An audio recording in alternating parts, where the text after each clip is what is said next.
traversing the Marvel Universe. Chu Hai awakened to the extraordinary ability of the superpower Copier, enabling him to permanently replicate the powers of others, albeit with a cooldown period of 7 days. In the midst of a World War II battlefield, he decisively targeted Wolverine, who had yet to be infused with adamantium, declaring, "You will do, healing factor." Harnessing this newfound power, he fought his way from Normandy to Berlin, becoming the legendary Undying Phantom of the front lines. When Captain America returned to assemble a team, Chu Hai appeared to cooperate, but had secretly replicated the super soldier serum. On the eve of their final mission, during a celebratory banquet, he raised his glass with a smile, proclaiming, "To the Tesseract." He then impulsively copied the energy of the Infinity Stones, resulting in an energy surge that sent him and Captain America plummeting into a glacier. Fortuitously, 70 years later, the glacier's undercurrents propelled him back to the surface, coincidentally intersecting with Captain Marvel's awakening. Warning: detected an astonishing energy source. Would you like to replicate binary form? Friendly reminder: the Tesseract energy you have yet to assimilate can merge with your new abilities.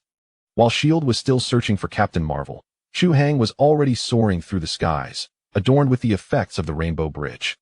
While Iron Man was still hammering away in his cave, he had already crafted an arc reactor barehanded from cosmic energy. Upon Thanos finally assembling the stones and snapping his fingers, Chu Hai had just returned from a vacation in the DC universe. "My apologies, everyone. I just went next door to sample Superman's Kryptonian physiology. Under the sun, I shine brighter than kryptonite." On the day of the climactic battle, the Time Variance Authority mobilized to intercept this anomaly. "I have stored 128 superpowers, and I can acquire a new one weekly. Today, let me show you why the flowers bloom so vividly." Chapter 1. The Beginning in Normandy. When Chu Hai awoke, his mind remained in a fog. He distinctly recalled being in a conference room, collaborating with his boss and a client on a proposal, the late hour weighing heavily upon him, his eyelids nearly glued shut, inundated with data and charts, while his boss's voice droned incessantly. He thought to himself, this meeting was more unbearable than death itself.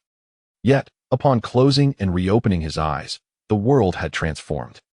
The acrid scent of gunpowder mingled with the metallic tang of earth, and an indefinable rustiness flooded his nostrils. The noise was deafening, a cacophony resembling hundreds of tractors revving simultaneously, punctuated by the thunderous booms of explosions, each one causing the ground beneath him to tremble. Where was he? Was his company undergoing demolition? Struggling to open his eyes, he found not the familiar ceiling and chandelier, but a murky sky with several black dots trailing long plumes of smoke, lazily drifting by. He shifted his body, realizing he lay in a pit, covered in cold, hard mud. Glancing down, he saw he was no longer clad in his long-time check shirt, but instead wore a heavy, dull yellow military uniform reminiscent of old films. Surrounding him were numerous individuals, similarly attired, their faces smeared like calico cats, all blonde-haired and blue-eyed foreigners. They clutched long iron weapons, some shouting hoarsely, while others lay motionless on the ground. Chu Hai's mind buzzed, completely overwhelmed. An utterly ordinary office worker, leading a monotonous life between his company and rental apartment, his greatest aspiration being to win the lottery and retire early. This scene was far beyond his comprehension. Just then, a deafening explosion erupted nearby, sending a fireball soaring into the air, followed by a torrent of earth that struck him, leaving him dazed. It dawned on him that this was no dream or film set. He was amidst genuine warfare. The thunderous sounds were the detonations of artillery. "Am I transported?" Chu Hai's lips trembled, his heart sinking. A modern-day worker, unaccustomed to conflict, thrust into such a perilous situation felt akin to a death sentence. Fear gripped him like an icy hand around his heart. He attempted to rise and flee, but his legs felt as weak as noodles, utterly unresponsive. All he could do was remain pressed into the small crater, listening to the whizzing bullets overhead, acutely aware that he could become a lifeless corpse at any moment. It's over, this is the end. Despair washed over him. To arrive in this new world only to die, I'm likely the shortest-lived traveler in history. In his moment of utter hopelessness, a cold, emotionless mechanical voice abruptly resonated in his mind. Beep.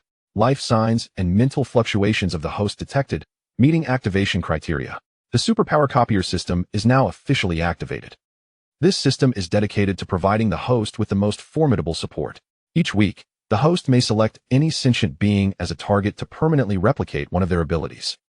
Contact with the target is necessary for replication. Upon successful replication, The system will enter a cooldown period of 7 days or 168 hours. Given this is the first replication opportunity, the host may select a target within their line of sight for replication. Startled by the sudden voice, Chu Hai's initial shock swiftly transformed into elation. A system, a golden finger, a quintessential benefit for any traveler. The flicker of despair within him was instantly doused with a torrent of gasoline, igniting into a fervent blaze of hope. Salvation had arrived. Fate had not forsaken him. Replicating a superpower weekly, permanently, this was astonishing. Given a bit of time, not only could he survive this battlefield, but he could also pursue any endeavor he wished thereafter. However, the pressing issue remained. He lacked time. Peeking cautiously from his hiding spot, he observed the relentless gunfire and artillery raining down. Seeking someone to copy their abilities seemed an insurmountable task. Moreover, where could he find someone with superpowers in this World War II battlefield, far removed from the realm of superheroes? Should his first ability be that of a sharpshooter or martial arts master? While these would indeed prove useful on the battlefield, they hardly assured his safety. As he pondered, another violent explosion erupted nearby. This time, fortune did not favor him. A searing shard of shrapnel, akin to a red-hot knife, pierced his abdomen. An indescribable agony coursed through him, prompting a pained cry as he doubled over, resembling a boiled shrimp. He could feel his strength and warmth rapidly depleting, accompanied by the blood gushing from his wound. His vision began to blur, the cacophony of warfare fading into the background. No, it can't be. With his last ounce of strength, he glanced at the gruesome wound and the blood that pooled around him, extinguishing the flickering flame of hope that had just ignited. His golden finger had only just arrived, and he was already on the brink of death from excessive blood loss. Was this some sort of cruel joke? As his consciousness waned, a hulking figure caught his peripheral. Visiona soldier, similarly clad in military garb, with a bushy beard and a half-extinguished cigar in his mouth, appearing even more disheveled than he. Chu Hai had clearly seen a bullet strike the man's chest during the explosion, leaving a gaping hole in his shirt. Yet this fellow, as if unperturbed, merely muttered a low curse, spat out a mouthful of blood-stained saliva, and continued to glare fiercely ahead. In that moment, it felt as though Chu Hai's mind was struck by a bolt of lightning. Shot, unfazed. This was abnormal, absolutely abnormal. Could it be this man possesses some form of superpower? Chu Hai had no time for further contemplation. This was his last chance. He summoned every ounce of strength within him and fervently shouted in his mind. System, that one, duplicate his abilities. He felt his consciousness flickering like a candle in the wind, on the verge of extinguishing at any moment. Ding, target locked. Scanning target's abilities. The system's voice resonated once more, a celestial sound to Chu Hai in that instant. Identified replicable ability, self-healing factor. Confirm replication? Replicate. Quickly replicate. Chu Hai roared within. Replication successful. Congratulations, host, you have permanently acquired the ability, self-healing factor. The system is now in cooldown mode. Remaining cooldown time, 167 hours, 59 minutes, 59 seconds. As the system's notification concluded, an indescribable warmth surged from his heart, flooding through his limbs. Then, the excruciating pain from the wound on his lower abdomen transformed into a maddening itch, as if countless ants were crawling upon it, desperately burrowing into his flesh. Unable to resist, he glanced down, and what he witnessed would be etched in his memory forever. The gaping wound, deep enough to expose bone, began to writhe and grow at an observable rate. Torn blood vessels reconnected, shredded muscles healed, and even the split skin rapidly sprouted new granulation tissue, quickly forming a scab. In just over a minute, the potentially fatal wound was reduced to a scar stained with dried blood. Apart from the torn fabric and bloodstains on his clothes, no one would suspect he had just danced with death. Chu Hai stared blankly at his abdomen, feeling the firm and flat sensation, utterly stunned. He had survived. He truly had survived. The immense joy of escaping death made him tremble with excitement. The self-healing factor. So this was the ability he had replicated. It was nothing short of a divine skill on the battlefield. Before he could fully grasp this overwhelming surprise, a piercing whistle suddenly echoed across the battlefield. The soldiers around him, who had been crouched or lying low, sprang up as if invigorated, brandishing their weapons and leaping from the trenches, shouting incomprehensible battle cries. The charge had begun. Still in a daze, the burly man beside him, sporting a thick beard, leaped up as well. He tossed the extinguished cigar from his mouth to the ground, irritably cracking his neck with a series of pops. Then, Chu Hai heard a peculiar sound. Swish. It rang clear, reminiscent of metal scraping. He instinctively turned towards the source, witnessing the burly man raising his right hand, 3 elongated, gleaming bone claws suddenly springing forth from between his knuckles. Chu Hai's eyes widened in disbelief, his mouth agape as if it could hold an egg. He glanced at the 3 razor-sharp claws and instinctively recalled the self-healing factor ability he had just acquired. A name he was profoundly familiar with, suddenly surged forth from the depths of his mind. Logan. Wolverine. Chu Hai stared blankly at the figure charging towards the German positions, his mind consumed by a singular thought. What on earth have I just replicated? Chapter 2. Hello, my name is Logan.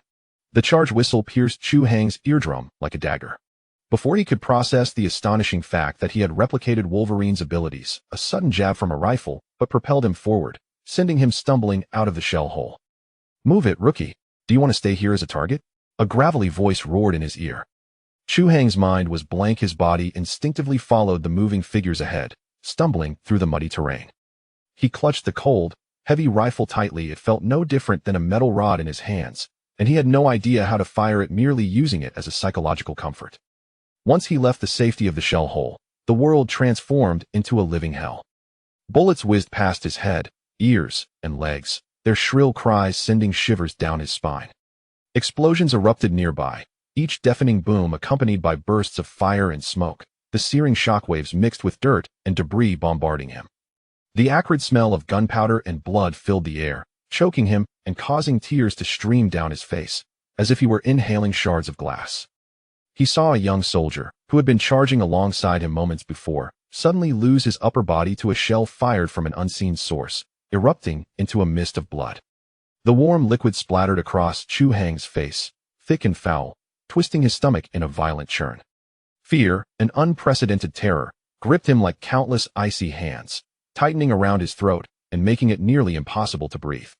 As an ordinary person raised in peacetime, he had never witnessed such horror.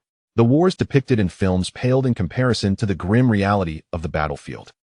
He wanted to scream, to turn and flee, to dig a hole and bury himself. But in this chaotic meat grinder, he could do nothing. His only recourse was to mimic others, bending his back like a shrimp and running desperately forward. His gaze instinctively fixated on the most conspicuous figure, the bearded man with a cigar clenched between his teeth, brandishing bone claws. Logan. This man was like a wild bull that had charged into a flock of sheep, completely disregarding the German hail of bullets. He advanced with heavy strides, an unstoppable force. Bullets struck his sturdy chest, merely blooming small red flowers upon impact, and he continued onward as if unscathed, roaring like a beast. Each swing of his bone claws glimmered with a chilling light, effortlessly tearing through enemy flesh. He was a relentless killing machine, leaving behind only dismembered corpses and the terrified screams of German soldiers in his wake. Follow him. Stay close. This was the singular thought that consumed Chu Hai's mind. In this deadly battlefield, this indestructible monster was his only chance of survival. He summoned every ounce of strength, trailing closely behind Logan. The latter drew most of the enemy's fire, significantly alleviating the pressure on Chu Hai. Yet danger lurked everywhere. A stray bullet, emerging from an unknown corner, whistled sharply and struck his left shoulder. Chu Hai cried out, a piercing agony radiating throughout his body. It felt as though a searing iron had branded his left arm, rendering his shoulder numb. He stumbled, crashing heavily into the mud. He lay on the ground, trembling in agony, cold sweat instantly saturating his undergarments. Lowering his gaze, he noticed a gaping hole in the military uniform on his left shoulder, blood gushing forth copiously, rapidly staining the earth beneath him a dark crimson. It's over his mind went blank as an overwhelming sense of weightlessness and dizziness engulfed him. He knew this was a precursor to exsanguination. Where were the self-healing factors? Why were they ineffective? Just as his consciousness began to fade, a familiar, excruciating itch emanated from deep within the wound. The sensation was more unbearable than the bullet that had penetrated him, as if countless ants were voraciously gnawing at his bones and flesh. He let out a muffled groan, but a surge of elation welled up within him. He could feel it. The self-healing factors were activating. Suppressing the indescribable pain and itch, he fixated on his wound. He sensed the muscles and blood vessels within it writhing, intertwining, and regenerating in an almost supernatural manner. The bullet lodged in the crevice of his bone was forcibly expelled by the newly formed muscle, clattering to the muddy ground. This process lasted for what felt like an eternity to Chu Hai, though it was a mere minute. When the peculiar itch finally subsided, the excruciating pain in his shoulder also vanished. He moved his left arm, and aside from a lingering soreness, he felt no trace of injury. It dawned on him that the self-healing factors did not render him impervious to pain, nor did they make him invulnerable. They were merely an extraordinarily powerful aftercare service, no matter how severely one was beaten. As long as they did not perish on the spot, they could be mended. However, the process of repair was far from pleasant. Damn it, this ability comes with a painful aftercare package. Chu Hai grinned as he rose from the muddy ground. After such turmoil, he felt emboldened. After all, he could not die. What was there to fear? He raised his head, searching for Logan's figure. Soon, he spotted Logan, pinned down behind a devastated embankment ahead. A German MG-42 machine gun was mounted within a makeshift fortification of sandbags, spewing forth a relentless stream of fire. The terrifying barrage formed a wall of death that kept Logan firmly entrenched behind the embankment, sending dirt and debris flying. Despite his repeated attempts to charge forward, Logan was repelled by the dense hail of bullets, accumulating fresh wounds. His formidable self-healing ability appeared somewhat inadequate in the face of such sustained, intense fire. Chu Hai's heart raced to his throat. He understood well that Logan was his sole talisman at this moment. If Logan were to be incapacitated by that machine gun, his own demise would be imminent. Help him? How could he? He was clueless about how to even load the gun in his hands. Charging Hedon would likely result in him being riddled with bullets before he could take a few steps. His gaze swept quickly across the chaotic battlefield until it settled on a nearby corpse, beside which lay an entrenching tool. The edge of the spade glinted ominously in the firelight. A frenzied thought surged within him. His greatest advantage was that he could not die. If so, why not capitalize on that? No longer hesitating, he gritted his teeth and seized the mud-stained entrenching tool. Crouching low and using the uneven terrain and scattered bodies as cover, he began to stealthily approach the roaring machine gun position from the side. His heart raced violently within his chest, threatening to leap from his throat. Each step felt like a dance upon the edge of a blade. Several times, bullets whizzed past, the winds they stirred stinging his cheeks. The German gunner's attention was wholly absorbed by Logan. He could scarcely imagine someone daring to approach from the open flank. Closer, ever closer. Chu Hai could even discern the gunner's flushed face, wrought with excitement and tension. Now was the time. Drawing a deep breath, he summoned every ounce of courage he possessed and leapt from behind a fallen horse. Gripping the entrenching tool tightly, he emitted a primal roar, unfamiliar even to himself, and brought the heavy spade crashing down upon the back of the gunner's head with all his might. Thud. The sound was a dull, sickening crack. The German soldier's head crumpled like a smashed watermelon, his helmet caving in as he slumped lifelessly onto the machine gun. The assistant gunner was paralyzed with terror at this sudden turn of events, instinctively reaching for his sidearm as he beheld Chu Hai, who appeared like a demon from hell. In a blood-fueled frenzy, Chu Hai withdrew the entrenching tool and, without a glance, swung it backhandedly, the edge striking hard against the assistant gunner's neck. With a sickening crunch, the assistant's head drooped at an unnatural angle. Having dealt with two adversaries, Chu Hai felt as if all his strength had been siphoned away. His legs buckled, and he fell onto the blood-soaked earth, the entrenching tool slipping from his grasp. Gazing at the two corpses at his feet, he felt a violent churn in his stomach and retched, expelling the meager breakfast of oatmeal he had consumed earlier. Tremors coursed through his body, leaving him unable to discern whether it was fear or the physiological reaction to taking a life. The machine gun's roar abruptly ceased, and for a fleeting moment, silence enveloped the battlefield. Logan, sensing the sudden drop in pressure, sprang up from behind the embankment and dashed toward the machine gun position. He beheld the fallen German soldiers, then turned to see Chu Hai, pale and trembling on the ground, beside a pool of vomit. A complex expression flickered across Logan's fierce countenance.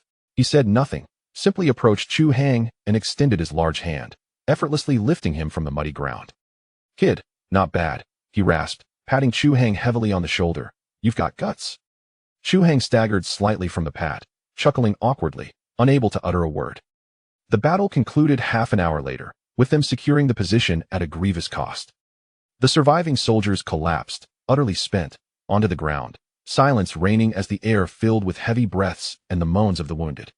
Logan produced a bottle of whiskey from somewhere, unscrewed the cap, and took a deep swig before passing the bottle to Chu Hai. After a moment of hesitation, Chu Hai accepted it and mimicked Logan, taking a swig.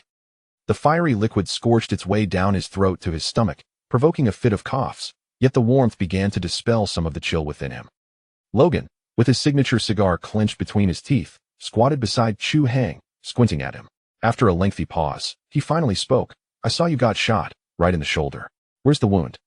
A jolt of anxiety shot through Chu Hai. He knew this moment would come. He had prepared his response, feigning calmness as he replied, "I'm not sure how it happened. It's always been like this for me no matter how severe the injury. I just sleep it off. I heal much faster than others." Logan regarded him with a penetrating gaze, as if he could see through to his very soul. He did not press further, merely nodding. Everyone carried their own secrets, especially in such a hellish place. Surviving was the only truth that mattered. He sensed a familiar monstrous essence within Chu Hai. He exhaled a puff of smoke, extending his calloused and scarred hand toward Chu Hai. "You saved my life. I am Logan." Chu Hai regarded him, reciprocating the gesture with a firm handshake. Chu Hai. From that moment on, Chu Hai and Logan became inseparable partners. One, like a tank, drawing enemy fire and charging into battle; the other, akin to a phantom, utilizing his uncanny resilience to harass and launch surprise attacks from the flanks. Their synergy illuminated the battlefield, showcasing an astonishing efficiency over the course of the next few engagements.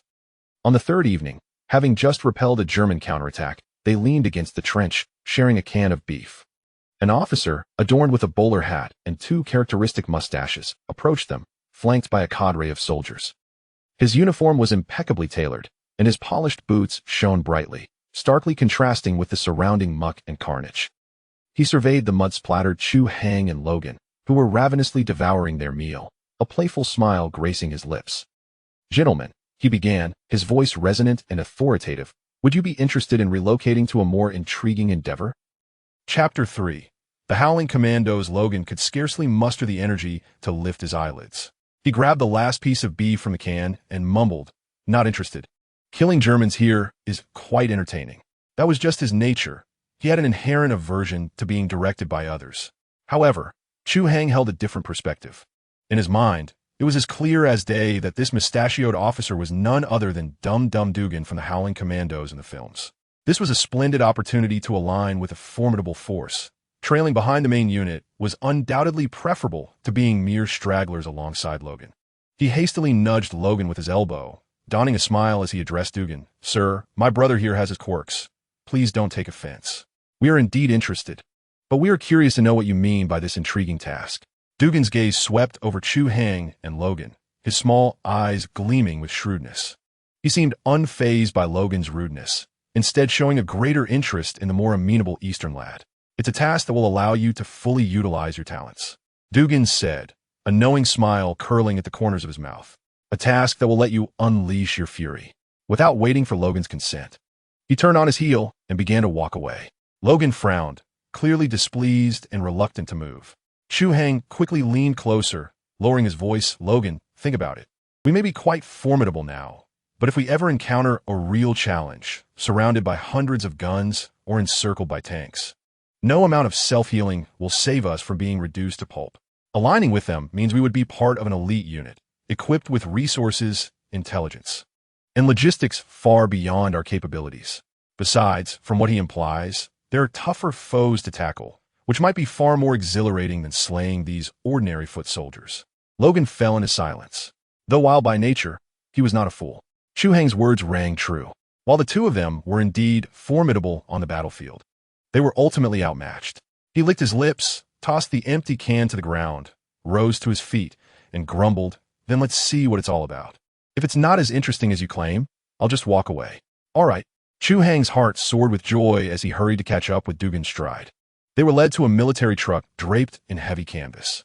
The interior was shrouded in darkness, obscuring their surroundings. As the truck roared to life, it jostled along the road. It was unclear for how long or where they were headed.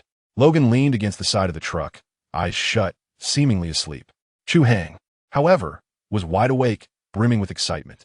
He realized he was officially stepping into the main narrative of the Marvel Universe. Soon, he would encounter Captain America, Bucky, and those iconic figures who had only ever graced the silver screen. He couldn't help but think how utterly surreal this experience was. Just a few weeks prior, he was a mere cog in the corporate machine, toiling late into the night for a modest salary. Now, he found himself aboard a truck headed to a secret base, on the verge of becoming part of a legendary squad. His greatest asset lay in the still cooling replication ability and the myriad of spoilers swirling in his mind. Uncertain of how much time had passed, the truck finally came to a halt. The canvas was lifted, and the blinding light compelled Chu Hai to instinctively squint.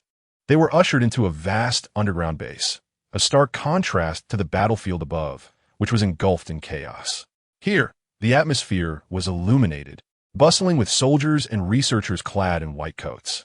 The air was suffused with a mingling scent of machine oil and disinfectant.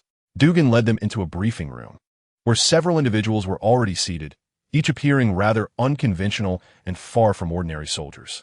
There was a black man playing a harmonica, an Asian gentleman with glasses who exuded an air of sophistication, and a Frenchman with a pipe in his mouth.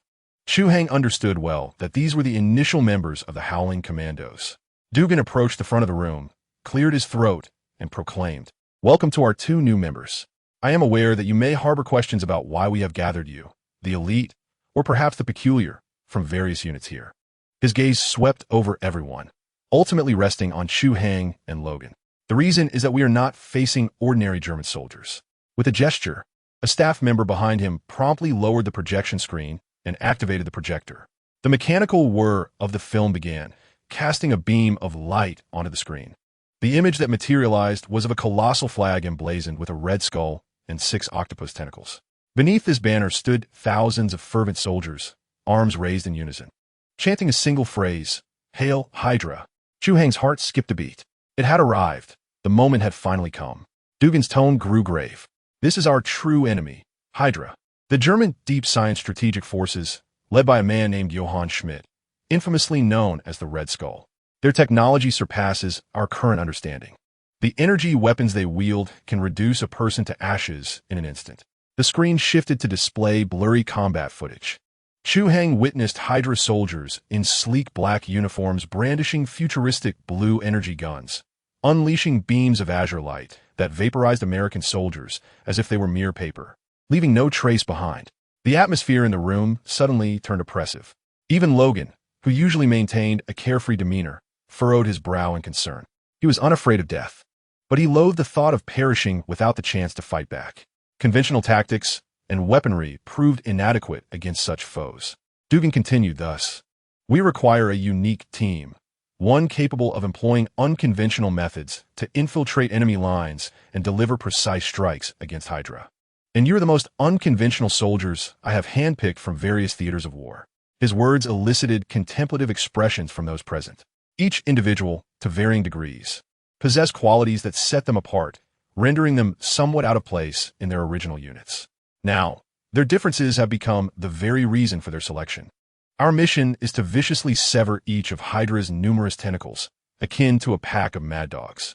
Thus, this team shall be named the Roaring Assault Squad. After Dugan finished speaking, he turned off the projector. However, he did not switch on the lights. Instead, he replaced it with a new reel of film. "Of course, we are not without our share of good news."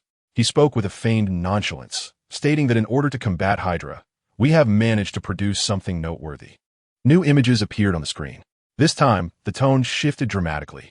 Uplifting music filled the air as a man clad in a form-fitting outfit of blue, white, and red, adorned with a white star on his chest, stepped onto the stage, wielding a shield shaped like a frying pan. Behind him, a row of blonde beauties dressed in revealing attire sang and danced joyfully. Logan wore a look of disdain, exclaiming, "Is this a circus clown?" Chu Hai nearly burst into laughter.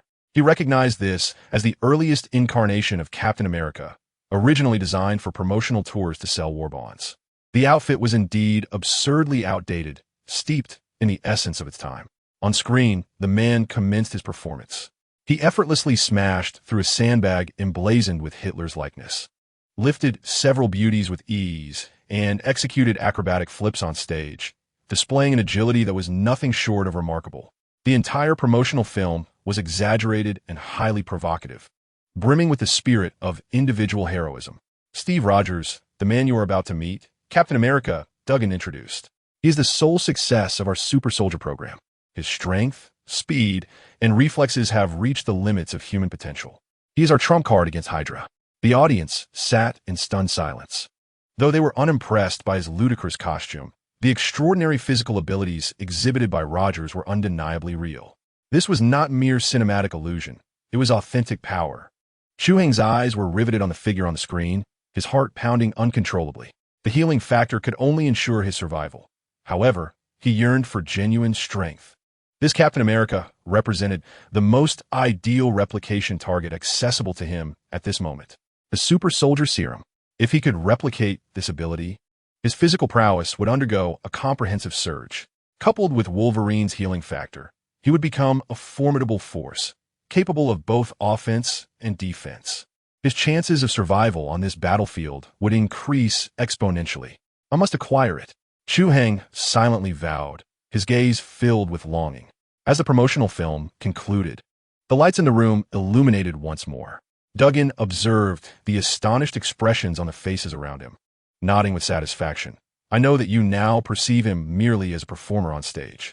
However, soon, you will witness his true power firsthand. He paused, his expression turning grave. Just yesterday, over 100 of our soldiers were captured by Hydra during an operation. Among them, the captain's dear friend, Sergeant Bucky Barnes. The captain has resolved to embark on a solitary mission to rescue them. And we, the Howling Commandos, have received our inaugural official assignment to assist him. As Dugan's words resonated, Chu Hai instinctively summoned his system interface in his mind. System cooling down, remaining cooling time, 4 days, 8 hours, 21 minutes. Chu Hai's brow furrowed instantly. 4 days. More than 4 days still to wait. Just 2 days ago, he had replicated a proficiency in firearms. The mission could commence at any moment, yet his abilities remained in cooldown. This meant that even if he were to encounter Captain America, he could only stand by and watch, unable to take action. What was he to do? He had to devise a plan, not only to survive this perilous mission, but also to find an opportunity to connect with Captain America, and that opportunity had to arise precisely when his ability cooldown concluded. Chu Hai rubbed his temples, feeling that this predicament was far more challenging than dodging bullets on the battlefield. Chapter 4. Before departure. Acquire provisions. The lights in the briefing room flickered back to life, plunging the room into silence, save for the rhythmic tapping of Dugan's fingers against the table. The expressions on everyone's faces were intricate, a blend of shock, skepticism, and a hint of ignited excitement. Hydra, energy weapons, super soldiers. These terms landed like heavy stones in the hearts of these seasoned veterans, stirring considerable turmoil. Logan was the first to shatter the silence. He rose from his chair, cracking his knuckles with an impatient, bloodthirsty demeanor. Enough with the pleasantries. When do we depart? Where are we going to slay? He cared not for Hydra or Octopus, nor for Captain America or the President. His sole concern was whether the adversary was formidable enough to satisfy his thirst for battle. The images of Hydra soldiers being reduced to ash by energy weapons on the screen had not intimidated him. Rather, they had awakened the primal ferocity within him. Dugan regarded him with approval, clearly admiring such straightforwardness. Hold your horses, Logan. Confronting Hydra cannot be achieved through sheer brute force. He gestured toward the door. Come along. I'll show you to your new home, and then we'll gather some supplies. Rest well tonight. At dawn, we shall embark. The so-called new home was a spacious barracks. A dozen army cots were neatly arranged in 2 rows, their bedding folded into neat squares. Compared to the trenches they had dug on the front lines, this was akin to paradise. Upon entering the barracks, the atmosphere lightened considerably. The previously reticent team members began to introduce themselves to one another. The African-American gentleman playing the harmonica was named Gabe Jones, a technician skilled in various mechanics. The bespectacled Japanese individual was Jimmy Saito, an explosives expert. The Frenchman with the pipe is Jacques Denier, an expert in infiltration and poisoning. Each person possesses a unique skill. Chu Hai, in his previous life, was the kind of individual who could engage in conversation with anyone at the company. He took the initiative to greet everyone, offering cigarettes, and soon enough, he became well acquainted with the group. He understood that these individuals would become comrades in the future, and fostering good relationships was undoubtedly beneficial. Only Logan, upon entering the room, sought out the most secluded bed, casually tossing his tattered leather jacket onto the pillow, and began to meticulously polish his military knife, exuding an aura that discouraged approach. Chu Hai refrained from attempting to break the ice. He was well aware of Logan's nature. This man was a lone wolf, and coaxing him into the fold was as challenging as persuading him to give up cigars. However, it mattered little, as long as they were on the battlefield. He knew who his allies were. While engaging in light banter with Gab and the others, Chu Hai was mentally strategizing his own significant matters. 4 days. He had 4 days until his replication ability would cool down, and the mission was set to commence early the next morning. This temporal discrepancy was utterly critical. In essence, he needed to ensure both his own survival and that of Captain America for at least 4 days following the mission's initiation, while simultaneously creating an opportunity to encounter the captain inadvertently. The challenge was formidable. He could easily surmise that Hydra's base was a perilous lair. After all, it was there that Bucky fell from the cliff in the film. He had no desire to follow in those footsteps. "Hey, Chu." Jim Mineta adjusted his glasses and inquired curiously, "I heard from Colonel Dugan that you and Logan are quite resilient. Is that true?" Chu Hai understood the underlying question, smiled, and gestured to his military uniform, still bearing bullet holes and bloodstains. In the battlefield, it's merely good fortune. He certainly could not divulge that it was due to his self-healing factor, so he opted for vague responses. Fortunately, these individuals were perceptive enough to recognize his reluctance to elaborate and did not press further. After a lively commotion, Dugan led them to the armory of the base. Upon entering the heavy iron door, a chill of metallic scent and gun oil enveloped them. Chu Hai's eyes instantly brightened. This armory was far more spacious than the small storage unit he had previously occupied. The walls were adorned with an array of firearms, ranging from Thompson submachine guns to M1 Garand rifles, all encompassing a vast selection. Tables were lined with rows of grenades, explosives, and various types of ammunition, meticulously arranged, shining coldly under the light. An elderly man resembling a quartermaster handed over a checklist. According to standard provisions, each person is entitled to a submachine gun, a pistol, and 4 grenade magazines, which you may select at your discretion. Logan barely glanced at the options. He simply plucked 2 Colt 1911 pistols from the wall, tucked them behind his waist, and stuffed a handful of bullets into his pockets, casually pilfering several cigars to conclude his selection. For him, his own hands were more effective than any weapon. The others began to choose their preferred arms, yet Chu Hai remained still. He stood still, his mind racing to recall the plot of Captain America, the first Avenger. Where was the Hydra factory that the captain went to rescue people? It seemed to be nestled in the frigid mountains of Austria. Moreover, the internal structure of the factory was intricate, featuring numerous platforms and corridors with varying elevations. With this thought, he formulated a plan. Approaching the quartermaster, he donned a particularly sincere smile and inquired, "Sir, may I request a few additional items?" The quartermaster raised an eyebrow and replied, "Speak. I would like a set of the thickest thermal underwear, preferably wool. Additionally, a pair of climbing crampons and at least 50 feet of rope would be essential. Oh, and do you have any high-calorie ration bars or chocolate? The more, the better." Chu Hai stated in one breath. At his words, the armory fell silent. Everyone regarded him as if he were a curiosity. Duggan frowned and asked, "Chu, what do you need these for?" "We're not going on a winter hiking trip. We're raiding a factory." Chu Hai had anticipated this question. He scratched his head, feigning a hint of embarrassment. "Sir, this is based on my combat experience. The place we're heading to, as you described, is behind enemy lines, and the specific conditions are uncertain. If we find ourselves in a cold, mountainous valley, it would be prudent to dress warmly. Being frozen solid would render us incapable of fighting. As for the rope and crampons, their utility is even greater. They could aid us in scaling walls, descending inclines, or pulling injured comrades for pits." He paused and added, "High-calorie food is of paramount importance. No one knows how long this mission will last. If we find ourselves trapped, having sustenance will allow us to endure longer. I have witnessed firsthand brothers who perished not from gunfire, but from starvation." His reasoning was sound, grounded in the practical wisdom of a seasoned veteran, leaving no room for dissent. Duggan listened in silence, his gaze fixed on Chu Hai, his expression betraying a newfound respect and scrutiny. He had initially assumed this young Easterman was akin to Logan, merely a reckless brute. Yet he was taken aback by the depth of his considerations, surpassing even his own as a commander. "You make a compelling argument," Duggan nodded, instructing the quartermaster. "Equip everyone as he suggests." Turning back to Chu Hai, he inquired, "Is there anything else?" With a glint in his eye, Chu Hai recalled the nearly impenetrable armor worn by the Hydra soldiers in the film. He pointed to a type of sticky explosive on the table. Sir, could we possibly acquire more of this plastic explosive?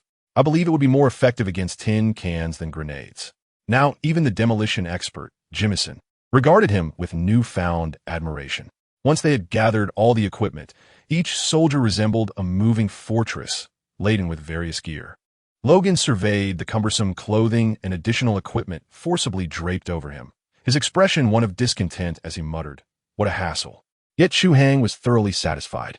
He understood that the items he sought would undoubtedly prove invaluable in the forthcoming mission, perhaps even saving lives at a critical juncture. This endeavor was not solely for his own benefit. It was for the entire team. After all, his individual strength was limited. The greater the number of surviving teammates, the higher the likelihood of mission success, and the more opportunity he would have to emulate Captain America's abilities. With everything prepared, Duggan gathered them before a C-47 transport plane. The massive propellers began to turn slowly, emitting a deep, resonant hum. Their destination, Klausburg, Austria, the Hydra Weapons Development Facility. Duggan pointed to a red dot on the map and issued the final command. Their mission was to infiltrate the perimeter of the factory, create chaos, and divert the enemy's attention, thereby facilitating the captain's covert entry and rescue operation. Remember, we are both bait and backup. Is that understood? Understood. The group responded in unison. Board. The team members ascended the transport aircraft's boarding ladder in succession. Chu Hai brought up the rear, glancing back at the brightly lit base before raising his gaze to the pitch-black night sky. He inhaled deeply. The air was frigid and thick with the scent of aviation fuel. He felt his heartbeat quicken, his blood warming. This was not fear, but an ineffable exhilaration. He was finally about to partake in this grand epic. The plane jolted violently for a moment before gradually ascending into the unknown darkness. Finding a seat, Chu Hai closed his eyes, the cold countdown still rhythmically pulsing in his mind. Remaining cooldown time, 3 days, 9 hours, and 46 minutes. Chapter 5. Parachuting? I haven't practiced. The night had deepened. At this clandestine Allied airfield near the Austrian border, temperatures had plummeted below freezing, causing the newly equipped team to shiver in their heated anticipation. Not far off, a C-47 transport plane stood silently at the end of the runway, its enormous propellers beginning to turn slowly. Duggan stood at the base of the boarding ladder, a signature cigar clamped between his teeth. He did not rush them, merely observing as his team members approached one by one, each burdened with heavy equipment, their faces illuminated by the dim light cast from the aircraft. Expressions varied. Chu Hai found himself in the midst of the group, swathed in layers like a rice dumpling. He cast a glance at Logan, who led the pack, unfazed by the biting cold, clad only in a thin leather jacket, his chest bared. A monster, Chu Hai muttered to himself, tightening his collar. Comparing physical prowess with such a superhuman was a futile endeavor. Listen closely. Duggan's voice, though not loud, pierced through the roar of the aircraft, reaching every ear clearly. This operation is codenamed Hell's Kitchen. Our task is to create sufficient chaos around the target factory to draw out the guarding forces. Remember, we are bait, but not martyrs. I need each one of you to return alive. He paused, his gaze sweeping over each face. The captain had already taken the lead. Our mission is to buy him time, to create opportunities for him. Once we hear 3 successive explosions from within the factory, that will be the signal that the captain has succeeded. We will immediately alternate our cover and retreat to the designated location in the west. Is that clear? Understood. The response echoed loudly in the frigid night air. Excellent, board. At Duggan's command, the team members began to ascend the narrow ladder in succession. Chu Hai found a seat near the center, placing his heavy backpack at his feet. He could feel the vibrations of the aircraft's engine reverberating through the metal floor, coursing through his body. As the team members settled in, the cabin door was shut with a heavy thud, and the atmosphere inside turned instantly oppressive and tense. Silence enveloped them. Some closed their eyes, attempting to conserve energy before the mission commenced. Others meticulously checked their weapons and magazines, their fingers caressing the cold metal as if it offered them a modicum of solace. Logan, upon boarding, had claimed the most corner seat, resting his military knife across his knees, eyes shut as though he were already asleep. Yet, Chu Hai knew that at the slightest hint of danger, this beast would be the first to spring into action. As he surveyed his surroundings, he felt the palpable tension hanging in the air, thick enough to freeze time. These men were veterans who had clawed their way out from heaps of corpses. Yet in the face of the Nazis, none dared to be complacent. He sighed, realizing he needed to take action. Duggan sat at the front of the cabin, silent but observant, noting every movement of Chu Hai. He witnessed Chu Hai distributing food, saw the calm on his face that contrasted sharply with the surrounding anxiety, and noted how his few words managed to ease the taut nerves of the team. His opinion of this young man from the East unconsciously rose a notch. Before departure, everyone was strung tight like a bowstring. In such moments, a seemingly casual act, a simple sharing of rations, could imperceptibly alleviate the group's stress and foster camaraderie. This lad, he mused, was not like a rookie. He seemed born to lead on the battlefield. Chu, you appear utterly unafraid? Duggan's voice suddenly cut through the silence, his sharp gaze fixed on Chu Hai. Chu Hai, chewing on chocolate, swallowed, and flashed a grin that revealed his white teeth.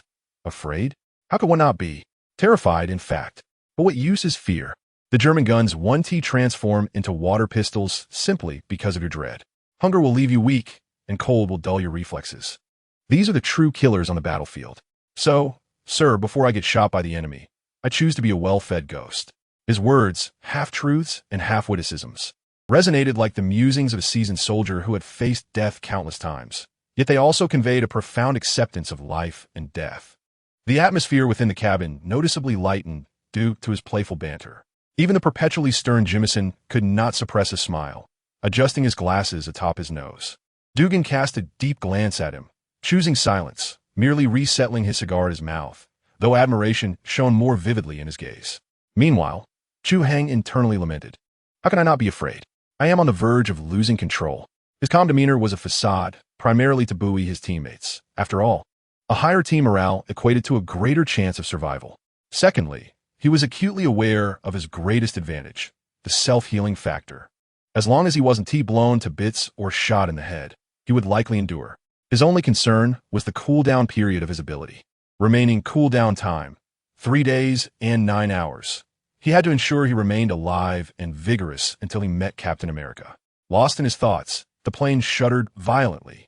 A jarring turbulence struck, sending everyone in the cabin swaying precariously.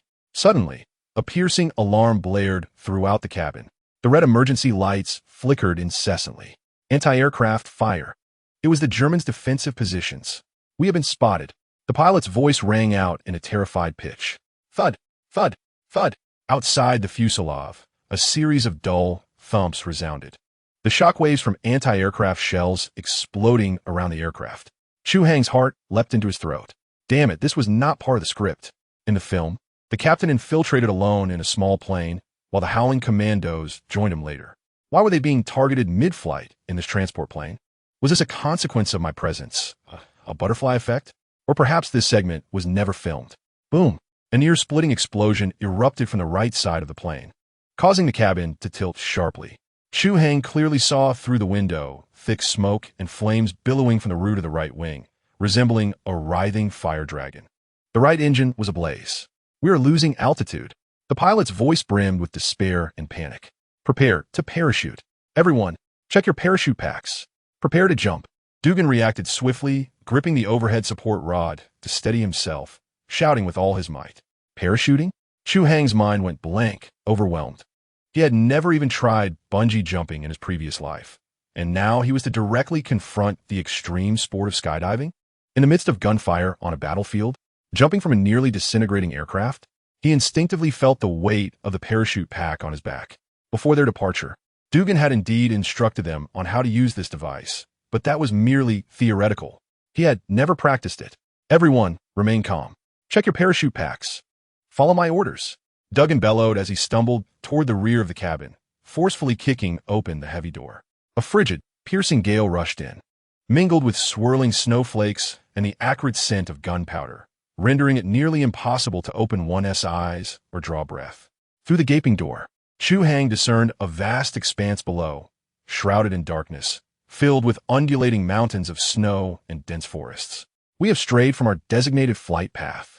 Below lies an uncharted mountainous region. Upon jumping, regroup towards the factories in the east, where lights are visible. Remember, locating Captain America is our primary objective. Facing the tempest, Dugan leaned out of the cabin, vociferously issuing final instructions. Go, go, go, jump. Without hesitation, he was the first to leap through the doorway, his form swiftly engulfed by the impenetrable darkness. Following him, Gab, Jimmy, and the other team members gritted their teeth, clutching their weapons, and emulated Duggan's daring plunge. Soon, only Chu Hai remained in the cabin, accompanied by two terrified young soldiers, their faces ashen and trembling uncontrollably. The aircraft's descent quickened, the creaking of its structure grating on the nerves, as if it might disintegrate in midair at any moment. Jump! Are you waiting for death? Chu Hai shouted at the two soldiers, who appeared paralyzed by fear. Though he too was gripped by terror, his legs quaking like leaves. He understood that remaining behind meant certain doom. To leap offered a glimmer of hope. The soldiers, roused by his fierce shout, exchanged a glance, and with a scream, they tumbled towards the door, eyes tightly shut as they jumped. Now, the cabin was deserted, save for Chu Hai. Gripping the icy edge of the door, he observed the swiftly passing shadows of the mountains below, his heart racing as if it might burst from his chest. He inhaled deeply, the frigid air causing him to cough violently. Fear is unwarranted. Chu Hai, fear is unwarranted. I possess self-healing factors. Even if I break a leg, it will mend. And if my parachute fails, as long as I don't land face first into a muddy splatter, there is still hope. It's far better than remaining here to be obliterated. Resolute, he steeled himself, clenched his teeth, closed his eyes, and leaped into the abyss. Suddenly, a colossal fireball erupted in the night, the blinding light and heat illuminating half the sky, momentarily casting a glow upon Chu Hai's face, which was etched with terror. His heart sank alongside the flames of the explosion. Chapter 6. Landing face first would not be amusing. The moment of the explosion was eerily silent. A blinding white light consumed half the night sky, followed by a vast and twisted mushroom cloud ascending into the air, the rolling flames tinting the surrounding clouds with a surreal orange hue.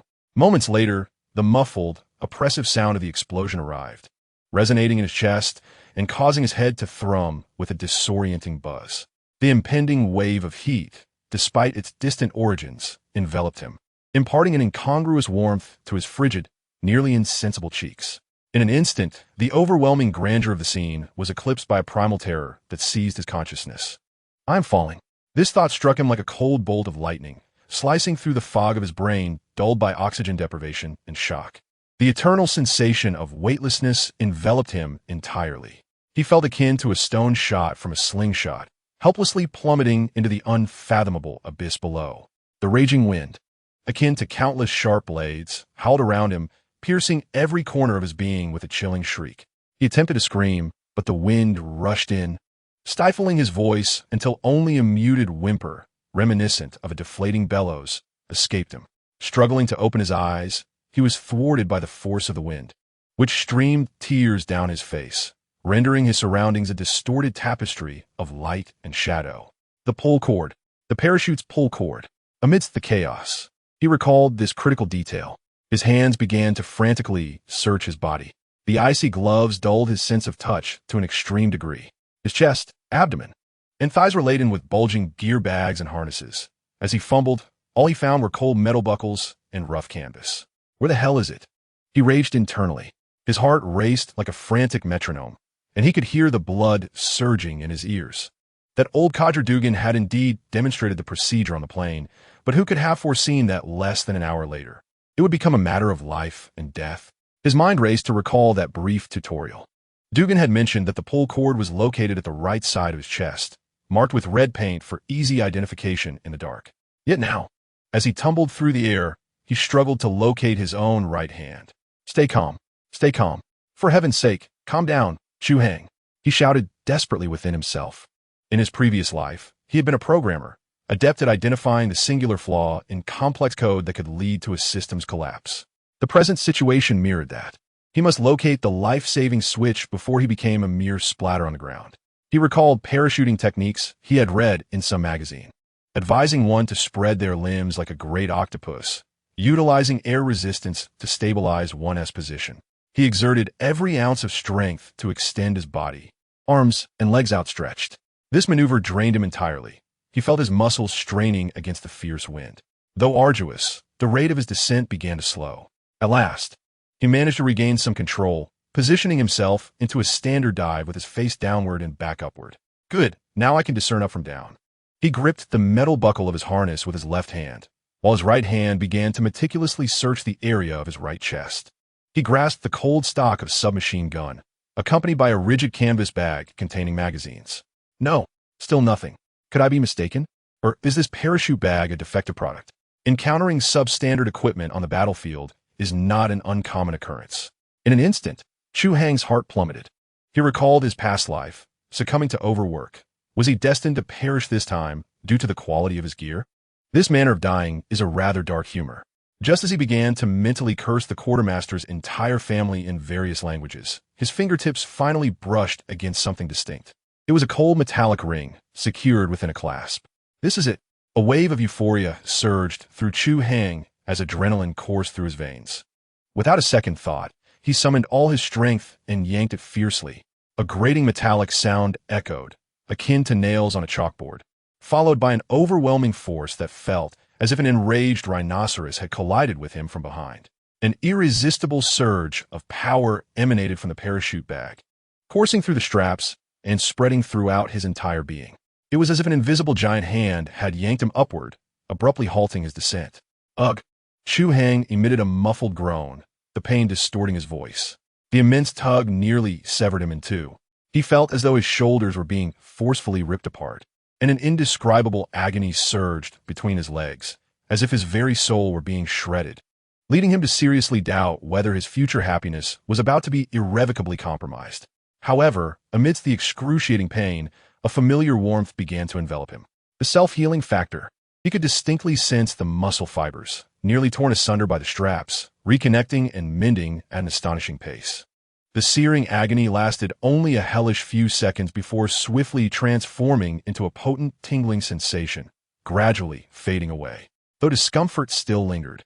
Akin to the feeling after running 10,000 meters followed by 500 squats, at least he had not fainted nor truly torn anything vital. He could finally catch his breath. Above him, the massive parachute blossomed silently in the darkness, resembling a dandelion blooming at midnight. The terrifying rush of wind dissipated, replaced by an eerie silence, allowing only the sound of his heavy, labored breaths to fill the air. He had survived, suspended in midair. Chu Hai resembled a sausage dangling in the wind, swaying gently with the currents, on the verge of exhaustion. He lifted his gaze to the expansive white canopy above and then peered down into the unfathomable darkness below, a profound sense of relief washing over him. Damn it! Anyone who dares to claim that parachuting is exhilarating and fun will find themselves thrown off the Empire State Building without a parachute. He took a moment to collect himself and began surveying his surroundings. The night sky was shrouded in darkness, devoid of the moon, with only a few scattered stars twinkling through the gaps in the clouds. In the distance, the flames from the crashed airplane had gradually extinguished. Utilizing that faint light, he could vaguely discern several small black dots in the sky, akin to himself. Those were his comrades. Everyone had managed to jump out. This was indeed promising news. He strained to recall the parachute control techniques taught by Dugan, attempting to pull the control lines on either side in hopes of drifting towards his teammates. However, being a novice, his movements were clumsy.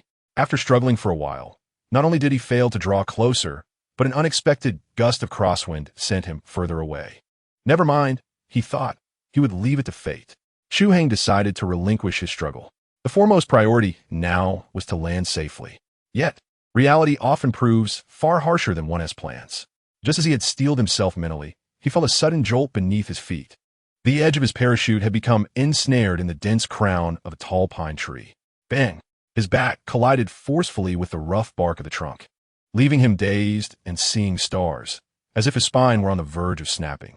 Coughing, Chu Hai expelled a mouthful of pine needles and snowflakes, aware that every part of him ached.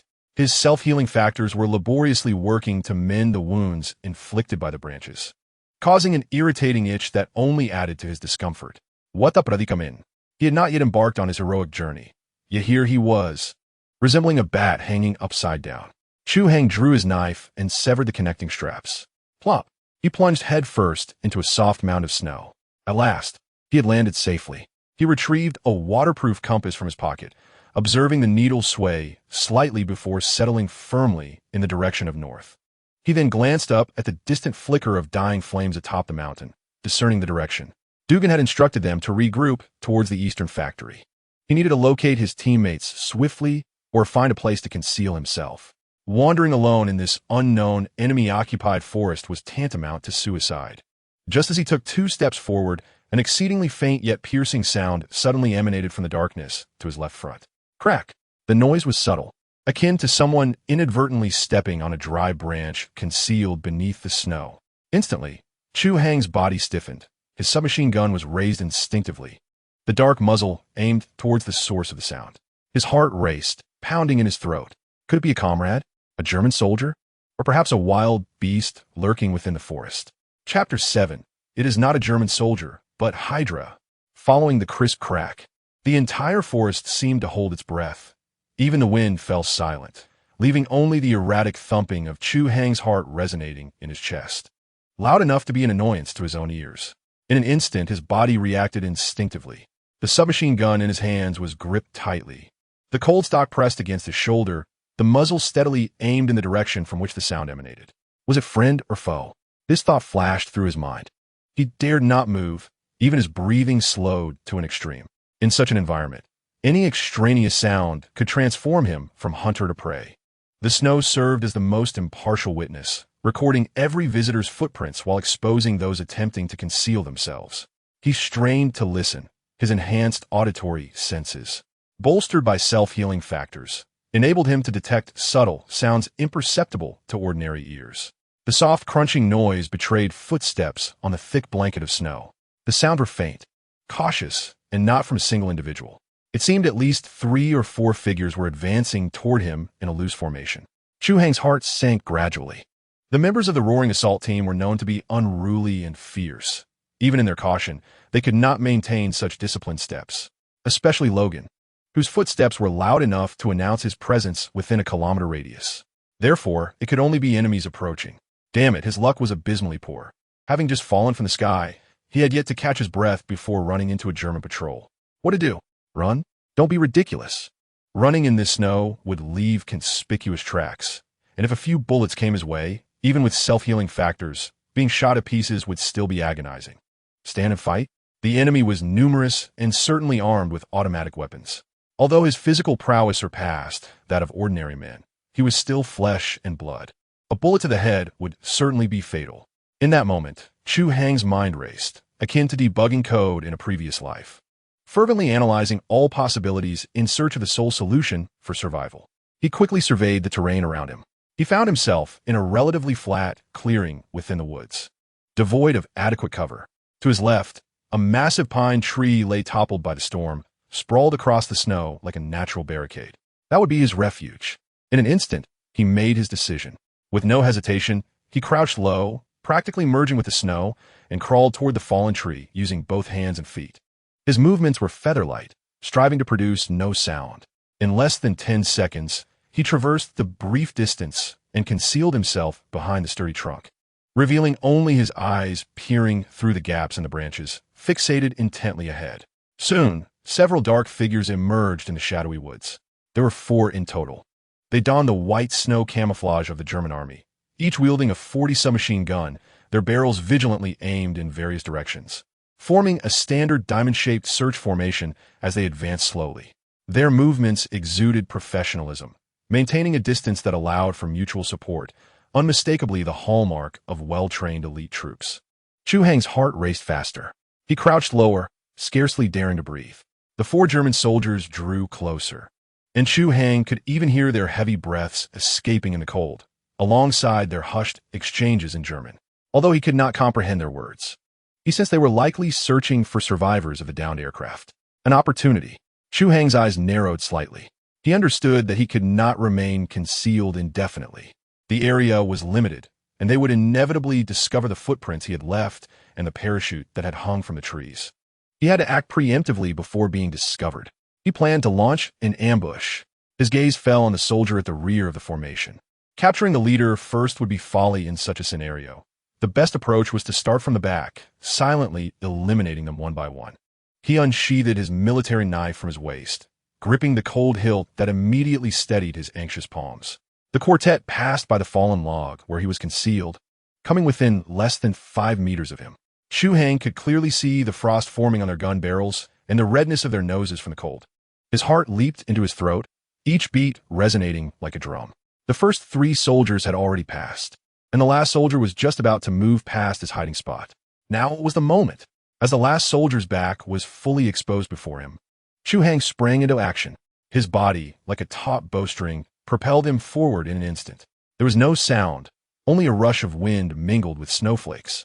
The German soldier seemed to sense the breeze behind him and instinctively turned. But it was too late. Chu Hai's left hand shot out like lightning from behind, clamping firmly over his mouth to stifle any sound. Simultaneously, his right hand, with the cold military knife, silently and precisely plunged into the side of the soldier's neck, followed by a swift, decisive slash. The soldier's body stiffened abruptly, his eyes wide as saucers, all struggles and sounds firmly suppressed by Chu Hai's iron grip. Warm blood sprayed forth, splattering onto Chu Hai's hand. He did not loosen his hold, but instead pressed his body against the soldier, gradually lowering him onto the snow without a whisper of sound. A single lethal strike, just as he began to exhale in relief. The 3 German soldiers in front halted almost simultaneously. Had he been discovered? Chu Hai's heart tightened abruptly. He observed the individual at the forefront, seemingly the squad leader, raise his hand to signal a halt, then scan the surroundings with vigilance. They had evidently realized that their comrade was missing. "Hans," the captain whispered in German, but there was no reply. In the forest, only the whisper of the wind could be heard. The 3 soldiers immediately huddled together back to back, raising their submachine guns. Their muzzles aimed at the encroaching darkness, the atmosphere thick with tension. Chu Hai understood that he had been exposed. The opportunity for a surprise attack was fleeting. Now, he had no choice but to engage head-on. Without a moment's hesitation, he sprang up from behind the fallen log at the very instant when the trio's nerves were at their most taut, unleashing a furious roar from his MP-11. The orange-yellow tongues of flame carved a deadly arc through the shadows. Bullets cascaded like a torrential downpour. The 3 German soldiers reacted with remarkable speed, dropping to the ground the moment the gunfire erupted, simultaneously returning fire. The sound of their guns echoed, bullets whizzing past Chu Hai's head and body, striking the trees behind him, sending splinters flying. After discharging a shot, Chu Hai immediately retreated behind the log. He was no fool. Standing and exchanging fire with 3 submachine guns was tantamount to suicide. A bullet grazed his arm, tearing open a wound. The searing pain shot through him, yet his self-healing factor swiftly kicked in, sending waves of tingling and itching sensations through the injury, and the bleeding soon ceased. That damned ability, though it could save his life, did not spare him from pain. Chu Hai grimaced in agony, cursing under his breath.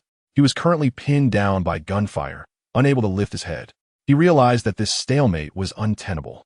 The enemy would soon encircle him. A thought flickered in his mind, and he devised a plan. He detached a grenade from his tactical belt, pulled the safety pin, counted silently to 2, then aimed in a direction and hurled it with force from behind the log. The grenade arced through the air, landing in a patch of snow a dozen meters to the right of the 3 soldiers. Boom! A deafening explosion erupted, sending a cloud of snow and dirt swirling into the air, illuminating half the forest with a flash of fire. The 3 soldiers were evidently startled by the sudden blast, their fire momentarily faltering as they instinctively turned to look toward the source of the explosion. In that precious instant, Chu Hai dashed out from the opposite side of the log, his submachine gun roaring to life once more. This time, he eschewed spraying bullets and instead delivered precise shots. One soldier, attempting to rise, was met with 2 bursts of crimson erupting from his chest. His screams stifled before it could escape, and he fell backward. Another soldier, realizing the danger, began to pivot his weapon, but Chu Hai's 3rd bullet had already found its mark, piercing through his skull with unerring accuracy. Only the last captain remained. This captain was a fierce character. He displayed no signs of panic. Instead, he rolled behind a large tree and began to fire wildly in the direction of Chu Hai, attempting to suppress him. Chu Hai emptied his magazine and swiftly retreated to cover, quickly extracting a new magazine from his pouch to reload. The entire process was executed with seamless fluidity, completed in less than 3 seconds. At that moment, he noticed the gunfire from the opposing side had ceased. Clearly, they were also reloading. An opportunity. A glint of cold light flashed in Chu Hai's eyes. He chose not to exchange fire. Instead, he surged forward from behind cover like a fierce tiger unleashed, charging straight toward the tree where the captain was hiding. He saw close combat. The captain, having just reloaded, looked up to see a dark figure hurtling toward him with astonishing speed, sending a jolt of terror through him. He hastily raised his weapon, but it was already too late. Chu Hai was too swift. In the blink of an eye, he closed the 30-meter gap, just before the captain could pull the trigger. Chu Hai delivered a powerful kick to his wrist. Crack! The sharp sound of shattering bone echoed, causing the captain's 40 submachine gun to fly from his grasp, accompanied by a pain scream. Chu Hai wasted no time. He closed the distance and delivered a fierce elbow strike to the captain's temple. Thud! The captain's head collided with the tree trunk behind him, akin to a rotten watermelon, and he slumped down without uttering a sound, utterly lifeless. The battle was over. It lasted barely a minute. Chu Hai stood in place, gasping for breath, adrenaline still surging through his body. He surveyed the 4 corpses on the ground and the surrounding chaos of snow, feeling no joy of victory, only a profound weariness of having survived. He approached the captain's body, crouched down, and began to search him. Magazines, grenades, chocolate. These were valuable items not to be wasted. Just as he prepared to search the next corpse, his gaze inadvertently fell upon the insignia on the captain's uniform. It was neither the Iron Cross of the German army nor the skull of the SS. It was a small yet grotesquely sinister metal badge, featuring a black skull connected to several twisted appendages resembling octopus tentacles. In an instant, Chu Hai's pupils constricted to pinpoints. His breath halted. He yanked open the captain's collar, revealing a tattoo on his neck, bearing the same emblem but larger, clearer, and with an eerie hint of red. Hydra. The words escaped Chu Hai's lips involuntarily. He sprang to his feet and rushed over to the other corpses, inspecting each one in turn. Every individual, in the same position, bore identical insignias or tattoos. He finally comprehended why they had strayed from their course. They also grasped the serendipity of encountering a patrol unit in this very location. This was far from an ordinary area occupied by the German army. They had parachuted, landing unerringly within the perimeter of a Hydra secret base. This was indeed the lair of Hydra. Chapter 8. A change of armament. What a perplexing situation this is. Chu Hai stood in the snow, gazing at the corpses of several Hydra soldiers strewn across the ground, his emotions swirling chaotically, akin to a spilled pot of mixed flavors, fear being the most prevalent. He found himself alone, uncertain of how many more Hydra soldiers lurked in ambush around him. The recent gunfire had undoubtedly alerted more of them. Yet beyond the fear, a more potent emotion began to well up from the depths of his being: excitement. A morbid thrill, intertwined with nervousness and greed, surged within him. Where was he? In the very heart of Hydra. What treasures did Hydra possess? They held advanced technology that transcended this era. In films, what kind of weaponry did the soldiers under the Red Skull wield? Those blue energy guns could reduce a person to a pile of ash with a single shot, far surpassing the capabilities of his own submachine gun. Although the soldiers before him appeared to be mere patrolmen wielding conventional arms, they were Hydra, after all. Their equipment had to be superior to that of the average German soldier outside, didn't it? As the saying goes, fortune favors the bold, starvation befalls the timid. Now that he found himself in this predicament, there was no use in hesitating. Whether he lived or died, he must seize some capital. Once this thought surfaced, it could not be suppressed any longer. Chu Hai's eyes began to glimmer with determination. No longer hesitating, he crouched down and embarked on his first endeavor of scavenging since his arrival in this world. He first dashed toward the squad leader he had dispatched with his swift elbow strike. Higher rank typically meant more valuable possessions. This was common knowledge. He swiftly rifled through the leader's belongings. First, the weapon, a well-maintained MP-40 submachine gun, accompanied by 3 fully loaded magazines, which he unceremoniously tucked into his coat. He also liberated 2 German-made stick grenades from the soldier's harness. These items were powerful and had a considerable throwing distance, making them excellent for breaching defenses. Next, he sought provisions. From the leader's jacket pocket, he retrieved a piece of something dark, wrapped in oil paper. Upon unwrapping it, he discovered a high-energy compressed biscuit, exuding a savory aroma of meat and nuts, far superior to the dry military rations in his own pack. Next to it lay a small tin box containing a few pieces of chocolate. Such treasures, as he stuffed a small piece of chocolate into his mouth, savoring the sweet. rich energy melting within his body. He mumbled incoherently. Sweet delicacies can swiftly replenish one's strength and alleviate tension, serving as a veritable lifesaver. Just as he was about to turn the corpse over to inspect for any concealed items, his hand brushed against a rigid, square object nestled within an inner pocket. Intrigued, he withdrew it to discover a small notebook encased in leather. Upon opening the notebook, illuminated by the reflection of the surrounding snowy landscape, he uncovered its contents, a hand-drawn map. Although the drawing was somewhat haphazard, the significant locations were clearly marked. His gaze was immediately drawn to a large red cross, annotated in German, a term he recognized, meaning factory. Surrounding the factory were several routes indicated by dotted lines, accompanied by times and numbers. This was evidently a patrol route and schedule for the area. His heart raced with exhilaration, nearly leaping from his throat. The worth of this item surpassed that of 100 submachine guns. With this map in hand, he was no longer blind in this perilous forest. He could evade enemy patrols and identify the safest paths. More crucially, he now knew the direction of the Hydra factory. He meticulously folded the map and tucked it securely into his innermost pocket, regarding it as his talisman.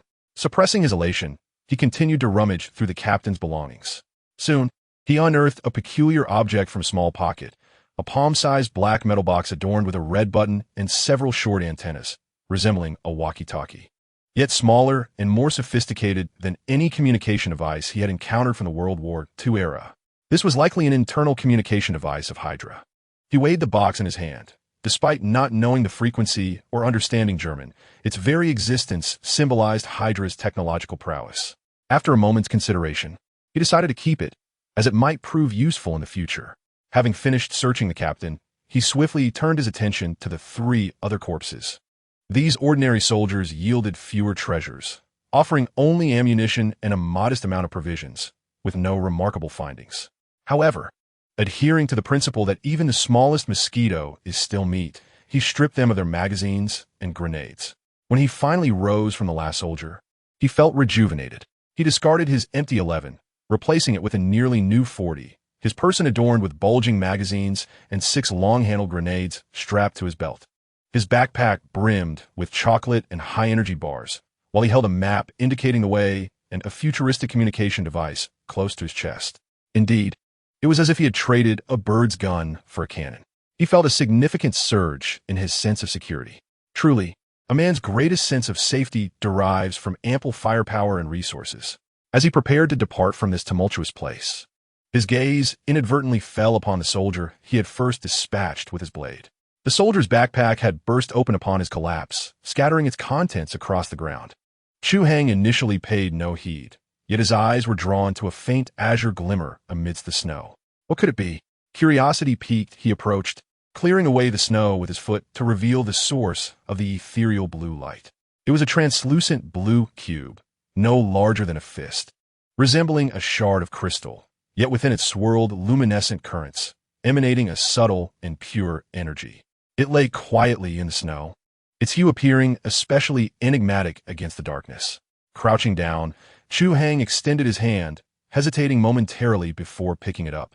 The cube felt cold to the touch, yet not harsh. Rather, it possessed a smooth, warm texture. He could distinctly sense a faint, yet remarkably pure energy radiating from the diminutive cube. Is this an energy block? The thought struck him, reminiscent of the energy weapons wielded by Hydra in films. The power source of those weapons was none other than the Tesseract.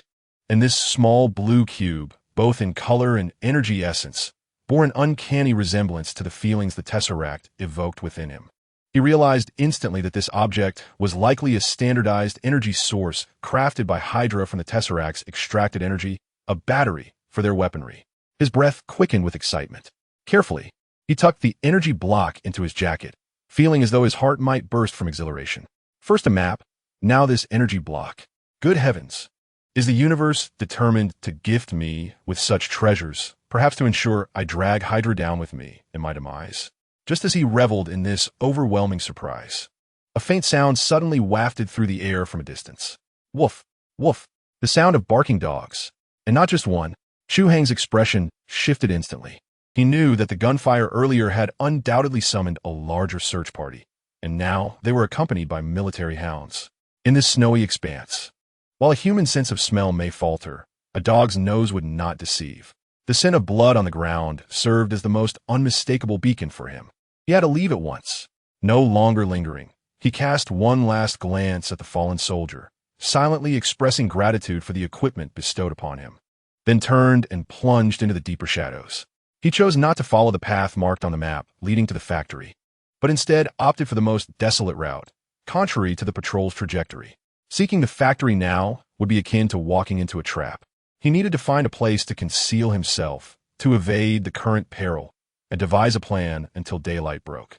The snowstorm seemed to intensify, swiftly concealing the footprints left behind, along with the 4 lifeless bodies, under a fresh blanket of white. The entire forest returned to an eerie silence, as if the brief and bloody skirmish had never transpired. Only a solitary shadow, adorned with pristine gear and a fervent heart, traversed the dark expanse of the snowy woodland with unwavering determination. Chapter 9. Finding a place to hide, the wind lashed against his face like an unkind stepmother, stinging with ferocity. Chu Hai had become impervious to pain, or perhaps he simply lacked the luxury of attending to such sensations. His focus was consumed by 2 paramount concerns. First, to keep moving, and second, to avoid falling. His lungs resembled a battered bellows, each breath accompanied by a harsh wheeze. As the frigid air, sharp as countless icy needles, invaded his trachea and seared into his lungs, igniting a blaze of excruciating agony. Though his self-healing factor endowed him with extraordinary endurance and recuperative abilities, it offered no comfort, solely dedicated to restoring his physical form while disregarding his suffering. Had he been the Chu Hai of his previous life, confined to a cubicle until calloused, he would likely be foaming at the mouth, sprawled helplessly in the snow, awaiting the approach of ravenous wolves. But now, he could neither afford to halt nor dare to pause. The cacophony of barking behind him resonated like the ominous drumbeats of Yama, each bark louder and closer than the last. Woof, woof, woof. The sound was imbued with an exhilarating fervor, piercing through the tranquil, snow-laden forest. Damn it, what a pack of beasts! Chu Hai cursed silently, uncertain whether his ire was directed at the dogs or the Hydra soldiers commanding them. Utilizing dogs for tracking was utterly unfair, a blatant breach of martial ethics. He dared not run in a straight line, as it would render him a mere target. Instead, he relied on a vague recollection of the map in his mind, deliberately choosing treacherous paths to navigate. Suddenly, he encountered a thicket of bushes, half his height, blanketed in thick snow. Without a moment's hesitation, he plunged into the dense foliage. Sharp, brittle branches snapped against his military coat, even tearing his trousers and leaving streaks of blood on his legs. The self-healing factor promptly activated, sending waves of tingling itchiness through the wounds. However, this tormenting itch was compounded by the biting cold, creating a cruel duality of discomfort. Emerging from the thicket, he inadvertently stepped into a snow-covered pit, losing his balance and tumbling unceremoniously into the cold embrace of the snow, spitting out the icy powder from his mouth. He disregarded any potential injuries and scrambled to his feet, continuing his frantic flight. He could feel his stamina rapidly dwindling, his limbs growing heavier as if infused with lead. Continuing down this path was not a viable solution. A human could never outrun a dog, especially in this treacherous snowy terrain. He needed to devise a strategy to completely elude his pursuers. What to do? His mind raced at high speed. Climbing a tree? Impossible. The objective was too conspicuous, and the dogs would incessantly bark below, rendering him a living target. Digging a snow cave? There was no time by the time he finished. He would have been wrapped like a dumpling. The only viable solution was to find a location that could completely obscure his scent and tracks, a river or a cave. The river. His eyes brightened as he spotted a small stream not far off, its surface glazed with thin ice. Without hesitation, he altered his course and dashed to the water's edge, plunging a foot into the frigid stream. With a sharp crack, the thin ice shattered, and the icy water instantly engulfed his calves. The chill penetrated so deeply that it felt as though it were seeping into his very bones. Gritting his teeth against the numbing cold, he sprinted downstream for about 100 meters. This should sufficiently confuse the dog's sense of smell. He climbed out of the stream, drenched and dripping, his pant legs frozen stiff, producing a crackling sound with each step. He knew he had to find a hiding place before his body became completely numb. As he ran, His eyes frantically scanned the terrain around him.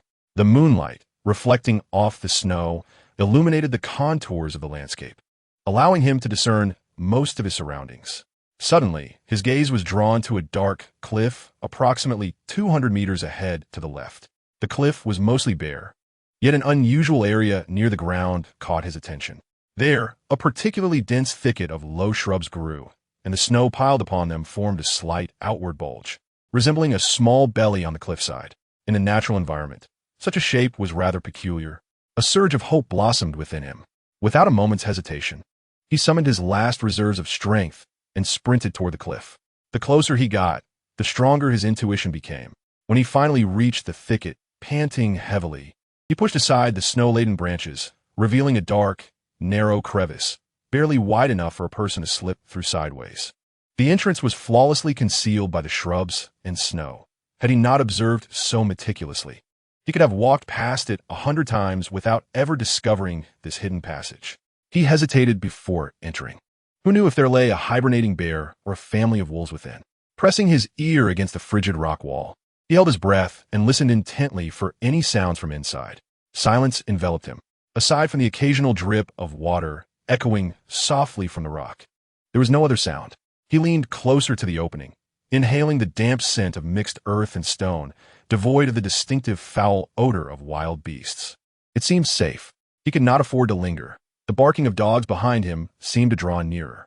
Clutching his .40 caliber submachine gun tightly to his chest, he turned sideways and, like a thirsty loach, struggled to squeeze through the narrow gap, inch by inch.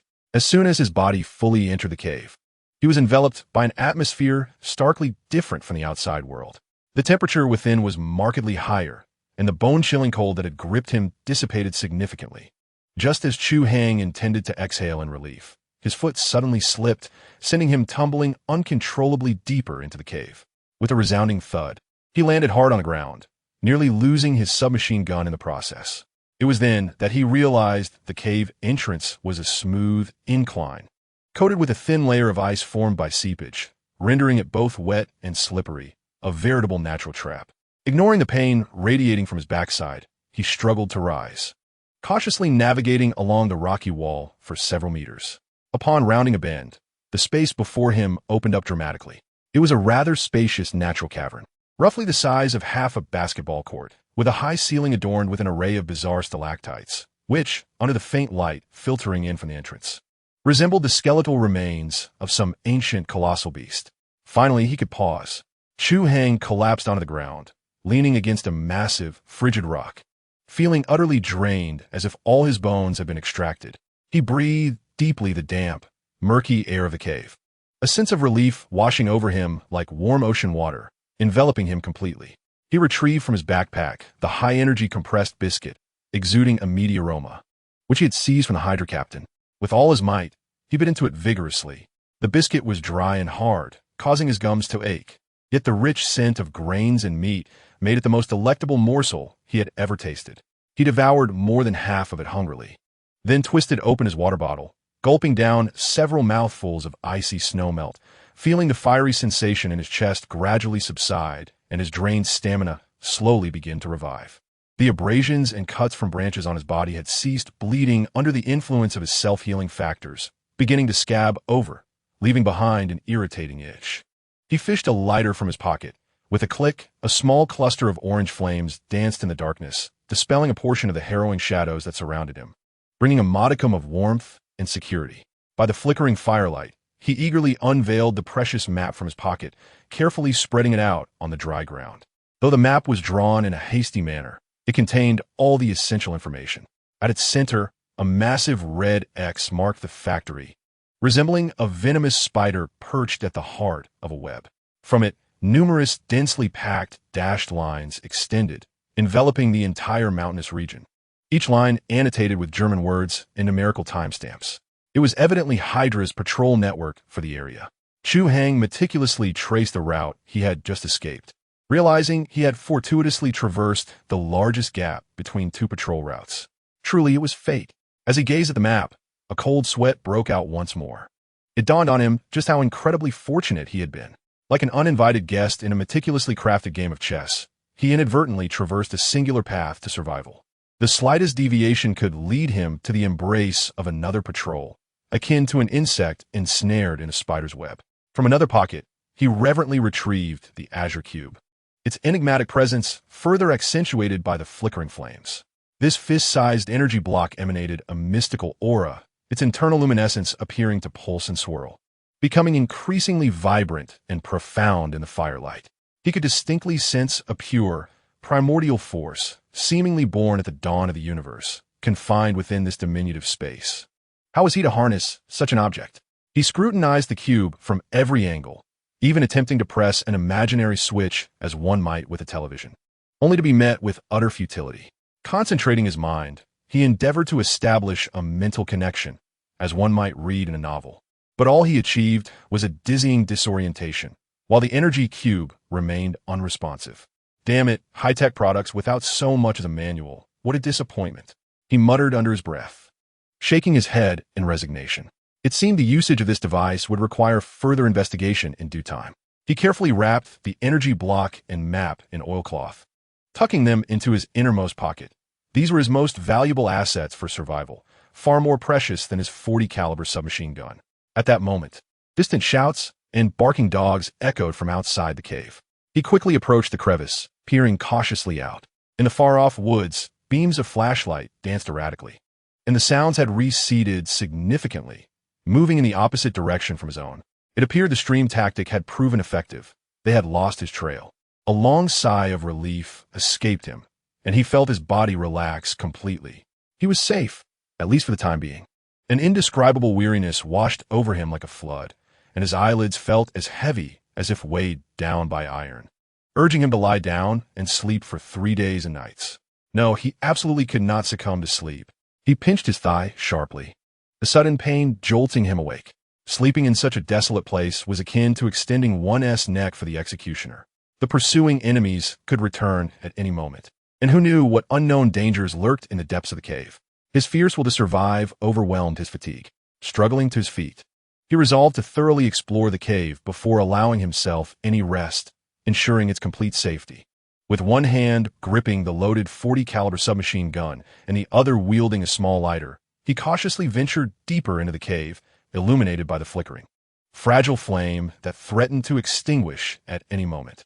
The cave extended far into the darkness, its floor becoming increasingly uneven and littered with fallen debris from the ceiling. The air grew increasingly damp and chilly, the distinct sound of dripping water reverberating through the cavern, magnified into a peculiar rhythm that struck at his taut nerves. He had traversed approximately 50 to 60 meters when he encountered a bend that obstructed his path. Halting his steps, he pressed his body tightly against the frigid rock wall, akin to a gecko, cautiously peering around the corner. Beyond the bend, the cavern expanded into a vast underground hall, the darkness in the distance unfathomable. Just as he prepared to step forward, his ears suddenly detected an exceedingly unusual sound. It was faint, almost imperceptible, nearly drowned out by the incessant dripping. Yet, in that instant, Chu Hai's body froze. He could assert with absolute certainty that it was neither the wind nor the sound of water. It was the grating noise of a heavy metallic object being dragged across the rough stone floor. The sound was sporadic and filled with a disconcerting texture, as if someone were dragging a rusted, immensely heavy chain, slowly moving in the depths of the darkness within that underground hall. In that moment, Chu Hai's body stiffened like a stone.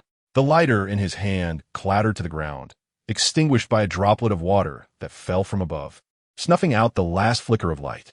Instantly, the surroundings plunged into a suffocating, pure darkness. His heart once again raced uncontrollably, each beat akin to a heavy hammer striking against his chest. There were others in this cave.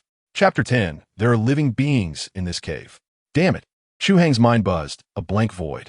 The crisp sound of the lighter falling echoed like the grim Reaper pressing the countdown switch of his life. With the final glimmer extinguished, the entire world was devoured by boundless darkness and cold. Nothing was visible. In such an environment, the eyes became the most futile of organs. No matter how wide he opened them, all he saw was a pure, disconcerting black. Yet at that moment, his other senses were amplified exponentially. He could distinctly hear the frantic pounding of his heart, each thump resonating as if someone were drumming beside him, causing his eardrums to ache. He felt the icy air surging from all directions, greedily siphoning away the last remnants of warmth from his body. The air carried a damp, earthy scent, reminiscent of something that belonged in a grave. Most perilous of all was that sound. The cursed metallic scraping, dragging a heavy object, did not cease with the extinguishing of the light. On the contrary, in this profound silence, it became startlingly clear, as if someone were wielding a rusty saw, methodically gnawing at his nerves. The sound persisted, and it seemed to draw ever closer. Chu Hai's body was as rigid as a piece of wood frozen within a block of ice. He could even feel the hairs on the back of his neck standing on end. Could it be? Having just escaped the clutches of the Hydra, he had plunged into the lair of some prehistoric beast? This cavern couldn't possibly be the secret hideout of a deranged killer. Could it? Isn't that how films portray it? An isolated lunatic, relishing the notion of transforming unfortunate intruders into bizarre works of art within his domain. Or perhaps the Hydra was conducting some clandestine experiment here, nurturing an abomination that lurked in the shadows? Countless terrifying scenes from horror films flashed through his mind, each one potent enough to instill paralyzing fear. He gripped his submachine gun tightly. The cold steel was his only solace at that moment. Yet he was acutely aware that in this pitch-black darkness, this weapon was no more effective than a mere stick. Could he possibly fire blindly into the void? Such an act would only reveal his position, rendering it futile. What to do? What to do? A fierce instinct for survival compelled his nearly dormant brain to resume its function. Calm down. He must regain his composure. He inhaled deeply, the frigid air causing him to cough, but he stifled the sound in his throat. He fought to control his racing heart, commanding his muscles to gradually relax from their tension. Abandoning the use of his eyes, he focused all his attention on his ears. He began to discern the sound. A heavy, rhythmic scraping, punctuated by a faint, suppressed breathing. The sound of human respiration. This revelation allowed a slight easing of the tension in Chu Hai's heart. As long as it was a person, there was bound to be a way to handle the situation. Yet, a more chilling thought soon emerged. Would a normal individual traverse such a ghastly place, dragging a heavy chain? As he pondered this, the scraping abruptly ceased. The entire cavern fell once more into a deathly silence. Chu Hai's heart leapt into his throat. He held his breath, daring not to make a sound, standing motionless like a statue awaiting judgment. The unknown is the most terrifying. Time seemed to stretch infinitely at that moment, each second akin to a century. Just as Chu Hai felt he might succumb to the suffocating silence, a hoarse, weak voice, laced with evident pain, suddenly resonated from the darkness ahead. It was in English. Chu Hai shuddered, nearly crying out. He instinctively wished to respond, yet the words were swallowed back down his throat. He had no idea who the other person was, friend or foe. Should the other party be a captive of the Hydra, would not my very utterance betray me?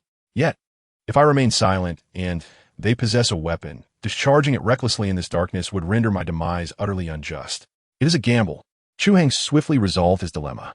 Lowering his voice, he cautiously responded in English, his words echoing softly within the vast cavern. Silence enveloped the darkness for several tense moments. Then, a sigh of relief pierced the stillness, followed by a sharp clatter, as if a metallic object had fallen to the ground. The hoarse voice repeated a phrase, imbued with exhaustion and a hint of incredulous joy. No sooner had the words faded than Chu Hai beheld a faint spark flicker in the murky depths ahead. Almost immediately, a small, trembling orange flame ignited, dispelling a patch of darkness. It was an antiquated oil lamp. Beneath its feeble glow, a familiar face, drenched in sweat and anguish, emerged before him. Gab Jones? Chu Hai gasped in astonishment. The figure sprawled on the ground, straining to ignite the lamp, was none other than his comrade from the roaring assault team, Gab Jones, whom he had only glimpsed within the barracks. Gab Jones, too, appeared taken aback by the sight of Chu Hai. His wide eyes reflected shock and elation as he exclaimed, "Chu, my heavens, it truly is you. How did you end up here?" As Chu Hai approached, he discerned the dire state Gab was in. His left leg was ensnared by a massive, rusted animal trap. That contraption resembled a steel maw bristling with fangs, its sharp teeth embedded deeply into his calf, while the surrounding military trousers had been stained a dark crimson. A ghastly sight indeed. Beside him lay a robust iron pry bar. In an instant, Chu Hai comprehended the situation. The earlier sound of metallic scraping was not the clinking of chains, but rather Gab Jones struggling with the accursed trap, perhaps attempting to pry it open with the bar. Damn it, Which scoundrel set this trap here? Chu Hai cursed, immediately crouching down to assess Gab's injuries. I have no idea, Gab Jones grimaced, beads of cold sweat lining his forehead. After parachuting, I got separated from you all. I sought refuge, but upon entering this cave, I stepped right into this devilish contraption.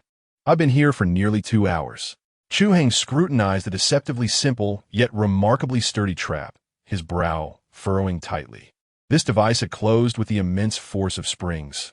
Once ensnared, it was nearly impossible to pry open without specialized tools. That Gab Jones had endured for 2 hours with only a pry bar was a testament to his resilience. Hang in there, Chu Hai urged in a low voice. He set aside the submachine gun in his grasp and seized the iron jaws of the steel trap with both hands. Chu, don't exert yourself, Gab muttered weakly, shaking his head. It's too tight. I've tried, and it's impossible. Before he could finish his sentence, he abruptly halted, his eyes widening like 2 brass bells. Chu Hai took a deep breath, the muscles in his arms bulging instantly, resembling the gnarled roots of an ancient tree. A terrifying strength, far beyond the ordinary, surged from his core to his arms, culminating in his fingertips. Huh! With a low growl, his incredible power erupted without restraint. The sound of metal twisting painfully echoed, as the trap, which even Gab Jones could not budge with a crowbar, was forcibly pried open inch by Chu Hai's sheer will. Gab stared in astonishment, his mouth agape as if he could fit an egg inside it, completely forgetting the excruciating pain in his leg. He had always believed Chu Hai to be merely a fortunate Eastern lad with good aim, yet the strength he now displayed was nothing short of superhuman. With a final crack, the spring of the trap was forcibly stretched to its limit, locking in place. Chu Hai, drenched in sweat, released his grip, gasping for breath. His arms ached terribly, nearly dislocating from the strain. The force required was greater than he had anticipated. Quick, get your leg out, he shouted at the still-dazed Gab. Roused from his stupor, Gab hastily withdrew his bloodied left leg from the iron fangs. The moment he extricated his leg, Chu Hai, utterly spent, let go, and the jaws snapped shut with a resonant clang, reverberating ominously in the cave.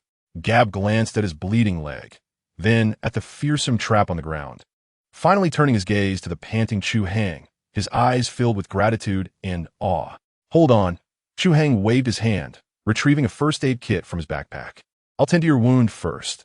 This place is unsafe, and we must leave quickly. He tore open Gab's pant leg, and the deep, bone-exposing wounds made him gasp in shock. He rinsed the wounds with clean water, applied antiseptic powder, and then tightly wrapped bandages around them. After completing the task, he himself felt utterly drained and collapsed onto the ground. He took out the remaining half of a compressed biscuit and a water bottle, offering them to Gab. Eat something to regain your strength. Gab accepted without hesitation, devouring the food ravenously. The cave momentarily returned to tranquility, filled only with the sounds of their chewing and labored breathing. However, the joy of surviving did not linger long, as a more daunting issue loomed before Chu Hai. Gab's leg was severely injured. Not only was combat impossible, but even walking had become a formidable challenge. In his mind, the chilling countdown of the super copier starkly displayed the remaining time, 3 days and 3 hours. He had to locate Captain America and make contact within this time frame. However, as Chu Hai glanced at the incapacitated Gab Jones beside him, and then at the abyss of darkness outside the cave, he cursed inwardly. What was once a solitary stealth survival mode had abruptly morphed into a dual escort mission for an injured comrade, significantly escalating the difficulty of this endeavor. Chapter 11. Plans change. Chu Hai observed Gab Jones, who leaned against the rocky wall, his complexion as pale as parchment, and felt a tumult of emotions swirl within him. He did not resent Gab for being a burden.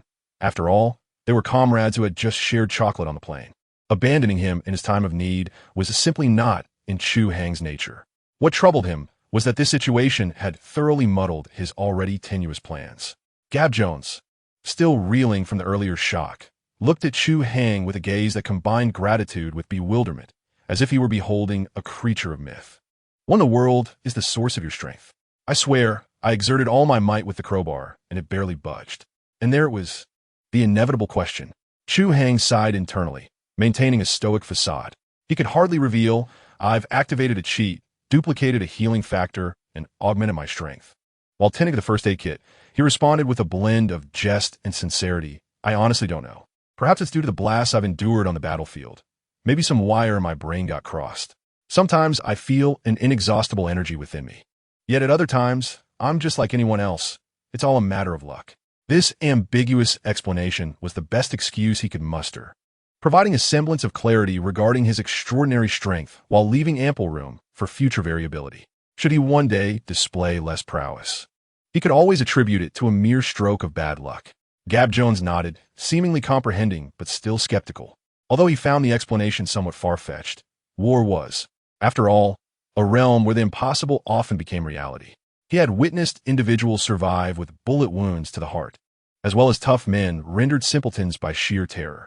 Compared to these phenomena, a sudden increase in strength was not so difficult to accept.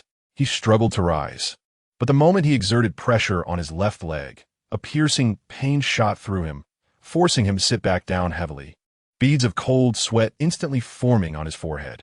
"Don't move." Chu Hai quickly restrained him. "Your injury is too severe, while it hasn't damaged the bone. Your muscles and blood vessels are torn.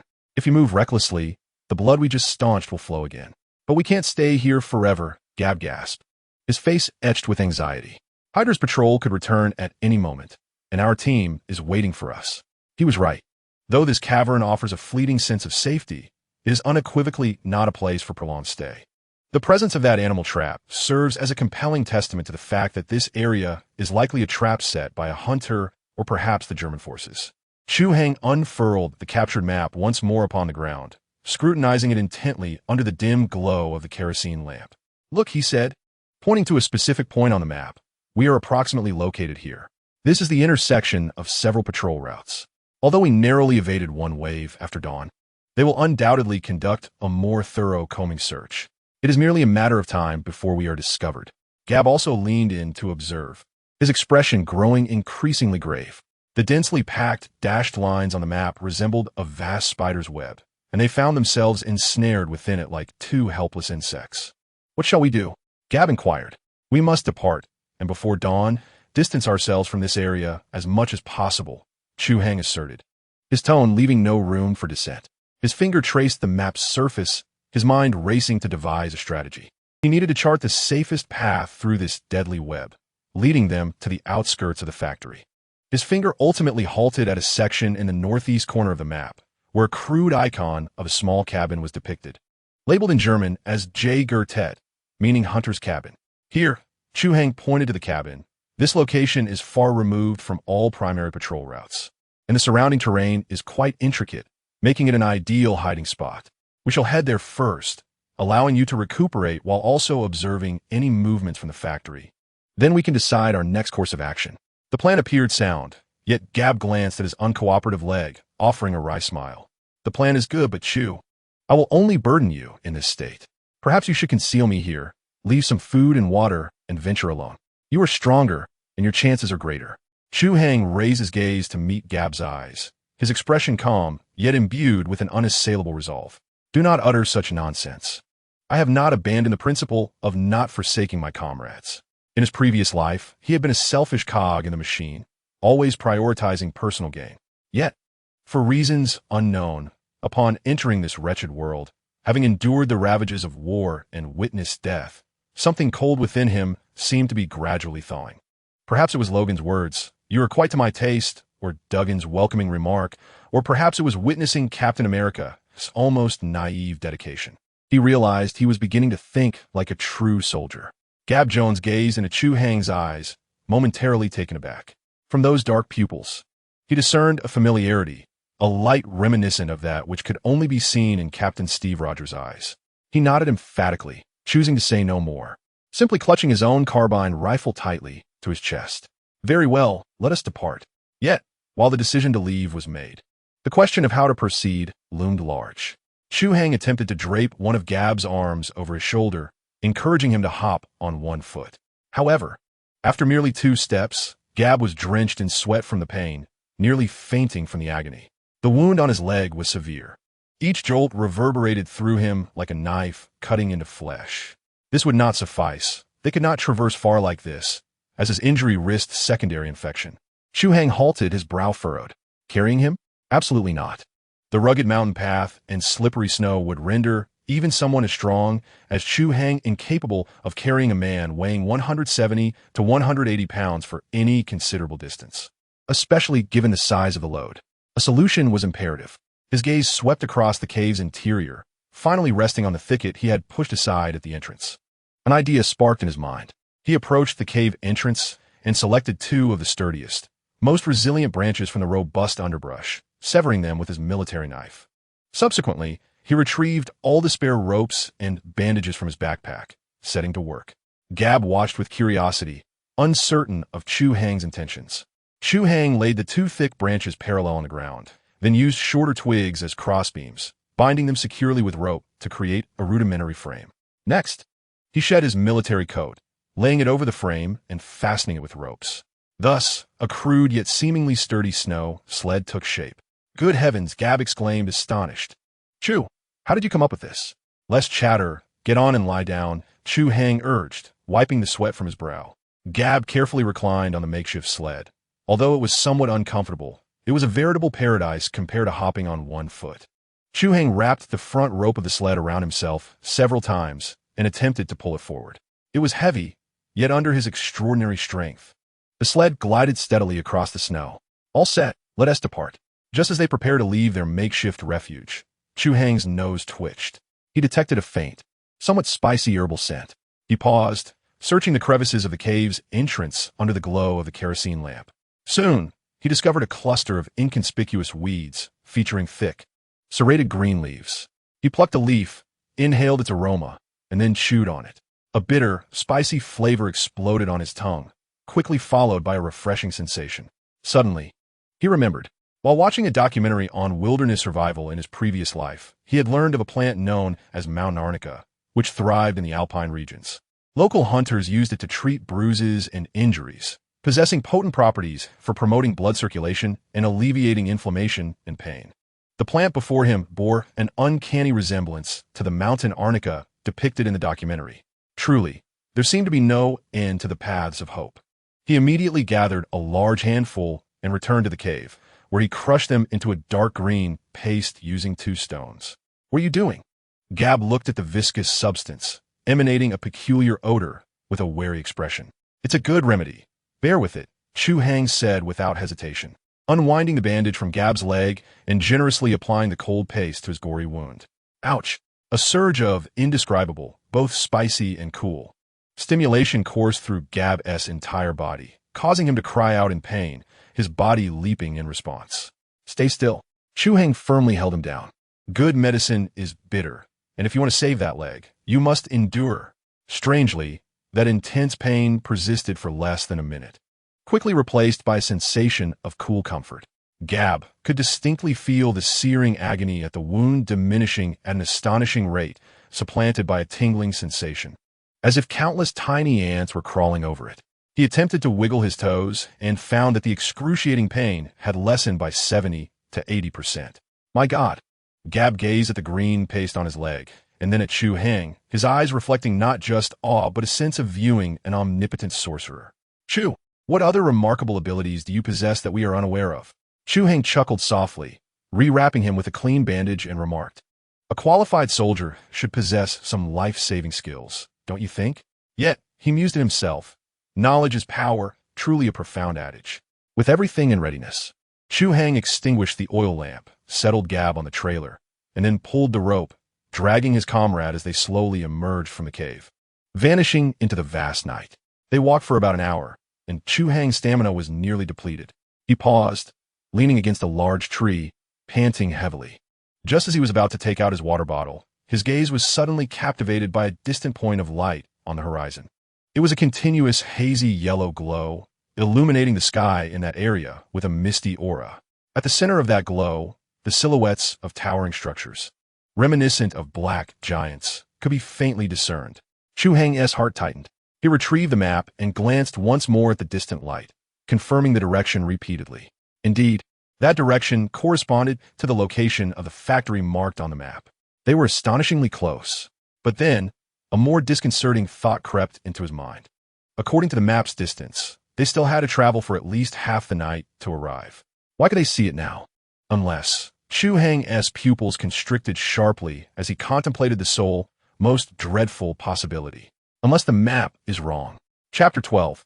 There is definitely an issue with this map. Damn it, I've been duped. These 3 words cascaded over Chu Hai like a bucket of ice water, chilling him to the bone.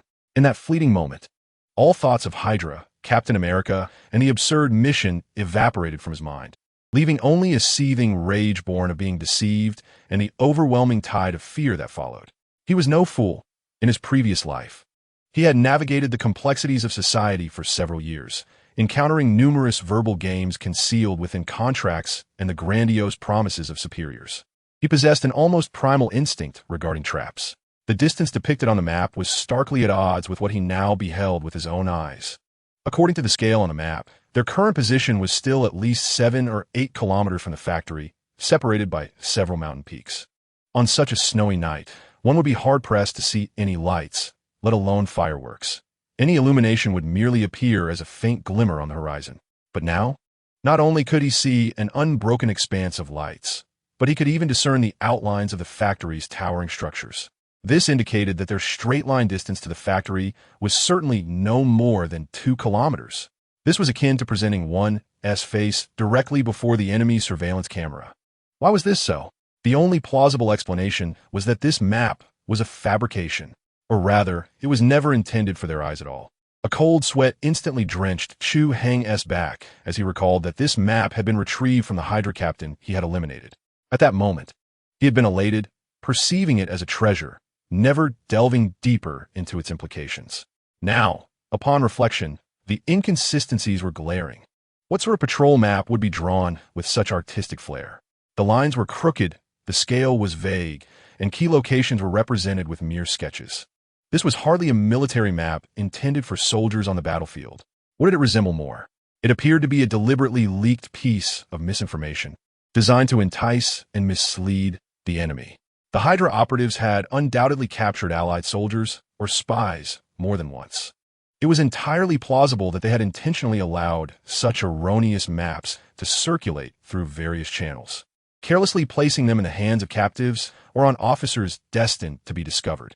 Consequently, the unfortunate souls who managed to escape or believed they had secured crucial intelligence would, like him, naively follow a path they deemed safe. Yet, they would never suspect that this so-called safe route was, in fact, a meticulously crafted death trap prepared by Hydra. The location marked as the hunter's cabin might not be a refuge at all, but rather a surveillance post laden with landmines and watchful eyes. Had they pressed on with Gab in tow, they would likely have become the brightest star in the sky by now. What was amiss? Gab, still in the trailer, sensed that the atmosphere had shifted. He observed Chu Hai frozen in place, fixated on the distant factory, his countenance pale enough to inspire fear. Chu Hai did not respond immediately. Instead, he abruptly crouched down, maneuvering the trailer behind a cluster of sturdy spruce trees, their dense foliage and the snow momentarily concealing their presence. Only then did he lower his voice to a near whisper, saying, "Gab, we've been deceived. This map is a forgery." Gab Jones, a seasoned veteran, was initially taken aback, but he quickly followed Chu Hang's gaze toward the factory. Just a glance was enough to drain the color from his face. As a soldier, he understood the correlation between distance and visibility far better than Chu Hai. Having dragged the trailer through the open expanse for so long, they might as well have been strolling beneath the very noses of their adversaries. "Damn those Nazi bastards," Gab muttered under his breath, beads of cold sweat forming on his forehead. Instinctively, he tightened his grip on his carbine, scanning the surrounding darkness with heightened vigilance. "We weren't spotted, were we?" he asked anxiously. "I don't know," Chu Hai replied, shaking his head, uncertainty gnawing at him, "but we cannot take that chance. From this moment onward, we must assume a search party is making its way toward us." Fear gripped their hearts like an invisible hand. In that instant, Chu Hai truly understood the essence of war. It was neither a film nor a game, devoid of the luxury of reloading a save. One misstep, a trivial oversight, could lead to irrevocable consequences. His meager, cinematic foresight felt as fragile as paper in the face of harsh reality. What should we do? Retreat? Back to that cave? No. It will inevitably be discovered. Continue toward the hunter's lodge? That will be a death sentence. For a moment, they felt ensnared in a deadlock. "Chu, listen to me." Gab's voice suddenly took on an unusual calmness as he grasped Chu Hang's arm, his gaze imbued with a soldier's resolute determination. Leave me here, find a place to hide. You can move more stealthily alone, making you a smaller target. Go find a captain and complete the mission. Forget about me. That's an order. Here it was again. Chu Hang regarded him, feeling a blend of exasperation and amusement, along with an indescribable sense of affection. He patted Gab's hand and shook his head. Save it, Gab. First, you are not my commander. You cannot order me. Second, the Roaring Assault Team does not abandon any comrade, and I refuse to repeat that for a third time. He paused, taking a deep breath to steady his racing heart. The more perilous the situation, the more one must remain composed. This was the only valuable lesson he had gleaned from countless overtime hours and the trials imposed by his boss. The map may have been false, but our wits are not. Chu Hang's gaze sharpened anew. If Hydras sought to toy with them, they would play along. He crumpled the damned map into a ball and stuffed it into his pocket. He then closed his eyes, concentrating all his attention on his sense of hearing. The ability of self-healing factors is fundamentally derived from genetics. Once replicated, it not only grants remarkable restorative capabilities, but also enhances Chu Hang's physical attributes in a comprehensive manner.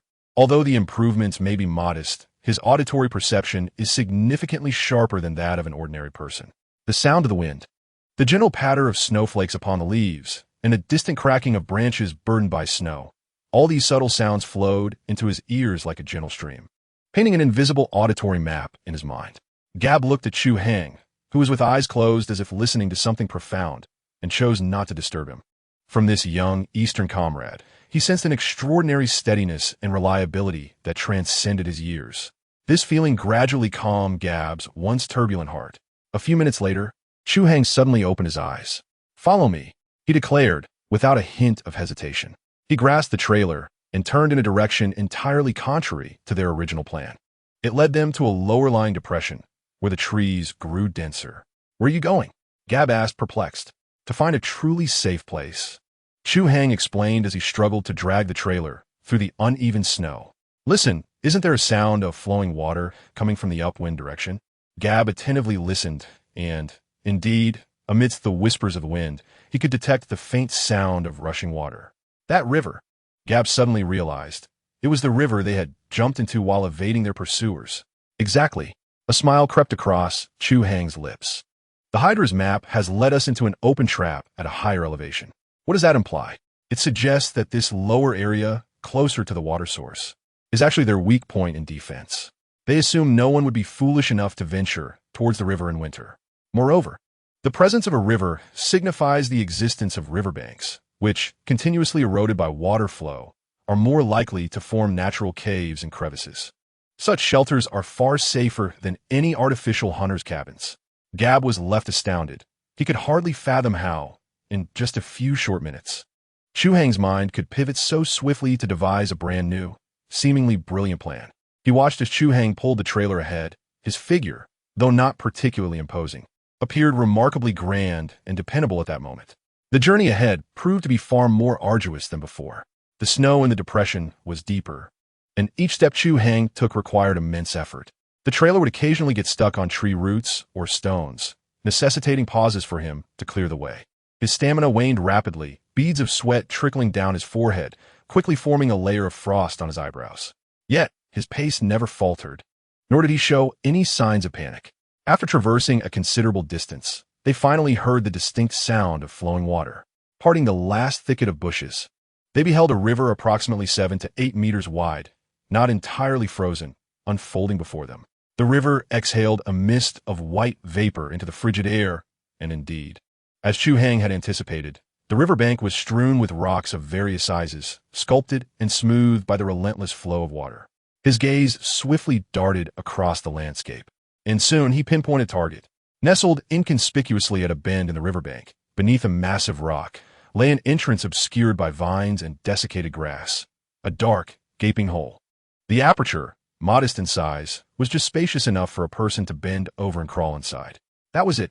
He maneuvered the trailer to the entrance and cautiously peered inside, ensuring that no beasts or other sinister entities lurked within before beckoning Gab down. Together, they managed to squeeze Gab into the narrow yet remarkably dry and warm cavern. Though the cave was modest, spanning less than 10 square meters, For two fugitives in desperate need of refuge, it felt akin to a five-star presidential suite. Chu Hai transported all their gear inside, then gathered some dry twigs and vines from outside, skillfully camouflaging the entrance. From the outside, no one would suspect the existence of a hidden cave. Having completed this task, Chu Hai finally exhaled in relief, his body feeling as if it had unraveled as he leaned against the cold rock wall, utterly drained, unwilling to move even a finger. He was exhausted, not merely from physical fatigue, but from the intense mental strain and depletion. Gab observed his weary countenance, his eyes brimming with gratitude and guilt. Chu, thank you. If it weren't for you, enough of that, Chu Hai interjected, waving his hand dismissively. We are temporarily safe now. You need a rest and tend to your leg. I must calculate how much time we have left. He closed his eyes, allowing his consciousness to plunge into the depths of his mind. The chilling countdown continued its relentless ticking. Super Copier, time remaining, 2 days, 19 hours. Time was running short. He had no idea how Captain America was faring, nor the whereabouts of the Howling Commandos. All he knew was that he must reach that cursed factory within 2 days. Yet, he had yet to ascertain its true location, and he was accompanied by a severely injured comrade. Chu Hai opened his eyes and glanced at the cleverly disguised crevice of the cave entrance, observing the profound darkness of the night sky, which seemed perpetually devoid of dawn. For the first time, doubt crept into his mind regarding the mission. Perhaps Gab was right. Perhaps he should truly venture alone. Chapter 13, Brother, we cannot abandon. Human beings are, at times, inherently contradictory creatures. Just like Chu Hai at this moment, his mind resembled a battleground for two tiny figures. One, clad in a suit and tie, with a shrewd expression, whispered in his ear, Hey, Chu Hai, wake up. What is your purpose in this world? It is to survive, to grow stronger. Opportunities lie before you. If you were to venture forth alone, shedding this burden, you would stand a considerable chance of reaching Captain America and replicating the super soldier serum. In that scenario, the sky would be yours to soar, unencumbered by fear. Compassion will only serve to undermine your own welfare.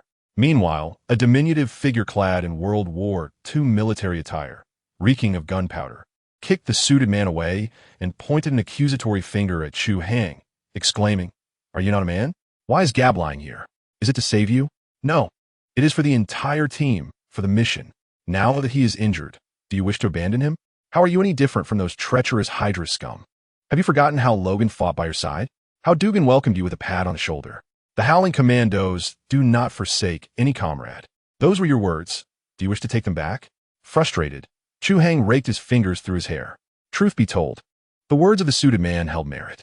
They aligned perfectly with the survival instinct he had cultivated in his previous life as a corporate drone, to seek advantage and evade harm, maximizing personal gain. Carrying Gab along would elevate the danger tenfold while reducing the likelihood of success to less than 10%. No matter how he calculated it, the arithmetic did not favor him. Yet, damn it, he could not overcome the internal struggle. Upon closing his eyes, he recalled the resolute gaze Gab had cast upon him when urging him to proceed alone. That was the look of a true soldier, prepared to sacrifice himself for the greater good. And what was he? Merely an opportunistic interloper, coasting through life on the wings of fortune?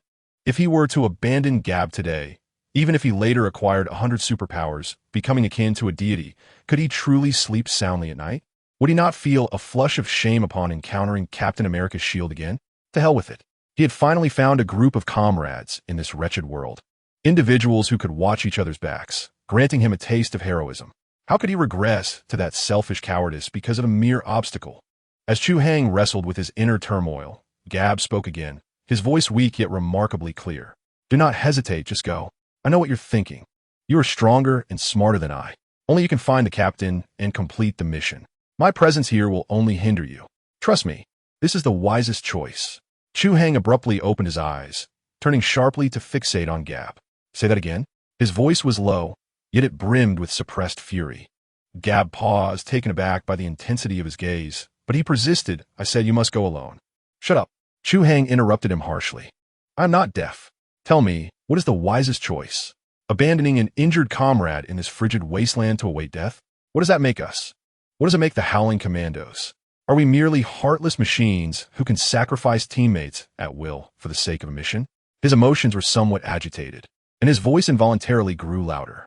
Gab paused in silence, observing the fervently emotional Chu Hai with a look of complexity in his eyes. He had not anticipated that this young Oriental, who typically appeared somewhat cynical and even a bit cunning, possessed such an underlying stubbornness. Nonetheless, the mission remained clear: to eliminate Hydra. Indeed, Chu Hai took a deep breath, compelling himself to regain his composure. But the essence of the task required that we fight like civilized beings, not like a pack of beasts. Let me tell you, Gab, today we either walk out of this forest together or perish here side by side. There is no third option. After stating this, he turned his gaze away from Gab and retrieved the radio communicator confiscated from the Hydra captain from his backpack. Gab froze at the sight of the black metal box in Chu Hai's hand. What are you planning to do? Wait to die? Certainly not. A familiar, slightly mischievous smile returned to the corner of Chu Hai's mouth. Since they have set a trap for us, it is only fitting that we return the favor. Is it not? He handed the communicator to Gab. You know how to use this, right? Can you decipher their ramblings? Gab accepted the communicator and nodded. I can manage it. I understand some German. Routine military communications should not pose a problem. That is good. Chu Hai's eyes sparkled with excitement, akin to a famished wolf that had found its direction in the dark of night. At present, we are like the blind and the deaf, utterly oblivious to the situation at the factory. This false map has deceived us, yet it has also presented us with an opportunity. What opportunity? An opportunity to eavesdrop on them. Chu Hai lowered his voice, his eyes shimmering with exhilaration. They must believe we have fallen into their trap or are walking right into it. They would never suspect that we are currently hiding in their weak defenses, armed with their communicator, eavesdropping on all their movements. Gab's breath quickened in an instant. He understood. He completely grasped Chu Hai's intention. This was an incredibly bold, even mad plan, yet undeniably, it was their only means of breaking the deadlock. Quickly, turn it on, Gab urged, excitement causing him to momentarily forget the injury on his leg. Chu Hai carefully turned the knob, activating the communicator. A faint crackling sound of electricity resonated within the cramped cave. He adjusted the volume to the lowest setting, so that one had to lean in closely to barely hear. The two of them, with hearts racing, were on edge. Intermittent German conversations emerged from the communicator. Gab tilted his ear, furrowing his brow in concentration. The report from Post 3 indicates all is normal. The patrol team has returned without encountering any traces. The supply truck is expected to arrive at the south gate in half an hour. Most of the communications consisted of trivial, inconsequential exchanges. Although Chu Hai could not comprehend the language, he discerned from Gab's expression that there was no significant information to be gleaned. He was not in a hurry, patiently awaiting developments. He understood that under such stringent lockdown and searches, it was impossible for there to be no useful intelligence at all. Indeed, after approximately 10 more minutes, the voice in the communicator suddenly became clear and dense. A figure who sounded like a commander issued orders in a grave tone. Gab's expression altered instantly. What did he say? Chu Hai inquired immediately. Gab gestured for silence, continuing to listen intently. Once the transmission concluded, he turned to Chu Hai, his expression serious, and said, "Bad news. They have confirmed that at least 2 individuals successfully parachuted from the downed aircraft, as they discovered 2 cut parachutes in different areas." Chu Hai's heart sank. Indeed, they had been exposed. What else? He pressed. They stated that the conventional search teams were too inefficient, and Herr Schmidt, the Red Skull, is extremely displeased. Therefore, they dispatched the hounds. The hounds? Chu Hai furrowed his brow. Are they military dogs? We jumped into the river. We should have eliminated the scent. No. Gab shook his head, his expression darkening. The hounds do not refer to actual dogs. It is the code name for an elite tracking unit within Hydra. It is said that their leader is a true expert in jungle hunting. As long as there is even the slightest trace left behind, it will not escape his notice. A chill ran through Chu Hai's heart.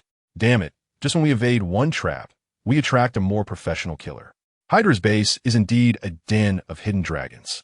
However, before he could fully digest this grim news, the communicator relayed an unexpected piece of intelligence that astonished both him and Gab.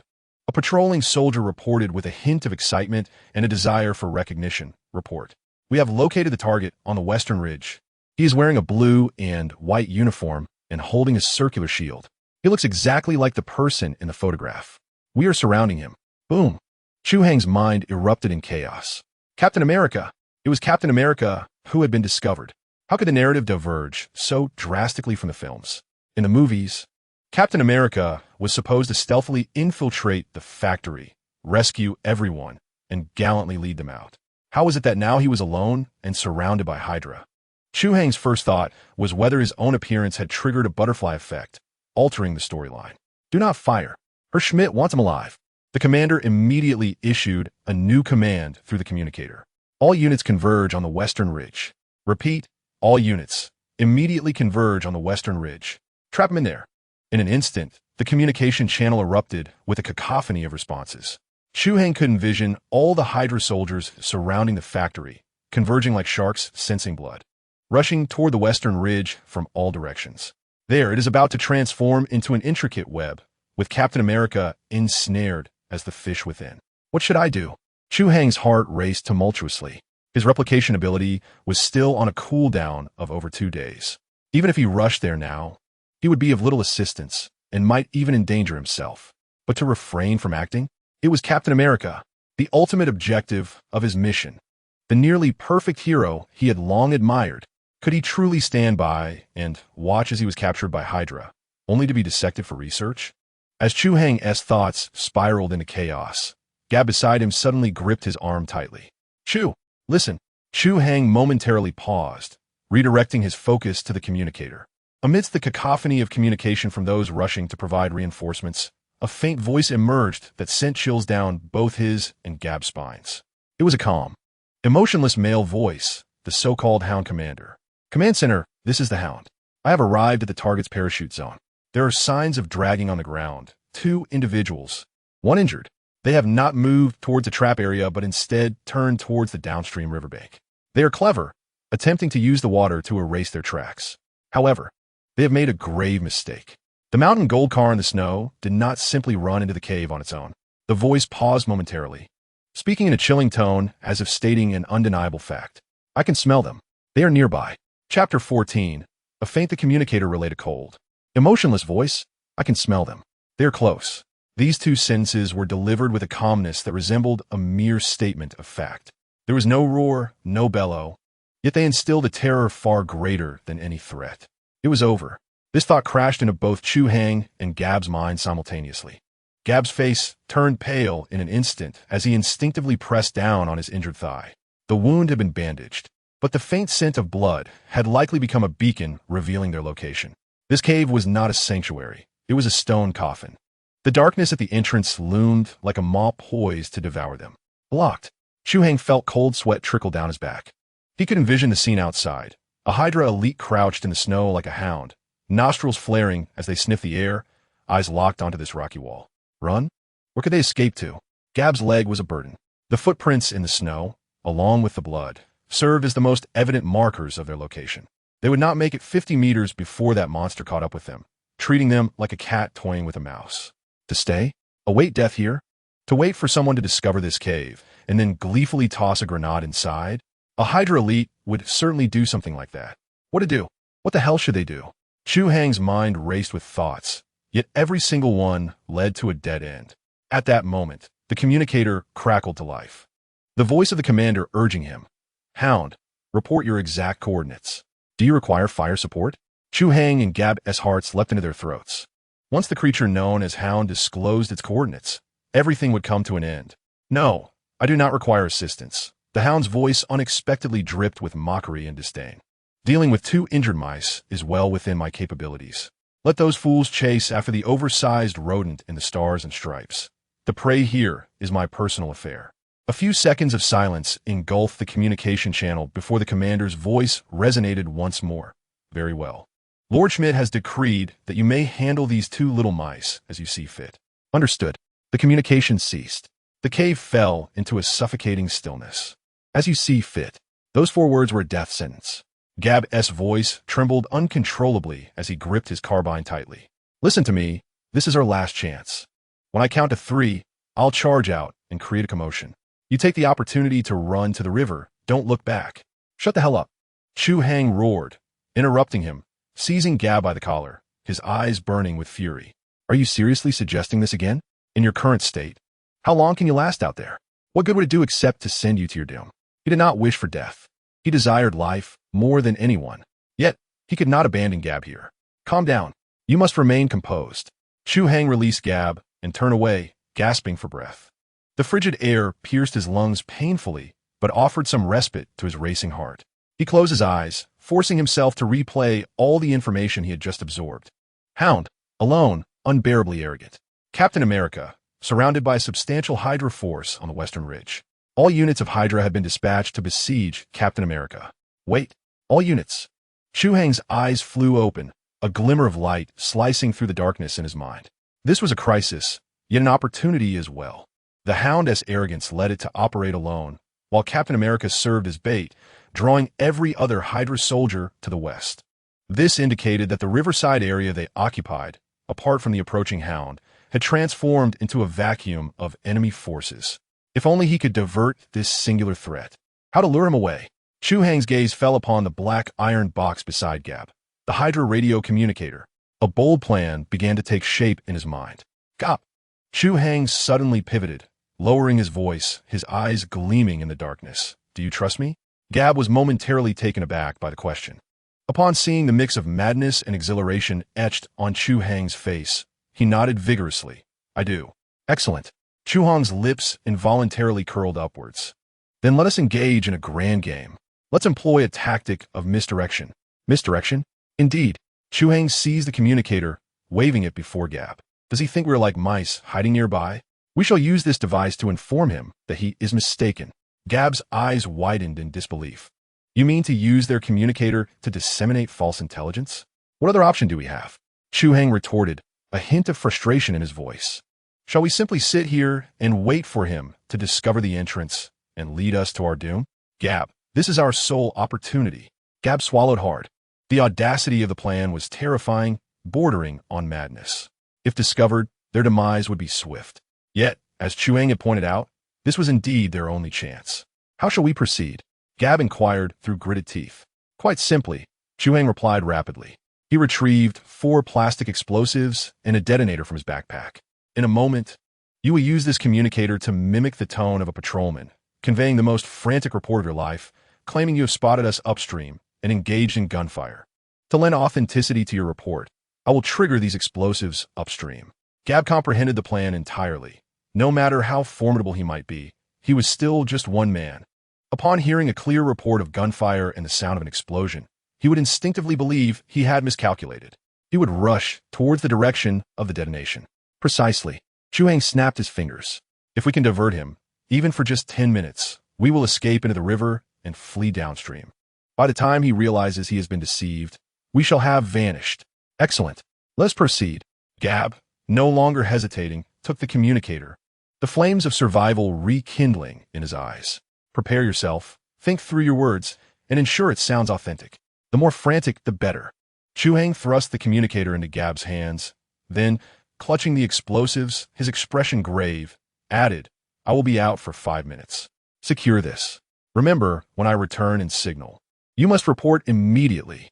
With that, Chu Hai ceased his chatter, inhaled deeply, lowered his body, and silently slipped out of the cave.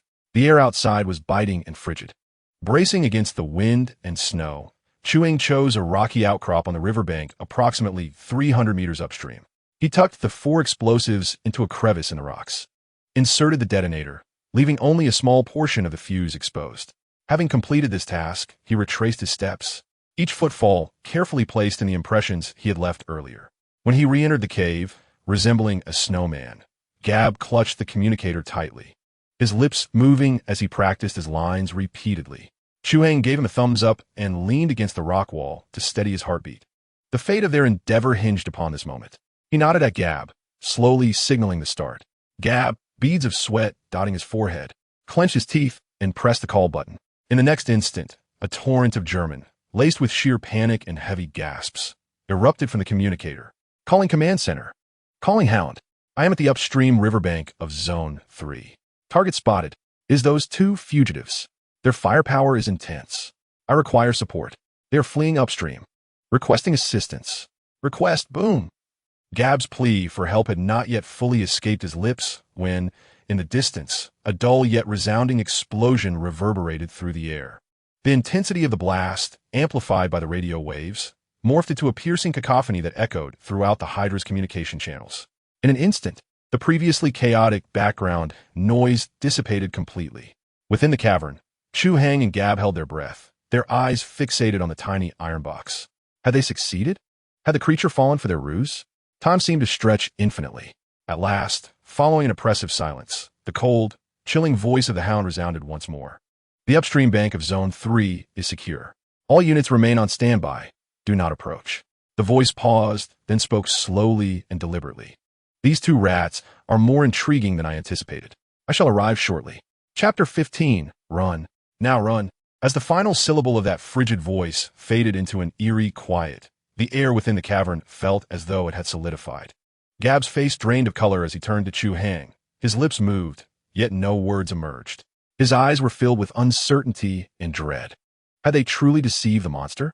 Had it genuinely believed their fabrications and ventured upstream in pursuit of a non-existent shadow? Chu Hai's heart raced violently, akin to a rampaging pile driver within his chest. To be candid, he harbored doubts of his own. The individual code-named Hound exuded an aura of peril. Like a venomous serpent lurking in the shadows, one could never discern from which angle it might strike. The last remark, more intriguing than I had imagined, sent a chill down Chu Hai's spine. That did not sound like the reaction of a prey escaping. Rather, it resembled the thrill of discovering a new toy. Damn it, there was no time for contemplation. The image of a little man in a suit sprang to mind, pointing an accusatory finger at him. Why ponder so much? Do you wish to linger here over tea, discussing the philosophies of life? This is your only window of opportunity, your sole chance. Delay even a moment, and you shall become a specimen hanging on the wall. Indeed, run. Now, immediately, go. With a fierce whisper, Chu Hai seized Gab, who remained paralyzed with shock, and hoisted him up from the ground. He afforded Gab no time for deliberation or hesitation. Swiftly draping one of Gab's arms over his shoulder and using every ounce of strength to half-drag, half-carry him out of the cramped cavern. The biting cold wind, infused with icy snowflakes, instantly assaulted their faces. Chu, did he truly fall for it? Gab shivered uncontrollably, being pulled along by Chu Hai, unable to suppress his inquiry. How would I know? Chu Hai gritted his teeth, acutely aware of the heavy burden that Gab was, as he trudged through the snow, his feet sinking alternately into the depths of the snowdrifts. He knew that if they did not flee immediately, their fate would be sealed. No time for idle chatter. Conserve your strength. He dared not linger for even a moment, nor glance back towards the upstream direction. All of his focus was concentrated on the ground beneath him and the weight of Gab in his arms. With a pace that may not have been swift, it was remarkably steady. He dashed toward the riverbank downstream. Each step he took in the thick, packed snow emitted a crunching sound, which resonated harshly in the tranquility of the snow-laden forest. Chu Hai's heart raced, fearful that the perverse hearing of their pursuer was as acute as his tracking abilities. 100 meters, 50 meters, 20 meters, the icy river, glistening under the moonlight, drew ever closer. At long last, the two of them tumbled and crawled to the riverbank. No time left, jump. Chu Hai cast a glance back at the dark woods, a nagging feeling that a pair of eyes was fixated on them. With no time for further contemplation, he shouted, hoisting Gab, and plunged into the river. Splash! The frigid, piercing water engulfed them instantly. Damn it! Even with Chu Hai's enhanced resilience, he could not suppress an expletive as the icy water enveloped him. It was not merely cold. It was agonizing, a searing pain as if thousands of icy needles pierced every pore of his body simultaneously. His blood felt as though it might freeze in an instant, and his heartbeat faltered. If he was suffering so intensely, one could only imagine Gab's plight. Gab's body stiffened in the water, a cry stifled by the sheer chill and the pain in his legs, nearly losing consciousness. Wake up! Gab! Don't you dare fall asleep. Chu Hai sensed Gab's body slacken and was engulfed by panic. He knew that at such temperatures, losing consciousness meant being perilously close to death. He slapped Gab hard on the back and summoned all his strength to drag him towards the river's center. The water was shallow in most places, reaching only to their chests, yet the current surged fiercely. The icy water relentlessly battered their bodies, stripping away the last remnants of warmth. Chu Hai's teeth began to chatter uncontrollably, and he could feel his bodily functions plummeting rapidly. The self-healing factor indeed made him more resilient than the average person, but it was not without its limitations. He sensed his wounds mending, his stamina returning, yet the rate of recovery could not keep pace with the loss of heat. He had to get Gab away from this cursed river as swiftly as possible. As he struggled through the water, he scanned the downstream bank with his enhanced vision, searching for a place to take refuge. Just then his ears perked up slightly. Amidst the rushing water and the howling wind and snow, he thought he discerned another sound. It was faint and emanated from upstream. A sound reminiscent of something swiftly moving among the treetops pierced the air. It was not the sound of footsteps, but rather a lighter, more agile sound, akin to the rustle of branches as a monkey leaps through the forest. Chu Hai's pupils contracted sharply. The hound! He was not traversing the ground. He was, damn it, moving among the trees. This revelation sent a shockwave through Chu Hai's mind. No wonder they had not heard any pursuing footsteps along the way.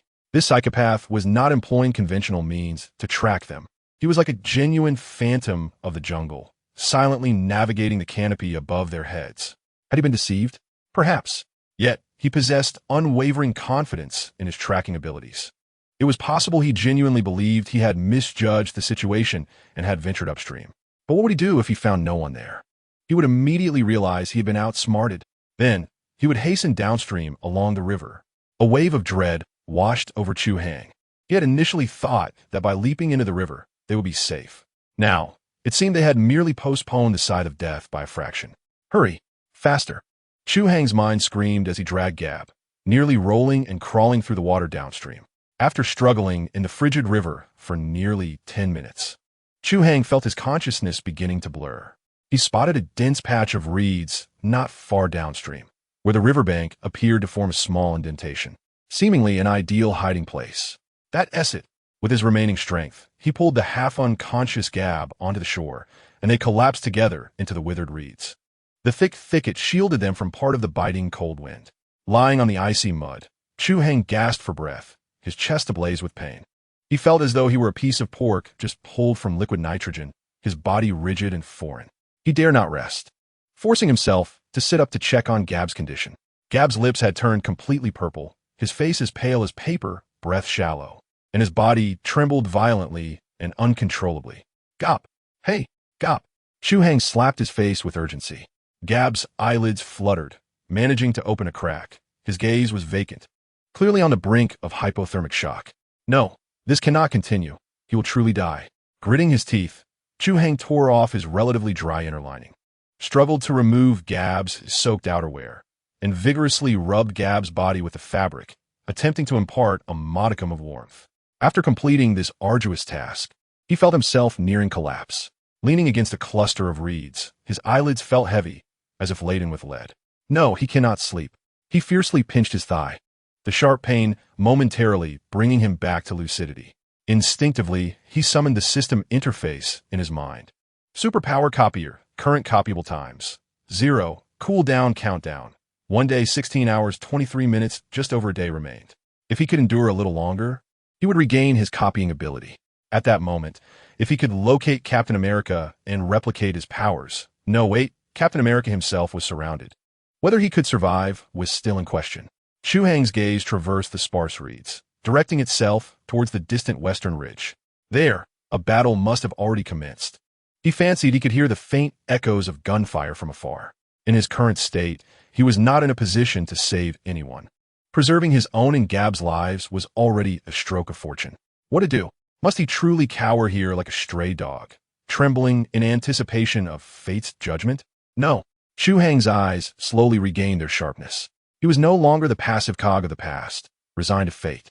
He possessed the paramount physical prowess of this era and wielded the most extraordinary abilities in existence. He was not here to flee. He was here to hunt. He cast a glance at Gab, nearly devoid of life, then surveyed the distant ridge, ablaze with artillery fire.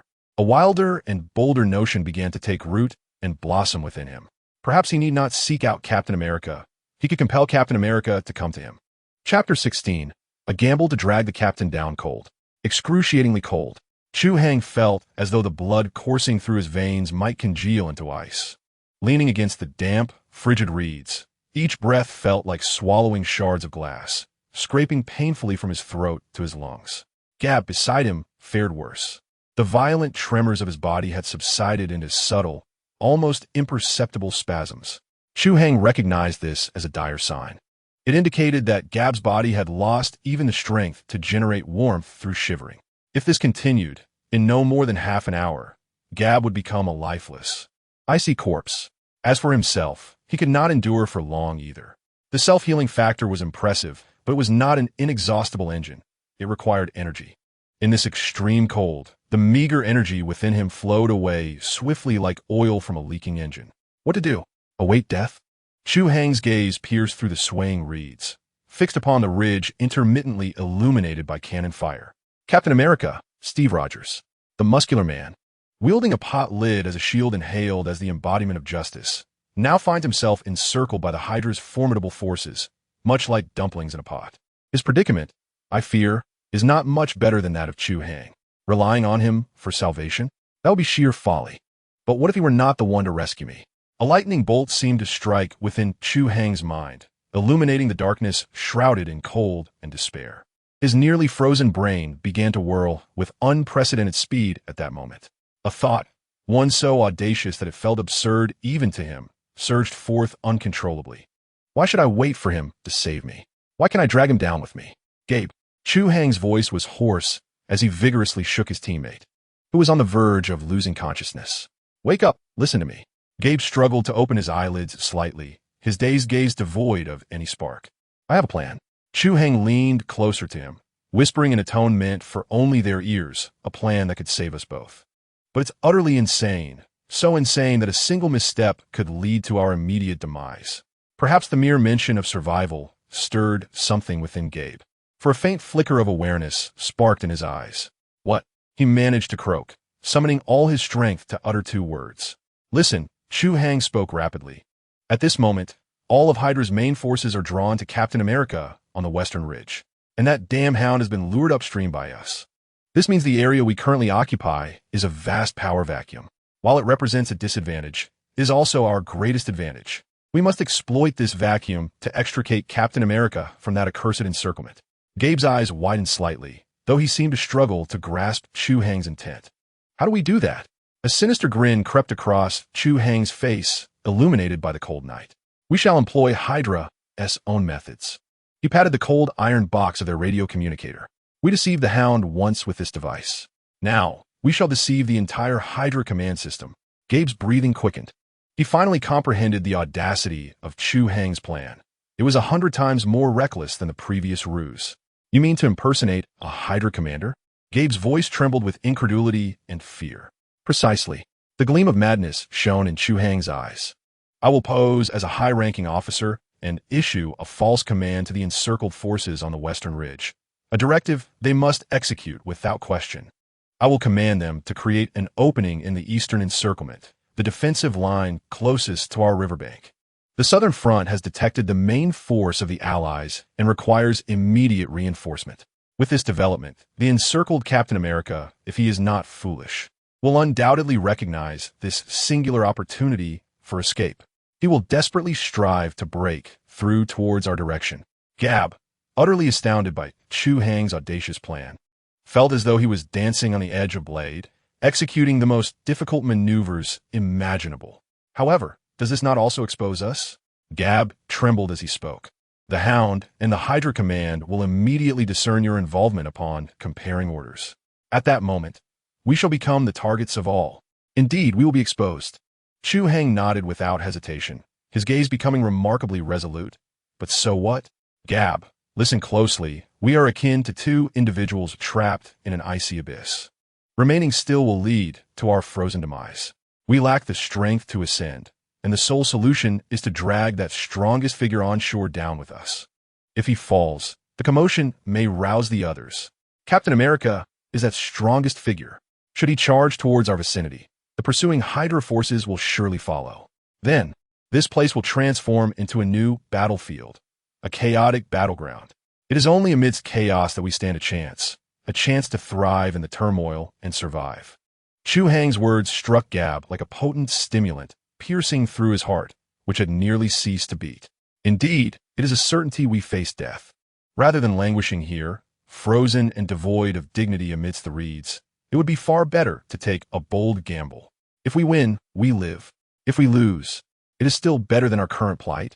Let's proceed with this plan. Gab gritted his teeth, and the spark of survival reignited in his once dull eyes. Excellent. Chu Hai inhaled deeply, realizing that from this moment onward, there was no turning back. He adjusted the communicator's frequency to the Hydra public command channel. The cacophony of static and German shouts surged forth instantly. Increase firepower on the Western Front. Do not let him break through. Medic. Where is the medic? We have casualties here. Repeat. The target is moving eastward along Hill 3. Requesting fire coverage. As he listened to the discord on the channel, Chu Hai understood that the conflict on Captain America's front had reached its zenith. Now is the moment. He closed his eyes, striving to recall the tone and inflection of the Hydra officers he had overheard issuing commands earlier, those haughty, unquestionable airs of superiority. He mimicked the accent of the Hydra squad leader he had dispatched. Clearing his throat, he pressed the communication button. Silence. A brief, yet authoritative rebuke in German emanated from his lips. He deliberately lowered his voice, rendering it more steady and seasoned. In an instant, the once cacophonous communication channel fell eerily silent. Everyone was transfixed by the sudden, unfamiliar voice that pierced through the air. Chu Hai's heart raced to his throat. He understood that the critical moment had arrived. This was the Observer. He continued with a fabricated yet weighty code name, stating, I have just received the highest directive from Lord Schmidt.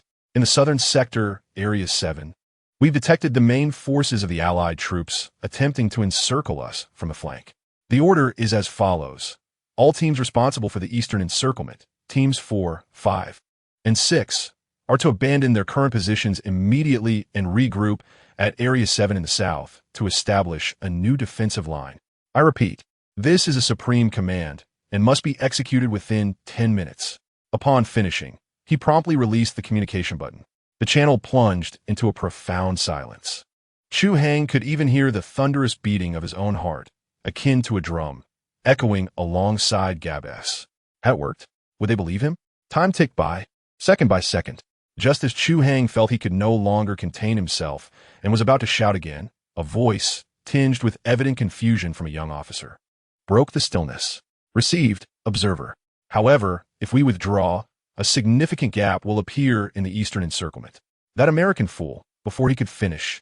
Chu Hai pressed the communication button once more, his voice a furious roar, laced with exasperation. Are you questioning Lord Schmidt's decision? Which is more important? A single American soldier or the safety of our entire base's flank? I do not care what methods you employ. Execute the order. If the southern line falls, I will personally take your head and use it as a ball. This fierce outburst, laced with threats and fury, evidently had the desired effect. The young officer dared not voice any further doubts. Yes, understood. We will execute it immediately. Soon, the channel was filled with the sounds of troops mobilizing and vehicles starting. It worked. Chu Hai and Gab exchanged a glance, each reflecting a flicker of elation at having narrowly escaped doom. They had indeed managed to manipulate Hydra's forces with a false command. However, before they could revel in their triumph for more than 3 seconds, a cold, emotionless voice, brimming with an insatiable malice, unexpectedly resonated in the communication channel. It was a voice that Chu Hai and Gab would never forget. It was the Hound. What a splendid performance, my little mouse. Not only do you dig tunnels, but you've also learned to mimic your master's voice. The voice paused, as if relishing the fear radiating from Chu Hai and Gab at that moment, then continued in a chilling, deliberate tone. However, it seems you've forgotten one thing. I'm the one responsible for reconnaissance in the southern sector. There is nothing there but wind and snow. Now, I know where you are. The game is over. Chapter 17. Deadlock and Opportunity. The game has concluded. The emotionless voice from the communicator resonated, freezing the blood in Chu Hai's veins. It's over. The only words left in his and Gab's minds were these two. A chilling wave invaded their bodies from all directions, no longer seeping but eroding. With every breath, it felt as though shards of ice scraped against their lungs. Gab's condition was even more dire. His pallid face had taken on a ghastly hue, lips turning a deep purple. His body had ceased trembling, even the spasms had subsided. He resembled a statue frozen in time, with only the faintest rise and fall of his chest betraying any signs of life. We're doomed. Gab's lips barely moved as the words, tinged with a sob, emerged from his throat. He understood that their presence had been detected, and that the hunter would be upon them. He could say no more. The last flicker of light in his eyes extinguished, and he slumped, seemingly resigned to fate. Chu Hang's heart sank in tandem. Damn it. He couldn't help but curse inwardly. Despite his meticulous calculations, he had failed to account for the Hound, which was tasked with reconnaissance on the southern front. This was a classic example of Murphy's Law. A scheme he believed to be flawless had led him straight into the enemy's trap. It had all gone awry. A battlefield deception worthy of being documented in textbooks had been exposed in an instant due to sheer happenstance. Now, the sadistic fiend, deriving pleasure from slaughter, was leisurely making his way upstream. He and Gab were akin to turkeys on a Thanksgiving table, awaiting the hunter's decision on where to strike. Awaiting death. To languish in such a pitiful manner amidst cold and fear? No, such notions did not exist in Chu Hang's lexicon. Just as despair threatened to consume him, a sudden jolt of clarity struck him. No, things had not yet reached their nadir. The Hound might be intelligent, but he had made a fatal misstep. His arrogance had clouded his judgment. He believed that by unmasking the ruse, he had seized control of the situation, even succumbing to the temptation of declaring victory over the public channel, relishing in the terror of his prey. Yet, he had overlooked a crucial aspect. Information on the battlefield is often fraught with delays. What chaos would his few words incite, among others? Gab, listen to me. Chu Hang seized Gab's shoulders, shaking him vigorously. Look at me. It's not over. We still have a chance. A chance? Gab's dazed gaze struggled to focus. What chance? The chance to see what knife he wields? No. A frenzied glint ignited in Chu Hang's eyes as he leaned closer to Gab's ear, speaking rapidly. That bastard is using the public channel. Everyone heard it. The 4th, 5th, and 6th squads, who just received my false orders, they too heard it. Gab was momentarily stunned. Chu Hang, undeterred, continued his analysis. A Hydra squad leader is on his way to reinforce the south. Suddenly, another character, codenamed Hound, declares that the orders are fake. What will he think? What will he do? Gab instinctively replied, I would stop. I will be bewildered. Exactly. Chaos. Chu Hang's voice rose slightly in excitement.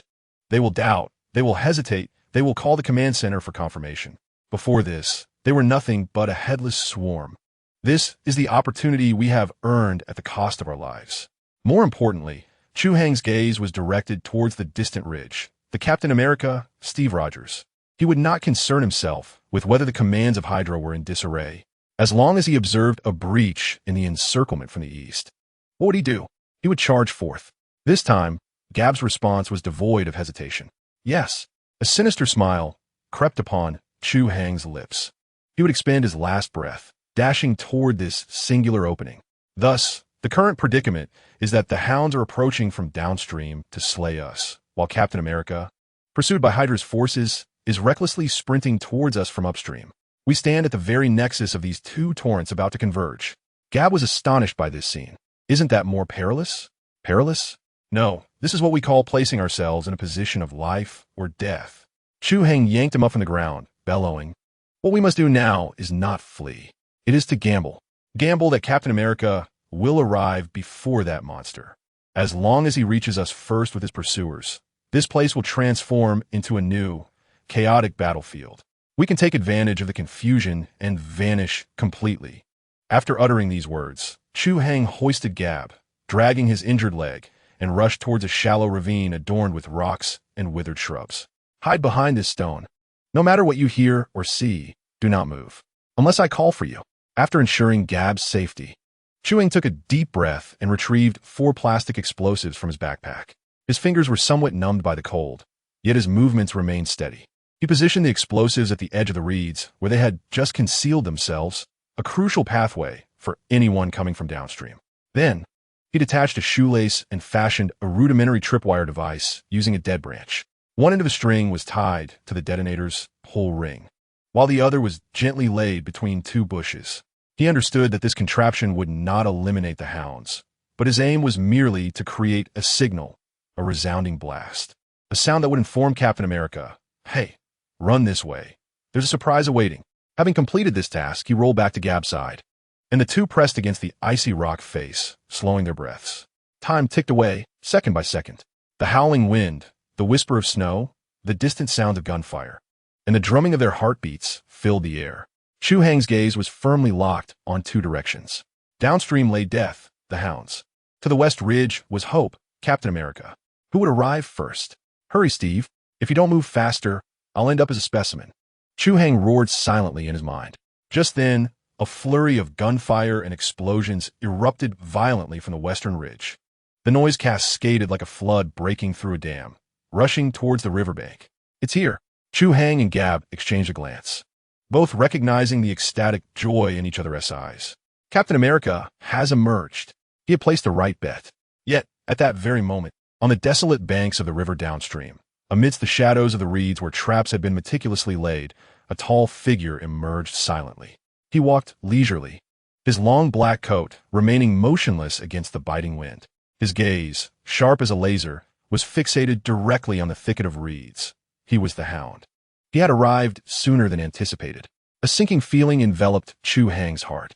On one side lay the hope of a desperate escape, and on the other, the looming specter of death. Chu Hai and Gab were caught in between. Chapter 18, A Gamble for Life. Just 3 seconds to spare. My heavens, this was getting serious. Chu Hai felt his heart racing, almost leaping from his throat, only to be forcefully shoved back down by a frigid hand, leaving him breathless. To his left was the frenzied Captain America, sprinting for his life, pursued by a cacophony of Hydra soldiers, their shouts mingling with gunfire and explosions, creating a chaotic symphony of death. To his right stood the Hound, emerging from the darkness like a specter, silent yet exuding an icy aura of menace far more terrifying than the entire orchestra on the left. What was this? A wolf ahead, a tiger behind, and 2 nearly frozen rabbits caught in between. In that moment, Chu Hai's mind raced frantically. The western ridge was approximately 800 meters away. Captain America's speed was remarkable. Considering the snow and the treacherous terrain, he would reach this point in about a minute and a half. The pursuing soldiers were a mere 100 meters behind, arriving a few seconds later. Meanwhile, the Hound was less than 50 meters away from them. Though he walked slowly, it was a calculated choice. With the explosive capability of such an elite operative, how long would it take to cover 50 meters at full sprint? 5 seconds? Or perhaps 3, regardless of the seconds. He was faster than Captain America. It was over. The gamble had been lost. Chu Hai felt his heart plummet. His carefully orchestrated plan to pit 2 floods against each other, hoping to navigate the chaos, had been utterly thwarted by those damn few seconds. The situation had morphed into one where, before reinforcements arrived, the monstrous butcher would reach the kitchen first and methodically prepare them as the main course. Gop! Prepare to fight with all your might. Chu Hai's voice was low, nearly a whisper, squeezed out through clenched teeth. He gripped tightly onto the cold steel of the .40 submachine gun he had wrested from a Hydra soldier, the only anchor he had in this moment of despair. Gab did not respond, but Chu Hai could sense the tension returning to his body, which had nearly surrendered. When faced with certain doom, one either collapses entirely or summons a final surge of madness. Downstream, the man known as the Hound moved. He did not charge directly towards Chu Hai as anticipated. Instead, he approached with a grace akin to that of a participant at a soiree, taking deliberate steps, unhurriedly, toward the reeds where they had previously sought refuge. His gaze remained fixed upon that area, a faint, mocking smile lingering at the corners of his mouth. He relished the moment, akin to a master bomb disposal expert admiring a rookie as hastily constructed, florid and explosive. Closer, ever closer. Chu Hai's palms were slick with cold sweat, his index finger poised on the trigger of his firearm. He knew that if the adversary advanced just 2 more steps, he would inevitably trigger the tripwire fashioned from shoelaces. While that contraption would hardly prove fatal, it could at least buy them a momentary opportunity to escape. However, the Hound halted mere inches from the thin tripwire, tilting its head slightly, intrigued by the nearly invisible lines swaying in the cold wind, its expression brimming with contempt, as if observing a child's naive prank. It had seen through the ruse. Chu Hai's heart clenched once more. The creature's observational acuity was disturbingly keen. The Hound slowly raised its foot, seemingly intent on crushing the rudimentary device, obliterating Chu Hai's last glimmer of hope. Yet, at that very instant, a sharp, piercing sound sliced through the air from the direction of the western ridge. Following that, a round shield emblazoned in red, white, and blue hurtled forth with an undeniable force, whirling and howling like a cannonball, aimed not at the Hound or Chu Hai, but rather at a white birch tree, stout as a bull, positioned just behind the Hound. The impact was deafening, a cacophony of metal clashing against wood. Upon colliding with the trunk, the shield unleashed a formidable burst of energy. sending splinters of wood flying in all directions, rebounding at an astonishing angle, directly toward the Hound's vulnerable back. This unexpected turn of events transpired with such swiftness that even the Hound was caught off guard. Its previously relaxed demeanor vanished in an instant, replaced by a primal instinct to react. Instinctively, it abandoned the tripwire, twisting its body at an impossible angle to evade the impending collision. Thud! The shield narrowly grazed its back, crashing into the frozen ground behind it, scattering a mass of icy debris. Though it evaded a fatal blow, the ferocity of the shield's force sent the Hound stumbling forward uncontrollably, landing directly upon the very tripwire that Chu Hai had set. In that moment, the Hound's pupils constricted to the size of pinpricks. It attempted to regain its footing, but it was already too late. His military boots brutally crushed the slender shoelace beneath them. Snap! The lace broke with a sharp sound, and the pull ring connected to the fuse was yanked out in an instant. Chu Hai roared furiously within his mind. Now is the moment. Boom! A thunderous explosion reverberated through the air. The immense power of the explosives was unleashed in that fleeting moment. Fiery orange flames, mingled with thick black smoke and shattered ice and earth, formed a terrifying shockwave that swept wildly in all directions. The entire riverbank seemed to tremble violently. The once mighty Hound did not have time to emit even a muffled groan before it was hurled away by the sudden explosion, tumbling through the air like a ragged sack, before crashing heavily into the icy waters nearby. All of this, from a moment the shield was thrown to the explosion, occurred in mere seconds, so swiftly that no one had time to react. Chu Hai and Gab stood dumbfounded, gazing at the dramatic scene before them, their minds blank. Had they succeeded? No, it was not their success. It was that man who had arrived. Chu Hai abruptly turned his head towards the west. There, a tall and robust figure emerged from the chaotic thicket, clad in a fitted combat suit of blue, white, and red. A white star gleamed on his chest amidst the flames. His face was smeared with smoke and grime, breath rapid, and eyes filled with fatigue. Yet his straightened spine resembled an unyielding spear. Captain America, Steve Rogers. He had finally arrived. He was 3 seconds behind the Hound, but his shield was 3 seconds ahead. It was this precocious 3 seconds that saved the lives of Chu Hai and Gab. Get down! Just as Chu Hai was momentarily stunned, Captain America's resounding and urgent shout reached them. Following that, a barrage of bullets rained down upon their hiding spot like a hailstorm. It was the Hydra soldiers trailing behind. A jolt of adrenaline coursed through Chu Hai as he swiftly pulled Gab, pressing their bodies tightly against the rock. Bullets struck the stone, sending sparks flying and shards scattering, stinging their faces painfully. Chaos. Utter chaos. Captain America raced ahead, seeking cover, while the Hydra soldiers pursued and fired wildly behind them, and the Hound, flung into the river, was lost to the unknown. This small stretch of riverbank had transformed into a veritable slaughterhouse. Opportunity. In that moment, Chu Hai's eyes gleamed with a fierce intensity. This was the chaos he sought.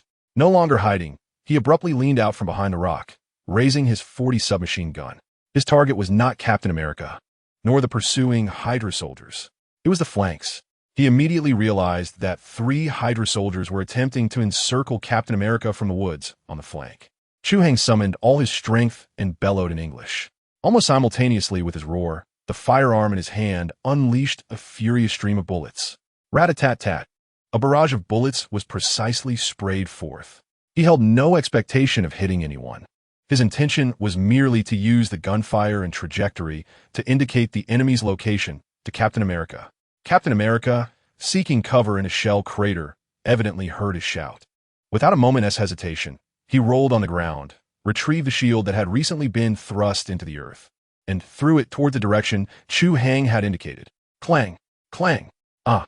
The shield traced a graceful arc through the trees, accompanied by the dull thuds of metal colliding and a piercing scream, before returning to Captain America's grasp. The 3 Hydra soldiers, who had attempted to encircle him, were instantly silenced. With one hand gripping the shield, Captain America crouched in the crater, his gaze electric. For the first time, he cast a complex look towards Chu Hai. A mixture of surprise, vigilance, and a hint of gratitude. The battle had only just begun. Chapter 19. Captain America, the muzzle still emitted a wisp of smoke. Several dozen meters away, the man in the shell crater was quietly observing Chu Hai. That gaze cut through the air like a blade, piercing through him. Chu Hai felt as though he was seen through and through by that man. It was Captain America, Steve Rogers. He stood there alive and breathing. Not the moral paragon from the films, nor the idol from propaganda posters. This was a soldier who had just emerged from a hail of bullets. His face was smeared with smoke and dirt, golden hair damp with sweat and melted snow, plastered his forehead. His chest heaved violently, each breath exhaling great plumes of white mist. In his eyes was a mixture of fatigue and vigilance, but more prominently, an indomitable will. This man was the real deal. A single thought consumed Chu Hai's mind. Previously, watching from behind a screen, he merely perceived his fighting prowess. Now, face to face, he felt the aura of someone who could single-handedly hold the line. Hey, rookie, what are you dawdling for? Do you want to die? Captain America's furious roar jolted Chu Hai back to reality.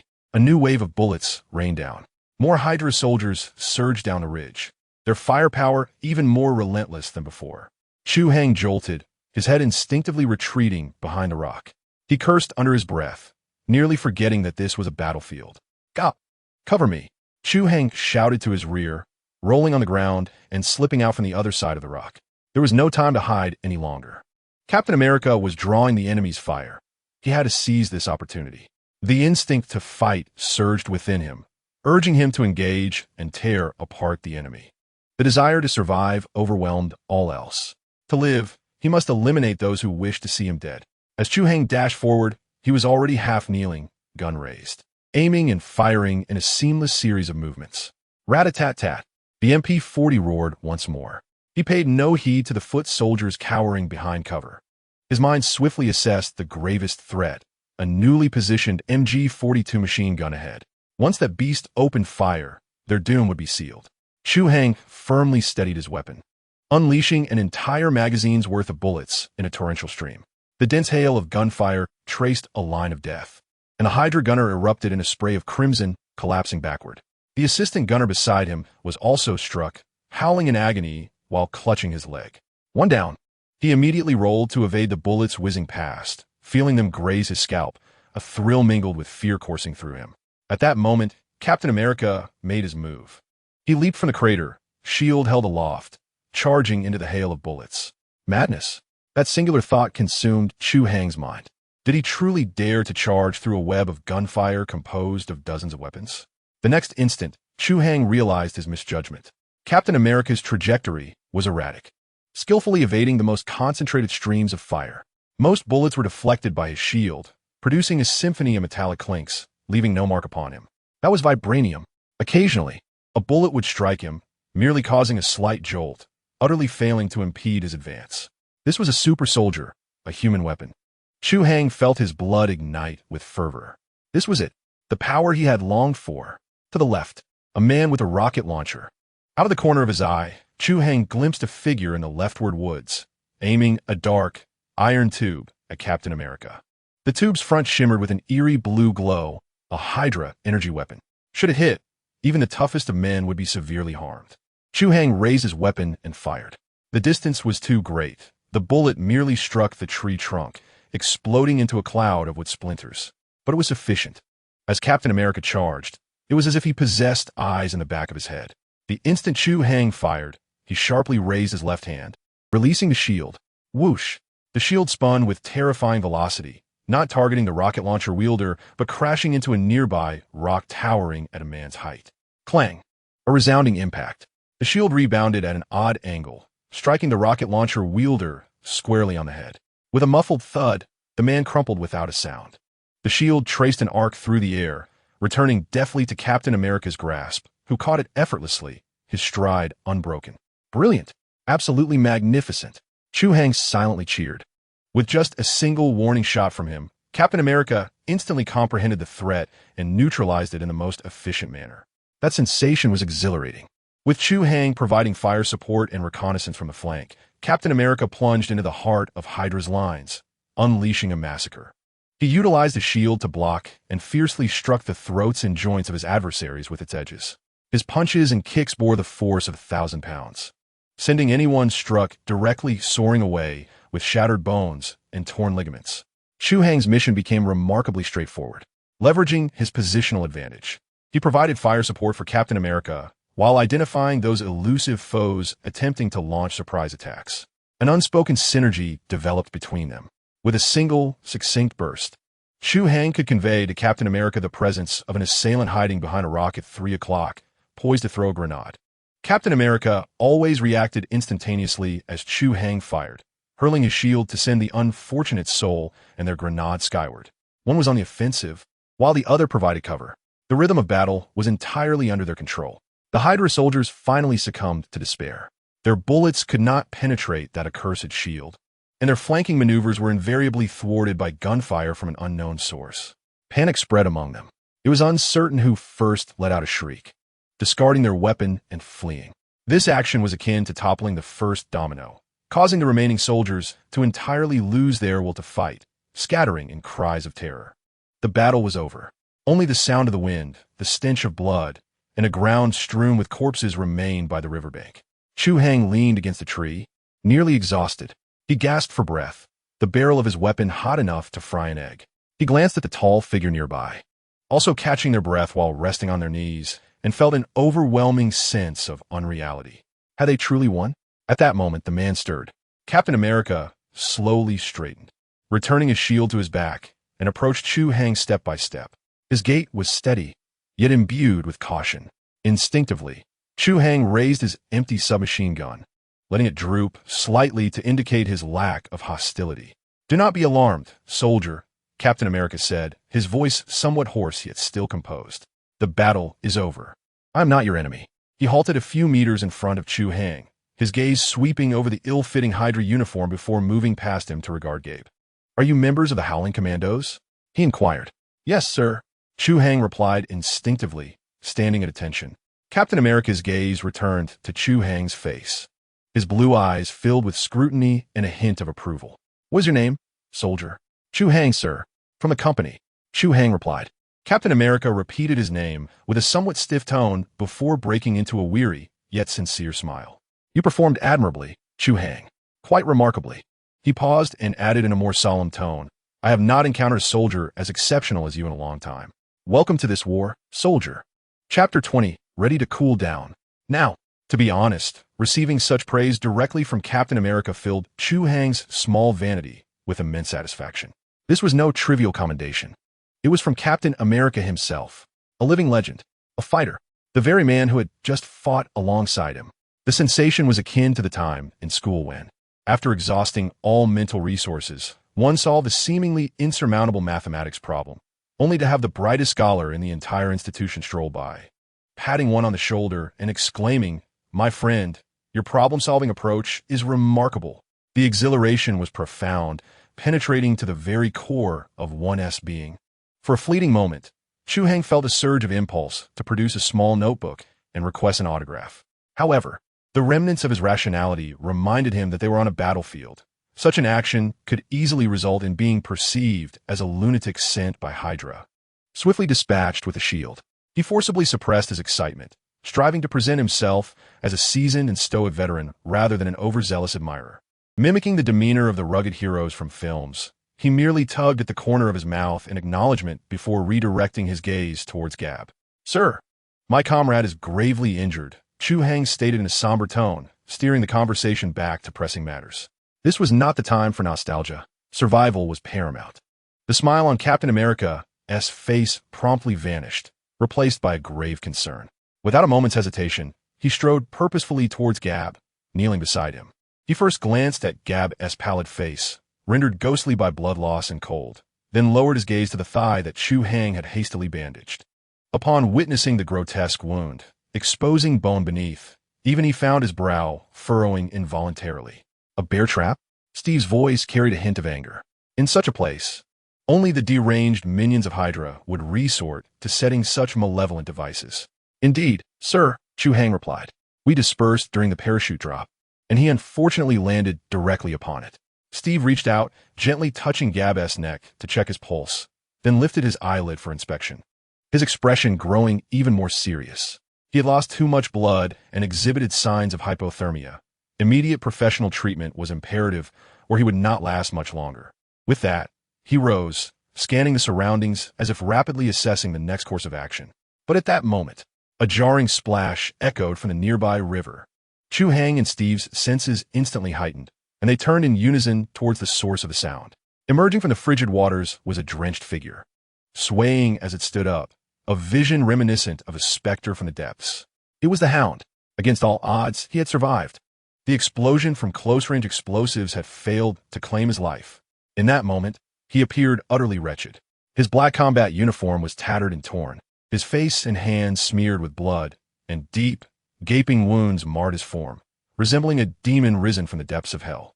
One of his arms was unnaturally twisted, clearly broken, yet in his other hand, he still clutched a gleaming combat knife with unyielding tenacity. He did not glance at Chu Hai, nor did he pay any heed to the severely injured Gap. His eyes, now bloodshot from fury and pain, resembled two smoldering embers, fixated intently upon Captain America. To him, Chu Hai was merely a minor player, a mere fly that could only shoot from the shadows. The man before him, clad in the stars and stripes uniform, was the foremost target on his list, the very architect of the destruction of his flawless hunt. "You shall perish." The hunter's throat emitted a low, beastly growl. Ignoring his own injuries, he propelled himself off the ground with his uninjured leg, charging forward like a raging bull, roaring directly at Captain America. This man was also a madman. Steve's reaction was instantaneous. He shielded Chu Hai and Gab behind him at the very moment the hunter moved, simultaneously raising his left arm. With the indomitable vibranium shield firmly positioned in front of him. Clang! The knife struck the shield with tremendous force, sparking a dazzling shower of light. The immense power caused Steve's body to sway slightly. He could distinctly perceive that the strength of his adversary was far beyond that of an ordinary soldier. This individual had likely undergone some form of physical enhancement. After his initial strike failed, the hunter unleashed a flurry of attacks akin to a tempest, relentless and unyielding. He completely abandoned defense, executing every maneuver with a life-for-a-life mentality. The knife in his hand traced deadly arcs, thrusting, slashing, and slicing, each strike aimed at Steve's neck, eyes, and heart, vital targets. Yet Steve remained as steadfast as a mountain. His shield stood as an impenetrable fortress, deflecting every frenzied attack with unwavering resolve.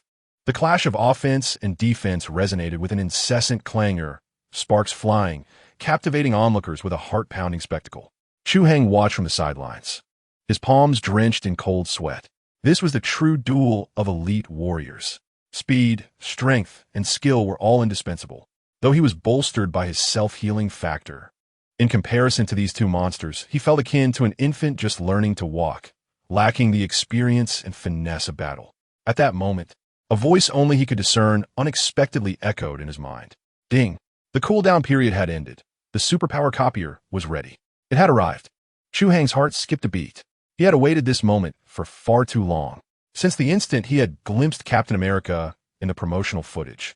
He had yearned for this day to arrive.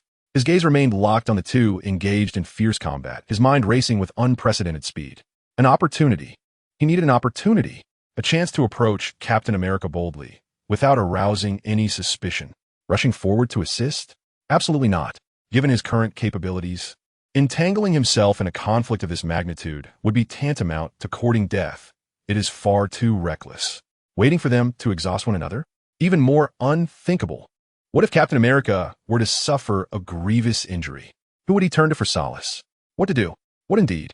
Just as Chu Hai was engulfed in anxiety, a sudden shift occurred on the battlefield. The Hound, having failed to break through after a prolonged assault, seemed to have exhausted its last reserves of patience. It emitted a roar that defied human semblance, violently striking its fractured arm against Steve's shield. Steve, taken aback by such a self-destructive approach to attack, was caught off guard. The shield was jolted slightly aside, revealing a minuscule opening. Now was the moment. A wild gleam ignited in the Hound's eyes as it brandished a knife in its other hand, lunging towards Steve's side with a speed that was nothing short of lethal. Should that blade find its mark, even with combat armor, it would undoubtedly result in severe injury. Steve's pupils constricted sharply. He sought to raise his shield for defense, but it was already too late. It was over. In Chu Hai's mind, a resounding buzz echoed, engulfing him in void. At that very instant, his body's instincts overwhelmed all rational thought. Watch out! Chu Hai let out a furious roar, propelling himself like a released arrow from the side. His target was not the hound, nor the deadly knife. It was Captain America. He summoned every ounce of strength, colliding forcefully with Steve's back. Thud! A muffled sound reverberated. Steve felt an immense force, entirely uncharacteristic of an ordinary soldier, surge from behind, propelling him forward uncontrollably. It was this very stumble that allowed him to narrowly evade the fatal strike. The gleaming knife grazed past his lower back, leaving only a faint white mark on his combat suit. In the moment of impact, Chu Hai's hand instinctively landed on Steve's broad, sturdy back. Now, in his heart, Chu Hai roared with the utmost fervor of his life. Duplicate. Target detected. Steve Rogers. Ability available for duplication. Super Soldier Serum. Proceed with duplication? Yes. Yes. Yes. Grant me the duplication. Chu Hai felt his very soul cry out. Super Soldier Serum. Duplication successful. The ability is merging with the host, with a complete enhancement of physical attributes expected within 24 hours. An indescribable, warm, and potent surge flooded in from his palm, swiftly radiating throughout his limbs. He felt every cell within his body rejoicing, exulting in elation. The sensation was akin to that of parched seedlings finally rejoicing in the arrival of nourishing rain, or a solitary drifting vessel at long last discovering a safe harbor. An unprecedented wave of strength and security enveloped his entire being. It had come to fruition, yet, before he could fully relish the moment, an excruciating pain surged from his side. The hound-like foe, having missed his initial strike, swiftly retaliated with a vicious thrust of his blade into Chu Hai's body. With a sickening thud, Chu Hai felt a chilling wave wash over him. Upon glancing down, he saw the tip of the military knife protruding from his flank, blood gushing forth in a relentless stream along the blade. The pain was unbearable. Chu Hai grimaced, a fleeting thought crossing his mind, and then darkness enveloped him as his body succumbed to weakness. Chu Hai! Steve's desperate roar echoed in his ears, the last sound he perceived before slipping into unconsciousness. Chapter 21. Not dead, but stronger in that moment, Steve Rogers felt his blood freeze to ice, only to be ignited by the molten core of the earth in the next heartbeat. It was a fury that oscillated between chilling coldness and fervent violence. He watched in horror as the very soldier who had fought valiantly by his side, clearing countless obstacles with impeccable marksmanship, was pierced through by the enemy's venomous blade while trying to protect him. Time seemed to slow. He could vividly register the fleeting look of shock and agony on Chu Hai's face, see the blood trickling from the corner of his mouth, and witness the light in his eyes rapidly fading. This soldier, whom he had only just come to know by name, was brave, composed, and possessed a tactical acumen and battlefield instinct far beyond his years. In his heart, Steve had come to regard him as the most trustworthy comrade within the ranks. Yet now, this ally lay before him, fallen in the act of saving him. No! A roar, suppressed to the brink of explosion, erupted from Captain America's throat. His azure eyes were flooded with a terrifying crimson hue. If he had retained a soldier's reason and tactics during the preceding battle, now only a singular thought consumed his mind: annihilate the fiend before him, in the most brutal and direct manner possible. The Hydra soldier, codenamed Hound, exhibited a twisted delight after plunging his knife into Chu Hai. Though he had failed to eliminate Captain America, dispatching a crucial ally was enough to satisfy his malevolent desires. He barely had time to withdraw the blade before attempting to kick Chu Hai's lifeless body aside, seeking a moment's respite. Yet he was gravely mistaken. Before him stood an utterly enraged super soldier. The response to his attack was a streak of red, white, and blue, slicing through the air with a deafening shriek. Steve made no superfluous movements. He channeled all his pent-up fury in his right arm, exerting every ounce of strength to hurl the vibranium shield as if it were a mere brick. The Hound's pupils constricted to the size of pinpricks. In an instant, he was struck by an overwhelming force akin to a battering ram, crashing mercilessly against his cheek. A sickening crack echoed, the sound of bones fracturing. The Hound's head twisted at an unnatural angle, his expression of ecstasy abruptly frozen, replaced by sheer terror and disbelief. He could not even muster a scream, his body flopping like a lifeless sack, hurtling sideways until it collided violently with a distant rock, then slumping down, motionless. Instant kill. One strike. The elite Hydra soldier, who had just been trading blows with Captain America, demonstrating the prowess of a super soldier, was utterly vanquished. Yet, Steve did not spare him a glance. The moment the shield left his hand, he pivoted and dashed to Chu Hang's side, carefully supporting his sagging form. Chu Hang, hold on. Steve's voice trembled with urgency and anxiety, a revelation even to himself. He laid Chu Hang flat on the ground, intending to tend to his wounds. But as he prepared to tear at his own clothing to attempt some futile first aid, he froze.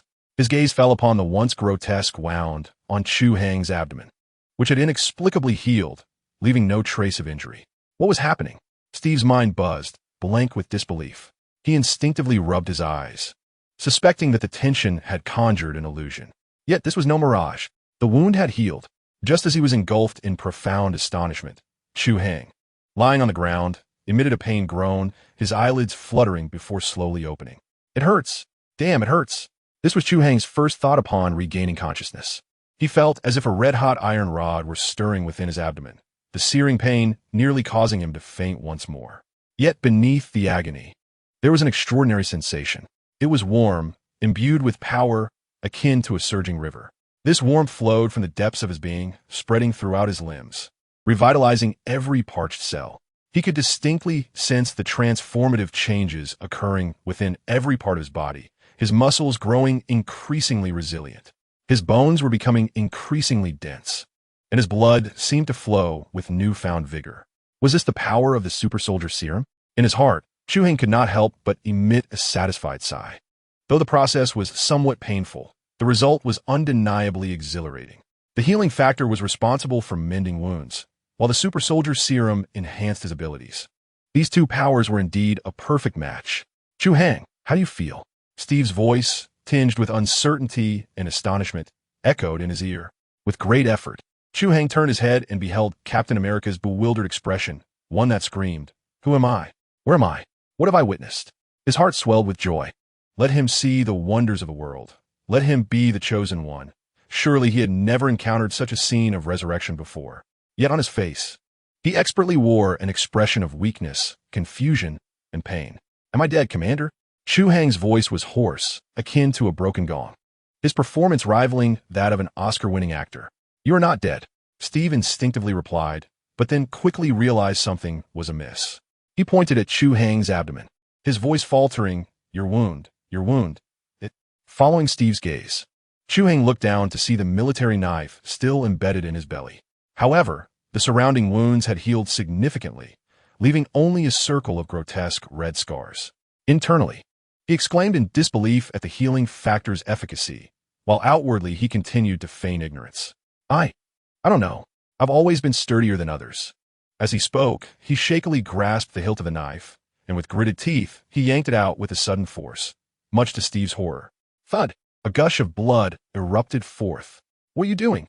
Steve exclaimed, startled, rushing to apply pressure. But in the next moment, both he and Chu Hang were left stunned. The wound, from which blood had gushed, began to close at an astonishing speed, far quicker than before. In the blink of an eye, there was no trace of the injury remaining. Chu Hang was equally bewildered. He could sense that the newfound power of the super soldier serum had accelerated this miraculous process. These two forces had indeed created a wondrous chemical reaction. Steve gazed at the smooth skin, then glanced at the bloodied mess on his hands, completely dumbfounded. He opened his mouth, but could not utter a single word. The worldview he had constructed on the foundations of science and logic shattered in an instant. As the two stared at each other, the atmosphere thick with awkwardness and strangeness. A cacophony of footsteps and shouts erupted from the nearby woods. "This way. The gunfire came from here. Hurry. Everyone, follow me." It was the howling commandos. They had finally arrived. Soon, Dugan, Logan, and several other team members burst forth from the thicket. As they beheld the gruesome scene before them, reminiscent of slaughterhouse, and the sight of Steve and Chu Hang amidst a sea of corpses, all were momentarily taken aback. Logan, with a keen nose, inhaled deeply, his primal instincts alerting him to the disarray. He first glanced at the tragically slain hound, then his gaze fixated intently on Chu Hang. In the air, mingling with the overwhelming scent of blood, he detected a new, potent aroma, reminiscent of their captain, yet distinctly different. "Well done, Captain." Dugan broke the silence, casting an admiring glance at the surrounding bodies. He then turned to Chu Hang and Gab, exclaiming, "You two have truly remarkable luck." Steve remained silent, his eyes locking onto Chu Hai with a complexity of emotions, gratitude, astonishment, confusion, but predominantly a recognition of kinship. He stepped forward, bending down to lift the still somewhat shaky Chu Hai from the ground. Extending his strong, substantial hand, he gave Chu Hai's shoulder a hearty pat. "Welcome back to the team, soldier." Chapter 22. So now, are we of the same kind? The weight of the hand upon his shoulder was steady, imbued with a comforting warmth. Captain America, Steve Rogers' palm, was broad, powerful, and exuded a sense of reliability. As Chu Hai was hoisted from the snow, he regained his footing. To be candid, his legs still felt a tad unsteady, not due to injury, but rather the culmination of the harrowing ordeal he had just endured, a precarious gamble coupled with a performance that had left him mentally strained. Now that the tension had eased, the remnants of fear began to wash over him. Fortunately, he had triumphed. He could distinctly sense a monumental transformation taking place within his body. Waves of warmth coursed through him like boiling water, surging through every corner of his being. Muscles, bones, and organs, everything was being reshaped and reinforced in an extraordinary manner. It felt akin to being thrown into a furnace, shattered, and then reassembled, painful yet exhilarating. He understood that this was the effect of the super soldier serum taking hold. Around him, the roaring members of the strike team gazed at him as though he were a curiosity. They had witnessed the blade penetrate Chu Hai's body, yet now, aside from a paler complexion and a torn garment, he appeared completely unscathed. "Hey kid, are you made of iron or something?" Duggan quipped, approaching him with a cigar in his mouth, poking at his solid frame and discovering it was all muscle. Chu Hai smiled faintly, choosing not to respond. After all, he couldn't very well declare, "I just activated a cheat. I'm leveling up." His gaze traversed the crowd, landing on Logan, who stood a short distance away, brow furrowed. His beast-like, piercing eyes fixed unwaveringly upon him. His nose twitched incessantly, as if attempting to discern a particular scent. A sudden jolt of realization struck Chu Hai. He had completely overlooked this detail. Logan was no ordinary individual like Dugan and his ilk. His senses, especially his olfactory perception, were astoundingly acute, more so than that of a canine. With the presence of self-healing factors and the super soldier serum coursing through his veins, the aromas emanating from his body had undoubtedly undergone a significant transformation. While it might be possible to deceive others, it was unlikely he could fool Logan. As anticipated, Logan strode over with purpose, halting directly before Chu Hai and scrutinizing him from head to toe, his gaze akin to that of one observing a creature clad in human skin. "You're not quite right." Logan's voice was low and imbued with an undeniable certainty. The atmosphere around them shifted, becoming palpably tense. "What do you mean by that?" Chu Hai felt a pang of unease, but feigned a perplexed expression. "The scent," Logan replied succinctly, gesturing to his own nose. "Your odor has changed. Just moments ago, after that fellow stabbed you. It resembles the captain's, yet it is different, more primal, more untamed." Chu Hai's eyelids fluttered. "Goodness, does he have a radar in his nose? He can even detect the wildness in my scent?" His mind raced, contemplating his next move. When dealing with such an instinctive powerhouse, any elaborate falsehood could be effortlessly pierced through.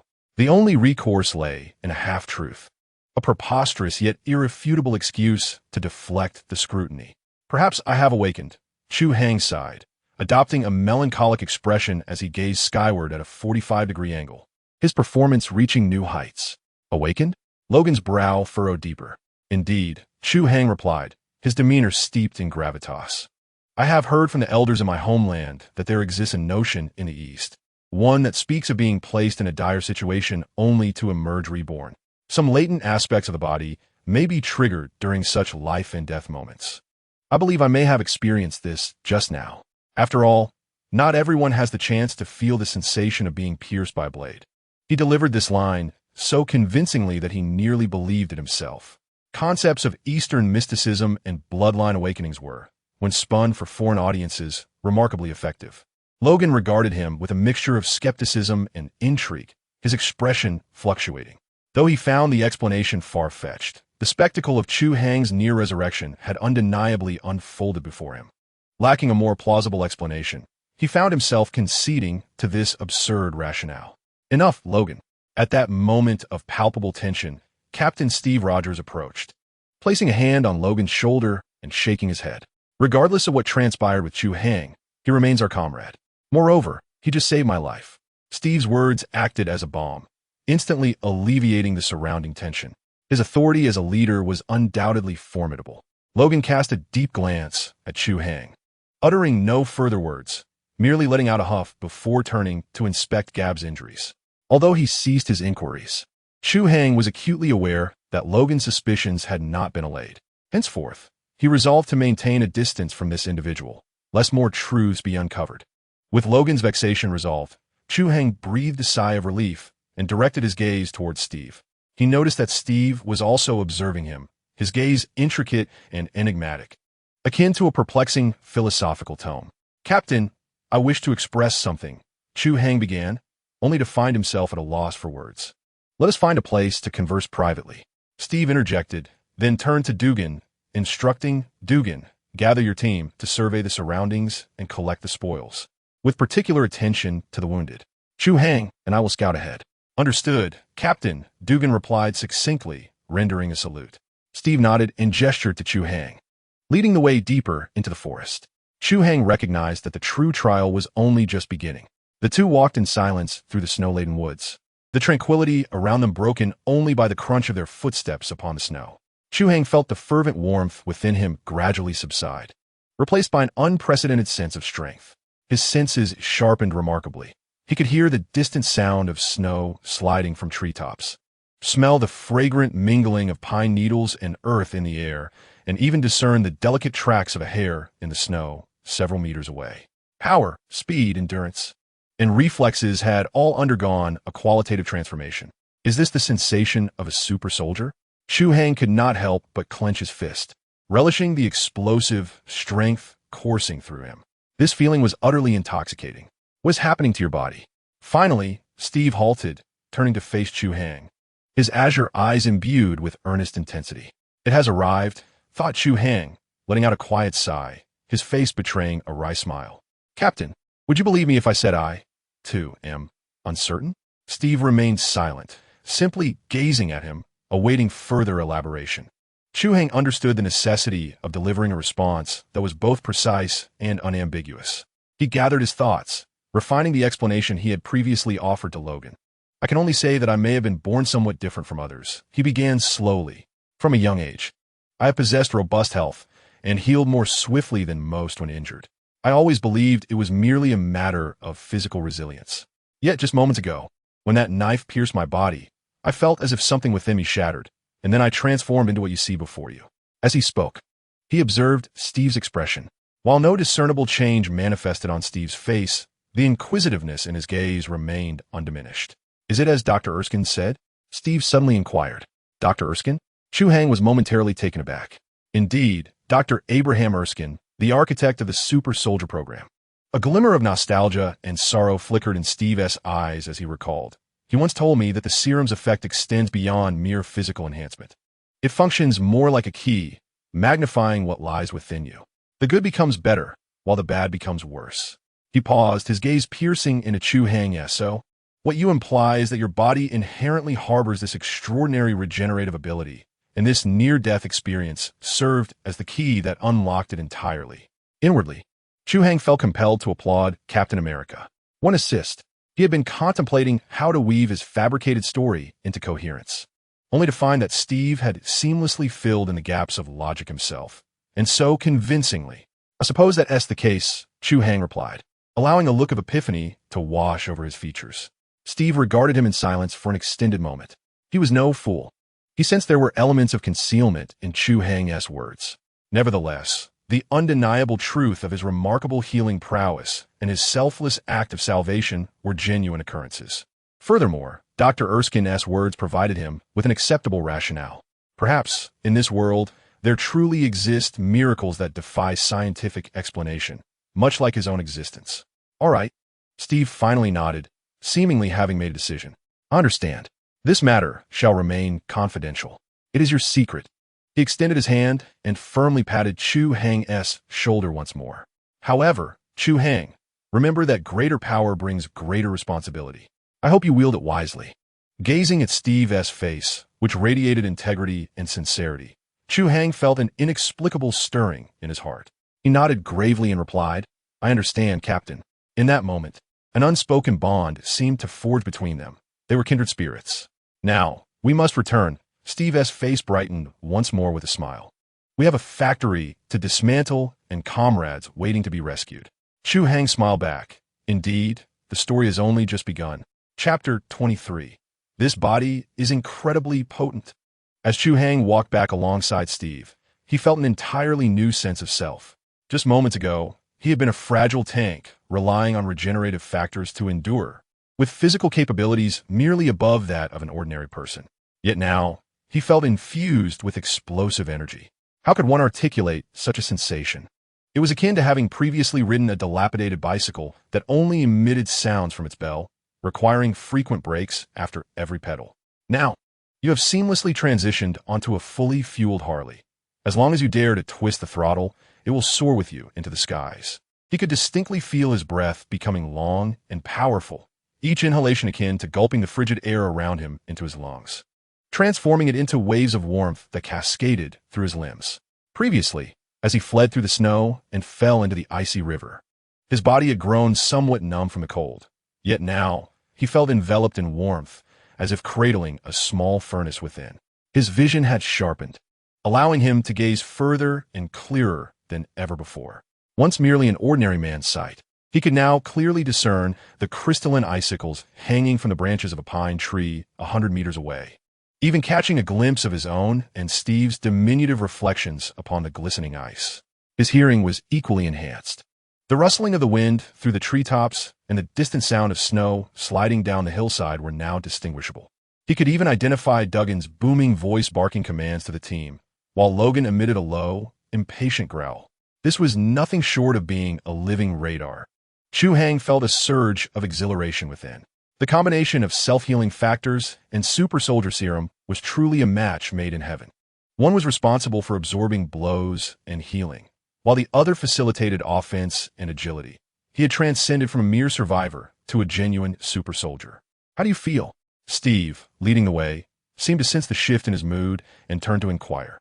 I feel absolutely fantastic. Chu Hai grinned widely, revealing a set of bright white teeth, feeling as though he could fell a bull with a single punch. Steve also smiled, an expression of genuine warmth and a hint of pride. He nodded, adapt well to this power. It will become your most reliable ally. The two exchanged no further words and soon returned to the spot where the team was regrouping. The members of the Howling Commandos had efficiently cleared the battlefield, collecting usable weapons and ammunition. Gab's injuries had been tended to once more, and Duggan had managed to scavenge a few wooden planks, fashioning a makeshift stretcher for him with military bandages. Yet his leg, injured by a bear trap, remained gruesomely mangled, and the prognosis was far from optimistic. As Steve and Chu Hai rejoined, all eyes turned towards them. Captain, what is the situation? Duggan approached, casting a glance at Steve, then at Chu Hai, who followed behind. Appearing in scathe, his expression filled with astonishment. The front is secure. We must leave here swiftly. Gab's condition cannot be delayed any longer. Steve's demeanor shifted back to seriousness. Their foremost task was to find a safe haven for treatment. Upon hearing this, a somber atmosphere enveloped the team. They were deep behind enemy lines, surrounded by Hydra soldiers, and finding a truly secure location was no easy feat moreover. They were burdened with an injured comrade whose life hung in the balance. Captain, I believe we should head directly to the factory, Chu Hai suddenly interjected. All eyes were suddenly fixed upon him. Steve, taken aback, gazed at him in surprise. Chu Hai? What do you mean? What I mean is that the most perilous places are often the safest. It seems the super soldier serum has sharpened my mind, granting me an unprecedented clarity of thought at this moment. He gestured towards the brightly illuminated area in the distance, stating, Hydra would never anticipate that instead of fleeing, we would willingly walk into their lair. Their main forces have just been diverted by you, leaving the factory's defenses utterly vulnerable. After a brief pause, he continued, moreover, there must be a medical room within the factory. If we can infiltrate it, we can save Gab. Once he is rescued, we can simultaneously blow up the factory and free our capture brothers. It is a trifecta of benefits, far superior to aimlessly wandering like headless flies in this frigid wilderness. Chu Hai's reasoning was sound and coherent, prompting the team to reflect upon his words. Dugan, chewing on a cigar, pondered for a moment before nodding. The kid has a point. Carrying Gab with us will only hinder our escape. It would be better to confront Hydra head-on and execute a bold plan. Steve regarded Chu Hai with a glimmer of approval in his eyes. He realized that not only had Chu Hai's physique transformed, but his intellect and courage had also undergone astonishing growth. This audacity to strike back in the face of adversity was a hallmark of an exceptional commander. Very well, then, Libby decided. Our target is the Hydra factory, Steve declared decisively, and the team immediately sprang into action. Gab was lifted onto a makeshift stretcher, carried by 2 robust team members. Chu Hai wished to assist, feeling an abundance of strength coursing through him. He believed he could carry Gab on his shoulders without breaking a sweat. However, Dugan dismissed his suggestion. You and the captain are our strongest firepower. You must lead the charge and secure our rear, ever ready for unforeseen circumstances. Dugan clapped him on the shoulder and, without further debate, stuffed most of the seized ammunition and grenades into his backpack. The pack was heavy, likely weighing 50 to 60 pounds. In the past, carrying such a load would have left Chu Hai gasping for breath after only a few steps. Yet now, he merely slung it over his shoulder as if it were a school bag, feeling as light as a feather, devoid of any burden. Logan, standing nearby, observed Chu Hai's effortless demeanor and let out a low, guttural sound. His primal instincts informed him once more that this young man from the East had irrevocably transformed into a being unlike any other among them. The team set off once again, with Steve leading the way, shield in hand, cutting through the path like a drawn sword. Chu Hai, opting to take the rear, volunteered to guard their retreat. He trudged along with heavy gear upon his back, a confiscated MP-40 in hand, his steps light and agile as he followed the rear of the formation. The super soldier serum coursing through his veins endowed him with extraordinary stamina, rendering fatigue a mere whisper in his consciousness. He even found leisure to meticulously observe his surroundings as he walked. At that moment, his senses were heightened, functioning with remarkable acuity. Suddenly, as they traversed a dense pine forest, Chu Hai raised his hand and, lowering his voice, called out. The entire unit came to an abrupt halt, all members alertly raising their weapons, scanning the vicinity. "What is the matter?" Steve, leading the group, inquired as he turned back. Ahead, approximately 300 meters away, on the other side of the ridge, a patrol is approaching, Chu Hai replied. Closing his eyes, he listened intently, discerning a small number of individuals, perhaps 5 or 6. They moved slowly, exuding an air of complacency. The team members were taken aback. 300 meters away? On the other side of the ridge? How on earth could he hear that? Duggan pressed his ear to the ground, straining to listen. But all he could perceive was the whisper of the wind. He regarded Chu Hai with skepticism. "Kid, are you sure you heard correctly? I can't detect a thing." Only Steve, upon hearing Chu Hai's words, exhibited no doubt. His own hearing had been significantly enhanced, although not as acute as Chu Hai's.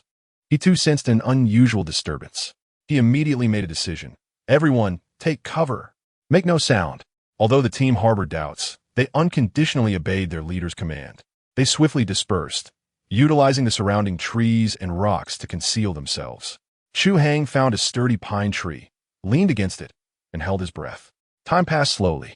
After 3 or 4 minutes, as some team members began to question whether Chu Hai had erred, a cacophony of footsteps and German chatter finally emanated from behind the ridge. Soon after, a 6-member Hydra patrol ambled down the slope, cursing as they went, precisely as Chu Hai had foretold. In that instant, the gazes directed at Chu Hai transformed. If his resurrection had previously elicited shock and disbelief, then his uncanny ability to detect the enemy granted them an undeniable sense of safety and reverence. On the battlefield, a sentinel capable of detecting foes before they strike is invaluable. The patrol remained blissfully unaware that they had just passed perilously close to the side of death. Once they ambled out of earshot, Steve signaled for the team to proceed. As he passed by Chu Hai, Steve cast a profound glance his way and murmured, "Well done." Chu Hai smiled, choosing silence. He understood that from this moment forth, he had truly become an integral part of this legendary unit. His enhanced physique had only just begun to reveal its terrifying value. Chapter 24, A Familiar Task of Stealth. The team continued their journey through the forest. Yet the atmosphere had undergone a profound transformation. Previously, although they had operated as a cohesive unit, there remained an underlying sense of detachment, a result of their being a hastily assembled group. However, following the recent ambush and counterattack, particularly with Chu Hai's remarkable talent for acute hearing, any lingering doubts among the members dissipated entirely. Now, they regarded Chu Hai as if he were a rare treasure. Even Duggan, the seasoned smoker, astonishingly extinguished his prized cigar and leaned towards Chu Hai, nudging him with his elbow, and whispered with a glint in his eye, "Hey kid, your hearing is impressive. I tell you, once this war is over, if you visit the casinos in Monaco, you could easily outsmart those aristocratic gentlemen." Chu Hai was amused, thinking to himself that his enhanced sensory perception, a product of super soldier serum, was hardly suited for gambling. Besides, as someone who could foresee the stock market trend for decades to come, why would he need to gamble? Ridiculous. Even Logan, who had always regarded him with disdain, had softened somewhat. Though he remained taciturn, he made a conscious effort to maintain a distance from Chu Hai that allowed for instant support if needed. Chu Hai sensed the beast-like wariness that had once surrounded Logan had dissipated, marking a form of acknowledgement.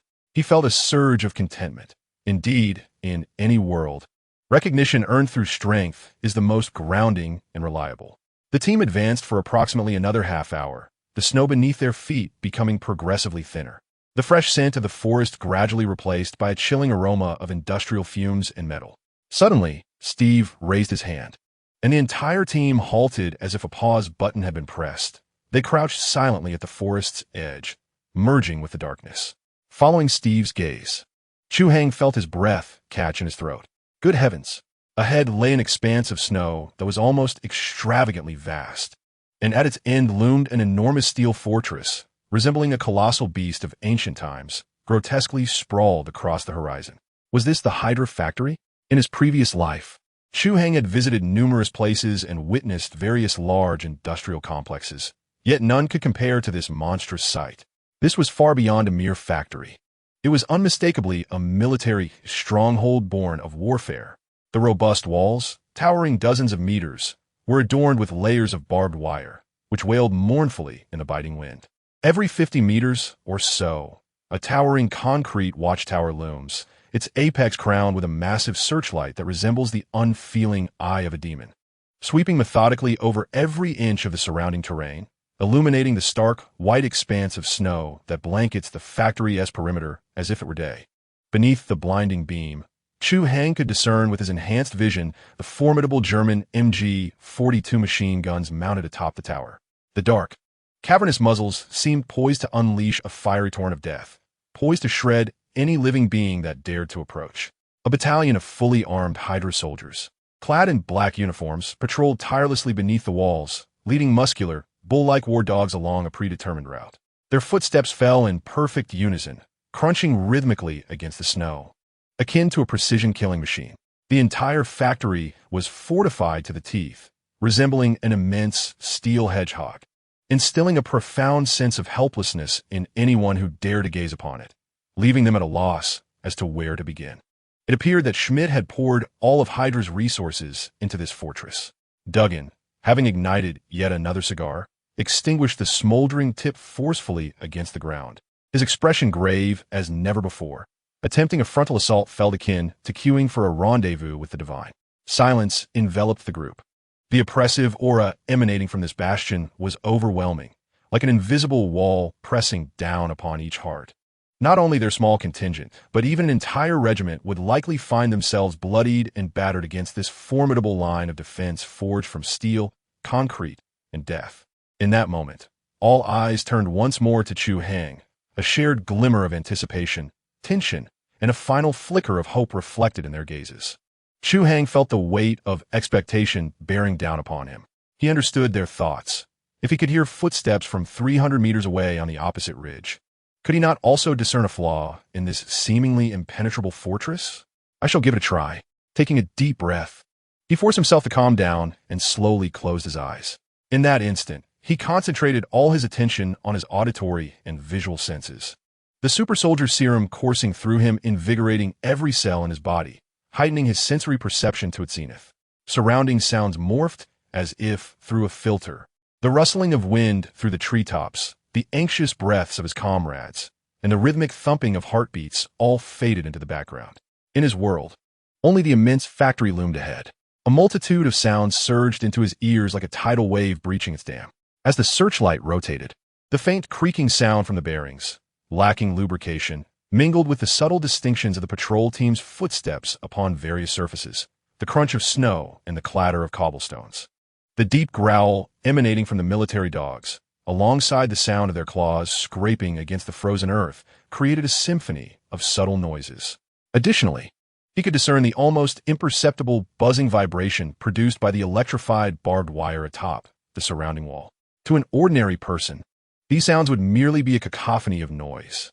Yet, within Chu Hai's mind, they were swiftly analyzed, organized, and categorized, gradually assembling into an extraordinarily clear and precise three-dimensional auditory map. As time elapsed, beads of sweat began to form on Chu Hai's forehead, and his complexion turned somewhat pale.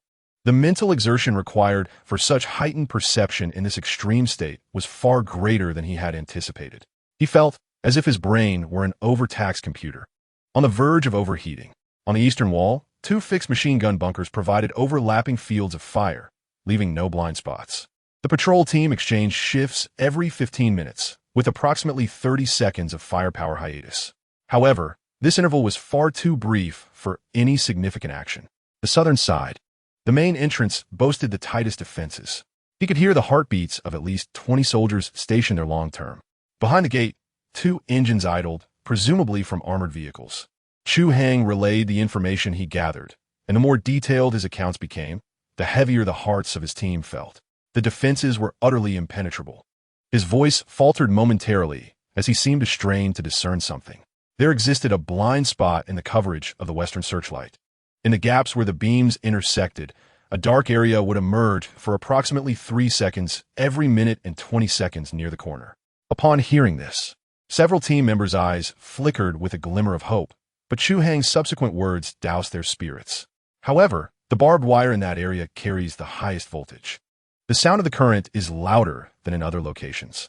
Moreover, beneath that patch of snow, I detect the incredibly faint clicking of numerous metal detonators frozen in place.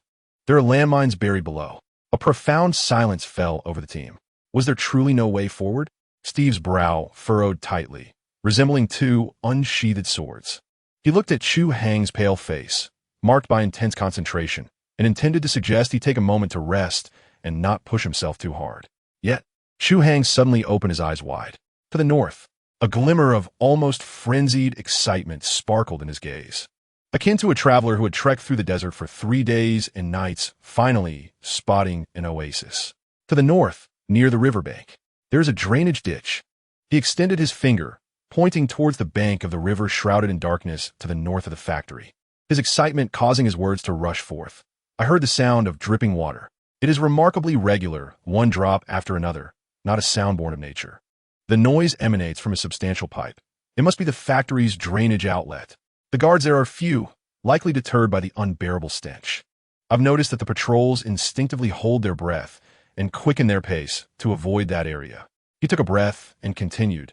Most crucially, I heard a faint rattling from the iron bars at the pipe's mouth, clanging as if the bolts, worn by years of water flow, have become loose. The words drainage ditch struck like a bolt of lightning, illuminating the gloom of despair that enveloped everyone's hearts.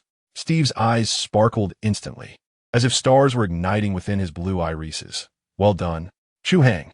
He could no longer contain his exhilaration, delivering a hearty punch to Chu Hai's shoulder. The force was such that, had it been the old Chu Hai, he would have likely crumpled to the ground. But now he merely felt a slight numbness in his shoulder. The gravity that had once clouded Steve's face dissipated, replaced by a fervent fighting spirit. That is our route in. Logan approached, his keen, beast-like nose sniffing vigorously, revealing a fierce grin. The lad speaks truth. I can already scent that foul odor on the wind. It is indeed potent. Having discovered a breakthrough, the subsequent tasks would be far simpler. Steve promptly gathered everyone, unfurling a rudimentary map seized from a Hydra soldier, utilizing the dim moonlight to outline their mission. His voice, though not loud, resonated with steadiness and strength, akin to a stabilizing force, instilling a profound sense of reassurance in each listener. The plan unfolded as follows. He used the tip of his dagger to illustrate on the map, Chu Hai, Logan, and I will form the first assault team. We shall infiltrate the factory through the drainage ditch. Our primary objective is to locate the factory's power distribution room, and sever the electricity to the outer barbed wire. Subsequently, we will devise a means to open a side door from within, facilitating the entrance for the main force. He lifted his gaze, his eyes gleaming with intensity as he scanned the remaining team members. Duggan, you will lead the others to form the second team. Your task is to conceal yourselves around the perimeter of the factory's western side, where landmines are present. Once we cut the power, I will notify you via the communicator. At that point, you will storm through the western door we have opened, heading directly for the prisoner camp marked on the map to rescue our brothers. Remember, silence is paramount. Avoid engaging in combat until our comrades are safely extracted. Understood, Captain. Duggan nodded emphatically. Once we are inside, we will use this to communicate with you. Steve produced a seized Hydra communicator from his pocket and handed it to Duggan. Remember, the communication signal consists of 3 short bursts. Upon hearing the signal, you will act immediately. If we fail to emit a signal within the hour, it will signify our defeat. At this juncture, his voice faltered, taking on an air of profound seriousness. At that moment, you must immediately retreat, taking Gab with you, without a trace of hesitation. This is an order. Captain Dugan's lips moved as if to speak, yet upon meeting Steve's unwavering gaze, he ultimately refrained, gripping the communicator tightly in his hand and nodding gravely. Take care of yourselves. Steve smiled faintly, patting his shoulder, then turned to face Chu Hai and Logan. Are you ready? Logan licked his cracked lips, the joints of his fingers cracking ominously, his deep-set eyes brimming with a bloodthirsty excitement, as if he were a beast poised to be unleashed from its cage. Chu Hai inhaled deeply, nodding vigorously. Truth be told, he felt a twinge of apprehension. The thought of soon accompanying Captain America and Wolverine into a foul-smelling sewer to launch an assault on a heavily fortified Hydra base struck him as utterly surreal. Just months prior, he was but a corporate drone, fretting over his boss's whims and losing hair in the process. Now, he found himself embarking on an adventure worthy of a Hollywood blockbuster. Life, indeed, was more exhilarating than any film. Onward, with Steve's low command, the trio melted into the darkness like phantoms, silently departing from the main force. Cloaked by the night, they resembled 3 sharp daggers, piercing through the stench-laden riverbank. The night breeze, imbued with a biting chill, swept through the reeds by the river's edge. The trio swiftly located the massive drainage outlet, half hidden beneath dense weeds and thick mud. Before they could approach, an indescribable stench, mingling with the cold dampness, surged forth from the darkened pipe. The odor, a noxious amalgamation of decaying refuse, industrial waste, and some form of biological excrement, had festered for months, possessing an intensely penetrating quality. Logan's face turned green at once, unable to suppress a quiet curse from his hometown. Steve instinctively furrowed his brow, yet without a hint of hesitation, he was the first to advance. Gripping the rusted iron grate, his arm muscles bulged, veins protruding, and with a harsh, grating sound, he forcibly pried apart the heavy iron grate, creating a gap wide enough for a person to slip through sideways. A more potent and foul stench, mingled with cold sewage, surged from the pipe. Steve glanced back at his companions, saying nothing but communicating with his eyes, then bent down without hesitation, plunging into the unfathomable darkness that reeked of decay. Chu Hai stared at the gaping entrance, feeling his stomach churn violently, nearly expelling the compressed rations he had consumed for dinner. He cast a glance at Logan, who bore a similarly constipated expression, and sighed, resignedly following suit. Very well, a sewer it shall be. After all, this was a journey through the depths with Captain America and Wolverine. Should he emerge unscathed, the tale would surely suffice to boast about for a lifetime at the tavern. Chapter 25. This smell is overwhelming. As he plunged into the pitch-black drainage pipe, Chu Hai felt as though his entire existence had dimmed. My heavens, this stench is utterly overpowering. If the aroma outside was merely an appetizer, he now felt as if he had plunged headfirst into a cauldron of aged, pickled cabbage in a public restroom, fermented for 8 centuries. The odor penetrated every pore, stinging his eyes and drawing tears from them. He instinctively attempted to hold his breath, but then remembered that he was now a super soldier, with lung capacity that could withstand minutes without gasping for air. The issue, however, was that while he could restrain his breath, he could not prevent the stench from invading his nostrils. The icy, murky wastewater reached his calves, thick and slimy, concealing who knew what unsavory contents within. Chu Hai felt an unsettling softness beneath his feet, occasionally sensing slick things gliding past his ankles. The mere thought of what those might be sent his stomach churning, nearly causing him to expel the compressed biscuits he had consumed at noon. Suppressing his nausea, he raised his gaze to the figure leading the way, Steve. Truly, the man was a paragon, Captain America indeed. Steve held a small waterproof flashlight in one hand and his prized shield in the other, standing tall and resolute as he waded through the wastewater, barely causing a splash. His expression was akin to that of a stroll through his own backyard. So tranquil, it was almost infuriating. It seemed the noxious stench that could knock a person off their feet was to him as refreshing as the countryside air. Turning his attention to Logan behind him, the contrast was stark. Logan's features were twisted in a grimace, his beast-like sensitivity to smell rendering him utterly tormented in such an environment. The mental assault he endured was likely several times worse than Chu Hai's. With a cigar clenched between his teeth, unlit, he emitted low, guttural growls from his throat, resembling a bear poised to erupt in fury. Damn his hellhole. It's worse than the bear dens I've dug through in the Canadian woods, Logan finally muttered in a raspy voice. Chu Hai empathized deeply. Indeed, this was no place for humans to dwell. Having watched films in the past, he had thought the protagonists navigating ducts and sewers were incredibly cool. But now, experiencing it firsthand, he realized the deceit of cinema. The reality was that one must not only endure the foul odor and confinement, but also constantly worry about stepping upon something best left unstepped. Steady yourselves, Steve's calm, commanding voice resonated ahead, acting as a tonic to clear Chu Hai's foggy mind. Chu Hai, be vigilant of your surroundings. We do not know where this conduit leads, nor what may lie within. Understood. Chu Hai responded with a sound, compelling himself to shift his focus away from the nauseating odor and concentrate on his auditory senses. The superhuman hearing bestowed by the serum of the super soldier once again came into play. He closed his eyes, and the repugnant scent surrounding him seemed to dissipate somewhat, as a multitude of subtle sounds began to converge in his mind. The gurgling of flowing sewage, the rhythmic dripping of water from the pipe above, and the splashing sounds made by the three of them wading through the water. Beyond that, he discerned something else. To the left front, approximately 50 meters away, there was something. Chu Hai spoke in a hushed tone. Steve and Logan immediately halted their steps, warily gazing in the direction he indicated. The feeble beam of the flashlight barely illuminated such distance, leaving an expanse of profound darkness ahead. What is it? Steve inquired.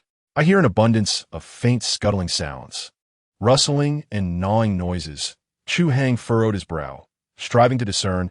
The quantity is exceedingly large. They resemble rodents and are rather sizable. Logan sniffed deeply, his expression growing even more grim. He is correct. I can smell that rancid odor. Damn it, what a horde of hefty creatures. Steve's brow also furrowed. Encountering rats in the sewer is not unusual, but the sheer number and their size render it somewhat abnormal. And Hydra's base. Who knows what bizarre entities they might have conjured? Can we circumvent them? I fear not. Chu Hai shook his head. The sounds emanate from the entire cross-section of the pipe. It seems they are blocking the way ahead. After a moment of silence, Steve made a decision. Let us proceed with caution. The three continued forward, and the further they ventured, the more potent the distinctive stench of rats became, mingling with the foul odor of the sewer itself, creating an indescribably horrific scent that could easily cause an ordinary person to faint on the spot. Soon, the beam of Steve's flashlight illuminated the scene ahead. Even with some mental preparation, Chu Hai could not help but gasp in shock upon witnessing the sight before him. The pipe ahead was densely packed with countless black rats. These rats were several times larger than those he had encountered before, each resembling a kitten, their crimson eyes gleaming with a bloodthirsty and greedy light under the flashlight, akin to numerous red gemstones. They seemed to be gnawing on something, producing a nauseating crunching sound.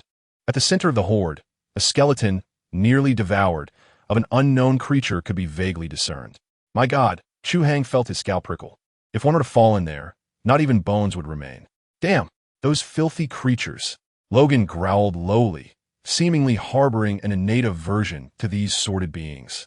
The veins on the back of his hand bulging, indicating he was prepared to unleash his claws. Don't act rashly, Logan. Steve firmly grasped his shoulder. Making too much noise could attract those above. He gazed upon the repugnant tide of rodents before him and calmly reasoned. They were merely ordinary mice drawn by the allure of food. likely mutated in size due to the pollution from factory waste. They were terrified of fire. With that, he retrieved a signal flare from his tactical backpack and snapped it with force. A soft hiss accompanied a brilliant burst of crimson flames that erupted in the darkened tunnel, casting an eerie sanguine hue upon everything surrounding it. The mice, previously baring their teeth and poised to advance, immediately recoiled in terror at the sight of the flames, emitting frantic shrieks as if they had encountered a mortal adversary. The horde of rodents erupted in chaos, countless creatures retreating frantically to the sides and top of the tunnel, desperately fleeing from the source of their dread. In no time, a path wide enough for a person to traverse was cleared through the throng of mice. "Let us go," Steve commanded without hesitation, brandishing the blazing flare, striding boldly down the makeshift corridor formed by the rodents. Chu Hai and Logan followed closely behind. As Chu Hai walked in the center, he felt akin to Moses parting the sea, except on either side were not waters, but countless pairs of glimmering red eyes, brimming with malice and avarice. He could even feel the warmth radiating from the mice and the bristling fur raised in fear brushing against his pant legs. The sensation was undeniably exhilarating. Having navigated through the swarm unscathed, the trio advanced over 100 meters further, only to encounter a fork in the path. One direction veered left, the other right. "Which way should we go?" Logan inquired, his impatience evident as he longed to escape this wretched place. Steve, too, found himself in a quandary. The map had not indicated the structure of the sewer. Taking a wrong turn could squander precious time and plunge them into unforeseen peril. Chu Hai. He once again placed his hope in Chu Hai. Chu Hai nodded and closed his eyes once more, this time listening with greater attentiveness. The flow of water in the left tunnel seemed more pronounced, and he faintly discerned peculiar buzzing sounds, reminiscent of a large fan whirring. Suddenly, his eyes sprang open. "To the right," he asserted, pointing decisively. "I hear footsteps and the clanging of metal. It's coming from just above us, to the right. We must be close to the inner area of the factory." "All right, we'll take the right," Steve declared resolutely. The three immediately pivoted and plunged into the right tunnel. This passage was narrower and drier than the main conduit. The foul stench noticeably diminished. As they progressed, the sounds emanating from above grew increasingly distinct. Chu Hai could hear the synchronized footsteps of patrolling soldiers, the heavy clang of metal doors being opened and shut, and even discerned someone vociferously reprimanding in German. They drew ever closer to their objective. After traversing approximately 200 meters, Steve, who led the way, abruptly halted. They had reached the end. Chu Hai leaned forward and beheld a rusted metal ladder extending upward from the murky waters, leading to a square opening at the top of the conduit, secured by an iron grate. At last, they were on the verge of escape. A surge of elation coursed through Chu Hai's heart. Steve gestured for silence and, like a stealthy feline, ascended the ladder with utmost quietude. Pressing his body against the cold conduit wall, he leaned closer to the iron grate, straining to hear any sounds from the outside. Moments later, he subtly nodded to the two below and formed the word "safe" with his lips. Gripping the iron grate with both hands, his arm muscles tensed again. This time, he moderated his strength, producing minimal noise. A sharp, grating sound of metal twisting echoed as he forcibly pried the seemingly indestructible grate from the cement. A rush of relatively fresh air, imbued with the sense of oil and rust, surged in. Chu Hai and Logan inhaled deeply, feeling as though they had returned to life. Steve was the first to emerge through the opening, followed by Chu Hai, and lastly, Logan. When Chu Hai's feet finally touched the solid concrete floor, he exhaled a long sigh of relief. They had successfully infiltrated. He surveyed their surroundings and discovered they were in a narrow, dimly lit corridor. It appeared to be part of an underground maintenance passage within the factory, with an array of thick pipes and wiring overhead and sporadic yellow-tinted explosion-proof lights illuminating the walls. The air was heavy with the musty scent of dampness and the pungent aroma of machine oil. "We are now in the northeast corner of the factory. This should be the basement level of the boiler room and power system," Steve said, glancing at the internal structure map affixed to the wall, swiftly deducing that the distribution room was directly above them, not far from their current location. Just then, Chu Hai's ears perked up. "Sure." He abruptly raised his hand.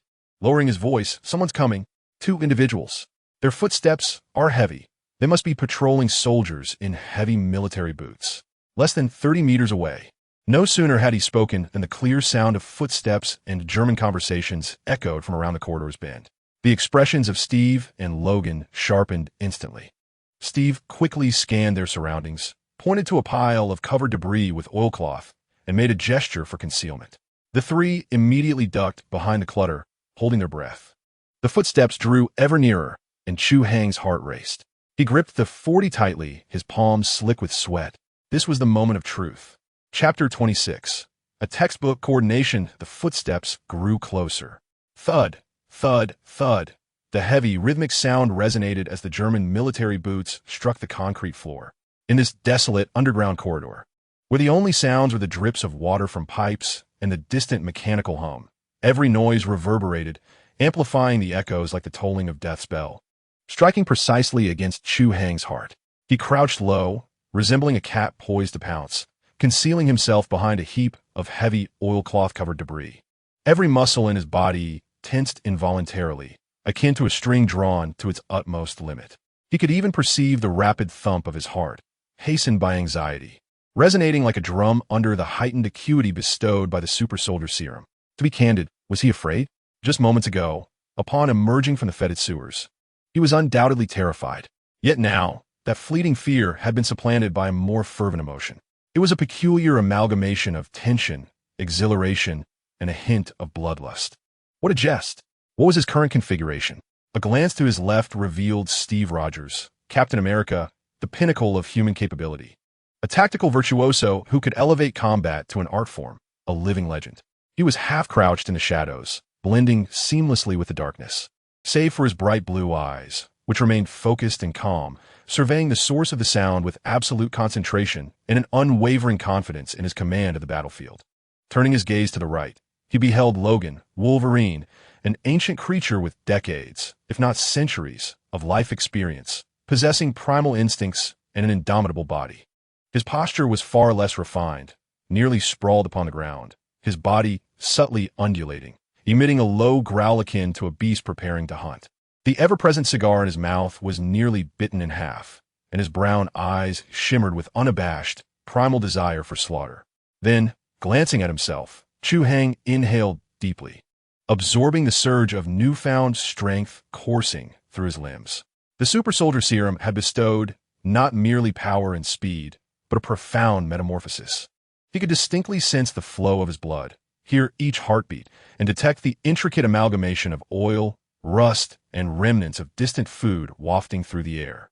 His mind functioned like an overclocked supercomputer, coolly and efficiently processing the vast amounts of information streaming from his senses. Such a combination against the two Hydra patrolmen outside, who seemed oblivious to their surroundings, likely preoccupied with complaints about their rations. This was no longer using a sledgehammer to crack a nut. It was akin to deploying an aircraft carrier to fish in a pond. Thus, Chu Hai felt no fear. He was merely anxious, akin to a primary school student experiencing stage fright for the first time. He perceived himself as a novice, shadowing two illustrious figures renowned in the realm for their prowess, wary of faltering and bringing shame upon them. The voices of the two Hydra soldiers drew nearer, conversing in German, a language utterly foreign to him. Yet, he could discern their state through the nuances of their tone. A languid voice, tinged with fatigue and impatience, contrasted sharply with another that incessantly complained, its rapid tempo saturated with negativity. Chu Hai's mind raced. The two targets exhibited a relaxed demeanor, their vigilance alarmingly low, posing no threat whatsoever. Just as the silhouettes of these unfortunate souls materialized around the corridor's bend, Steve, who had remained as still as a statue, sprang into action. His movements were gentle and deliberate, infused with an extraordinary rhythm. He first extended a finger, remarkably steady in the dim light. He pointed himself, then gestured towards the corridor outside, silently forming the words, "I will take the first." Next, his gaze shifted to Logan, his azure eyes conveying nothing but pure tactical command. He, too, extended a finger, indicating another direction, his lips forming the words, "You handle the second." Finally, his attention turned to Chu Hai. In that moment, Chu Hai felt as though he were under the watchful gaze of a slumbering lion, an overwhelming sense of pressure enveloping him. Yet within that gaze lay an undeniable trust. Instead of signaling numbers, Steve pointed towards the two ends of the corridor and then gestured to his ear. The message was crystal clear. He, Steve Rogers, would neutralize the first target. Logan would deal with the second, and Chu Hai's paramount task was to utilize his unparalleled hearing to serve as the team's ears. Vigilant of their surroundings, ensuring no unforeseen events transpired during their strike. In an instant, Chu Hai comprehended the plan. A wave of warmth surged from his chest, spreading throughout his being. He nodded vigorously, his resolve unwavering. In that fleeting moment, the initial anxiety of facing his first mission dissipated, replaced by an indescribable thrill and a profound sense of belonging. He realized he was not merely a bystander.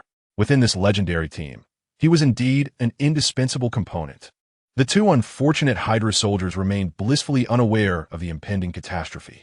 One seemed to boast about pilfering a sausage from the kitchen the previous night, while the other muttered enviously under his breath.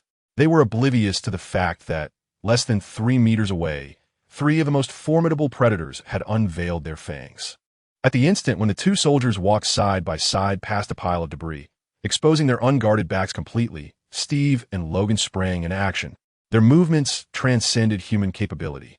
They resembled 2 prehistoric cheetahs leaping from the shadows, silent yet as swift as lightning. Chu Hai's eyes struggled to keep pace with their actions, even though his dynamic vision had been enhanced to an extraordinary degree by the serum. In his line of sight, Steve's form appeared as an elongated blue specter, flashing and instantly closing in on the soldier to the left. A muscular hand, akin to a precise iron clamp, firmly covered the soldier's mouth and nose before he could utter a sound. The soldier's startled gasp barely reached his throat before it was forcefully stifled. Meanwhile, Steve's other arm coiled around his opponent's neck like a steel python, exuding a chilling gust as it struck with lightning speed. He propelled his body upward, twisting his arm forcefully to the side and back. A faint yet distinctly audible crack of bone echoed through the dimly lit corridor, a sound akin to snapping a dry twig right beside one's ear. The Hydra soldier's body stiffened abruptly, only to slump down like a rag doll bereft of its bones. With a seamless motion, Steve silently dragged him into the deeper shadows. The entire sequence flowed with an elegant brutality, immaculate and chilling in its precision. In stark contrast, Logan's approach was utterly different. If Steve exemplified textbook precision in assassination, Logan embodied raw, unrefined ferocity.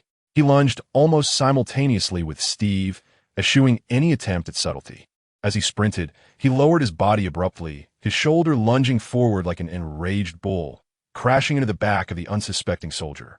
The thud resonated with a sickening dullness, propelling the hapless man forward like a kite severed from its string, the air in his chest violently expelled, his eyes nearly bulging from their sockets. Yet, this was merely the prelude. Before the soldier could even reach the ground, Logan was right on his heels. One hand seized the nape of the man's neck like an eagle's talon, while the other elbow, slicing through the air with a fierce gust, crashed upward into the back of his skull. Another thud reverberated, the soldier unable to utter even a groan, his head lolling weakly as he succumbed to unconsciousness. Logan, as if hoisting a lifeless dog, lifted him with a single hand and casually tossed him behind a pile of debris. From a moment the two engaged until the scene was cleared, Chu Hai silently counted in his mind. 4 seconds. Not a moment more, nor less, precisely 4 seconds. Chu Hai, concealed in the shadows, was left astounded, his heart skipping a beat. My goodness, this is what professionalism looks like. He had witnessed countless assassination sequences in films, but now, having observed this exquisite duet of slaughter firsthand, he realized that the portrayals in movies paled in comparison to the prowess of these two masters. Steve's calm precision and Logan's wild efficiency, one wielding a scalpel, the other an axe. 2 distinctly different styles, yet achieving the same flawless outcome. Chu Hai instinctively swallowed hard, shaking off the whirlwind of thoughts in his mind, forcing himself to fulfill his duty. He closed his eyes once more, amplifying his hearing to the maximum, meticulously scanning every corner of the corridor like a radar, leaving no ventilation duct on the ceiling unchecked. All was well. No new footsteps, no alarms, nothing at all. The recent brief yet fatal confrontation was akin to a pebble cast into the still surface of a stagnant lake, causing no ripples of alarm. He turned to Steve and Logan, who had just finished disposing of the refuse, and gently shook his head, signaling safety with a universally recognized gesture. Steve cast him an approving glance, his eyes glimmering with a barely perceptible smile, as if to convey, "Well done, lad." Logan, on the other hand, merely exhaled a disdainful snort through his nose. Yet Chu Hai noted that his previously taut shoulders seemed to relax slightly. He began to rummage through the two unfortunate souls with a certain roughness, quickly extracting several spare magazines and two German-made long-handled grenades, which he unceremoniously stuffed into his pockets. Following suit, Chu Hai approached to search as well. When his hand grazed one of the still-warm corpses, his heart skipped a beat, but he swiftly quelled that discomfort. Unfastening a fully loaded magazine from the deceased's tactical belt and affixing another grenade to his waist.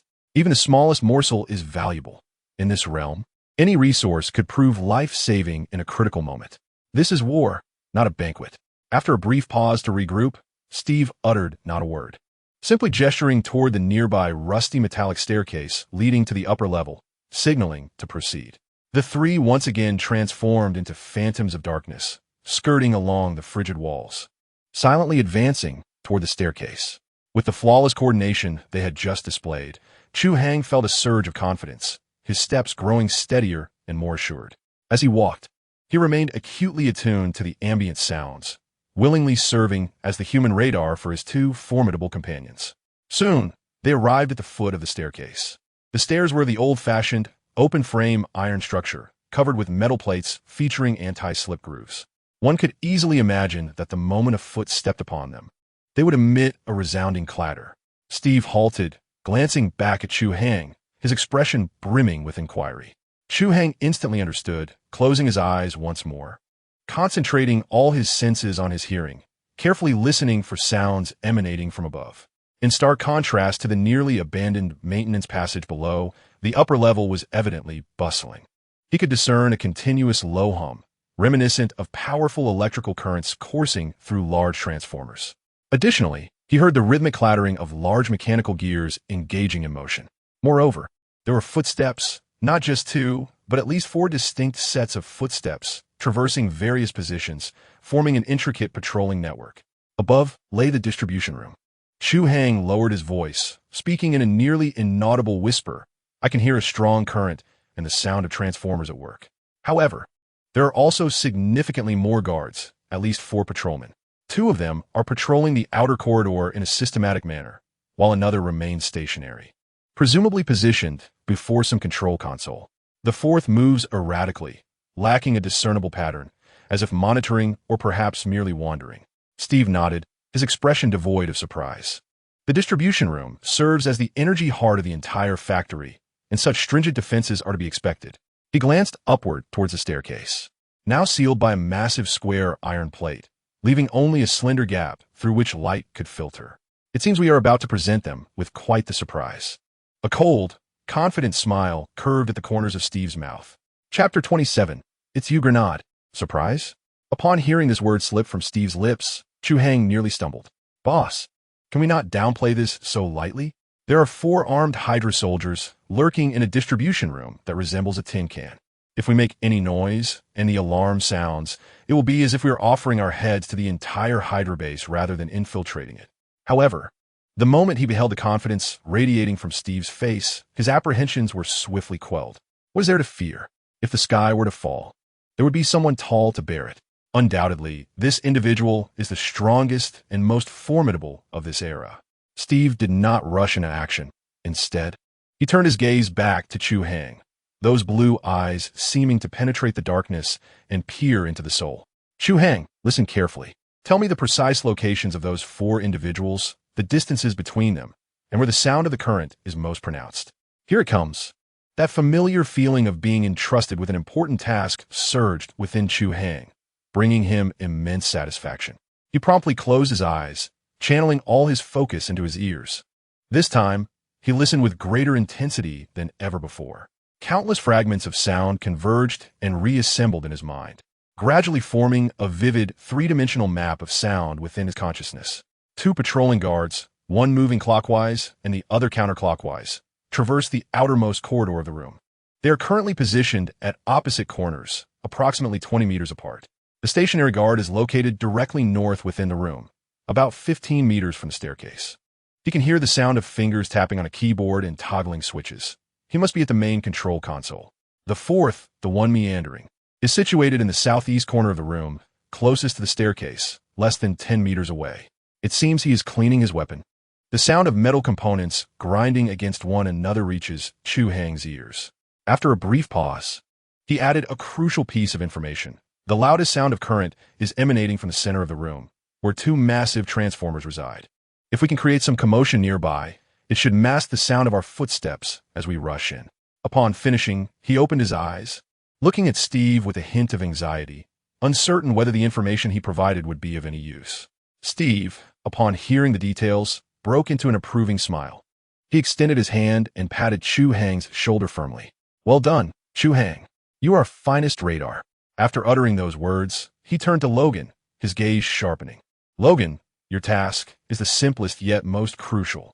Logan grunted in response. "Shortly, I will signal you. I need you to unleash your utmost strength upon the staircase beneath us. Whether with your claws or directly with your fists, it matters not. The greater the commotion, the better. If you can dismantle the staircase, that would be splendid. Do you understand?" Logan's eyes sparkled, and a wild grin spread across his face. Causing destruction? This was a task he relished. Steve then turned to Chu Hai, his expression considerably more serious. "Chu Hai, your target is the one fiddling with the gun, the one closest to us. He poses the first threat that can react once we burst in. He must be dealt with immediately. Remember, do not hesitate. Act with utmost speed." Chu Hai inhaled deeply, nodding emphatically. Finally, Steve unsheathed a German-made, long-handled grenade that he had just confiscated from the two unfortunate souls. He weighed it in his hand, a cold smirk curling at the corners of his mouth. "As for me," he shook the grenade, "I shall deliver them a surprise." The plan was straightforward yet audacious. Utilize the tremendous noise created by Logan to draw everyone's attention while Steve hurled the grenade towards the transformer in the center of the room, creating chaos with the explosion's flames and smoke, obscuring visibility. At the moment of detonation, the three of them would leap forth from the staircase like demons emerging from hell, executing their strike while the enemies, disoriented by the noise and explosion, remained bewildered. Chu Hai timed it. Steve's voice was as calm as ice. "I need the two patrolling soldiers to cross the staircase at just the right moment, when their attention is most diverted and their support for one another is at its slowest." "Understood." Chu Hai closed his eyes once more. This time, his mental map illuminated with 4 moving red dots. He could distinctly perceive the footsteps of the two patrolling soldiers inching closer. His heartbeat quickened in sync with their approach. 10 meters, 5 meters, 3 meters intersect. Just as the two red dots overlapped and separated, Chu Hai abruptly opened his eyes and shouted, "Now!" almost simultaneously with his outburst. Steve gestured to Logan. "Roar!" Logan emitted a long-suppressed growl, his robust physique coiling like a taut bow, suddenly unleashing a terrifying force. He bypassed his claws, opting instead to deliver a mighty blow with his fist, the size of a sandbag, against the metal staircase support. Clang! The deafening metallic crash reverberated throughout the confined underground space. The sensation was akin to someone wielding a battering ram and striking fiercely beside his ear, leaving Chu Hai's eardrums ringing and his mind in a daze. The entire iron ladder trembled violently, its rivets emitting a groan under the unbearable strain, as though it might collapse at any moment. Simultaneously, a few panicked shouts in German echoed from above. Clearly startled by the sudden cacophony, their attention was entirely drawn downstairs. In that fleeting moment, Steve sprang into action. With a swift motion, he hurled the long-handled grenade, which flew like a cannonball, slicing through the air with a piercing sound, precisely escaping through the narrow gap at the staircase, tracing a flawless parabola as it descended toward the center of the room. Boom! The explosion reverberated from above, far louder than the noise Logan had previously created. A blinding flash of fire instantaneously illuminated the entire stairwell, followed by a billowing cloud of black smoke that poured in through the crevice. "Up!" Steve bellowed, gripping the edge of the staircase with one hand, his arm muscles surging with power, propelling him upwards as if he were weightless. Logan followed closely, his beast-like physique unleashing astonishing agility, propelling himself off the swaying steps and soaring upward. Chu Hai gritted his teeth and surged forward as well. The moment he burst through the staircase, he was taken aback by the scene before him. The entire distribution room was engulfed in thick smoke, the acrid scent of gunpowder choking him into a fit of coughing. Several fluorescent tubes on the ceiling had shattered under the force of the explosion, leaving only a few flickering defiantly, casting the room in an eerie, ghostly light. The alarm did not sound. The grenade's power was perfectly calibrated. It had merely breached the Transformer-S outer casing, creating sufficient chaos without damaging the core power system. Chu Hai's gaze immediately locked onto his target. The soldier responsible for cleaning the weapon was crouched on the ground, clutching his ears, his face a tableau of shock. He was closest to the epicenter of the explosion and had borne the brunt of its impact. There was no time to hesitate. Steve's admonition flashed through Chu Hai's mind, and in that instant, his blood seemed to ignite. The immense power bestowed by the super soldier serum coursed through him with fervor. His body lunged forward with a speed that left a faint afterimage in the air. In less than 10 meters, he was upon the soldier in the blink of an eye. The soldier, sensing impending danger, abruptly raised his head, his terrified gaze locking onto Chu Hai's icy stare. Instinctively, he attempted to raise his weapon, but it was too late. Chu Hai's movements were swifter than the soldier's thoughts. He did not wield a gun or a knife. In that fleeting moment, he opted for the most primal and direct approach. A punch. He concentrated all his strength into his right fist, propelled by an unstoppable momentum, and struck fiercely at the soldier's chest. The dull thud of impact resonated, overshadowing the surrounding hum of electricity. Chu Hai felt as though his fist had collided with a steel plate wrapped in leather.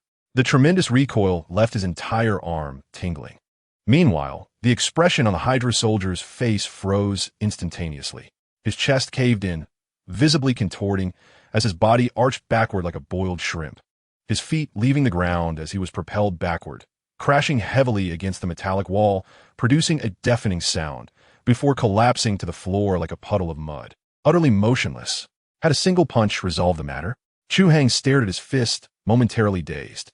He was aware of his newfound strength, yet he never anticipated it would reach such a magnitude. However, on the battlefield, even a fleeting moment of distraction could prove fatal. Just as he eliminated his target, he caught a glimpse of a patrolman positioned diagonally, who had regained his composure. He was not entirely stunned by the explosion. At that moment, he was raising his weapon, the dark muzzle aimed squarely at Chu Hai's back. Caution! Chu Hai's pupils dilated sharply, and every hair on his body stood on end. He wished to evade, but his body felt as if it were immobilized, leaving him no time to react. It was over. At that critical moment, a shadow darted past like a specter. Thud! The sound of a sharp weapon piercing flesh echoed ominously. Chu Hai beheld 3 claws emerge unexpectedly from the soldier's back, their tips stained with warm blood. It was Logan. Unbeknownst to him, Logan had already dealt with his target and appeared at the most crucial juncture. With an expressionless demeanor, he retracted his claws, allowing the lifeless body to slump to the ground. Don't dawdle on the battlefield, rookie. Logan glanced at him, his voice gravelly. Chu Hai's heart raced wildly as he nodded vigorously at Logan, swallowing the words of gratitude that lingered in his throat. He turned to the other side. Steve's battle had concluded. The soldier stationed at the main control console, along with another patrolman, now lay silently on the ground. Steve stood before the console, his hands moving swiftly over it like phantoms. From a moment, they charged into the elimination of all 4 guards. The entire process had not even exceeded 10 seconds. This was the pinnacle of the Howling Commando's combat prowess. All done, Steve exclaimed as he pressed the final button, causing the incessant hum of electricity in the distribution room to diminish significantly. He turned to face the unharmed Chu Hai and Logan, a relaxed smile gracing his lips. Excellent. Now we have control over the external defense systems, alarm systems, and most of the lighting in the factory. He approached the communication device, picked up the transmitter, and adjusted it to a specific frequency. Duggan, can you hear me? I've turned off the lights in the kitchen. It's time for you to serve up the main course. Having completed all of this, he prepared to sever the factory's power entirely, creating the best opportunity for the impending captives. At that moment, Chu Hai, who had been vigilantly listening to his surroundings, suddenly changed his expression. Wait! He abruptly raised his hand, his demeanor grave. Instantly, both Steve and Logan's gazes were fixed upon him. What is it? Chu Hai did not respond immediately. He furrowed his brow and tilted his ear as if straining to discern something. Beneath us, directly below this very layer, there's something, his voice tinged with confusion and unease. What is it? A patrol? Steve inquired. No. Chu Hai shook his head, his expression becoming somewhat peculiar. It is not the sound of footsteps. It is a heavy, rhythmic noise. Thump, thump, thump, like a colossal heart beating. Chapter 28. What lies hidden below? A heart? The moment Chu Hai uttered that word, Steve and Logan's expression shifted.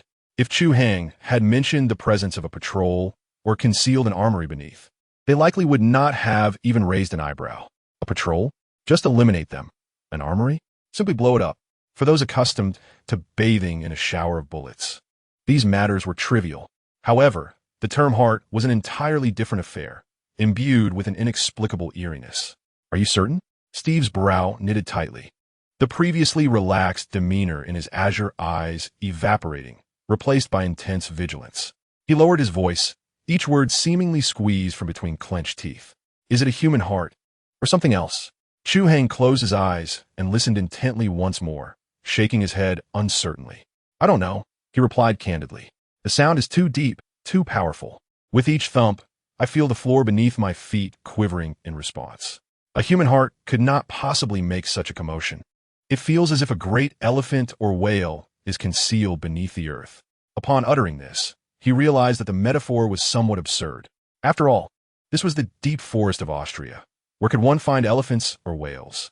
Logan remained silent, merely approaching and mimicking Chu Hai's posture, crouching down to press his ear against the cold concrete floor. His furry ears twitched, resembling a wolf on high alert for danger. After a brief pause, he abruptly stood, his expression turning unusually grim. This scent is off, he rasped, inhaling deeply through his nose. Do you smell that? Besides the oil and gunpowder, there is a strong odor of blood. It is potent, yet not fresh, reminiscent of something long decayed, mingled with formaldehyde and rust. It's utterly revolting. Prompted by his observation, both Chu Hai and Steve immediately became aware of it as well. An exceedingly strange, complex aroma wafted up through the narrow crevice of the staircase, previously masked by the intense smell of gunpowder. Now that the smoke had dissipated, this bizarre scent became extraordinarily pronounced. It was both pungent and acrid, with a metallic sweetness that sent shivers down one's spine and churned the stomach. At this point, there was no longer room for doubt. Below, there is undoubtedly a significant problem. Steve's expression turned gravely serious. As a natural commander, his mind raced, weighing the pros and cons. The original plan was for the three of them to cut the power, disrupt the factory's defenses, and then for a second team, led by Dugan, to launch a feigned frontal assault to draw Hydra's attention, allowing them to seize the opportunity to rescue the captives. It was a meticulously crafted plan, with every timing aspect finely tuned. Now, Dugan and his team were surely in position outside, awaiting the signal from him to pull the switch. However, an unknown, seemingly perilous entity suddenly emerged beneath their feet. If ignored, and this thing were to unexpectedly appear during their rescue operation and strike from behind, the consequences would be dire. Those mad scientists of Hydra. Who knows what inhumane monstrosities they could conjure. But if he were to investigate now, it would inevitably delay the scheduled full-scale assault. On the battlefield, even a minute's delay could lead to the collapse of the entire plan. What to do? Chu Hai regarded Steve's fluctuating expression, his heart also in turmoil. To be honest, he felt more anxious than Steve and Logan. Something was amiss. Having watched Captain America, the first Avenger, no less than 7 or 8 times, and being thoroughly familiar with various commentary videos, he distinctly remembered that, apart from the captured Howling Commandos and some ordinary soldiers, there were no hidden superweapons within that Austrian Hydra facility. The Red Skull S-Trump cards with the Tesseract and his Valkyrie aircraft capable of carrying nuclear bombs. But what was this heartbeat? Could it be that his small, insignificant butterfly effect had inadvertently altered the entire narrative? The thought sent a cold sweat down Chu Hai's back. The unknown is the most terrifying. He would rather confront an entire division of German soldiers than encounter a specter that had never even appeared in the film. Just as he was lost in these thoughts, Steve made his decision. I will go down and take a look. His voice was calm, yet imbued with undeniable resolve. There was no time to delay. Logan, you stay here and secure the control room.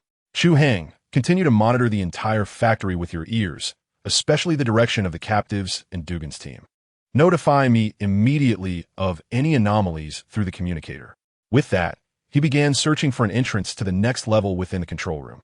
No, Chu Hai almost blurted out, Captain, this is far too dangerous. We know nothing about what lies below. You going alone? Steve turned back, meeting his gaze with a serene, yet compelling intensity. Chu Hai, I am the captain. Some risks must be shouldered by me. He soon discovered an inconspicuous corner of a room where a square metal cover lay. The cover was seamlessly integrated with the floor, obscured beneath a pile of discarded parts. One would hardly notice it without a meticulous search. He cleared the heavy debris with his bare hands, revealing the full extent of the cover. Above, there was an embedded turn lock, appearing remarkably robust. Steve attempted to twist it, but the lock remained immovable. Wasting no further time, he inserted his fingers into the gap of the cover plate. The muscles in his arms tensed instantaneously, veins protruding like serpents. "Hey!" he growled, exerting force from his core. A grating, jarring sound of twisting metal echoed as he forcibly tore the heavy steel cover from the ground.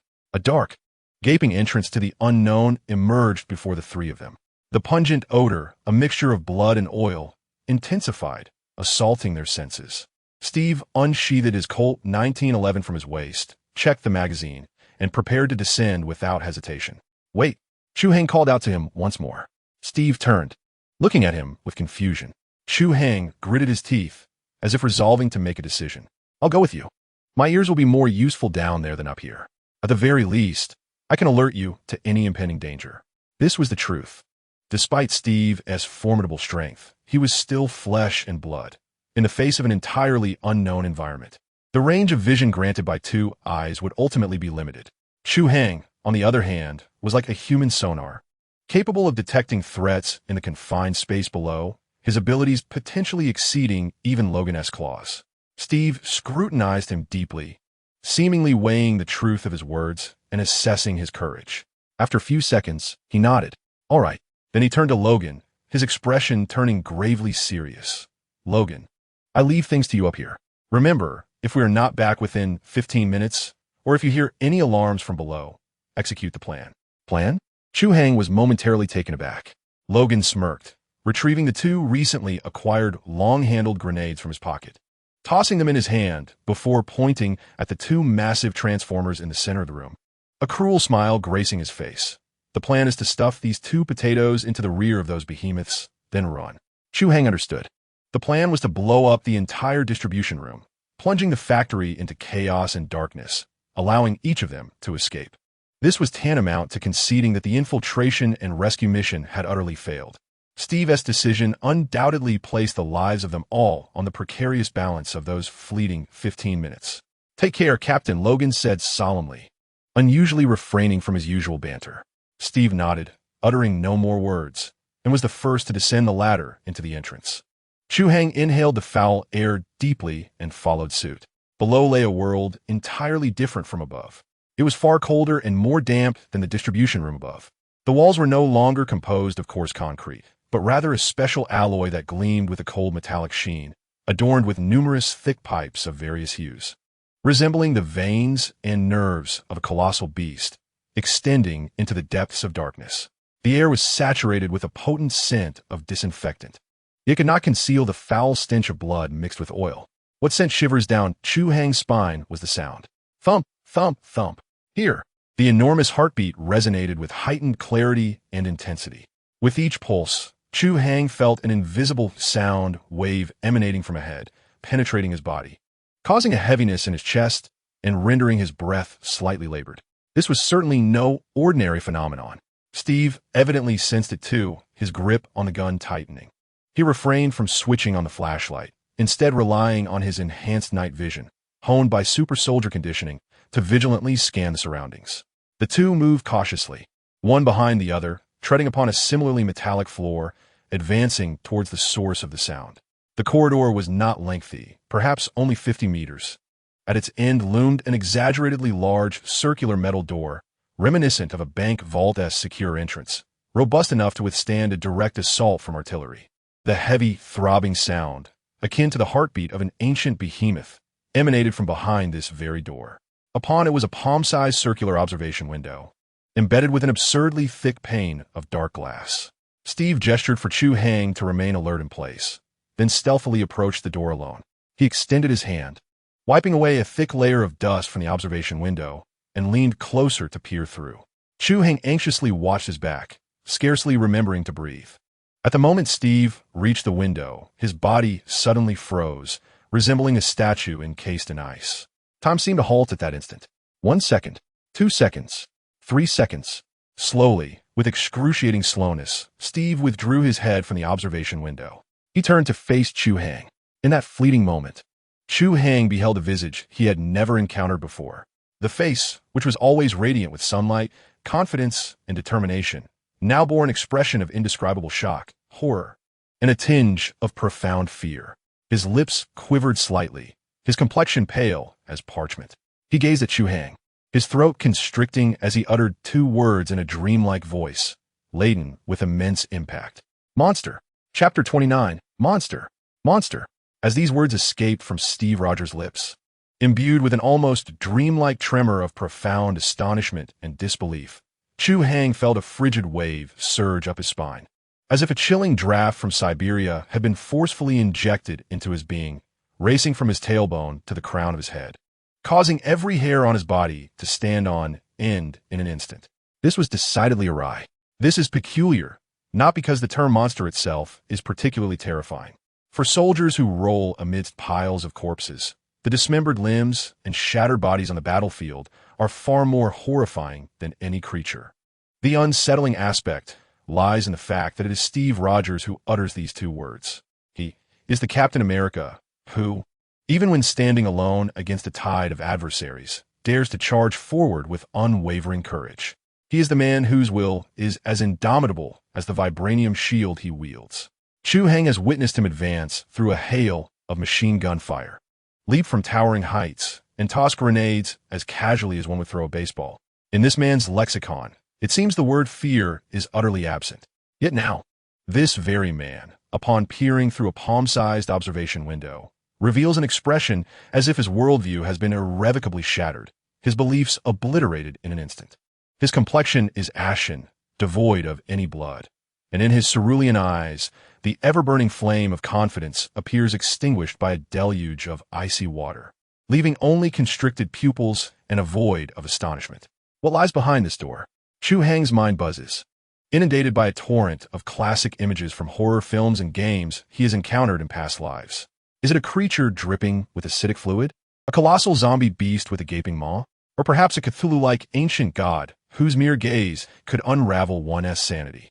Instinctively, he yearns to retreat, every cell in his body issuing the primal warning: flee, keep your distance from that door. Curiosity can not only lead to a cat's demise, but also endanger a time traveler merely wishing to live peacefully until the end of World War II.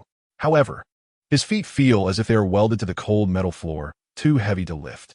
A desire more potent than fear. A tumultuous blend of reckless impulse and insatiable curiosity whispers like a devil at the core of his being, urging him on. Is it truly possible that something exists in this world that can frighten Captain America? To miss this moment would surely evoke a lifetime of regret. This is exclusive news. A hidden plot not even depicted in films. Just a glance. Just a fleeting glimpse. After all, with self-healing factors and super soldier serum coursing through his veins. Even if he were to faint from fright, he would surely awaken, right? At worst, he could escape afterward, fleeing faster than anyone else. Chu Hai engages in a fierce internal struggle, trembling as he musters courage, inching toward the heavy, circular metal door like a thief attempting to catch a glimpse of a neighbor bathing. Steve remains in that rigid stance, as if his very soul has been extracted, showing no reaction to Chu Hai's approach. Carefully, Chu Hai circumvents him and stands before the door. He takes a deep breath, attempting to steady himself, but the pungent stench, a ghastly mixture of blood, formaldehyde, and metallic rust, nearly causes him to regurgitate the compressed biscuit he had just consumed. He steeled himself, resigned to the possibility of death. Closing his eyes for a moment, he then abruptly opened them and pressed his gaze against the palm-sized circular observation window. In that instant, his breath, his heartbeat, and all his thoughts came to a complete standstill. Beyond the door lay an unimaginably vast circular laboratory. The entire space resembled a colossal, hollowed-out white canister with a diameter of at least several hundred meters.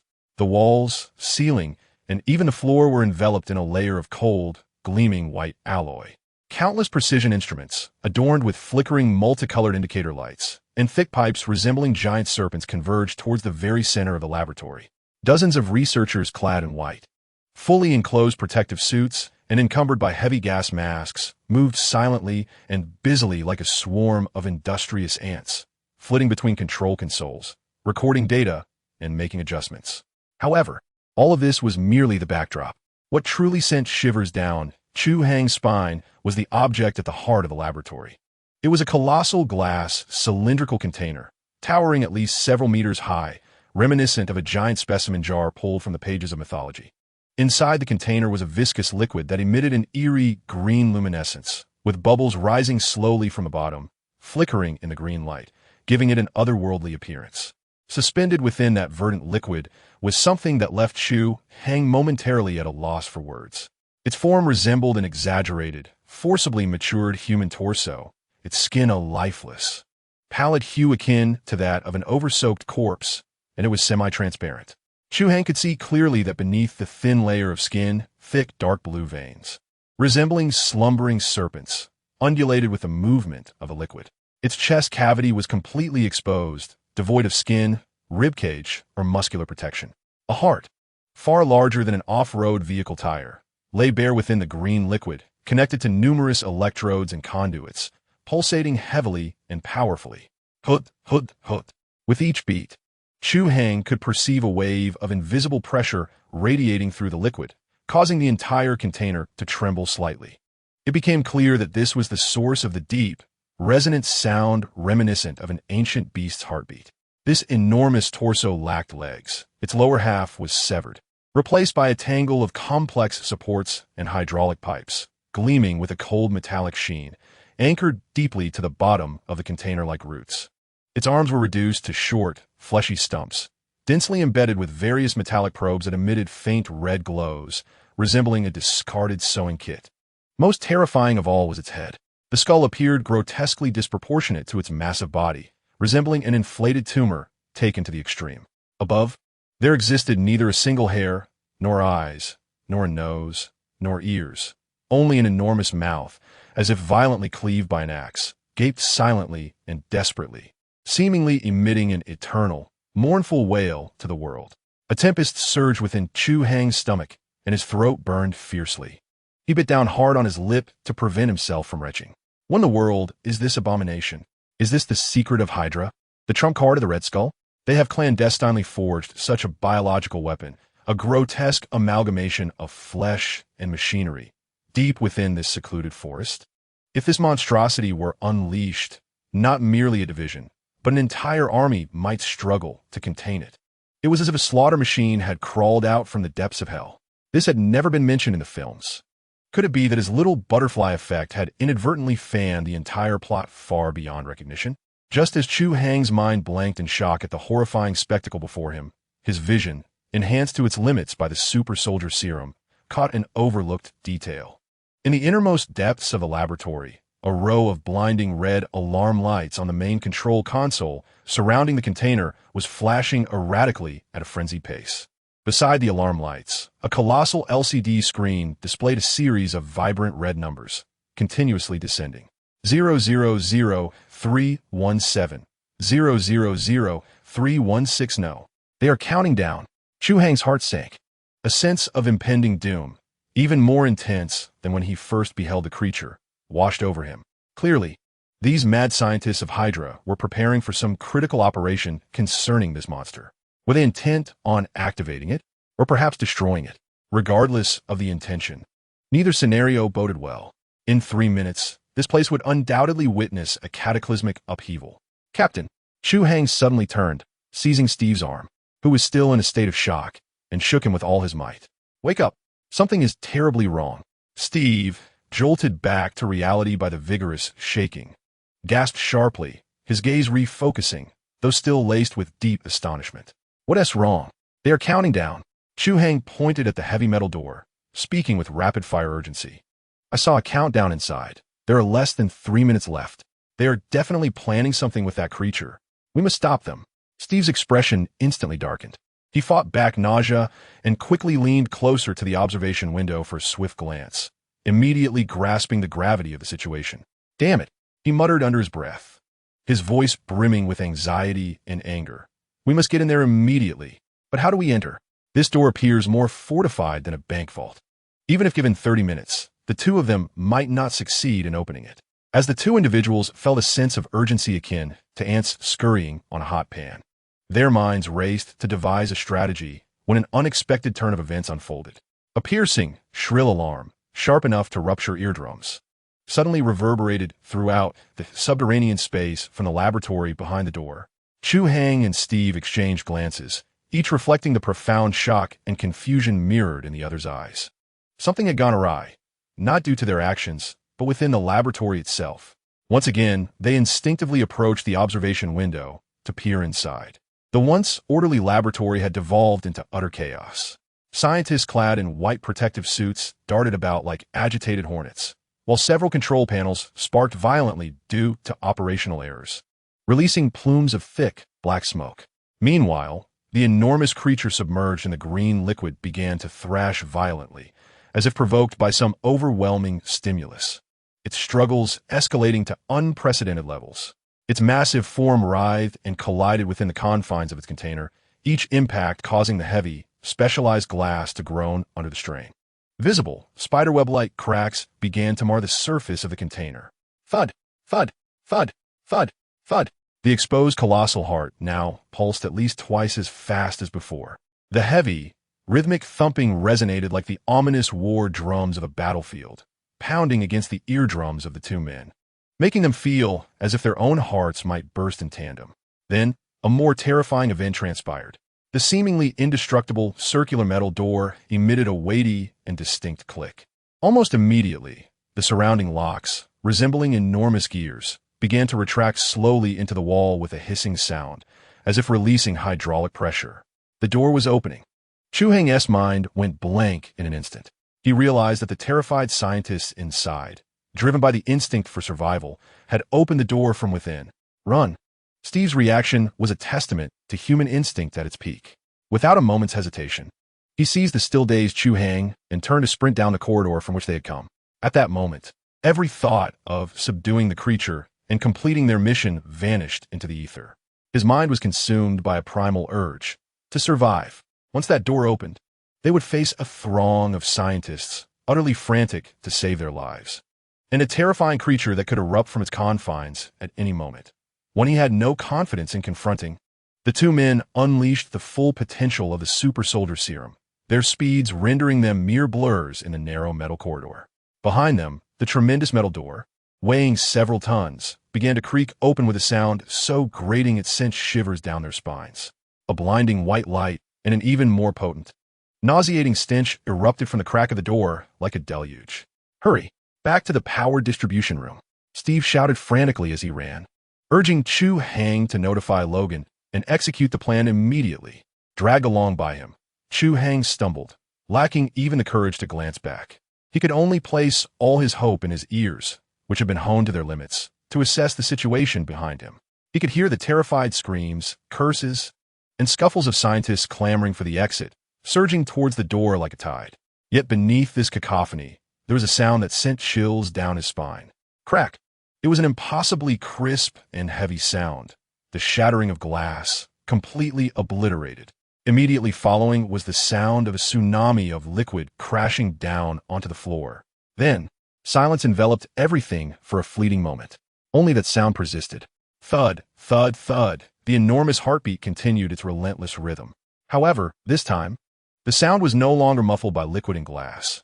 It was strikingly clear and alarmingly real, brimming with feral, violent power. As if that colossal heart had been fully exposed to the air.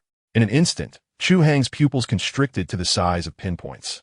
As he ran for his life, he summoned every ounce of strength to scream at the blue figure racing ahead of him, a cry filled with unending terror. It's out. It's right behind us. Chapter 30, Run. Run for your life. In his lifetime, Chu Hai had never run so fast, not even when chased by his boss for a proposal, nor when he dashed across the street against a red light, narrowly avoiding a collision. He felt as though his legs no longer belonged to him. They surged forward like they were powered by miniature motors, driven solely by the imperative to flee for dear life. The wind howled past his ears, and yet he heard nothing. No, he could hear, and with greater clarity than anyone else. He could hear Steve's military boots thumping against the metallic floor as they ran. The sound urgent like a death march. He could hear his own rebellious heart pounding fiercely in his chest, as if it might leap out of his throat at any moment. Yet the sound he heard most distinctly was that which came from behind. It was a sound he never wished to hear again in his lifetime. The horrifying symphony of slithering and thudding, a heavy, slick mass dragged across the metal floor, reminiscent of a butcher hauling a freshly slaughtered whale. Countless metallic parts and pipes scraping the ground under the immense weight, producing a shrill cacophony, and that heartbeat. Thud, thud, thud, it was closing in. That ghastly creature, a grotesque amalgamation of flesh and machinery, had indeed emerged from the laboratory and was pursuing them. Chu Hai did not need to glance back. Merely by relying on his enhanced hearing, he could vividly conjure a horrifying image in his mind. The immense mass of flesh, lacking legs, was using its chaotic array of metallic appendages as makeshift limbs. Resembling a monstrous spider as it scuttled through the narrow corridor with an alarming speed that belied its size, Chu Hai cursed inwardly. This abomination not only moved but also hunted. When the world had that group from Hydra created. Hurry, the ladder. Steve's voice thundered ahead, jolting Chu Hai from the abyss of terror. It was then that he realized they had dashed to the end of the corridor, with a vertical ladder leading to the upper electrical room right before them. Without a moment's hesitation, Steve sprinted towards the ladder, and, at the last instant, he forcefully shoved Chu Hai forward, bellowing, "You go first." He then swiftly pivoted to face the direction they had come from, resolutely placing his vibranium shield in front of him. He intended to single-handedly hold off the pursuing monstrosity, buying Chu Hai precious time to ascend. "Captain!" Chu Hai's eyes blazed with urgency. "No time for talk. Go!" Steve shouted without looking back, his voice imbued with an unmistakable command. "Inform Logan." The plan. Chu Hai's heart clenched painfully. He understood that any hesitation now would be a betrayal of Steve's trust. Gritting his teeth, he silenced his thoughts and scrambled desperately up the ladder. Never before had he perceived this short distance as so interminable. He could feel the entire corridor trembling beneath him, the creature drawing ever closer. The suffocating stench of blood and formaldehyde surged up from the entrance he was climbing through. Steve, halfway up. Chu Hai could not resist glancing back. In that fleeting moment, he beheld a massive shadow, a terrifying blend of pale flesh and cold metal, nearly filling the entire corridor's entrance as it lunged towards Steve's comparatively diminutive blue figure. Boom! A deafening roar reverberated through the air. Chu Hai felt the entire metal platform shudder violently. That was the sound of Steve bracing himself against the creature's violent onslaught with his shield. "I'm fine. Get up there." Steve's voice, though slightly muffled, remained steady. Chu Hai dared not look back again. Summoning all his strength, he hastily climbed the remaining distance, tumbling into the electrical room. "What is happening?" Logan's raspy voice immediately rang out. He had been waiting by the entrance, and upon seeing Chu Hai in such a disheveled state, coupled with a noxious odor wafting from below, his expression turned gravely serious, his grip tightening on the two grenades in his hands. "There's a monster below," Chu Hai gasped, urging, "Captain is holding the fort below. Execute the plan now." Logan's pupils constricted sharply. Without a moment's hesitation, he sprinted toward the two colossal transformers. Just then, an unexpected turn of events unfolded. With a thunderous crash, the metal cover beneath their feet, the very entrance they had just ascended, was violently thrust upward by an unimaginable force, bulging alarmingly. In an instant, a grotesque, white tentacle, thicker than Chu Hai's thigh and adorned with barbs and metal plates, shot forth like a venomous serpent from the depths of hell, aiming directly for Logan's vulnerable back. "Be careful," Chu Hai shouted hoarsely. Logan's reaction was nothing short of extraordinary. He resembled a beast sensing peril, twisting his body at an astonishing angle without even looking back. The terrifying tentacle narrowly missed him, slamming forcefully against a nearby control panel. A cacophony ensued as the steel structure erupted with sparks, collapsing under the might of the blow. Chu Hai's eyelids twitched. Had that strike landed on a person, it would surely have split them in two. Logan, having narrowly evaded the attack, displayed no sign of relief. Instead, a primal fury surged within him. With a roar akin to that of a wild animal, his arm muscles bulged instantaneously. Suddenly, 3 bone claws, glimmering with an eerie white light, erupted from between his knuckles. He pivoted into a lunge, swinging the claws down fiercely at the retreating tentacle. The clash was deafening. Logan's claws struck the tentacle, protected by metallic plates, producing a dazzling shower of sparks, leaving only shallow white marks on its surface. The immense recoil forced Logan to stagger back several paces, disbelief etched across his face. At that moment, Steve finally emerged from below, appearing somewhat disheveled. His uniform smeared with a sticky green substance, yet his gaze remained sharp. He assessed the writhing tentacle, poised to strike again, and acted without hesitation. With a swift motion, his vibranium shield transformed into a streak of blue and red light, striking the relatively vulnerable flesh where the tentacle connected below at a most acute angle.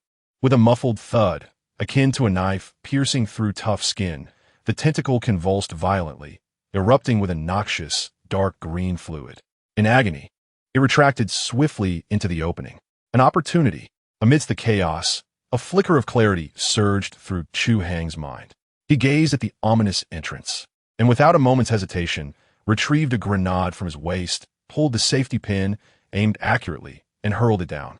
A muffled explosion reverberated from below, causing the entire power distribution room to tremble violently as a thick cloud of black smoke, tinged with the scent of charred matter, belched forth from the abyss. "Well done," Steve bellowed, calling out to the still-dazed Logan. "Logan, blow them up." Logan, roused by a shout, glanced at his still-numb right hand, then back at the dark entrance, his gaze growing ever more ferocious. Without further hesitation, he darted towards the 2 massive transformers, forcefully wedging 2 long-handled grenades into the gaps of the transformers' radiators. 3 seconds. Logan pulled the fuse and shouted without looking back. "Run!" Steve swiftly snatched up the returning shield, gripping Chu Hai's arm with his other hand, and they bolted towards the power distribution room's large door. Logan followed closely behind, matching their speed without faltering. The 3 of them surged forth like cannonballs, expending every ounce of their strength to burst out of the power distribution room and into the factory's internal corridors. Behind them, the thunderous roar of the grenades detonating the transformers echoed like the wrath of a god. Boom! An indescribable wave of sound, potent enough to shatter eardrums, surged towards them, accompanied by a devastating shockwave. Chu Hai felt as though an invisible giant hand had forcefully propelled him forward, sending him hurtling ahead.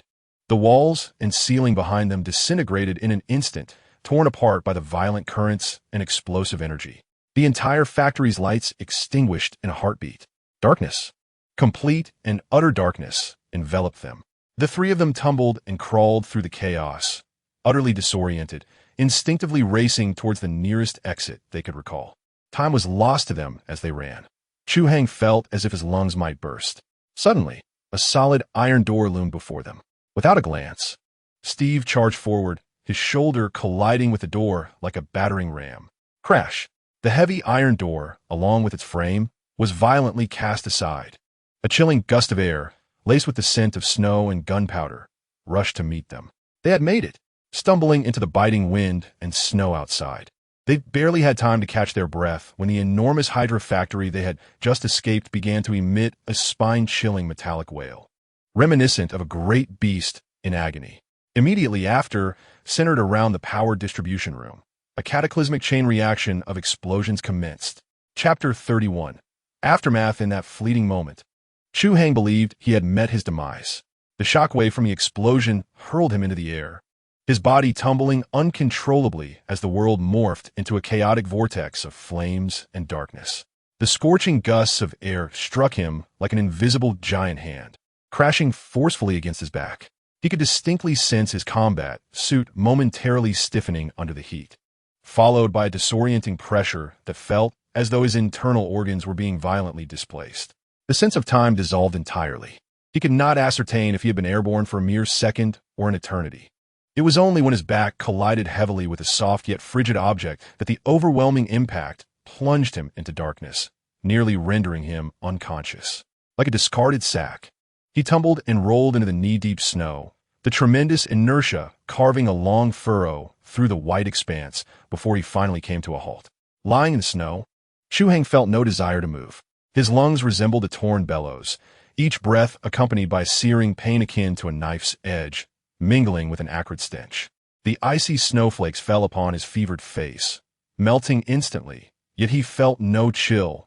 His entire being, from within to without, was as though it were being scorched by an invisible flame. This was the biological heat generated as the super soldier's serum frantically repaired his damaged insides. His mind buzzed with a relentless hum. The recent cataclysmic explosion had produced a sound that transcended the limits of his auditory perception, leaving only a persistent high-pitched ringing, as if thousands of cicadas were simultaneously shrieking within his skull. After what felt like an eternity, Chu Hai gradually emerged from the brink of unconsciousness. He attempted to wiggle his fingers, relieved to find sensation returning. Struggling, he propped himself up with his elbows and turned to gaze back. The sight before him rendered him breathless. The heavily fortified steel fortress now stood ablaze, transformed into a colossal torch reaching for the heavens. Centered around the power distribution room, the explosive energy unfolded like a slow-blooming lotus of destruction, obliterating the upper half of the factory. Countless twisted, burning steel bars and concrete debris were hurled hundreds of meters into the air, cascading down like a cataclysmic meteor shower, trailing long tongues of flame and smoke as they crashed into the valley below. The entire valley was bathed in a blinding orange glow, while a massive mushroom cloud of rolling smoke ascended slowly, as if intent on engulfing the inky night sky. The air was thick with the acrid scent of tar, the burning plastic of electrical wires, and a nauseatingly sweet, acrid odor that he had previously encountered underground, emanating from the charred protein of that monstrous creature. This was truly a grand spectacle, a thought that surged uncontrollably through Chu Hai's mind. In comparison to this visceral, earth-shattering scene, every special effects-laden blockbuster he had ever witnessed in cinema seemed utterly pale and laughable. "Are you all right?" Steve's voice broke through the chaos beside him as he coughed violently, struggling to rise from the snow. His once vibrant blue, white, and red uniform was now marred with soot and ash, his face smeared with grime, resembling a pipe fitter who had just crawled out of a chimney. Yet, his eyes shone with an astonishing brightness amidst the flames. "We'll survive," came Logan's muffled voice from another direction. He appeared even more disheveled, half buried in the snow. With a fierce determination, he slammed his fist into the snow before him, emitting a low growl that suppressed his intense rage. What on earth was that thing? Chu Hai discerned the resentment lacing his voice. For Logan, a creature of primal instinct, bred for battle and hunting, encountering an adversary who could withstand his most formidable claw was a blow to his very essence as a top predator. The sense of defeat he felt was far more unbearable than a mere bullet wound. It was an affront to his existence. Steve remained silent, gazing at the smoldering ruins. His expression a complex tapestry of emotions, akin to a thick fog that refused to dissipate. There was a sense of gratitude for having survived, an anger directed at Hydra's frenzied actions, but more profoundly, an unsettling depth of worry that Chu Hai had never witnessed on his face before. "We must leave at once," he declared, turning away. His voice, though soft, bore an unyielding resolve amidst the howling wind and snow. The explosion served as a beacon. All nearby German and Hydra patrols would converge upon this location. "We need a rendezvous with Dugan and the others," he continued, reminding them of their mission. His words fell like a cold shower upon Chu Hai, whose senses had been numbed by the shock of recent events. It suddenly struck him. They were here to rescue their comrades. The factory may have been obliterated, but what of their captured allies? Shaking off the lingering dizziness, Chu Hai rose from the snow. The super soldier serum coursing through his veins was accelerating his recovery. The severe internal pain was swiftly receding, and the persistent ringing in his ears was gradually quieting, replaced by an acute awareness of his surroundings. "Captain, which direction do we take?" he inquired. Steve retrieved a crumpled map from his waist, using the distant flames as a guide to decipher its contents. He pointed towards a ridge behind them. "According to plan, once successful, we regroup at Rendezvous Point 3. Dugan and the others will await us there with captives." "Let us move," Logan responded succinctly, springing up from the snow. He cast a fleeting glance at the faint white marks on his knuckles, a glimmer of ferocity flashing in his eyes as he silently fell and stepped behind Steve. The trio trudged through the thick snow, the atmosphere oppressive and stifling. Silence enveloped them, broken only by their labored breaths and the crunch of snow beneath their feet. The shadow of that monstrous creature loomed heavily over each of them, akin to a colossal stone pressing down on their hearts. After what felt like an eternity of navigating the snow-laden terrain, they crossed a ridge, and the fiery glow of the explosion was obscured by the mountain, plunging their surroundings into darkness. Steve sought refuge behind a windbreak of rocky outcroppings, signaling for a brief respite. Leaning against the frigid rock, he removed his helmet, revealing a face streaked with sweat and ash. He lifted his gaze, his piercing blue eyes seeming to shimmer in the gloom as they fixed on Chu Hai and Logan. "Speak," he urged. "What did you observe? We need to consolidate our intelligence regarding that entity." Logan was the first to respond, agitatedly raking a hand through his hair, his voice gravelly and rough as sandpaper. "That thing's skin or shell is absurdly tough. My claws striking it felt like swinging an axe against a main battle tank. I produced nothing but a few sparks. Moreover," he added after a pause, "its strength is immense, truly formidable. That blow nearly shattered my arm." Steve's brow furrowed even more tightly as he turned to Chu Hai. "Chu, your hearing is the keenest among us. Did you discern anything particularly noteworthy down there?" Chu Hai swallowed hard, striving to organize his chaotic thoughts, and recounted everything he had heard and seen in meticulous detail. The heavy, rhythmic thump akin to a giant's heartbeat. The scientists in white lab coats with frenzied expressions, the ominous 3-minute countdown on the console, and a shattering glass accompanied by a deluge of liquid when it burst forth. It seems that it was not intentionally released by those scientists, he speculated based on his observations, but rather a catastrophic experiment gone awry. Those scientists appeared more terrified than we were. They opened the door in a desperate bid to escape, inadvertently ensnaring us as well. That countdown might have been a trigger for some sedative or self-destruct sequence, but it failed. After listening, Steve fell into a prolonged silence. He gazed down at his shield, smeared with grime and green viscous fluid, and slowly spoke. "I deflected it with the front of my shield.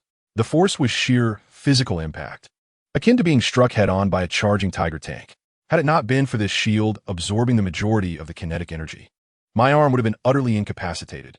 He paused, lifting his gaze, a rare flicker of fear glimmering in his eyes. "Moreover, it possesses intelligence. It is no mere mindless beast. After its initial assault was thwarted, it did not repeat the attack, but instead swiftly altered its strategy, using that tentacle to strike at my lower defenses. It was probing, searching for weaknesses, learning amidst the battle. All of this transpired in mere seconds." Chu Hai's heart sank once more. The overwhelming power, nearly invincible defense, and the capacity to analyze and adapt to the battlefield in an instant. What exactly was Hydra attempting? Were they crafting such a flawless killing machine to dominate the world? This transcended the realm of conventional warfare. "Whatever that wretched creature is," Logan spat vehemently, his tone imbued with a sense of determination. "Should I encounter it again, I will surely rip its heart out. Perhaps there will not be a next time." Chu Hai instinctively interjected, half based on logical inference and half as a form of self-reassurance. That cataclysmic explosion had leveled the entire base. Even the most resilient entity would undoubtedly be buried beneath hundreds of tons of steel and concrete, reduced to cinders. Yet, Steve shook his head, his expression grave, even solemn. "No, Chu. In war, one must never harbor such optimism. Until we have confirmed its remains with our own eyes, we must assume it is still alive." Upon hearing his words, the air around Chu Hai seemed to chill several degrees. Assume it is still alive? What a jest. That explosion was potent enough to level a small mountain. No carbon-based life form could survive the detonation of such an energy core.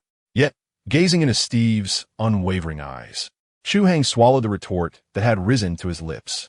He is the captain, and his judgment is always rooted in the worst possible scenarios, embodying a sense of responsibility for the survival of all. Just as the oppressive atmosphere was on the verge of solidifying, a faint, crackling radio noise emanated from the communicator at Steve's waist. "Thunderbird, this is Eagle's Nest. If you hear this, please respond. Repeat, it's Duggan." Steve's spirits surged instantly as he grasped the communicator and pressed the talk button. "Eagle's Nest, this is Thunderbird. Received. How are you? What about the captives?" "We succeeded." Duggan's voice crackled through the radio, infused with both excitement and profound fatigue. "Everyone has been rescued. My God, Steve, the commotion you all stirred up inside was colossal. We thought you had blown up the entire mountain. We are en route to Rendezvous Point 3. Where are you?" We're on our way too. We should arrive in about 20 minutes. A genuine smile finally graced Steve's face. Well done, Duggan. Everyone, remain vigilant. We will evacuate immediately upon regrouping. Understood. Eagle's Nest. Ending communication. The transmission ceased. This good news acted like a potent surge of adrenaline, instantly dispelling all their lingering gloom and fear. Let us go. Steve donned his helmet again, his voice regaining its unwavering momentum, brimming with infectious zeal. Let us bring our brothers home. Chu Hai and Logan immediately sprang to their feet, their footsteps feeling remarkably lighter, as long as they could unite with Duggan and lead everyone away from his cursed place. Then all the sacrifices and risks taken that night would be worthwhile. However, just as Chu Hai was lost in joyous fantasies of this outcome, his enhanced ears, honed to their limits, caught a faint yet eerily familiar sound. It emanated from behind them, from the direction of the fiery ruins. The sound was soft, dull, and nearly drowned out by the howling wind and the crackling aftermath of the explosions. Were it not for his extraordinary hearing, which transcended human limits, he would not have noticed it at all. It was a rhythmic sound, thud, thud, thud, like a colossal drum buried deep underground, being slowly struck. Chu Hai's footsteps abruptly halted, his entire being frozen in place, as if cast under a spell. What's wrong?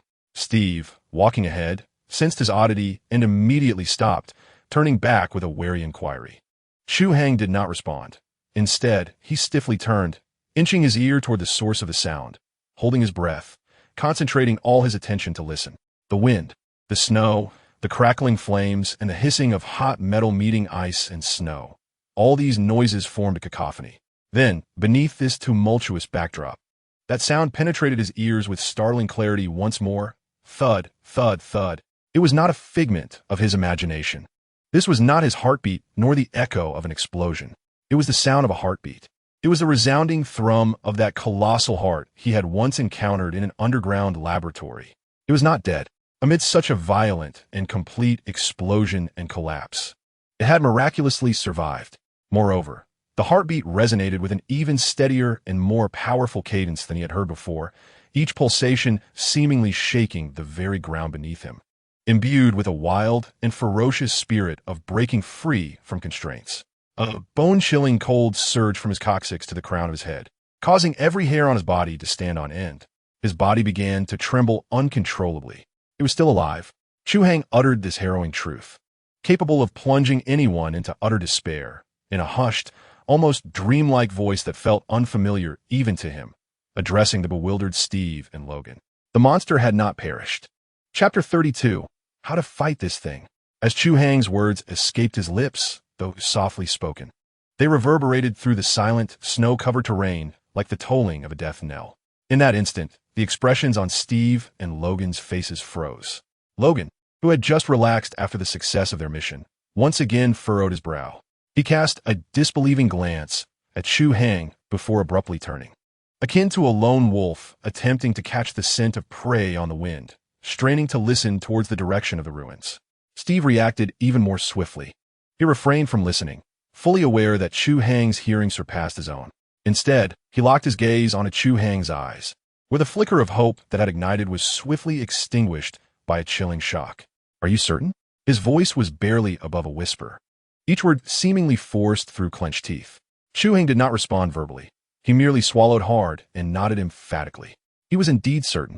That heartbeat reverberated in his mind, akin to a massive diesel engine running at full throttle, heavy, powerful, and brimming with unrelenting vitality. Each pulse made his heart lurch in response. Not only was it alive, but it also sounded more vigorous than before.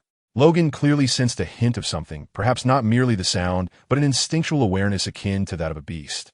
He slowly straightened, the fierce aura of a predator rising within him, baring his teeth in a grin as he growled softly, "Good, very good. Saves me the trouble of hunting it down later." This fellow was a madman. Shouldn't a sane person's first reaction to such news be to flee? Yet here he was, brimming with excitement. But it was Steve's reaction that truly conveyed the gravity of the situation to Chu Hai. He was neither enraged nor combative like Logan, nor was he filled with fear as Chu Hai was. Instead, he took a deep breath, inhaling the smoke-laden, icy air which, in an instant, rendered his gaze as cold and sharp as a scalpel. "We must go. Without a moment's hesitation, he uttered those 3 words and turned to sprint toward the designated rendezvous point 3. His decisive demeanor suggested that what pursued them was not an indestructible monster, but merely an ordinary snowstorm. This chilling calmness instilled a deeper sense of dread in Chu Hai than Logan's fury. It indicated that, in the judgment of this battle-hardened super soldier, their collective chances against the monstrous entity were utterly non-existent. The only viable option was to flee. Logan seemed poised to utter something further, yet upon witnessing the undeniable silhouette of Steve, he could only spit in frustration and follow suit. Naturally, Chu Hai dared not linger, sprinting after them without hesitation. The trio raced through the snow, silence enveloping them. Chu Hai focused all his senses on listening, keenly attuned to the movements of the beast. The sound of its heartbeat grew increasingly distinct and thunderous. Thump, thump, thump. Then an excruciatingly grating, heavy grinding noise merged with it. A cacophony of steel and concrete being mercilessly crushed. It was emerging. The thought barely flickered in Chu Hai's mind when, from the heart of the burning ruins behind them, a deafening roar erupted. Boom! This sound was entirely unlike the prior explosions, more muffled yet infinitely penetrating. As if some unimaginably heavy force had violently breached the Earth's crust from the depths below, the 3 instinctively turned their gaze back. There, amidst the inferno, the towering mass of flaming steel wreckage heaved upwards like an awakened volcano. Countless burning remnants were thrust aside by an unfathomable force, akin to waves parted by a colossal vessel. Then a massive, indescribable shadow emerged slowly, inexorably, from the destruction and flames. It was the same grotesque amalgamation of pallid flesh and cold machinery, yet its current form was 100-fold more terrifying than what they had witnessed in the basement. The explosive heat had charred the fleshy exterior to a blackened crisp, resembling fractured charcoal. Yet beneath those ashen cracks glowed a molten red, as if what coursed through its veins was not blood, but seething lava. The metallic supports, once mere scaffolding, had now grotesquely fused with the twisted rebar, armor plating, and piping from the factory explosion in a nightmarish manner. Its size had expanded at least 2-fold, resembling a moving mountain of flesh and steel. Most unsettling for Chu Hai was its head. The already monstrous visage was now partially replaced by a massive, glowing red turbine engine. The turbine slowly whirred, emitting a low, ominous hum, with scorching air currents distorting the atmosphere around it. This was no longer a mere biological weapon. It was a war deity risen from the depths of hell, with steel for bones and flames for blood. With a roar that defied all biological limits, it raised its head, half flesh, half machinery, letting out a bellow that resonated with primal fury. The roar reverberated, infused with boundless agony, fury, and savagery, transforming into a visible shockwave that sent the surrounding flames cascading aside. Then, its solitary, colossal eye amidst the blaze slowly rotated, traversing nearly 1,000 meters, and precisely fixated upon the 3 minuscule figures, as insignificant as ants. Targeted. In that fleeting moment, Chu Hai felt as though he had been locked onto by an ancient beast of terror. A primal fear, rooted deep within his very genes, seized his heart, rendering him nearly breathless. Run. Do not look back. Steve's bellow struck Chu Hai's mind like a hammer, rousing him from the paralyzing grip of terror. Regaining his senses, Chu Hai propelled himself forward, matching Steve's pace. He dared not glance back, fearing that one more look would obliterate all remnants of his courage to flee. They sprinted faster, each step through the snow, which barely reached their knees, demanding every ounce of their strength. The enhanced stamina bestowed by the super soldier serum was being pushed to its utmost limits in that moment. Yet, it was futile. He could distinctly hear the creature stir after a brief pause. Boom! Its lower half, forged from a multitude of metallic debris, resembled a colossal battering ram gone awry, advancing towards them with a despairing velocity. With each step it took, the ground trembled beneath its weight as it trampled over the smoldering ruins, producing a thunderous cacophony. Its speed surpassed theirs. Captain, it is gaining on us. Chu Hai shouted hoarsely to Steve ahead, while sprinting frantically. I know. Steve barked back without turning. Over the ridge ahead. Use the terrain to shake it off. That ridge lay at least 400 meters away, while the monstrous entity was less than 800 meters from them, and the distance was vanishing rapidly. A chill enveloped Chu Hai's heart. There was no way they could outrun it. This was untenable. Logan's voice grew increasingly anxious. We will be pursued like rabbits, trampled into mush. Someone must divert its attention. As he spoke, he inexplicably slowed his pace and turned to charge towards the monster. Come back. Steve suddenly halted, grasping Logan's arm with a gaze as sharp as a blade. Your claws cannot harm it. Engaging it is tantamount to courting death. Follow orders. But there is no but. Steve's tone brooked no dissent. Our mission is to rendezvous with Dugan and the others, to lead everyone out of here. Any of us dying here would be utterly meaningless. Logan's chest heaved violently, his glare fixed on the approaching behemoth, his eyes ablaze with resentment and anger. Yet, he ultimately gritted his teeth, turned around, and continued to run alongside Steve. Chu Hai recognized that Steve was right. In the face of overwhelming might, fearless courage was little more than a death wish. Yet, understanding was one thing, despair was another. He could distinctly hear the vibrations reverberating through the ground with each step of the monstrous creature. He even felt the searing heat emanating from its body, crashing against his back in waves. It was getting closer, far too close. Just as Chu Hai felt he could no longer endure, Steve suddenly spoke again, his voice maintaining an astonishing steadiness amidst their frantic sprint, imbued with powerful logic and authority. Chu, listen, don't just pay attention to its footsteps.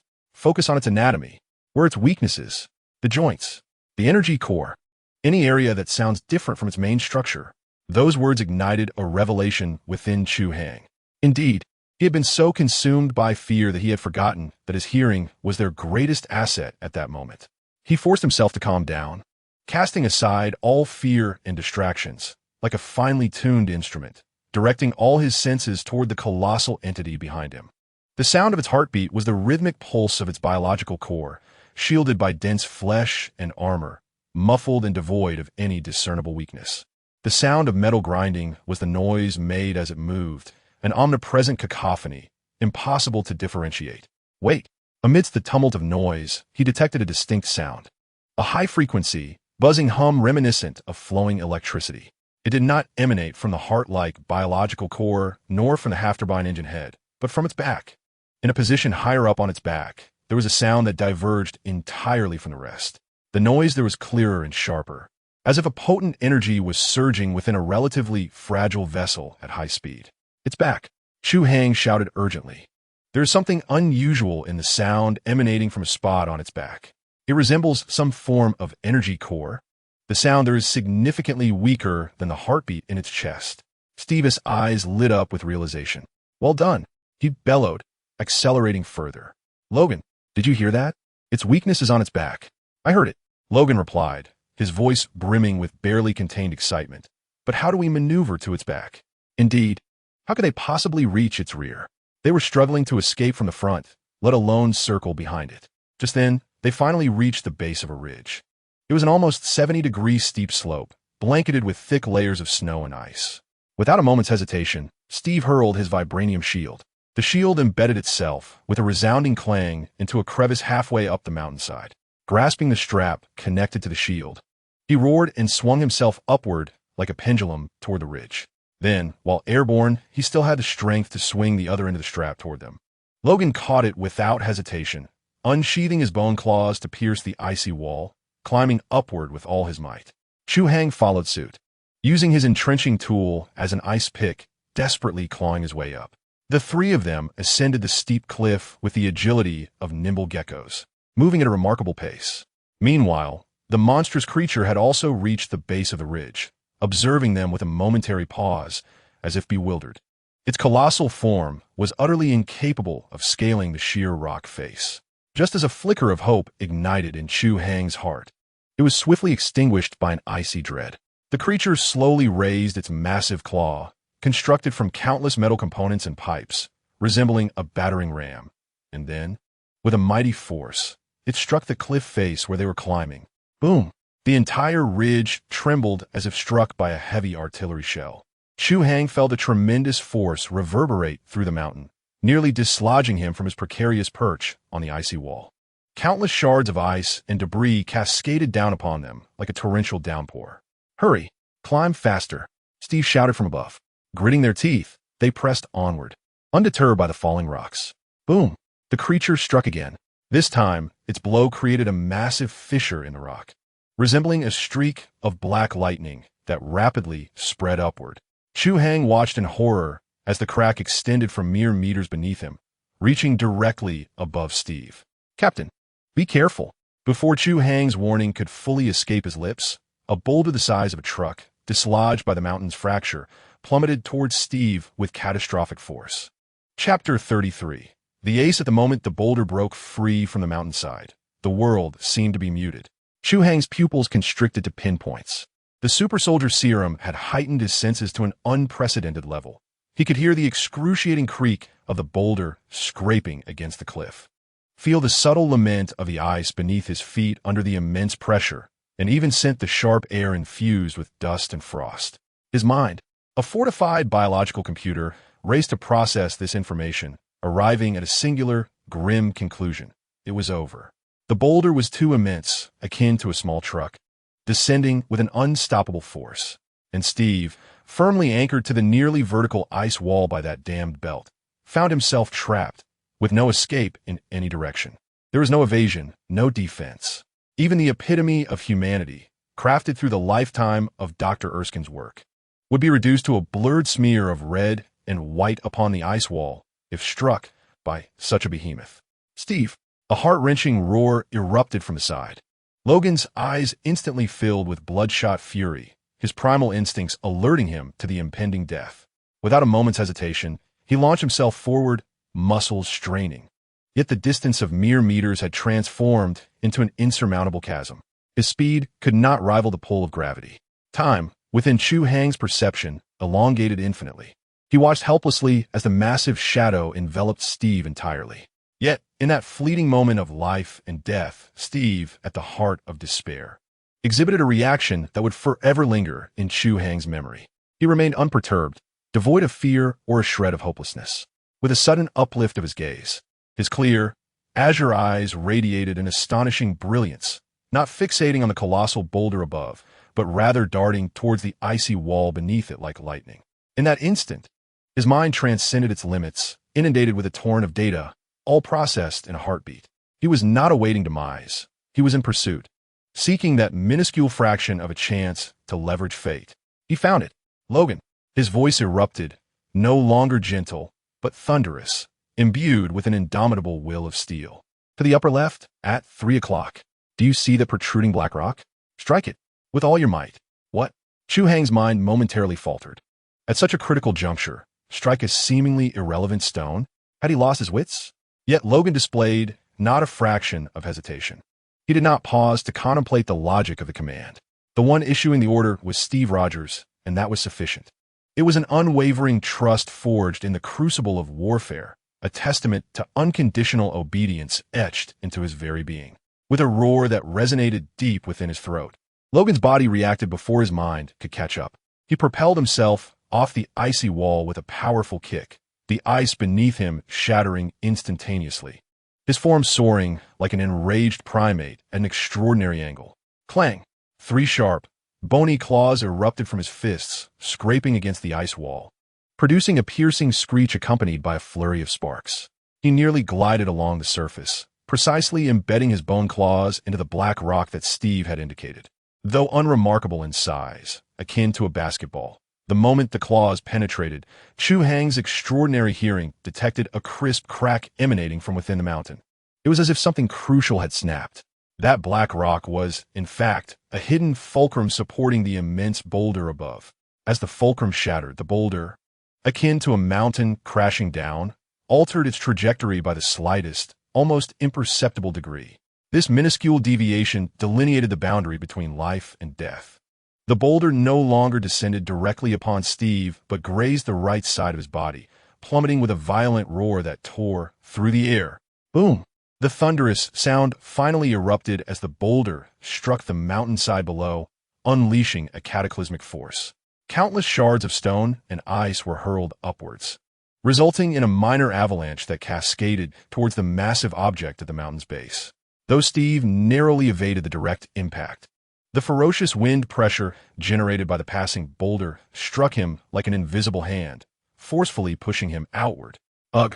Steve grunted, his arms straining against the belt, muscles bulging, nearly losing his grip. Chu Hai's heart raced to his throat. Fortunately, Steve remained true to his nature. "Drink," he bellowed, unleashing a formidable force from his core, pulling his body back with an almost magnetic grip to the icy wall. Salvation had come. Chu Hai's entire being softened, gasping for breath, drenched in cold sweat. He stared blankly at Steve above him and then glanced at Logan, who was adjusting his stance on the other side. Only two words echoed frantically in his mind: ace. The extraordinary judgment of Steve under duress, combined with Logan's unwavering execution devoid of contemplation, exhibited a tacit understanding that transcended words. In comparison, his earlier cries of caution seemed utterly futile. "Don't dawdle. Get up here." Steve's commanding shout jolted Chu Hai from his self-doubt. At the foot of the mountain, the creature was struck solidly by the avalanche, tons of ice and rock cascading down, merely producing a cacophony akin to a hailstorm. Angrily shaking off the snow, the enraged Cyclops once again zeroed in on the three tiny insects on the mountainside, emitting a thunderous roar. Boom! Another punch. The entire ridge trembled violently, fissures spreading like black lightning across the mountainside. If they lingered any longer, the mountain would be dismantled. The trio dared not delay further, scrambling upward with an urgency unmatched in their lifetimes. Finally, as if their lungs were about to burst, Steve was the first to vault over the ridge. He immediately turned, yanking Logan up, and together they hoisted the exhausted Chu Hai to safety. The three collapsed in the snow like spent hounds, greedily inhaling the frigid air. They had survived. Chu Hai turned his head to look at his companions. Steve was inspecting his shield, which bore a shallow scratch from a massive boulder. Logan, indifferent, shook his hand, the blood seeping from his knuckles crystallizing into dark red shards. Yet his face radiated the exhilaration of battle. To be allies with these two titans felt rather fortuitous. "Are we safe?" Chu Hai gasped. Steve approached the cliff's edge, peering down.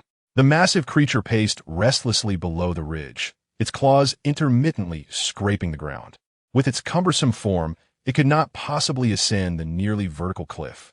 It seemed they had momentarily evaded its grasp. Chu Hai exhaled a long sigh of relief. Yet Steve's expression remained grave. "Something's off," he murmured suddenly. "What's wrong?" Logan inquired, his primal instincts echoing Steve's unease. "It's too calm."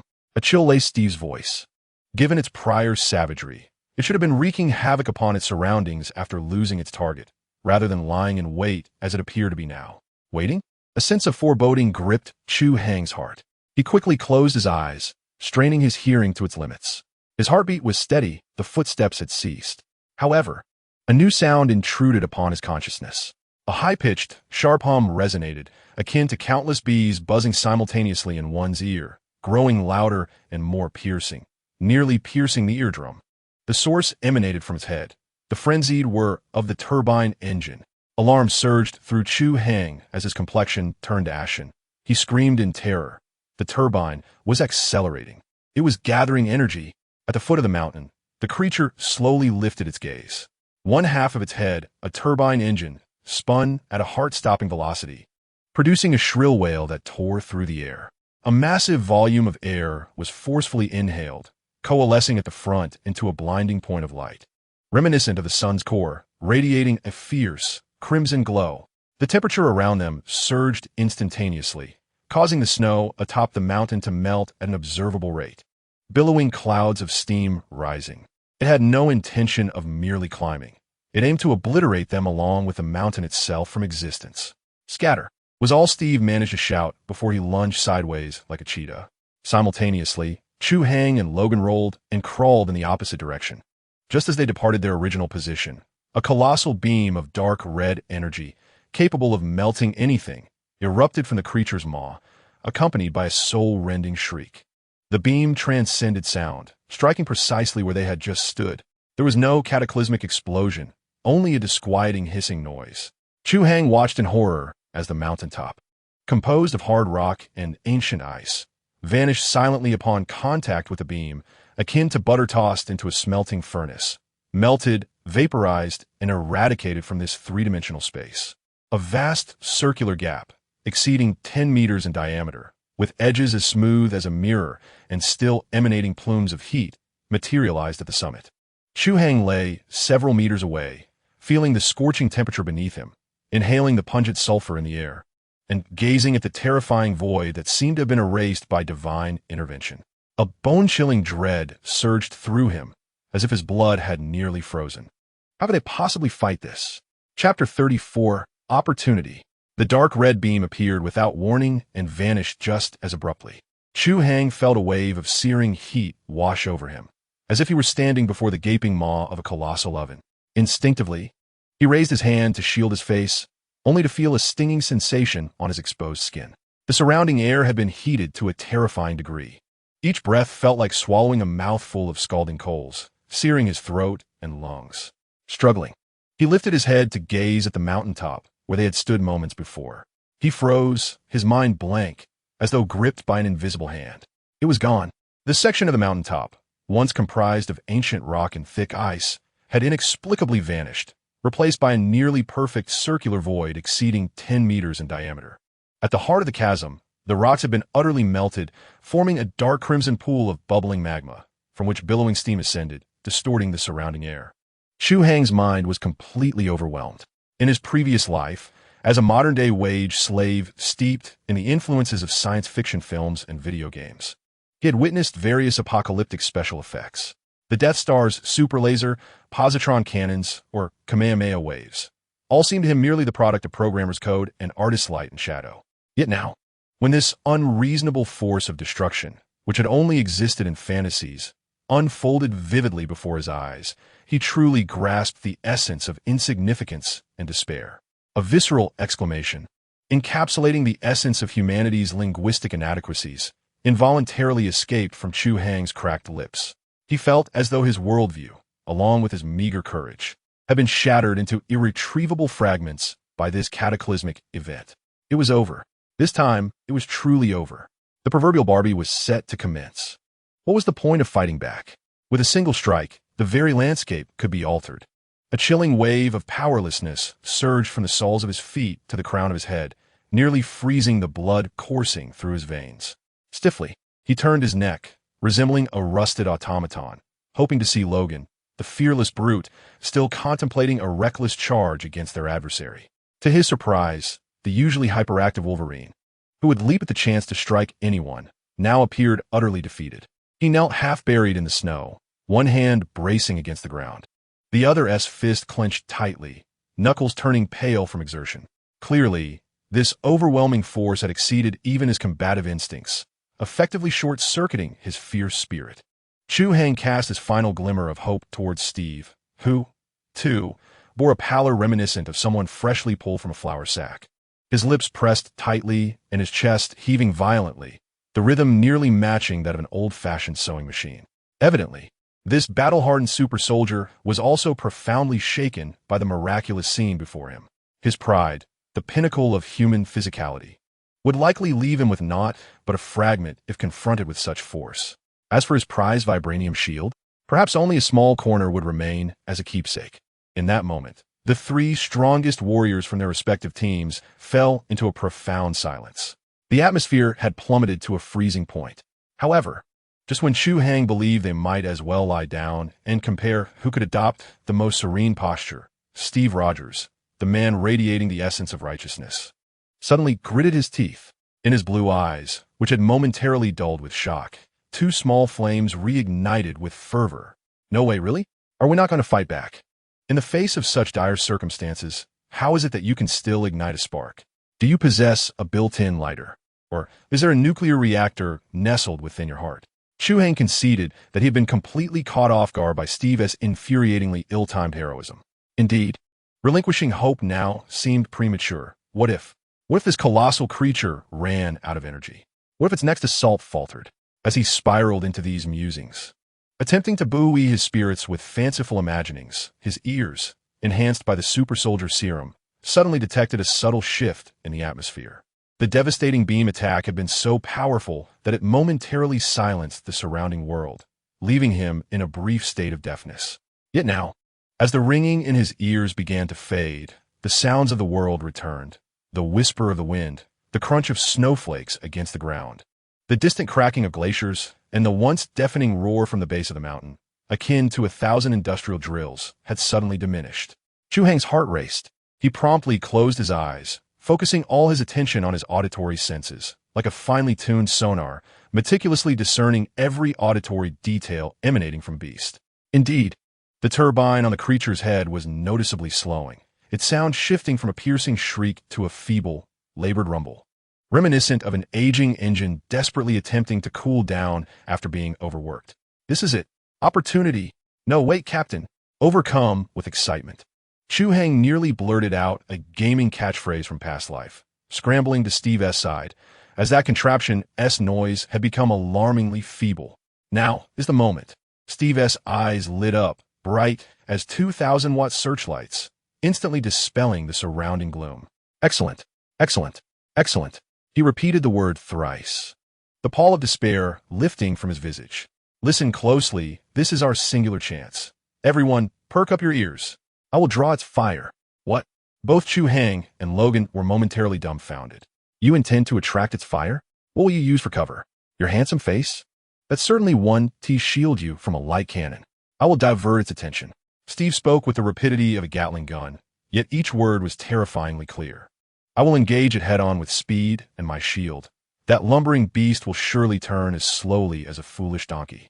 What I need is those precious seconds while it pivots to pursue me. His gaze burned with intensity, precisely landing on Logan and Chu Hang. The moment it turns, its vulnerable backside will be completely exposed. Logan, your claws are undoubtedly formidable, but relying solely on your strength, I fear you won't pierce its thick armor. Therefore, you will require Chu's assistance. He abruptly turned to Chu Hang, his eyes brimming with trust and anticipation. Chu, your strength has become astonishingly formidable. I reckon you're nearly on par with me now. Shortly, you will team up with Logan. Logan will use his claws to pinpoint that core, and then you must muster all your might to drive Logan's claws into it like a nail. Use Logan's claws as a nail? Chu Hang's jaw nearly dislocated in disbelief. Captain, this strategy is absurdly abstract. What do you take Logan for? A humanoid, self-propelled, armor-piercing projectile? Or perhaps a disposable tool meant to be discarded after use? Before Chu Hang could voice further skepticism, Logan's eyes ignited with a primal ferocity. He licked his cracked lips, displaying an almost maniacal grin, one that radiated sheer exhilaration. This is exhilarating. I absolutely relish this. Captain, this is utterly reckless. Chu Hang finally burst out. You're prancing ahead alone. What if it suddenly turns aggressive and retaliates? We wouldn't even have the chance to recover your body. There is no what if. Steve interjected decisively, his tone brooking no argument. The undeniable authority of his command resonated. For this was our sole hope for survival. Remember, we have only one chance, possibly just a few fleeting seconds. If we fail, we three shall return home. With that, he allowed no further room for Chu Hang's objections. He sprang to his feet and stepped out from behind the rock cover. The fierce winds of the mountain's peak rustled his blue, white, and red suit, perfectly accentuating his physique, reminiscent of an ancient Greek sculpture. Alone, he stood at the cliff's edge, facing the colossal steel monstrosity at the mountain's base. He raised high his vibranium shield. Hey, you oversized, hideous tin can. Steve's voice, amplified by the super soldier serum, echoed through the valley like a clarion call, laced with provocation. I'm right here, you oversized brute. At the mountain's foot, the massive creature slowly turned its enormous single eye, the crimson light swiftly locking onto the dauntless figure atop the peak. A roar of wrath, provoked by the audacity of an ant, erupted, shaking the mountain with its resounding fury. Come on, Steve bellowed, his leg muscles tensing with explosive energy. In an instant, he launched himself from the precipice, soaring downwards like a liberated cannonball, defying gravity from dozens of meters high. My goodness! Chu Hang's eyes nearly bulged from their sockets. He actually charged forward. In midair, Steve curled his body, clutching the round shield tightly before him, transforming into a blue meteor streaking across the sky. Imbued with an unwavering resolve and fearless courage, unhesitatingly hurtling towards the steel jungle that symbolized death and destruction. Chapter 35. It's decided. You are the human-shaped armor-piercing shell. Steve Rogers, the living recruitment advertisement and the spirit emblem of America, leaped straight off the cliff. His figure, amidst the wind and snow, resembled a blue cannonball. propelled by an unwavering resolve towards the base of the mountain where the formidable Hydra mech awaited, akin to a mobile fortress. Chu Hai stood at the cliff's edge, shivering as the biting cold wind seeped into his collar. Yet, he knew that this mere physical chill was insignificant compared to the tempest raging within his heart. Madman, he was undoubtedly a purebred lunatic, an irrational carbon-based life form. Upon witnessing such a colossal entity with overwhelming firepower and defense, would instinctively flee as far as possible. Yet Steve, rather than retreating, engaged in a reckless game of peekaboo, willingly presenting himself as prey. He was gambling his very life as the final card in a high-stakes game, unhesitatingly slapping it down on the table, wagering that they, the spectators, would find a way to turn the tide before he was reduced to a mere pulp. Damn it! A low growl escaped Logan's throat, infused with astonishment, annoyance, and a hint of ignited primal ferocity. His eyes, perpetually half-lidded and laced with mockery, were now fixated on Steve's figure, while his clenched fists cracked ominously. This American sweetheart had a knack for actions that sent his blood pressure soaring. Chu Hai cast a glance at Logan, a wild grin spreading across his face. "Oh, old wolf, this isn't just blood pressure rising. I see your adrenaline is surging and your blood is racing. Enough chatter, my friend." Chu Hai inhaled deeply, forcing himself into a state of zen. Empowered by the super soldier serum, his brain began to operate at an accelerated pace, frantically calculating distances, wind speed, trajectories, and the lead time for each joint of that metallic behemoth. The captain had entrusted his life to them as a pledge. If they messed this up, the three of them would be left in this icy wasteland, neatly arranged for collection. In the meantime, Steve had landed. He moved with an agility that defied belief, darting around the colossal creature's feet like a blue flea. Each of the monster's metallic steps was akin to a minor earthquake, sending up waves of snow and debris capable of burying a tank. Yet Steve managed to evade by mere inches, his shield clanging as it deflected the sweeping mechanical tendrils, the cacophony more grating than nails on a chalkboard. He succeeded. He became the perfect target, absorbing all the creature's ire directly. It was evident that the iron monstrosity lacked any sophisticated chip, with questionable intelligence, furiously fixated on the vexing little figure before it. Its massive head lowered.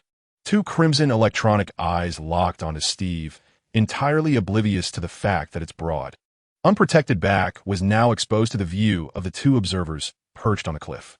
Now, the opportunity window was fleeting. "Logan!" Chu Hai bellowed, "Strike!"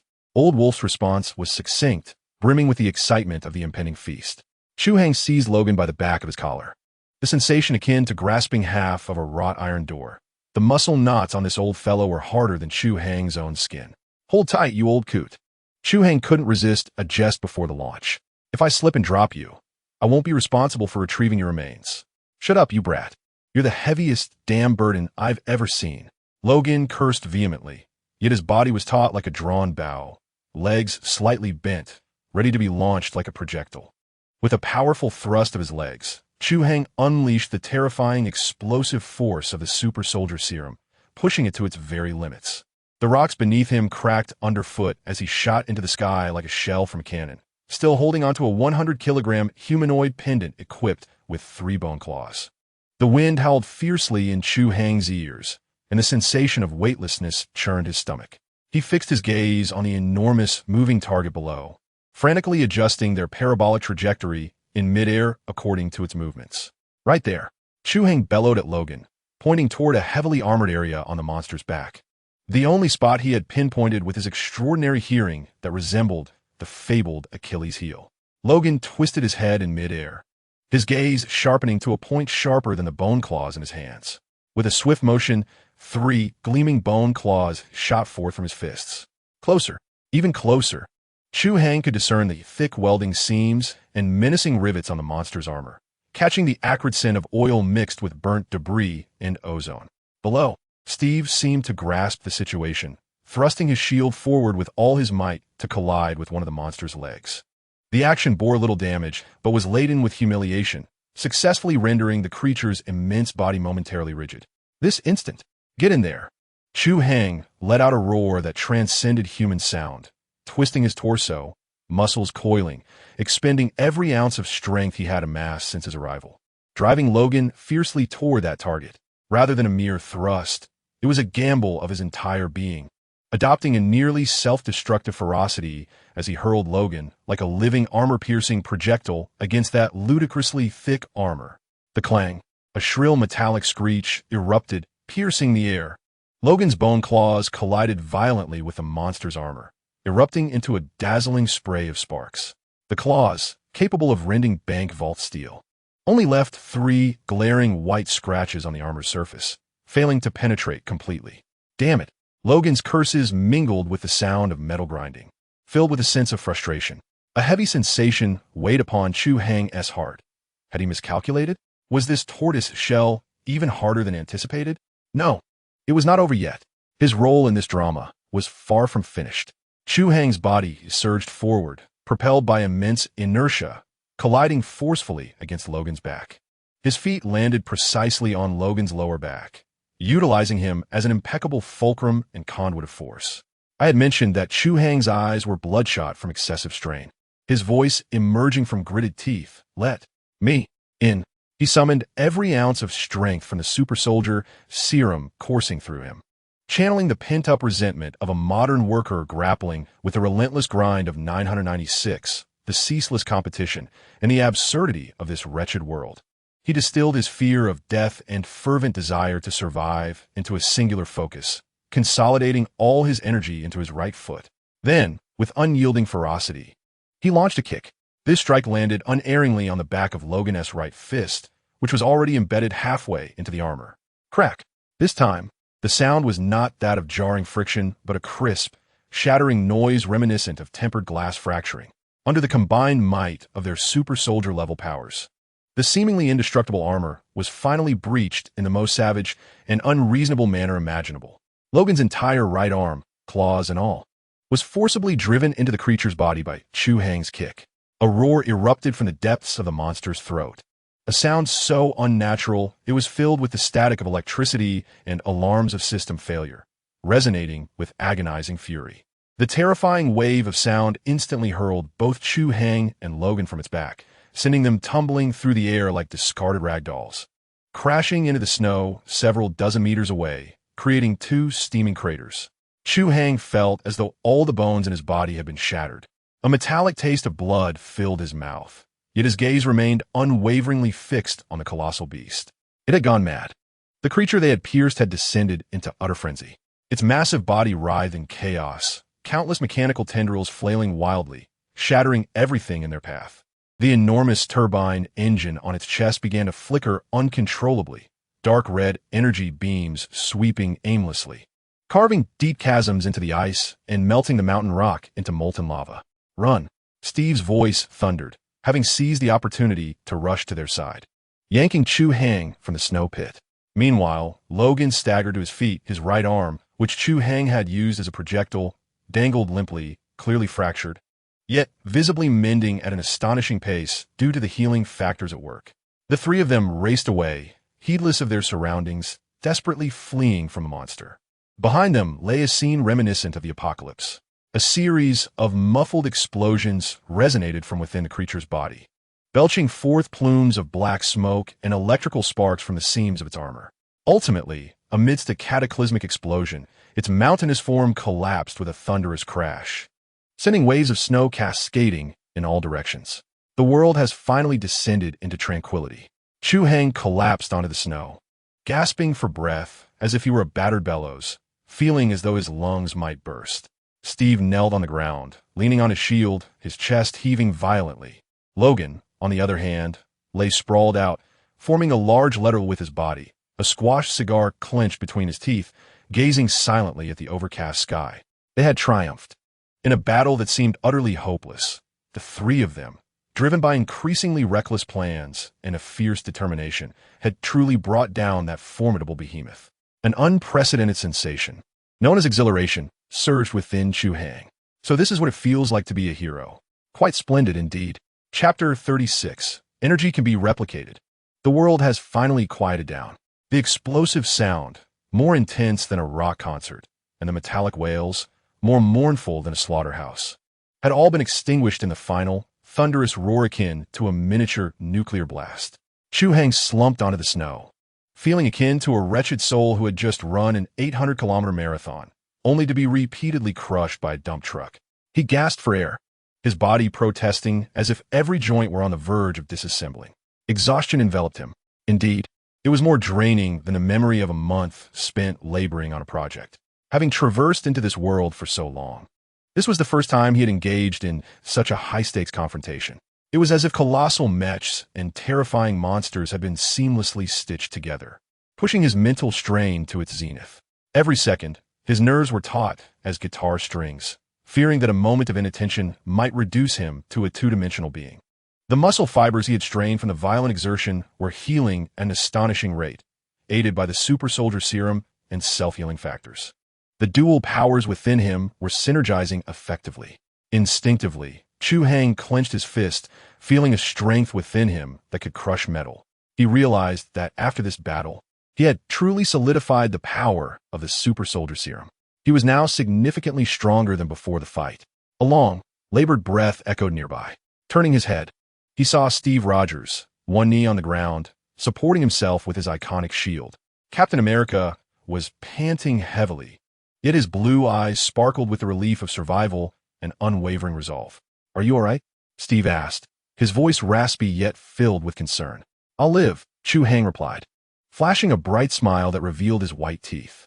He sprang up from the snow pit with a newfound vitality, feeling unprecedentedly good.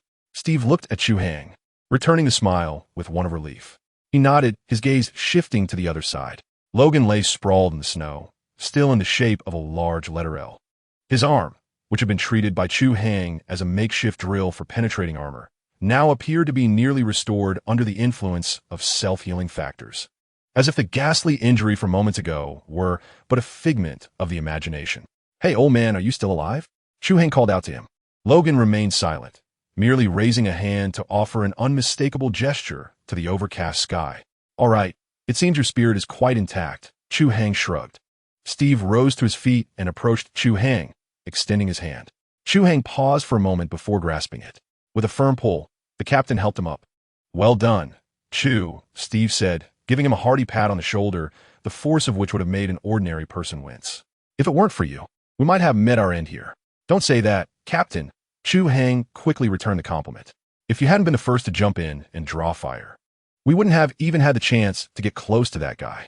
Their eyes met, and a bond of trust and camaraderie forged through life and death experiences passed between them. "We need to confirm this," Steve said, his gaze drifting toward the massive wreckage still emitting smoke, ensuring that it was utterly destroyed. Both Chu Hai and Logan nodded in agreement. A final blow was a standard procedure. The three of them supported each other, cautiously making their way toward the ruins. As they drew nearer, the acrid mixture of engine oil, burnt circuits, and some unidentified substance became increasingly pungent. Logan sniffed and frowned, stating, "There's no scent of living beings. It's all dead, but something feels off." Chu Hai concentrated, utilizing his enhanced hearing to scan the debris. An eerie silence enveloped them, devoid of heartbeats or any signs of life. "Wait," Chu Hai suddenly halted, sensing a disturbance. "What is it?" Steve instantly shifted into a defensive stance. "There's something making noise," Chu Hai indicated toward the center of the wreckage, precisely where they had previously attacked, a buzzing sound emanating from it, high in frequency, reminiscent of a device in standby mode. The three exchanged glances and swiftly rushed toward the source of the sound. Upon prying open a distorted armor plate, they discovered their target, a basketball-sized metallic sphere, its surface inscribed with unknown runes, adorned with 3 fresh claw marks, clearly the handiwork of Logan. The sphere emitted a faint blue light, the buzzing resonating from within. Steve instinctively reached out to touch it, but Chu Hai restrained him. "Don't touch it, Captain." Chu Hai's expression turned grave. "This thing feels wrong, very wrong." He sensed an incredibly volatile and familiar energy fluctuation within the sphere. The Tesseract. Although the energy intensity was vastly different, the overwhelming sense of spatial origin was unmistakable. Hydra had evidently begun to master the preliminary technology for harnessing the power of the Infinity Stones. An instinctual craving surged within Chu Hai, as if every cell in his body clamored to consume this energy. Ding! High-purity Tesseract energy source detected. Would you like to initiate replication? Warning! This energy source is highly unstable, and the host current physique may not fully withstand it. Forced replication carries risks. System notification. High risk, high reward. The youth, emboldened, thought to himself, now is the time to take a risk. A bicycle could transform into a motorcycle. Chu Hai's heart raced. He must gamble. Such opportunities are rare. He silently chanted, copy. Ding. Initiating copy of Cosmic Cube Energy, degraded version. Copy progress. 15. Externally calm. Internally, he felt a tightening tension. This must be taken away. Steve's voice interrupted his thoughts. This object cannot remain here. Howard Stark would surely find it intriguing. Ultimately, they carefully wrapped the perilous power bank in canvas, with Steve personally shouldering the burden. Just then, hurried footsteps echoed from a distance. The howling commandos had arrived. Upon witnessing the desolate battlefield and the colossal monster's remains, astonishment painted their faces. Good heavens! Dugan murmured, did you three slay a dragon? Steve merely smiled wearily. We cleared a roadblock. Where are our people? Everyone has been rescued. All safe. Dugan reported excitedly. All eyes turned toward Chu Hai, Steve, and Logan, filled with awe, admiration, and disbelief. Chu Hai met their gazes, an indescribable sense of fulfillment swelling within him. He glanced at Captain America beside him, and then at Wolverine, who was attempting to ignite a crushed cigar not far off. He understood that from this moment forth, his name, Chu Hai, would transcend mere codename. Steve's gaze swept across the group, finally resting on the brightly lit Hydra base in the distance. Taking a deep breath, his voice resonated with steadiness and strength. Everyone, take 10 minutes to regroup. Then, we will bring our brothers back home from that hell. Meanwhile, in a secret command room of the Strategic Scientific Reserve, the screen flickered with snowflakes as satellite imagery froze on the massive Monster S remains. The command room was enveloped in silence, the atmosphere tense. Rewind. The lead agent's voice was hoarse and cold. Enlarge and analyze the final 3 minutes frame by frame. Technicians swiftly complied, rewinding the footage to reveal Steve leaping off a cliff to draw fire, and Chu Hai descending with Logan in tow, delivering a lethal blow. Stop, commanded the lead agent. The footage froze at the moment Chu Hai launched Logan like a spear. Analyze the trajectories and force output data of these two targets. Data scrolled rapidly across the screen. Report, sir. According to our model calculations, Chu Hai's explosive power at takeoff exceeded Captain Rogers' peak record. The force exerted while throwing Logan is estimated to be sufficient to propel a heavy tank several dozen meters. The technician's voice trembled as he added, the final kick's thrust cannot be precisely calculated. The instantaneous force exceeded the limits of existing physical models. The results indicate that they penetrated over 300 millimeters of an unknown high-strength alloy armor purely through physical attack. The leader of the agents fixed his gaze intently on the figure of Chu Hai displayed on the screen, his eyes brimming with bewilderment. Chu Hai, he murmured to himself. Our initial assessment was utterly erroneous. It is astonishingly inaccurate. He is far from a mere enhanced soldier. He has concealed his true capabilities. The force behind that final strike is extraordinary, resembling an instantaneous energy explosion beyond our comprehension. He gestured towards another report, indicating the energy core extracted by Hydra from the Cosmic Cube. After the battle, it was retrieved by Rogers. However, the moment Chu Hai came into contact with it, our detectors captured a fleeting yet intense anomaly in energy fluctuations. A collective gasp resonated throughout the command room. Sir, are you implying that he can harness? I have no conclusions. The leader interrupted his subordinate. All I know is that this individual is infinitely more complex than we imagined. He slammed his fist onto the control panel. Chapter 37.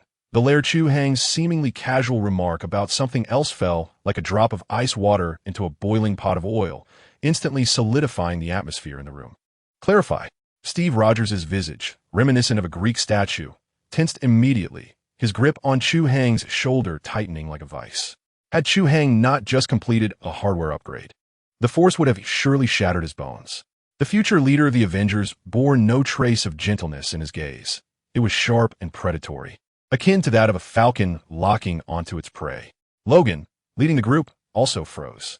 Without turning around, his iconic cigar slipped from his mouth, extinguishing upon hitting the snow with a soft hiss. He flared his nostrils like a lone wolf, sensing its adversary, every muscle in his body bristling with readiness for combat. A signal source? No, that's not right. Chu Hai closed his eyes, pushing his newly enhanced senses to their utmost limits.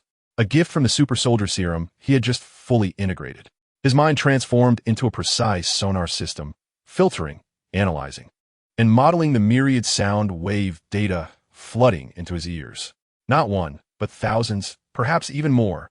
He opened his eyes abruptly, an odd expression crossing his face, not fear, but rather the exhilaration of discovering a new continent. They were moving right beneath our feet, within the walls, like a swarm of awakened insects. Moreover, it seemed they were electrified. This scent is peculiar. Logan finally spoke, his voice gravelly as though worn down by sandpaper. Alongside the metallic tang of rust and blood, there was an acrid hint of ozone and burnt wires. These ominous entities were charged. Charged, in vast numbers, still shifting within the walls. The amalgamation of these keywords darkened Steve and Logan's countenances. As seasoned warriors, they immediately recognized this as a dire omen. Yet in Chu Hai's mind, the conversation he had previously overheard from the Hydra officer resurfaced. The final purification plan, he exclaimed, perfectly timing the revelation with a look of dawning horror on his face. The officer, I heard earlier, he intends to initiate this. They do not seek self-destruction. Rather, they intend to unleash these monstrosities, obliterating the entire underground facility along with our comrades. At this moment, even Steve's complexion turned ashen. This was no longer a rescue mission. It was akin to extracting a tooth from Tiger's mouth, especially as a volcano threatens to erupt. Let's proceed. With no further hesitation, Steve was the first to dash down the darkened underground staircase. Chu Hai and Logan followed closely behind, one calculating how much this experience would enhance his newly acquired physique, while the other was purely driven by the primal instinct for battle that had been thoroughly awakened. As the trio plunged into the subterranean depths, a pungent emlang of machine oil, dust, and a potent scent of ozone assailed their senses. From the depths of the walls came a grating, spine-chilling sound of metal scraping, as if countless crabs were scuttling within the pipes, drawing ever closer. Suddenly, with a crack, a cement slab fell away from the wall, revealing a mechanical spider the size of a fist, adorned with 6 metallic appendages, which protruded its head, its crimson, compound eyes flickering as they locked onto the trio. Following swiftly were the second and third, and with a resounding crash, the entire wall, hollowed out like a dam ravaged by termites, collapsed in an instant. Hundreds, if not thousands, of identical mechanical spiders surged forth from the breach like a black tide, their scuttling legs producing an unnerving cacophony, their crimson electronic eyes forming a sea of despair. These mechanical spiders were equipped with self-destruct capabilities. Truly, Hydra's imagination runs wild in the most nefarious directions. Chu Hai mused quietly, unable to suppress a sardonic comment at the spectacle before him. Clang, clang, clang. Steve, shield held aloft, exemplified the essence of immovability. Countless mechanical spiders hurled themselves against his shield, exploding in radiant bursts of electric sparks, reminiscent of the festive firecrackers of a new year, an exuberant display indeed. Roar. Logan, the embodiment of a feral beast, was far more direct. Rather than retreat, he charged headlong into the fray like a berserker unleashed, claws flailing amidst the chaos. The sounds of metal rending and explosions echoed continuously, his efficiency astonishing. Chu Hai, with a surge of determination, opted for a third path. Allow me to test the limits of this new body. He propelled himself upward with tremendous force, soaring like a feather weightless in the air.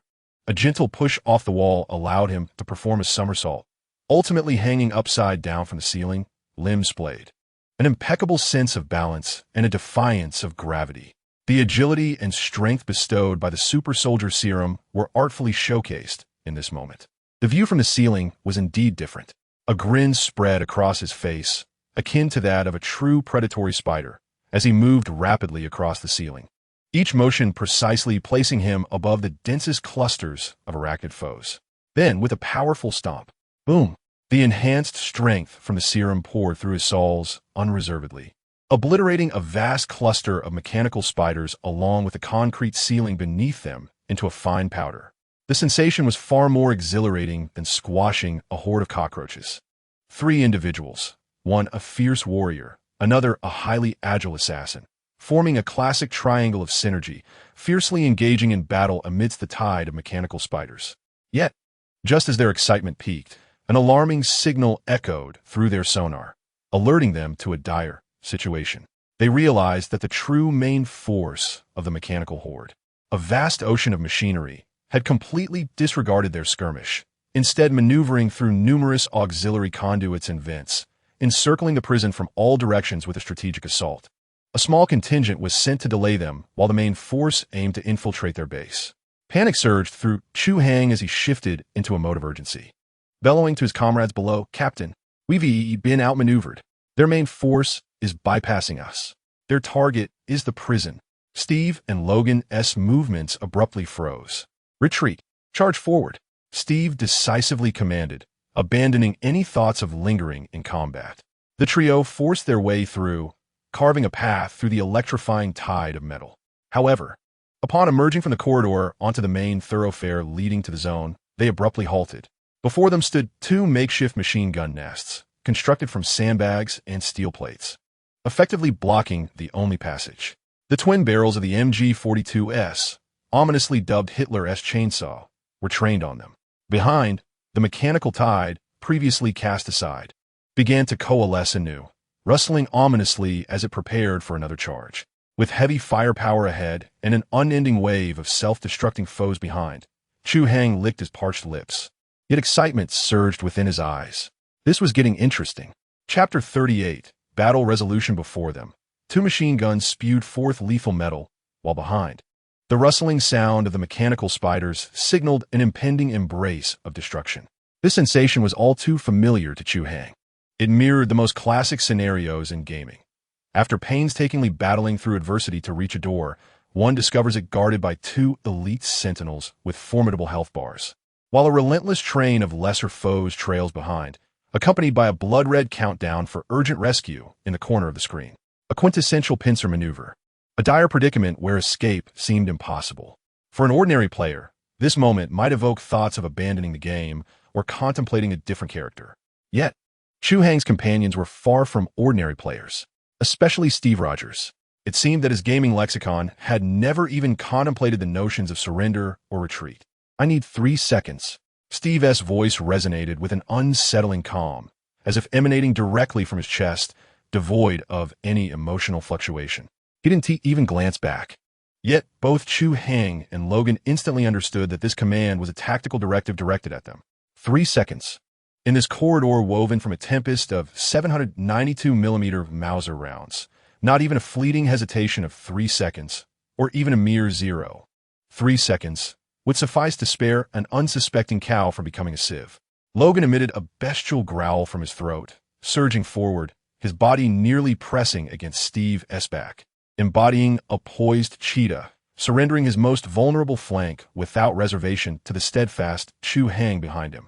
The trust between celestial teammates is as unpretentious as it is profound. Chu Hai inhaled deeply, his heart, which had raced furiously in the throes of battle, curiously slowed at this moment. The serum of the super soldier, perfectly integrated, bestowed not merely explosive strength and speed, but also a mind as calm and calculating as a supercomputer. The sole path to survival lay in the most unreasonable, savage, and efficient means, dispatching the two armored foes before the countdown reached zero. "The left one is mine." Chu Hai's succinct command, though softly spoken, pierced through the cacophony of gunfire. "Acknowledged." Steve's response was but a single word. Now, almost in the instant Chu Hai's words hung in the air, Steve sprang into action. His impeccably sculpted muscles tensed, his center of gravity lowered, and the circular shield emblazoned with the stars and stripes became an immovable bastion, safeguarding his upper body. In the next heartbeat, he charged into the lethal web woven from fire and shrapnel like a furious bull. Clang, clang, clang. A barrage of metallic impacts pierced the air, assaulting everyone's eardrums. Countless bullets hammered against the vibranium shield, sending forth sparks that glimmered like a miniature fireworks display. The terrifying force caused the concrete beneath Steve's feet to crack with each step. Yet he did not waver. He stood resolute, akin to an indomitable ship braving a 12-point storm, enduring the terrifying kinetic energy capable of overturning an armored vehicle, advancing step by step with unwavering determination. This is the son of liberty, Captain America, a man who has perfected his craft to an extraordinary degree.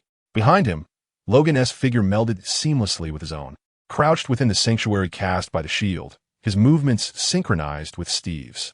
The three glinting bone claws flickered ominously as they locked onto the throat of the gunner to the right. This synergy was not born of rehearsals, but forged in the crucible of blood and death, a primal instinct honed through countless life and death moments, an indelible muscle memory.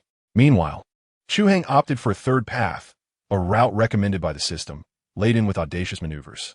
As Steve absorbed the brunt of animosity with his vibranium shield, Chu Hai's body sprang into motion. His right foot struck the ground with force, propelling him not forward, but diagonally upward, like an arrow released from its bow. Hurtling towards the left wall, Newton's coffin lid shall be shattered by me today.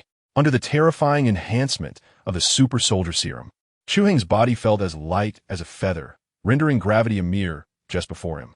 His toes danced effortlessly upon the vertical wall, his body forming an uncanny 30-degree angle with the ground, resembling a specter gliding against the wall, moving so swiftly that he left only a faint trace in the air. The two Hydra gunners, entirely preoccupied with the armored figure charging forward with a shield, remained oblivious to the true harbinger of death that had silently descended from their blind spot. Here it was. After sprinting several meters along the wall, Chu Hai summoned his core strength, executing an extreme twist in midair. With both hands gripping a robust ventilation pipe on the ceiling, he completed a flawless somersault, silently soaring above the machine gun post. Then, gravity reclaimed its hold on him. Like a falcon folding its wings, he plummeted toward the back of the left side gunner's head. The impact was devoid of any thunderous sound, merely a muted, bone-cracking thud that was almost agonizing to hear. Chu Hai's knee struck with precision, forceful and devoid of embellishment, against the nape of the Hydra soldier. The unfortunate soul had not a moment to utter a sound before collapsing like a marionette with its string severed, fingers still clinging to the trigger, though the fire at the muzzle had been extinguished forever. Almost simultaneously, the battle on the front line reached its conclusion. Steve, less than 5 meters from the right side gunner's position, unleashed a roar that had long been suppressed. The strength that had been restrained by the shield for a full 3 seconds erupted like a volcano in that instant. With a flick of his wrist, the vibranium shield, having absorbed tons of kinetic energy, soared forth with a piercing shriek, transforming into a death disk of red, blue, and white, spinning towards its target, not the gunner, but a supporting steel column at the side of the gunner's position. The clang of the shield striking the column reverberated deafeningly, rebounding at an angle that defied the laws of physics, akin to a homing boomerang, and struck the right side gunner squarely on the temple. The poor wretch's eyes reflected a fleeting terror before he toppled backward. In that very moment, a long-restrained shadow shot forth from behind Steve with lightning speed. It was Logan. Like a tiger finally breaking free from its cage, he lunged into the now masterless machine gun post. His razor-sharp claws mercilessly tore through the air, transforming the two soldiers, who stood dumbfounded and poised to draw their pistols, into mere bloodied remnants. Swift, decisive, and gruesome. From a moment Steve shouted until the two heavy fire points capable of sealing off a block were entirely neutralized, the entire affair transpired in less than 5 seconds. Chu Hai nimbly leapt down from the machine gun position, casting a glance at Steve, who remained unfazed as he retrieved his shield, and then a fleeting look at Logan, who was wiping the blood from his claws against the wall. An involuntary exclamation of admiration surged within him. This indeed epitomized a textbook assault. A top-tier warrior, a raging berserker, and himself, a dazzling assassin. What a formidable trio. In any game, this lineup would be a speedrun configuration. The rustling sound behind them grew increasingly closer. The bothersome mechanical spiders had surged into the corridor like an overwhelming tide. There was no time to loot. Move, Steve bellowed, his gaze fixated on the tightly shut iron door at the end of the hallway, ignoring the corpses and equipment strewn about. The trio sprang into action once more, sprinting desperately towards the prison cells. Chapter 39, The Cells, the final stronghold. Thud, thud, thud. Each heavy military boot struck the ground like a battering ram against a drum. The narrow underground passageway wailed under the relentless pounding of the 3 humanoid war machines. Dust cascaded from the walls, shaken loose, while the already dim blast-proof lights flickered wildly, occasionally emitting a crackling electrical lament before plunging into darkness. Half illuminated, half shrouded in shadow, the erratic light resembled a malfunctioning film projector, distorting and slicing the figures of the trio against the cold steel walls into frames of chaotic, blurred phantoms emerging from the depths of hell. The air was thick with a complex blend of scents, the metallic tang of blood, the acrid scent of ozone, and a faint, lingering whiff of iron that danced at the edge of their nostrils. Chu Hai felt as though his lungs were a ruptured bellows, each breath igniting a searing heat within him. Yet he felt no fatigue, none whatsoever.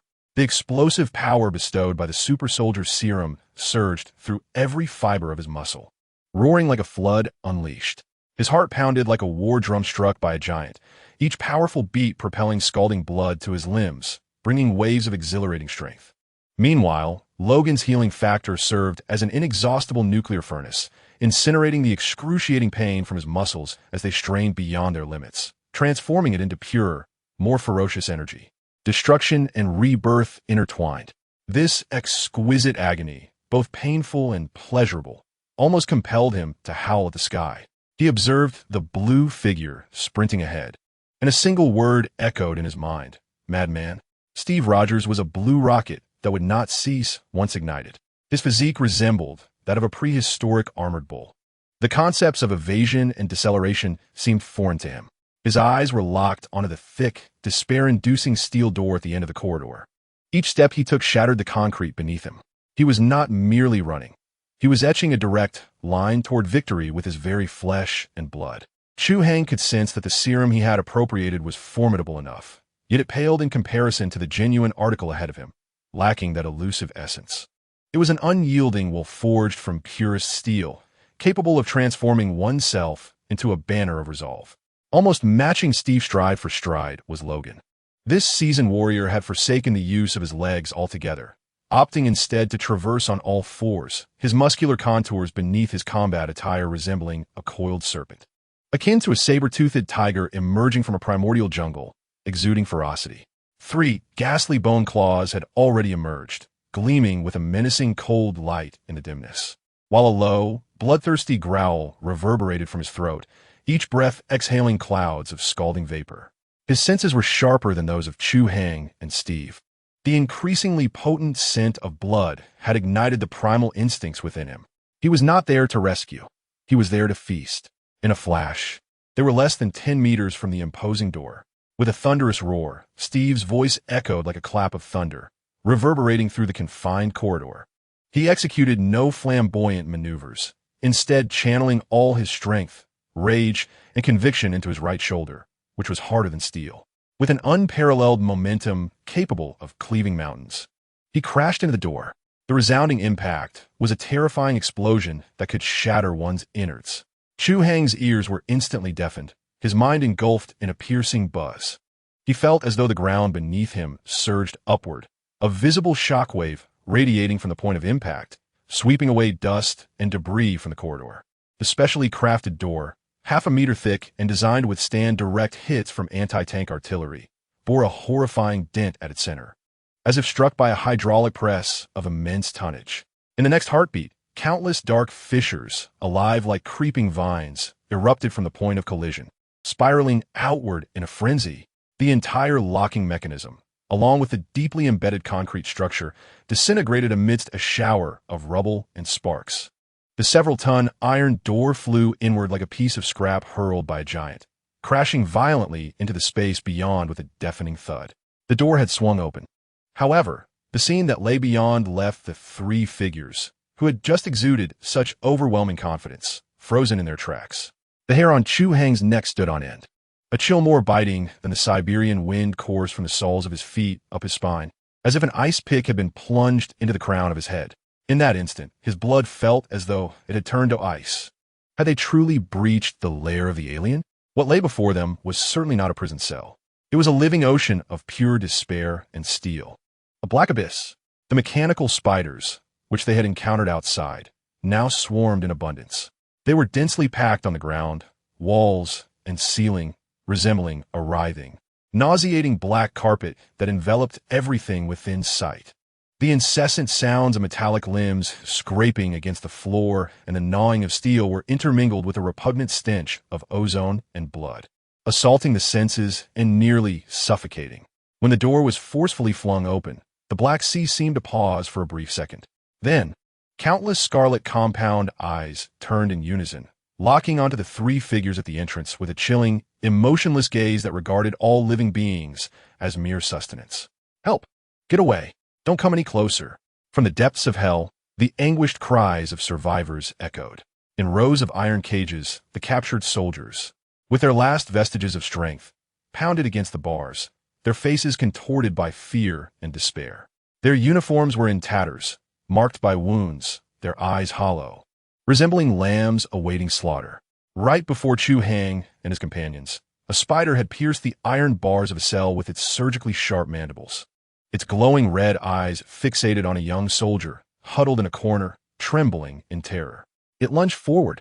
The young soldier's scream barely escaped his lips before it was abruptly silenced.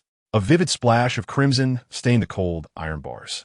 Then more spiders, drawn by the scent of blood like vultures sensing carrion, surged upon the soldier's body, quickly engulfed by the black tide, leaving behind only the muffled sounds of cracking bones. Steve's eyes instantly turned crimson, not metaphorically, but genuinely, as the extreme rage caused his capillaries to burst. No, his roar was no longer human. It was the anguished, wrathful roar of a lion witnessing the slaughter of its cubs. Rationality? Tactics? Plans? Everything was incinerated in that moment. He darted into the deathly black tide of spiders like an enraged blue comet. A woo! Logan's reaction lagged only slightly, unleashing a primal, more ferocious beastly roar from his throat. It was not a human sound. It was the most primitive roar of a wild creature witnessing the slaughter of its kin. He surged forth, transforming into a black whirlwind of death, each swing of his claws sending a flurry of metallic remnants and violet sparks into the air. It was over. A jolt of realization struck Chu Hai. Watching the two fools plunge into the massive monsters, his overwhelming fury felt doused by a bucket of ice water. He is neither Steve, who possesses the legendary awareness to burn himself for the sake of his beliefs, nor is he Logan, who, having lived for over a century, views life and death with a nonchalant demeanor, fighting merely for the thrill. At his core, he remains a time traveler who simply wishes to survive in peace. His mind, augmented by the super soldier serum, operates at an unprecedented velocity, inundated with a torrent of information. Enemy count, estimated in the thousands, possibly more, a relentless influx. Enemy characteristics, highly aggressive, moderate defense, coordinated group tactics, fearlessly reckless. Our units, Team Member 1, Steve, role, Tank Warrior. Status, has activated Taunt and Reckless Charge mode, fully aggro. Intelligence offline. Team Member 2, Logan, role, Berserker Assassin. Status, has entered a frenzy mode, in a state of invincibility, indiscriminate in his attacks, potentially, focused solely on slaying foes. Neglecting hostages. Our unit, Chu Hai, role, Agile Warrior Support. Status, rationality intact, but blood pressure surging. Hostage count, 30 to 40. Status, paralyzed with fear, movement speed at 0. Defenseless, purely a mission objective.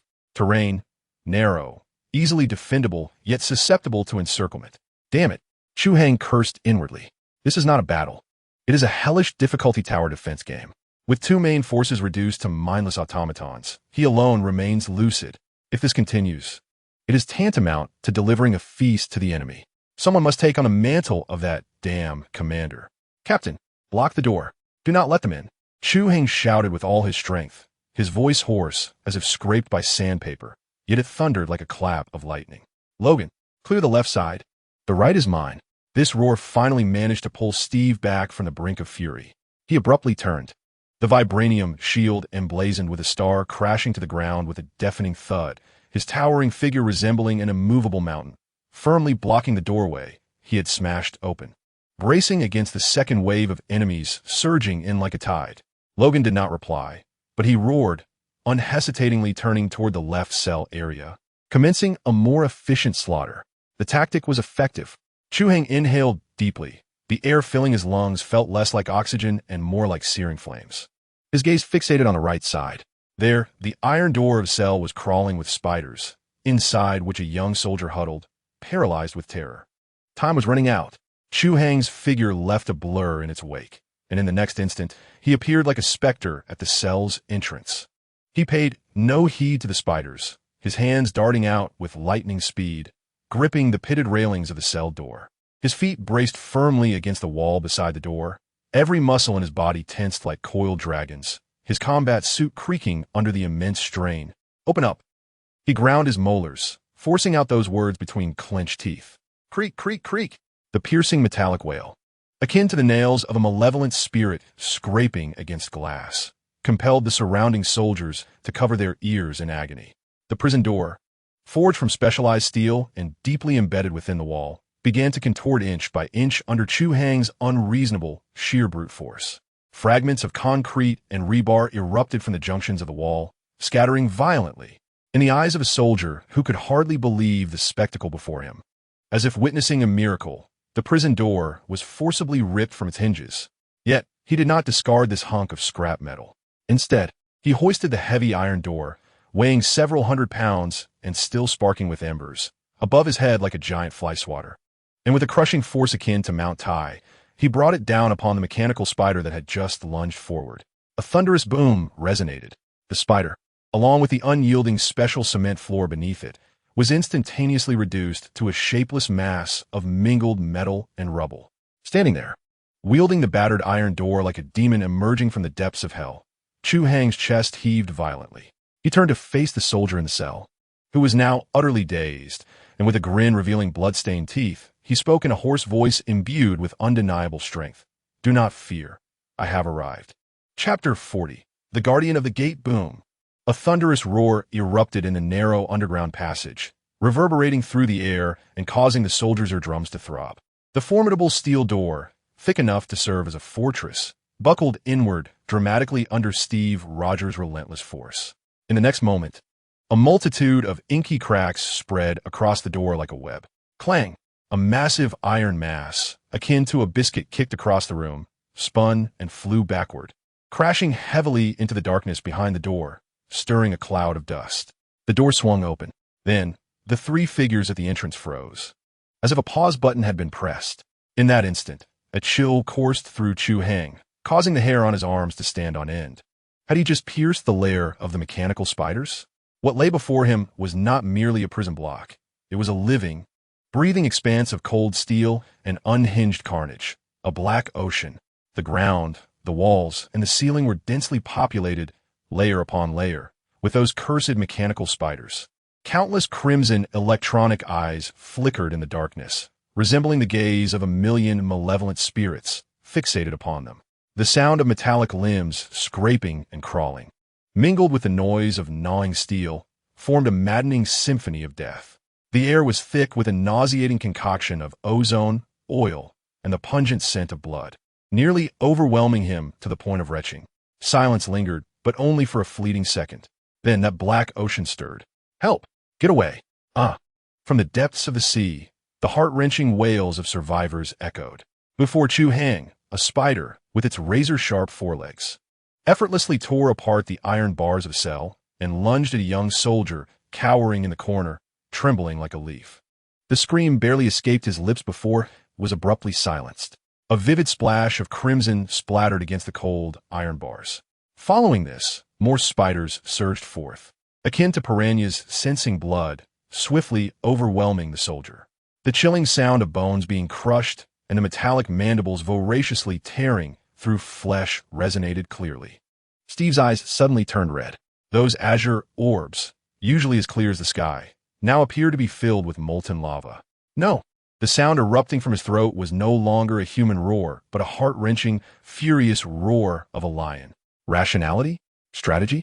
All were incinerated, like an enraged blue comet. He was the first and most resolute, plunging headlong into the tide of death. The vibranium shield in his hand cleaved through the spider horde, each swing carving a trench of metallic shards and electric sparks. A howl erupted. Logan's reaction was just a heartbeat delayed.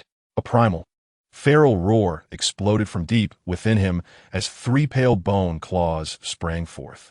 He transformed into a whirlwind of death, more frenzied than Steve, abandoning all defense, allowing the spider's claws to rend his flesh, only to heal almost instantaneously, tearing everything before him to shreds in the most barbaric manner.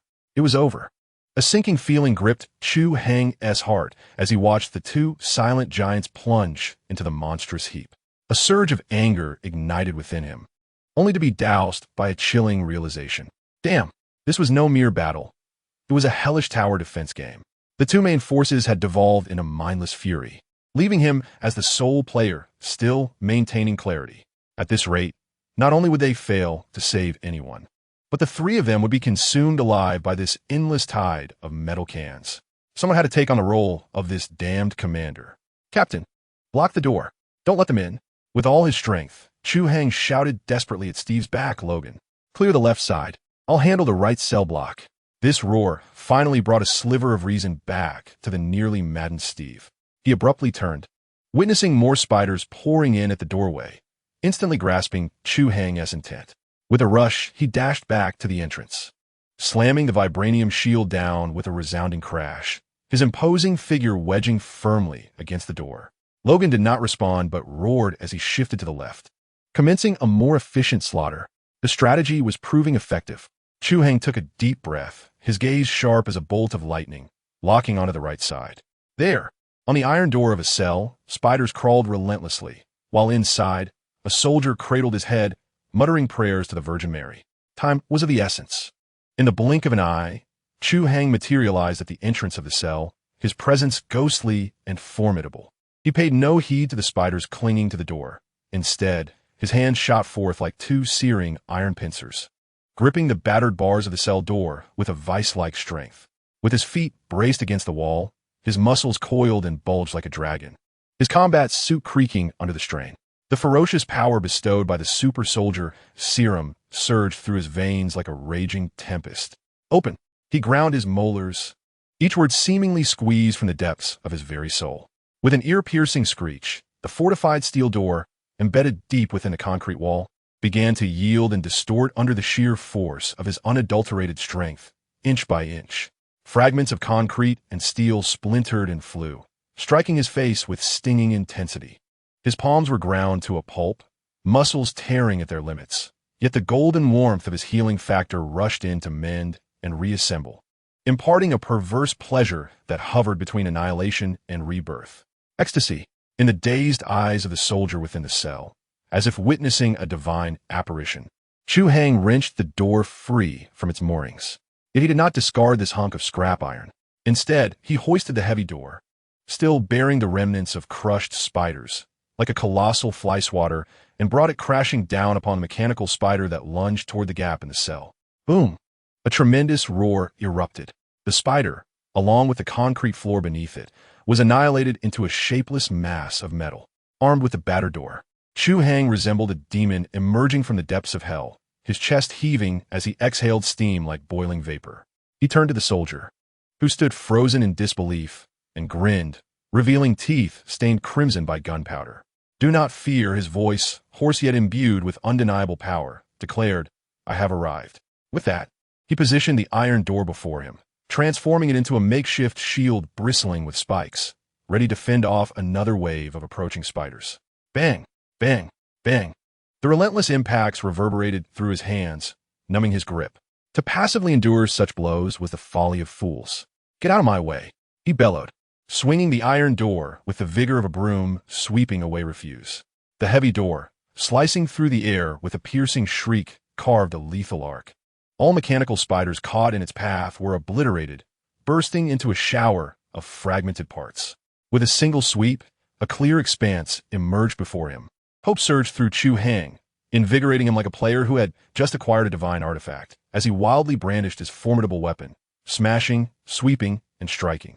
In a moment of pure, unadulterated physics, he stood alone before a door, remarkably withstanding an entire onslaught of arachnids from a singular direction. Yet, this fortitude was insufficient.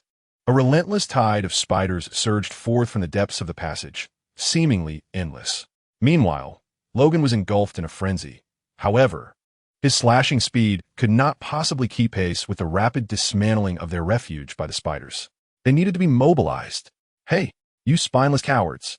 Listen up," Chu Hai bellowed, swinging the iron door with wild abandon while summoning every ounce of his strength to roar. "Do you wish to die standing or live kneeling? Look at yourselves. Is this the demeanor of soldiers? Where's your courage? Have you been sold off as scrap metal by Hydra? Your families await your return. Do you intend to become mere fodder for spiders here? Those who wish to survive, stand up. Grab whatever weapon you can, broken iron rods, stones from the ground, even your teeth. Follow me. Let us fight our way out." Each word struck like a resounding slap, igniting the soldiers' spirits. The primal instinct to survive, coupled with the terror of witnessing their comrades perish, was further fueled by Chu Hai's vehement outburst. Damn it all! A bloodied, robust figure was the first to burst forth from the cell, clutching a metal pipe he had just wrenched from the bed frame. "Count me in. Let us exterminate these metallic monstrosities." One by one, more soldiers emerged, their eyes transformed from despair to a fierce, bloodthirsty resolve born of desperation. Within mere seconds, a ragtag death squad composed of battered remnants was formed. "All right, pair up and defend the breached cells. Smash down any spiders that dare to enter," Chu Hai commanded. Yes, the soldiers roared in unison, their rallying cry instantly alleviating the pressure on Logan's side. Miraculously, the defense of the entire cell block stabilized. Taking a deep breath, Chu Hai mechanically swung the iron door while his blood serum-enhanced brain operated at the speed of a supercomputer, processing the situation with alarming clarity. Something was amiss. The spiders exhibited a disturbingly systematic pattern in their actions, attacking, retreating, encircling. This was no mere beast. It was an army. Capture the commander first. If we can locate the one orchestrating this assault and eliminate it, the battle will cease. His hearing abruptly shifted modes, akin to a high-precision sonar, filtering through the cacophony of sound waves to isolate a distinctive, rhythmic high-frequency signal. His gaze sharpened to that of a hawk, swiftly scanning the chaotic black sea before him. His vision pierced through the frenzied swarm of smaller spiders, extending deeper into the battlefield's darker recesses. Suddenly, his pupils constricted sharply. He had spotted it. At the rear of the swarm, in an inconspicuous corner, lay a spider nearly double the size of the others, its exoskeleton shimmering with a dark golden hue. It remained still, yet the antenna-like appendage atop its head pulsated with an eerie, rhythmic red glow. With each flicker, the entire swarm of arachnids subtly adjusted their assault. "It is the one." In that fleeting moment, all the chaos, flames, and screams vanished from Chu Hai's vision. In his world, only the shadow of the dark golden figure in the corner remained. A chilling intent to kill surged from the depths of his heart. Found it. Chapter 41. Eliminated. Chu Hai's gaze pierced through the flames and scattered debris, locking onto the depths of the spider swarm.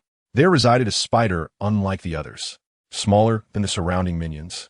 It was entirely dark golden. It stood motionless, its 8 elongated legs bracing against the ground, resembling a general inspecting its troops. Only its single eye shone with red light, casting a bloody hue across the entire cell. Found it, Chu Hai thought. It is the one. His mind raced, filtering out the cacophony of battlefield roars, explosions, and the clashing of metal. He detected a high-frequency buzzing, a control signal. The source of this signal was the dark golden spider. All the spiders were directed by it. They were not independent entities, but its minions.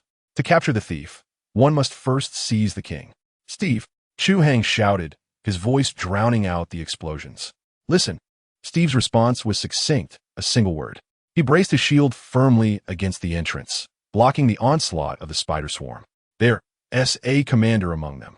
The dark golden one at the rear. Eliminated, and this horde will be rendered powerless. Chu Hai's words flowed rapidly. "Clear a path for me. 5 seconds." Without hesitation, Steve commanded Logan, "Tear a breach on the left flank." With a roar, Logan, who had been hacking away on the left, lifted his head, a flicker of fervor igniting in his crimson eyes. He relished such orders. In the next moment, he lunged forward, charging into the densest part of the swarm. "Get out of my way." His bone claws extended, tracing arcs of death through the air. Each swing emitted a piercing sound of metal tearing and blue sparks of electricity. He became a veritable meat grinder, carving a path through the sea of spiders. The pressure on the left flank surged, yet the burden on Steve's central position eased.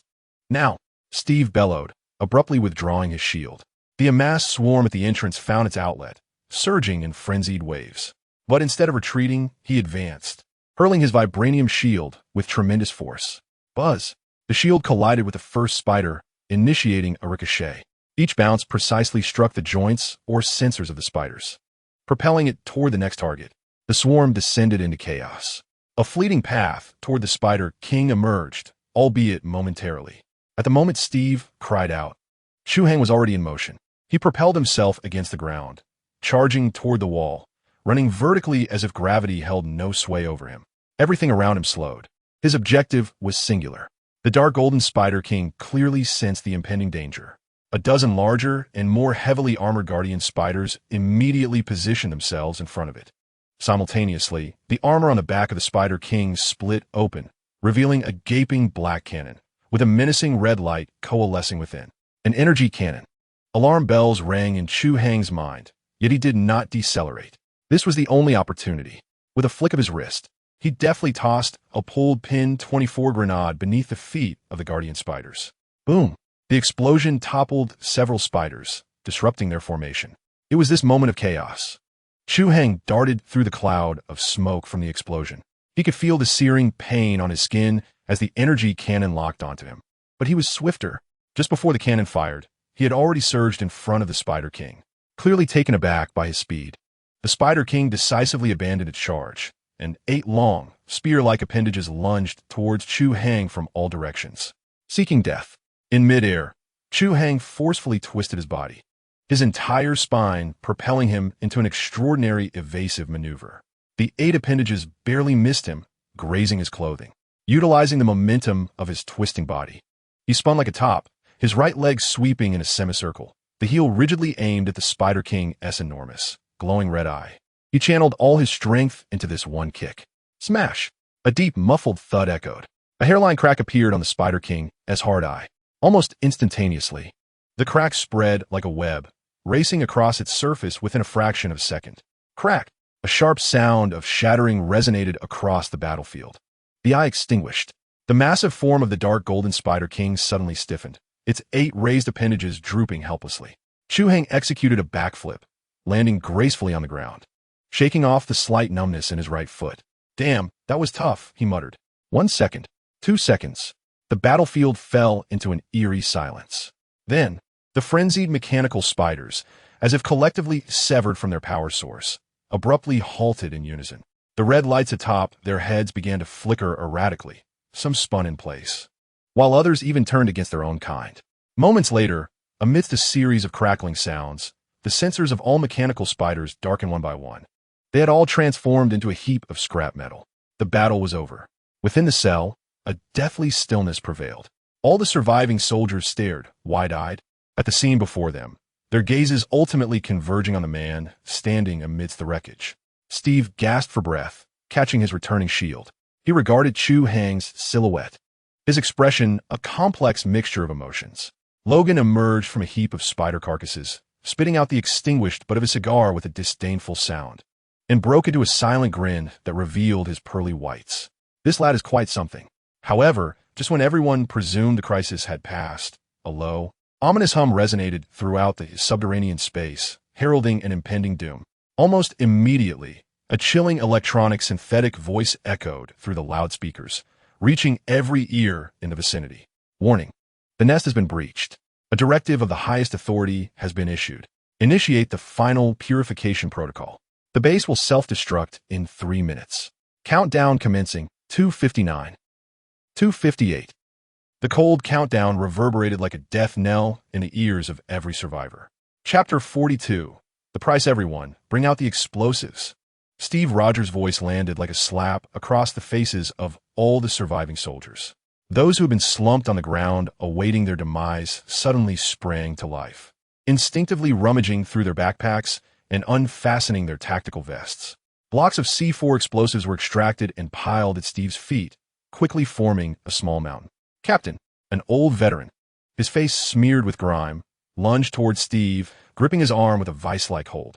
It was Fallsworth, the demolition expert of the Howling Commandos. His bloodshot eyes and hoarse voice betrayed his anxiety. Are you out of your mind? Using such a high yield here? You want to bury us alive? There will definitely be a secondary collapse. The others also began to grasp the gravity of the situation. Conducting demolition work underground in such instability was tantamount to suicide. Steve did not turn around. His gaze remained fixed on the mound of concrete and steel debris before him. Fallsworth, he spoke calmly. How long do you think we can survive if we do nothing? Fallsworth opened his mouth, but no words came forth. On the wall, the red countdown provided a stark answer. 0:58. 0:57. In less than a minute, we will be reduced to ashes. Steve turned to face each soldier, his eyes scanning their faces, weighing the risk of potentially being entombed alive. Yet at least, we would have a chance to dig our way to safety. His gaze drifted to a corner where Logan was cradling the unconscious Chu Chong. Moments earlier, Steve had witnessed the distortion of air before Chu Chong, a ripple that had not been a mere illusion. It was a force he could not comprehend. Dr. Erskine had once said that the serum amplifies everything. It magnified both his sense of justice and the Red Skull's ambition. What had the serum amplified within Chu Chong? Steve was uncertain, but he understood that miracles existed. Now, he aimed to recreate a miracle through mortal means. Fallsworth, I need a demolition plan. Steve's tone brooked no argument. Identify the load-bearing points, and, with the least amount of explosives, create the maximum structural damage. We do not intend to blast it open. We want it to collapse on its own. Fallsworth locked eyes with the captain for 3 seconds, his resolve hardening. He bit down hard, spitting blood, before gathering the explosives into his arms. Everyone get back. 5 individuals, swiftly illuminate those points with your flashlights. Hurry. The instinct for survival overwhelming the fear. Several soldiers immediately sprang into action. Following the directives of Fallsworth, they placed explosives at several critical structural junctions within the rubble, swiftly connecting the fuses. Captain, it's ready, Fallsworth exclaimed, drenched in sweat as he returned. The detonation timer is set for 20 seconds, ample time for us to seek cover. The countdown on the wall read, 0:35, 0:34. There was no time to lose. Steve shook his head. 10 seconds. After 10 seconds, everyone takes cover, and I will initiate the detonation. But Captain, obey the order. Steve seized the detonator from his grasp and strode to the front of the formation. Logan, shouldering Chu Hai, retreated to the farthest corner of the wall, using his own body to shield Chu Hai protectively. 10. Steve began the countdown. 9. Soldiers scrambled in a frantic search for shelter. 8. 3. Taking a deep breath, Steve positioned the vibranium shield in front of him. 2. He glanced back at his soldiers. 1. He pressed the button. For a fleeting moment, the world fell silent. Then, an explosion erupted within the rubble. Boom! The shockwave, accompanied by debris and steel rebar, surged in all directions, with Steve at the forefront. The immense force coursed through his shield, and he felt as though he had been struck head-on by a speeding truck. His feet carved deep grooves into the ground as he was propelled backward, crashing violently against the wall. Ugh! A spray of blood erupted from his mouth. Behind him, the entire underground space began to collapse. Large chunks of the ceiling plummeted, and the ground fissured. Yet at the center of the explosion, the debris that had obstructed their escape began to disintegrate from within, revealing a solitary black opening sufficient for one person to pass through. Move! Steve shouted, using his shield to clear a fallen rock from their path. The countdown on the wall read, 0:10, 0:09. Soldiers helped each other, tumbling and crawling towards the opening. Logan, carrying Chu Hai, surged ahead, using his body to forcefully clear the obstructing debris. Steve lingered at the rear, wielding his shield, deflecting the stones that continued to rain down, clearing a passage for his team. A massive beam hurtled toward a limping soldier. With his arm muscles tensed, Steve hurled his shield with precision. Clang! The shield struck the beam's side perfectly, redirecting it just past the soldier, crashing onto the ground instead. The shield rebounded off the wall, soaring back into Steve's grasp. Hurry! 5 seconds left. Logan was the first to carry Chu Hai through the opening. Following closely were the second and third. As the last injured soldier was dragged out, Steve glanced at his watch. 0:01, without a moment's hesitation. He turned and launched himself towards the opening with all his might, like a cannonball. At the very moment he leaped into the entrance of the cave, a serene white light enveloped the Hydra base behind him. All matter disintegrated into particles amidst the annihilation of energy. An invisible shock wave surged forth from behind, propelling Steve to tumble through the narrow drainage tunnel several times before colliding with Logan, bringing him to a halt. He coughed violently, his insides in agony. Yet a smile graced his lips. He gazed at the drainage pipe leading to the outside world, and then at his comrades behind him, all intact. He had won the gamble. "Captain, are we alive?" A young soldier's voice trembled. "Yes," Steve replied, rising to brush off the dust from his clothes. "We are alive." The soldiers erupted in cheers, embracing one another, tears flowing freely. Only Logan furrowed his brow, looking down at Chu Hai slumped on his shoulder. "Hey, kid, the show's over. It's time to wake up," he said, patting Chu Hai's face. Chu Hai remained unresponsive. His breathing was steady, his heartbeat strong, yet he did not awaken. Logan sensed something was amiss. The boy's body was excessively warm, as if harboring a small sun within. Moreover, the scent emanating from Chu Hai had changed. It was no longer the smell of ozone after rain, but now richer and more pure. At that moment, the unconscious Chu Hai's eyelids fluttered violently. He suddenly opened his eyes, and within them, it seemed as though two nebulas were swirling, profound and mysterious. "Ah!" Chu Hai let out a groan, and the strange phenomena in his eyes vanished. He felt as though his mind had been inundated with the entirety of a library's worth of data, fragments of knowledge about space, dimensions, and energy colliding within him. "Where am I?" He shook his head, bewildered, surveying his surroundings. "You're awake?" Steve's voice reached him. "How do you feel?" Chu Hai stirred, the sensation of weakness dissipating, replaced by an explosive sense of power. He even believed he could tear the surrounding space apart, as if it were paper. "I feel fantastic," Chu Hai grinned. Suddenly, he felt a slight itch on his face and instinctively reached up to touch it. His fingertips met a cool, damp sensation, bringing his hand before his eyes. His pupils constricted. It was blood, trickling slowly from his nostrils. Almost immediately, he felt a warm fluid in his ears. He noticed Steve across from him and Logan beside him, their faces turning pale with alarm. "Kid, you're bleeding from all your orifices," Logan exclaimed, his voice filled with dread. Chu Hai's mind buzzed, blanking out.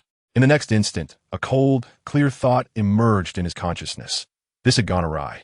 The initial awakening of spatial energy was too much for a mortal body to bear. Cells were simultaneously reconstructing and self-destructing. The self-healing factors couldn't keep pace. Even the super soldier serum was unable to stabilize him. The rate of bodily collapse far exceeded that of repair. Chapter 43, My Life, My Decisions. When misfortune strikes, even drinking cold water can be a hassle. This was how Chu Hai felt now. No, it was as if his very life were at stake. A cold voice echoed within his mind, counting down. "Warning, vital signs are collapsing. Death is anticipated in 25 seconds. 24, 23. This wretched system, which usually feigned death, had now transformed into the Grim Reaper. Curse it! Chu Hai roared within his consciousness. He could sense that his body was in utter disarray. Three forces were clashing violently within him, creating chaos. The first force was the self-healing factor. A vibrant green life, energy, fervently attempted to mend the torn cells. As soon as one wound was patched, another gaping hole erupted elsewhere. The second force was the super soldier serum. The golden essence of order sought to suppress the rampant energy, yet as soon as it entwined, it was shattered to pieces. The third force was the root of the calamity. The spatial energy, replicated from the cosmic cube, rampaged through his body, dismantling everything in its path. And Chu Hai himself was the unfortunate wreckage left behind. "Hang in there, kid." A rugged face loomed before him. It was Logan. For the first time, fear flickered in the old wolf's eyes. He yearned to assist, yet discovered that his claws and healing abilities were utterly futile. He could only sense Chu Hai's life force swiftly fading away. "Don't give up, Chu." Steve rushed over, gripping Chu Hai's wrist, his face etched with concern. Yet Chu Hai was already drained of energy. His consciousness resembled a battered ship amidst a tempest, on the verge of disintegration. 15 seconds, 14 seconds. The countdown in his mind grew increasingly distinct. Was death imminent? To perish in this foul-smelling sewer? What a jest! After clawing my way out from the heaps of the dead in World War II, I to vanish so easily? No, I refuse to accept this. An infernal fire erupted from the depths of his consciousness. Why should it be that you declare my fate? My life is one I have fought to reclaim. I am the one who decides. If you cannot save me, then I shall save myself. Get back. Chu Hai unleashed a silent roar within his mind. He relinquished his resistance to the excruciating pain, ignoring Logan and Steve's frantic calls from outside. He poured all his mental strength, like a desperate gambler, deep into the very core of his being. Buzz. The world transformed. He beheld the entirety of the war. The self-healing factor manifested as a vast ocean of green life, with countless vines fervently growing and mending wounds. The super soldier's serum appeared as a golden web of order, encompassing the entire space, with every node sparkling like stars, symbolizing absolute order. Meanwhile, the blue spatial energy resembled a slowly rotating miniature universe, a nascent cosmos formed of newborn stars and tumultuous nebulae. The blue cosmic storm was tearing at the green ocean of life, colliding with the golden web of order. Chu Hai's consciousness felt minuscule, like a mere speck of dust before these three formidable forces. He finally comprehended why the system had chosen to abandon treatment entirely. This was fundamentally not a matter of a singular dimension. Despair engulfed him, just as his consciousness was on the brink of dissolution. He beheld it, the core of the golden web, embodying Steve's indomitable essence and strength. Deep within the verdant ocean lay Logan's source of power, a testament to survival and tenacity. But what of me? What do I represent? Chu Hai reminisced about his life before the traversal, merely a beleaguered office worker, and recalled the terror he felt in the trenches of Normandy, paralyzed by the sounds of artillery. He remembered how, in a desperate bid for survival, he resorted to every cunning trick, shattering his own integrity in the process. I represent nothing. I am simply a frightened, individual yearning for existence. My sole virtue is my insatiable greed. Only children make choices. I desire it all. Since it is all my strength, why should they dismantle my home? A frenzied thought pierced through the darkness. He ceased to resist, no longer able to command. What he could do was to guide. He cautiously extended his inconsequential consciousness into the raging blue cosmic storm. Rather than tampering with the energies, he sought to fathom their temperament. The essence of this energy was expansion, a yearning to break free from all constraints. Then let expand. Chu Hai's consciousness surged. He proactively severed the Golden Order's blockade against the blue cosmos. Boom! The uncontrollable blue storm erupted with tenfold ferocity. In reality, Chu Hai's body convulsed violently, blood gushing from his 7 orifices. No! Steve cried out in anguish. Yet, Chu Hai's gamble proved fortuitous. As the blue cosmos was no longer suppressed, its internal chaotic energy began to organize itself due to the newfound space for release. It was akin to lifting the lid off a boiling kettle. The water continued to bubble, yet it would not explode. An opportunity. Chu Hai's consciousness surfed upon a relatively stable energy wave. He then guided this wave, propelling it towards the green sea of life. Not a collision, but a union with his understanding of life and restoration. He forcibly imprinted a life attribute onto this destructive energy. You wish to expand? Very well, but the expansion shall create a realm of life. You wish to tear apart? Certainly, but what shall be torn asunder are the obstacles to restoration, the specter of death. Buzz, a miracle unfolded. The blue energy surged into the green ocean, which embraced it, consuming a whole. Blue and green melded together. The blue became less ferocious, infused with a hint of vitality. The green ceased to be passive, acquiring a touch of dynamism. A brand new energy, interspersed with blue and green, emerged. It has been achieved. Chu Hai was overwhelmed with elation. Yet he understood that it was not sufficient. This new energy required a framework, a set of rules. He cast his gaze upon the golden web of order. It is you. He guided the turquoise energy, gently entwining it with the golden network. With his comprehension of order and guardianship, he began to formulate rules for this newfound power. You may flow, but only along the paths I have established. You may be powerful, yet you must remain stable at the core and refrain from reckless wandering. You must comply absolutely with my will. The golden web proactively extended countless tendrils of law, weaving these wild energies into a stable and orderly internal cycle. Green served as the foundation, gold as the framework, and blue as the core driving force. 3 conflicting powers miraculously converged to form a perfect equilibrium. A brand new energy circulation system began to operate slowly within his body. He sensed the fading of his bodily injuries, transforming into new strength. He could feel the surrounding space as intimately as his own limbs. He had mastered 2 new abilities, life's rebirth, automatically repairing all injuries and converting them into energy. Basic spatial manipulation, performing fundamental interventions within a limited range of space. In the real world, Logan and Steve were utterly astonished. They watched in disbelief as the searing heat emanating from Chu Hai dissipated. They observed the blood streaming from his orifices vanish instantly. They saw the terrifying blue magical runes on his skin gradually fade away, his skin returning to its smoothness. Finally, Chu Hai slowly opened his eyes. Those eyes remained clear, yet deep within them lay an ancient and tranquil essence that sent shivers down Logan and Steve's spines. What the hell? Chu Hai blinked, feeling the new power within him, as docile as a cat, and couldn't help but utter an expletive. The sensation of surviving a catastrophe was exhilarating. He glanced down at his hands, then, under their astonished gaze, extended his right hand and gently snapped his fingers at the air. Snap! A crisp sound echoed. Nothing happened.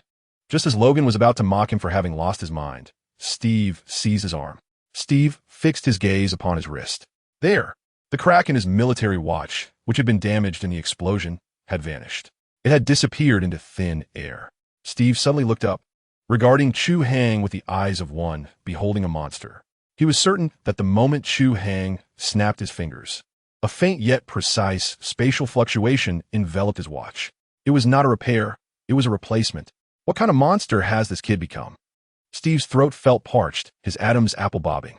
Before he could voice his thoughts, a flurry of footsteps, accompanied by commands in German, echoed from the depths of the pipes. The surviving soldier, Falsworth, turned pale. It was Hydra's pursuers.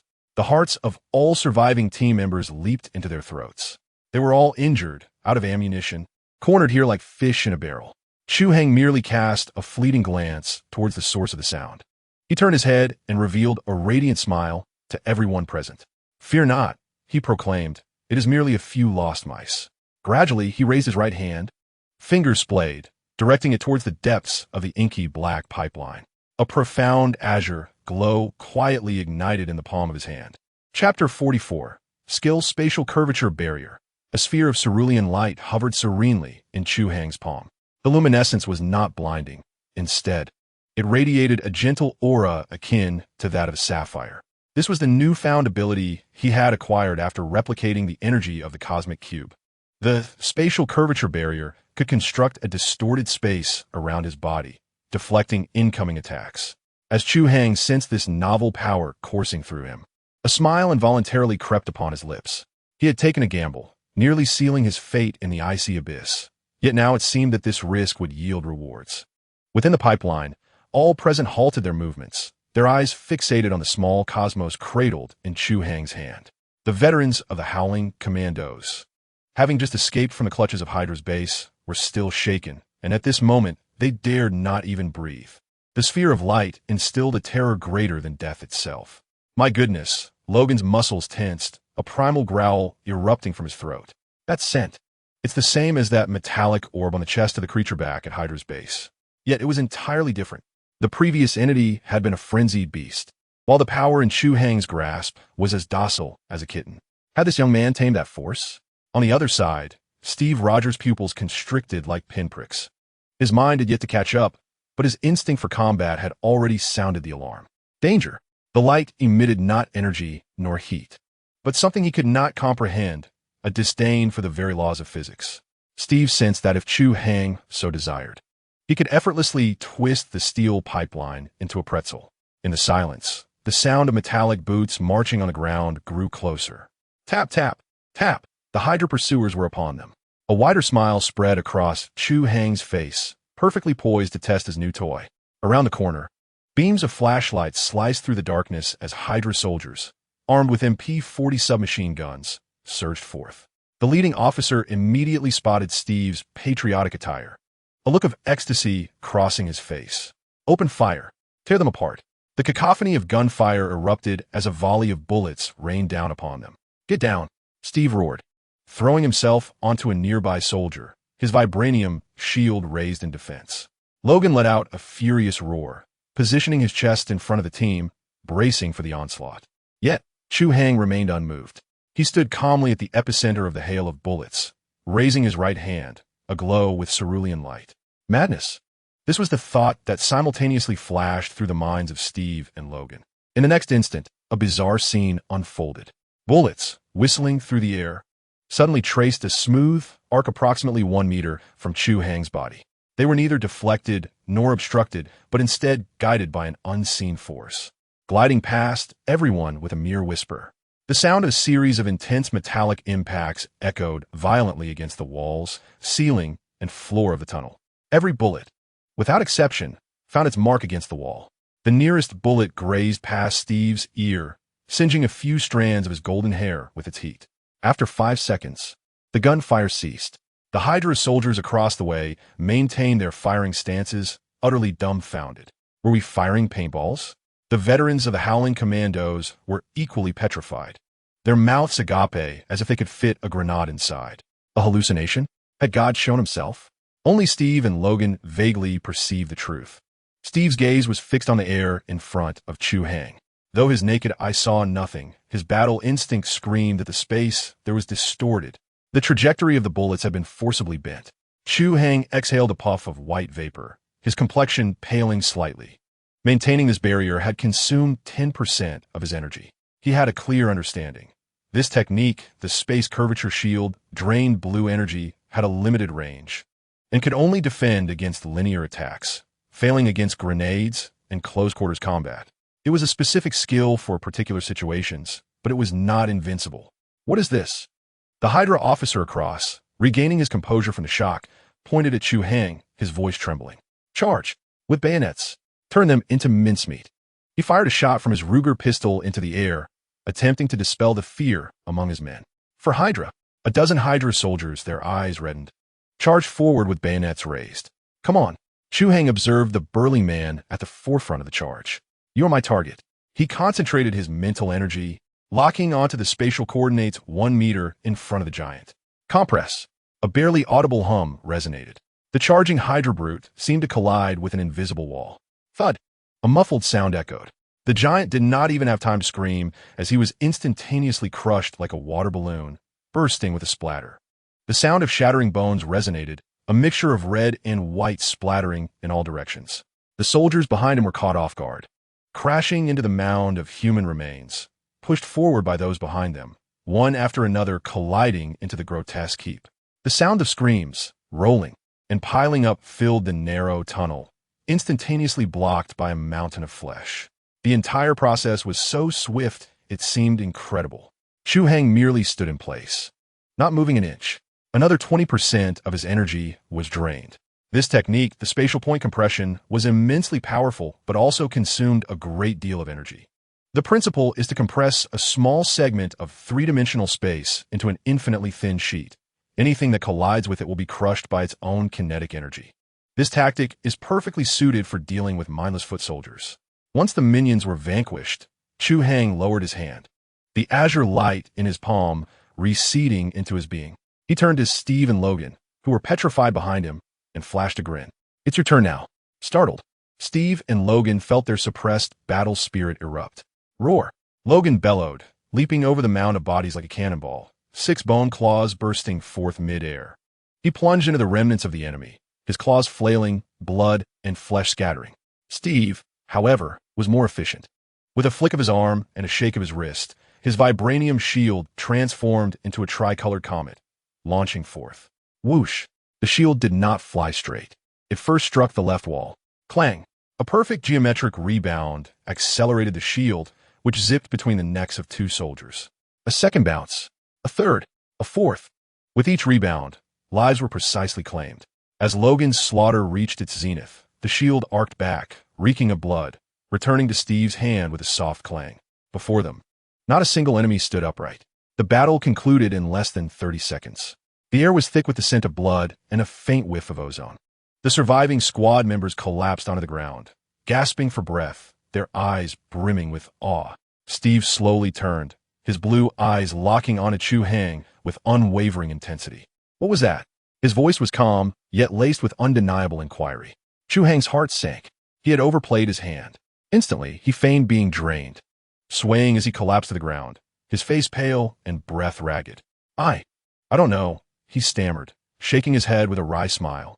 His voice hoarse, as if something within him had awakened. I call it a biological force field, or perhaps a high-frequency vibrational barrier. I can feel that I can slightly alter the density of the air before me, forming an invisible wall. That was my limit just now. I have no strength left. Chu Hai refrained from mentioning space and instead opted for a scientific explanation. Force field, vibration, air density. Such terms remained within the comprehension of a super soldier. Most importantly, his display of weakness and limitation significantly diminished the sense of threat. Indeed, the sharp scrutiny in Steve's eyes gradually softened. Altering air density? Vibrational barrier? Though this explanation was far-fetched, in a world where the Tesseract existed, it seemed somewhat acceptable. We need to leave this place, Steve decided, no longer pressing for answers. He moved forward to support the weakened Chu Hai, draping the latter's arm over his shoulder. Gather the gear, take the injured. We must depart before reinforcements arrive. Aye, Captain. Chu Hai leaned against Steve, feeling a sense of relief wash over him. At last, he had managed to evade suspicion. He understood that the seeds of doubt had already been sown. But what of it? He felt the energy within him gradually revitalizing. This world was becoming increasingly perilous, yet infinitely more intriguing. Chapter 45. The art of explanation. The sensation of being assisted along was utterly exasperating, particularly when the one offering support was none other than the illustrious Captain America, Steve Rogers.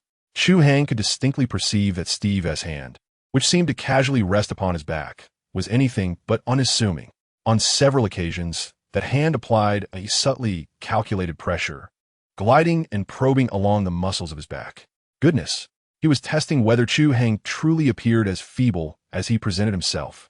Chu Hai mentally berated Steve, cursing his ancestry while simultaneously elevating his own performance to that of an Academy Award-winning actor. He deftly matched Steve's pressure, allowing his body to portray a state of utter relaxation, as if completely devoid of strength. Simultaneously, he intentionally maintained a shallow and rapid breathing pattern, his complexion pale and his lips chapped, resembling a figure who had just been unceremoniously extracted from a dire state of renal failure. Cough, cough. Coffee immediately embarked on an exaggerated display, coughing violently as if to expel his very lungs. His complexion paled further, appearing as fragile as a sheet of paper. Leaning against Steve and whispering weakly, "Captain, I'm fine." Steve's body stiffened abruptly, not due to Chu Hai, but because the super serum-enhanced senses detected footsteps approaching from the left corridor ahead. Instinctively, he halted, holding his breath and straining to listen. Steve remained silent for a full 2 seconds before making a decisive move. With a swift gesture, he quietly commanded his team, "Change direction. Everyone take the right.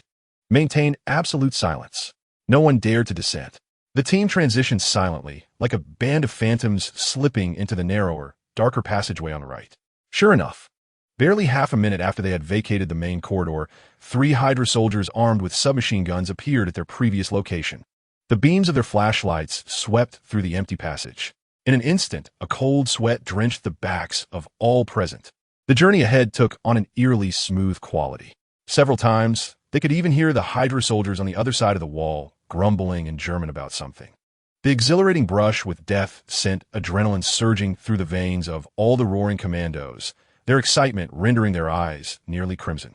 At long last, after an anxious trek of over half an hour, they emerged, battered and weary, from the cursed underground labyrinth through a long-abandoned ventilation shaft.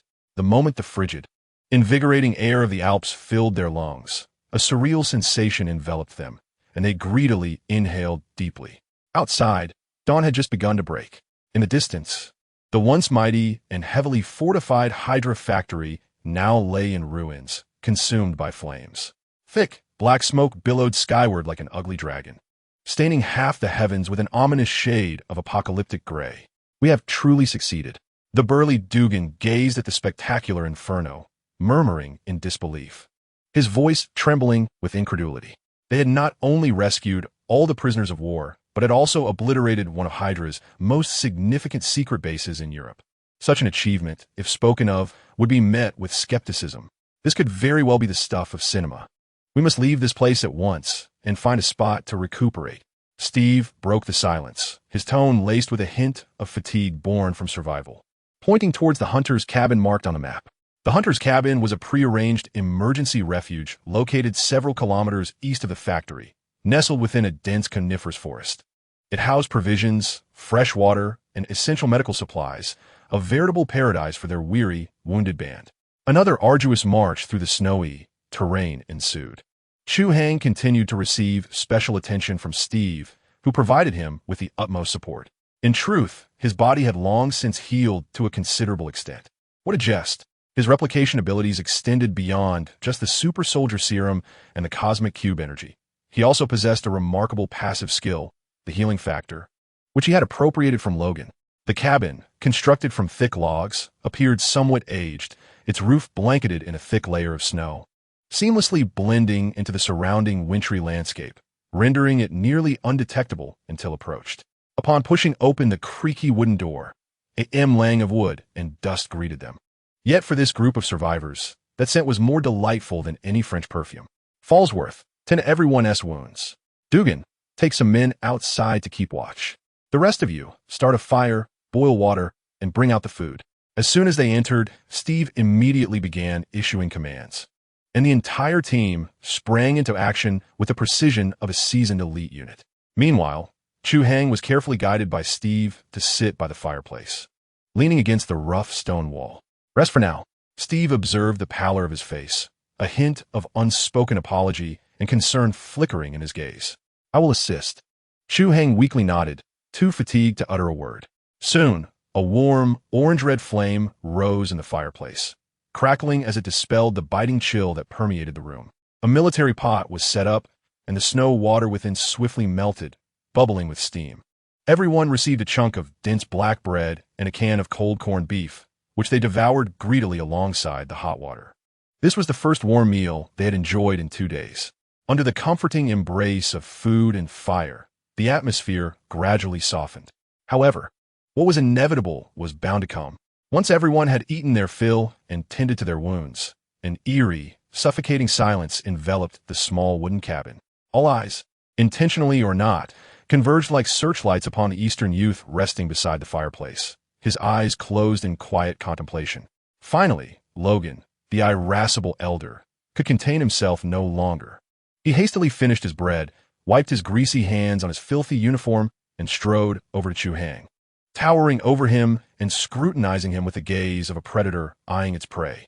Kid, he began, his voice low yet resonant like a boulder crashing into a serene lake, stirring ripples of tension. Stop playing coy. Speak the truth. What in the world are you? His words were blunt, dripping with provocation and judgment. The air in the room plummeted to freezing temperatures, and the members of the roaring assault team dared not breathe. Chu Hai slowly opened his eyes and raised his head, calmly meeting Logan's aggressive and scrutinizing gaze. I do not comprehend your inquiry, he replied, his tone as tranquil as still water. You know damn well. Logan's temper flared, and he stepped forward, nearly jabbing a finger at Chu Hai's nose. His voice a low growl. Don't feed me that nonsense. I've lived for centuries. My instincts are sharper than a dog's. The scent you carry is utterly different from before. What is that power? The kind that can crush a person into a mere patty. I have explained. Chu Hai maintained his placid demeanor. It is a power I awakened. The cost was substantial. I nearly perished afterward, as you witnessed. Bullshit. Logan spat. You call that nearly dying? I've seen you recover faster than anyone. This feigned state of near death is nothing but an act. Logan. Steve's authoritative voice cut through the tension, effectively halting the escalation. He stepped between the two like an imposing wall, gently pushing the furious Logan back. Calm down, he instructed, then turned to crouch down so he was on the same level as the seated Chu Hai. Chu, his tone softened, we are comrades, brothers. We fought side by side, escaping the clutches of Hydra together. I hope there are no secrets between us. I do not seek to pry into your privacy, yet it is imperative I comprehend the matter at hand. He hesitated, articulating with precision the 3 pivotal inquiries. What powers do you possess? Where do its limits reside? Is it controllable? This was no mere curiosity. It was a commanding officer conducting a risk assessment concerning the most formidable, yet volatile superweapon at his disposal, one that could determine the fate of the entire team. Chu Hai fell silent. He gazed into Steve's sincere, yet piercingly sharp eyes, aware that the forthcoming conversation would be arduous. Simple fabrications could no longer deceive these astute individuals. Captain, he managed a wry smile, lifting a hand to massage his temple, revealing an expression of profound anguish. I have not deceived you. That power, I truly cannot fully grasp. It resembles a switch, an unseen, untouchable switch embedded within my being. When I am on the brink of death, such as when struck by a bullet or hurled by an explosion, this switch may very well be activated. In that moment, I sense a faint resonance between my body and the surrounding space. He cautiously reintroduced the term space, yet immediately cloaked it in more ambiguous, scientific terminology. I am unsure of its nature, an invisible, intangible medium. I can forcibly distort or compress a minuscule area at an unimaginably high cost. As you have witnessed, it can deflect bullets or crush adversaries. However, his tone shifted, becoming frail and hoarse, laced with trepidation. Each use feels akin to recklessly exhausting my life force. Were it not for my innate, peculiar regenerative ability, I would have perished long ago, leaving not a trace behind. As he spoke, he pressed his hand firmly against his chest, beads of cold sweat forming on his brow, his performance so convincing that even he nearly believed it. As for the limits, I cannot say. I only know that what I exhibited at the base was my utmost threshold. Should I push it further, I am certain I would explode on the spot. The matter of control was even more elusive. He shook his head in despair. It is like a frenzied beast locked within my body. I merely grasp the reins tenuously. Most of the time, it slumbers, only to awaken in moments of intense emotional upheaval or when my life is gravely threatened. I cannot control it.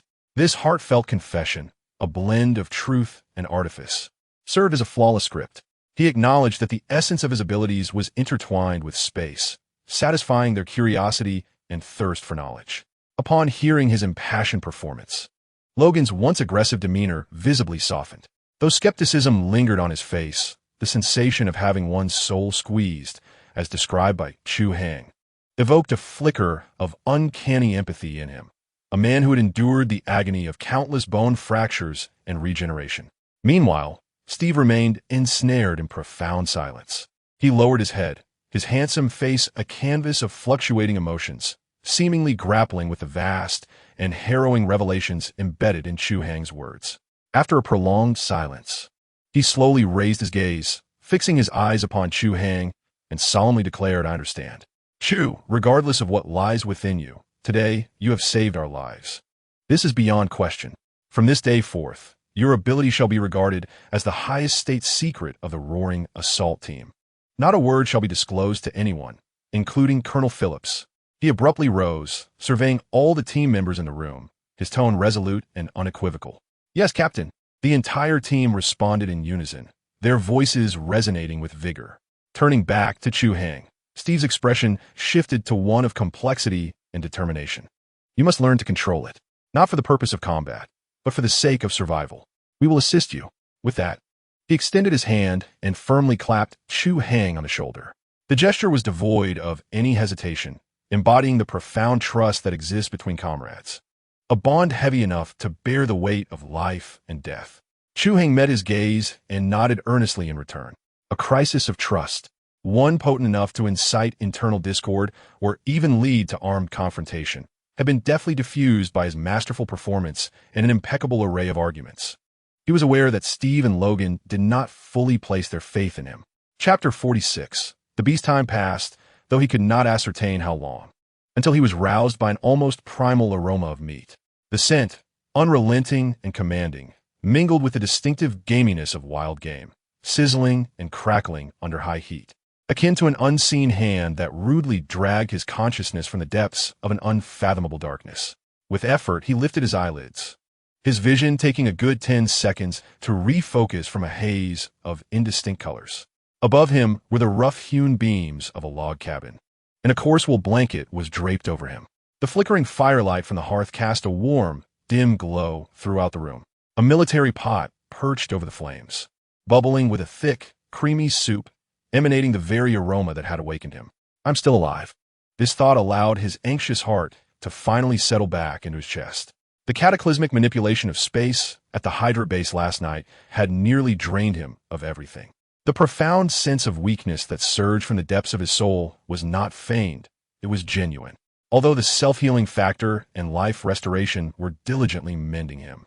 The immense depletion on a psychological level resembled the aftermath of a severe cold, not something that could be wholly remedied by a mere night's sleep. He discreetly scanned his surroundings. Several seasoned members of the roaring assault team huddled around the fire, using knives to shear a roasted hare, its skin a golden brown. Their faces smeared with blood and adorned with stubble, yet radiating a relaxed air of survival after the ordeal. "Hey, look, he's awake." A keen-eyed team member noticed him. Instantly, the room fell silent, a dozen gazes converging upon him like searchlights, locking onto his presence. The gaze was profoundly intricate, imbued with curiosity, tinged with fear, yet predominantly characterized by a reverence and estrangement toward beings of a different kind. Chu Hai silently lamented, aware that after revealing his godlike powers, an imperceptible chasm had formed between him and his mortal comrades. "Awake?" A steady voice resonated from the doorway. The wooden door creaked open, and Steve Rogers stepped inside, bringing with him a chill that permeated the air. In his hands, he carried 2 freshly skinned wild rabbits, exhibiting an exuberance incongruous with someone who had endured a grueling battle in the snow just the day before. The endurance bestowed by the super soldier serum was indeed monstrous. Chu Hai silently applauded in his mind, while his facial expressions swiftly transitioned into a mask of feigned frailty. His complexion, once relatively normal, rapidly paled within a heartbeat, his eyes dimming in tandem, accompanied by perfectly timed breaths that exuded an aura of impending doom. "How do you feel?" Steve quickly approached and crouched beside him. Noticing his state, his brow unconsciously furrowed as he expertly touched Chu Hai's forehead with the back of his hand. "Not hot." "Much better, Captain." Chu Hai managed to force a smile more ghastly than tears, his voice barely a whisper, akin to the buzzing of a mosquito. "I just feel utterly drained, as if my very essence has been siphoned away." This fade had to be maintained. He had no desire to attract the attention of the mad scientist from the Strategic Scientific Reserve who might whisk him away for dissection and study. Steve's crystalline blue eyes were filled with sincere concern, devoid of any suspicion. He nodded, rising to his feet, and spoke with an authoritative tone. "First eat something, then step outside. We need to talk." A sense of foreboding gripped Chu Hai. What was inevitable had finally arrived. There was no escaping Captain America's counseling session. Breakfast consisted of a bland rabbit soup and a loaf of bread, so hard it could serve as a weapon. Yet in the grip of hunger, it was a culinary delight.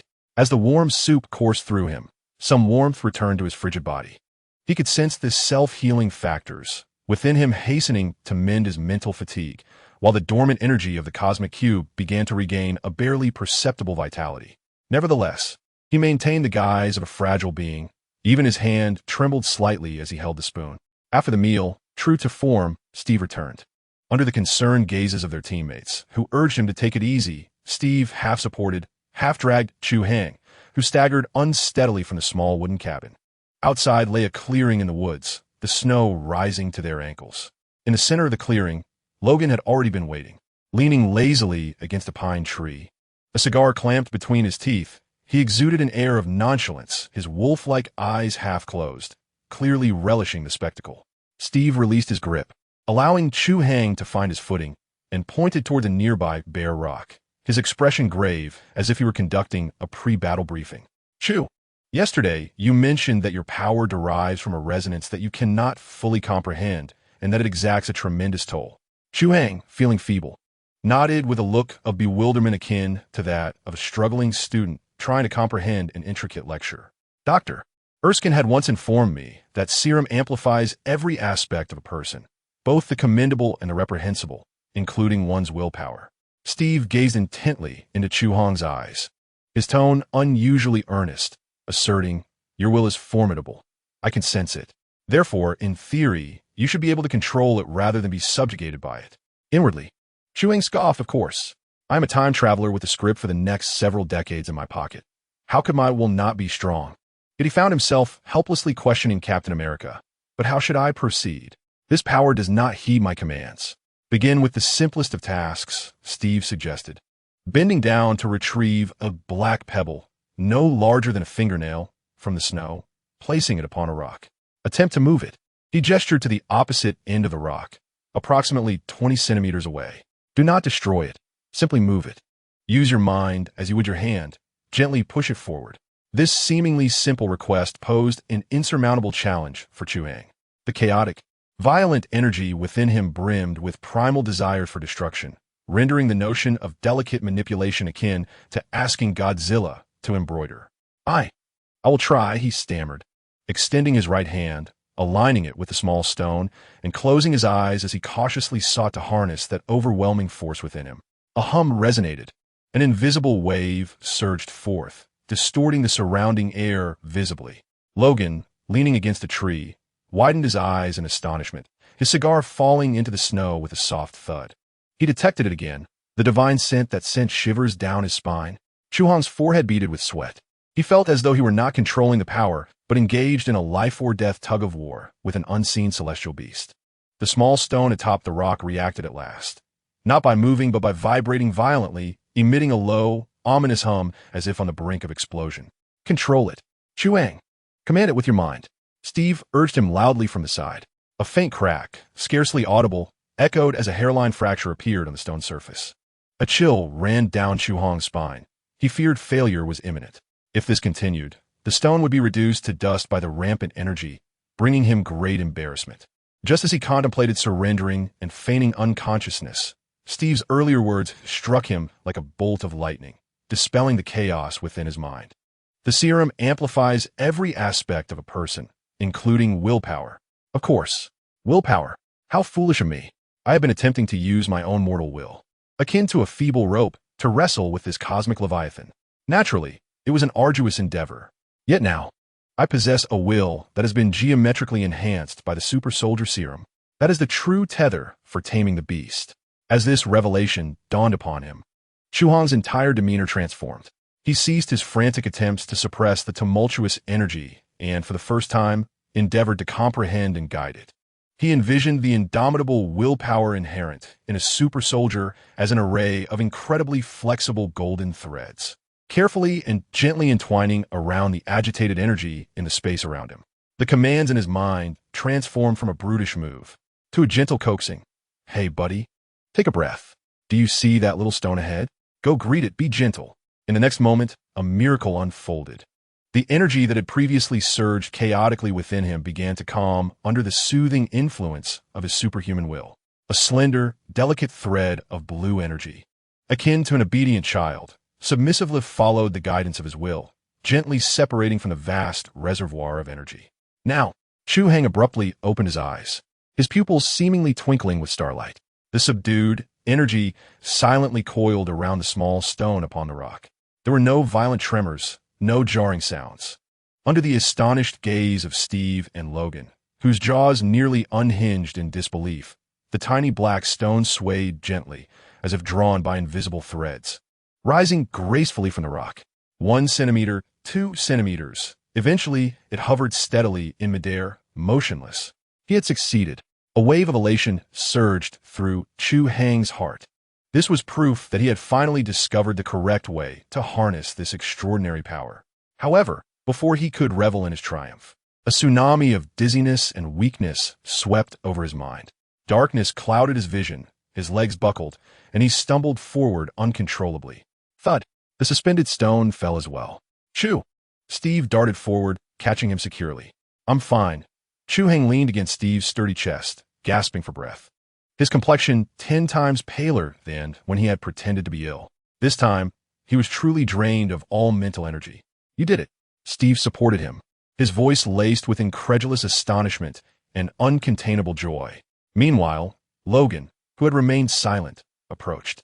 He picked up the cracked stone from the rock, examined it for a moment, then looked up at the exhausted Chu Hai with a complex gaze reminiscent of observing a rare prehistoric creature, breaking into a grin that mingled wildness with a hint of admiration. Kid, he slowly exhaled a puff of smoke. You're a monster.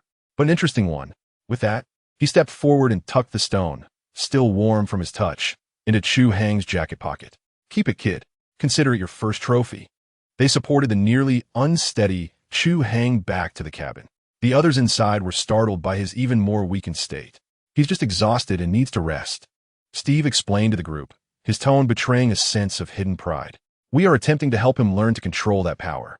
That power is exceedingly perilous. If not mastered, It poses a monumental threat to both himself and all of us. Can he truly gain control? Falsworth inquired softly. Steve cast a glance at Chu Hai, whose eyes were closed and breath faint, and then at the black stone protruding slightly from his pocket, his expression resolutely firm. He can, he asserted with unwavering conviction. I believe in him. He will undoubtedly succeed. Logan, silently puffing on a cigar nearby, did not speak, yet his beastly eyes shimmered with an inscrutable brilliance. In truth, Chu Hai was not asleep.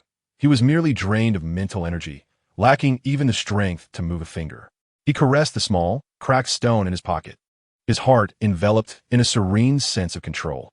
From taming a grain of sand, the journey would lead to mountains, rivers, and eventually the entire world. At that moment, hurried footsteps echoed from the depths of the forest, approaching with alarming urgency. It was Jones, assigned to the perimeter watch. He stumbled into the cabin, panic etched across his face as though heralding the apocalypse. Captain, this is dire. It's Hydra. He gasped, leaning against the doorframe, breathless, his voice trembling with distress. It is the main force of Hydra. They're swarming everywhere. Our scouts in the Eastern Valley have reported at least 2 battalions of Hydra troops, equipped with Tiger tanks and energy weapons. They are conducting a thorough search of these mountains. All routes down have been sealed off. His last words, tinged with desperation, resounded with a quaver. We are surrounded. Chapter 47. We are encircled, Captain. We are surrounded. Just moments ago, buoyed by their survival and a warm bowl of soup, the atmosphere in the cabin had been revitalized. Now, it plummeted to a frigid silence. The veterans of the roaring assault team, who had been bantering and complaining about the bread being as hard as bricks, froze in place. Their expressions as if paused in time. Dugan, holding his water bottle, gaped, forgetting to drink. Denial, chewing on jerky, had his cheeks bulging, oblivious to swallowing. Surrounded. These 3 words on the battlefield carry the weight of a death warrant from the Grim Reaper, especially in this desolate, snow-covered mountain, with supplies cut off, ammunition dwindling, and facing enemies vastly outnumbering them, not to mention the presence of tanks, an unreasonable metal monstrosity. This was no mere foot in the grave. It was as if one's entire being had already slipped inside, awaiting Hydra's minions to cover it with a lid and drive in the nails. Calm down. Stand tall. A steady, low command, like a thunderclap, shattered the suffocating silence. It was Steve Rogers, Captain America. At some point, he had positioned himself at the center of the room. His blue combat uniform, illuminated by the dim firelight, seemed to emanate a halo of righteousness, instantly becoming the pillar of strength for all present. Damn it, it had to be the captain, acting all high and mighty in the corner, with Chu Hai silently mocking him in his mind. To be fair, the American spirit leader's demeanor was indeed impeccably crafted. If placed in a future era, he would undoubtedly be a top-tier idol, rallying fans from New York to Los Angeles with a mere call. Steve strode purposefully to Jones, who appeared on the verge of collapsing, and with his broad hand firmly grasped Jones' shoulder. His eyes, bluer than the sky itself, bore into him as he spoke clearly and forcefully. Jones, look at me. Take a deep breath. Now, tell me, how many enemies are there? What is their equipment? Where are their exact positions? His voice, though not loud, carried an undeniable power. Miraculously, Jones' body, which had been trembling from fear, steadied itself. Reporting, Captain, he exclaimed, suddenly straightening his back as if infused with newfound courage. I saw at least 2 fully equipped battalions. There are tracks of Tiger tanks in the snow, not just one, and their blue energy weapons. Their encirclement stretches from the valley in the east all the way to the cliff in the west, blocking every possible route down the mountain. 2 battalions. Tiger tanks. Hydra energy weapons. Each word struck the hearts of the onlookers like a chilling hammer. Damn it. Dugan, with his signature small mustache, whose face usually bore a sardonic grin, was now ashen. He crushed an empty can in his hand, cursing under his breath. Have these Hydra bastards lost their minds? Have they mobilized the entire mountain troops, just for us mere dozen? What makes us so valuable? It's not us. A languid voice, laced with a hint of mockery, emerged from the shadowy corner. The crowd turned to see Logan, exuding a primal aura, had somehow risen to his feet. He extinguished his half-smoked cigar against the rough wall, carefully tucking it away as if it were a treasure. Then he sauntered to the window, lifting a corner of the tattered curtain with his fingertips, squinting his sharp eyes to glance outside. They are after those 2 treasures. Logan nodded towards Steve in the center of the room and the feeble Chu Hai in the corner. One, a living Captain America, the nation's spiritual symbol, the sole product of the super soldier program. The other, a bizarre creature capable of conjuring energy beams to obliterate our entire base. He cast a scrutinizing glance at Chu Hai, his eyes laced with curiosity. Kid, your head is worth far more than the captain's. Do you think they will let us go? His words, though brutally candid, were starkly realistic. The air in the room thickened once more. Indeed, what did this small team possess? There exists a living legend known as Captain America alongside the enigmatic figure of Chu Hai, perceived by all as weak and seemingly on the verge of demise. If the Hydra organization possessed even a modicum of intellect, they would undoubtedly spare no effort to ensure these two were forever entombed in this snowy expanse. Fallsworth, tally all of our remaining ammunition and explosives, down to the last bullet. Duggan, bring me the map, now. Steve's voice resonated for the third time, unwavering and composed. It seemed as if they were not encircled by several battalions of Hydra's elite, but rather it was the unfortunate souls below the mountain who were trapped.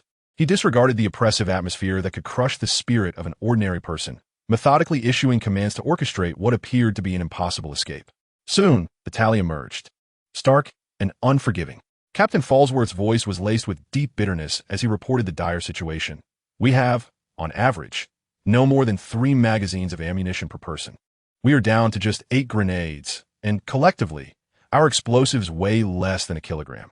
With such scant resources, confronting 2 battalions of Hydra head-on was out of the question. A single tentative charge from them could easily obliterate their meager firepower.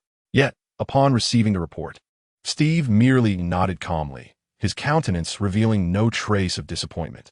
He took the disheveled military map from Duggan and spread it across the only relatively intact wooden table in the room.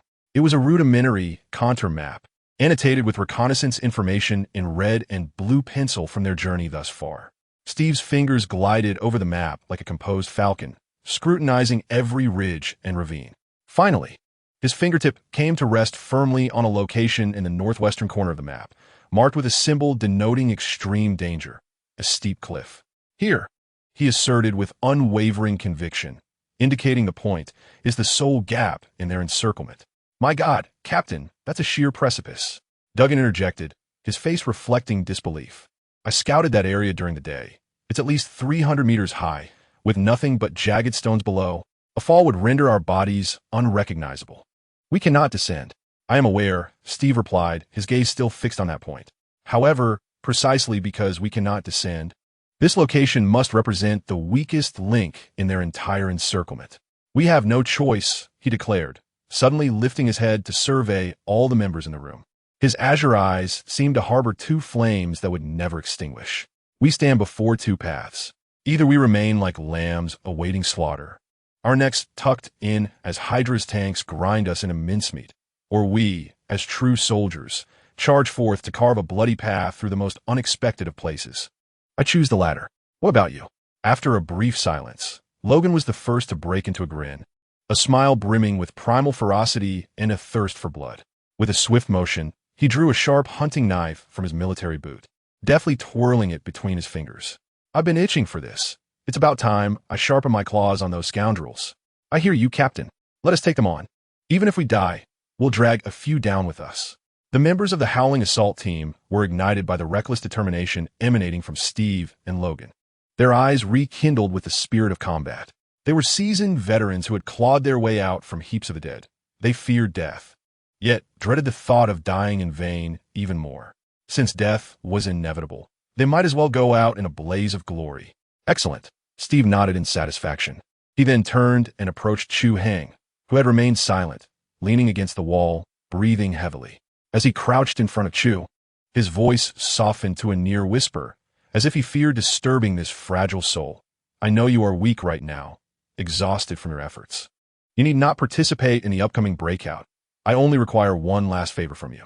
Chu Hai slowly lifted his eyelids, meeting Steve's gaze, which was filled with trust and expectation.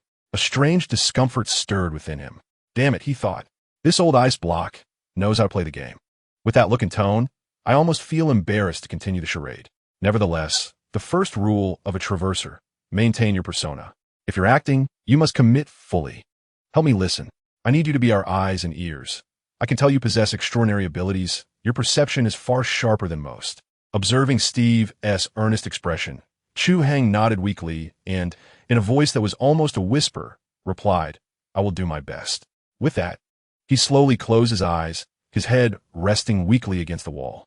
This time, he was not pretending. He was truly pouring all his remaining mental energy into his ears. He glanced at the now darkened sky outside. His voice is frigid as ancient iron. The operation begins after nightfall. Chapter 48. The counterattack begins. The night had fully descended. The howling winds screamed through the forest, and heavy snow blanketed the mountains. Inside the cabin, only the flickering light of the fireplace illuminated the faces of the team, casting shadows that danced ominously. The room was quiet, yet the atmosphere had shifted dramatically from just half an hour prior. No one wished to await their fate. Each person's gaze resembled that of a beast ready to fight to the death. Falsworth, Steve Rogers' voice shattered the silence. Present, Captain, replied the demolition expert, James, standing at attention. From his corner, Chu Hai squinted, thinking to himself, this guy gets all fired up whenever explosives are involved. Bring me all 4, Steve commanded. Consolidate them into a high-explosive package, using Hydra's communicator as the detonator. Can you manage that? Absolutely, Captain. Falsworth's eyes sparkled with enthusiasm. Give me 10 minutes. Would you prefer a directed blast or a shockwave? Just ensure it's powerful enough, Steve replied, too occupied to indulge in discussions about demolition aesthetics. Chu Hai nearly chuckled at the mention of directed blasts, thinking it would be more prudent to equip them with guidance systems. Steve turned to the other two. Dugan, Logan, you're with me. Understood. Dugan, the seasoned rogue, rubbed his hands together and adjusted his top hat. Logan remained silent, emitting a low growl reminiscent of a predator poised to strike. He drew a hunting knife from his boot, delicately stroking the blade with his thumb. He caught the scent of blood. Everyone else, stand by. Steve scanned the room, organizing equipment and consuming the last of their rations to preserve energy. The sound of an explosion will be our signal. We have but one chance. Finally, his gaze settled on the frail form of Chu Hai in the corner. Chu, stay here. Don't wander off. Steve's tone was grave. You are our last line of defense. With great effort, Chu Hai opened his eyes and nodded slightly, appearing as though he might succumb at any moment. Steve's trust in him grew a fraction more. How easily deceived, Chu Hai thought to himself. Steve cast one last glance at him before seizing his shield and stepping into the howling storm. Logan and Dugan followed closely behind. The 3 figures swiftly vanished into the darkness. The door closed behind them, leaving only the crackling of the burning firewood and the sound of heavy breathing within. Chu Hai shut his eyes. He did not rest.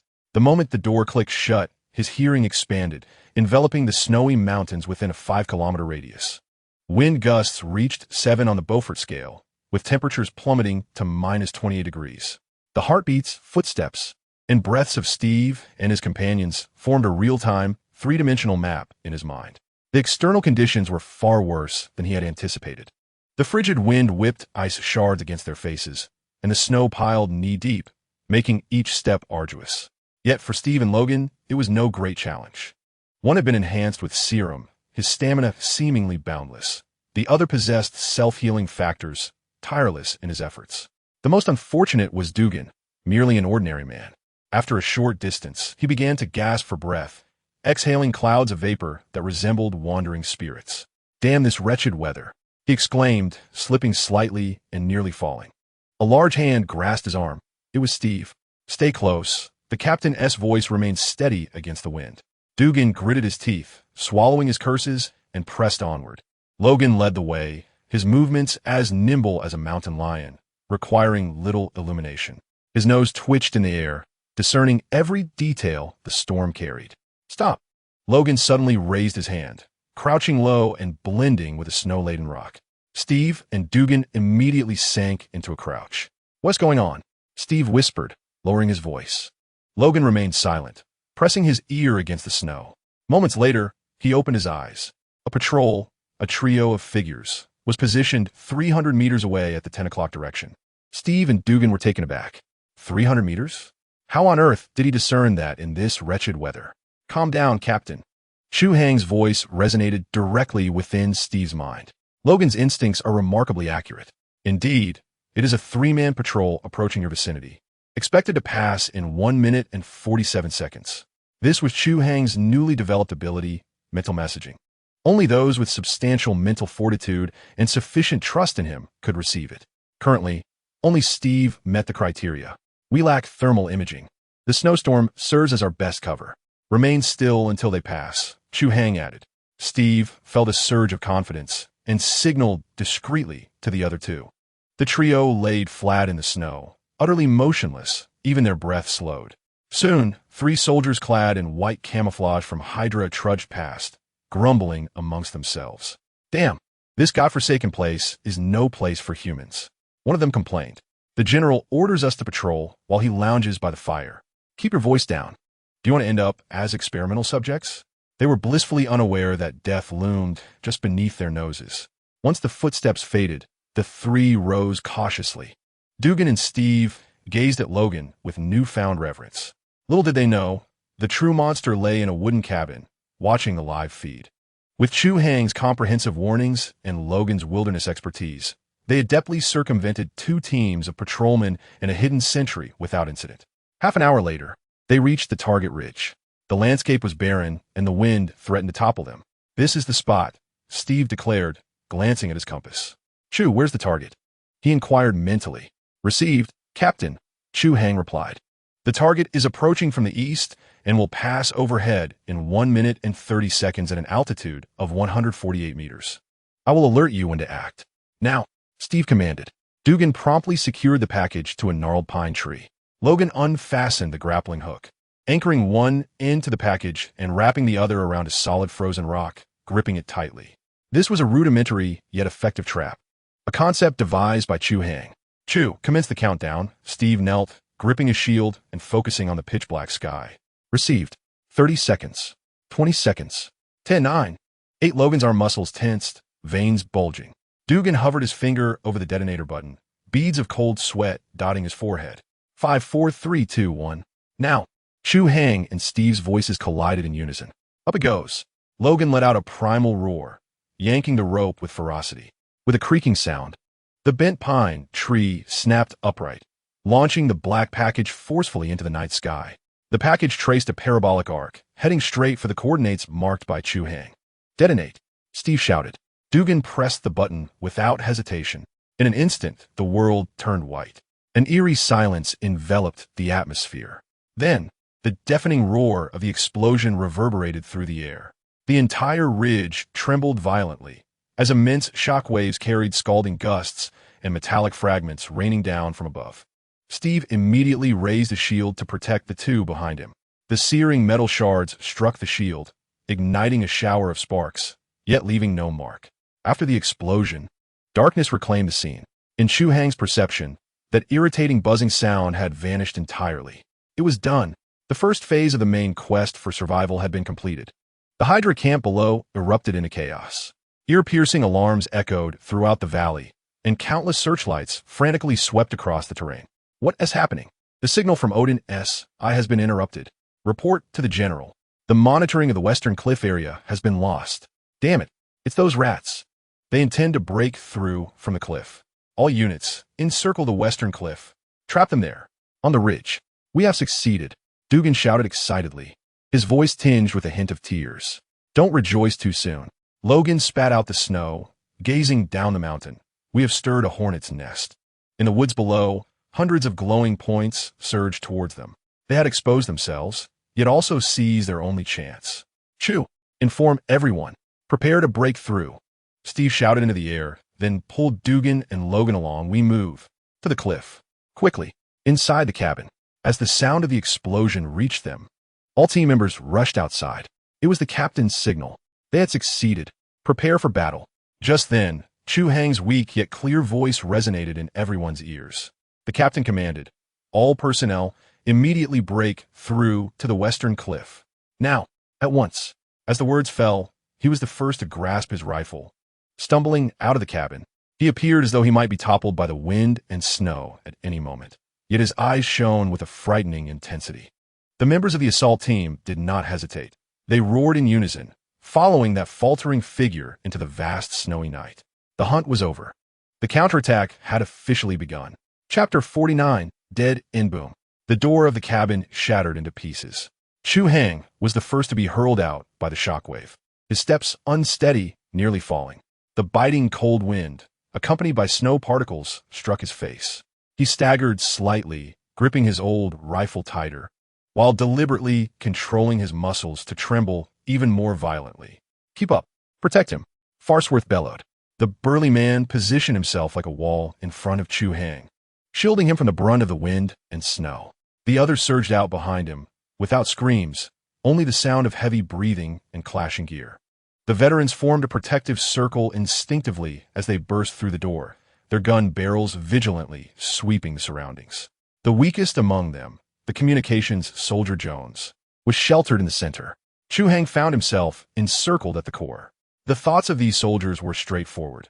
If the captain deemed a person vital, that individual was deemed more important than their own lives. Chu Hai contemplated the camaraderie within their ranks, maintaining an expression that betrayed his near-frozen state. The snow was deep, swallowing his calves with each step.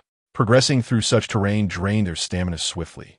The team trudged through the wind and snow, surrounded only by the crunch of footsteps and the sound of heavy breathing. Chu Hai found himself in the midst of the group, coughing in coordination. He silently intoned, "Commence." An invisible wave of sound radiated from him, forming a three-dimensional map of everything within a 5-kilometer radius in his mind. He immediately detected the Hydra forces below. The cacophony of footsteps, tank treads, and engine roars merged into a chaotic symphony, clearly lacking command. The voice of Steve Rogers resonated directly in his mind. "Chu Hai, we have attracted a large number of enemies moving towards the cliff." "Received," Chu Hai replied in a feeble tone. "We are also being targeted. We cannot move quickly with me. The nearest enemies are 1 kilometer away. Contact in 3 minutes." He added, "Tier 9 o'clock. A small squad intends to take a shortcut to block the cliff. Eliminate them." "Understood. Be careful." In his perception, the enemy squad was advancing slowly through the snow, their objective glaringly obvious. The voices representing the adversary converged from all directions, tightening the encirclement. The nearest squad was less than 800 meters away. The group beside him remained oblivious to the impending threat, engrossed in their march towards death. If this continued, they would face annihilation, Chu Hai thought grimly. Suddenly, he stumbled, falling forward with his face buried in the snow. In that moment, he hoarsely shouted, "Ahead." Without a moment's hesitation, Farnsworth followed suit, using all his strength to bellow, "Get down." The entire unit dropped to the ground in unison. Just as they did, several blue energy beams whizzed past their heads. The beam struck a pine tree a few meters away, silently severing the thick trunk, leaving a smooth cut that emitted wisps of smoke. Their backs were drenched with sweat. They turned to observe Chu Hai struggling in the snow, their expressions shifting. "Enemy attack. 9 o'clock in the woods. Return fire." Farnsworth roared, setting up a machine gun and opening fire into the thicket. The sound of gunfire shattered the silence of the snowy night, bullets sending splinters and snowflakes flying. The opposing fire was fiercer, with blue beams and bullets pinning them down. The situation was dire. The enemy was numerous, heavily armed, and held the high ground. "Grenades!" Farnsworth shouted. A few grenades were hurled into the woods, the explosions temporarily suppressing the enemy's advance. Leaning against a tree, Chu Hai coughed while calmly observing. He mentally counted the enemy combatants, 15 in total. 1 officer, 2 energy machine gunners, and 12 infantry. With this ragtag group, they could not endure for more than 5 minutes. He focused on the nearly collapsing radio operator, Jones, who was crouched behind a small rock, perfectly exposed to the 2 energy machine guns. Chu Hai raised his index finger, aiming remotely at Jones. He distorted the space surrounding the rock before Jones. Another energy beam shot forth, veering oddly off course before grazing the stone. The Hydra gunner was momentarily stunned, swearing he had aimed true. "Jones, the tree on your right. Throw the grenade." Chu Hai shouted hoarsely.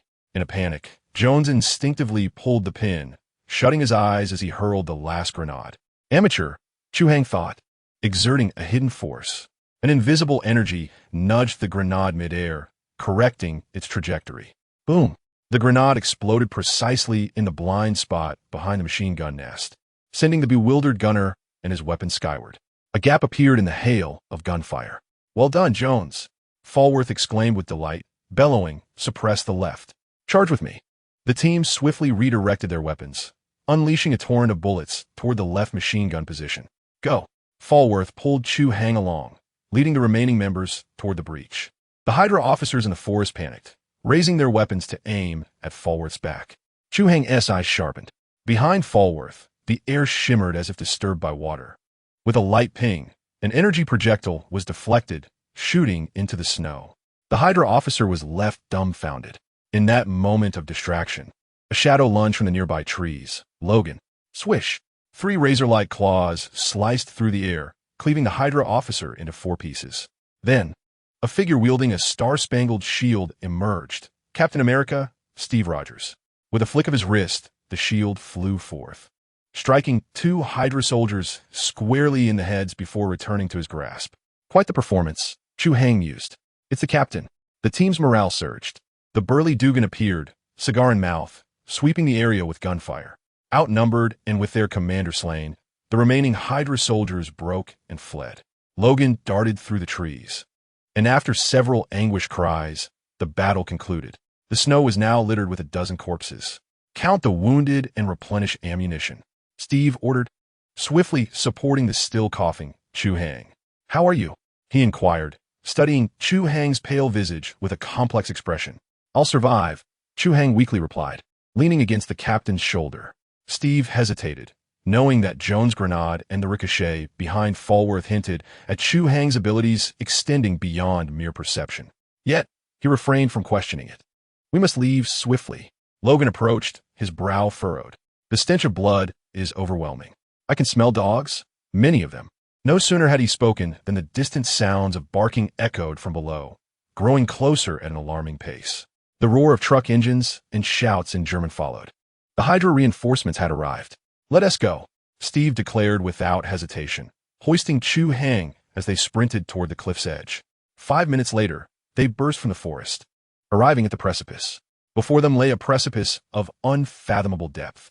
Behind, the forest erupted with beams of flashlight, accompanied by the cacophony of barking dogs and shouts that drew nearer. Ahead was a dead end, and behind, pursuing foes. Oh God, Jones thought as he gazed into the abyss, his legs giving way, collapsing into the snow. Listening to the despairing murmurs of his comrades, Chu Hai, supported by Steve, managed a faint smile. Is death certain? He pondered. This is merely the completion of an escort mission. Prepare for transmission. Chapter 50. The perilous path of the cliff death is imminent. The radio operator Jones lamented, his voice trembling. No one dared to contradict him. Before them was a bottomless chasm, where a fall would render their bones irretrievable. Behind them were the Hydra's relentless pursuers and their hunting dogs. Capture would be more painful than death itself. They were ensnared in a deadlock. Duggan, clutching his submachine gun, had unknowingly lost his cigar. Logan's reaction was more visceral. A low growl erupted from his throat as 3 claws sprang forth. He crouched, fixated on the flickering lights in the woods. Surrender? He could not comprehend such a notion. He only knew the fight to the death. Steve tightened his grip on his shield, the edge digging into his gloved hand. He could defend against an entire battalion. Yet he could not lead his brothers from this dead end. Prepare for battle. His voice was hoarse. Even in death, let Hydra know who we are. Suddenly, Chu Hai slipped, teetering toward the edge of the cliff. Chu!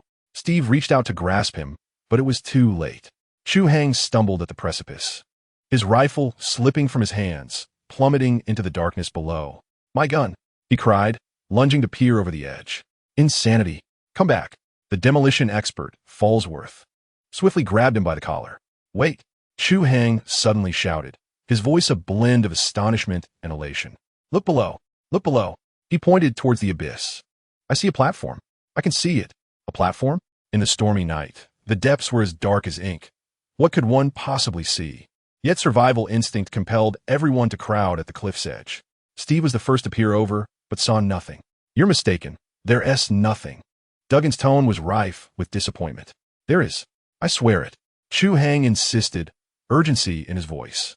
About 50 meters down, there's a protruding rock large enough for us to stand on. To the left, there's what appears to be a cave. His description was strikingly vivid. Of course, he hadn't seen it with his eyes. During his feigned fall, he had activated the ability he had replicated from a Hydra sonar soldier. Ability, sonar sensation. The three-dimensional image in his mind revealed a platform of approximately 20 square meters, with a cave extending 10 meters deep behind it. This performance was merely to convey vital information. Steve gazed into Chu Hai's eyes, which sparkled with sheer jubilation. He chose to believe him. Everyone, get the ropes. Quickly. He roused his stunned comrades. Fallsworth, prepare the ropes. Every knot must be secure. Logan, dig into the ground to anchor it. Doug and Jones, keep watch. Open fire the moment the enemy is within range. As the command struck down, the lifelessness in the eyes of the crowd was replaced by the flame of survival. Soon, several lengths of military rope were firmly secured in the deep pit carved out by Logan. Bark! Bark! Bark! The forest erupted with the sounds of barking dogs, and dozens of beams from flashlights swept through the darkness. They have arrived. Jones screamed. Fire! Steve bellowed. Rat-a-tat-tat. Duggan and the others opened fire, their bullets toppling the first few Hydra soldiers and their hounds. Yet, swarms of enemies surged forth, blue energy beams shattering the rocks around them. Injured first, Steve seized an injured soldier, tightly wrapping the rope around him. He held on fiercely. He glanced at Fallsworth, who immediately began releasing the others alongside another team member. Chu, you're next. Steve turned and grabbed Chu Hai. Captain, I'll cover the rear. Shut up. That's an order. Steve shouted. You are more important than I am right now. Down you go. He roughly secured the rope around Chu Hai. Dangling from the rope, Chu Hai embarked on his first ever descent down a cliff. An energy beam grazed his ear, igniting a fiery pain on his cheek.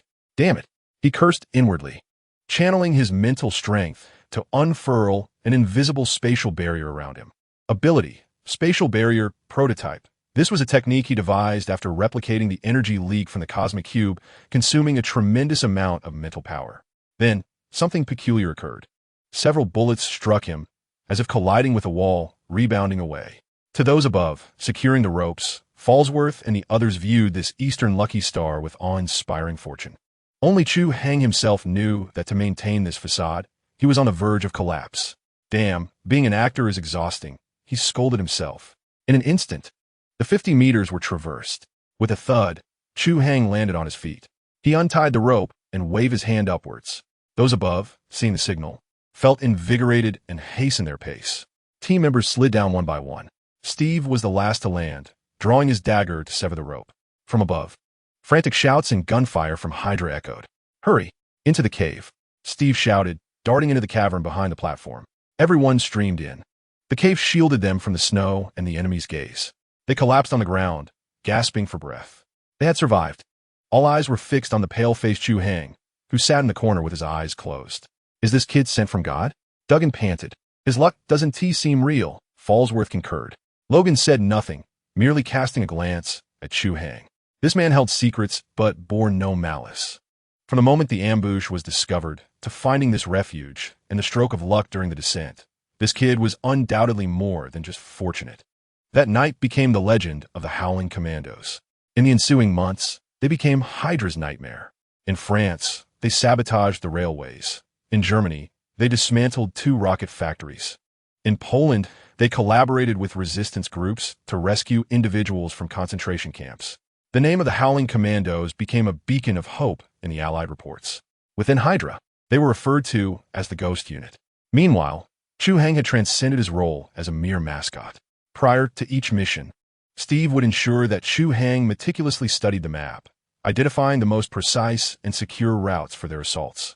While maneuvering behind enemy lines, the team consistently evaded all patrols and sentries, relying on his instincts. On one occasion, a miscalculation of time inadvertently spared the entire team from a trap. Chu Hai himself remained industrious. He shared drinks with Dugan, effortlessly mastering the art of firearm maintenance. Observing Fursworth modify explosives, he acquired an affinity for handling detonated materials. He even learned French, practiced stealth, and, through a fortunate slip, replicated the recipe for German sausages from a Hydra chef. His repertoire of skills was quietly expanding. Steve had already begun to regard him as a strategic advisor. Logan viewed him as a kindred spirit, albeit one deeply concealed, with that danger directed solely at their foes. In the early spring of 1945, at the Strategic Scientific Reserve headquarters in London, Colonel Phillips and Peggy Carter interrupted the Howling Commandos' leave. Gentlemen, Colonel Phillips's voice was chilling. The holiday is over. Carter slammed a classified document and a reel of film onto the table. We intercepted Hydra's intelligence. Red Skull has initiated his final plan, Valkyrie. The projector whirred to life, revealing a colossal design of a black aircraft on the wall. A super bomber with a wingspan exceeding 200 meters. It was to carry a bomb infused with the energy of the Tesseract. Its target, images shifted to a map of the eastern United States with cities like New York, Boston, and Washington circled in red. It was the American homeland. A profound silence enveloped the operations room. Our mission, Colonel Phillips declared, is to locate Red Skull's ultimate base and destroy Valkyrie before it takes flight. Steve stepped forward to grasp the documents. We accept the mission. Chu Hai lingered at the back of the crowd, gazing at Valkyrie on the wall, contemplating the location of Hydra's final stronghold on the map. His heart began to race. The moment had finally arrived. The Tesseract he had longed for was right there. If he could harness even a fraction of its energy, the spatial powers within him would undergo a transformative evolution. At that moment, the prospect of not just spatial barriers, but perhaps even short-range teleportation could become a reality. The notions of saving America and dismantling Hydra were mere byproducts. The true objective was the Tesseract. Fortune favors the bold, he thought, licking his parched lips. Red Skull, my dear brother, please safeguard my delivery. Chapter 51. The last drink. The operations room was stifling, the mingling sense of smoke and sweat suffocating. Chu Hai leaned against the wall, observing the howling commandos, each wearing a frown of concern. He understood the reason why. A design blueprint of a black aircraft labeled Valkyrie hung on the wall, accompanied by a world map with New York, Washington, and Chicago circled in red. The nefarious plans of the Red Skull were evident. So, boss, rasped the bearded Duggan, the mission is to infiltrate the Alps, locate that madman's lair, and obliterate this contraption along with its base. All eyes turned to Peggy Carter. That is one way to interpret it, she replied in a flat tone. How we get in? Asked demolition expert Fallsworth, rubbing his hands together. Parachuting? Their anti-aircraft defenses will be formidable. Ground infiltration? We don't even have a map. Carter uttered just 2 words, none. The operations room fell silent. We possess only a vague range of coordinates, she continued, with no knowledge of internal structures, defensive deployments, or troop strength. All we know is that it is Hydra's most heavily fortified stronghold. A suicide mission, Logan remarked from the corner, retracting his claws with a cold exhale. A man entered, clad in a 3-piece suit with a small mustache. Howard Stark. Hey, don't be so pessimistic, folks. He approached the map, flicking the blueprint with his finger. In my dictionary, there is no fortress that cannot be breached. He paused, scrutinizing the design. However, that red-headed Schmidt does possess some ingenuity. This aircraft's design is remarkably advanced. Yet, even the most avant-garde design requires energy. He picked up a photograph depicting a glowing blue cube. The Tesseract, thought Chu Hai, his heart racing. This was what he had been waiting for. This object possessed boundless energy, albeit with extreme instability. Howard shook the photograph. To ensure you don't end up as charred remains, I've prepared some gifts. Assistants wheeled in several metallic boxes and opened them, revealing an array of uniquely designed weapons. Energy disruption guns capable of short-circuiting their armaments, high-energy absorption grenades that could create localized energy vacuums, and combat suits with anti-energy coatings for protection. After the introduction, Howard shrugged. Of course, these gadgets might only buy you a few seconds. We are facing entities of mythic proportions. Steve Rogers remained fixated on the map, which featured a hasty red circle spanning several dozen square kilometers. The area is too vast, he stated gravely. We lack the time to search. We must find the most direct route. He turned to Chu Hai. Chu, come take a look. All eyes shifted towards him, and Chu Hai cursed inwardly. It was once again his turn to step forward as the Eastern Oracle. He understood that he could not hide now. This was crucial to his ability to seize the Tesseract. One thought dominated his mind. The Tesseract core the space stone, yet to be replicated. Clearing his throat, Chu Hai ambled over, picked up a magnifying glass, and pretended to scrutinize the map while mumbling in Chinese, in warfare. One must be cunning. Howard Stark rolled his eyes. He believed solely in science. 5 minutes later, Chu Hai's magnifying glass rested on an inconspicuous point in the northwest corner of the map. There it was, a canyon, marked in German as the Death Valley. The terrain was steep, culminating in a glacial waterfall labeled as extremely dangerous. Impossible, Colonel Phillips frowned. This is a dead end. Ground troops cannot traverse it. Furthermore, Howard immediately concurred. According to thermal scans, the energy response here is the weakest. The base could not possibly be situated in such a location. Chu Hai scratched his head. Feigning innocence, I don't know. It's just a feeling that something is amiss. The most perilous place is often the safest, isn't it? Another feeling. Yet the members of the Roaring Assault team believed him. They trusted Chu Hang's instincts more than the intelligence reports. Steve glanced at Chu Hai, then turned to Colonel Phillips and said, Colonel, I believe him. We should enter from here. The colonel exchanged a knowing look with Carter and nodded. Very well. He checked his watch. Tomorrow at 5 in the morning, the transport plane will be waiting for you at the designated location. Good luck. That night, at a military officer's tavern in London, the Roaring Assault team commandeered the largest table, laden with drinks. This was likely their last peaceful meal. No one mentioned the mission for the following day, nor did anyone utter words of caution. They boisterously boasted, shared risky jokes, and downed drink after drink. Chu Hai sat in a corner, polishing a modified 1911 pistol. The gun now bore a small energy absorption device he had specifically requested Howard to add, a Valkyrie's fall mechanism to destroy the base and intercept aircraft. Hey, Eastern kid, what are you thinking about? Logan asked as he sat across from him with a glass of whiskey. Thinking about tomorrow's mission, Chu Hai replied, putting away the pistol. You seem rather excited, Logan observed. Not afraid of death? Afraid, of course. If I die, I won't be able to drink anymore. Chu Hai chuckled, raising his glass. But fear is useless. Better to contemplate how to reap some benefits. Benefits? For instance, finding a few bottles of 1928 German stout in Red Skull's base. Chu Hai clinked his glass with Logan's. Logan remained silent and finished his drink. He knew Chu Hai was lying, but didn't bother to inquire further. Not far away, Steve was conversing with Peggy Carter. That dance you owe me, let's save it for my return, Steve said softly. All right, I'll be waiting, Peggy replied with a steady gaze. Don't be late, soldier. Chu Hai sighed inwardly. That wait would span 70 years. Meanwhile, Howard Stark extricated himself from the crowd and approached with a drink in hand. Hey, intuition kid, he proclaimed as he sat down, that what is real is unreal notion you mentioned earlier. Where did you read that, from some Eastern sorcery book? The Art of War. Chu Hai replied. Never heard of it. Howard scoffed, but I'm more intrigued by you. You seem to possess knowledge of many peculiar things. The last time you mentioned transistors, I researched them afterward. Quite enlightening. What else do you know? A little, Chu Hai replied modestly. With a smile, Chu Hai shifted the conversation. By the way, Howard, have there been any new discoveries regarding that blue cube? Is it truly as remarkable as they say? Remarkable? My goodness. It is nothing short of the holy grail of physics. Howard replied in a hushed tone, leaning closer. Its energy density and spatial structure far surpass anything from our era. I even suspect it originates from another universe. But how can we harness its energy? Chu Hai inquired, a hint of concern in his voice. It sounds quite unstable. It could explode with the slightest misstep. Excellent question. That is precisely what I am researching. Howard exclaimed, suddenly invigorated, and began to elaborate on the energy properties, the technical nuances of safe activation and storage. Every word Howard uttered was etched into Chu Hai's mind.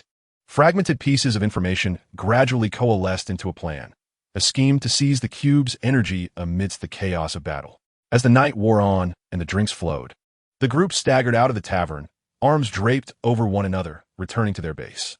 There were no farewells, merely a shared glance and a solemn nod before parting ways.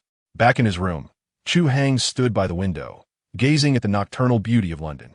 His palms were slightly damp with excitement. Tomorrow would mark the most pivotal day since his arrival in this world, and also the most perilous. Success would elevate him to unimaginable heights. Failure would mean starting anew. Red Skull, Captain America, Wolverine, the Cosmic Cube, he whispered, a grin spreading across his face. With everyone gathered and the stage set, it was time for the performance to begin. Chapter 52, The Valley of Death at 4:30 a.m., just outside London. The cold was biting enough to chill one to the bone. Chu Hai tightened his military coat, mentally cursing Colonel Phillips countless times. Once again, at this ungodly hour, these relics of the past seemed entirely oblivious to the concept of sleep. At the end of the runway, AC-47 transport aircraft emitted a dull roar. The dim light illuminated the members of the Howling Commandos, each one standing like statues, their expressions somber. The atmosphere was stifling, devoid of farewells. Only the biting wind to accompany them. Chu Hai grimaced as his gaze swept over his temporary comrades. At the forefront stood Steve Rogers, the future Captain America, meticulously inspecting the clasp of his shield, his chiseled features reflecting a singular focus on the mission. One idealistic, single-minded fellow, Chu Hai mused. Not far away, a surly man perched on an ammunition crate, sharpening his bone claws with a grating sound that made one's teeth ache. Logan.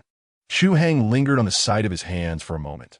Fortunately, the ability he had replicated was that of self-healing. It was this very prowess that allowed him to survive in this hellish place. As for the others, demolition expert Duggan and the British gentleman Falsworth, they appeared to Chu Hai merely as background figures providing firepower. He slipped his hand into his pocket, feeling the familiar weight of the 1911 pistol at his waist. Beneath the barrel hung a palm-sized silver metal box, etched with the circuitry designed by Howard Stark.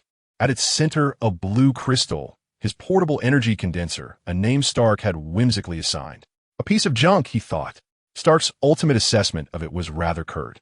According to him, its sole utility lay in absorbing energy for a mere millisecond during high-energy reactions, only to be discarded thereafter. Waste. Chu Hai couldn't suppress a cold laugh within. Howard's intellect was 50 years ahead of its time, yet he still failed to comprehend the essence of certain forces.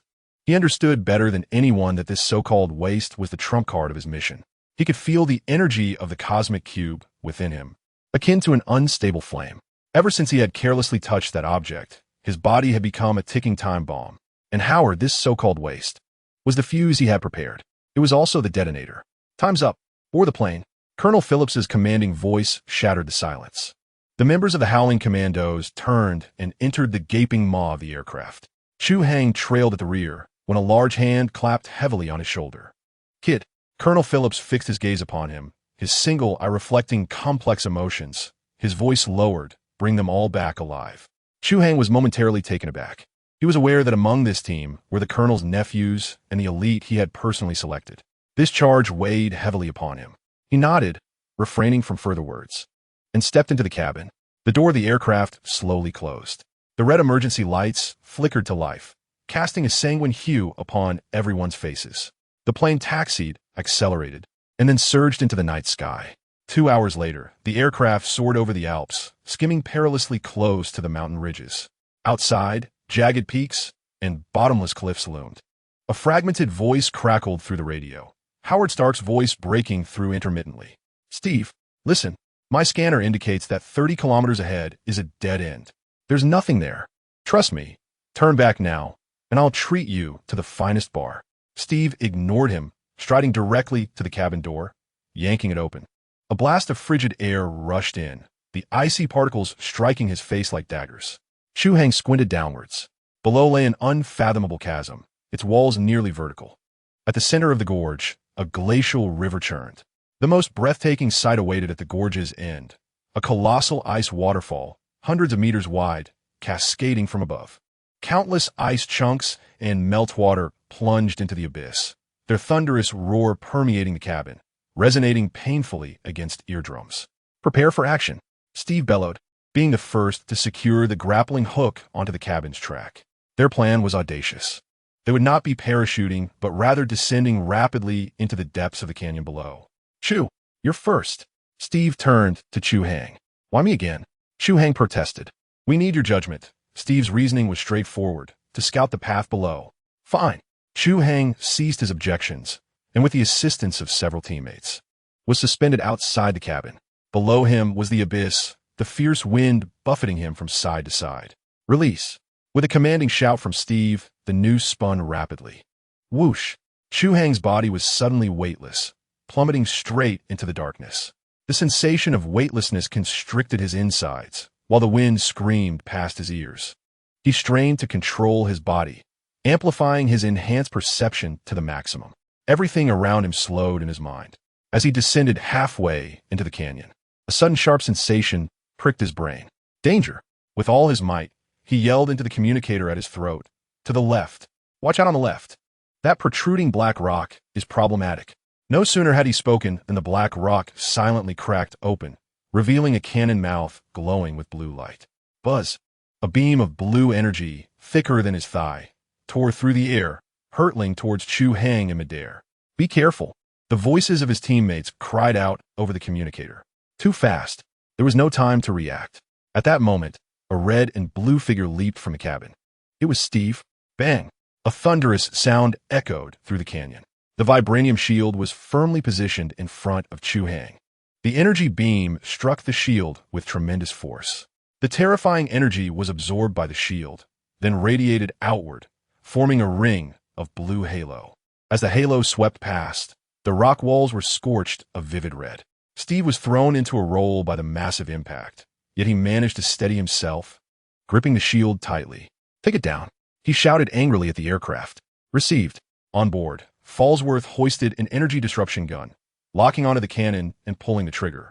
An invisible ripple struck the cannon. The blue light from the cannon quickly dimmed, emitting a cloud of black smoke as it retracted back into the rock. Are you all right? Stephen glided to Chu Hai's side, his tone still tinged with fear. I'm fine, Captain. Chu Hai took a breath, grateful for your quick response. Your instincts saved us. Steve looked at him, his trust deepening, continued descending. Everyone, stay alert. With this experience, Chu Hai became the eyes for everyone during the subsequent descent. 50 meters below, there was something beneath the ice on the right side. His voice resonated through the channel. Logan glided over, his bone claws scraping the ice surface. Below the ice, a red sensor light flickered briefly. It's a pressure mine. Descending another 20 meters, 3 fine lines appeared ahead. Dugan halted, pulling out a thermal imaging binocular to take a look. 3 nearly invisible laser tripwires spanned their descent path. Damn, Dugan muttered under his breath. With Chu Hai's precise warnings time and again, the team narrowly evaded all traps. Minutes later, everyone landed at the icy shore at the bottom of the canyon. Above, 47 circled once before disappearing into the depths of the clouds. There was no retreat. Howard, can you hear me? Steve inquired into the communicator. I can. My God, you really went down there. Howard's voice brimmed with disbelief. You bunch of lunatics. I witnessed you evade no fewer than 12 energy turrets. This defies logic. Can Chu's judgment truly be so precise? Where's the entrance? Steve interrupted him. I do not know. Howard was on the verge of madness. I told you. There is no signal here, unless Hydra has constructed a base hundreds of meters underground, employing some advanced technology to obscure everything. Steve furrowed his brow, instinctively glancing at Chu Hai. All eyes once again focused on him. Chu Hai remained silent. Under the mounting pressure, he approached the colossal glacial waterfall. The thunderous roar seemed to threaten to rupture eardrums, and the frigid mist enveloped him. He extended his hand, touching the seemingly indomitable ice wall. A bone-chilling cold surged from his fingertips. Yet, in his perception, this was not ice at all. It was a holographic projection. Behind it lay an absurdly thick alloy door. Defense level, indestructible. It required energy from a higher dimension. Chu Hai took a deep breath and reached for the useless condenser at his waist. He turned around, gazing at his shivering comrades, and calmly spoke. Gentlemen, do not trust your eyes. He pointed at the immense glacial waterfall before him, a faint smile gracing his lips. Welcome to Hydra's lair. This entire waterfall is their grand entrance. Chapter 53. The truth unveiled by a shield. The entire waterfall is a door? What kind of absurdity is this? Has this fellow been out in the frigid wilderness too long, his mind frozen into a block of ice? What a damn international jest. These seasoned veterans would sooner believe that their foes had ascended to godhood than accept that the natural wonder before them was a mere illusion. Among the crowd, there was but one exception. Logan. This ancient creature, who had lived for over a century, remained languidly leaning against the icy rock wall, arms crossed over his chest. His beast-like eyes, capable of penetrating the human soul, swept back and forth between Chu Hai and the massive waterfall. Unlike the shocked expressions of others, his gaze bore no hint of fear, only a palpable scrutiny and inquiry. As a mutant endowed with exceptional animalistic senses, he detected no peculiar odors, heard no unusual sounds. Everything here, in his perception, felt utterly normal. Yet his instincts, refined through countless brushes with death, sharper than any instrument, were frantically alerting him. This enigmatic young man, Chu Hai, never undertakes a venture without certainty. From a Normandy landings to the present moment deep behind enemy lines, has he not created enough miracles? In the eerie silence, only Howard continued to chatter incessantly into the communicator, like a frantic mother, attempting to pull Chu Hai back from the precipice of superstition with feeble words of science, logic, and reason. However, Steve Rogers paid him no heed. Captain America fixated intently on Chu Hai, his azure eyes, more brilliant than the clearest skies atop the Alps, held not the slightest trace of doubt, but rather an unwavering trust that bordered on the blind. This trust was forged through countless battles, where Chu Hai had proven himself with astonishing foresight and remarkable achievements. "Prove it to me," Steve spoke, his voice soft yet remarkably steady, akin to a stabilizing anchor, instantly quelling Howard's roars over the comms and the unease among the team members. "Prove it?" Upon hearing those words, Chu Hai nearly burst with joy. This was the moment he had been awaiting. If he voiced this, tomorrow he would not be blowing up the Hydra base, but rather being whisked away by Howard Stark, bound to an operating table as a test subject. Hence, he required a method of demonstration that was simple, direct, and capable of silencing these individuals. Particularly that mad scientist Howard. Turning back to Steve, Chu Hai flashed a grin, revealing a set of teeth that appeared exceptionally white against the chill. "Captain, let us keep this demonstration straightforward." He pointed at the iconic shield, emblazoned with a star in red and blue, resting on Steve's arm. His tone as casual as if he were asking a passerby for a light. "Use that prized lid of yours, and with all your might, give it a solid throw." Steve was momentarily taken aback. The members of the Howling Commandos were equally stunned. On the other end of the communicator, Howard erupted. "Is that all? Chu, have you lost your mind?" His voice, strained with excitement, conveyed the gravity of the situation. "That shield is made of vibranium. It is the only one of its kind on Earth. And you want Steve to toss it into a waterfall? You wish for our sole super soldier to lose his most crucial, indeed, his only weapon before the mission even begins? What if it plunges into the depths behind us and is lost? Are you prepared to compensate for that? Why not just try?" Chu Hai shrugged nonchalantly, his expression exuding a calmness that suggested the mortals around him were overthinking the matter. Steve gazed deeply into Chu Hai's eyes, perceiving an absolute confidence and sense of control. His doubts dissipated. "Everyone step back," he commanded, then took several large strides back himself, ensuring he had ample space to gather his strength. He removed the shield from his arm, gripping it firmly in his hand. The muscles, enhanced to the limits of human capability by the super soldier serum, surged beneath the tactical suit, poised like a coiled cheetah ready to spring. He twisted at the waist, channeling power through his spine into his arm, transforming it into a bow drawn taut. In the next heartbeat, the bowstring was released. Whoosh! The circular shield, adorned in hues of red and blue, transformed in an instant into an almost imperceptible phantom, cleaving the air with a piercing shriek that was both jarring and teeth-gritting. It traced a flawless arc of death through the skies, whirling and howling as it forcefully descended upon the seemingly soft, yet perilous glacier waterfall. All present, including Logan, instinctively held their breath, their eyes riveted on the spiraling specter. In their anticipation, they envisioned the shield passing effortlessly through the curtain of water, perhaps causing a few droplets to scatter before plummeting into the abyss behind the waterfall, creating a gentle ripple. However, what transpired next shattered their decades of established understanding with the force of a divine hammer. The clang that resonated was not of this earth. It erupted with a thunderous metallic clash, sharp enough to pierce eardrums, reverberating throughout the canyon without warning. The sound was not the dull thud of metal striking ice or rock, but rather a more primal, more potent, and terrifying resonance, akin to the cosmic wail produced by two neutron stars colliding at light speed. The vibranium shield, capable of penetrating tanks when it met the waterfall's veil, was as if a speeding truck had collided with an invisible barrier forged by deities, a formidable wall of unimaginable, unrelenting force that sent it rebounding with greater speed and ferocity than it had approached. At the moment of impact, the once thundering, seamless cascade of the waterfall displayed an abrupt and extreme disarray of energy. The area of the waterfall flickered and distorted like an antiquated television set struck by a kick, filled with static and data corruption. In that fleeting fraction of a second, a vast, pitch-black, non-reflective metallic wall, smooth as a mirror, flashed behind the waterfall. Though it was merely a glimpse, the chilling, anti-human, anti-life essence of the metallic surface, along with the grotesque and mocking Hydra emblem etched upon it, was clearly captured by the retinas of every observer. "My God," echoed Howard Stark's voice through the communicator, choked as if by an invisible hand, leaving only a breathless tone filled with bewilderment and horror following the collapse of his beliefs. "What material is that? Such an energy reaction is impossible. Absolutely impossible." The members of the Howling Commandos, struck as if by Medusa's gaze, stood frozen, their expressions shifting from initial shock to profound terror, ultimately transforming into a deep, almost reverent awe directed at Chu Hai. Their gazes had irrevocably changed. This was no longer a matter of mere luck or intuition. This is nothing short of a miracle. A prophet. Steve deftly sidestepped and securely caught the shield that had been sent hurtling back.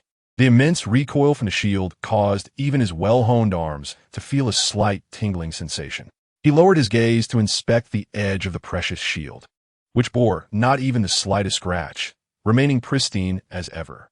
Slowly, he lifted his head once more, directing his intense gaze towards the waterfall that had returned to its normal state, as if nothing had ever transpired, his expression gravely serious, as if attempting to peer through it. "How did you know?" he asked Chu Hai in a low voice. This question echoed the sentiments of everyone present.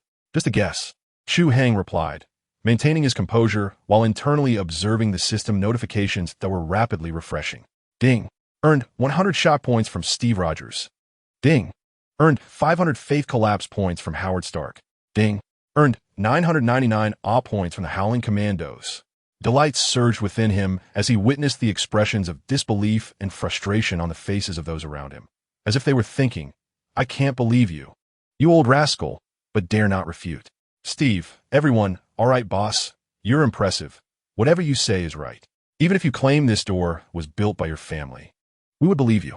All right, gentlemen, stop standing around like wooden posts." Chu Hai clapped his hands, breaking the awkward and eerie silence.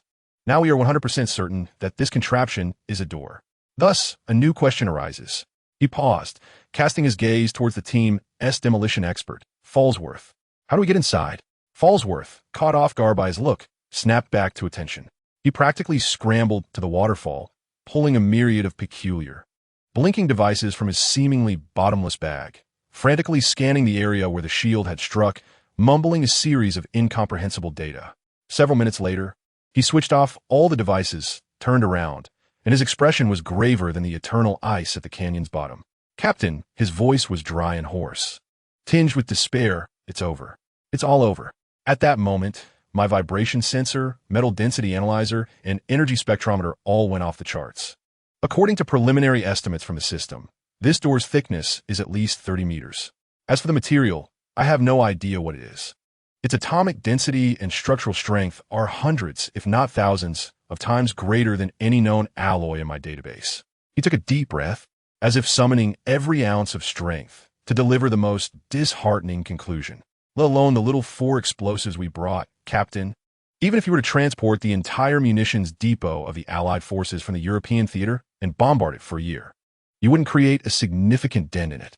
The flicker of hope ignited by the revelation was instantly extinguished by the icy reality that followed.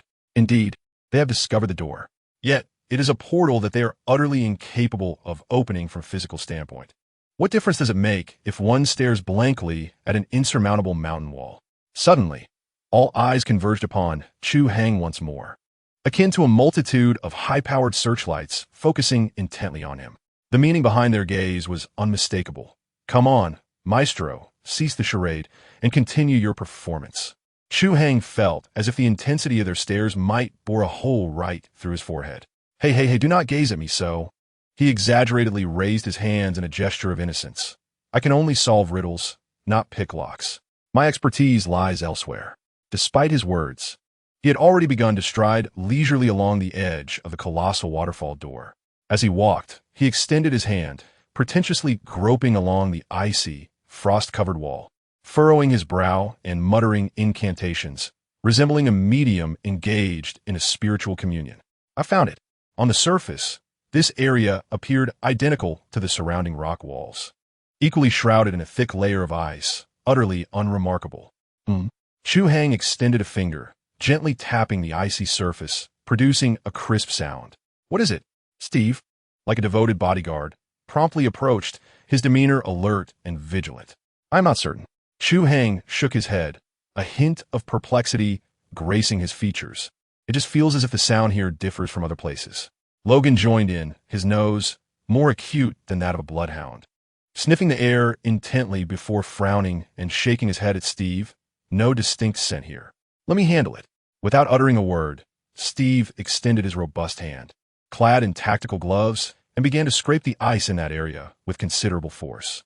The super soldier's strength rendered this task as effortless as peeling wallpaper for an ordinary person. Soon, the thick layer of ice was scraped away, revealing the dark brown, damp rock beneath. The surface of the rock remained unremarkable, just as everyone began to believe that Chu Hai's intuitive instincts had finally failed him. Steve's fingers appeared to detect an imperceptible seam on the smooth surface of the rock. He exerted more pressure, probing the fissure with his fingertips. A soft click resonated, and a thin layer mimicking the rock's surface fell away, unveiling a palm-sized recess crafted from an unknown black metal. At the center of the recess lay a peculiar emblem of Hydra, emitting a faint red glow, with a slot beneath it perfectly sized to accommodate a standard energy block. An entrance!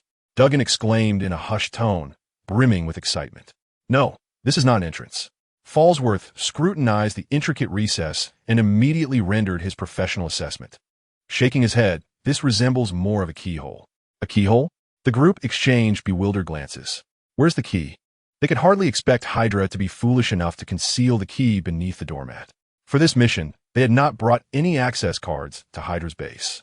Just then, Chu Hai, who had been unusually silent and seemingly detached, leisurely produced an object from his tactical bag at his waist, as if performing a magic trick. It was a block of energy, entirely a deep azure, with currents seemingly coursing within, emanating a faint glow that exuded a futuristic sci-fi aura.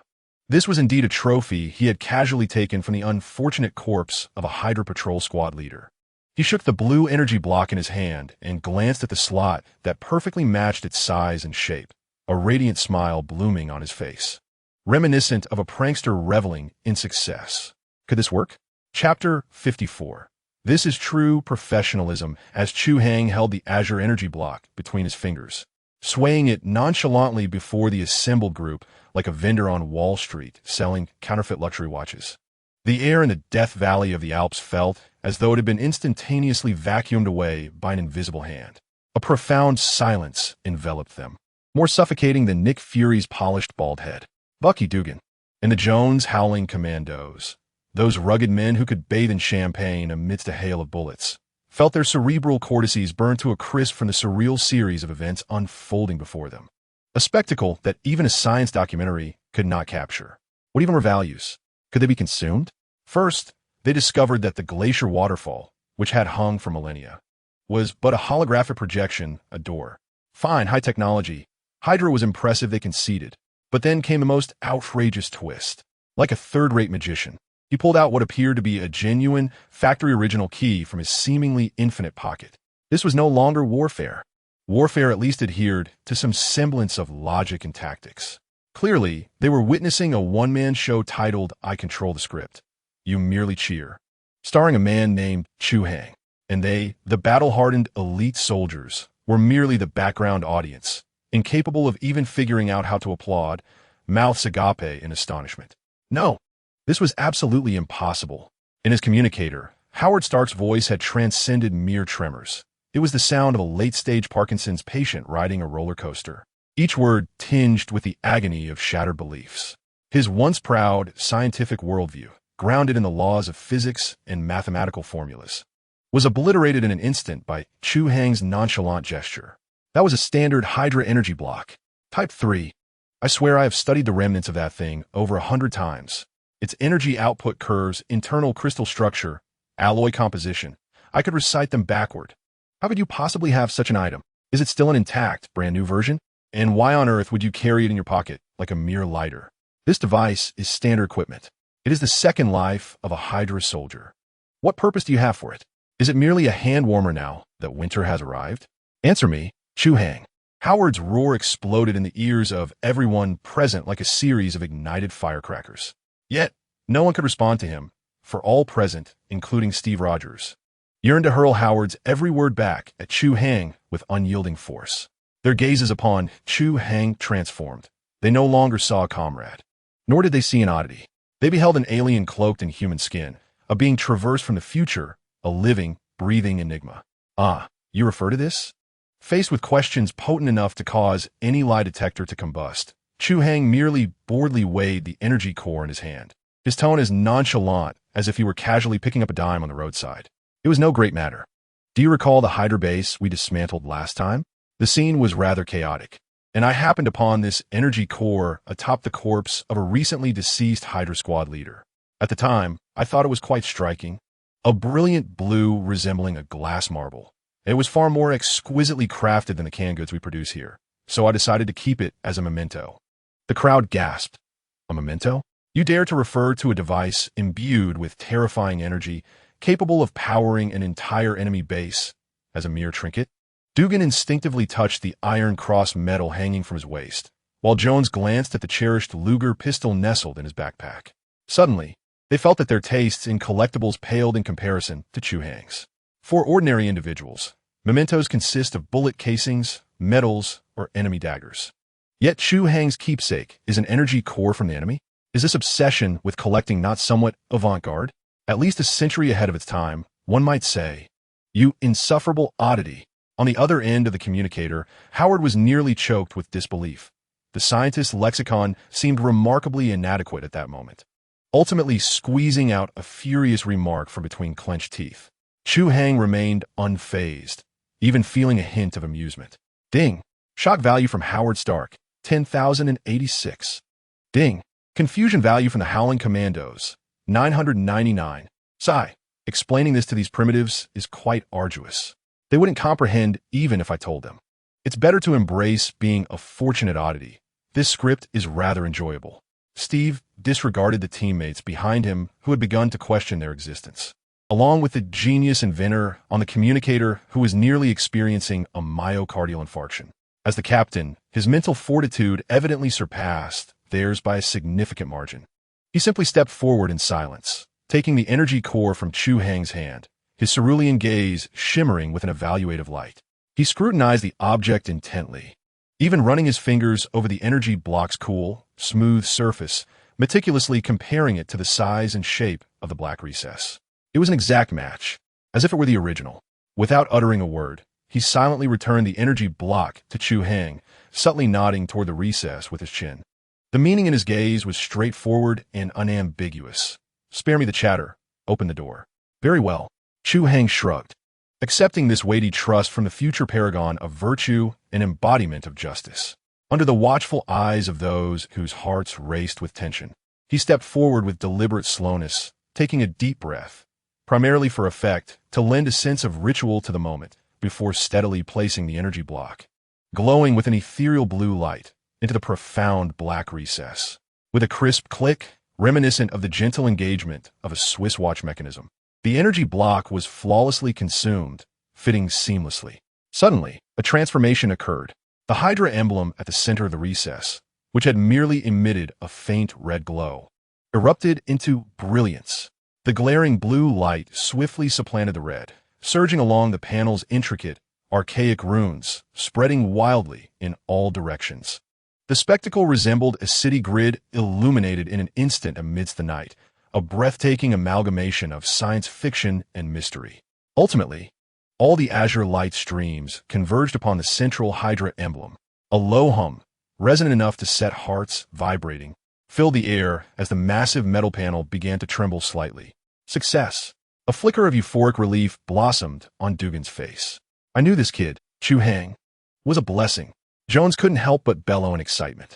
The colossal, glacier-like waterfall, that flawless holographic projection, began to flicker and distort erratically like an old television struggling for a signal, and with a final crackle, it vanished entirely.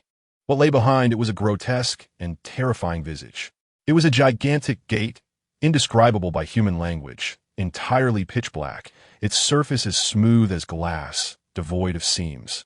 as though it were a single block of obsidian chiseled from the realm of mythic giants. Standing there, it epitomized the very essence of insignificance. At this moment, the mountain-like gate began to open, exuding an overwhelming sense of majesty and pressure, moving slowly to reveal its sides. Countless jets of high-pressure steam, hidden within the crevice of the door, erupted like the breath of an ancient dragon, roaring and howling as they shot forth, instantly condensing in the frigid air into thick, voluminous white mist, enveloping everything around. Behind the door, in the unfathomable depths of darkness, countless colossal gears, each exceeding 10 meters in diameter, spun frantically with a haunting beauty derived from industrial violence, propelling the titanic gate weighing billions of tons. With each rotation, the earth seemed to lament. Everyone present felt as diminutive as a trembling ant, gazing up at the divine as it unveiled a grand entrance to its realm. A surreal illusion enveloped them. What lay beyond was not the military stronghold of Hydra, but rather the very entrance to hell itself. After several moments, when the gate finally swung wide open, revealing a vast passage capable of accommodating an armored division in formation, all were once again struck with unparalleled astonishment at the spectacle beyond. It was not the dim corridor or heavily guarded underground outpost they had envisioned, but an unimaginably vast, brilliantly illuminated underground hangar. The hangar's height and width extended hundreds of meters, its length vanishing into the horizon beyond sight. Above, a row of gigantic searchlights, akin to artificial suns, flooded the entire subterranean space with daylight brilliance, casting no shadows. On the hangar floor, an orderly array of bizarre and menacing aircraft, unlike anything they had ever encountered, stood lined up. There were small flying wings designed for individual combat, sleek fighter jets reminiscent of hellish bats, and even several massive bombers, akin to airborne fortresses, their wingspans capable of eclipsing the sky. Thousands of Hydra soldiers, clad in identical black uniforms and wearing gas masks, bustled about like industrious yet deadly ants, diligently engaged in loading weapons, refueling, and conducting maintenance on the aircraft. The hangar resonated with the roar of engines, the clash of metal, and the commands barked in German, forming a symphony of steel and warfare. At the farthest depths of the hangar, a super aircraft, larger and more formidable than all the others, loomed silently like a dormant black steel behemoth. Its wings bore the blood-red Hydra insignia, glimmering with a predatory light under the glaring illumination. As if heralding the death and destruction it was destined to unleash. The Valkyrie. A flicker of understanding crossed Chu Hai's eyes. Indeed, the stage for the final battle was set right here. Jones, gazing at the formidable, heavily armed underground legion before him, felt his legs quaking, his voice trembling. We haven't merely stirred a hornet's nest. We've plunged directly into it for a bath. Steve's expression turned grave. Gripping his shield tightly, he issued a whispered command, audible only to his team. Everyone, stick to the shadows. Our objective is to destroy that aircraft. Remember, do not expose ourselves until we strike. Upon uttering those words, he was the first to bend down, his entire presence instantly retracting, akin to a stealthy leopard lurking in the night, silently becoming the first to step into the underground realm of Hydra. As the colossal gate, reminiscent of the gates of hell, gradually creaked open, revealing the suffocating expanse of the underground military kingdom. Even a super soldier like Steve Rogers, whose will was as ironclad as it could be, felt his heart momentarily falter. What lay before him transcended the mere confines of warfare. It was nothing less than an industrial empire. The cold steel structures loomed overhead like the skeleton of a colossal beast, while beams of searchlight pierced through the vast hangar below, casting a chilling glow upon the menacing aircraft. The air was thick with the scent of machine oil, gunpowder, and an indescribable fervor. As thousands of Hydra soldiers busied themselves like an ant colony, the entire base functioning as a precisely operating heart, each beat pulsating with the threat of death. Everyone moved in the shadows. Steve's voice dropped to a hushed tone, sharp as a dagger tempered in ice, piercing through the stunned nerves of his team. His gaze was chillingly calm, as if this steel inferno was merely another fortress to conquer. Our mission is to destroy that aircraft. He gestured with his chin towards the depths of the hangar where a black bomber, the Valkyrie, loomed, the core of Hydra's doomsday plan. Remember, do not expose yourselves until we have succeeded. As soon as he finished speaking, he was the first to bend down again, every muscle in his body taut, embodying the essence of a predator merging with the darkness as he silently advanced into Hydra's underground domain. The members of the Howling Commandos, seasoned warriors forged in countless battles, quickly regained their composure after a brief moment of shock. There were no superfluous words exchanged. They merely conveyed resolute determination through their gazes before following closely behind Steve. Using the massive aircraft and equipment within the hangar as their cover, stealthily infiltrating deeper. Their movements were perfectly synchronized, resembling a singular entity gliding through the shadows. Each step meticulously timed between the mechanical roars and the patter of patrolling guards. Unfazed, Steve utilized the simplest tactical gestures to guide the team's progression. A raised hand, a clenched fist, a pointed finger. Each contained commands precise to the second. They navigated through elongated shadows, circumvented patrolling soldiers, and evaded rotating surveillance, the entire operation flowing seamlessly. Fallsworth, those small aircraft are yours, Steve said, lowering his form and indicating the diminutive single-person flight wings on the tarmac, addressing the demolition expert in their midst. Understood, replied James Montgomery Fallsworth, this gentleman soldier from Britain, his eyes alight with excitement. He understood immediately, swiftly extracting a bundle of sticky explosives from his backpack. His movements as deft as a watchmaker's, quietly installing them on the engines and fuel tanks of the aircraft. The plan was straightforward yet audacious, a diversionary tactic. They aimed to unleash the grandest and most dazzling fireworks display within this subterranean kingdom, drawing the attention of all Hydra operatives. Then, under the chaos, Steve and Chu Hai, the sharpest blades from their respective teams, would seize the ultimate targets, Red Skull and the Valkyrie. A few minutes later, when Fallsworth signaled Steve with a gesture one, Steve inhaled deeply.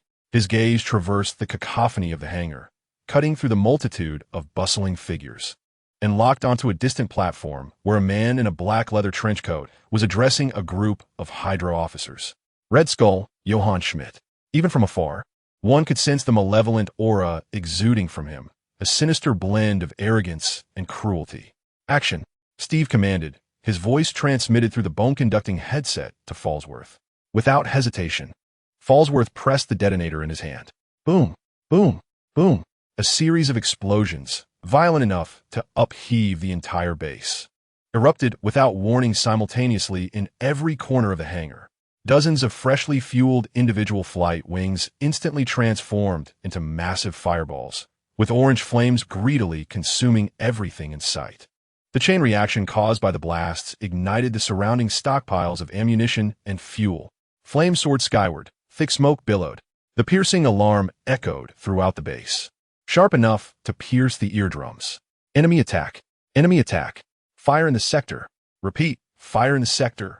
Requesting backup. Medic! Quick! We need a medic! The formerly orderly subterranean realm devolved into a boiling cauldron of steel and fire in mere seconds. Chaos spread like a plague. Hydra soldiers flailed about like headless flies. Some rushed toward the epicenter of the explosions, attempting to extinguish the flames, while others futilely searched for traces of the enemy. Amidst the zenith of this confusion, two figures surged against the tide of fleeing personnel, moving with an inhuman speed straight toward the innermost depths of the hangar. Steve led the charge, his vibranium shield held before him like an unstoppable human tank. Any foot soldiers' equipment or small vehicles obstructing his path were effortlessly sent flying by his sheer might and velocity. The edges of the shield sliced through the air, emitting a chilling whistle. Chu Hai followed closely, his movements far more graceful. He resembled a wraith drifting through the chaotic battlefield, light on his feet and elusive. Countless bullets and shockwaves were diverted eerily by an invisible, distorted force field that surrounded him, as if he existed in a realm independent of this world. Schmidt, with a thunderous roar that eclipsed the cacophony of explosions, Steve's voice reverberated like rolling thunder. The Red Skull, who was furiously directing operations at the command platform, abruptly turned around and beheld the figure he despised most in his life, dressed in the blue, white, and red of the American flag. His countenance twisted into a mask of sheer rage, his crimson skull face reflecting a deep-seated hatred. Rogers, he spat between clenched teeth, then without hesitation, he pivoted and raced toward the Valkyrie's boarding ramp. He understood that the base could no longer be held. the tide had turned. Yet, he still possessed one final, formidable trump card, the airborne fortress laden with destruction. Attempting to flee, Steve propelled himself forward, the ground beneath him splintering as he sprang forth like a cannonball, covering dozens of meters in an instant, aiming directly for the Red Skull's retreating form. At that moment, several nearby Batwing fighter jets suddenly roared to life. Their unmanned systems activated, obstructing Steve's path. The cannons beneath their wings whirred to life, unleashing a torrent of fiery projectiles, forming a deadly barrage capable of shredding any flesh and bone. "I'm coming." Chu Hai's figure materialized spectrally before Steve. With both hands thrust forward, he intoned, "Spatial curvature barrier." As the bullets neared him, they appeared to plunge into viscous water, their trajectories distorting in bizarre ways. The velocity of the projectiles plummeted, ultimately clattering impotently to the ground and walls, none breaching the invisible barrier that was undetectable to the naked eye. "Go! I've got this!" Chu Hai shouted without glancing back, his arm steady as a rock while maintaining the barrier. Without a moment's hesitation, born from countless battles that fostered unwavering trust, Steve circumvented the futilely firing aircraft and continued his pursuit of the Red Skull, who was nearly aboard the aircraft. As Steve's figure vanished into the boarding ramp's entrance, a cold smile curled at the corners of Chu Hai's mouth. "All right, you minions, the game is over." With a sudden, forceful motion of his hands, he seemed to swat away a fly. Spatial collapse. The space surrounding the frantically firing Batwing fighters was instantaneously gripped by an unseen force, compressing inward with ferocity. The hardened alloy bodies emitted distorted sounds, and within a second, they were crushed into a heap of sparking scrap metal by an irresistible might. Having resolved this minor inconvenience, Chu Hai glanced back at the Hydra soldiers who were already embroiled in a fierce clash with the roaring assault team, showing no signs of attachment as he turned and dashed into the Valkyrie's boarding ramp. He knew the true spectacle awaited above. As he entered the aircraft, the battle between Steve and the Red Skull had reached a fever pitch. Inside the massive cabin, the two men clashed like prehistoric titans, engaged in the most primal and brutal hand-to-hand combat. With the force of 1,000 storms, Steve's fist struck with a resounding whoosh, each blow echoing like thunder, overwhelming in its might. As the Red Skull injected himself with the imperfect serum, his strength surged to astonishing levels, his attacks becoming increasingly frenzied and reckless. The two combatants exchanged blows relentlessly, leaving a series of jarring dents in the metallic walls. Chu Hai refrained from intervening, fully aware that this was Steve's battle, a climactic confrontation between two ideologies, an epic clash of idealism and fascism. His gaze immediately fixed upon the center of the cockpit, where a cube radiating an ethereal blue light hovered quietly within an energy device, pulsating like the heartbeat of the universe. The cosmic cube, this was the true purpose of his mission. "You cannot defeat me, Rogers," the Red Skull bellowed, forcing Steve back with a powerful punch, his laughter maniacal. "What I possess is the power of the gods, the power of the cosmos. And you are merely a jester clad in a ridiculous costume, peddling cheap hope." He abruptly turned, heedless of the consequences, charging toward the cosmic cube, seemingly intent on extracting an even greater power to utterly crush his nemesis. "Don't touch it." Steve's expression shifted dramatically as he recalled its perilous nature from Colonel Phillips, roaring as he rushed forward. But it was too late. The Red Skull's hand had already clasped the cube tightly. In an instant, unimaginable, raw cosmic energy erupted forth from the cube, enveloping the Red Skull entirely. The very fabric of space quivered. The Red Skull emitted a chilling, inhuman wail, a sound laden with agony, terror, and a hint of eerie liberation. His body began to visibly disintegrate, vaporizing under the onslaught of pure energy. A blinding beam of light shot skyward, piercing through the aircraft's ceiling, connecting Earth and sky. Within that luminous column, the Red Skull's form transformed into countless specks of starlight, torn away by an irresistible force, transporting him into the unfathomable depths of the cosmos. As the brilliance faded, the cosmic cube plummeted from the air, its energy now rendered highly unstable from the recent explosion. The searing heat melted through the aircraft's metallic floor, cascading downward until it plunged into the frigid, abyssal depths of the Arctic Ocean, vanishing into the unfathomable darkness. The aircraft shuddered violently from the energy shockwave, sparks erupting from every instrument panel, and the autopilot system had completely failed. This flying fortress, now untethered, was hurtling toward the eastern coast of America. Damn it! Steve rushed into the cockpit, frantically manipulating the now-defunct controls and levers, but it was all in vain. Each bomb aboard was potent enough to obliterate a city. He could not allow it to reach the American mainland.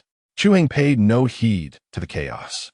His focus remained solely on the massive breach the cosmic cube had burned through, its edges still tinged with pure spatial energy. The essence of that energy beckoned to him like the sweetest poison, igniting an unprecedented, fervent desire within his superpower copier system. The opportunity was fleeting. System. Now is the time. Channel that residual energy. Chu Hai roared frantically within his heart. This was the most audacious gamble he had undertaken since his transcendence. Command confirmed. Initiating replication of the cosmic cube's primordial energy. In the next moment, a torrent of energy, a magnitude billions of times greater than what he had previously experienced within the Hydra base, surged into his body like an expansive ocean of cosmic stars. Driven by Chu Hai's will. Chu Hai could only emit a muffled groan as he felt his body being compressed like a glass vessel thrust into an atmosphere of unimaginable pressure. From his soul to every cell, he emitted pained cries under the unbearable burden. The self-healing factors, the super soldier serum, and the recently merged trifold power, all the forces within him, were rendered insignificant against this true, pure cosmic primordial energy, as if a brook were to converge with a tsunami. Unable to even stir the slightest ripple, instantly scattered into chaos. His vision darkened, consciousness resembling a kite severed from its string, plummeting into an abyss of endless darkness. Before he lost all awareness, the last words he heard were from Steve, transmitted through the radio, filled with infinite tenderness and reluctance. "Peggy, I might miss our dance." "Steve?" From the other end of the radio, Peggy Carter's voice trembled with disbelief, laced with tears, the signal faltering amidst the storm.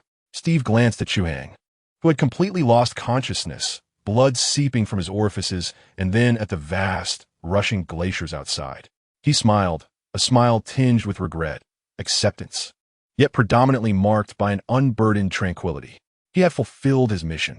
He tightened his grip on the control stick, summoning every ounce of strength to direct the airborne fortress, laden with death and destruction, towards the boundless expanse of cold, white eternity below. "Goodbye, Peggy." Boom! The colossal Valkyrie plummeted like a fallen black star, crashing into the thick ice, erupting into a storm of ice shards, resembling a grand funeral. Then silence reigned. It was as if nothing had transpired. Chapter 56, asleep into the 90s time, for Chu Hai, had lost all significance. He felt as though he had sunk into an endless deep sea, enveloped in an absolute zero darkness. There was no light, no sound, no sensation. Even the sparks of thought were extinguished the moment they plunged into that darkness. Who was he? Where was he? How much time had passed? All was unknown. Everything was void. The energy forcibly replicated from the cosmic cube, vast as the starry sea, was now wreaking primitive, savage havoc within him. It was like a colossal beast imprisoned in a porcelain shop, tearing and crushing every cell within his being, striving to obliterate his existence from the material plane entirely. Yet within Chu Hai's body, two formidable forces obstinately resisted the impending annihilation. One was the self-healing factor, the very foundation of his existence. It resembled an indefatigable mechanic, diligently repairing the moment the cosmic energy obliterated cell. Although the pace of restoration paled in comparison to the destruction, it never wavered, stubbornly preserving the fundamental integrity of Chu Hai's physical structure, preventing him from instantly dissolving into cosmic dust, vanishing without a trace. The other force was the super soldier serum, acting as an incredibly resilient internal framework that reinforced every corner of Chu Hai's being, from the density of his bones to the resilience of his cell membranes. Each aspect achieved a strength far beyond that of an ordinary human. If one were to liken an ordinary person's physique to a wooden house, then Chu Hai's body was akin to a fortress constructed of reinforced concrete. While the destructive power of cosmic energy was indeed terrifying, entirely dismantling this fortress would demand even more time and effort. Thus, within his body, a bizarre and terrifying equilibrium quietly emerged. Destruction, restoration, destruction again, and restoration anew. This unending cycle persisted amidst the boundless darkness and frost for an eternity, long enough for the seas to transform into fertile lands. For once glorious dynasties to be reduced to mere dust in history books. The passage of time was unfathomable. The ice that initially encased Chu Hai, through the grand movements and continual fragmentation of glaciers, had long since drifted away from the shores of Greenland, transforming into a colossal iceberg adrift in the Arctic Ocean. It embarked on a solitary journey devoid of purpose, propelled by unknown ocean currents across the frigid waters. Eventually, a powerful warm current unexpectedly arrived, altering its course entirely. It began to drift slowly southward, the immense ice mass gradually melting in the increasingly warm seawater, diminishing in size as a result. Ultimately, on a fateful day in 1995, this iceberg, which had once encased two legendary soldiers, met its end in a stretch of sea near the coastline of California, shattering into pieces. The wreckage of the aircraft, named Valkyrie, along with the body of Steve Rogers, sank deeper into the darker depths of the ocean, quietly awaiting discovery decades later by Howard Stark's son. As for Chu Hai, his fortunes seemed to favor him just a tad more. A massive chunk of ice enveloping him was ensnared by a powerful underwater current, abruptly thrusting him toward the nearby shore. With a thunderous crash, the iceberg fractured. Chu Hai's body, like a forgotten relic discarded by time, was thrust onto a desolate beach by the surging waves. The warm Californian sun shone down for the first time upon his face, frozen for a staggering 50 years, youthful to an almost excessive degree. This external warmth appeared to be the final straw that shattered the terrifying balance that had persisted within him for half a century. The long-suppressed self-healing factors and super soldier serum, akin to receiving formidable reinforcements, commenced a frenzied counterattack. Meanwhile, the furious cosmic energy, after enduring 50 years of relentless consumption and where finally exhibited signs of fatigue, Chu Hai's eyelids fluttered imperceptibly. Suddenly, he opened his eyes wide, gasping for the long-forgotten fresh air like a drowning man on the brink of death. Cough, cough, cough. The icy, bone-chilling seawater, reeking of rust, violently erupted from his lungs. He lay awkwardly on the beach, each cough wrenching at his very insides, as if his body were seared by fierce flames, the pain excruciating. Who am I? Where am I? Am I still alive? Confused fragments of memory surged into his blank mind like a tidal wave breaking free from its dam. The smoke of World War II, the roars of his comrades in the assault squad, Steve's resolute silhouette, the Red Skull's maniacal grin, the fateful touch of the cosmic cube. The falling plane and the endless cold flooded his thoughts.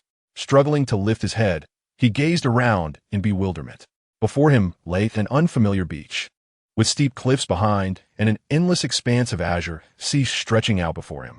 The sunlight was somewhat blinding, and the air was warm and humid. Everything appeared to be quite normal. Yet soon, he sensed something amiss.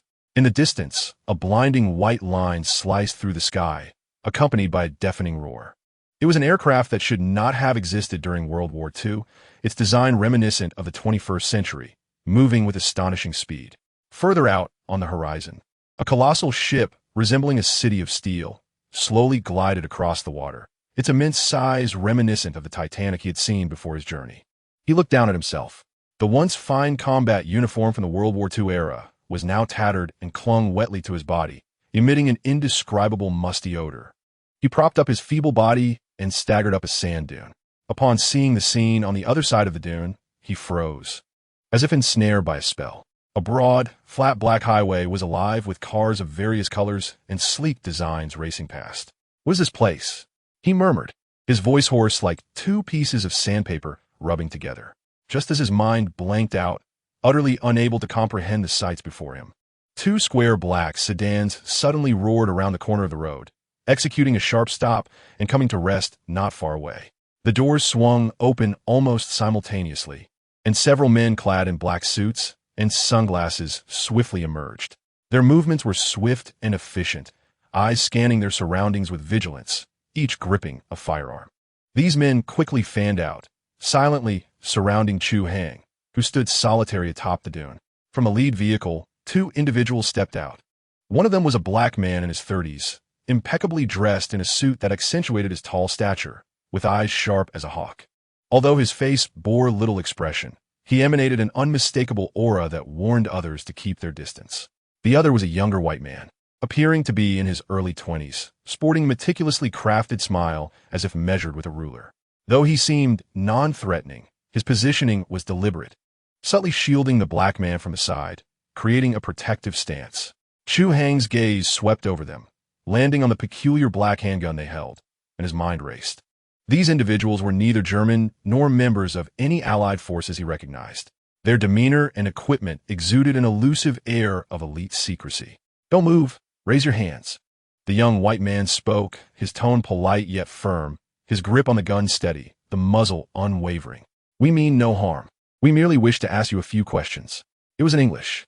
Chu Hai understood, which offered him a slight sense of relief. He slowly raised his hands, signaling that he posed no threat. He felt so weak that merely standing was a challenge. The restless cosmic energy within him still throbbed painfully. He had no doubt that should they choose to push him, he might collapse on the spot. The sharp-eyed black man stepped forward, halting a few paces in front of him. His gaze lingered briefly on Chu Hai's tattered World War II uniform before glancing at his excessively youthful face, his brow furrowing ever so slightly. "Who are you?" the black man inquired, his voice deep and magnetic, imbued with an undeniable authority and pressure. "What are you doing here? This is a military-restricted zone." Chu Hai opened his mouth, only to realize he had no idea how to respond. To claim he was a soldier from World War II? That he had just thawed from a block of ice? Such words would only be believed by a madman. I don't know." He finally settled on the closest semblance of truth, his voice dry and hoarse. "I woke here on this beach." The young white man appeared poised to speak, but was silenced by a glance from the black man. The latter took 2 steps forward, crouching down to carefully extract a blood clot, mixed with fine ice particles, that Chu Hai had coughed up, utilizing tweezers to place it in a transparent evidence bag. After completing this task, he stood up, his gaze once more fixed on Chu Hai's face, as though he could pierce through to the deepest secrets of his soul. "One last question," he stated, his tone calm and steady. "What year is it now?" Chu Hai was momentarily taken aback. The question escaped his lips instinctively. 1945. Upon hearing this response, a flicker of undeniable surprise flashed across the young white man's face, while the black man's expression grew increasingly profound and solemn. He stood upright before the communication device at his ear, issuing a command in an emotionless tone. "Target confirmed, identity unknown, mental state appears to be chaotic." Claiming to be from 1945. "Bring him back. Initiate level isolation protocol." Having spoken, he did not cast another glance at Chu Hai, turning resolutely toward the vehicle. 2 agents clad in black promptly approached, one on each side, supporting the weakened Chu Hai as they escorted him toward a black sedan. Chu Hai offered no resistance. Sensing that his body was still recuperating, there was no need to incite chaos that might draw attention. What he needed now was information about the present world. In the final moments before entering the car, he distinctly overheard the conversation between the 2 men. "Fury, do you believe what he said? 1945? The young white man, Phil Coulson, hastened to keep pace with Nick Fury, speaking in a hushed tone. "Truth or falsehood is inconsequential." "Coulson," Fury replied without breaking stride. "What matters is that a man dressed in military garb from 50 years ago appeared unscathed at the entrance of the Pegasus Project base. That alone is not a normal occurrence." Pegasus Project? 50 years? These 2 phrases struck Chu Hai's mind like an invisible hammer, resonating with a clarity that made everything suddenly fall into place. He was shoved into the car, the door slamming shut with a thud. Through the window, he watched the world outside rush by in reverse. It finally dawned on him what had transpired. He had not traversed into another world. He had merely slumbered for 50 years. Awakening now, everything had changed drastically. In a pure white room, the walls, ceiling, and floor, even the table and chairs in the center, were devoid of any ornamentation, all pristine white. Dressed in similarly white attire, Chu Hai sat quietly on a white chair. He had been confined there for several days. Daily, food and water were delivered, and researchers clad in lab coats would enter, employing various instruments he could not comprehend to scan his body, extract blood samples, and pose perplexing, logically disjointed questions. Chu Hai exhibited utmost cooperation. For here, through indirect conversations with the researchers and the guarding agents, he gradually pieced together a hazy outline of this new world. It was now 1995. The Second World War had long since concluded, and the global landscape had undergone a profound transformation.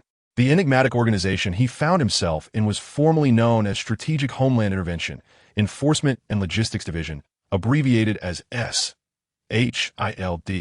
The facility where he was detained was a secret base established by SHILD in collaboration with the United States Air Force. Its core research project focused on harnessing energy from the Tesseract. Everything aligned perfectly. Steve had plunged into the glacier alongside him, and Captain America had since become an inspiring legend. As for himself, by a twist of fate, he had awakened precisely 50 years later and without deviation, had been delivered directly to the heart of the research on Tesseract energy. The twists of fate are indeed more coincidental than the scripts penned by Howard Stark. Over the past few days, he has finally found the time to calm his mind and thoroughly assess his physical condition.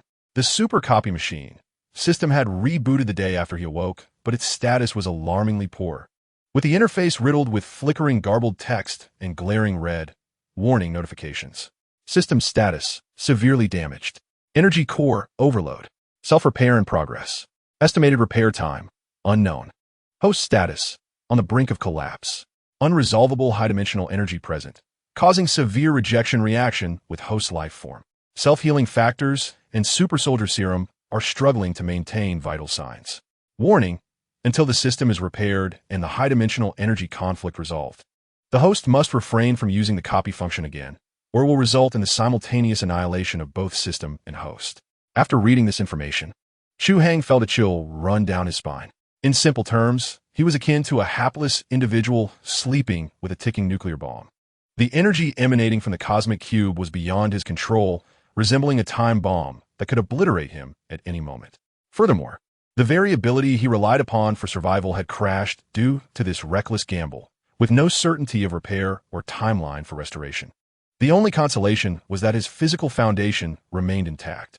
After the fusion of the self-healing factors and super soldier serum, his physical abilities and recovery far surpassed that of an ordinary person. However, the majority of his strength was now diverted to suppressing the unstable nuclear bomb within him. Damn, he had truly gone too far this time. Leaning against the cold chair back, Chu Hai sighed in resignation. Just then, a deafening alarm blared throughout the base, reaching a piercing crescendo. The white ceiling light, which symbolized safety, instantly transformed into a rapidly flashing crimson hue, casting an ominous scarlet over the entire pristine space. Alarm! Alarm! Unidentified flying objects detected above the base. Repeat. Unidentified flying objects detected above the base. The roof has been breached. Individuals of unknown identity have descended, requesting immediate support from tactical teams. The voice over the broadcast was filled with panic and chaos, interspersed with the faint sounds of explosions in the distance. Chu Hai sprang to his feet with urgency. They have arrived. His eyes sparkled with an intense brilliance. He realized this was his sole opportunity to escape. The origin event of Captain Marvel was set to unfold today, at this very moment and place. And the ultimate antidote capable of resolving the nuclear bomb within him had also arrived. Add to bookshelf for timely updates. Urgent requests will ensure additional updates. Chapter 57. This chance just this once. The alarm sounded like a rusty, dull saw, cruelly tugging at Chu Hai's eardrums with each agonizing pull. The blood-red emergency lights flickered, transforming the pure white confines of his prison into a crimson slaughterhouse, and amidst the interplay of light and shadow, the scent of impending bloodshed seemed palpable. The echoes of explosions, the crack of gunfire, and the desperate, fear-laden screams surged from outside in relentless waves, drawing ever closer, as if the very tides of hell were battering against his solitary vessel. Chu Hai stood in the center of the room. His body, encased in ice for half a century, had only recently awakened, still enveloped in profound weakness that caused him to tremble uncontrollably. Yet within this frail shell, his gaze shone with an astonishing brilliance, as if it could pierce through the confines of his imprisonment. It was the look of a traveler, parched and on the brink of death after months traversing an endless desert, finally catching sight of a verdant horizon, a gaze infused with madness, greed, and an unwavering resolve to seize the moment at any cost. He understood the operational style of SHIELD better than anyone. Once this sudden chaos subsided, what awaited him would not be freedom, but rather a more stringent confinement and deeper scrutiny. They would dissect him like a rare laboratory specimen, meticulously analyzing every fragment of the secrets derived from the cosmic cube until every last essence was extracted, ultimately preserving him as a specimen for eternity. He could not allow such a future to unfold. He had to escape. Right now, at this very moment. Boom. A sound more thunderous and intense than all previous explosions reverberated from nearby, akin to a prehistoric beast stirring beneath the earth. The entire room shook violently, dust cascading from the ceiling like a miniature snowfall. Chu Hai stumbled, nearly collapsing to the ground, the sensation of weakness clinging to him. Yet, it was precisely this cataclysmic shockwave that breathed life into his spirit. Before him, the white door, forged from high-strength alloy and symbolizing absolute confinement, emitted a grating metallic distortion under the tremor. Minute fissures erupted at the junction of the door frame and wall, and the precise electronic lock panel erupted in a dazzling array of sparks before fizzling into darkness. The door had been jarred open, creating a narrow gap just wide enough for a single person to squeeze through, a passage that could lead either to hell or to salvation. Chu Hai's pupils constricted to pinpoints. He hesitated not even for a fraction of a second. Almost simultaneously with the extinguishing of the lock, he summoned every ounce of remaining strength, propelling himself forward like a released arrow, crashing through the gap with his shoulder. The corridor beyond was a veritable hell on earth. Emergency lights flickered erratically, oscillating between light and darkness, rendering everything before him a fragmented nightmare. The air was thick with the acrid stench of gunpowder, burnt plastic, and an overwhelming metallic tang of blood. The once pristine white walls were marred with grotesque bullet holes and charred scorch marks, while several bodies of SHIELD agents lay scattered across the floor, their warm blood pooling in irregular dark red stains on the tiles. Surviving agents took cover behind the corners of the corridor and collapsed barricades, engaging fiercely in a firefight with unseen adversaries. The bullets traversed the narrow space with reckless abandon, producing a sharp whistling sound. Each impact against the wall sent a spray of concrete debris and sparks into the air. The glaring white prison uniform worn by Chu Hai stood out starkly in such a chaotic and dim environment, rendering him an easily identifiable target. He crouched low, his gaze darting swiftly through the trajectories of the gunfire. Now was the moment. During the brief interlude between two rounds of fire, he executed a forward roll with a fluidity granted by the super soldier serum, deftly taking cover behind the still warm body of an agent. Though his body was weakened, the instinct to fight was ingrained within him. His hands moved rapidly over the corpse, feeling the coldness beneath his fingertips. A handgun, heavy in his grasp, 2 spare magazines, hastily stuffed into his pockets. An intermittent, malfunctioning radio, emitting static, was carelessly discarded. That would suffice.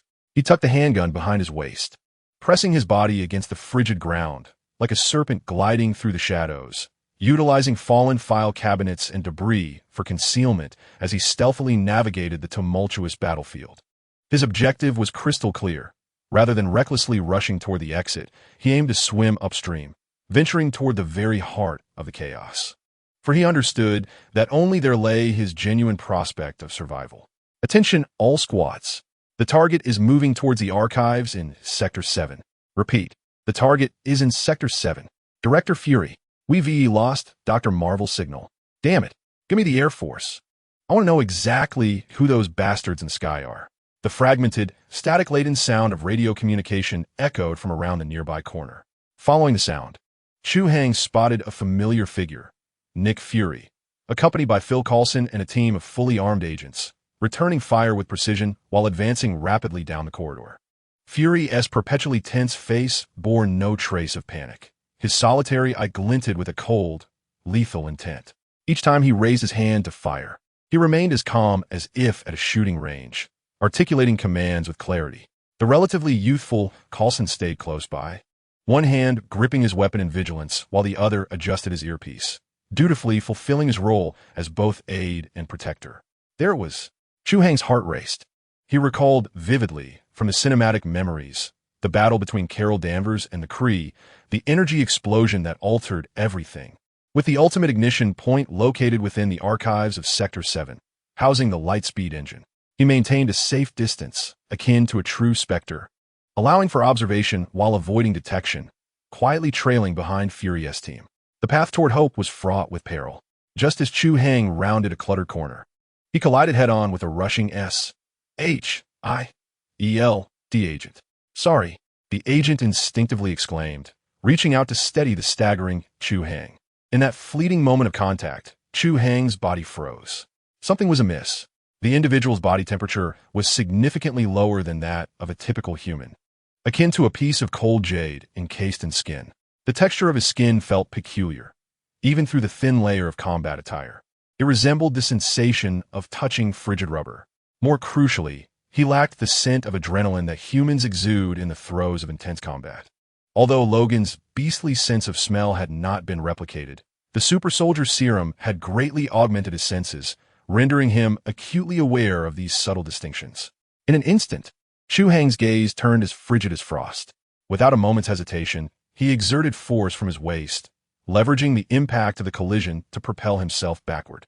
Simultaneously, his right hand moved with lightning speed, drawing the pistol from his hip, the dark muzzle having already steadied itself towards the adversary's head as he fell. The agent's response was astonishingly swift.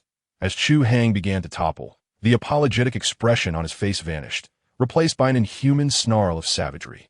His arm twisted at an unnatural angle, elongating grotesquely, fingers morphing into sharp bone claws that sliced through the air, viciously aiming for Chu Hai's throat. It was a Skrull. Chu Hai understood instinctively, yet his movements did not falter in the slightest. Bang! The gunshot echoed painfully within the narrow corridor, the reverberation causing a tingling sensation in the eardrums.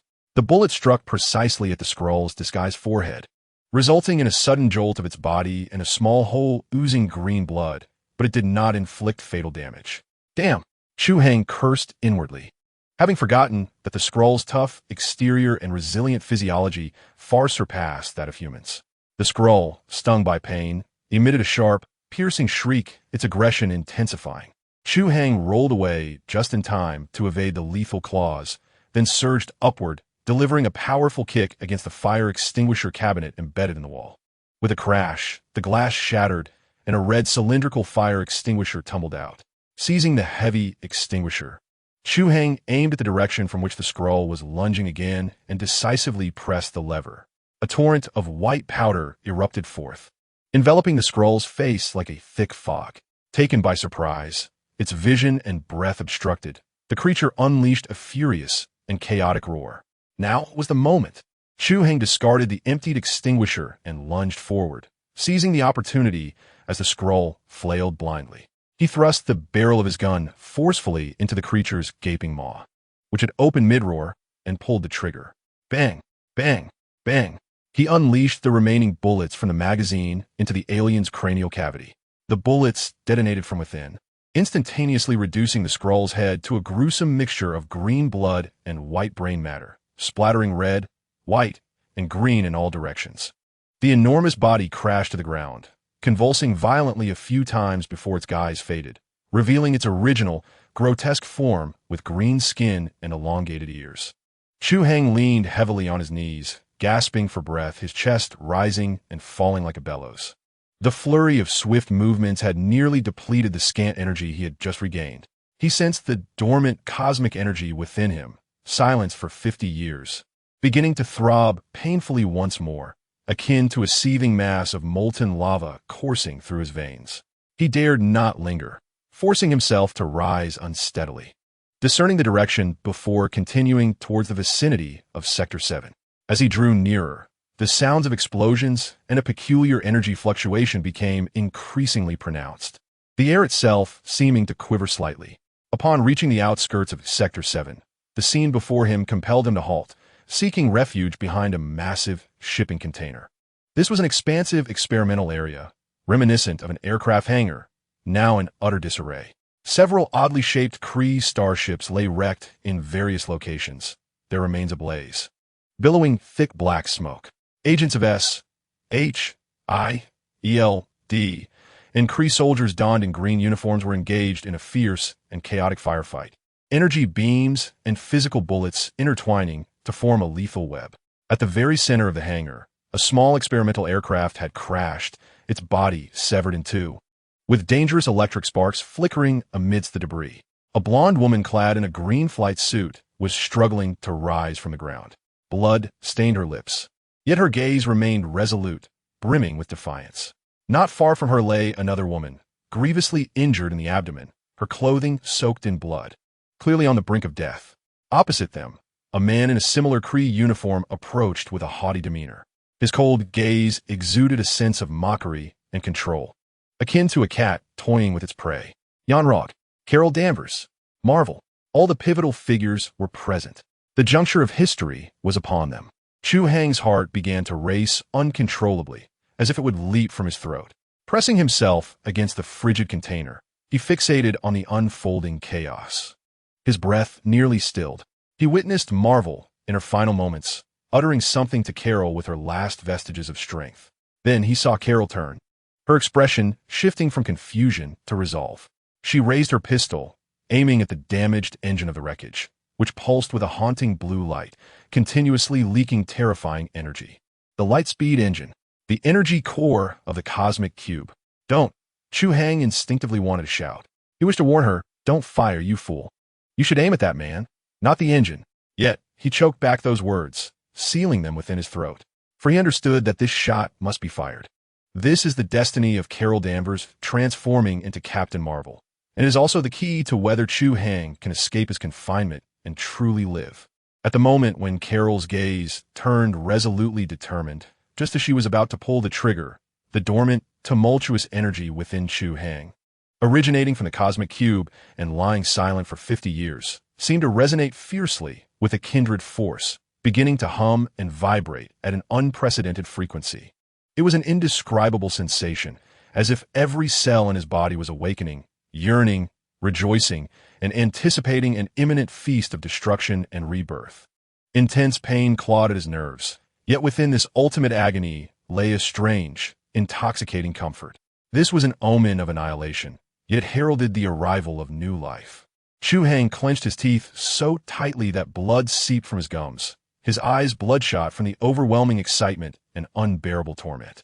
He peered through the gap in the container, fixating on the blonde woman, observing her slender fingers as they slowly and decisively pressed down on the trigger. It has come. In the next instant, the entire world was engulfed by a brilliant, pure, all-consuming azure light, completely submerged. Chapter 58. This deal won. Time was infinitely stretched at this moment, then compressed into an imperceptible singularity in the next. There was no sound. At the moment Carol pulled the trigger, the entire world fell into absolute silence. All explosions, gunfire, and screams were instantly devoured by an invisible yet overwhelming force, as if they had never existed. Following that, there was light. It was an azure brilliance so pure that no words could adequately describe it, erupting violently from the nearly collapsing Lightspeed engine. It did not illuminate the world. Rather, it consumed it. Everything in view, the burning wreckage of spaceships, the battling soldiers, the fleeing agents, and even the mixed expression of shock and fury on Yon-Rogg's face, lost its original color and shape within this blue light, transforming into distorted silhouettes before completely dissolving. Chu Hai, hidden behind the container, felt as though this blue light penetrated the thick steel, directly imprinting itself onto his retina. He sensed that he was not merely illuminated by the light, but rather struck head-on by a train traveling at the speed of light, his body and soul disintegrating in this silent collision. Boom! The terrifying shockwave of energy finally arrived belatedly. The several-ton heavy container he had taken refuge in was hurled like a tin can kicked by a mischievous child, emitting a piercing metallic groan as it was forcefully displaced backward several meters, crashing against the hangar wall and creating a massive dent in the sturdy structure.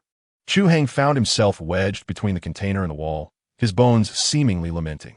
Had he been an ordinary person, he would have been reduced to a mere pulp from such an impact. However, the skeletal structure enhanced by the super soldier serum, along with its remarkable self-healing capabilities, enabled him to endure the onslaught. Yet this physical shock was trivial compared to the cataclysmic transformations occurring within his body. The energy from the cosmic cube, which had rampaged within him for 50 long years, now resembled a frenzy of sharks sensing blood, descending into utter madness. It no longer collided aimlessly. Instead, it surged forth like a volcano that had found its outlet, rapidly converging in a singular direction. The excruciating agony, akin to a tidal wave breaching a dam, instantaneously engulfed every nerve of Chu Hai. He felt his body being torn apart from within, each cell screaming, burning, disintegrating. It was a torment more profound than death itself, a sheer panic of existence being obliterated. Yet, on the precipice of this destruction, a long-dormant system, nearly forgotten, suddenly stirred to life. Warning: high-level energy entity of the same origin detected. Energy protocol activation enforced. The system's voice, no longer the usual monotone mechanical sound, was filled with a cacophony of crackling electricity and intermittent stutters, reminiscent of an old radio on the verge of combustion, issuing its final, hoarse cries.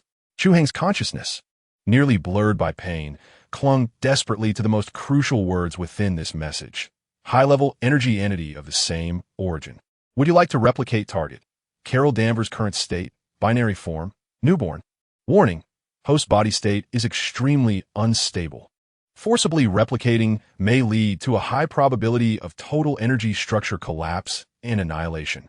Warning: core system severely damaged. This replication will consume all backup energy, leading to forced system hibernation. A series of warnings echoed like death's lament in Chu Hai's mind, each word laced with the chill of mortality. But he could no longer absorb them. Collapse? Annihilation? What difference did it make to him now, if he did not gamble on this chance? Once the chaos subsided, those white-coated agents from S.H.I.E.L.D. would slice him into 1,000 pieces and turn him into a specimen for study. Hibernation? Let it be. As long as it allowed him to survive, he would accept even a complete system format on the spot. This was his singular opportunity, the only and final chance to awaken from his frozen slumber in this unfamiliar time and space. Replicate. He uttered no sound, but these two words consumed all his willpower, resonating like thunder in the depths of his very soul. Replicate for me. Command confirmed, beginning replication of binary form. In the next moment, a brand new, equally vast and powerful energy seemed to transcend the barriers of space, violently extracted from the core of that brilliant blue light, and then brutally surged into Chu Hai's body. If one were to liken the energy of the cosmic cube that resided within Chu Hai to a wild and untamed primordial beast, solely driven by destruction, then the newly arrived energy, embodying a dual star form, would be akin to a masterful and seasoned beast tamer of unparalleled skill. Upon the moment, these two forces of common origin converged within him. Rather than erupting in a catastrophic explosion, they instead engendered a wondrous chemical reaction. He could no longer contain a guttural scream of agony that had reached its zenith, his body curling into a tight ball, veins protruding from his neck and forehead like contorted worms. Beneath his skin, it seemed as if countless luminous tendrils surged wildly, sometimes a deep azure, other times a radiant gold, casting his form into a flickering dance of light and shadow, resembling an energy entity on the brink of detonation. This torment far surpassed the anguish of being torn apart by the cosmic cube's energy, and it eclipsed the solitude of 50 years encased in ice. It was the excruciating pain of life itself being forcibly remolded at its most fundamental level, an ultimate torture of dismantling and reassembling the very strands of his genetic code. Yet in that moment, Chu Hai was more lucid than ever. He could vividly perceive how the incoming energy gradually enveloped, permeated, and decomposed the raging primal force, reweaving it into a new and inscrutable structure beyond his comprehension. Time became an enigma. It felt as if an eternity had passed, or perhaps merely a fleeting instant. The heart-wrenching torment ebbed away like a receding tide. In its place emerged an unprecedented and ineffable sense of strength. He could sense that with the slightest flicker of his thoughts, this power would surge forth at his command, annihilating all that lay before him. Commencing fusion. Energy structure reconfiguration in progress. Fusion complete. Warning: core system overload. Entering forced hibernation. Restart time unknown.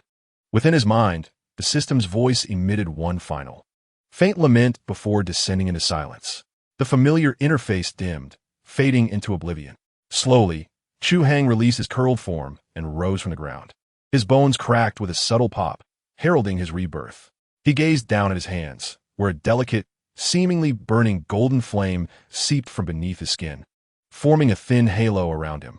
Mischievous arcs of blue electricity danced at his fingertips, flickering and crackling with a quiet hiss. The ground beneath him was char-black, as if seared by an invisible flame. He had succeeded. He had triumphed in this life-and-death gamble.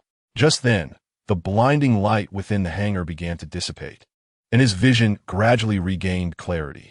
With a steely gaze, Chu Hai instinctively focused all his attention, striving to harness the uncontrollable energy coursing through him.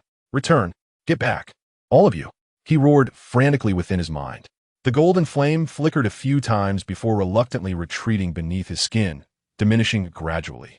The arc of electricity at his fingertips crackled and vanished. After this exertion, Chu Hai felt as though he had just completed a marathon, a wave of exhaustion washing over him once again. He dared not linger. With a swift movement, he ducked back behind the now mangled shipping container, peering cautiously outside. Inside the hangar, chaos reigned. At the epicenter of the explosion, the ground had melted into a vast, shallow crater with edges as smooth as glass, still emitting wisps of smoke. Carol Danvers lay in the center of the pit, her body charred and unconscious, with only the faint rise and fall of her chest indicating that she still lived. A short distance away, Nick Fury and Coulson were struggling to rise from behind a makeshift shelter, their faces smeared with dust and fear as they surveyed this surreal scene with disbelief. The Kree commander, Jan Rog, had been hurled several meters by the shockwave and was now shaking his head, struggling to regain his footing. He glanced at the devastation around him, and then at the unconscious Carol, a glimmer of ruthlessness and determination flashing in his eyes. Ignoring his Kree subordinates who were still engaged in combat with S.H.I.E.L.D. agents, he strode purposefully toward Carol. From the shadows, Chu Hai watched this unfolding drama, his fists clenched tightly.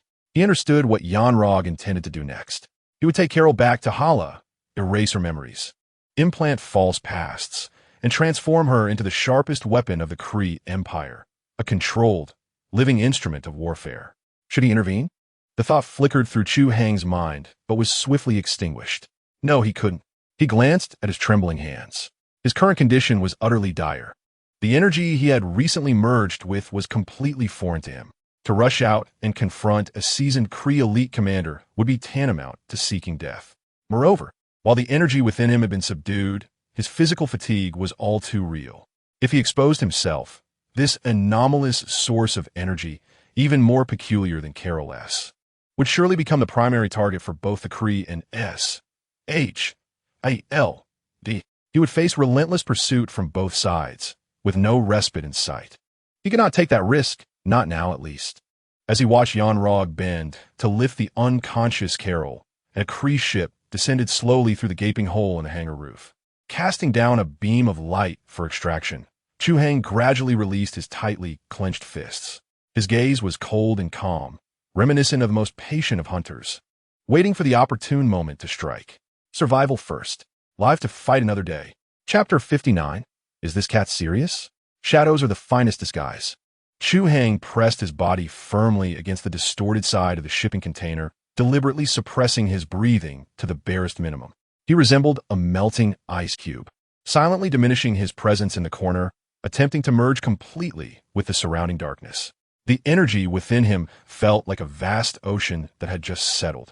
On the surface, it appeared calm, yet beneath, tumultuous currents surged. He could distinctly sense the immense power emanating from the cosmic cube and Carol, which, following their recent life-and-death fusion, had transformed from mere external forces into something he was beginning to assimilate. They were being embraced and absorbed by his body, gradually becoming an integral part of him, akin to his hands and feet. Though still unfamiliar, they could be driven by his will. A novel perception unfurled slowly in his mind, like a scroll being gradually unveiled. He did not need to rely on sight to discern the distribution of energy within the hangar. The most striking presence was undoubtedly the blonde woman lying unconscious in the shallow pit. Her body resembled a nascent star, dim yet brimming with cataclysmic potential, unconsciously radiating concentric ripples of energy. She was a moving singularity of energy, a walking calamity. Next was the Kree commander, Rog, advancing towards her. The energy within him was akin to a finely crafted weapon, stable, refined, and imbued with a lethal sharpness. Although his total energy was far inferior to Carol's, the intensity of his compressed lethality rendered him equally dangerous. Following him were the scattered Kree soldiers, each bearing similar, standardized energy fluctuations, resembling cold bullets devoid of emotion, driven solely by instinctual obedience and the urge to kill. Additionally, there were fainter points of light: Nick Fury, Coulson, and the surviving S.H.I.L.D. agents. Their energy fluctuations were indistinguishable from those of ordinary humans, appearing as insignificant as a flickering candle in a tempest, poised to extinguish at any moment on this battlefield dominated by extraordinary forces. This sensation was remarkable, akin to a naturally blind individual suddenly gaining sight. The entire world before him deconstructed into a different visage, a dimension more genuine and brutally raw, composed of varying energies. Yet, this newfound sense of strength could not mask the profound weakness deep within his body. Each breath tugged at the pain resonating from deep within his muscles, as if every fiber had been torn and hastily stitched back together. The mental exhaustion surged like relentless tides, crashing against his consciousness, urging him to lie down and succumb to a deep slumber. He understood that this was the aftermath of forcibly merging energies. His body resembled a riverbed that had been forcibly widened by floodwaters. While it could now accommodate more flow, the bed itself was riddled with wounds, requiring time to heal. Thus, he could not move, at least not in plain view, lest he reveal the powers he had just acquired, which would be akin to bleeding among a school of sharks. He was compelled to wait, to bide his time for the perfect moment when all attention was diverted, allowing him a silent escape. Inside the hangar, a fleeting calm was shattered by a furious roar. Hold it right there. It was Nick Fury, emerging from behind cover, tightly gripping his standard-issue pistol. The dark muzzle unwaveringly aimed at the advancing Kree warrior, Rog. Beside him, Coulson swiftly followed suit, raising his weapon with practiced precision, forming a crossfire with Fury. Fury's face was smeared with dust and sweat. His once immaculate suit now lay crumpled and torn, presenting a disheveled appearance. Yet, his gaze remained sharp as an eagle's, devoid of any hesitation. "Release her, alien." Fury's voice was frigid, imbued with an unmistakable command. "This is Earth, not your colony." Rog halted, slowly turning around. He did not even glance at the gun in Fury's hand. Instead, he regarded him with a condescending look, as if observing an insignificant insect. "Earth?" A mocking smile curled at the corners of his mouth as he spoke in a metallic-inflected universal tone. "A primitive species that has yet to venture beyond its own planet dares to speak of ownership?" He extended a finger, pointing at himself, then gestured towards the Kree soldiers still engaged in combat on ground. "We are Kree, the enforcers of the cosmos, the guardians of peace. We have come to eradicate the terrorists threatening cosmic order and reclaim the assets of our empire." His gaze returned to the unconscious Carol, as if appraising a priceless artifact. Fury's lone eye narrowed. "I care not who you are. What I do know is that on my territory, you have harmed my people and destroyed my base. Now, you wish to take an American Air Force pilot. I cannot permit that. Just you?" Rog let out a laugh, as if he had heard the most absurd joke, scoffing at Fury's claim. "With that toy in your hand, which couldn't even penetrate my armor." Before he could finish, he abruptly raised his arm. The armor clinked lightly as a weapon emerged from it. "Die, primitive." A beam of azure energy, accompanied by a piercing sound, surged toward Fury. In the shadows, Coulson's pupils dilated. He knew that Fury could not evade the shot. Yet in that critical moment, a lithe figure lunged forward from Fury's side. It was Coulson. With all his strength, he forcefully shoved Fury aside. The energy beam grazed Fury's shoulder, striking the wall behind him and instantly melting a hole the size of a fist, its edges smooth and glowing red. Fury and Coulson tumbled to the ground, narrowly escaping the deadly strike. "Sir, are you all right?" Coulson inquired, disregarding the pain in his arm from the fall. Fry gritted his teeth, rising from the ground and casting a glance at the still smoking hole in the wall, his expression darkening profoundly. The battle experience he had once taken pride in, along with the weapon he wielded, now seemed laughable and utterly ineffective in the presence of this alien adversary. This was no longer a contest of equals. It was a dimensional assault. Yorog had seemingly lost patience, disregarding the two bothersome insects and turning to lift Carol away. However, at that moment, an unexpected disruptor emerged. A soft, languorous meow resonated through the smoke-filled hangar, starkly contrasting with the atmosphere of death and destruction. The onlookers turned to see an orange cat, gracefully striding from a pile of charred debris, moving leisurely as if the cataclysmic explosion had merely been a trivial display of fireworks. Its fur was impeccably smooth and clean, untouched by a speck of dust. Approaching the cold body of Marvel, the feline gently nudged her hand with its small head, emitting a low purr that seemed to express sorrow for its departed owner. Fry paused at the sight of this cat. As a cat lover, encountering such a delightful creature in this tense and oppressive moment allowed the tautness of his nerves to ease ever so slightly. "Hey, little one," he instinctively lowered his voice, attempting to soothe it. Yet, the orange cat merely lifted its head, gazing at Fry with its innocent, clear eyes, before shifting its attention to Yorog, who was preparing to lift Carol. In an instant, the cat's body crouched slightly, and a low, menacing growl emanated from its throat. Its fur bristled, the charming facade vanishing in an instant, replaced by a fierce, aggressive demeanor. Yorog, too, recognized the unusual nature of this feline. He furrowed his brow, a flicker of impatience crossing his features. Uncertain of why the creature harbored animosity toward him, he had no time to waste on such trivialities. Bending down, he reached for Carol.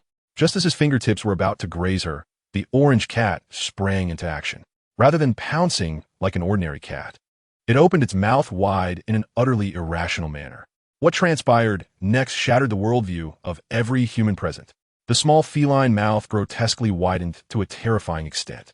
Suddenly, thick, pink tentacles, slick with mucus and barbed with spines, erupted from its maw like a creature from a nightmarish tale, surging toward Yorog with a foul wind, striking like lightning.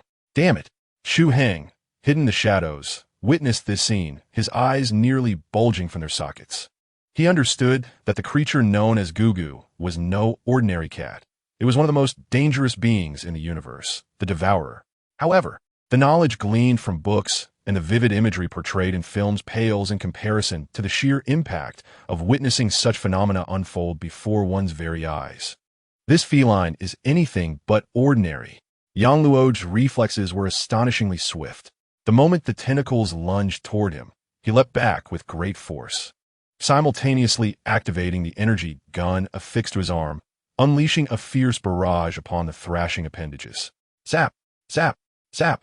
The energy beams struck the tentacles with precision, leaving charred marks that emitted wisps of smoke, yet they failed to sever them. The tentacles, seemingly devoid of sensation, intensified their assault, weaving and intertwining in the air, effectively blocking all avenues of retreat for Yang Luo. Fury and Coulson stood in utter disbelief, their mouths agape as they beheld the orange cat, its maw agape, unleashing tentacles many times larger than its own body, relentlessly pursuing a formidable extraterrestrial adversary, their minds utterly overwhelmed. What in the world is that? Coulson's voice trembled with incredulity. Fury offered no reply, his gaze fixed intently upon the feline, his eyes brimming with astonishment, horror, and an indescribable thrill. He realized that his understanding of the cosmos had been irrevocably transformed this day. Meow! The Devourer seemed incensed, emitting a shrill roar as more tentacles surged forth from its mouth. One tentacle, akin to a long whip, circumvented Yang Luo's defense and struck him fiercely across the face. Crack! A sharp sound resonated. Yang Luo staggered from the blow, a fresh crimson line appearing on his visage. Enraged, he bellowed, "Damn beast!" No longer holding back, he unleashed his full energy, enveloping himself in a pale blue shield that repelled the oncoming tentacles momentarily. He abandoned any thought of rescuing Carol, instead charging toward the Devourer, intent on vanquishing this grotesque creature first. As he engaged in battle with the Devourer, Fury's attention was drawn to another occurrence. While the Devourer attacked Yang Luo, it seemed to find Fury's proximity bothersome, dismissively swatting a small tentacle in his direction as if to shoo him away. Instinctively, Fury raised his hand to shield himself. In that instant, a sharp pain pierced his left eye. He stifled a groan, clutching his eye. When he finally released his grip, his fingers were drenched in blood. 3 parallel, deep claw marks had raked across his eye socket, one of which had pierced his eyeball. A wave of agony surged through him, yet fury gritted his teeth. Uttering not a sound, he did not dare to glance at his injury. Instead, he remained fixated on the surreal conflict before him, as if endeavoring to etch every detail into his memory. Chu Hai observed everything from the shadows, fully aware of the reason behind Fury's loss of his left eye. It was not a glorious battle scar earned in the noble pursuit of saving the world, but rather the result of an impatient swipe from an alien creature that bore an uncanny resemblance to a cat. If this matter were to be disclosed, it could very well become the annual joke of SHIELD. However, for him, it was a fortunate turn of events. The emergence of the devouring beast had thoroughly disrupted the entire battlefield. Yang Luoj found himself ensnared, utterly unable to attend to anything else. The surviving Kree soldiers, witnessing their commander embroiled in a fierce struggle, swiftly redirected their weapons in an attempt to provide support, significantly alleviating the pressure on the SHIELD agents. The entire hangar had descended into utter chaos, akin to a boiling pot of porridge. And this very turmoil was precisely the cover that Chu Hai had been awaiting. His gaze swept rapidly across the hangar, his mind, enhanced by the super soldier serum, operated at an unprecedented speed, instantly devising the safest escape route. He would traverse the burning wreckage, circumventing to the opposite side of the hangar, where an entrance to the maintenance passage awaited. Descending through there would allow him to evade all surveillance and ground forces, leading directly to the base's sewage system. Once he entered the sewage system, it would be akin to a fish returning to the sea, rendering him impossible to track down. His body moved. There was neither a grandiose display of might nor dazzling visual effects. He simply resembled an ordinary soldier who had fortuitously survived the battlefield, bent over, using the explosion's light and the billowing smoke as a shield, advancing step by step, resolutely and swiftly, away from the chaotic core. As he passed by Fury and Coulson, both were entirely focused on the devouring beast, oblivious to the slight movement of the figure clad in a white prison uniform. He maneuvered around several intense firefights, bullets and energy beams grazing his scalp, yet he did not so much as blink. At last, he reached the unassuming entrance to the maintenance passage. It was a heavy iron door, secured with a robust lock. Chu Hai glanced back. Yang Luoj seemed to have realized that continuing to engage with this indomitable creature was futile. He feigned a move, repelling the beast's tendrils, then executed a roll and dashed towards the Kree ship that had descended earlier. "Retreat. All personnel retreat," he bellowed into the communicator. The support beams illuminated once more, drawing him and the unconscious Carol into the ship. Moments later, the ship's engine roared to life, ascending rapidly and vanishing through the gaping hole in the hangar ceiling. With the commander's withdrawal, the remaining Kree soldiers began a tactical retreat, swiftly vacating the battlefield. Within the hangar, only devastation remained, alongside a group of SHIELD agents, shaken yet relieved to have survived. And there was that orange cat. It appeared to have enjoyed the fray, leisurely retracting all its tendrils and reverting to its seemingly harmless, adorable form. It yawned, licked its paws, and then, with graceful feline steps, approached Fury, who was covering his eyes and looked pale, affectionately nudging its head against his pant leg, emitting a gentle purring sound once more. Fry lowered his gaze upon the cat that had just moments ago exuded ferocity, now adorably displaying its charm, his expression a complex tapestry of emotions. Chu Hai withdrew his attention, acutely aware that the tale of Captain Marvel had commenced. Likewise, his own narrative was poised to unfurl a new chapter at this very moment. He turned to face the robust door lock before him, slowly extending his right hand. A faint, almost imperceptible golden shimmer flickered briefly in his palm. With a click, the core of the lock, crafted from a specialized alloy, was instantaneously distorted and shattered by an unseen force, producing a sharp, crisp sound of fracture. Without a hint of hesitation, Chu Hai swung open the iron door and stepped into the profound darkness that promised freedom. Chapter 60. Regaining freedom. The iron door closed behind him with a dull thud, the echo reverberating through the dim corridor before reluctantly fading away. This sound served as a definitive pause, abruptly halting the frenzied symphony of explosions, beams, and monstrous tentacles that had filled the air. The world was abruptly divided. One side echoed with the hellish cacophony, while the other presented the deep, silent corridor before him, shrouded in darkness. Chu did not look back. He leaned heavily against the cold iron door, his chest heaving as he gasped for the murky air. The adrenaline coursing through him ebbed rapidly, leaving behind a profound fatigue that threatened to crush him. His legs felt as though they were laden with lead, heavy and foreign, while every muscle in his body screamed in protest, aching from the extreme exertion he had just endured. His mind was a chaotic whirlwind, akin to a swarm of bees buzzing within, disorienting him. The forceful act of fracturing the lock had seemed crude, yet had nearly drained the last vestiges of energy from his being. At that moment, he felt akin to an old battery, seemingly intact on the outside, yet utterly depleted within. He slid down the icy wall, his body succumbing to gravity until he collapsed onto the frigid concrete floor. The corridor enveloped him in profound darkness, a pure, untainted void where one could not see their hand before their face. The air was thick with a complex, indescribable scent, a mingling of rust, greasy machine oil, and the musty odor of damp, aged dust, all coiling into his nostrils and provoking nausea. Above him, pipes occasionally gurgled with the sound of flowing liquid, adding an eerie vitality to the desolation.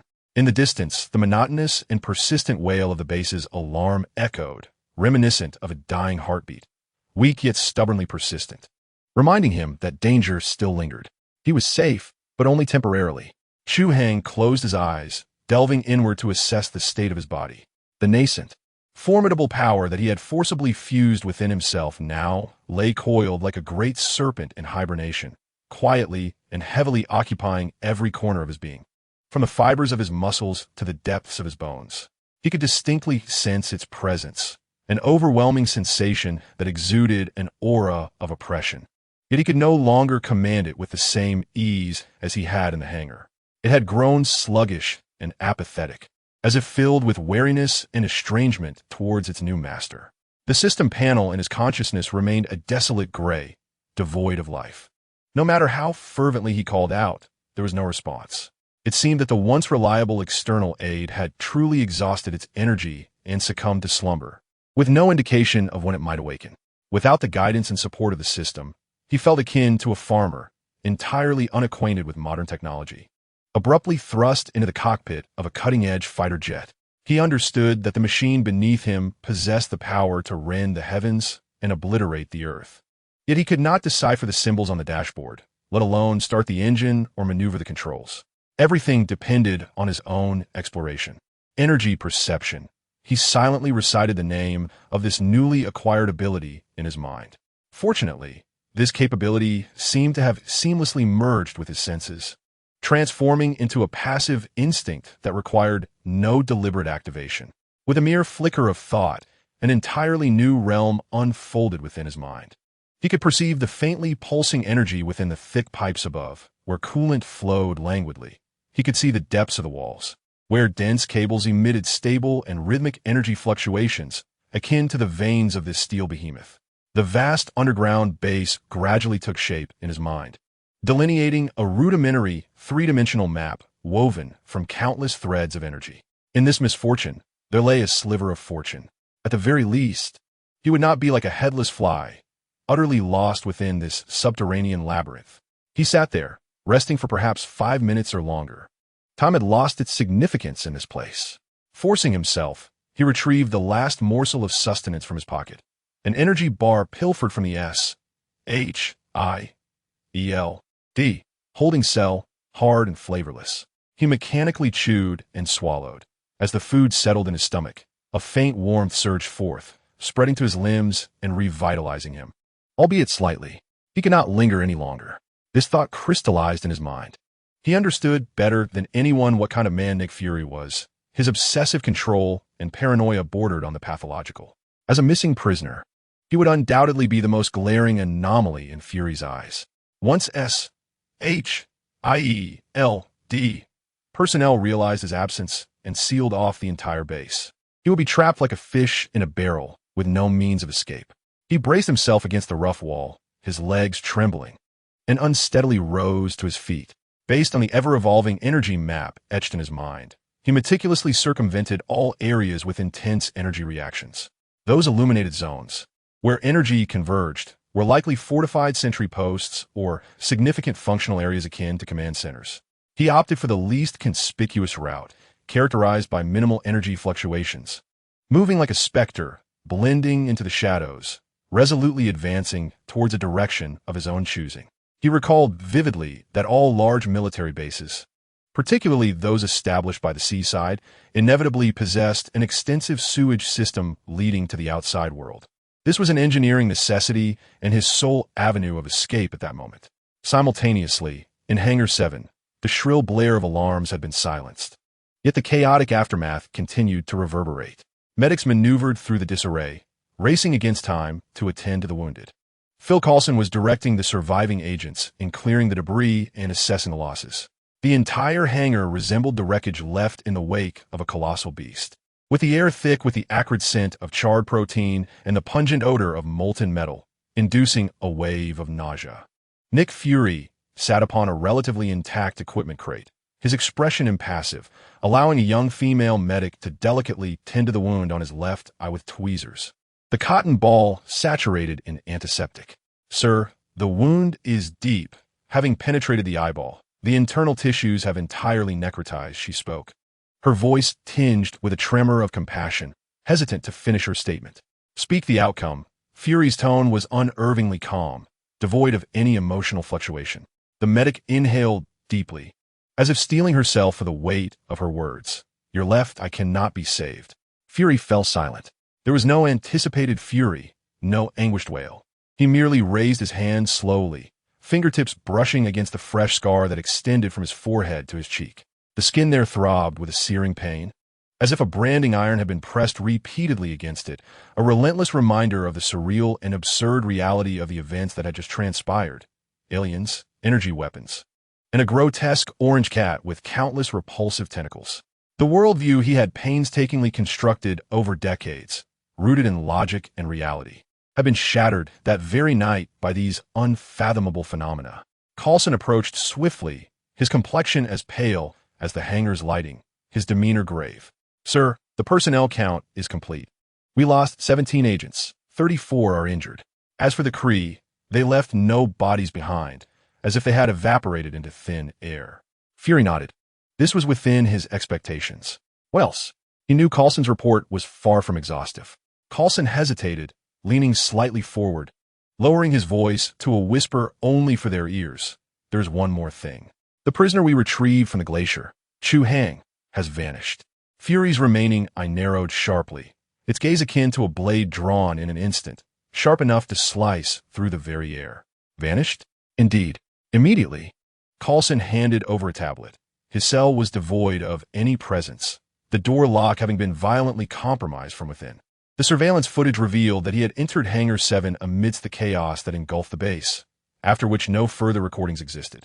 Our team scoured the entirety of the hangar, yet found neither his body nor any trace of blood. Fury accepted the tablet, the screen displaying a dossier photograph of Chu Hai, a dark-haired, dark-eyed Oriental man, his gaze tranquil as a still pond, devoid of any remarkable features. The record was lamentably sparse. A soldier from World War II, an auxiliary member of the Howling Commandos, who had plummeted into a glacier alongside Captain America during their final mission, his physical capabilities miraculously preserved in peak condition for reasons unknown. A veteran who had slumbered for over 50 years. Fury's mind raced, countless threads colliding and intertwining. The explosion of a light-speed engine. A pilot named Carol Danvers vanished. Shortly thereafter, this enigmatic prisoner, similarly under S, H, L, DS control and present near the explosion site, also vanished in a thin air amidst the turmoil. Was this all mere coincidence? Nick Fury never believed in coincidences. He only trusted in meticulously crafted conspiracies and the unpredictable variables that accompanied them. He recalled the state in which the man was discovered from the ice, remembered his World War II uniform, so incongruous with the present era, and most vividly, the body that defied all scientific rationale, warm as if alive. Elevate his security clearance to the highest level. Fury returned the tablet to Coulson, his voice as frigid as the Siberian winds, immediately ordering the lockdown of all exits and a thorough search of the entire base. "Alive, we seek to see him. Dead, we seek to see his body." Yes, sir, Coulson responded, standing at attention. Wait. Fury halted Coulson, who was about to turn away. The search must be conducted in secrecy. I do not wish for anyone beyond the two of us to know we have lost a prisoner. Coulson paused momentarily, then comprehended Fury's deeper intent, nodding gravely. Understood. Observing Coulson's hurried departure, Fury gradually rose, dragging his weary form to the side of the orange cat. Gugu appeared equally fatigued, languidly sprawled on the ground, meticulously grooming its paws, as if the earlier spectacle had no bearing on its existence. Upon noticing Fury's approach, it merely lifted its head, innocently mewing, its emerald eyes radiating purity. Fury gazed at it for an extended period, his expression a complex tapestry of apprehension, curiosity, and even a hint of longing. I best keep an eye on you, he murmured, as if conversing with himself, yet issuing a silent command to this unfathomable creature. This world had grown increasingly perilous and alien. He required more weapons, more trump cards to confront those lurking in the shadows, even threats from beyond the stars. A man emerging from the ice, shrouded in mystery, who had mysteriously vanished, and a cat capable of devouring an elite extraterrestrial squad. His gaze ultimately pierced through the immense gaping hole in the hangar, directed towards the vast, boundless night sky, adorned with a myriad of resplendent stars. The Avenger whispered a word, deeply buried within his heart and never uttered to another soul. Perhaps the time had come. Chu Hai was oblivious to the duration he had traversed within the intricate labyrinth of underground tunnels, an hour, or perhaps two, in this confined space. His perception of time dulled and blurred. The surrounding passages widened, and the stench in the air intensified, evolving from a musty odor into a noxious mlang of chemical waste and decaying refuse. He knew he was nearing his objective. At last, at a crossroads, he turned into a colossal, circular pipe, its diameter exceeding 2 meters. A potent stench, a ghastly amalgamation of filth, assailed him, its pungency so overpowering and penetrating that it churned his stomach violently, nearly forcing him to retch. Yet he paid no heed to it, for he had heard it. At the pipe's terminus, cutting through layers of foulness, came the most melodious sound he had ever encountered, the rhythmic crashing of waves against the rocks. It was the symphony of freedom. He fought against the nausea, trudging through knee-deep, viscous sludge with labored steps. His body had reached the brink of exhaustion. Though his healing factors were slowly mending his damaged muscles, the depletion of energy could not be compensated. Each step felt like walking on the edge of a blade, consuming his last reserves of willpower. Finally, he arrived at the pipe's end, a circular exit sealed by a rusted, formidable iron grate. Through the grate's crevices, he glimpsed the shimmering, obsidian surface of the sea beyond, inhaled the briny, saline air, and felt the bone-chilling breath of freedom. Just one final step remained. He summoned every ounce of remaining strength, grasping the cold, slick iron bars with fierce determination. Open! He gritted his teeth, veins in his neck bulging, unleashing a primal roar from the depths of his throat. The muscles in his arms swelled, akin to gnarled roots of ancient trees. The super soldier's serum had bestowed upon him formidable strength, now pushed to its zenith. With every cell ablaze, creak, the iron grate emitted a torturous groan, straining under the weight. The concrete base to which it was welded began to fracture like spiderwebs. Dust and debris cascading down into the murky waters below. Chu Hai felt as if his arms were about to be torn asunder. Yet he did not relent. Instead, he pressed his entire weight against it, exerting even greater force in a frenzy. Crack! A resounding echo reverberated through the hollow tunnel, resonating with extraordinary clarity. The heavy iron grate was forcefully wrenched from the wall by his sheer might. The tremendous recoil proved too much for him to bear. He toppled backward, along with the twisted iron grate, plunging heavily into the waiting embrace of the sea. The frigid sea water swiftly engulfed him, its biting chill akin to a razor, piercing through his mind and clearing the fog of confusion. Struggling, he emerged from the depths, gasping for the salty, fresh air like a dying fish. A glance back revealed the dark, foul-smelling sewage outlet, while he looked upward at the luminous moon and the vast expanse of stars above. He had emerged. He was free. Exhausted, Chu Hai floated upon the icy surface of the sea, surrendering all struggle, allowing the gentle waves to carry him toward the nearby shore. He was washed ashore. Lying on the soft, damp sand, gazing at the boundless starry sky, his mind a blank slate. He had survived. He had escaped. He possessed an unimaginable power, one that he could scarcely comprehend. And then, a starkly realistic question surfaced in his empty mind. He glanced down at the tattered, waterlogged, white prison garb clinging to him, his pockets yielding nothing but damp sand. Penniless, without identification, he was nearly ignorant of the world he had been estranged from for over 50 years. Very well, Chu Hai. What now? Chapter 61. Satiating hunger as the primary concern, the icy sea water felt like countless tiny blades, repeatedly scraping against Chu Hai's skin. He lay quietly on the wet sand, his body heavy as if discarded refuse by the waves. The night wind swept mercilessly across him, robbing his body of its last vestiges of warmth, igniting an uncontrollable shiver. Weariness enveloped him like a relentless shadow, permeating every cell within him, rendering even the slightest movement of a finger a distant luxury. Yet he was alive. That was sufficient. Within him, a silent restoration was underway. The self-healing factors, copied from Logan, operated like tireless worker ants, slowly yet resolutely mending his nearly disintegrated form. Meanwhile, the super soldier serum functioned as a loyal engine, desperately extracting every remnant of sustenance within him, converting it into scant energy to barely maintain a flicker of body heat, resisting the CS encroachment. As for the recently acquired cosmic energy, vast as the starry sea, it remained like a distant deity, peacefully slumbering deep within him, indifferent to its host's life and death struggle. Thus, Chu Hai lay still, motionless. Time seemed to lose its significance. Perhaps mere minutes had passed, perhaps longer. He savored the fleeting tranquility of survival, allowing his body's instincts to guide him in the most primal act of self-repair, until the icy sensation, poised to shatter at any moment, gradually receded. Replaced by a rigid stiffness from the cold, he finally summoned a modicum of strength. With great effort, he propped himself up on his elbow, struggling to sit up upon the soft sand. He lifted his head and surveyed his surroundings.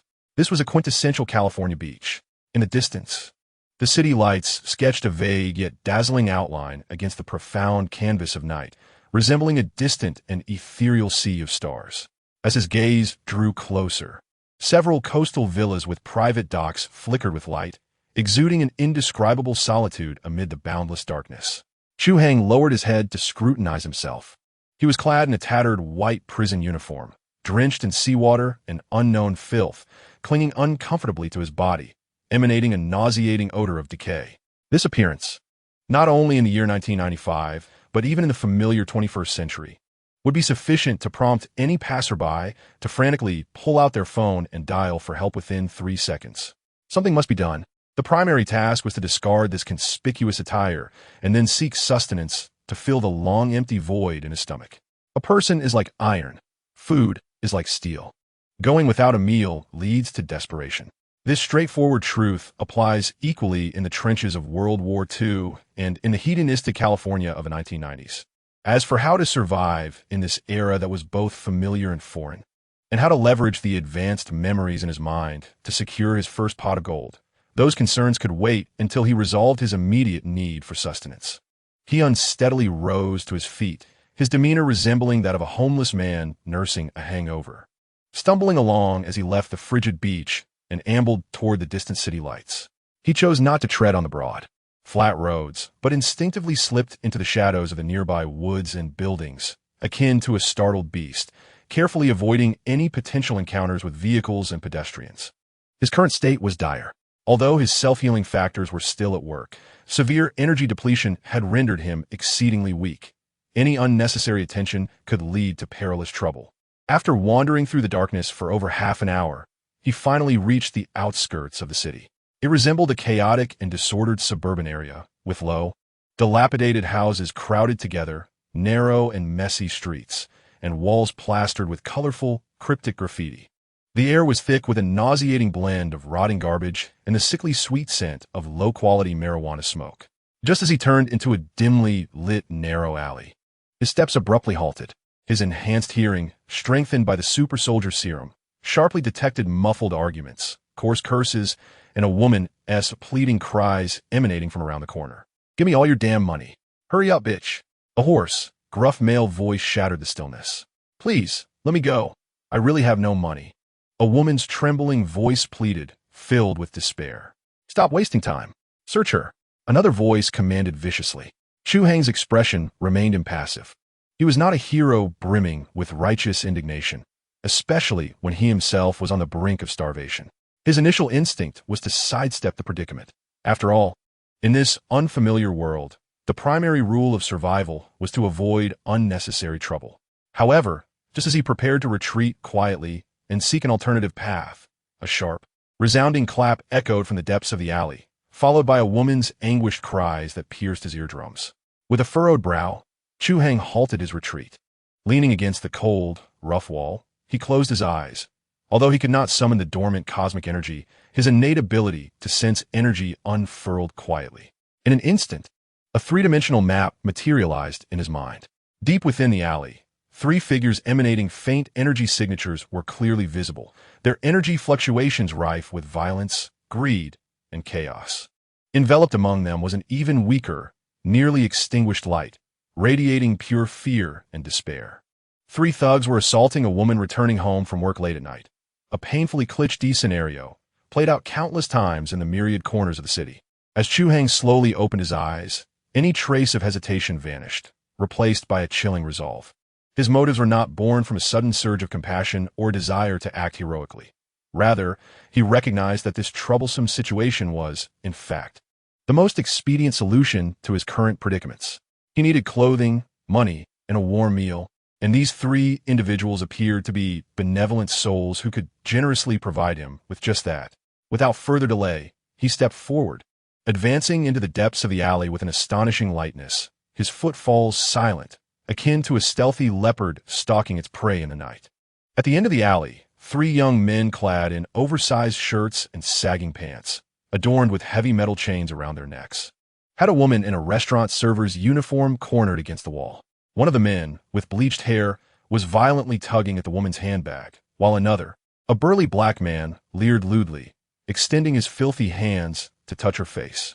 The third, a lanky figure, leaned casually against the opposite wall, cigarette dangling from his lips, watching his companion's malevolence with keen interest. Immersed in their own barbarity, none noticed the ghostly silhouette that had silently materialized behind them. The lanky man was the first to sense something amiss. It felt as though a shadow had suddenly descended upon him, an icy chill racing up his spine without warning. He whipped around. In his line of sight was a face void of expression, accompanied by a fist rapidly enlarging in his field of vision. Bang! A muffled thud resounded, akin to a heavy hammer crushing a watermelon. The lanky man could not even muster a groan before collapsing to the ground like a puddle of mud. His nose was crushed at an unnatural angle, blood mingled with white matter seeping from his nostrils and ears. Chu Hai did not even spare him a second glance. At the moment his fist struck the target, his body resembled a bow taut and then released in an instant, abruptly pivoting towards the imposing figure of the black man. The black man, having heard a peculiar noise behind him, had barely turned halfway around when he felt an irresistible and terrifying force collide violently against the outside of his knee. The sharp crack of bone fracturing echoed painfully in the silence of the alley. A guttural, inhuman scream escaped the black man's lips as he clutched his leg, contorted at a grotesque angle, and fell to the ground, the excruciating pain rendering him utterly incapable of resistance. Now, only the yellow-haired youth rummaging through his bag remained. This sudden, bloody turn of events left him paralyzed with fear, causing the bag in his hand to thud against the ground. He stared in horror at Chu Hai, who seemed to descend like a demon, his lips trembling violently, yet he could utter not a single word. Chu Hai approached him deliberately, each step akin to treading upon the youth's very heart. "Do not come any closer. Do you know who I am?" The yellow-haired youth shrieked in a voice that belied his cowardice, trembling as he fumbled a spring knife from his pocket, waving it erratically before him in a feeble attempt to bolster his courage. A flicker of impatience crossed Chu Hai's gaze, and with a mere thought, he chose not to evade. At the moment the knife was about to pierce his chest, he struck with lightning speed, seizing the youth's wrist with unerring precision. The yellow-haired youth felt as though his wrist were caught in the vice of a red-hot iron clamp, a searing agony coursing through him, prompting a scream of despair. With an impassive expression, Chu Hai applied a slight pressure. A faint crack echoed as the youth's wrist was effortlessly crushed. The spring knife clattered to the ground, producing a sharp clink against the concrete. My hand! The youth writhed on the ground, wailing incessantly. Chu Hai paid him no further mind. He bent down and swiftly stripped the still unconscious, lanky figure of a somewhat clean black jacket and a pair of jeans. Next, he rifled through the pockets of the black man who clutched his shattered leg, extracting a crumpled wad of bills imbued with the scent of sweat. He counted swiftly, $127. Not a fortune, but sufficient. Throughout this ordeal, the robbed waitress remained huddled in the corner, observing Chu Hai's every move with a gaze of sheer terror, as though witnessing a monster. Chu Hai quickly donned a jacket and jeans. Though the fit was not perfect, it was infinitely preferable to the conspicuous prison garb. He carelessly stuffed the money into his pocket before striding towards the trembling woman. She shivered uncontrollably, desperately closing her eyes, bracing for the imminent violation. However, the anticipated assault did not occur.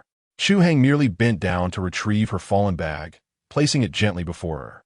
Without uttering a word, he turned and melted into the shadows of the deeper alleyway. From the moment he appeared until his departure, he uttered not a single word. Stepping out of the alley and back onto the dimly lit street, Chu Hai felt as though he had finally come to life. Clothed in normal attire and with a modest sum of money in his pocket, the tangible sense of reality allowed his taut nerves to finally relax. He discovered a 24-hour convenience store by the roadside. He ordered a hot dog, a bottle of cola, and a copy of the day's newspaper. With a somewhat rusty command of English, he addressed the drowsy clerk behind the counter. Soon, he found himself seated on the cold steps outside the store, devouring his first hot meal since arriving in this era. The sauce of the hot dog tasted cheap, and the bread lacked softness. Yet for a man who had been physiologically and psychologically starved for nearly 50 years, it was a sublime delicacy. The icy cola slid down his throat, the effervescent sweetness rushing to his head, prompting a long, satisfying exhale. After finishing his meal, he unfolded the newspaper, which exuded the scent of fresh ink. The front page featured an in-depth analysis of the Middle East situation, of which he had no interest. He flipped directly to the center of the paper. Seeking today's date, May 8th, 1995. It was remarkably close to what he had anticipated. His gaze swiftly scanned the pages, searching for names both familiar and foreign. Microsoft, Apple, and Netscape each represented a wave of an era, terms poised to stir global affairs, quietly laid before him. He soon noticed an inconspicuous little news item squeezed into the corner, reporting that a small internet company named Yahoo had just secured a new round of financing and was actively preparing for its initial public offering the following year. A knowing smile slowly crept across Chu Hai's lips. He realized where his first fortune lay. The night wind remained bitterly cold, yet within him, a fierce flame ignited. The immediate threat to his survival had been temporarily averted. Now, this antique, having slumbered for half a century, was ready to reclaim what was rightfully his in this fresh, opportunity-laden world. He downed the remaining half bottle of cola, carefully folded the invaluable newspaper, and tucked it into his pocket. Then, standing tall, he vanished into the depths of the night before dawn. Chapter 62. The first fortune of the 1990s, a sleepless night, yet Chu Hai felt no trace of fatigue. As the first light of dawn pierced the darkness, casting a hazy golden hue over the slumbering city, he stood in a budget motel room, scrutinizing a brand new self in the mirror. The hot shower not only washed away the grime and the nauseating stench of sewage clinging to him, but also seemed to cleanse away nearly 50 years of coldness and numbness. The inexpensive razor purchase from the corner convenience store scraped away the unruly stubble on his face, revealing a visage marked by angular features. This face was remarkable, preserving the delicate contours from his previous life as an office worker, yet etched with a weariness and hardness far beyond its years, a result of the relentless trials of war and the slumber of glaciers. The man in the mirror, with raven hair and dark eyes, bore a gaze as tranquil as an unfathomable ancient well, undisturbed by the world. Clad in a black jacket and jeans pilfered from a street thug, the slightly oversized attire draped over his impeccably sculpted physique, transformed by the super soldier serum, imparted an air of nonchalance. He was no longer the veteran slumbering in the glaciers, nor the corporate drone who had succumbed to a heart attack in an office. He was Chu Hai, a ghost inhabiting the year 1995, a penniless soul with treasures untold. He retrieved a crumpled bundle of bills from his pocket, spreading them out on the bed for a meticulous count. After deducting the motel fee and the cost of last night's ravenous meal, he was left with a mere $103. $103. Chu Hai regarded the meager sum with a sardonic smile. What could this amount accomplish? Not only was it insufficient for investing in Yahoo stocks in Silicon Valley, it barely covered the cost of a functional computer with internet access. In this era, he possessed no identity, no bank account, and certainly no capital to initiate his ventures. The groundbreaking business plans swirling in his mind, decades ahead of their time, were as worthless as treasure maps scrawled on scrap paper, merely a jest. He needed money, substantial money. What was the fastest way to acquire it? Countless thoughts flitted through Chu Hai's mind. Robbing a bank? The risks were exorbitant, the noise too conspicuous. He craved discretion above all, wishing to blend into this world like a true specter. Becoming a mercenary? He was well versed in that path, yet reliable avenues were elusive, and he was reluctant to attract the attention of certain organizations too soon. His gaze ultimately settled upon his own long, sinewy hands, knuckles prominent and powerful. These hands, augmented by the super soldier serum, possessed strength, speed, and reflexes well beyond the ordinary. His mind was a humanoid supercomputer, processing calculations and memories at an alarming rate. Thus, the answer seemed singularly evident: gambling. For the average person, casinos are bottomless pits that consume wealth and lives. But for him, at this moment, it resembled a vault with its doors flung wide, a cash machine waiting for him to make a withdrawal. He carefully refolded the precious newspaper and tucked it into the inner pocket of his jacket before stepping out of the motel. During the day, he refrained from rushing into action. He spent a few dollars at a nearby fast food joint for lunch, and then strolled aimlessly through the streets like a genuine tourist. As he wandered, he greedily absorbed the sights of this simultaneously familiar and alien world, diligently filing away every piece of useful information into his mind. The brands of cars racing down the streets, the prices displayed in shop windows, the attire of passers-by, everything contributed to filling the vast chasm of ignorance that had lingered for 50 years, transforming him from a relic of a bygone era back into a modern man. As night fell once more, Chu Hai stepped into a bar nestled within a chaotic neighborhood on the city's outskirts. Upon pushing open the door, he was greeted by dim lighting, the thunderous roar of heavy metal music, and a murky atmosphere saturated with a mingling scent of alcohol, cigarettes, and hormones. On the dance floor, people writhed in ecstatic abandon, liberating themselves from the tensions accumulated throughout the day. Chu Hai made his way directly to the bar and ordered the cheapest beer available. "Hey, buddy," he nudged his solitary, overweight white man beside him, lowering his voice as he inquired. "Want to make some extra cash?" The man, bleary-eyed, cast a disinterested glance his way and waved him off with annoyance. "Scram, kid, I'm not in the mood. I'm perturbed." Chu Hai silently slid a $20 bill next to the man's drink. The green Franklin glimmered enticingly in the dim light. The man's eyes lit up instantly. With a deftness akin to a magician's, he covertly covered the bill with his hefty palm, quickly stashing it away in his pocket before cautiously scanning the surroundings. Leaning closer, he asked, "What do you want to know? Where's a good place to play cards around here?" Chu Hai inquired, something with higher stakes. The man scrutinized him from head to toe, his expression betraying a mix of skepticism and disdain, as if to say, "You, with your pitiful appearance, wish to play big?" Yet, driven by the allure of money, he whispered in address, "Down that street, there's a place called the Queen of Spades in the basement. The owner goes by Butcher, and he has a short temper. Kid, I advise you to steer clear of trouble there." "Thanks," Chu Hai replied, setting his nearly untouched drink down as he exited the bar. Following the address provided, he soon arrived at the so-called Queen of Spades. The entrance was a defunct dry cleaner, with only an inconspicuous side door ajar.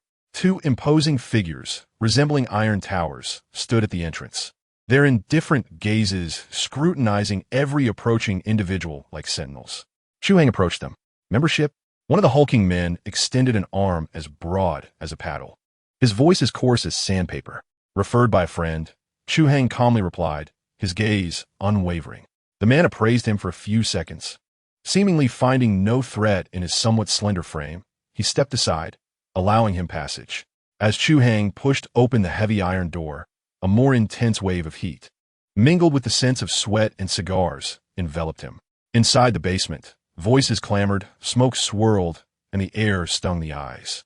Though the space was compact, it was fully equipped, boasting games of dice and roulette, but the most crowded were the several blackjack tables at the center. With a clear objective in mind, Chu Hai strode directly to the table with the smallest bets, exchanging his remaining $83 for chips. He took a seat, quietly awaiting the unfolding events.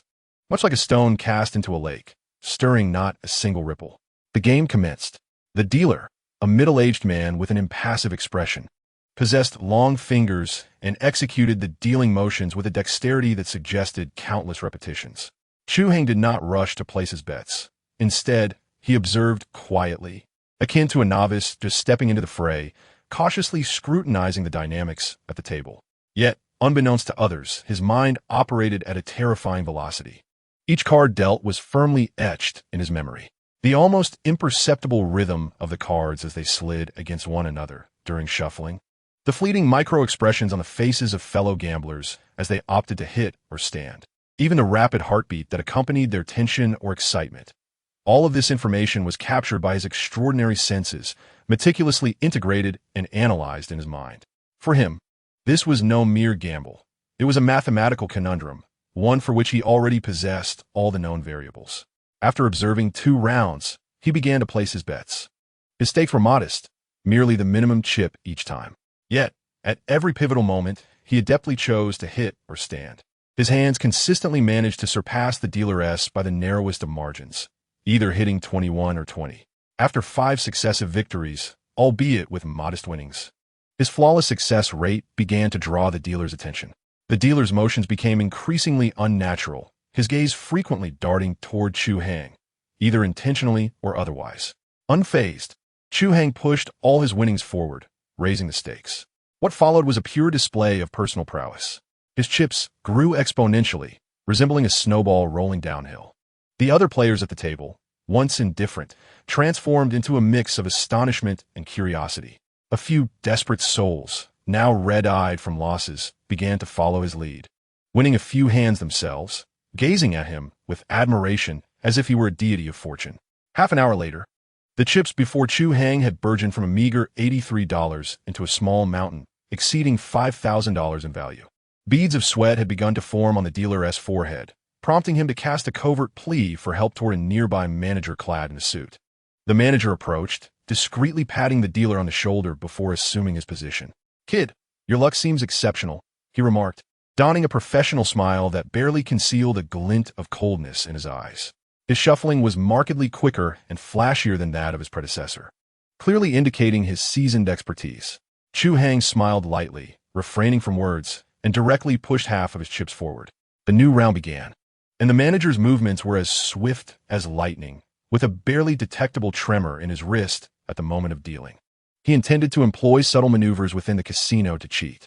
However, under Chu Hai's dynamic vision, every one of his actions unfolded like a slow-motion replay from film, with each detail rendered in exquisite clarity. "Hit me," Chu Hai said nonchalantly. The manager dealt a card. "Continue." Another card was dealt.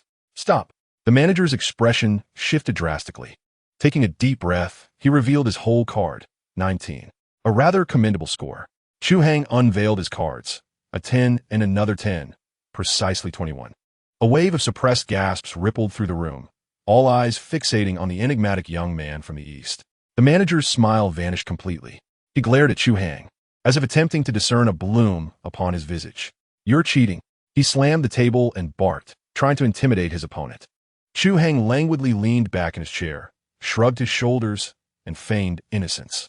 "I'm merely fortunate, and I happen to be quite adept at mathematics. Take him to the back for a chat." The manager signaled to 2 burly enforcers standing against the wall. The towering men, each over 6 feet tall, approached immediately, flanking Chu Hai, their enormous shadows enveloping him. "Sir, our boss would like to invite you for a cup of tea," one of the hulking men said, his grip on Chu Hai's shoulder as powerful as a vice, capable of crushing an ordinary person's collarbone. Chu Hai complied, rising with a serene smile still adorning his face. He glanced at the pile of chips on the table, now exceeding $10,000, and addressed the ashen-faced manager. "Please keep an eye on that. It's mine." With that, he followed the 2 giants into a modest room at the back of the casino. The room was sparsely furnished, containing only a table and a few chairs. Behind the table sat a bald man in a floral shirt, his face adorned with rolls of flesh, methodically polishing a silver revolver with a velvet cloth. He was the proprietor, known as the Butcher. "Kid, you've got some nerve cheating in my establishment," the Butcher remarked without lifting his gaze, his voice deep and stifled, as though forced from his chest. Chu Hai pulled out a chair and seated himself, casually crossing his legs. "I told you, I merely excel in mathematics." "Excel in mathematics?" The Butcher scoffed, slamming the gun onto the table with a resounding thud. "I don't give a damn about your mathematical prowess. Leave the winnings behind. Then sever one of your hands, and we'll consider this matter closed." Chu Hai, as if he had heard the grandest of jokes, could not help but burst into laughter, the sound resonating starkly in the cramped room. "What's so funny?" The Butcher's expression darkened, and the air in the room seemed to thicken. The two hulking enforcers behind Chu Hai stepped forward simultaneously, their joints cracking ominously as they closed in with ill intent. Chu Hai's laughter faded, his gaze turning icy and piercing. He slowly rose, stretching his neck, producing a series of crisp cracking sound from his bones. "I laugh at your two grave misconceptions." He gazed at the Butcher, articulating each word with precision. "First, that money belongs to me. Not a single cent shall be spared." Second, before he could finish his sentence, his entire being suddenly surged into motion.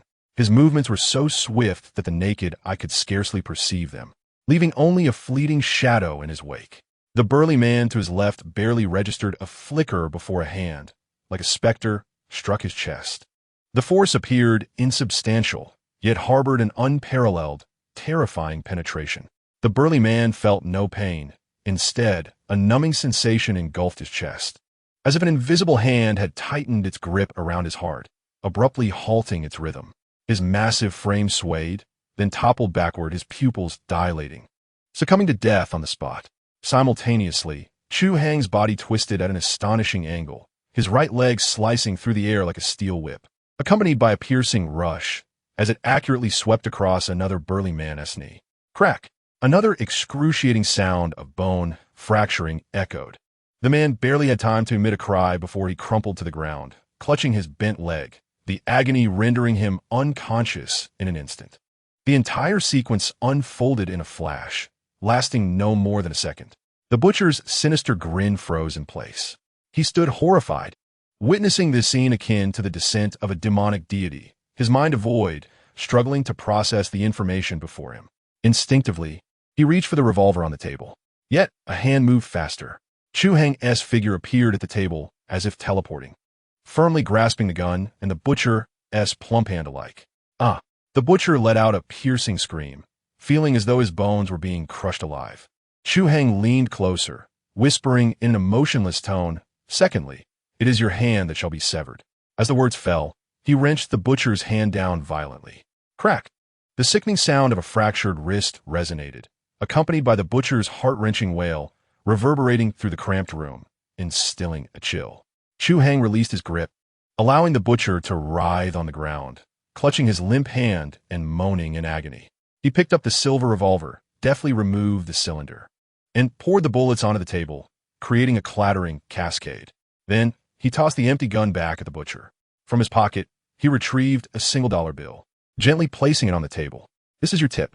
With that, he no longer regarded the chaos within the room and turned to exit. Outside, in the casino hall, all were rendered silent by the screams emanating from the room, the music having ceased without notice. As Chu Hai reemerged, every gaze in the vicinity converged upon him, filled with fear and reverence. He strolled back to the card table, where the pallid manager trembled, hastily stuffing all his chips into a black cloth bag.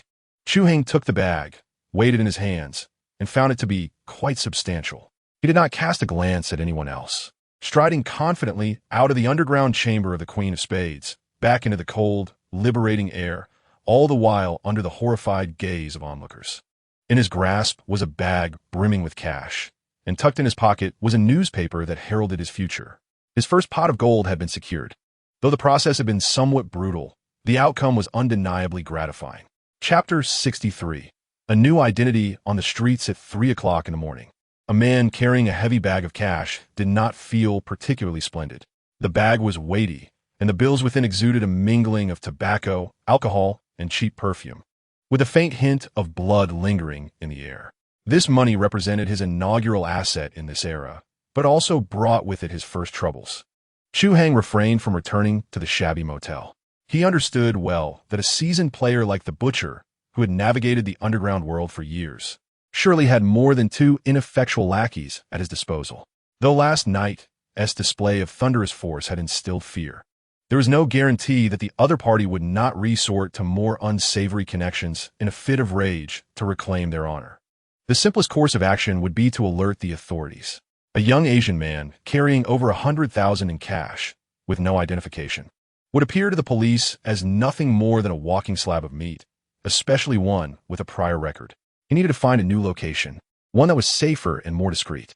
He purchased some basic disguise items at a 24-hour pharmacy, a pair of plain glasses, and a baseball cap. Subsequently, he hailed a taxi and traversed a significant portion of the city, arriving in a vastly different area. Here, trees lined the streets, which were clean and orderly, adorned with charming houses, a quintessential middle-class neighborhood. He checked into a seemingly more reputable, albeit pricier, chain hotel. When he paid for the room in cash, the bleary-eyed blonde at the front desk merely glanced at him twice, not pressing for further inquiries. In this nation where money reigns supreme, as long as one can afford the price, no one truly cares who you are or where you come from. Upon entering his room, the first thing Chu Hai did was lock the door and draw the curtains. He then emptied the large bag of cash onto the soft bed. The green bills formed a small mountain, radiating a sinful yet alluring glow under the dim light of the bedroom. Sitting at the edge of the bed, he picked up a notepad and pen from the nightstand and began to count each bill. It was a tedious yet necessary task.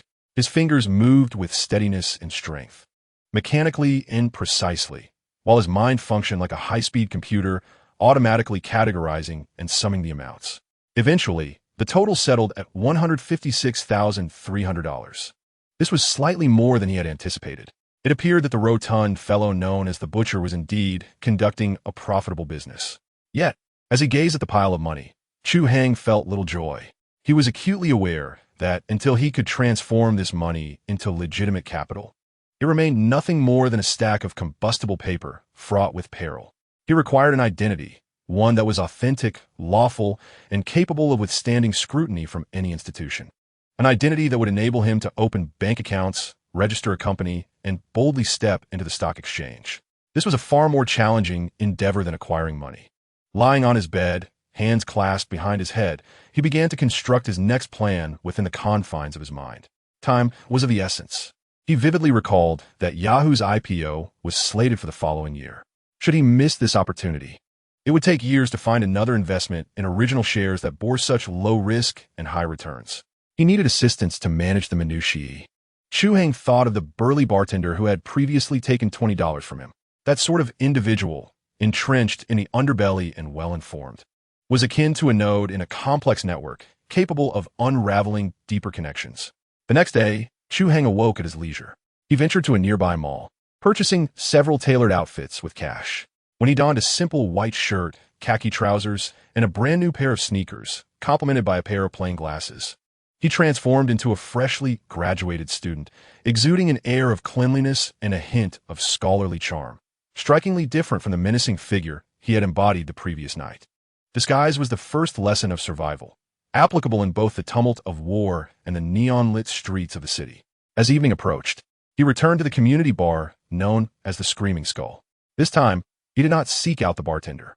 Instead, he walked straight to the bar, placing a crisp $100 bill beneath a drink coaster and gently pushing it toward the bartender.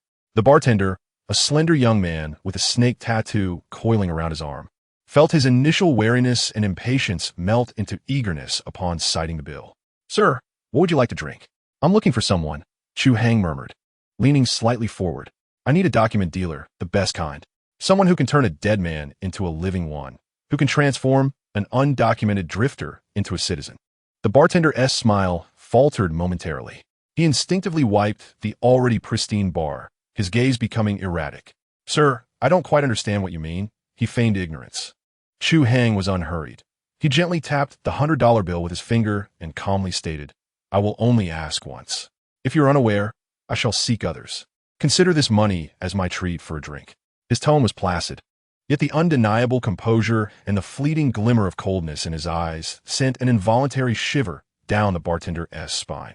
He recalled the bruised and battered bartender from the previous night, who had returned with a woebegone expression, inquiring about a mysterious Asian youth, and had nervously mentioned that the butcher of the Queen of Spades had been incapacitated and the establishment had been single-handedly taken down. The bartender swallowed hard, beads of cold sweat forming on his forehead. He swiftly cast a glance around, then spoke in a near whisper, "There's south only one place. West of the city, on Ivy Road, there exists a second-hand bookstore called Yesterday's Books. The proprietor is named Elias, a rather eccentric old fellow. Seek him out and simply state that you wish to purchase a travelogue that does not exist." After uttering these words, he snatched the $100 bill as if it were a hot potato, hurriedly stuffing it into his pocket, then turned to mix drinks for other patrons, no longer sparing a glance at Chu Hai. Having acquired the information he sought, Chu Hai rose and departed the bar. The bookstore, Yesterday's Books, was nestled at a quiet street corner, starkly contrasting the bustling commercial atmosphere surrounding it. The shop was modest in size, its window dusted with a fine layer of grime, within which lay a multitude of yellowed tomes. As Chu Hai pushed open the wooden door adorned with a wind chime, a unique aroma, an amalgamation of aged paper, dust, and leather, greeted him. Inside, all was tranquil, save for an elderly man with graying hair and spectacles perched on his nose, seated behind a massive oak desk, meticulously restoring a hefty volume with a quill. This was Elias. Upon hearing the chime, he did not lift his head, but merely inquired in a flat tone, "What are you looking for?" "I have come to purchase a book," Chu Hai replied calmly as he approached the desk, "a travelogue that does not exist." Elias paused momentarily in his task. Gradually, he raised his head, peering through the thick lenses of his glasses to scrutinize the young man before him. His gaze was as sharp as a surgeon's scalpel, as if it could penetrate the very soul of a person. "I only sell accounts of history that have truly existed," he replied slowly, his voice hoarse, reminiscent of two dry leaves rubbing together. "History is also written by man," Chu Hai retorted, unwavering in his gaze. "If it can be penned, it can be altered. If it can be altered, it can be created." Elias fell silent. His eyes locked onto Chu Hai's for a full half-minute, as if appraising the authenticity of an antique. Finally, he lowered his gaze once more, resuming his work, and stated coolly behind the Grand Theater in the alley at midnight, "Bring a first edition of Moby Dick and place it atop the trash bin at the alley S entrance. Should the book be collected, remain in place. If it is not taken, leave and never return." With that, he disregarded Chu Hai, treating him as merely a passerby seeking directions. Chu Hai understood that this was the first trial, a test of his sincerity, financial means, and patience. He turned and exited the bookstore. Finding a first edition of Moby Dick was not arduous. The challenge lay in locating it within such a brief span of time. He spent the entire afternoon traversing the city's myriad antique bookstores and private collections, ultimately acquiring a reasonably well-preserved first edition from a collector eager to part with it for $3,000 in cash. At midnight, he found himself in the alley behind the Grand Theater. The surroundings were enveloped in darkness, the air thick with the acrid stench of decaying refuse, while faint lights from the distant street barely outlined the towering heaps of garbage bins and clutter within the alley. Following Elias's instructions, Chu Hai meticulously placed the rare tome, valued at $3,000, atop the lid of the most conspicuous green trash bin at the alley's entrance. He then retreated into the shadows, leaning against the frigid brick wall, awaiting silently. Time passed slowly.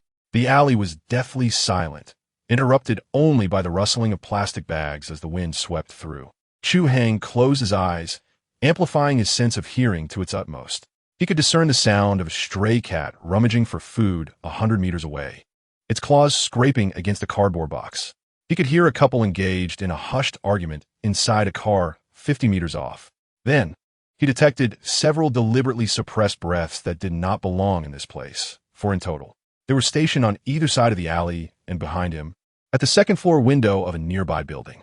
Their heartbeats pulsed rapidly, rife with tension and a hint of bloodthirsty excitement. 2 of them bore the faint scent of gunpowder and smoke. This was a trap, or rather, a second test. A cold smile curved at the corners of Chu Hai's mouth. Far from feeling anxious, he found himself somewhat bored. This trivial scene paled in comparison to the gunfire and chaos he had previously endured, akin to a child's play. After another 5 minutes, The book remained undisturbed atop the trash bin, neglected by all.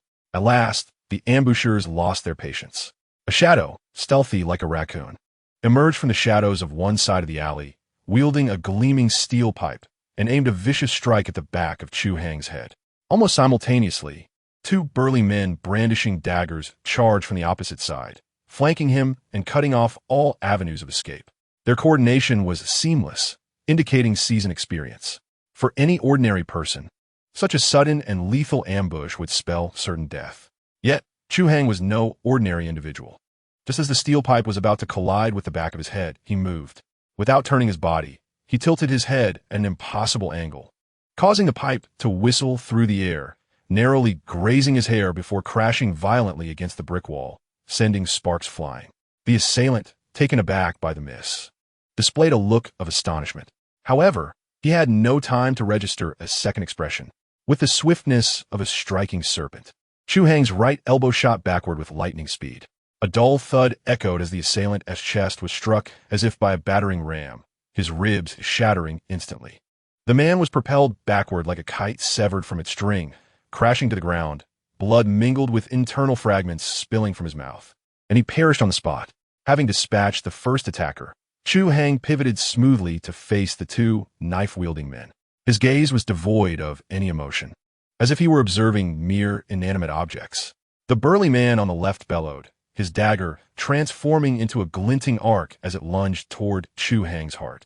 Unflinching, Chu Hai's left hand shot out like lightning, preemptively seizing the wrist of the man wielding the knife. The burly man felt as though his wrist were ensnared by a hydraulic clamp, utterly immobilized despite his frantic struggles. Without casting a glance at him, Chu Hai's gaze shifted to the other burly man charging in from the right. Grasping the arm of the man on the left, he forcefully propelled him forward. With a sickening squelch, the dagger in the left man's grip, now beyond his control, plunged violently into the abdomen of his comrade on the right. The right man looked down in disbelief, staring at the familiar dagger embedded in his stomach, before gradually collapsing to his knees. Only then did Chu Hai release his grip, delivering a swift kick to the knee of the now dumbfounded left man. With a crisp crack, the sound of breaking bone echoed as the man screamed and fell to the ground. Only one remained, hiding behind the curtain at the second-floor window. Chu Hai raised his head, his gaze like a bolt of lightning, precisely locking onto the figure concealed behind the drapery. He casually picked up a shard of brick from the ground, his arm's muscles tensing instantly before he swung it with force. Whoosh! The brick flew through the air like a cannonball, shattering the second-floor window with uncanny accuracy, striking the sniper squarely in the forehead. A dull thud resonated from the window, followed by an eerie silence. In less than 10 seconds, 4 skilled thugs were dispatched by him in a manner that was both direct and brutally efficient. Chu Hai dusted off non-existent debris from his hands and adjusted his collar, as though he had merely accomplished a trivial task. Deep within the alley, an unassuming iron door creaked open. Elias emerged, leaning on a cane, clad in his customary austere attire. His gaze toward Chu Hai had transformed entirely. No longer scrutinizing, it was now imbued with keen interest and a subtle hint of apprehension.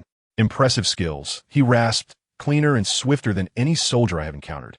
It was merely a matter of survival. Chu Hai replied nonchalantly. Follow me, Elias instructed, turning back into the doorway. It seemed to truly require a guide to an existence that does not exist. Chu Hai followed him inside. Beyond the iron door lay an unexpected realm. Not a dark basement, but a futuristic workshop.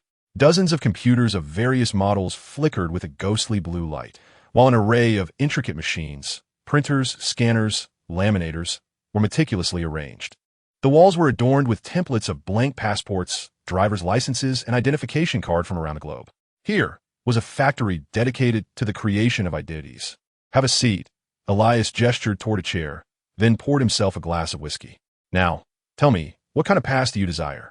I do not need a past, Chu Hai replied directly as he took his seat. I seek a future.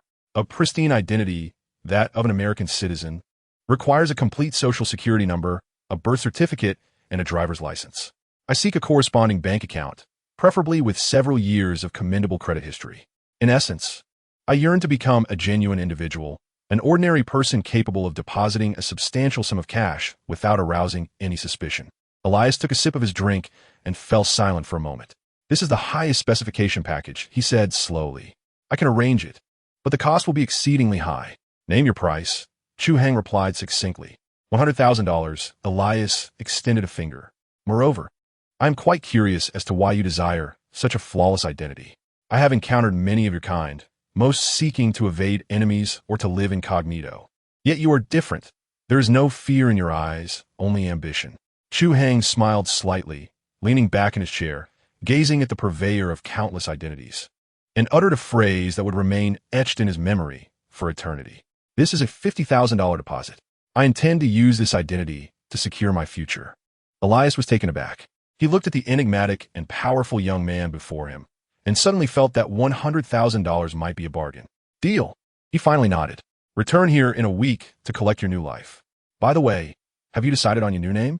Chu Hai pondered for a moment, the smug visage of Howard Stark flashing through his mind, along with the image of Iron Man, poised to usher in a new era. He smiled faintly. Let it be Anthony Chun. Chapter 64. Spatial ability, a week S-time, neither excessively long nor short. For the common individual, it merely constitutes 7 ordinary days and nights. However, for Chu Hai, those 7 days were pivotal in his transformation from specter of one era to a newborn of an entirely new age. He spared not a single moment in vain. He secured accommodation in a hotel that required no identification, spending $1,000 for a week's stay. During the day, he absorbed the essence of this era like a parched sponge cast into the ocean. The municipal library became his second home, where he delved into topics ranging from the post-Cold War global landscape and emerging economic theories to nascent computer sciences. He immersed himself in a sea of knowledge, fervently bridging a 50-year chasm of understanding. He even clutched a few bills and ventured into a cyber CF, a novelty at the time. Amidst the maddeningly slow dial-up sounds, he witnessed for the first time the nascent form of the internet, the colossal wave poised to sweep the globe, beginning with these rudimentary, crude web pages. As night descended, his hotel room transformed into his sanctum. He no longer needed to engage in high-intensity physical training to extract every ounce of potential from his body. For the super soldier serum had already forged his physique to the pinnacle of human capability. What he required now was a deeper level of mastery, control. Mastery over the new power that amalgamated the cosmic cube, regenerative factors, and the super soldier serum. He closed his eyes, and his consciousness gradually sank within. The force no longer surged with the same chaotic ferocity as it had upon awakening. Instead, it resembled a profound and tranquil sea of stars, flowing gently through his veins. He ceased attempting to command it and began to learn how to guide it. With an iron will, tempered by the passage of time and encased in ice, he became a patient shepherd, tenderly untangling the once rebellious particles of energy. The progress was evident, from initially causing a coin to tremble slightly at his fingertips. He advanced to levitating every object in the room, bed and lamp alike, silently suspended in midair. From merely bending a fragile toothpick to twisting a sturdy steel spoon into a spiral, his control exhibited a qualitative leap nearly on a daily basis. He gradually discerned that the essence of this power seemed to lie in the manipulation of space itself. On a smaller scale, it could distort light, rendering him visually imperceptible. On a grander scale, it might even compress space, enabling short-distance teleportation. Theoretically, these feats were not unattainable, yet they demanded an exceedingly formidable capacity for calculation and mental fortitude. At his current level, he could at most bend a bullet slightly or execute a hasty leap within a few meters. Each attempt brought with it immense mental fatigue, as though a piece of his soul had been siphoned away. This became his most profound trump card, a secret weapon capable of altering fate in life-and-death situations, yet one that must never be revealed lightly. On the midnight of the following week, he retraced his steps to Elias's studio, guided by memory. It was still that old bookstore adorned with wind chimes, the narrow passageway between the shelves leading to the heavy iron door that opened to another world. Elias appeared considerably more fatigued than before, his eye sockets deeply sunken, as if he had gone several days without sleep. Yet his gaze was exceptionally bright, shimmering with a near-frenzied intensity, akin to an artist surveying his magnum opus. There was no superfluous small talk. He directly slid a substantial manila envelope across the table to Chu Hai. "Your new life," he rasped, imbued with a sense of pride.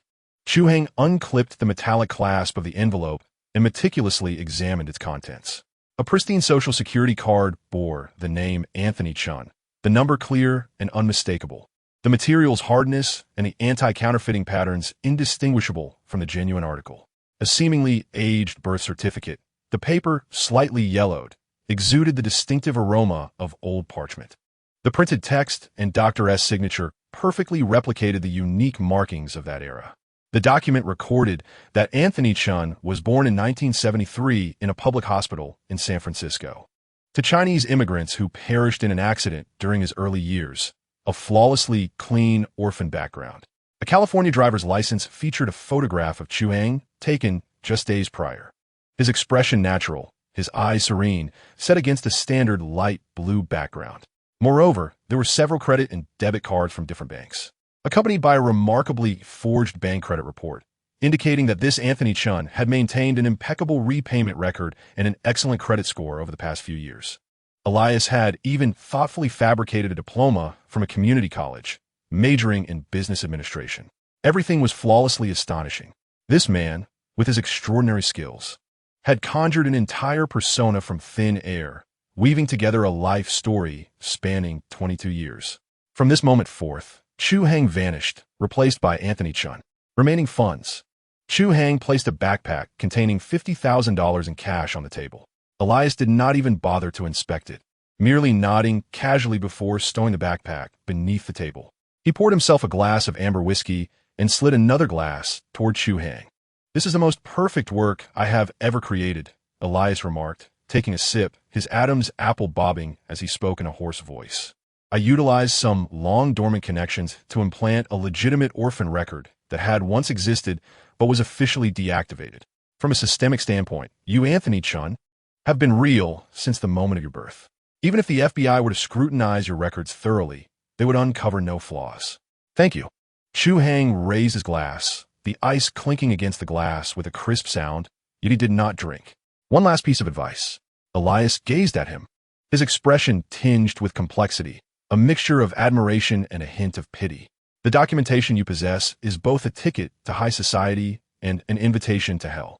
It can grant you everything, yet may also shatter you into pieces in an unexpected moment. How you wield it is entirely up to you. Best of luck." Chu Hai nodded, setting down his glass, grasping the folder containing his new life, and turned to leave the dimly lit studio without looking back. The following morning, Anthony Chun, clad in a pristine casual suit with meticulously styled hair, entered the largest city bank in the city center. He appeared composed and walked with ease, indistinguishable from the hurried professionals surrounding him. He took a number, queued, and then sat at an available counter. "Hello, I would like to make a cash deposit," he said with a smile, handing over his debit card along with a canvas backpack containing more than $50,000 in cash to the poised African-American woman at the counter. A flicker of surprise crossed her eyes upon seeing the large sum of cash, but her professionalism prevented her from asking further questions. She took the bank card and deftly began typing on the keyboard. This was the most critical step. If there were any flaws in the identity that Elias had forged, the bank system would immediately trigger an alert, leading to an endless stream of troubles awaiting him. Chu Hai's expression remained unchanged, though his heartbeat involuntarily quickened. His fingers rested on his knees, unconsciously tapping softly against the seams of his trousers. Time seemed to elongate in that moment. He could distinctly hear the crisp sound of the teller striking the keyboard, the rustling of the cash-counting machine at the adjacent window, and even the faint sound of a security guard shifting his weight in the corner of the hall after standing too long. "Mr. Chun, is it?" The teller raised her head, wearing a professionally polished smile. "Yes." Chu Hai's heart leapt to his throat. "Your account information has been confirmed." As she spoke, the teller began to feed the cash into the counting machine, which chirped cheerfully. "Please sign here." "It's done." As Chu Hai fluidly inscribed the name Anthony Chun on the deposit slip, he knew he had finally acquired an identity that could bask in the sunlight of this era. From that moment on, he was no longer the ghost lurking in the shadows, hidden from the light. The deposit process was remarkably smooth. $55,300. Every cent intact was deposited into his new account. Gazing at the brand new digits on his bank card, Chu Hai felt for the first time that he held the pulse of this age in his hands. He graciously thanked the teller, secured his bank card and receipt, and turned toward the bank's entrance. His spirits were high, even buoyant. The next step was to open a stock account at a brokerage firm, then patiently await Yahoo's IPO, transforming this $100,000 into $1 million or even $10 million. A brand new future beckoned him. However, just as he pushed open the heavy glass door of the bank, the blinding sunlight pouring onto his face caused him to halt abruptly. His pupils constricted to the size of pinpricks. Across the street at the bank's entrance, he spotted two individuals he least wanted to see at that moment. One was a tall, imposing man clad in a sharply tailored black suit. His demeanor serious. An African-American with a signature bald head and a single eye obscured by a black patch, standing out conspicuously among the bustling crowd. Nick Fury. The other was a younger agent beside him, who, despite his youthful appearance, possessed equally piercing eyes that sparkled with intelligence. Phil Coulson. They seemed to be conversing with someone, their gazes scanning the throng of people entering and exiting the bank, as if searching for something. Shield. They had not given up, and they had actually found this place. Chu Hai's mind raced at alarming speed. How had they tracked him down? Was it mere coincidence? Or had they uncovered clues unbeknownst to him? Were they searching for him? A chill swept down his spine, surging towards his brain. The freedom and rebirth he had just attained seemed, in that instant, to transform into a vibrant soap bubble shimmering in the sunlight, vulnerable to being pierced by those sharp eyes at any moment. He forced himself to regain composure. Calmness was essential. Panic was the greatest adversary. He immediately turned around, without the slightest hesitation, and retraced his steps back to the bank lobby, his gait naturally leading him toward the nearby machine, feigning an inquiry about his balance. With his back to the entrance, he discreetly observed Fury and Coulson's every move through the reflective surface of the glass door. He noted as Fury concluded his conversation. That singular eye, sharp as a hawk's, sweeping the bank entrance once more. His gaze lingered, even if just for a fraction of a second, upon Chu Hai's silhouette. In that instant, Chu Hai felt as though a frigid needle had pricked his back. He could distinctly sense that Fury's scrutiny was laden with examination and doubt. Yet ultimately, Fury averted his gaze, seemingly unable to discern any flaw in this well-dressed, refined, ordinary worker. Perhaps he merely found the figure somewhat familiar, but could not pinpoint where he had encountered it before. After all, the Anthony Chun of today, in both demeanor and appearance, bore no resemblance to the soldier Chu Hai who had fought fiercely on the battlefield 50 years prior, nor to the emaciated frozen man clad in prison garb from the Pegasus Project base. Fury and Coulson entered their vehicle, a black Chevrolet, which swiftly merged into the flowing traffic, vanishing at the street's end. It was only after that car had completely disappeared from view that Chu Hai slowly exhaled, realizing that his back was now damp with a layer of cold sweat. He did not leave immediately. Instead, he lingered in the bank for several more minutes, ensuring no suspicious individuals were watching him, before quietly slipping out through a side door and swiftly disappearing into the labyrinth of streets. Amidst the bustling crowd, Chu Hai's expression regained its composure, yet his heart was devoid of the earlier ease and comfort. He did not return to the hotel. Instead, he entered an old public phone booth, the cold receiver pressed to his ear. After inserting a few coins, he dialed the hotel, succinctly informing the front desk of his urgent need to check out early, instructing them to dispose of all personal belongings left in the room. The crisp sound of the phone hanging up marked his brief farewell to a life of transient comfort. He did not look back, but instead headed toward the far side of the city, seeking an unknown refuge. He required a new hideaway, one that was less conspicuous and more difficult to locate. This time, a hotel as a temporary shelter was evidently not under consideration. He perused the densely packed rental advertisements in the newspaper, ultimately fixing his gaze upon an old industrial district characterized by a mix of people and high turnover. There, he discovered an apartment available for rent. The landlord who greeted him was a middle-aged man with a protruding belly and a shiny face, his eyes reflecting a singular thirst for money. Utterly indifferent to the tenant's origins or background, precisely what Chu Hai required. He presented his new identity as Anthony Chun. He signed a 1-year lease under this name and promptly paid half a year's rent in cash, a gesture so ostentatious that it made the greasy landlord smile so broadly that the creases on his face seemed to multiply. Without any further inquiries, the landlord eagerly thrust the keys into his hands, fearful that this unsuspecting lamb might escape.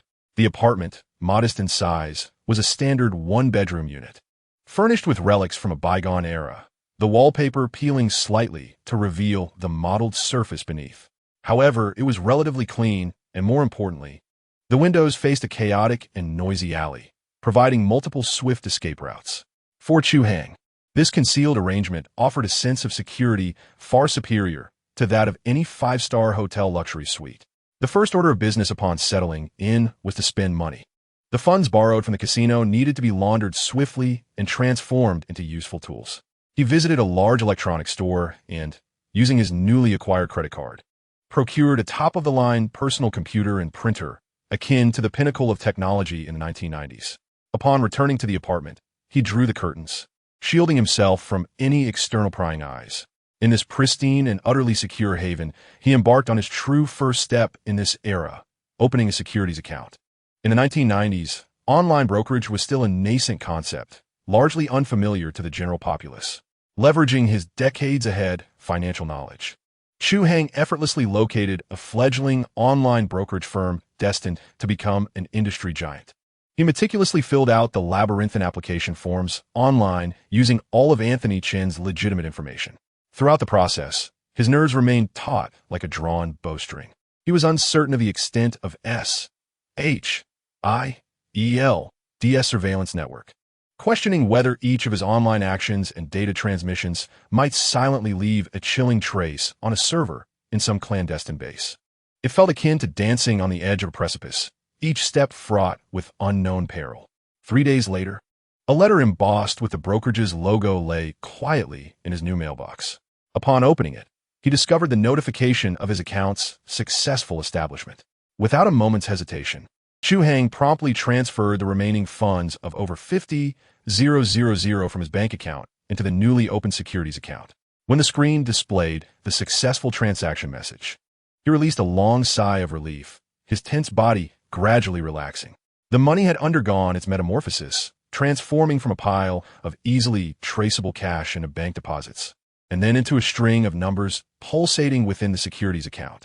With these two crucial transformations, the difficulty of tracing it had increased exponentially. Even with SHIELD's vast resources, linking this sum to the mysteriously vanished Asian youth from the Queen of Spades casino would be nearly impossible. For the time being, he was safe. Meanwhile, a black Chevrolet sedan glided steadily along the city streets.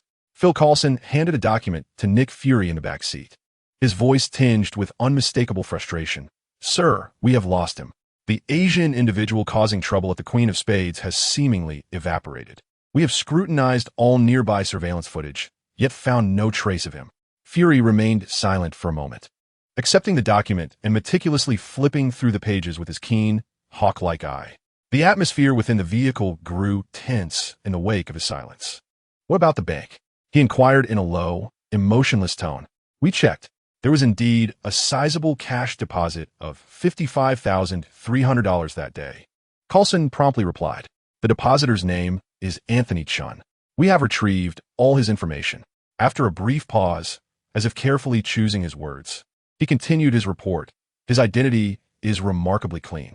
An orphan of Chinese descent, born in San Francisco, with a complete social security record and credit report. A community college graduate, he has no prior criminal record. To ensure absolute certainty, we even contacted the California authorities to verify his birth certificate, and everything aligns perfectly. He appears to be the quintessential American citizen, so ordinary that he could easily vanish into a crowd." "Ordinary citizen?" Fury scoffed, casually tossing the document onto the adjacent seat. "Would an average community college graduate possess the awareness to detect our surveillance the moment he exits the bank?" Coulson fell silent, sharing the sentiment that the entire situation was steeped in an unexplainable strangeness. That day at the bank, he had distinctly observed through binoculars that the young man, named Anthony Chen, exhibited an almost imperceptible pause the instant he stepped out of the bank, only to promptly return inside. Such instinctive reflexes and heightened vigilance were traits far beyond those of an ordinary individual. Anthony Chen's identity was too immaculate. Fury rhythmically tapped his fingers against the car window, his penetrating gaze fixed on the rapidly receding urban landscape, which seemed as flawlessly fabricated as it was suspicious. Yet, we cannot find any evidence of forgery. This presents us with two possibilities. Either we have been extraordinarily unlucky, encountering an exceptionally skilled individual who coincidentally had a substantial sum of cash to deposit, or he paused, a glint of icy resolve flashing in his singular eye as if it could pierce through the night beyond the window. What shall we do now? Do we need to monitor him 24 hours a day? Coulson inquired. That would be futile. Fury shook his head, dismissing the suggestion. He is already on high alert. Like a startled deer. Continuing to follow him will only alert him further, driving him deeper into hiding. Moreover, we have more pressing and complicated matters to address. He turned to Coulson, his tone growing exceptionally grave. Has the energy residue analysis report from the Pegasus Project base been completed? It has, Coulson replied promptly, his demeanor shifting to one of seriousness. Based on the analysis of the residual energy fluctuations at the scene, aside from the energy signatures generated by the explosion of the Kree Lightspeed engine, we have detected a third source of anomalous energy. Its nature is entirely akin to that of the frozen being contained within our archives, namely Chu Hai. However, its intensity and activity surpass our recorded data by several orders of magnitude. Fury's pupils dilated sharply. The shock brought forth by this revelation exceeded all prior experiences. Are you implying that Chu Hai was at the explosion site? Uncertain, Coulson cautiously shook his head. But it is certain that the explosion was either directly related to him or it created another energy entity akin to him, perhaps even more potent. Director, we may have inadvertently opened a Pandora's box. This world of aliens, mysterious energy entities, and elusive phantoms is becoming increasingly perilous and unfamiliar at an alarming pace. Classify Anthony Chen's dossier as a potential threat with a provisional yellow level. Suspend all active investigations and shift to a passive observation mode. Fury ultimately issued the command. His voice resolute. Concentrate all resources and locate the missing Air Force pilot, Carol Danvers, as well as the frozen being named Chu Hai. I must ascertain what transpired at the Pegasus Project base that day. Understood, Director. Fury's decision unwittingly afforded Chu Hai a precious respite. In the ensuing months, he led a life almost akin to that of a hermit. He completely isolated himself, akin to a sponge, fervently absorbing everything of this era. Every morning, without fail, he dedicated 2 hours to perusing the latest financial news and various industry reports, analyzing market trends and the future economic landscape. The IPO date for Yahoo had been announced. Akin to a countdown, he merely needed to unleash all his ammunition at the most opportune moment. Following this, he engaged in an hour of physical conditioning training. Although the super soldier serum had pushed his physical prowess to the limits of humanity, prolonged and targeted training enabled him to master this unfamiliar yet formidable body, allowing him to wield every ounce of strength with finesse. The remaining time was almost entirely devoted to mastering the immense and enigmatic spatial energy within him. His progress was astonishingly rapid. From initially struggling to move small objects, he had now reached the point where he could silently levitate a coin in the room, and with telekinesis, precisely twist open a bottle cap several meters away. He even began to experiment with more advanced applications, distorting the light surrounding his body. Though he had yet to achieve the complete invisibility depicted in science fiction films, he could render his form indistinct under surveillance cameras, resembling a flickering, distorted specter. This growing sense of control over his power, accumulated bit by bit, instilled within him an unprecedented sense of security. This mastery was his greatest asset in navigating this treacherous world. During the protracted wait for Yahoo's public listing, Chu Hai began to contemplate more profound matters. He could no longer remain passively engaged, akin to a leaf adrift on the currents. It was imperative for him to take the initiative, seeking out resources that would empower him. Although the system remained dormant, the core functionalities of the super copier had not vanished. He was steadfast in his belief that once the system awakened, he would be able to replicate the coveted abilities he so ardently desired. Thus, he needed to proactively identify those with formidable powers and prepare meticulously in advance. He powered on his computer and connected to the painfully slow dial-up network, the sharp tones of the dial-up reminiscent of an ancient summons. He embarked on a search through the vast expanse of early internet information. The keywords he employed were peculiar and seemingly unrelated to the average person. Genetic mutations, extraordinary abilities, inexplicable miracles, superhuman healing powers. The search results primarily yielded mundane urban legends, sensationalist scams, and baseless rumors. However, bolstered by the extraordinary memory and analytical abilities conferred by the super soldier serum. He resembled the most efficient prospector, skillfully sifting through the detritus of information to uncover genuine leads of value. For instance, he stumbled upon a paper published in an obscure medical journal detailing an exceedingly rare case of a girl born with the ability to phase through walls.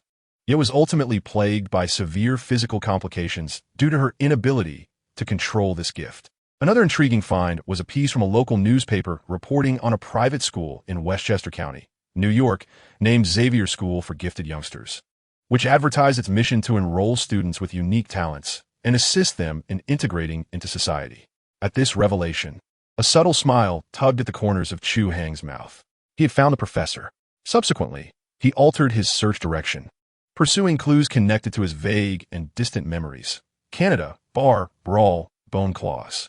At last, amidst a plethora of disordered search results, he uncovered a nondescript news item. It was a brief report from a local news website in a remote Canadian town from several years prior, lost amid an array of community trivialities. The headline read, "Bar Brawl Sparks Riot. Mysterious Man Overturns Truck with Bare Hands." The article itself was straightforward and employed somewhat exaggerated language, recounting a confrontation between a truck driver and a local lumberjack that escalated into a chaotic melee. The lumberjack, after being surrounded and even shot with a shotgun, did not falter. Instead, he erupted like a thoroughly enraged beast, extending strange bone claws from his fists and wreaking havoc throughout the bar. Ultimately, he was said to have overturned an 18-wheeler truck with his bare hands before vanishing into the vast expanse of the forest. The article concluded with an exceedingly blurry black and white photograph. In the photograph, a man clad in a checkered shirt, a cigar clenched between his teeth, glances back at the camera with a cold stare. His sharply defined features and rebellious gaze, seemingly at odds with the entire world, were unmistakable to Chu Hai, even through the haze of nearly 5 decades and blurred pixels. Logan. He had found him, leaning against the frigid chair. Chu Hai gazed at the simultaneously familiar yet foreign visage on the screen, his heart a tumult of emotions. He recalled the muddy trenches of World War II, where he fought alongside that comrade who feigned death amidst the hail of gunfire. He remembered the incessant curses that fell from the man's lips. Yet he would always stand resolutely behind, silently shielding him from fatal bullets. Should he seek him out? Chu Hai's fingers unconsciously tapped lightly on the table, producing a rhythmic sound. Should he tell him they were once comrades? Inform him that he had been encased in ice for 50 years while he had just awakened? No. Chu Hai swiftly dismissed this impulsive thought. From the news descriptions, he could ascertain that Logan had likely endured inhumane weapon programs, losing most of his memories. His sudden appearance would not awaken Logan's recollection. It could very well lead him to perceive Chu Hai as yet another lackey sent by Stryker to trouble him. Yet this lead was not to be forsaken. He saved the article's URL, along with the address of Xavier's School for Gifted Youngsters, in a document fortified by multiple layers of encryption. This would serve as his treasure map for the future. He shut down the computer and approached the window, parting it just enough to let the cool air flow in. He gazed out at the overcast sky and the city below, a labyrinthine hive of activity. A brand new world was slowly unfurling before him, a tapestry of grandeur and peril. And he, Anthony Chun, would no longer be a passive observer, a survivor lurking in the shadows. He would become a hunter of superhuman abilities. On the day Yahoo went public, Chu Hai sat in his modest apartment, akin to an ordinary stock trader, fixated on his computer screen. The Nasdaq index fluctuated wildly, each flicker representing astronomical wealth circulating in the world. He remained calm, neither exhilarated nor anxious. This was never a gamble for him. It was merely a mathematical problem whose answer he already knew. When the stock price reached the pinnacle etched in his memory, he gently pressed the enter key. Sell. The transaction completed. The familiar 6-digit figure in his securities account transformed into a brand new 8-digit sum. $12 million. This amount could drive any ordinary person to madness. Yet Chu Hai simply turned off the computer and walked into the kitchen to pour himself a glass of cool water. To him, money was always just a tool, a means to pursue another endeavor with greater freedom. He did not relocate, nor did he acquire a sports car. He continued to reside in that dilapidated apartment where the quarrels of neighbors could be distinctly heard. He discreetly divided the sum of money into several portions, and quietly invested them in a few nascent internet companies operating from their garages. One was named Amazon, and the other, Google. He was acutely aware that these seemingly insignificant seeds would burgeon into a towering tree in the future, yielding a magnitude so vast that even he would find it cumbersome to calculate. Yet, this was no longer of consequence. What he sought was something entirely different. The season for hunting had arrived. His first destination was New York. He did not venture into the vibrant and extravagant Manhattan. Instead, he rented an inconspicuous Ford and drove straight to Westchester County in the north. Deep within that expansive forest, he discovered the legendary Xavier School for gifted youngsters. He did not approach recklessly. Even from several kilometers away, he could sense a formidable spiritual force enveloping the estate like an invisible dome, gentle yet resolute. He understood that any deception would be laid bare before such power. He required the perfect opportunity, a moment that would not raise suspicion.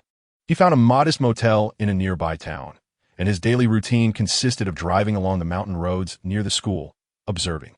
He employed the telepathic abilities he had recently acquired, akin to a clumsy thief, carefully listening to the fragmented psychic sounds that occasionally leaked from the estate, children's laughter, the guidance of teachers, and deeper, more complex thoughts.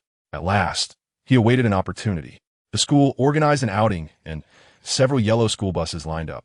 Departing from the gates of the estate, Chu Hai started his vehicle, leisurely trailing behind the last bus. At a perfectly timed curve, he gently pressed the accelerator, orchestrating an unassailable minor rear-end collision, his bumper precisely meeting the rear of the final bus. No one was injured. In fact, the jolt was barely perceptible. He immediately exited his car, wearing the startled and apologetic expression of an ordinary driver, repeatedly offering his apologies and volunteering for full compensation. As the door swung open, an exceptionally poised African-American woman emerged from the bus to address the situation. It was Storm Ororo. Just as she approached, inquiring with concern whether he was injured, Chu Hai's body inadvertently brushed against hers in a brief, nearly imperceptible contact. Now was the moment. Copy successful. Ability acquired. Basic atmospheric control. At that moment, Ororo was unconsciously maintaining the clear weather around them, rendering this power the most easily replicable target.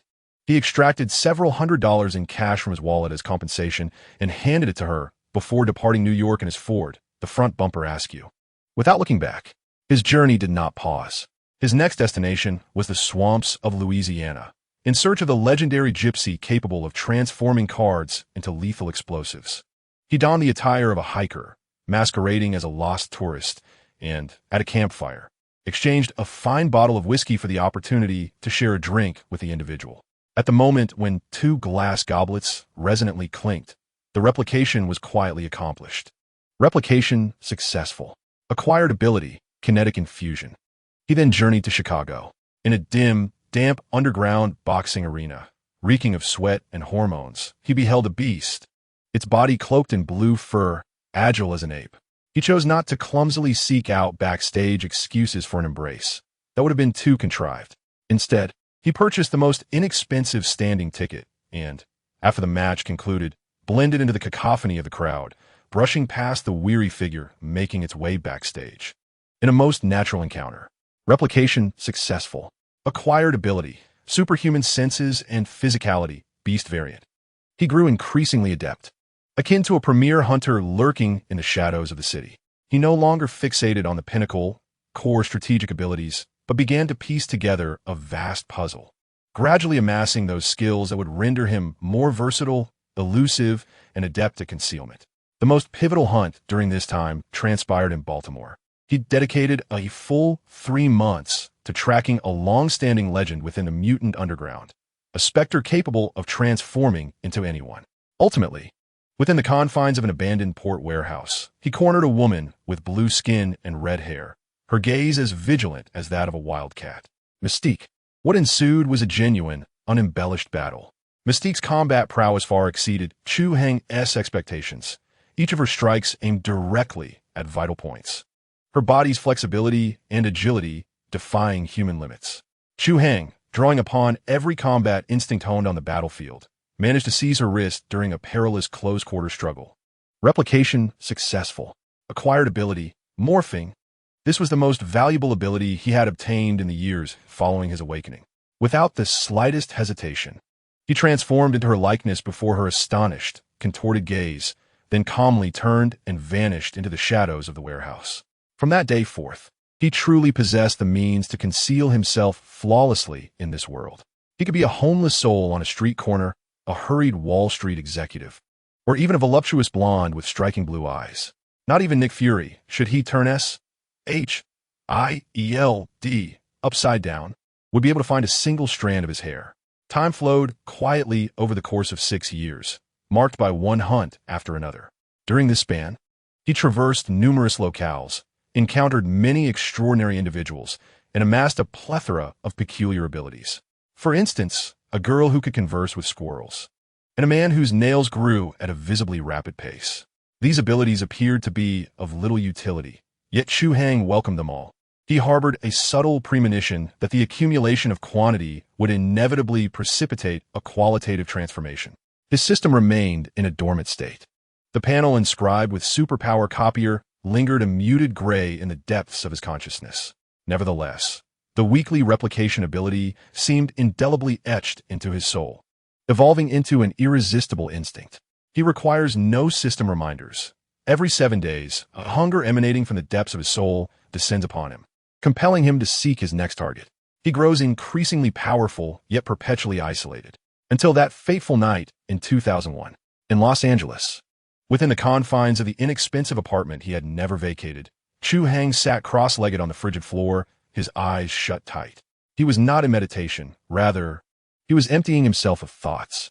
Over the past 6 years, he had amassed an overwhelming array of abilities, his body resembling a cluttered warehouse brimming with an assortment of tools. He needed time to organize and familiarize himself with the use and characteristics of each instrument. Suddenly, he opened his eyes wide. It was neither a sound nor a sight that had stirred him. It was an undeniable resonance originating from the deepest recesses of his bloodline. The dormant cosmic energy within him, meticulously honed over 6 years, surged forth unexpectedly at that moment. Like water boiling instantaneously, the tumultuous energy surged through his veins, bringing with it a searing and familiar sensation. This feeling would forever be etched in his memory. 6 years prior, in the hangar of the Pegasus Project base, at the very instant the Lightspeed engine exploded, he had experienced this sensation. He immediately rose to his feet and strode swiftly to the window. Instead of observing the desolate street below, he lifted his gaze, as if piercing through the ceiling of his apartment, transcending the thick atmosphere and reaching the boundless cosmos.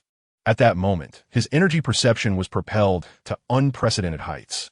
He saw it against the pitch-black backdrop of the universe. A brilliant golden light was forcefully invading the Earth's gravitational field in an utterly savage manner. This was no conventional aircraft. It was a pure, ferocious amalgamation of energy, infused with rage and confusion. The frequency of that energy's oscillation mirrored the power within him. Carol Danvers. She had returned. Chu Hai's face bore no expression. 6 years of solitude and introspection had dulled many edges. He merely gazed at the golden meteor, tracing a dazzling and lethal trajectory across the night sky. Plummeting toward a direction he knew all too well, the Mojave Desert, the ruins of the Pegasus Project base. He understood. She had come back in search of answers, and he too was in need of a resolution. He slowly extended his right hand, opening his palm.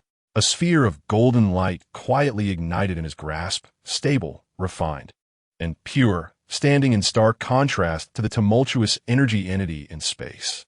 "Welcome home, Captain," he murmured softly to himself. In the next instant, the air around him shimmered slightly, and he dissolved into it like a sugar cube cast into water, vanishing without a trace. The night in the Mojave Desert was cold and silent. The once heavily fortified Pegasus Project base now lay in ruins, a vast expanse of crumbling walls and remnants. Beneath the cold, silvery moonlight, the twisted rebar and shattered concrete resembled a colossal, forsaken skeleton, silently narrating tales of past grandeur. Suddenly, with a thunderous roar, a golden meteor, embodying a cataclysmic force, struck fiercely at the center of the base's plaza. The immense impact unleashed a violent sandstorm, propelling countless fragments of stone and earth into the skies, only to cascade back down like a torrential rain. Amidst the swirling smoke and dust, a deep crater revealed the figure of Carol Danvers, who slowly rose to her feet. Clad in a blue-green uniform of the Kree Empire's Interstellar Battalion, her golden hair danced wildly in the reverberating energy waves. Her eyes were filled with confusion, fury, and an undercurrent of sorrow, one she herself could scarcely recognize. As she surveyed the familiar, yet foreign ruins, fragments of shattered memories flickered chaotically in her mind, piercing her thoughts like sharp knives, inducing a throbbing headache. She could recall nothing. All she knew was that this place held profound significance for her. Here, she had lost something, and here, she had also gained something. Who are you? At that moment, a stranger's voice emerged from the shadows nearby. The tone was calm, devoid of emotion, as if inquiring about the weather. Carol spun around abruptly, her fists enveloped in searing golden energy. Instinctively, her body entered a battle-ready stance, her gaze vigilant as that of a lioness protecting her cubs. "Show yourself," she commanded, her voice resonating through the desolate ruins. From the shadows, a man clad in a black trench coat stepped forward. He appeared youthful, with black hair and dark eyes, and a distinctly Eastern visage. There was no discernible energy emanating from him, akin to an ordinary person who had inadvertently wandered into this place. Yet Carol's instinct screamed in alarm. She sensed that this seemingly innocuous man was an entity of extreme danger. His tranquility was, in itself, a silent threat. "Who are you?" Carol pressed again, her voice laced with suspicion. "Have the Kree sent you? Or the Skrulls?" The man shook his head, watching her with a faint, almost imperceptible smile. "Neither," he replied. "I am merely a fellow traveler." "Fellow traveler?" Carol furrowed her brow, utterly perplexed by his words. The man offered no further explanation. Instead, he slowly extended his right hand, palm open. In the next instant, a similarly brilliant and dazzling golden light blossomed in his palm. The energy's resonance, a pure essence reminiscent of the cosmic cube, mirrored the tumultuous power coursing through Carol. The sole distinction lay in the fact that the energy orb in his hand was as stable as a miniature star, while Carol's energy surged like an impending supernova, wild and uncontrollable. Upon witnessing that radiant energy, Carol's pupils constricted in disbelief. For the first time, an expression of utter shock graced her features. How is this possible? How could there possibly be another individual in this world possessing the exact same powers as her? In her mind, those memories forcibly implanted by the Kree, asserting her uniqueness as a superhero endowed with extraordinary abilities, crumbled in an instant, collapsing alongside the radiant aura before her. At that very moment, as two entities of cosmic energy confronted each other, their powers resonating intensely in the air, a long-dormant gray panel deep within Chu Hai's consciousness flickered violently, detecting high-intensity homogeneous energy resonance. External energy is being absorbed. System energy replenishing 1030701000. Energy replenishment complete. Rebooting core system module. A cold yet familiar stream of data surged into his mind, like a refreshing spring after a prolonged drought. The sensation of reconnecting with the entire world was so pleasurable that he nearly gasped aloud. Reboot successful. A crisp, emotionless electronic voice echoed clearly in his mind. Superpower Copier has been reactivated. Newbie protection period has ended. New functional module unlocked. Ability analysis. Current target for replication locked. Carol Danvers. Detected multiple abilities in target. Please select options for replication. 1 binary form, cosmic energy manipulation. 2 super strength, energy amplification version. 3 super stamina, energy amplification version. 4 flight capability, 5 energy absorption and release in an instant. An array of clear options, akin to a lavish menu, was laid out before Chu Hai's consciousness. He gazed at Carol Danvers, still ensnared in her profound shock, and a more mischievous smile crept across his face.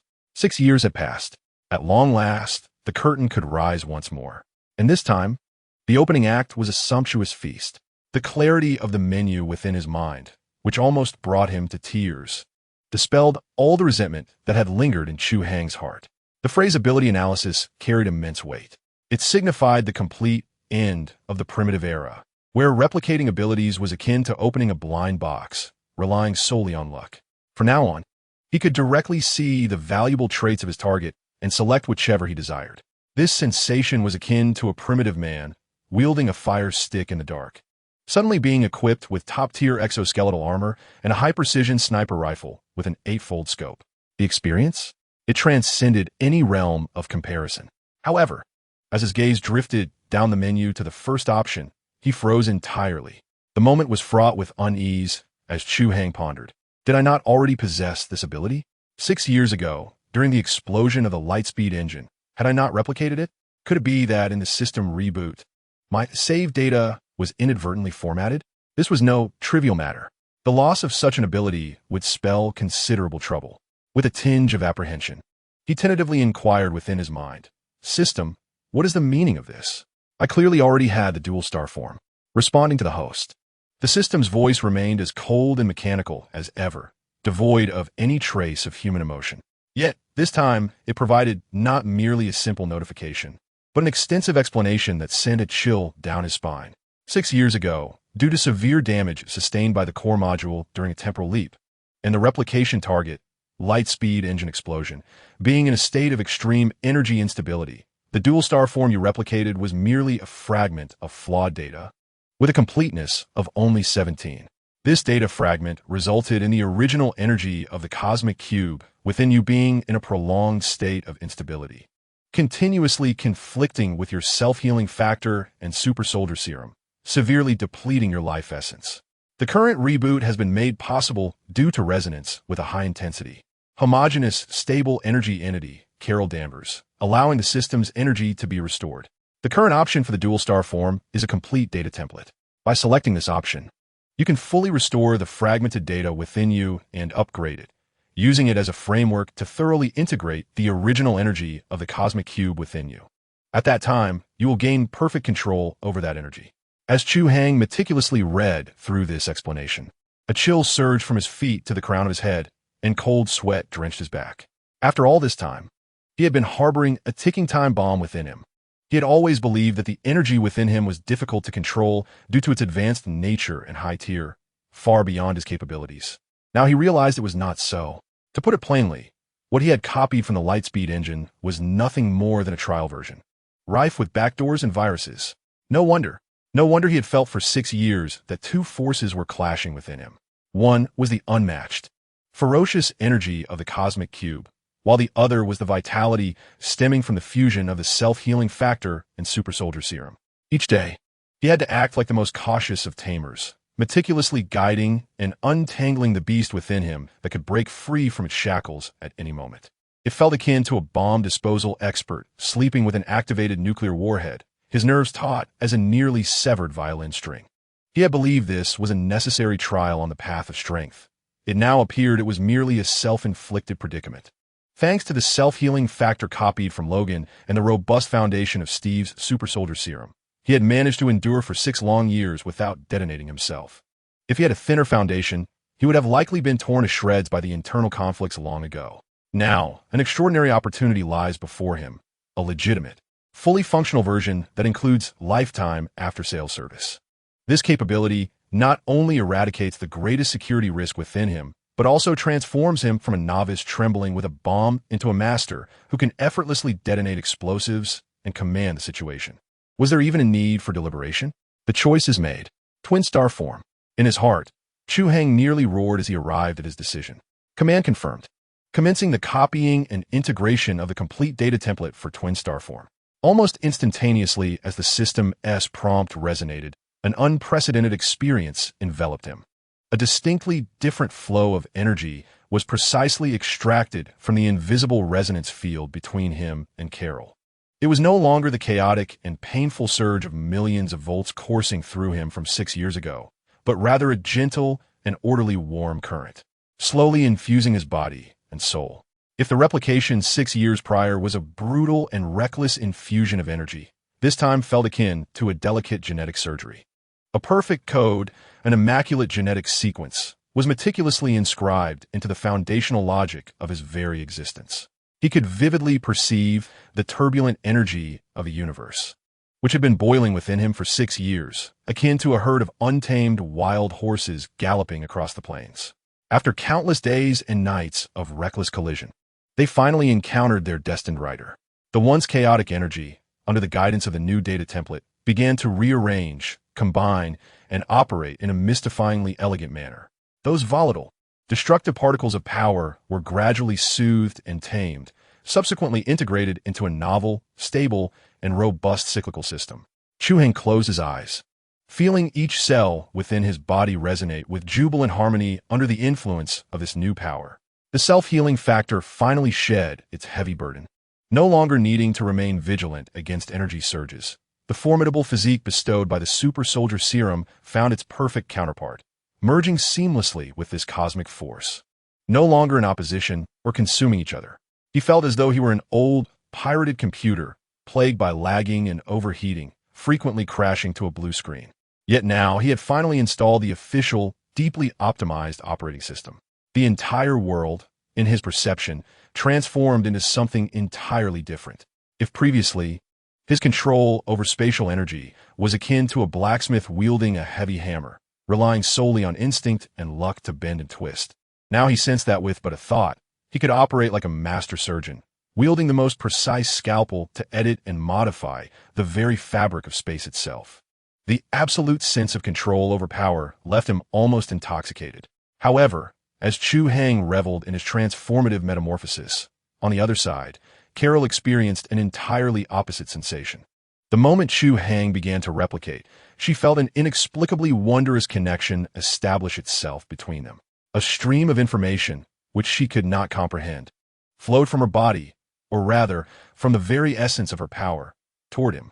She sensed no loss of strength. Instead, the sensation was more peculiar, akin to becoming an open book, being read and deciphered page by the other. Soon, fragments of memories utterly foreign to her surged into her mind like an overwhelming tide. In a muddy trench, shells whistled past her ears. A weathered man with a cigar clenched in his teeth suddenly extended 3 bony claws from his hand.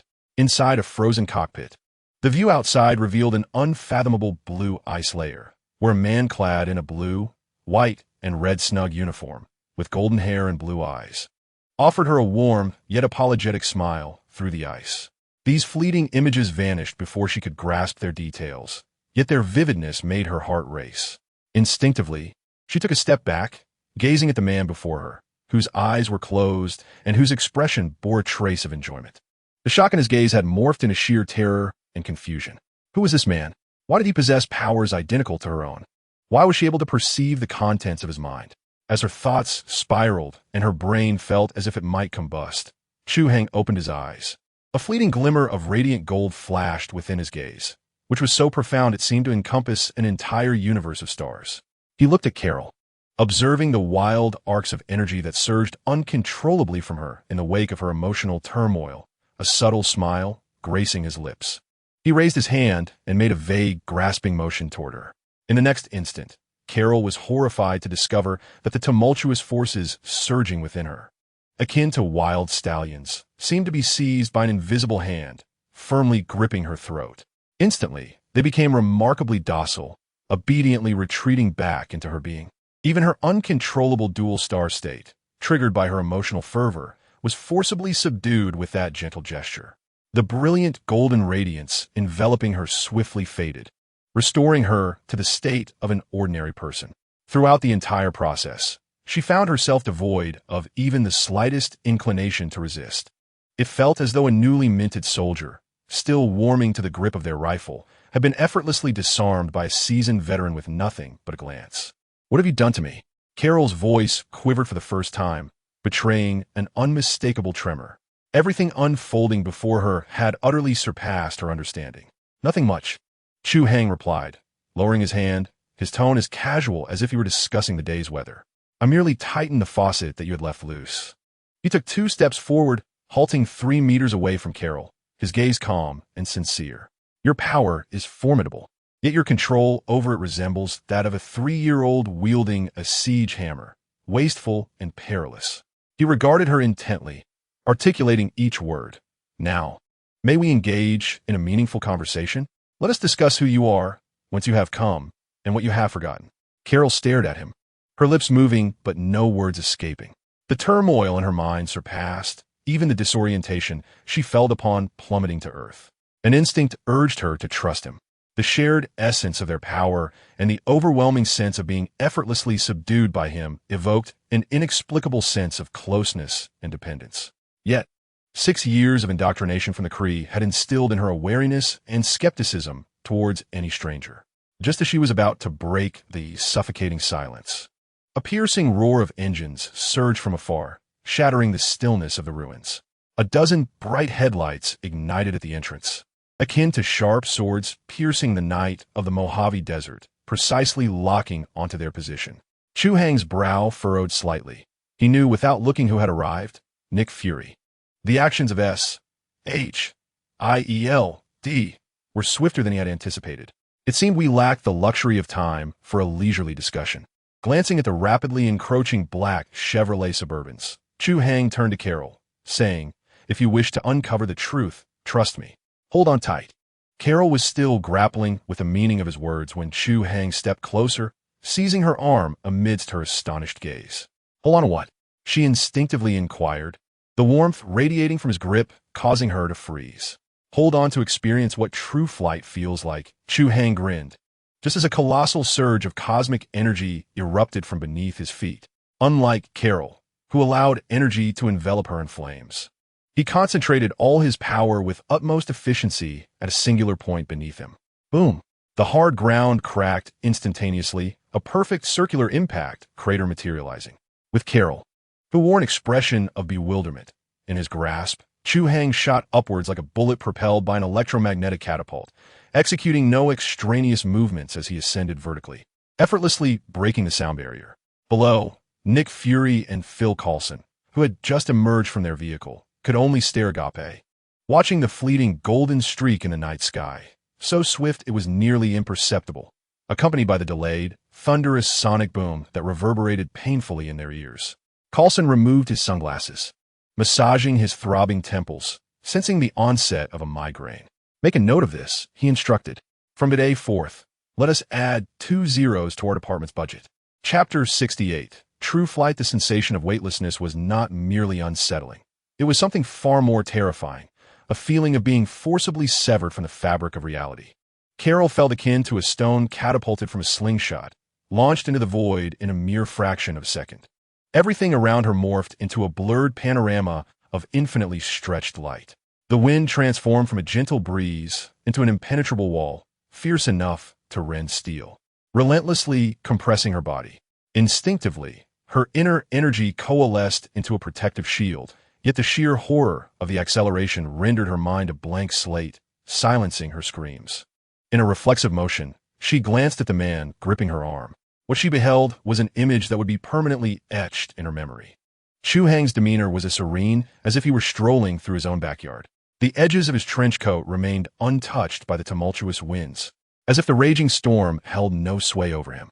Unlike her, who had enveloped herself in a blazing armor of energy, he merely stood, or rather, hovered, surrounded by an almost imperceptible energy field that rippled like water.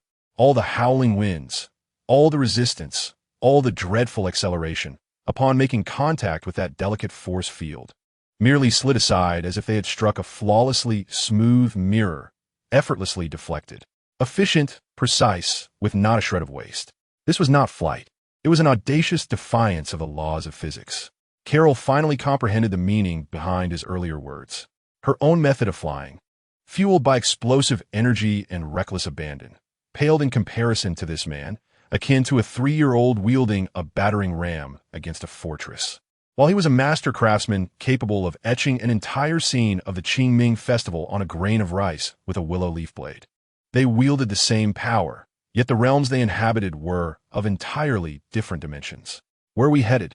Carol finally emerged from the suffocating sensation of acceleration, struggling to articulate a few words from her throat.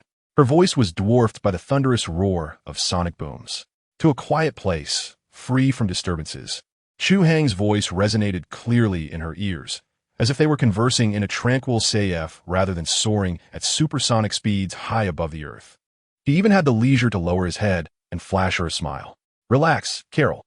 You must learn to trust others, especially those of your kind." Carol fell silent. The term "of your kind" acted as a key, unlocking a long-sealed corner of her mind. She recalled the fragments of memories that did not belong to her, images of the man with skeletal claws, the one wielding a shield. She sensed the potent emotion of trust embedded within those memories. Perhaps, for once, she could attempt to believe in him. Time passed, though she could not discern how long, until the agonizing sensation finally dissipated. Chu Hai descended with her, as gracefully as a feather, gently landing on an expansive, boundless expanse of white plains. The ground was parched and cracked salt flats, reflecting an eerie white light under the cold moonlight. This desolate place was devoid of life.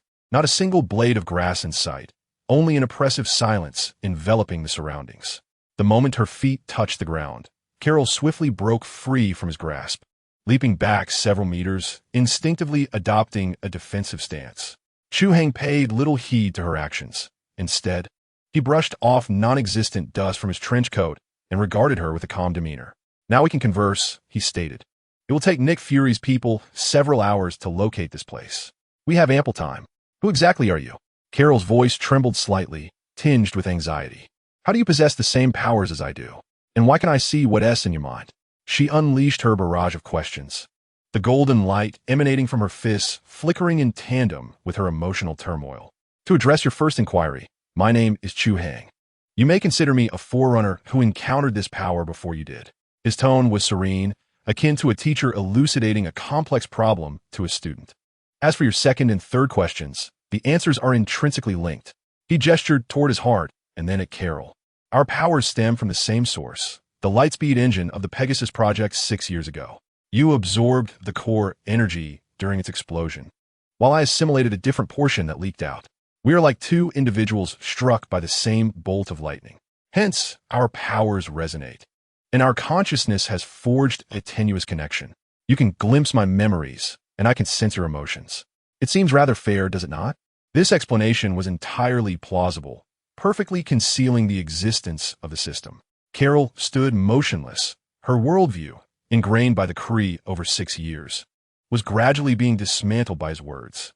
The Kree had told her that her powers were a unique gift, a glorious bestowal from the highest wisdom. Yet, this man before her claimed that it was not a gift at all, but merely a byproduct of an accident. And she was not the only one who had won this lottery. "No, that's impossible," she instinctively retorted. "My powers were given to me by the Kree." Chu Hai chuckled as if he had heard the most absurd joke. "Carol, do you truly believe that? They told you they saved you, granted you a new life, and bestowed upon you this formidable power. It sounds like a perfect fairy tale, doesn't it?" He stepped forward, his gaze sharpening. "Then tell me, before you became the elite member of the Kree Star Force, who were you? Where are your family? What do you enjoy eating and what do you despise? Do you even remember your own name?" Each of Chu Hai's questions struck Carol like a heavy hammer to her heart, draining the color from her face in an instant. Names, family, and the past. These words loomed before her like an abyss shrouded in thick fog. She was aware of their presence. Yet every attempt to draw near was met with an invisible force that repelled her, accompanied by excruciating headaches and a flurry of chaotic, meaningless images. She could not recall. Her voice was filled with anguish and confusion. The highest wisdom instructed her that focusing on the present and the future was the duty of a warrior. The past held no significance. Was it truly insignificant, or were they merely preventing her from contemplating it? Chu Hai's voice turned frigid, asserting that they had stolen her most precious possession, her memories, her life, and replaced it with a false halo, compelling her to serve them. They were not benefactors, Carol. They were thieves, deceivers. "No, you speak nonsense." Carol's emotions spiraled out of control. With a roar, the energy within her fists erupted, releasing 2 powerful beams of golden light, akin to the firepower of heavy artillery, directed at Chu Hai. Yet, he stood unmoving, not even lifting a finger. The beams, potent enough to melt tanks, collided with an invisible barrier less than a meter from his body, freezing midair. Then, to Carol's horror, those furious energies, like tamed pets, gently altered their course, tracing graceful arcs around Chu Hai and soaring into the distant sky, vanishing into the depths of night. "See," Chu Hai spoke with a hint of pity. "You cannot even control your own power. It does not heed your command because it has never belonged to them. It is an innate part of you. They merely placed a lock upon it, leading you to believe that the lock was the source of your strength." Carol stood utterly stunned, gazing at her empty fists. Then at the man untouched, his attire unruffled. The last bastion of her mind began to crumble. What should I do? Her voice trembled with the timbre of a lost child. Seeing her in such a state, Chu Hai recognized that the moment was ripe. He softened his tone and urged, "Remember, strive to recall. Do not fear the headaches. Do not resist those fragmented memories. They are not foes. They are part of you. The more you attempt to evade them, the more chaotic they become. Try to accept them, to piece them together." As he spoke, he extended his hand. A stream of exceedingly faint yet exquisitely pure cosmic energy slowly infused into Carol's being. This energy bore no aggression. It flowed like a cool stream, gently soothing her turbulent emotions. Carol felt the piercing headache substantially ease. She inhaled deeply, following Chu Hai's guidance, closing her eyes and ceasing to resist the tumultuous images in her mind. She envisioned a helipad. She envisioned an oddly shaped aircraft. She envisioned a warm, smiling black woman clad in a flight jacket. She beheld a white woman wearing glasses, her demeanor somewhat austere. The name Dr. Lawson escaped her lips uncontrollably, swiftly followed by another name, Maria. How splendid! The voice of Chu Hai resonated in her ear, akin to a patient guide. Who is Maria? Where is she? She is my friend, my family. Carol's body began to tremble slightly as a torrent of fragmented memories surged forth. She envisioned herself and Maria singing karaoke in a quaint bar, working together to repair airplanes in a hangar, and the delightful daughter of Maria. We were in Louisiana. Abruptly, she opened her eyes, clarity replacing her previous confusion, illuminated by a newfound light called hope. I remember an address, a house near the Air Force Base. She lifted her gaze, her eyes fixed intently upon Chu Hai. In that moment, the wariness and skepticism that had clouded her expression faded significantly, supplanted by a complex array of emotions, dependence, gratitude, and a flicker of trust that she herself had yet to recognize. Can you take me there? She inquired. Chu Hai smiled, for he had awaited this very question. Of course, he replied, this is your first step home. He offered no further words, merely extending his hand once more. This time, Carol did not shy away. Instead, after a brief hesitation, she grasped his hand willingly. In the next instant, a golden radiance ignited anew. The two soared skyward, leaving behind a brilliant golden trail over Salt Lake City, racing towards the southeast, towards the home that bore the weight of her past. Almost an hour after their departure, a convoy of black Chevrolet Suburbans arrived belatedly. Nick Fury emerged from the vehicle, surveying the empty expanse, marked only by two shallow depressions in the salt flats. His expression as dark as a pot's bottom. Coulson? Present, sir. Connect me to the Pentagon, highest priority. Fury donned his sunglasses, his voice icy. I wish to request authorization for the use of the space-based kinetic weapon system. Sir, that's merely theoretical. Not anymore, Fury interrupted, casting his gaze upward at the void of the starry sky. We have visitors, and not just one. Chapter 69. Talk to me, are you worthy? The night in Louisiana was damp and sultry.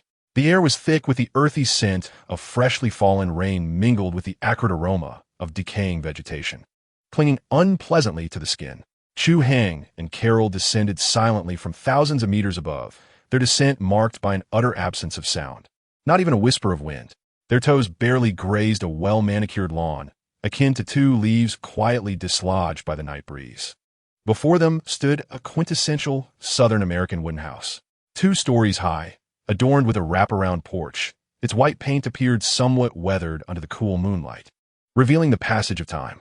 In front of the house, an old Ford pickup truck stood askew on the lawn, its bed littered with empty beer bottles. Beside it, a basketball hoop leaned precariously, its net tattered and swaying gently in a night breeze. Everything appeared so ordinary, so infused with the essence of life, in stark contrast to the supersonic flight and energy resonance they had just experienced. Carol stood motionless, her gaze fixed intently on the house. Her body trembled slightly, not from fear, but rather from a profound stirring deep within her soul. She had been here before. She could not recall how or when, but she simply knew. Her mind flickered like a malfunctioning old projector, flashing fragmented, silent black and white images. She saw herself clad in dirty overalls, seated in a rocking chair on the porch, holding a chilled beer, laughing and debating with an indistinct black woman. She envisioned herself lifting a little girl with braided pigtails high above her head on the lawn. The child's laughter transcending time, ringing in her ears like a cascade of silver bells. She pictured herself and the black woman reclining on the hood of that old pickup, pointing at the star-studded sky, their faces adorned with a fearless, exuberant smile. Maria, she unconsciously uttered from the depths of her throat. Her eyes moistened uncontrollably, and her vision began to blur. Like a puppet guided by invisible strings, she took a step, then another, toward the house that held all her past. Her fingertips grazed the weathered white railing of the porch, caressed the familiar rocking chair, and finally rested before the deep green, aged wooden door. Chu Hai did not follow. He remained quietly in the shadows of the lawn, resembling a statue. He understood that this was Carol's moment, and any disturbance would be sacrilegious. His role was to act as a competent, invisible guardian, ensuring that nothing would disrupt this hard-won reunion. His senses had already formed an invisible web, encompassing several kilometers. No rustle of grass or whisper of wind escaped his vigilance. Carol raised her hand, suspended in midair. The door, though merely a breath away, felt worlds apart. She hesitated to knock. 6 years had passed. For her, it had been but a series of fleeting missions, a few bizarre dreams, and a forced imposition of false memories. Yet for the occupants within the house, it represented a tangible 2,190 days and nights. The sudden appearance at the doorstep of someone officially declared a hero lost in a test flight accident after 6 years would evoke either joy or terror. She dared not contemplate it. Just as she wavered, caught in an internal struggle, the lights within the house suddenly flickered on with a sharp snap. Immediately, the door hinge emitted a faint creak as the door opened slightly. A tall African-American woman, clad in a gray cotton robe, appeared at the threshold. Clutching a metal baseball bat tightly in her hand, she scrutinized the unfamiliar figure outside, which cast a long shadow in the moonlight. "Who are you? This is private property.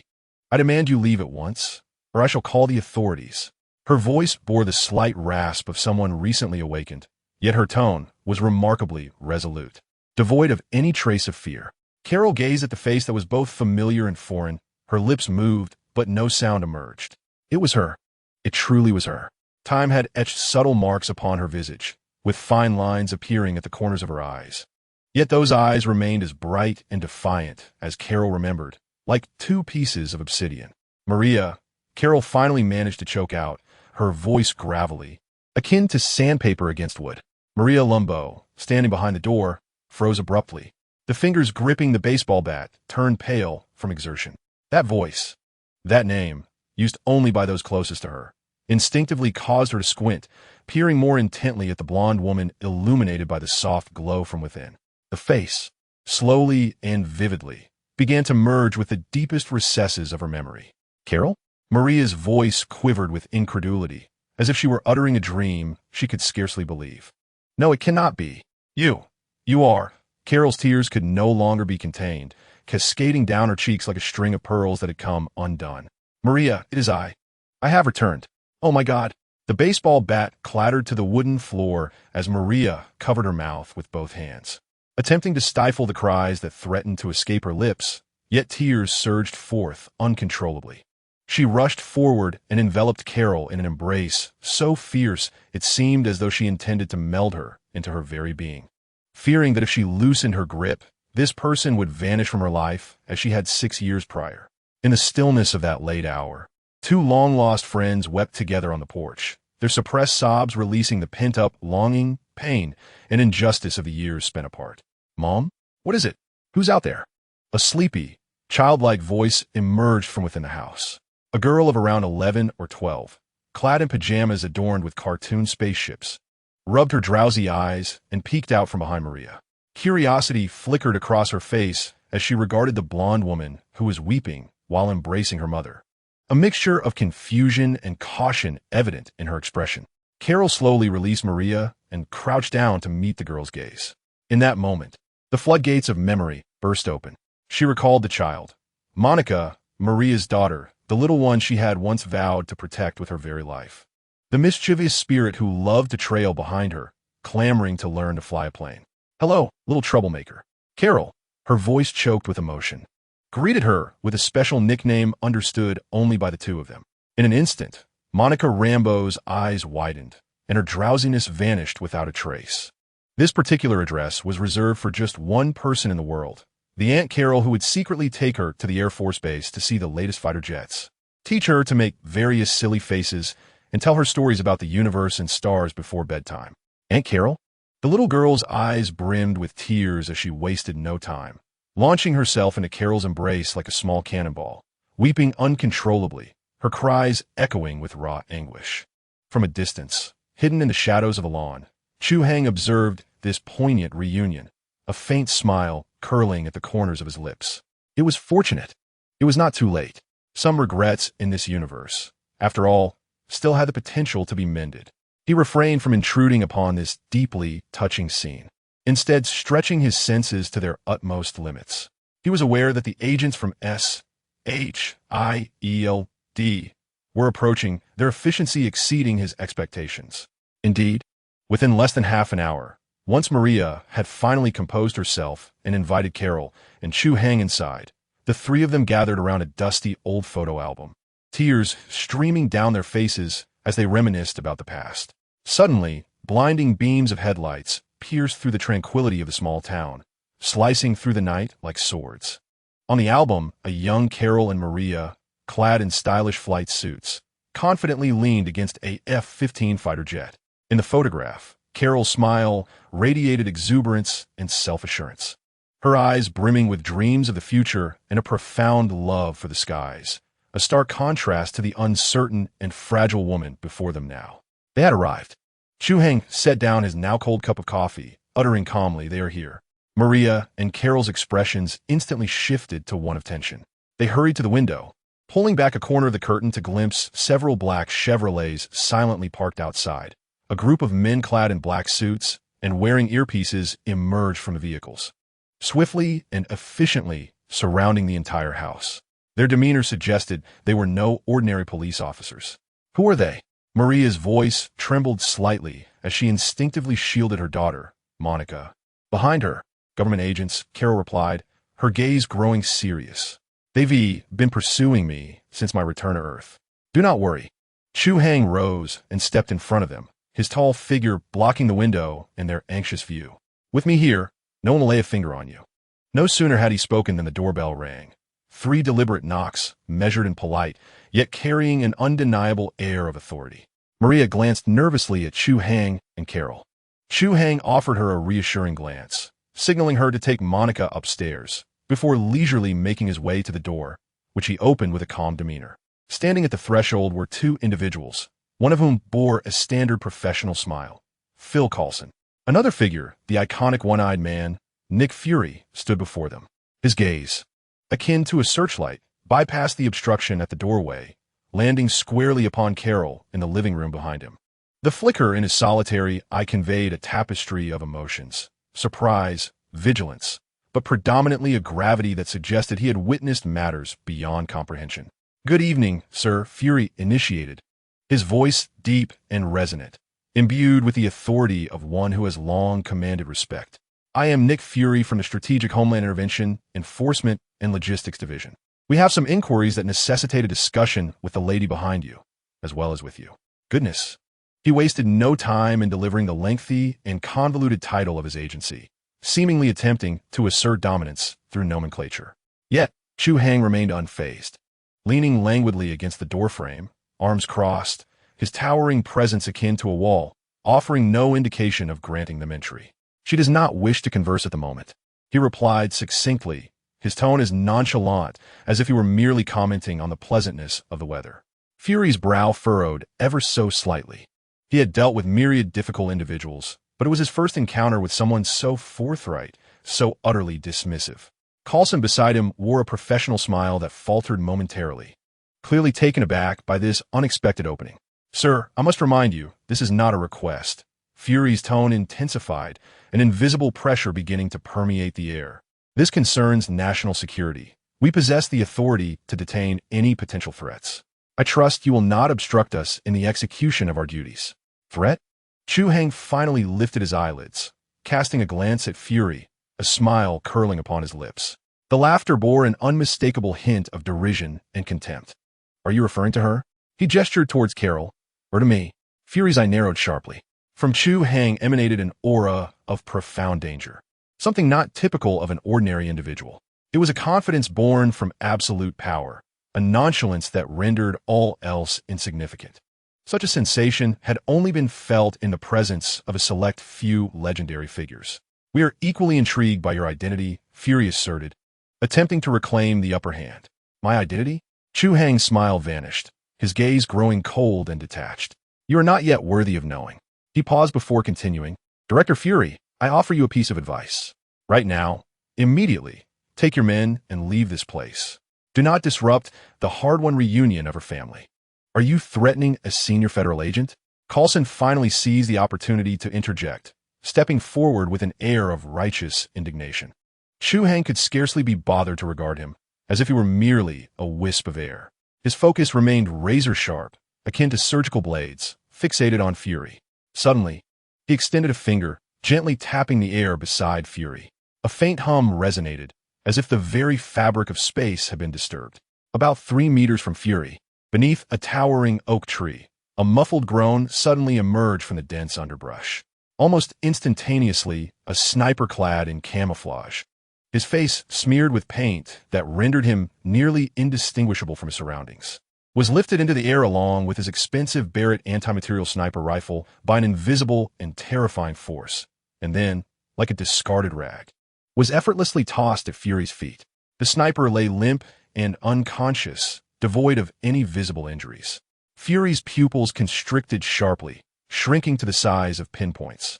Coulson's complexion drained of all color, cold sweat breaking forth upon his brow. They had not witnessed anything that Chu Hai had done. They had not even felt the slightest ripple of energy. It was as if an unseen hand had seized the man. I shall reiterate. Chu Hai's voice was low. It struck Fury and Coulson's hearts like a chilling hammer. Leave. Fury stared intently at Chu Hai, his mind racing at a frenzied pace, processing thoughts at an unimaginable speed. The capabilities of his adversary surpassed the very limits of his understanding. Telekinesis? Telepathy? Or perhaps something even more sinister, a spatial manipulation? Moreover, he had detected Fury's concealed sniper with uncanny precision, hidden dozens of meters away and outfitted with top-tier camouflage. Such perceptive ability was utterly inhuman. To confront him head-on was an unequivocal folly. Fury had no doubt that this being could annihilate their entire team with but a mere flick of his finger. What do you desire?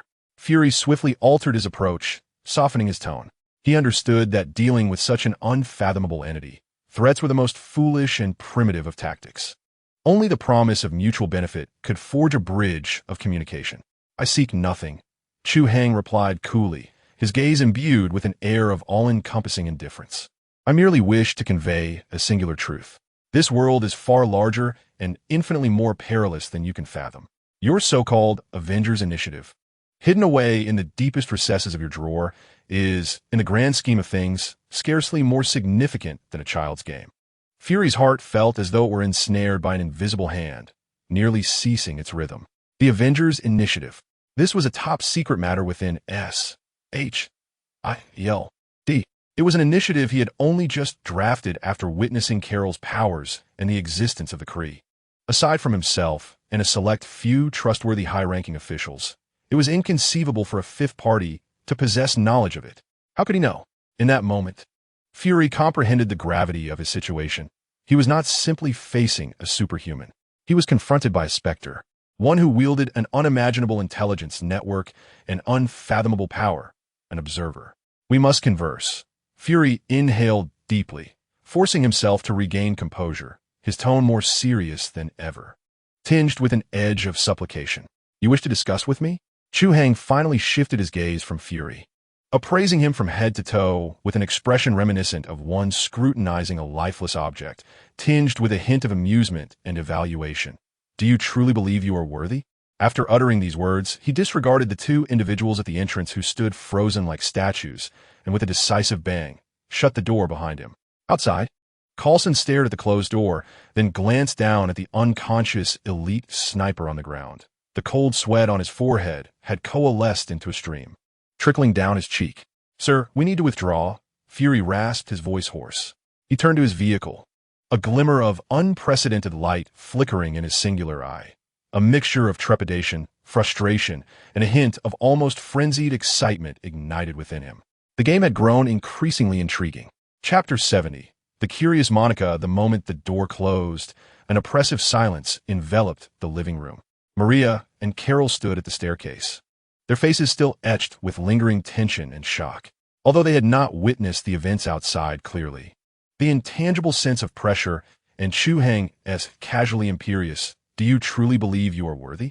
resonated clearly in their ears, especially for Carol, as she observed Chu Hai's composed demeanor, as if he had merely swatted away a fly. A storm of emotions churned within her. She understood Chu Hai was formidable, yet she had not anticipated the extent of his strength. That one-eyed man exuded an air of authority, a ruthless figure who commanded respect, but before Chu Hai, he lacked even the right to enter, rendered speechless and ultimately forced to retreat in disgrace.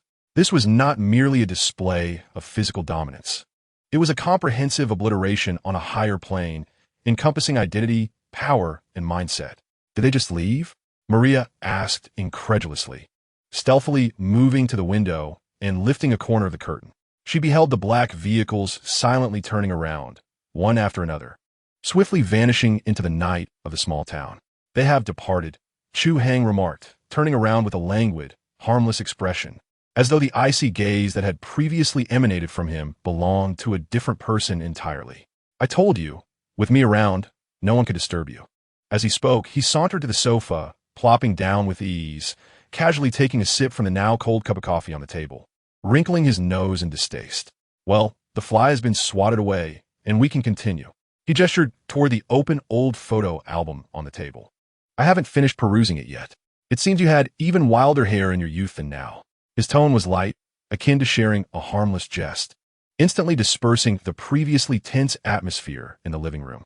Carol regarded him, her eyes reflecting a myriad of complex emotions. What myriad of personas does this man possess? He is powerful, enigmatic, and domineering, yet in the next moment, he can transform into a neighborly figure, engaging in playful banter. Maria also exhaled in relief, casting a grateful glance at Chu Hai before approaching him and retrieving the cold coffee cup from his hand. "I shall prepare a fresh pot of hot tea for you," she remarked. "Monica, return to your room and rest. It is quite late." The little girl at the staircase responded with a soft acknowledgement, yet her large, glistening eyes remained fixated on Chu Hai, brimming with unabashed curiosity and a hint of admiration. She had witnessed the earlier scene with the sniper being inexplicably extracted, which to an 11-year-old was far more thrilling than any superhero from comic book. Silence enveloped the night. The following morning, as the first rays of sunlight filtered through the slats of the blinds, casting dappled shadows upon the wooden floor, Chu Hai had already concluded his morning exercises in the backyard and was seated at Maria's dining table. The table was adorned with a simple American breakfast, a perfectly cooked sunny-side-up egg, sizzling bacon, golden, crispy toast, and a steaming cup of black coffee. Maria's culinary skills were commendable, infused with the essence of home. Carol also occupied a seat at the table, though she appeared somewhat distracted, poking at the egg on her plate with her fork, her gaze wandering. She had scarcely slept the previous night, her mind replaying a film of fragmented memories, both old and new, interspersed with thoughts of Chu Hai's unfathomable strength. "Were you contemplating?" Chu Hai inquired, taking a bite of toast, his words muffled. "I am thinking of the Kree," Carol replied, setting down her fork, her expression grave. "They will not let this matter rest. They will soon locate me. I am aware." Chu Hai nodded, sipping his coffee. "Therefore, you must strengthen yourself swiftly. It is not merely about learning to unleash energy blasts more ferociously, but rather mastering the art of control, sensing it, integrating it into your being as naturally as your own breath." "Just as you do?" Carol questioned. "Approximately," Chu Hai shrugged. "However, my situation is rather unique. You cannot replicate it. Yet the principles remain the same. Your body is an energy reactor, and your will is the governing valve. Previously, the Kree installed a subpar valve with a backdoor. Now, what you must do is dismantle that old one and replace it with one that is entirely yours." Carol nodded, partially understanding. In the ensuing days, life unfolded with an unexpected tranquility. Chu Hai and Carol resembled distant relatives temporarily residing at a friend's home, having settled in for the time being. During the day, Carol, accompanied by Maria, would drive the old pickup truck into town, visiting familiar bars in an effort to reclaim more of Carol Danvers' memories from these nostalgic locales. She began to learn how to use the microwave, readjusting to Earth cuisine, and even watched a rather mundane romantic film from the late 90s with Maria and Monica. Meanwhile, Chu Hai spent most of his time inside the house or in the vast expanse of the backyard lawn. He appeared to be lost in thought, or basking in the sun, yet in reality, his consciousness had already descended into his own mental realm. Like a masterful engineer, he meticulously analyzed, organized, and harnessed the new energy within him, a fusion of three distinct powers. He could sense that his mastery over space was advancing at an exceedingly gradual yet remarkably steadfast pace. Initially, he could only manage crude distortions and compressions. But now he had refined his control to the extent that he could precisely split a droplet of water suspended in midair into two halves without causing any energy fluctuations, all while maintaining the droplet's external form intact. This meticulous control was truly formidable, implying that, should he so desire, he could silently sever an individual's artery, leaving them blissfully unaware of their demise until it was too late. Of course, he was also contemplating his next course of action. Presently, his repertoire of abilities included self-healing factors, super soldier serum, dual star form, basic atmospheric control, kinetic infusion, superhuman senses, and physical prowess, as well as morphing capabilities. With skills encompassing offense, defense, endurance, and camouflage, he could be regarded as a hexagonal warrior devoid of glaring weaknesses. Nonetheless, Chu Hai never regarded his trump cards as excessive.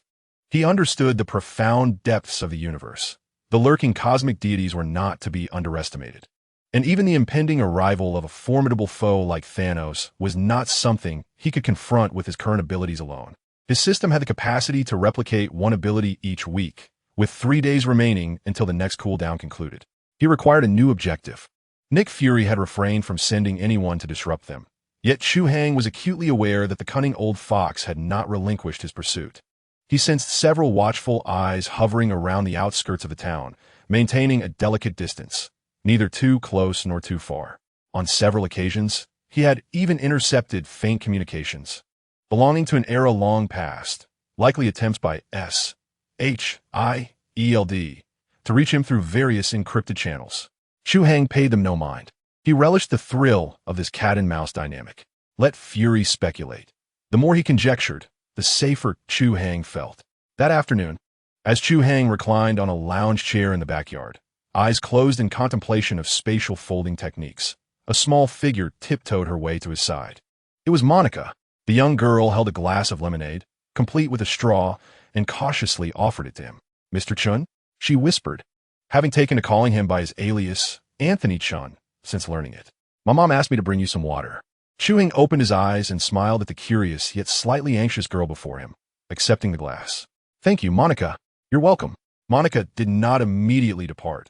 Rather, she lingered, her small hands clasped behind her back, nervously twisting the hem of her shirt, as if she had something more to say. "Is there something else?" Chu Hai inquired. Monica hesitated for a moment, then summoned her courage to inquire. "Was it you who rendered that villain unconscious that night?" Her eyes sparkled with a yearning for the unknown powers. Chu Hai gazed into her inquisitive eyes, feeling a stir within. He recalled that in the future, this little girl would, due to an unforeseen incident, acquire the formidable ability to manipulate energy, becoming the superhero known as Spectrum. Perhaps, planting a seed in her heart at this moment would not be a misstep. Instead of providing a direct answer, he extended a finger. A droplet of crystalline water slowly floated up from the glass of lemonade before him, defying the laws of physics, and hovered in midair. Monica's mouth gradually formed in new astonishment. Shortly thereafter, the droplet began to morph in the air. It first transformed into a tiny butterfly, fluttering its wings, before circling around Monica. Then, it changed into a miniature cartoon spaceship, identical to the pattern on her pajamas. Finally, it became a small stick figure, waving at her. Wow! Monica could no longer contain herself and gasped in wonder. This was 100 times more magical than any trick she had ever seen. This is not mere mental manipulation. Chu Hai spoke gently. It is a deeper comprehension of the world. When you can decipher the codes that constitute this world, you can make small modifications to it. As he spoke, he flicked his finger lightly, and the water-crafted stick figure floated delicately to the tip of Monica's nose, then with a gentle pop, transformed back into a droplet, leaving her with a refreshing sensation. Monica instinctively touched her nose, then erupted into giggles, her eyes brimming with admiration for Chu Hai. At that moment, Carol and Maria emerged from the house. Carol observed Chu Hai interacting with Monica, her expression softening considerably. Though Chu Hai had been reticent these past few days, he served as a stabilizing force. His presence alone bestowed an inexplicable sense of peace. It seems you are quite popular with the children, Carol teased as she approached him. Perhaps, Chu Hai replied with a non-committal smile. Suddenly, his smile faltered, his gaze sharpening as he looked skyward. Before Carol and Maria could react, they witnessed Chu Hai's figure leave a faint afterimage in his place, only to appear atop the roof in the next instant. What is it? Carol immediately became alert, energy surging within her. We have visitors. Chu Hai's voice echoed from the rooftop, tinged with an icy chill, and they are heading your way. As soon as he spoke, a minuscule black dot in the azure sky began to expand at a terrifying speed. Soon after, a beam of green energy, akin to a death ray, tore through the sky, hurtling straight toward Maria's home. Chapter 71, Viewrog. The green light rent the heavens asunder. It was not merely a beam of light. It resembled a searing iron rod, hurled directly from the heavens, slicing through the air with a piercing whistle that ignited everything in its path.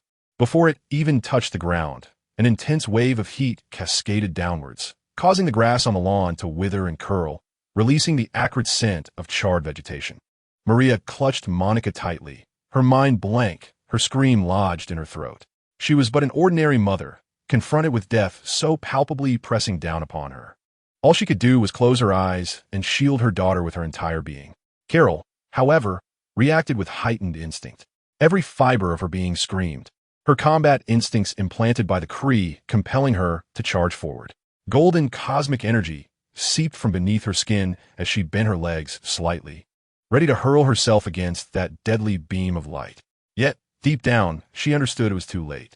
The threat was too swift, too imminent. At that moment, Chu Hai, standing atop the roof, made his move.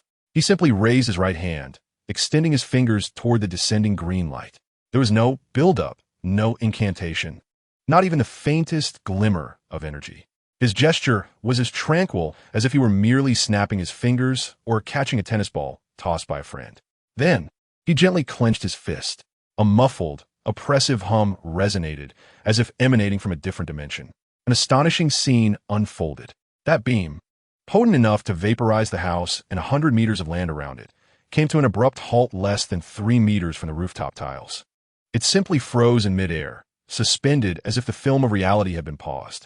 The cataclysmic energy at its forefront continued to churn wildly. It could advance not an inch further. Carol, poised to leap, found her body frozen in place, her mouth slightly agape. She could sense the sheer terror of the energy contained within that beam. Pure, unadulterated destructive force, the standard artillery output of the Kree Empire. Even if she activated her dual-star form, enduring a direct hit would surely leave her battered. Yet, there it remained, halted. Then, an even more inconceivable phenomenon occurred. The stationary beam began to contort. No longer was it a straight line of light. It twisted like a serpent ensnared by an invisible hand, forcibly folded, coiled, and compressed. That destructive energy clashed violently within a minuscule space, emitting a piercing shriek, yet it could not break free from its intangible restraints. 1 second, merely 1 second. The energy column, which had descended from the heavens for thousands of meters, was forcefully compressed into a sphere no larger than a basketball, flickering with unstable green light. It pulsated violently above Chu Hai's palm, expanding and contracting like a heart on the brink of explosion. Chu Hai watched the peculiar orb with an expression devoid of emotion, even tinged with boredom. He loosely gripped it, then with a flick of his wrist, as if discarding refuse, he hurled it upwards with sudden force. The energy sphere, compressed to its utmost limits, instantaneously altered its trajectory. It transformed into a green meteor, soaring back at a velocity surpassing tenfold that of its arrival. tracing its original path as it shot into the clear azure sky.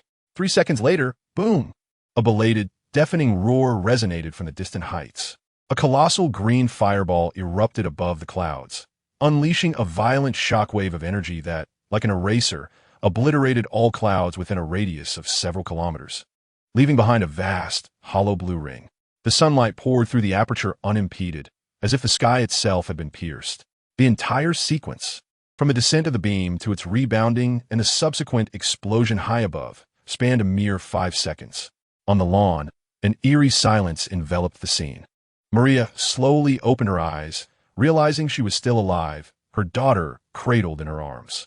She lifted her gaze, staring vacantly at the enormous void in the sky, then glanced at the figure on the rooftop, casually tucked in his pockets as if nothing had transpired, her mind rendered utterly incapable of thought. Carol stood rigidly, the golden light that had surged to the surface of her being receding gradually. She looked at Chu Hai on the rooftop, for the first time sensing the chasm of disparity between them. This was not merely a difference in strength. It was a disparity of existence itself. She could withstand that attack, but it would demand a sacrifice of energy, a corporeal collision, a price to be paid. Yet Chu Hai, he merely raised a hand. Remain inside. Do not come out. Chu Hai's voice drifted down from the rooftop, calm and devoid of emotion. After speaking, his figure gradually faded from view. In the next moment, he materialized thousands of meters above the ground.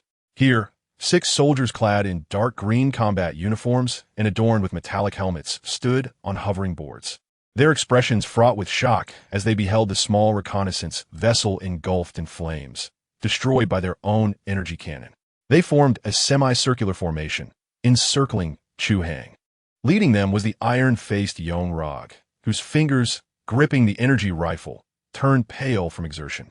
He could scarcely fathom that his anticipated shot not only failed to flush out the target, but had been returned like a mere plaything, inadvertently destroying one of his own ships.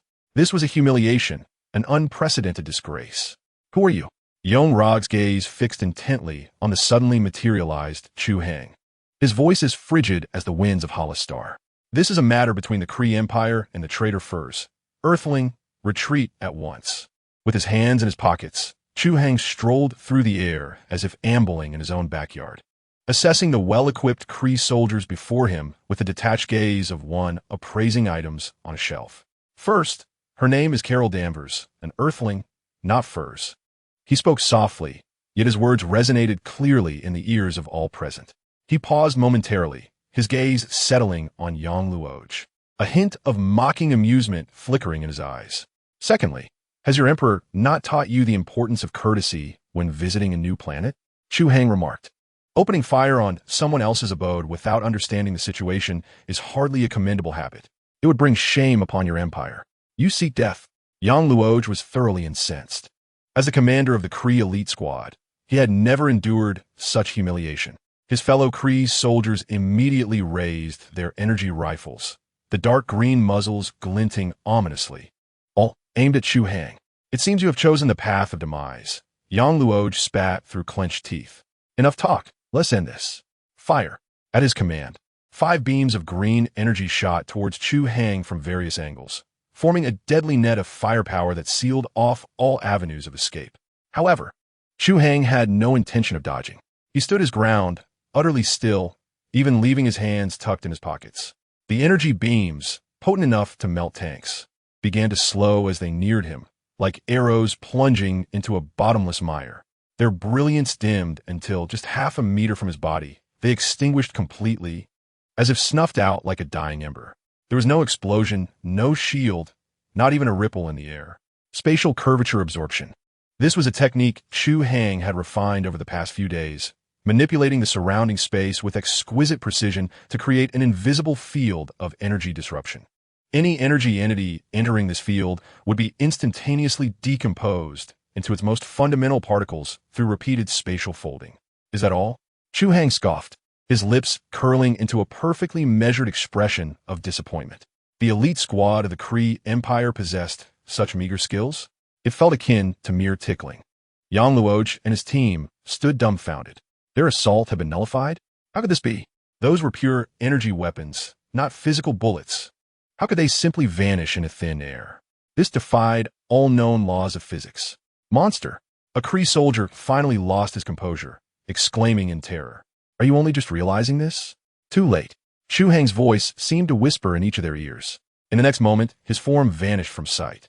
Yang Luo's pupils contracted sharply. His battle-hardened instincts screamed at him.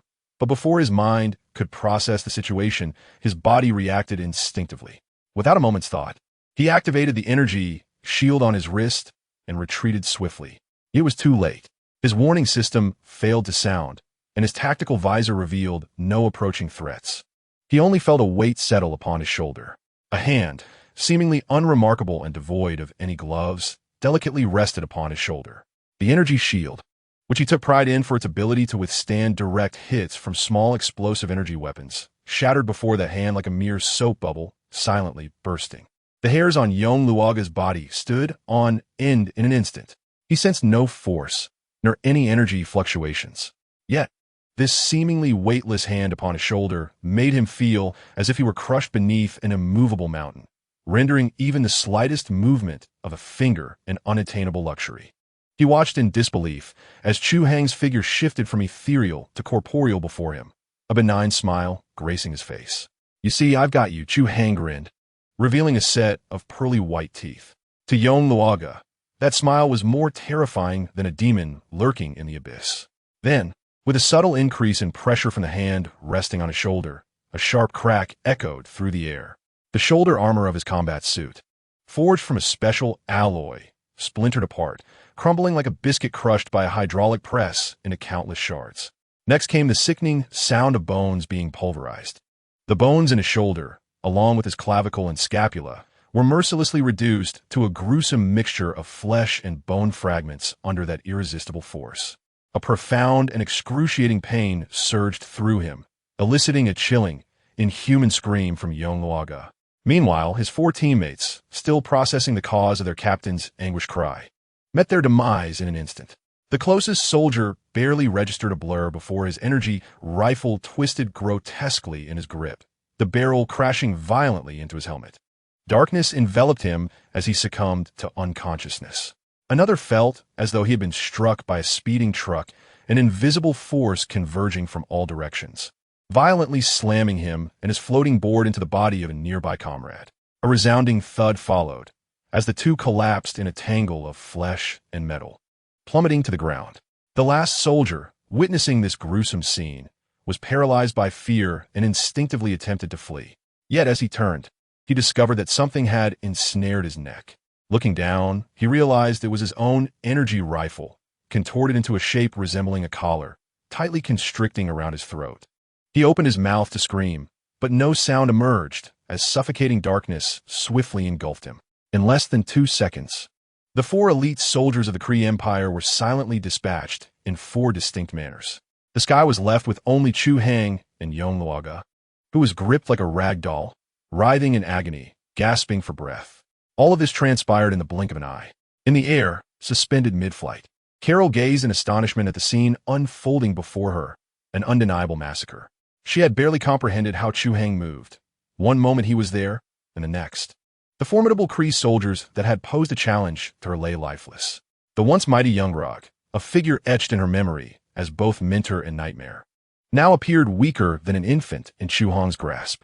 Chu Hai gently descended to the ground before Carol, a hint of mockery playing upon his lips. He casually discarded the pitiful Youngrog onto the lawn, placing his foot upon the wretch's chest and looking down at him with an air of superiority. "We have much to discuss regarding your actions towards Carol," he stated. Chapter 72, New Spoils the Lawn, was damp, a mingling of earth and the metallic scent of blood.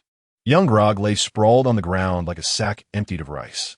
His alloy armor lay shattered, a dent marking his chest, each breath accompanied by the faint sound of bursting blood bubbles. Chu Hai's combat boot rested upon his chest, seemingly weightless yet immovable, as if welded in place. Carol descended from the sky, her steps slightly unsteady. At a distance of several meters, she beheld the man before her. In her recollections, he had once been a mentor, a commander, an insurmountable mountain. Now, he was merely a puddle of filth. The sensation was peculiar, akin to awakening from a 6-year-long nightmare. "Speak," Chu Hai commanded, his tone flat. as if inquiring about lunch plans. Why have you come to Earth? Were the supreme intellects plotting? And what alterations have you made to her memories? Young Grog coughed up a mouthful of blood mixed with flesh, a twisted smile contorting his face. She is not who she was, he screamed, his voice cracking like a deflating balloon. She is a weapon, property of the Kree Empire. Her power is too perilous. It must be contained. We granted her a new life, bestowed upon her glory. She should be grateful. Chu Hai's toe lightly twisted upon the dented armor. The sound of cracking ribs echoed. Young Grog's roar faltered in his throat, morphing into a stifled groan. Agonizing pain flushed his blue visage to a deep crimson, his eyes bulging from the lack of oxygen.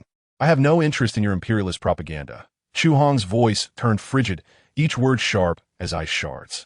You will answer my questions. Otherwise, I shall allow you to experience the gradual disintegration at the molecular level. I will strip every cell from your bones, forcing you to witness your transformation into a mere protein solution. This was no idle threat. It was a declaration of fact. The term molecular level carried a weight far more menacing than death itself. The madness in young Grog's eyes finally ebbed, replaced by a primal terror. He gazed at Chu Hai, into those eyes devoid of any ripple of emotion, and finally realized that this man was not jesting. The supreme intelligence sensed the uncontrollable surge of energy, gasping for breath, each word pulling at the agony within its lungs. It commanded me to return the weapon for reformatting. As for her memories, we merely assisted in shedding unnecessary burdens. A soldier requires not such excessive sentimentality. He paused, seemingly gathering strength. Yet Chu Hai's toes gently stirred once more. The excruciating pain forbade any further hesitation. We implanted an energy suppressor at the nape of her neck. That device could stifle her powers and filter her emotions, transforming her into a perfect, utterly obedient soldier. The phrase energy suppressor struck Carol's mind like a bullet, causing her body to tremble violently as she instinctively reached for the back of her neck. Her fingertips brushed against a small, nearly imperceptible hard protrusion beneath her skin. This was the source of it all. Her uncontrolled emotions, her fragmented and shattered memories, her erratic powers, sometimes potent, at other times feeble, were all due to this device. She was not suffering from amnesia. Her entire life had been artificially manipulated. They had stolen her past and shackled her with a burden. A fiery rage, hot enough to melt steel, surged from the deepest recesses of Carol's heart. The golden cosmic energy that had once radiated gently now erupted like an uncontrolled nuclear reactor, bursting forth with a thunderous roar. Circles of tangible flames radiated from her body, enveloping her like a miniature sun, turning the grass beneath her feet to ash. The golden light in her eyes swelled, her pupils vanishing entirely, leaving only two burning stars. She fixed her gaze upon the ground where WWII lay, advancing step by step, each footfall leaving a glowing imprint on the charred earth. I will kill you, she screamed, her voice twisted by sheer fury. Raising her hand, a cataclysmic energy coalesced in her palm, emitting a piercing shriek. On the ground, WWII's face reflected terror. Yet beneath that fear lay a morbid thrill. Indeed, he had not been mistaken. This weapon was truly out of control. It deserved to be caged or completely reformatted. Just as Carol was about to strike, a hand gently rested on her shoulder. It was Chu Hai. The hand bore no strength, not even a hint of warmth. Yet the surging golden energy coursing through Carol was suddenly doused, as if doused with liquid nitrogen at 100 degrees below zero, calming instantly. The rage that had threatened to shatter her mind and obliterate everything was gradually soothed by a cool, tranquil will, like a tamed beast. Killing him would be too lenient. Chu Hai's voice whispered in her ear, soft yet clear. Moreover, a living Kelly commander is far more valuable than a lifeless corpse. Revenge is best savored when served cool. Carol gasped for breath, her chest heaving violently. She gazed at Chu Hai's overly calm profile, the golden glimmer in her eyes gradually fading as rationality slowly returned to her mind. Yes, if she killed him, then what? The Kree Empire would dispatch more Yonrog. An endless tide. Chu Hai released his grip and approached the Yonrog, crouching beside him. He ignored the hatred and fear reflected in the latter's eyes. Reaching out to probe the nape of his neck. With 2 fingers, he exerted pressure like a pair of iron pincers, gently pinching. A faint sound echoed. A silver metallic piece, the size of a fingernail, was forcibly extracted from the Yongrog's flesh.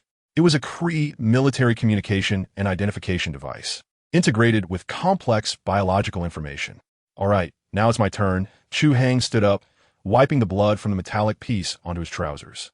He glanced at the bewildered Carol and suddenly smiled. Would you like to see a magic trick?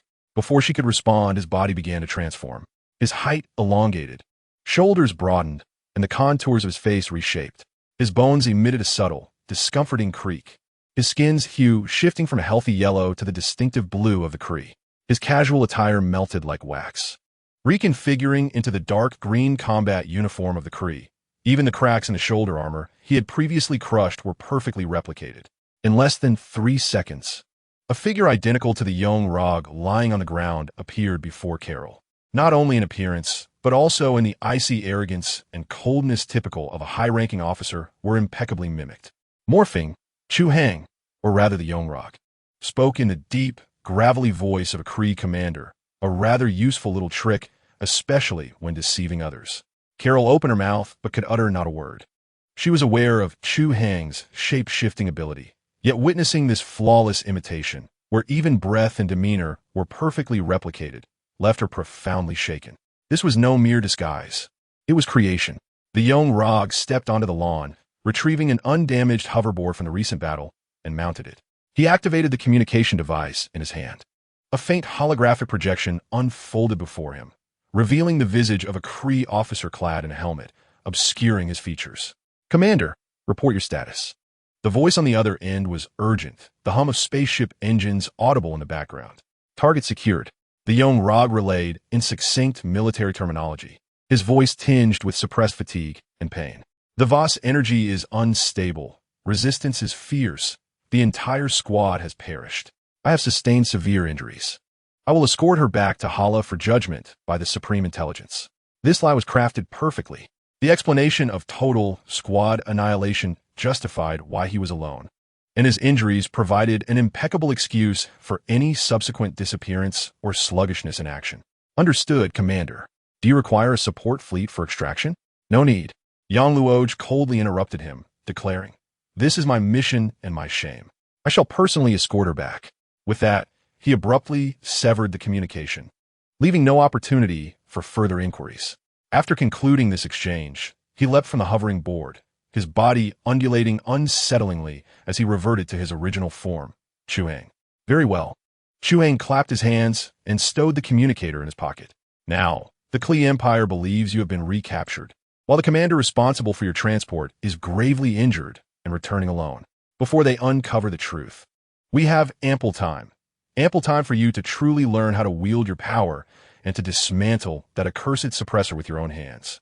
In the backyard of the Maria residence, the true Yang Luoj had been incapacitated by Chu Hai using a unique technique that immobilized all joints and vocal capabilities.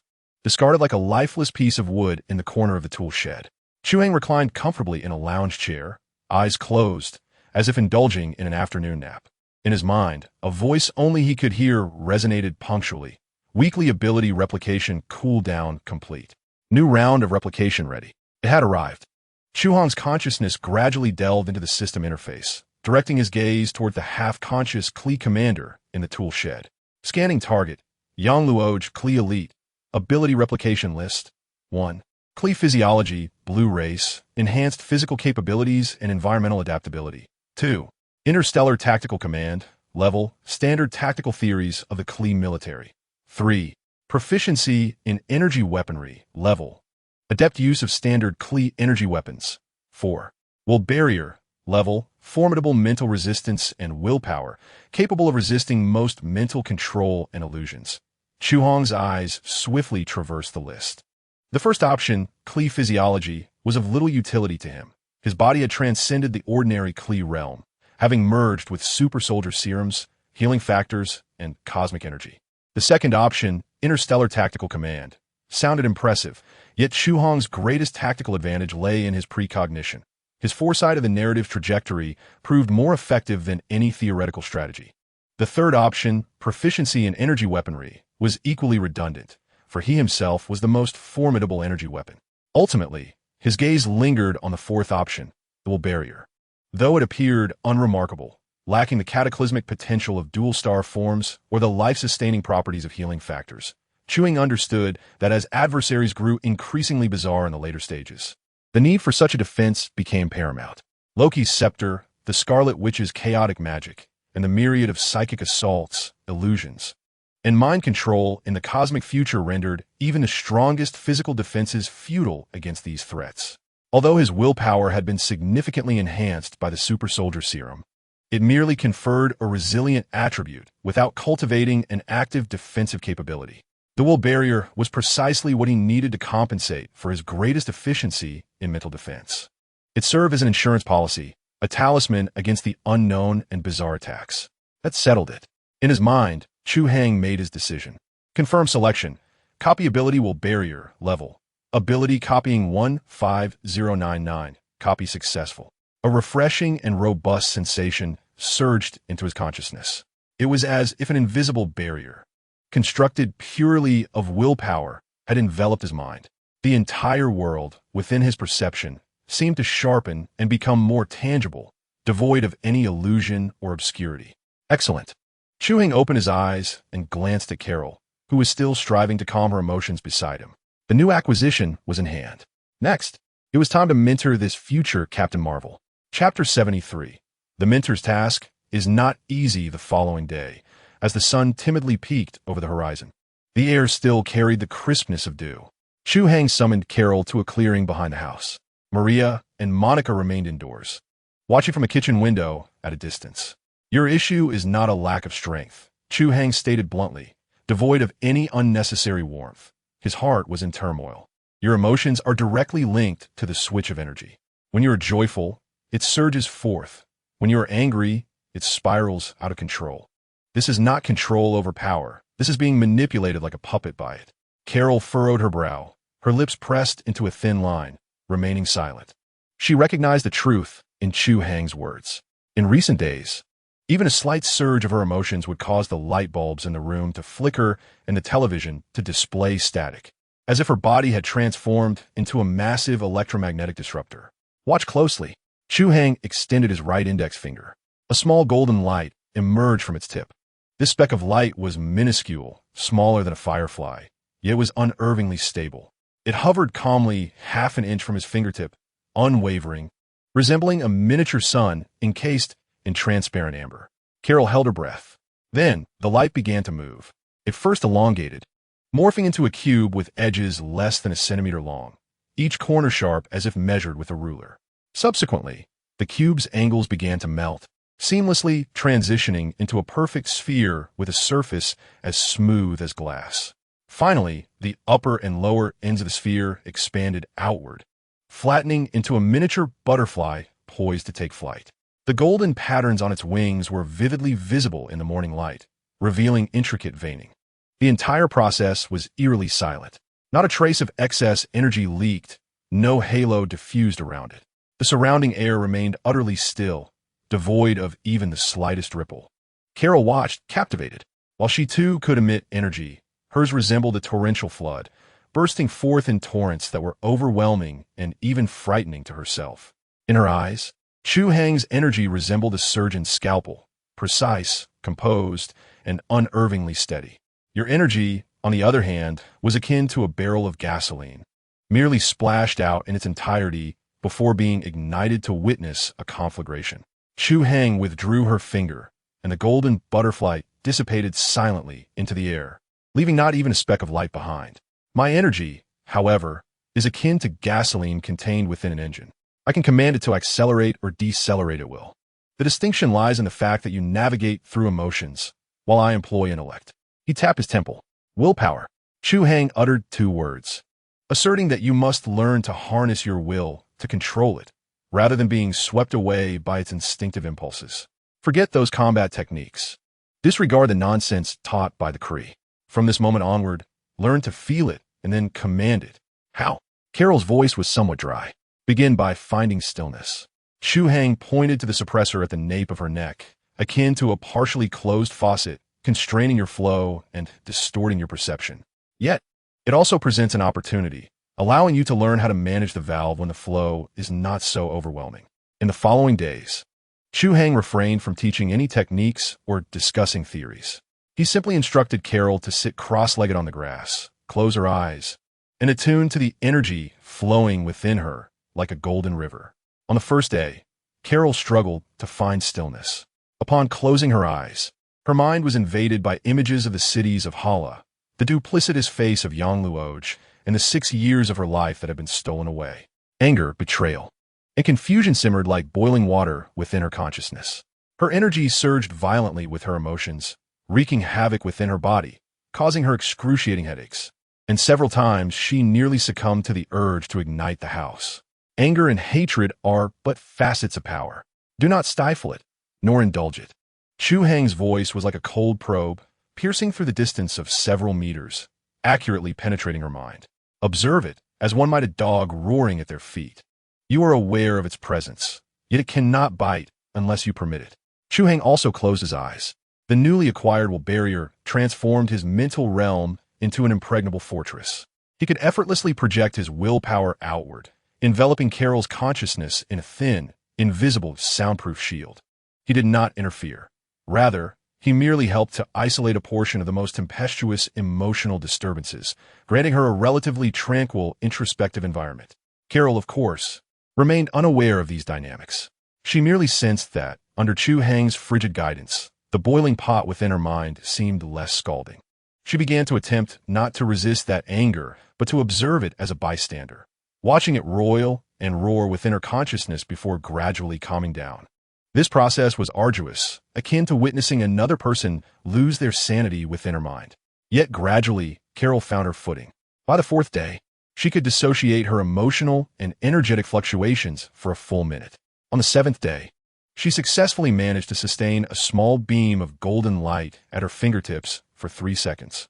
Although the light still trembled slightly, akin to a candle flame in the wind, it no longer threatened to erupt uncontrollably. The moment had arrived. Chu Hai observed the faint glimmer at her fingertip and finally nodded in approval. He led Carol to a more expansive stretch of barren land, several kilometers away from Maria's residence. Here, there was nothing but sand and sparse shrubs. You will remove the suppressor yourself, Chu Hai stated. Myself? Carol was taken aback. I do not know how to utilize your energy. He interrupted her. It is connected to your central nervous system. If you attempt to rip it away with brute force, you may end up paralyzed.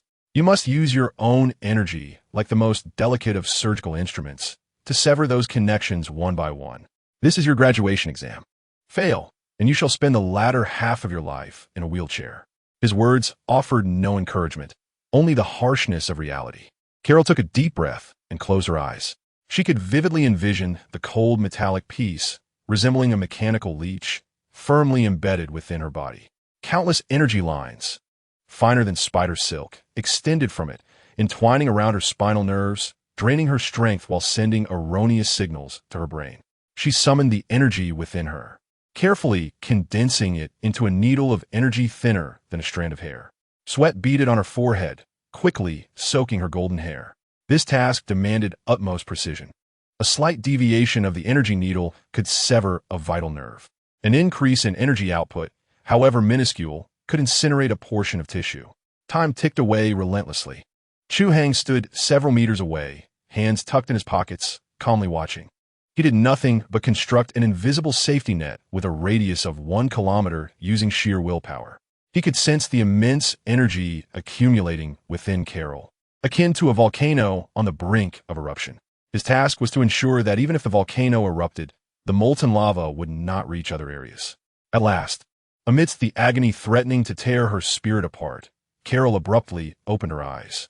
Beneath the skin of her nape, the metallic piece emitted a final faint click. All connections had been severed. Silence enveloped the surroundings. After a brief moment of stillness, an explosive roar erupted. It was as if the singularity of the universe's Big Bang had been instantaneously ignited. An indescribable surge of colossal energy, repressed for 6 long years, erupted from Carol's body.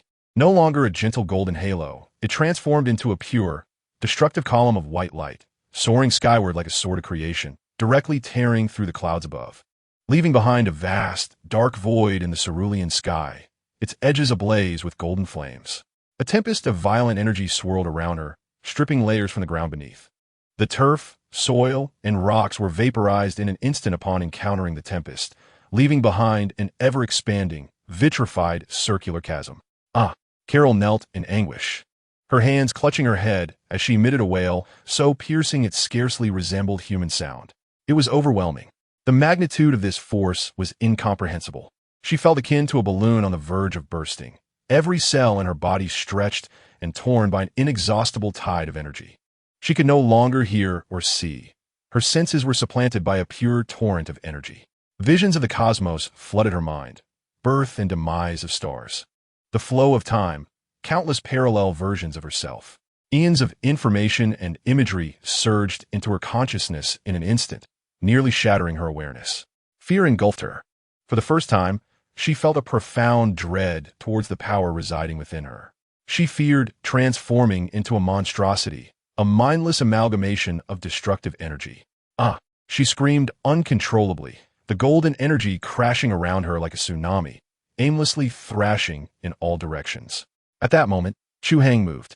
In a single stride, he traversed dozens of meters, appearing before Carol. Amidst the cataclysmic energy storm, he walked with an unhurried grace, as if strolling in a gentle breeze. The tumultuous energy parted around him, creating an absolute vacuum within a meter of his form. He extended his hand and placed it upon the crown of Carol's head. "Look at me." His voice, though soft, resonated like thunder across the fabric of time and space, reverberating through the chaotic ocean of her consciousness.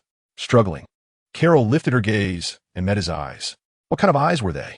Calm, profound, as if they contained the entirety of the night sky. In those eyes, she beheld her own fear, her anger, her confusion. Yet these tempestuous emotions were but specks of dust in the vast cosmos. Insignificant, powerless, trivial. The essence of power is neither creation nor destruction. It simply is. Chu Hai's voice, imbued with an undeniable authority, penetrated the depths of her soul. You fear it because you still perceive yourself as a frail human. You harbor hatred towards the Kree because you continue to view yourself through the lens of the past. Forget the soldier named Voss and the pilot named Carol. From this moment forth, you are you, a being imbued with the power of star. Now rise. Embrace it. Master it. Let know who the true master is. Chu Hai's words acted as a key, unlocking the final shackles within Carol's heart. Indeed, the past held no significance. What mattered was the present, the future. Slowly, she rose from the vitrified ground, allowing the immense power to surge within her, akin to riding a wild stallion. She no longer resisted, nor did she fear. She opened her arms as if embracing a long-lost friend. The fear and confusion in her eyes gradually faded, replaced by an unprecedented determination and confidence. The towering beams of light began to converge, and the tempestuous energy storm slowly subsided. The golden-white glow no longer dazzled. Instead, it became gentle and subtle, resembling a magnificent feathered garment woven from starlight, draped upon her. She ascended slowly, her feet lifting from the ground, hovering in midair. In this moment, she was no longer a weapon of the Kree, nor merely a pilot of Earth. She was Captain Marvel. Chu Hai stood below, observing the silhouette bathed in starlight, nodding in satisfaction. Although the role of a mentor was challenging, witnessing the manifestation of his creation brought him a sense of fulfillment. That evening, Carol had begun to master her newfound powers, excitedly demonstrating various light and shadow effects in the backyard to a starry-eyed Monica, crafting little ponies from light or making her hair blaze like a super scion. Meanwhile, Chu Hai sat indoors, having opened the computer he had invested significantly in. The screen displayed Yahoo's financial page. He deftly logged into his securities account, noting the exponential growth of his funds, now in the seven-figure range. Yet his expression remained impassive. For him, this was merely the beginning. He created a new document, typing a single line, Future Investment Memo. Below it, he listed a series of companies poised to dominate the next 20 years and their critical inflection points. Dog Brother, the search engine and advertising titan, poised to capitalize after the internet bubble burst. Pair, the harbinger of the smartphone revolution, awaiting the launch of its new product. Special Energy, the future of electric vehicles and renewable energy, necessitating a long-term strategy. As he typed away, a portion of his mind delved into the system. The ability of form mimicry allowed him to effortlessly register countless clean pseudonyms worldwide, establishing complex financial firewalls. The capacity of Wolverine ensured that during intricate and exasperating financial operations and information processing, his mind remained absolutely calm and extraordinarily efficient. His memories, over 20 years ahead of this era, constituted his greatest and most unreplicable advantage. A vast commercial empire, spanning the globe with tendrils embedded in various cutting-edge technological fields, was quietly taking shape in his mind. This world needed heroes to save it, and he was prepared to acquire the world. Chapter 74. The arrival of the Skrulls half a month later, in the wilderness outside Louisiana. Carol floated 3 meters above the ground, her eyes tightly shut. She extended her hands, palms facing one another. Between her hands, a fist-sized, highly concentrated sphere of golden energy began to rotate slowly. No longer a chaotic burst of flames. It had transformed into an almost flawless sphere. Its surface flowed with patterns reminiscent of liquid gold, while within, nebulous structures flickered in and out of existence.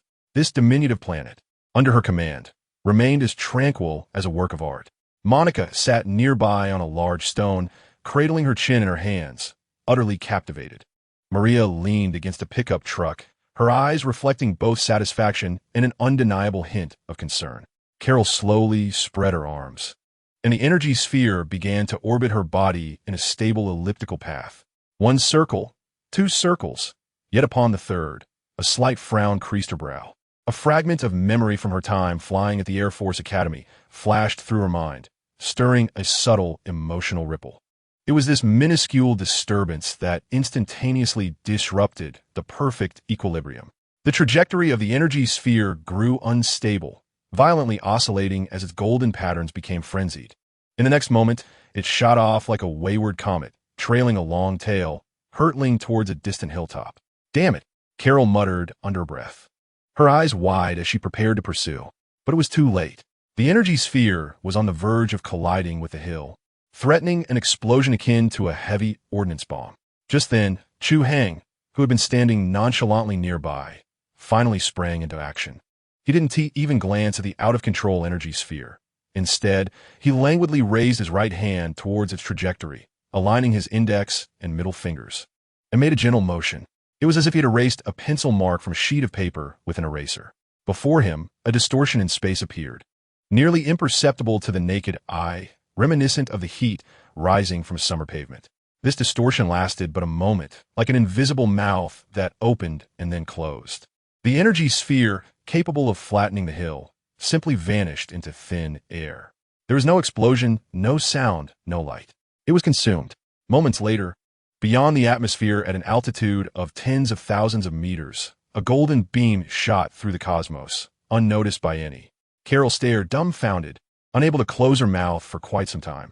She knew Chu Hai was powerful, but the effortless manner in which he disregarded the laws of energy exceeded her imagination. "I told you, your issue does not lie in the magnitude of power," Chu Hai remarked, retracting his hand and placing it in his pocket. His tone as casual as if he were commenting on a dish. "It is that you do not truly understand what you are wielding." He approached Carol, glancing upward at the sky, where the clouds bore the faint traces of energy's passage. "Do you think what you acquired is the energy of a light-speed engine?" Chu Hai inquired. "Isn't it?" Carol replied, her uncertainty evident. Observing her confusion, he resolved to impart a lesson in his self-crafted astrophysics. "The core of that engine, which you later learned is called the cosmic cube, correct? That entity, in essence, is not merely a source of energy. It is the manifestation of a concept. It embodies the source code of the entire spatial dimension of the universe, compressed into a diminutive cube. It itself is the embodiment of the laws of space." Chu Hai paused momentarily, allowing her a moment to absorb this revelation. "My path is to comprehend and rewrite the rules. Just as I did earlier, I did not obstruct your energy with greater force. Instead, I subtly altered a fragment of spatial law along its trajectory, creating a backdoor to the cosmos, allowing to escape on its own. Conversely, your journey is to harness the purest energy to its fullest potential. Your body is now a flawless energy converter, a walking star. You need not grapple with the intricate rules. You merely need to embody power itself." Carol nodded, somewhat in understanding. "What should I do then?" Continue to practice, Chu Hai replied succinctly. Master the control of energy until it becomes as instinctual as your breathing or blinking.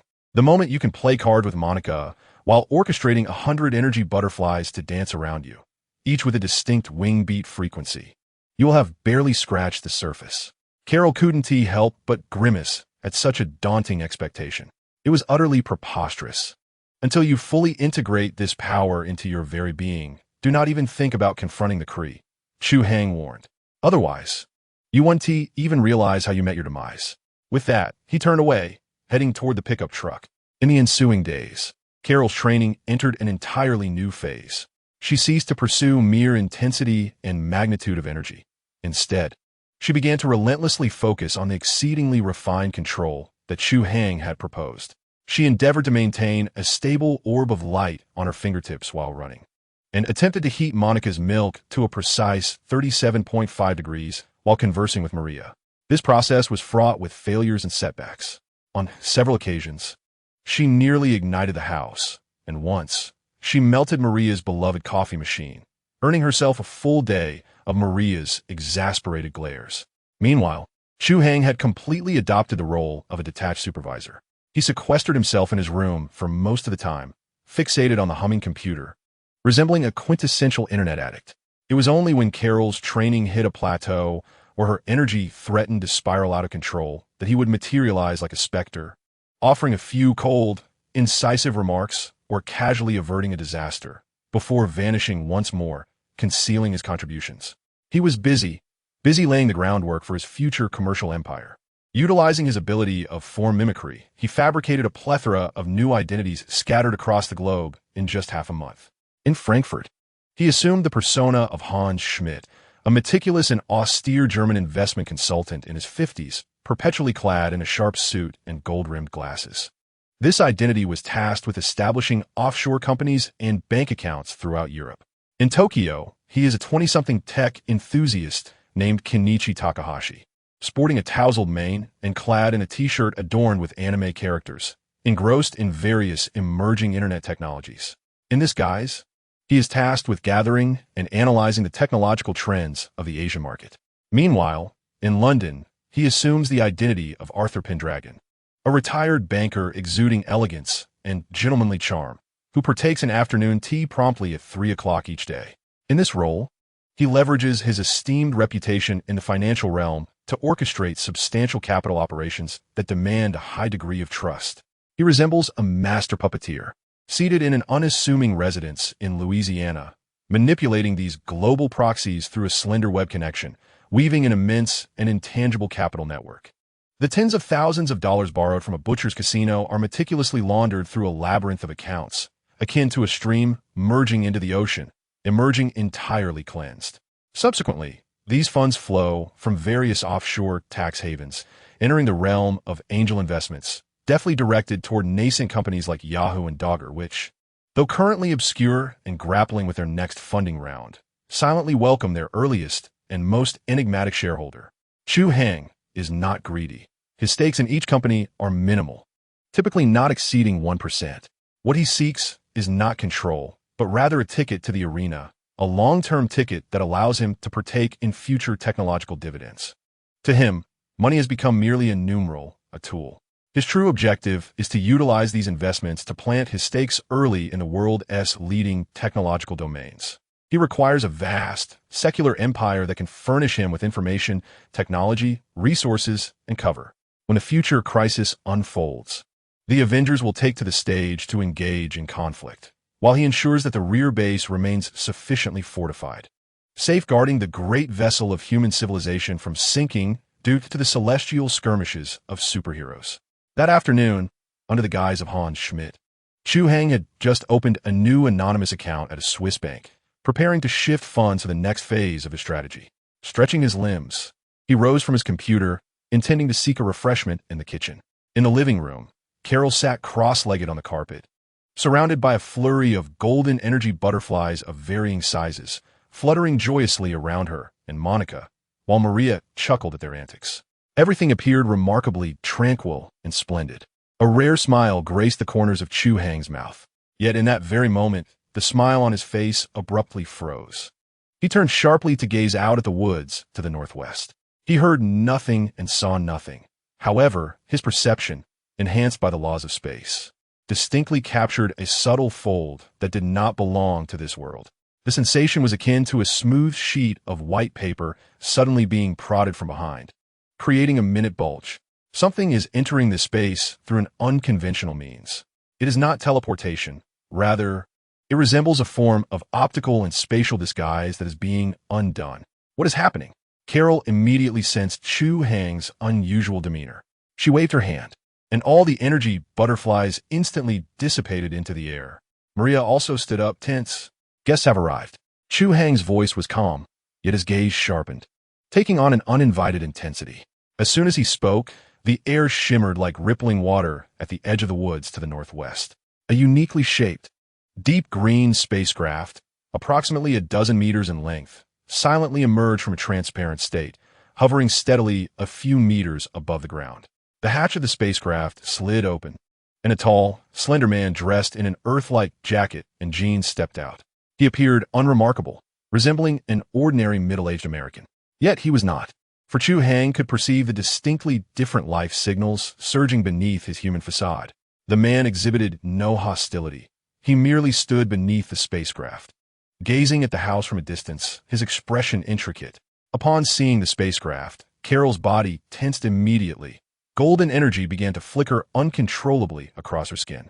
She recognized that vessel. It was a Skrull ship. Do not be alarmed. Chu Hai placed a reassuring hand on her shoulder, transmitting a calming will that instantly quelled her restless energy. He was not there to fight. Chu Hai's gaze traversed beyond the man, focusing on the spacecraft behind him. He sensed that within the ship, there were dozens of weaker, yet equally Skrull life signals. Men, women, and even children. This was not a military unit. It was a group of refugees. Just as they faced each other, an unexpected sound shattered the tense silence. Ding-dong. It was the doorbell. Maria and Carol were momentarily stunned. Chu Hai raised an eyebrow, a hint of amusement flickering across his face. He turned to look towards the front door of the house. Outside stood another man, similarly clad in ordinary attire. It was Nick Fury. He had come alone, hands empty, wearing that characteristic inscrutable smile. One arrived from above. The other rang the doorbell from below. Clearly, these two parties were not aligned, yet they had both appeared here simultaneously. The situation was becoming intriguing. Chapter 75. The negotiation table. The doorbell rang. Ding-dong. The sound was soft, yet it pierced the taut atmosphere of the living room like a cold, sharp needle. Carol's body instantly froze, her palms instinctively clenched, and several arcs of golden energy flickered between her fingers. Maria gasped, casting a pleading glance towards Chu Hai. In the backyard stood an extraterrestrial, while an unexpected guest approached the front door, transforming the modest dwelling into the epicenter of a tempest. However, Chu Hai merely chuckled, his smile devoid of any tension, exuding a playful curiosity akin to that of an audience member at a theatrical performance. He cast a knowing glance at Maria, his tone as relaxed as if he were welcoming a tardy party guest. Go ahead and open the door, Maria, now that they've arrived. It would be ungracious to leave them standing outside.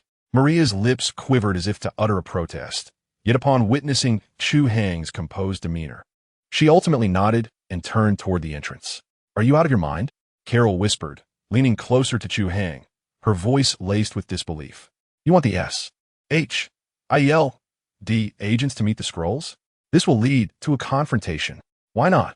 Chu Hai shrugged, his gaze drifting past Carol to observe the Skrull man in the backyard, who remained equally vigilant. One seeks to reclaim his memories, another desires to find a new home, and the last aims to clarify all uncertainties. Everyone has clear objectives. Sitting down to converse will yield the utmost efficiency. It saves me the trouble of explaining everything one by one, which would be quite the hassle. Carol found herself at a loss for words, stymied by his unconventional logic. In his eyes, this was not an imminent interstellar conflict, but rather a community mediation that he could manipulate at will.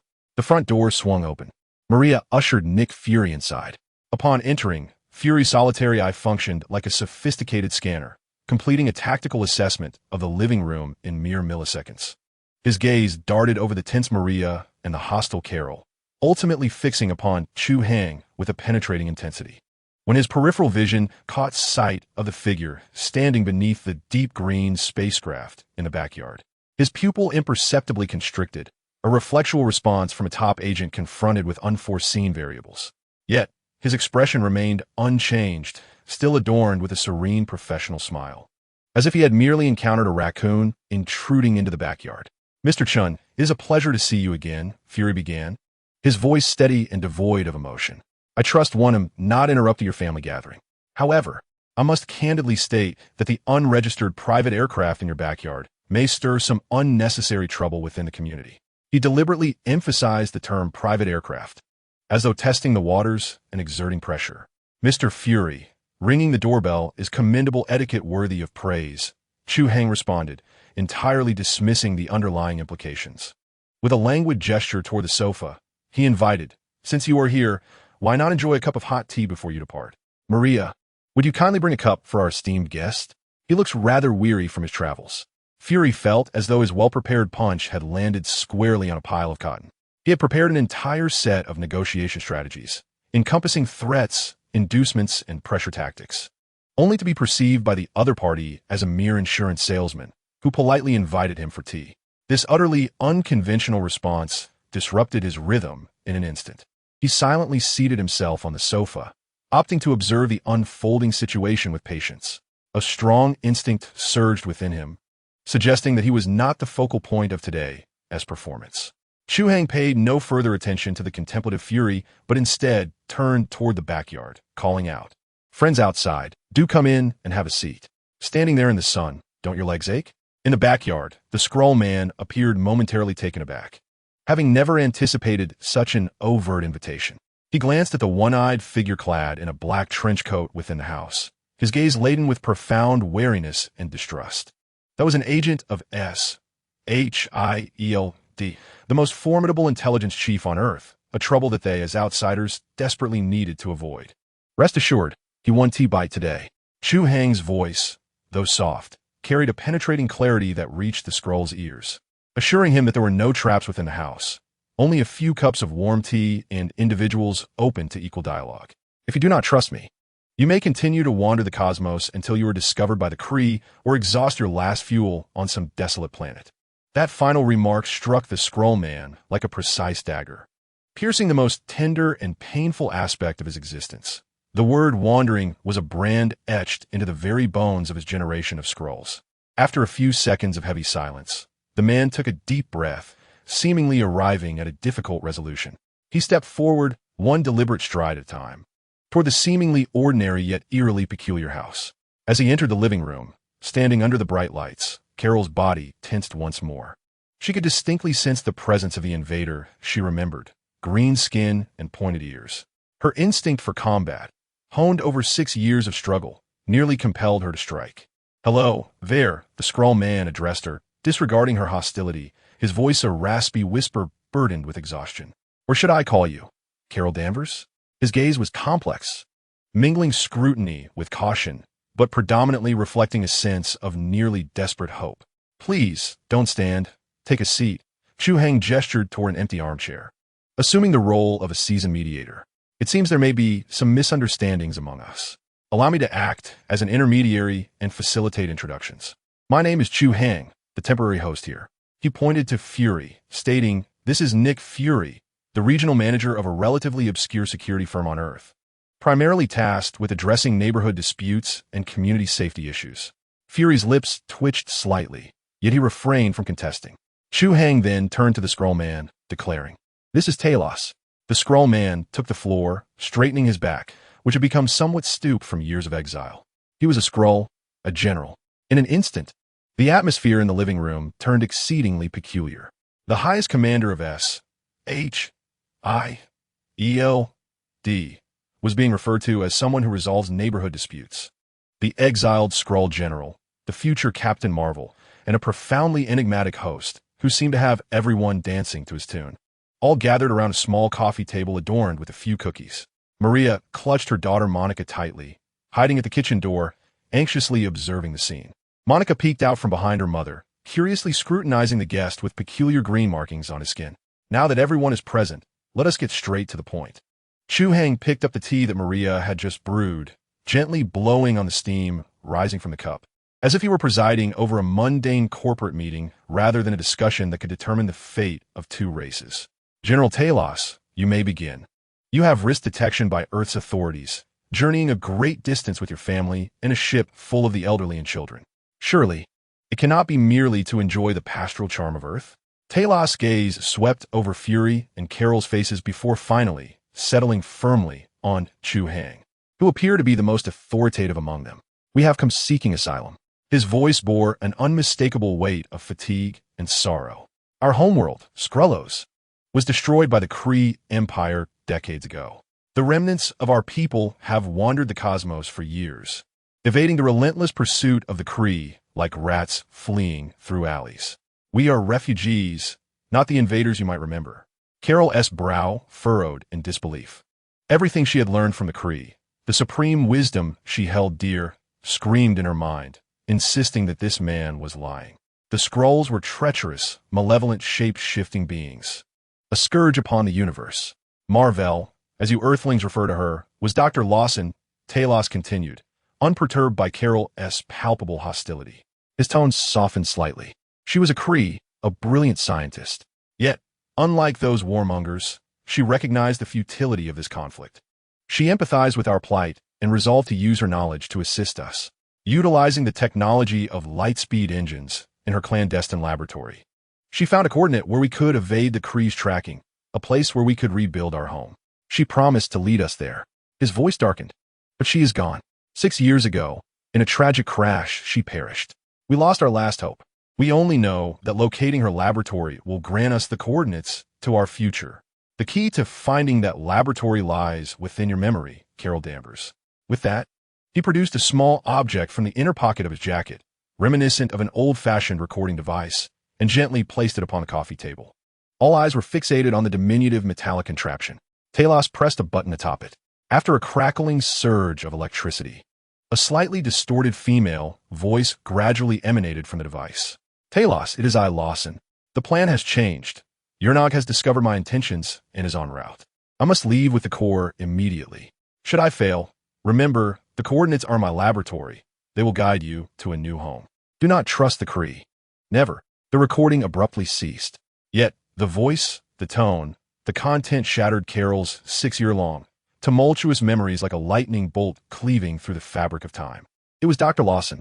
That voice. She recalled, just before the crash in the cockpit, it was with this extreme urgency that Dr. Lawson had implored her to destroy the engine, ensuring it did not fall into Yornog's hands. The Kree had perpetually deceived her. Yornog, the supreme intelligence, they all had lied. They were not guardians of cosmic peace. They were invaders, executioners of an entire race. The Skrulls were the true victims. In that moment, an overwhelming torrent of emotions, betrayal, humiliation, grief for Dr. Lawson's demise, and regret for the actions of the past 6 years erupted within her. Boom! An uncontrollable, ferocious golden energy surged forth from Carol, exploding with intensity. The light bulbs in the living room could not withstand the shock of this energy, bursting one after another, sending shards of glass flying. The television flickered with blinding static before abruptly going dark. Maria let out a short, sharp scream, instinctively clutching Monica tightly, shielding her with her own body. Fury's reflexes were honed to perfection. He sprang from the sofa almost simultaneously with the energy's eruption, leaning back as his right hand darted to his waist, where his ever-present firearm was concealed. This was a reaction etched into his very being as a top-tier agent, facing a lethal threat. Talos was equally startled. In an instant, his form lost its solidity, resembling a pool of melting green wax, instinctively attempting to merge with the floor to evade this destructive force. Silence.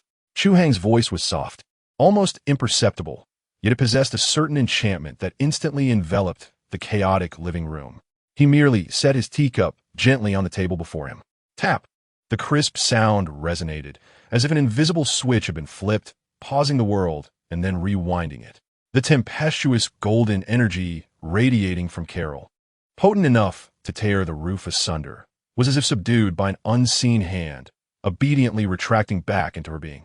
The shards of glass, suspended in midair and glinting with a cold light, defied all laws of physics as they began to reverse course, clinking melodiously as they reassembled into perfect light bulbs. Even the broken tungsten filaments miraculously reconnecting. The once blackened television screen flickered and restored its normal display, continuing to broadcast an old afternoon drama.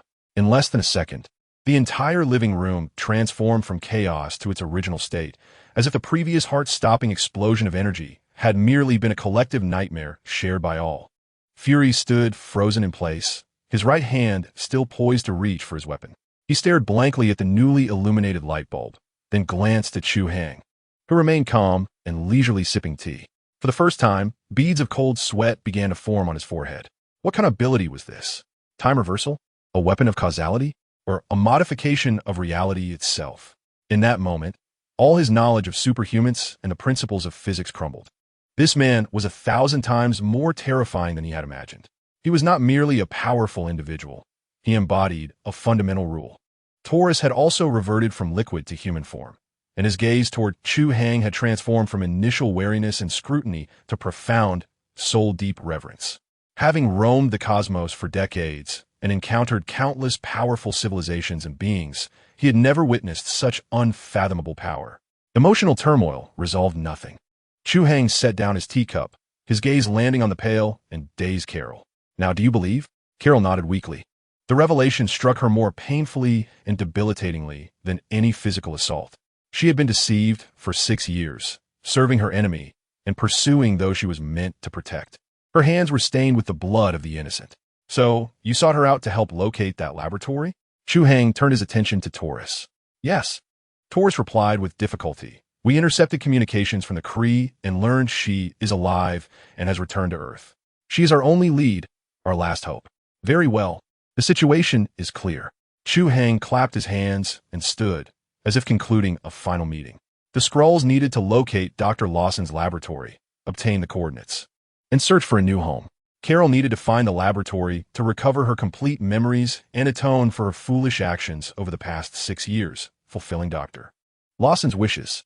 "As for you, Mr. Fury," Chu Hai turned to Fury, a knowing smile gracing his lips, "you probably wish to unravel the mysteries of these aliens, their spacecraft, and technology, then bring them under your control, correct? After all, this is a once-in-a-lifetime opportunity." Fury's single eye narrowed. He neither confirmed nor denied it. He simply gazed intently at Chu Hai and posed the most critical question. "And you, Mr. Chun? What is it that you desire in this game?" "Me?"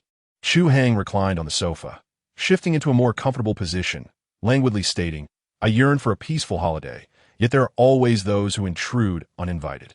Thus, I must expedite the resolution of your matters, allowing my ears some respite." He rose and strode to the center of the group, resembling a director orchestrating a performance, and commenced the allocation of roles. The plan was straightforward. First, we must locate Dr. Lawson's laboratory. Talos, do you possess any clues regarding its specific location? Perhaps orbital parameters or a particular signal frequency? Talos despondently shook his head.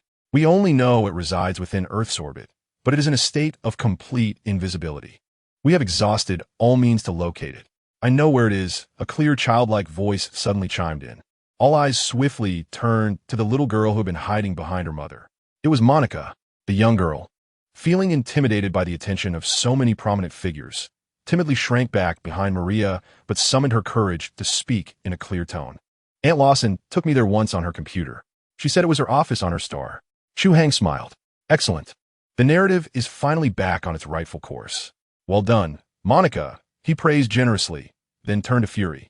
"Mr. Fury, I believe you will need to utilize your security firm's resources. We require a vessel capable of traversing the atmosphere to visit the old base of the Pegasus Project. In return, all intelligence regarding this operation can be shared with S.H.I.E.L.D. Fury's eyes sparkled with interest. This was precisely what he desired. Continuous monitoring, first-hand engagement, and assessment of all extraterrestrial technologies and personnel's value. This deal was undoubtedly profitable. "Deal," he agreed without hesitation. "Carol," Chu Hai then addressed her, his tone becoming more serious. "This matter rests in your hands. Locate the laboratory, uncover the truth, and then decide on our course of action." Carol nodded gravely, a renewed determination igniting in her previously bewildered gaze. She sought answers as well as redemption. As for General Talos, Chu Hai finally turned his attention to the scroll. Have your people wait patiently aboard the ship. Once we have secured the necessary items, I will ensure your safe departure from Earth. Talos stood, bowing deeply to Chu Hai with the most solemn scroll courtesy. A crisis immense enough to spark interstellar war and engulf Earth in flames was deftly transformed in this modest living room by Chu Hai's few words into a meticulously organized treasure hunt. Each participant with their designated role and mutual benefits. Fury observed the man before him, who seemed to possess mastery over all, and for the first time, he felt a flicker of uncertainty regarding the grand future of his Avengers initiative. He had originally believed that formidable individuals like Carol were the pinnacle of his strategic plans. Yet now, a being capable of effortlessly altering reality, one who rendered Carol's volatile energy insignificant, sat across from him, sipping tea. Such individuals do exist. Does this world truly still require Avengers? Or rather, on some future day, when this man no longer finds satisfaction in being a temporary occupant, who will exact vengeance on his behalf? Chapter 76. The Key Fury was the first to act. Without acknowledging anyone, he moved to the corner and retrieved a satellite phone resembling a black brick. His posture was rigid, akin to a taut steel rod. "It's me." He spoke in a low voice, yet the authoritative tone resonated powerfully. "Initiate the beacon protocol, highest priority. Clear flight path 7, all airspace control." "Yes, all of it." He offered no explanation, nor did he need to. The person on the other end was merely tasked with execution. Chu Hai disregarded him and approached Maria and Monica. Crouching down, he gazed into the young girl's eyes, lowering his voice gently. "Monica, are you certain you saw that office on the computer, the one on the star?" Monica nodded vigorously, her large eyes devoid of fear, filled instead with earnestness. "Yes, it's the biggest computer in Aunt Lawson's office. She even let me play Minesweeper." "Excellent." Chu Hai smiled, tousling her hair. "You've been a tremendous help." Carol leaned against the wall, her complexion still pale. She glanced at the commanding one-eyed man and then at the weary scroll general on the sofa. Ultimately, her gaze settled on Chu Hai. Everything had spiraled into chaos. She felt like a fool, having been deceived for 6 years. She wanted to say something, but her throat felt as though it were choked with sand. Whatever she wished to express could wait until they secured the necessary items. Chu Hai stood up, not allowing her to continue. "It was time to depart, Mr." Fury had already summoned a vehicle. Just then, Fury returned after concluding his call. He cast a glance at Talos, then at Carol, and finally addressed Chu Hai. "The helicopter will arrive in 15 minutes. It will take an hour and a half to reach the old base of the Pegasus program. The perimeter has been cleared, but the internal systems are still operational and require on-site decryption." His tone was remarkably calm, as if the man who had almost drawn his weapon moments prior was not the same. Only he understood that when conversing with Chu Hai, he had to exert every ounce of his strength to conceal his trepidation. "Decryption need not be so complicated," Chu Hai replied. "We possess the key." He gestured toward Monica. Fury's eye lingered on the young girl for a couple of seconds, a flicker of confusion crossing his face. However, he refrained from inquiring further. He had learned that dealing with Chu Hai required a departure from conventional reasoning. 15 minutes later, the thunderous roar of a massive rotor drew closer. A completely black, unmarked Black Hawk helicopter hovered steadily over the open ground outside. The door slid open, and Phil Coulson poked his head out, waving to them. "Talos, you remain on the ground." Chu Hai instructed the Skrull general. "Ensure your people stay on the ship and do not move about. Mr. Fury, I trust your subordinates would be more than willing to assist in overseeing this precious alien vessel, correct?" Fury's lips curled slightly, but he remained silent. This arrangement suited him perfectly. A living Skrull general and an intact spaceship were veritable treasures from the heavens. Talos appeared somewhat hesitant. He glanced at Chu Hai, his gaze brooking no disagreement. Ultimately, he nodded. He had no right to bargain. "Maria, you and Monica shall accompany us." Chu Hai instructed the mother and daughter. "Us." Maria was taken aback. Monica was the key. She had to go. "You must stay with her." Chu Hai's reasoning was straightforward. Finally, aboard the helicopter were Chu Hai, Carol, Maria, Monica, and representatives from SHIELD, Fury and Coulson. The helicopter ascended, soaring towards the depths of the desert. Silence enveloped the cabin. Carol leaned against the window, watching the rapidly receding landscape below. Trees, houses, roads shrank into mere patches of color. She had gazed down upon the planet countless times from great heights before, but those instances had always been mission-driven: targets, threats, evacuation routes. For the first time, she simply observed the world she was born into and had lost. Memories flickered like a malfunctioning tape, revealing blurred fragments: sunlight, grass, and the laughter of a woman. It was Dr. Lawson. A pang of sorrow gripped her heart once more. Fury, arms crossed and eyes shut, was not asleep. His mind raced. Chu Hai, codename Ghost. Ability assessment: unknown, threat level highest. This man was not merely a pawn. He was the chessboard itself, capable of altering the rules at will. The Avengers' initiative seemed a mere jest in his presence. Yet opportunity lay before him. Skrulls, light speed, engine technology, and Carol were all stepping stones for DS's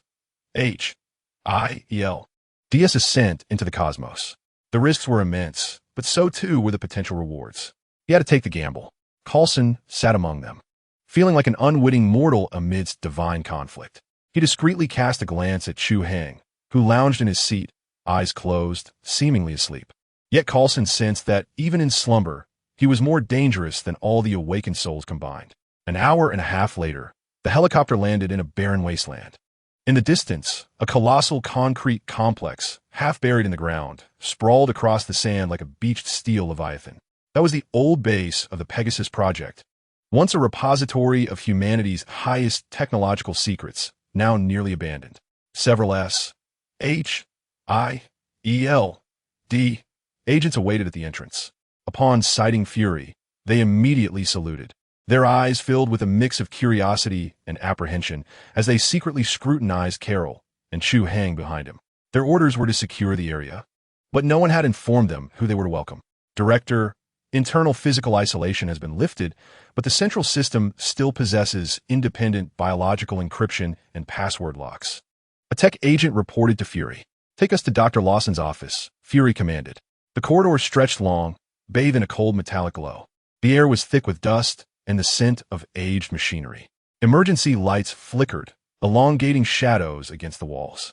As Carol traversed this corridor, her steps felt unsteady.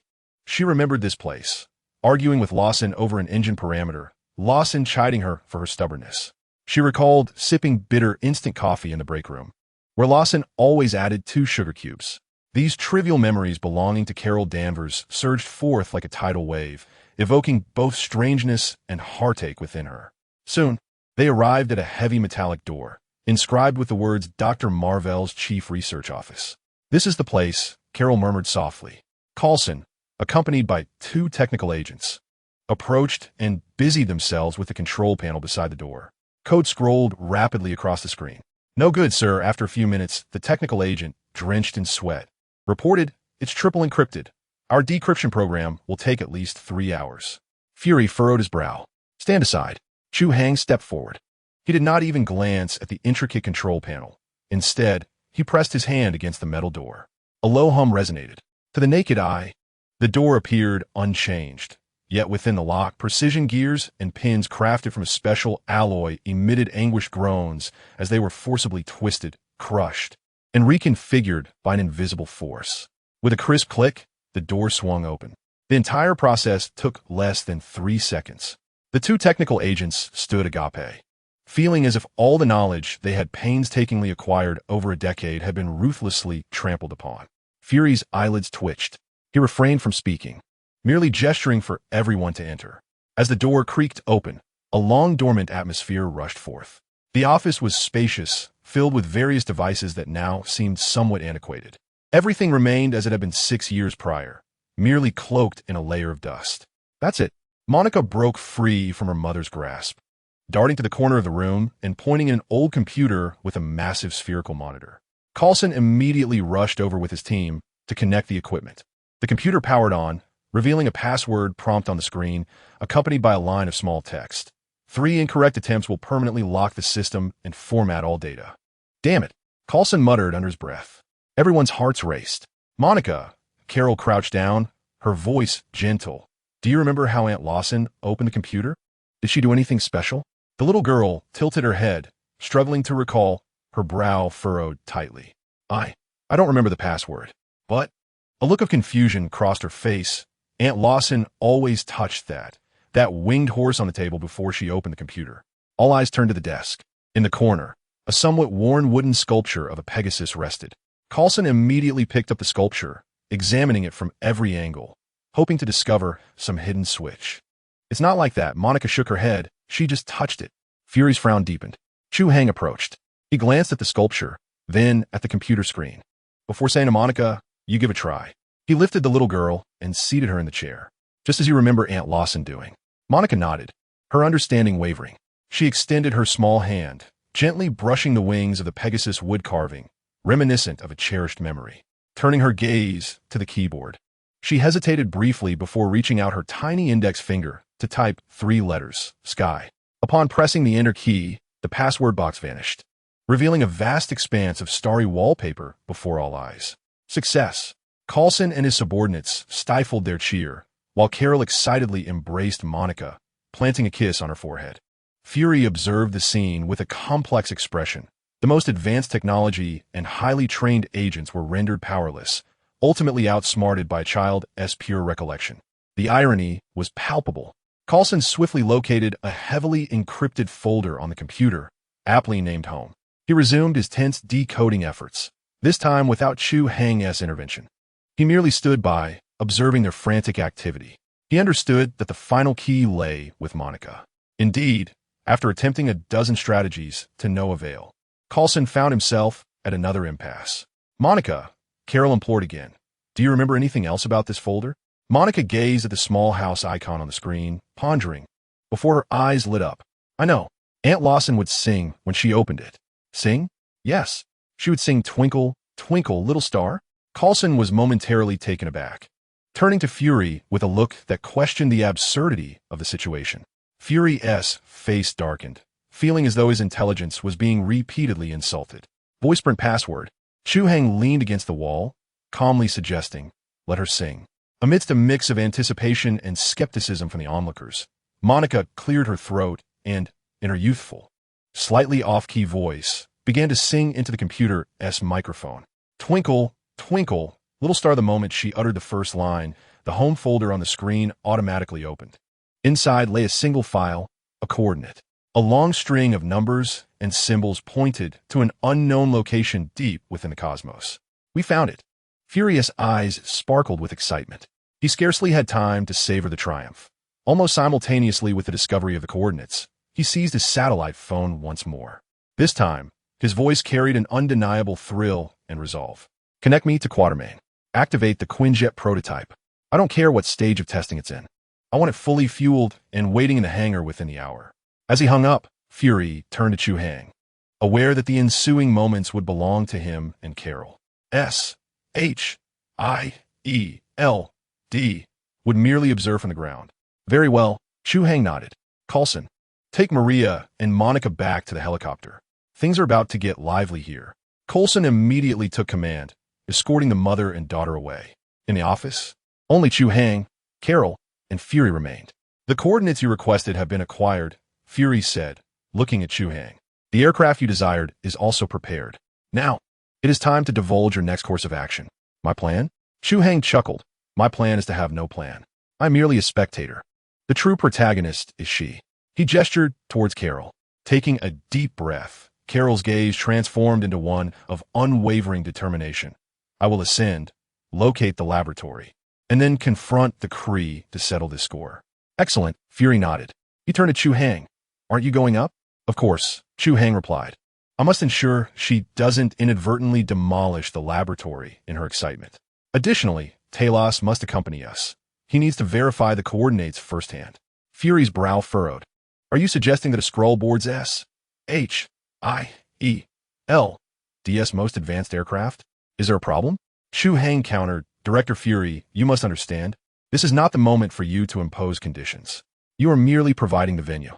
Besides, are you not curious about the expression on a Skrull's face when confronted with humanity's pinnacle of technology? This is invaluable intelligence." Fury found himself momentarily speechless. He realized that in conversations with Chu Hai, he would never hold the upper hand. "Very well," he eventually conceded, "I will make the arrangements. However, command on the ground must remain in my hands. Whatever Chu Hai shrugged nonchalantly. The three exited the office, making their way towards the secret hangar deep within the base. Just before boarding the aircraft, Chu Hai abruptly halted, turning to Fury, who followed behind. Director Fury. What? Your Avengers initiative is a commendable idea, Chu Hai remarked blandly. As if assessing a dish, assembling extraordinary individuals to tackle exceptional challenges. However, remember this. He took a step closer, leaning towards Fury's ear. Speaking in a tone only they could hear, do not place all your eggs in one basket. And do not assume that the ace you have found is the largest card on the table. With that, he patted Fury on the shoulder and turned to board the futuristic Quinjet. Chapter 77. Entering the Marvel, the engine of the Quinjet shifted, the deep rumble abruptly rising to a piercing shriek. The aircraft jolted violently, a raw thrust pinning the three occupants firmly in their seats. This prototype, a seamless blend of humanity's finest technology and select extraterrestrial advancements, surged forth like a javelin, piercing through the camouflaged rock layers of the base's dome. Unrelenting in its ascent towards the cloudless sky, Carol gripped the control stick tightly, her expression intensely focused. She did not need to glance at the intricate instrument panels. Her body felt as though it had melded with a cold machine. She could sense each minute tremor as the wings sliced through the thin air, could feel the fluctuations in strength with each pulse of energy from the engine core. The design was indeed rudimentary. The voice of Talos emanated from the back seat, imbued with a characteristic huskiness unique to the Skrulls. Unbeknownst to anyone, he had unfastened his seatbelt, standing steadily amidst the immense gravitational forces capable of displacing the organs of an ordinary person, gracefully drifting towards the center of the cockpit. Outside, the clouds below swiftly coalesced into an endless expanse of white, while the sky overhead transitioned at a visible pace from azure to profound indigo, ultimately yielding to purest blackness. Chu Hai languidly leaned against the co-pilot's seat, arms crossed over his chest, eyes closed, exuding an air of leisure as if he were not embarking on an interstellar voyage but rather on a long bus ride home. With a sidelong glance, he observed Carol's profile. Her lower lip was tightly clenched, and her gaze was a lang of excitement, tension, and a subtle hint of confusion. They were on the verge of breaching the Karman line. Carol's voice quivered slightly, not from fear, but as an instinctive response to the imminent return to the cosmos she had long been estranged from. As her words faded, the oppressive weight that had enveloped them suddenly lifted, and the violent vibrations along with the cacophony of sound vanished in an instant. The world fell silent. Outside lay in absolute darkness, so profound it seemed capable of devouring all light. Against this extreme backdrop, countless stars shone with a terrifying brilliance, their luminosity cold and sharp. Unlike the gentle twinkle observed from Earth, below them, a magnificent, serene, and breathtakingly beautiful blue planet, draped in a gossamer veil of clouds, rotated languidly. Earth. The spacecraft smoothly entered its designated orbit, the engines transitioning to a low-power cruise mode. Inside the cabin, the constraints of gravity dissipated entirely. Talos, like a child, clumsily floated to the window, reaching out as if to touch the distant globe. He gazed greedily at the azure and pristine white, his expression a tapestry of complex emotions. It was the ideal homeland long yearned for by his people during their desperate flight, a place brimming with vitality and hope, yet forever out of their grasp. War had stripped them of their home world, and now they were left to wander like cosmic dust, seeking a corner in which to breathe. Carol, too, relinquished the control stick, allowing her body to drift weightlessly. She gazed at the blue planet, silent and contemplative. She could not recall the exact corner of that continent where she was born, but she felt an ancestral connection emanating from that planet, tugging at her heart. It held her past, the life that had been taken from her. Isn't it beautiful? Chu Hai's calm voice shattered the tranquility of the cabin. He had also drifted to the window, standing side by side with them to behold the magnificent vista. I have seen many planets, Talos rasped, his voice laden with an indelible weariness. Burning planets, frozen worlds, those shrouded in toxic gases, but few are as vibrant, tenderly embraced by life, as this one. It is like a miracle. Indeed, came a reply. Chu Hai responded with indifference, then turned his gaze towards Carol. Find a laboratory, reclaim your lost memories, and then what? What do you intend to do? Carol slowly withdrew her gaze, the confusion in her eyes replaced by a chilling flame of resolve. I will seek out the Supreme Intelligence. I will expose its hypocritical rhetoric before all the Kree. I will make Yanrog pay for everything he has done to me. Her voice was soft, yet each word emerged with an undeniable conviction, infused with the essence of vengeance. Revenge. Chu Hai succinctly encapsulated her plan in 2 words, which sounded quite appealing, simple, direct, and purposeful. He paused momentarily, then shifted the conversation with surgical precision, targeting the most vulnerable aspect of her scheme. But have you considered that the Supreme Intelligence is not a person? It is a program, a super artificial intelligence formed by the amalgamation of countless Kree elite leaders' minds. How do you intend to dismantle the lies of a program? Will you charge into the Supreme Temple on Hala and strike that enormous green head? And then what? Carol was momentarily taken aback. She had indeed not contemplated these matters. In her understanding, seeking revenge for a wrong was a natural course of action. Yanrog had deceived her, and the Supreme Intelligence was the mastermind behind it all, therefore dragging them out and delivering a thorough beating, forcing them to acknowledge their mistakes before the entire universe. Was that not just? Even if you destroy that green head, it will be of no avail, Chu Hai stated calmly. Its core code is backed up in every military base network of the Kree Empire, even within the central computers of every capital warship. As long as this colossal war machine operates, the Supreme Intelligence will never perish. You're not confronting one or several enemies, but a deeply entrenched system, a form of civilization that has persisted for millennia. You alone cannot topple a system. Taros, who had remained silent, listened intently, his eyes reflecting profound agreement. No one understood better than him the despair of contending with a vast interstellar empire. The Skrulls had once attempted this, resulting in the destruction of their home planet. Their people displaced, relentlessly hunted across the cosmos for a full 60 years. What do you suggest then? Carol retorted with irritation. She felt as if she had gathered all her strength for a punch, only to strike empty air, leaving her with an unbearable sense of powerlessness. I do not know, Chu Hai replied bluntly, causing Carol to feel a lump form in her throat. I merely remind you not to simplify matters. Revenge does not address the root problem. It merely creates more issues. If you kill Yanrog, the Kree Empire will dispatch 10 commanders who are stronger and more ruthless than he.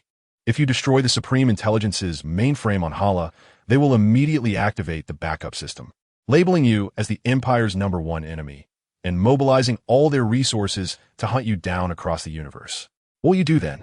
Wander aimlessly in the endless cosmos for decades, forever searching for a place where you can sleep peacefully?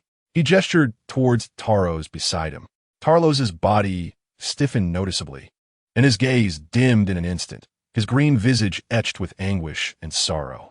We do not seek vengeance, he murmured in a voice barely above a whisper. We only wish to survive, to find a place to rebuild our home. We have endured enough of this war. Carol fell into a profound silence. Chu Hai's words and Tarlos's suffering fell upon her like a bucket of icy water, dousing the fervent flames of her anger. For the first time, she began to ponder what she could do beyond wrath and retribution, what she ought to do. At that moment, the monotonous chime of the navigation system interrupted this heavy exchange. Destination coordinates reached. The 3 of them simultaneously floated toward the cockpit, gazing through the enormous front viewport. They were met with an expanse of empty, pitch-black cosmos. Aside from the distant stars, there was nothingness. What is happening? Tarlos's voice trembled with an uncontainable anxiety. Are the coordinates incorrect? Or is this yet another deception by the Kree? No, it is right there. Carol suddenly spoke, her voice soft yet remarkably assured. Her eyes, unbeknownst to her, had begun to shimmer with a faint golden light. She stared into the seemingly empty darkness ahead, as if perceiving something invisible to others. I can feel it, she murmured, a faint energy of the same origin as ours, shielded by some force field. But it is indeed there, akin to a slumbering heartbeat. She extended her hand, pointing towards a dark void approximately 30 degrees to the left. Chu Hai raised an eyebrow. It seemed that the energy of the cosmic cube indeed resonated beyond spatial confines among different entities of the same origin. Under her own guidance, Carol's sensitivity to energy had become remarkably acute. Can you manifest it? Chu Hai inquired. Carol closed her eyes and took a deep breath. Following Chu Hai's teachings, she ceased her attempts to forcefully perceive the energy. Instead, she emptied her mind, allowing the cosmic energy within her to ripple like a tranquil lake, attuned to the faint heartbeat's subtle undulations. This proved far more challenging than any precise manipulation she had practiced on Earth. It was akin to discerning the breath of a single audience member amidst the clamor of a raucous rock concert. Minutes passed, and beads of sweat began to form on her forehead. "No, it is too faint. I cannot grasp it," she admitted, frustration evident as she opened her eyes. "Do not try to grasp it." Chu Hai's voice flowed like a refreshing spring in her ears. "Call to it. Consider it a part of your own being, like your fingers. You do not need to grasp your fingers to control them. A mere thought will set them in motion." Carol paused, a flicker of understanding illuminating her expression. She closed her eyes once more. This time, rather than striving to capture that energy, she released her awareness entirely, envisioning herself as an infinite ocean of energy, with that faint essence being a distant drop of water of the same origin. She did not chase or grasp. Instead, she gently and persistently called out to it. Gradually, she sensed a response. That faint heartbeat began to crystallize. It was no longer a distant and nebulous point, seemingly drawn by her call, actively drawing nearer to her. Now was the moment, Chu Hai whispered. Carol abruptly opened her eyes, the golden light within them surging magnificently in an instant. She extended her right hand, palm facing forward, and a beam of highly concentrated golden energy, akin to a precise laser, silently shot towards the point she sensed. There was no anticipated explosion, no earth-shattering roar. As the golden energy beam pierced the darkness, it resembled a drop of ink dissolving into clear water. From the point of impact, a layer of visible ripples swiftly spread through the smooth expanse of space. Where the ripples traversed, the previously empty cosmos began to warp and blur, and soon after, the silhouette of a colossal structure gradually emerged from the void amidst the play of light and shadow. It was a space station, an exquisitely designed one. It bore no resemblance to any vessel crafted by humans or the Kree, devoid of the cold, angular military aesthetic. Its overall structure resembled a metallic lotus blossoming in the cosmos, characterized by graceful curves and vast circular formations. Countless enormous blue observation windows, akin to tranquil eyes, gently gazed down upon the cerulean planet below. The entire space station was cloaked in an advanced optical camouflage, seamlessly blending with the surrounding cosmic environment. Without the guiding energy of the same source, no radar or detector could discern its existence. On the central body of the space station, its name was elegantly inscribed in a font of non-earthly origin, the Marvel. Talos gazed at the suddenly materialized space station, trembling with excitement, and for the first time, moist tears glimmered in his weathered eyes. 60 years of exile, decades of pursuit, countless sacrifices of his kin. At last they had found their final hope. Carol, too, stood transfixed, staring at the space station named after her mentor. A profound sense of belonging and an indescribable sorrow surged within her. Here, indeed, was Dr. Lawson's true home, a place free from war and turmoil, belonging solely to her. The Quinjet gradually approached the space station as if guided by an unseen force.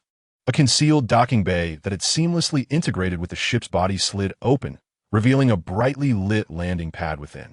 "Let us go," Chu Hai said, patting Carol's shoulder. Still lost in thought. "It is time to meet your true past." The spacecraft smoothly glided into the docking bay, coming to a gentle halt amid slight vibrations. The bay doors opened, and the three stepped onto the cold metal deck. An air long sealed yet not unpleasant wafted towards them. Before them lay a long, pure white corridor, designed simply yet expansively. As they stepped in, the corridor lights automatically illuminated, casting a soft, non-dazzling glow.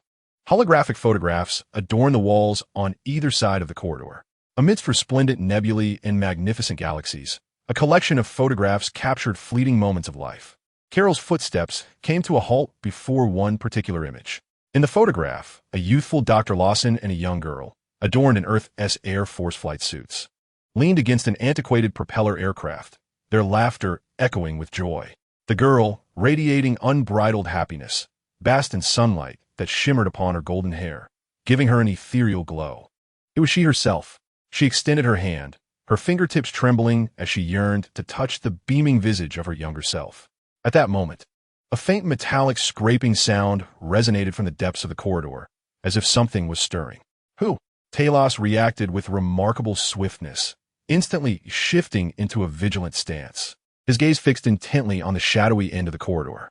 Chu Hai's brow furrowed slightly. His energy perception had already enveloped the entirety of the space station. He could distinctly sense that within this seemingly deserted station, there existed a fourth, nay a fifth life signal. One emanated a potent force, brimming with pure energy, while the other exhibited peculiar characteristics, resembling both life and machinery. Suddenly, a somewhat mechanical, synthesized female voice reverberated through the station's intercom, shattering the prolonged silence. Unknown visitor. Identity verification failed. Initiating Level 1 Defense Protocol. Chapter 78.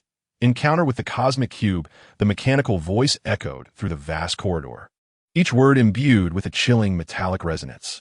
Level 1 Defense Protocol activated.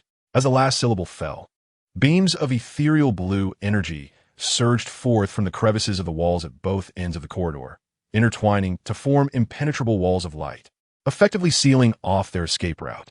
Following this, numerous smooth, square panels in the ceiling and floor slid open, revealing drones, entirely white and reminiscent of mechanical spiders, silently emerging and alighting on the ground and walls.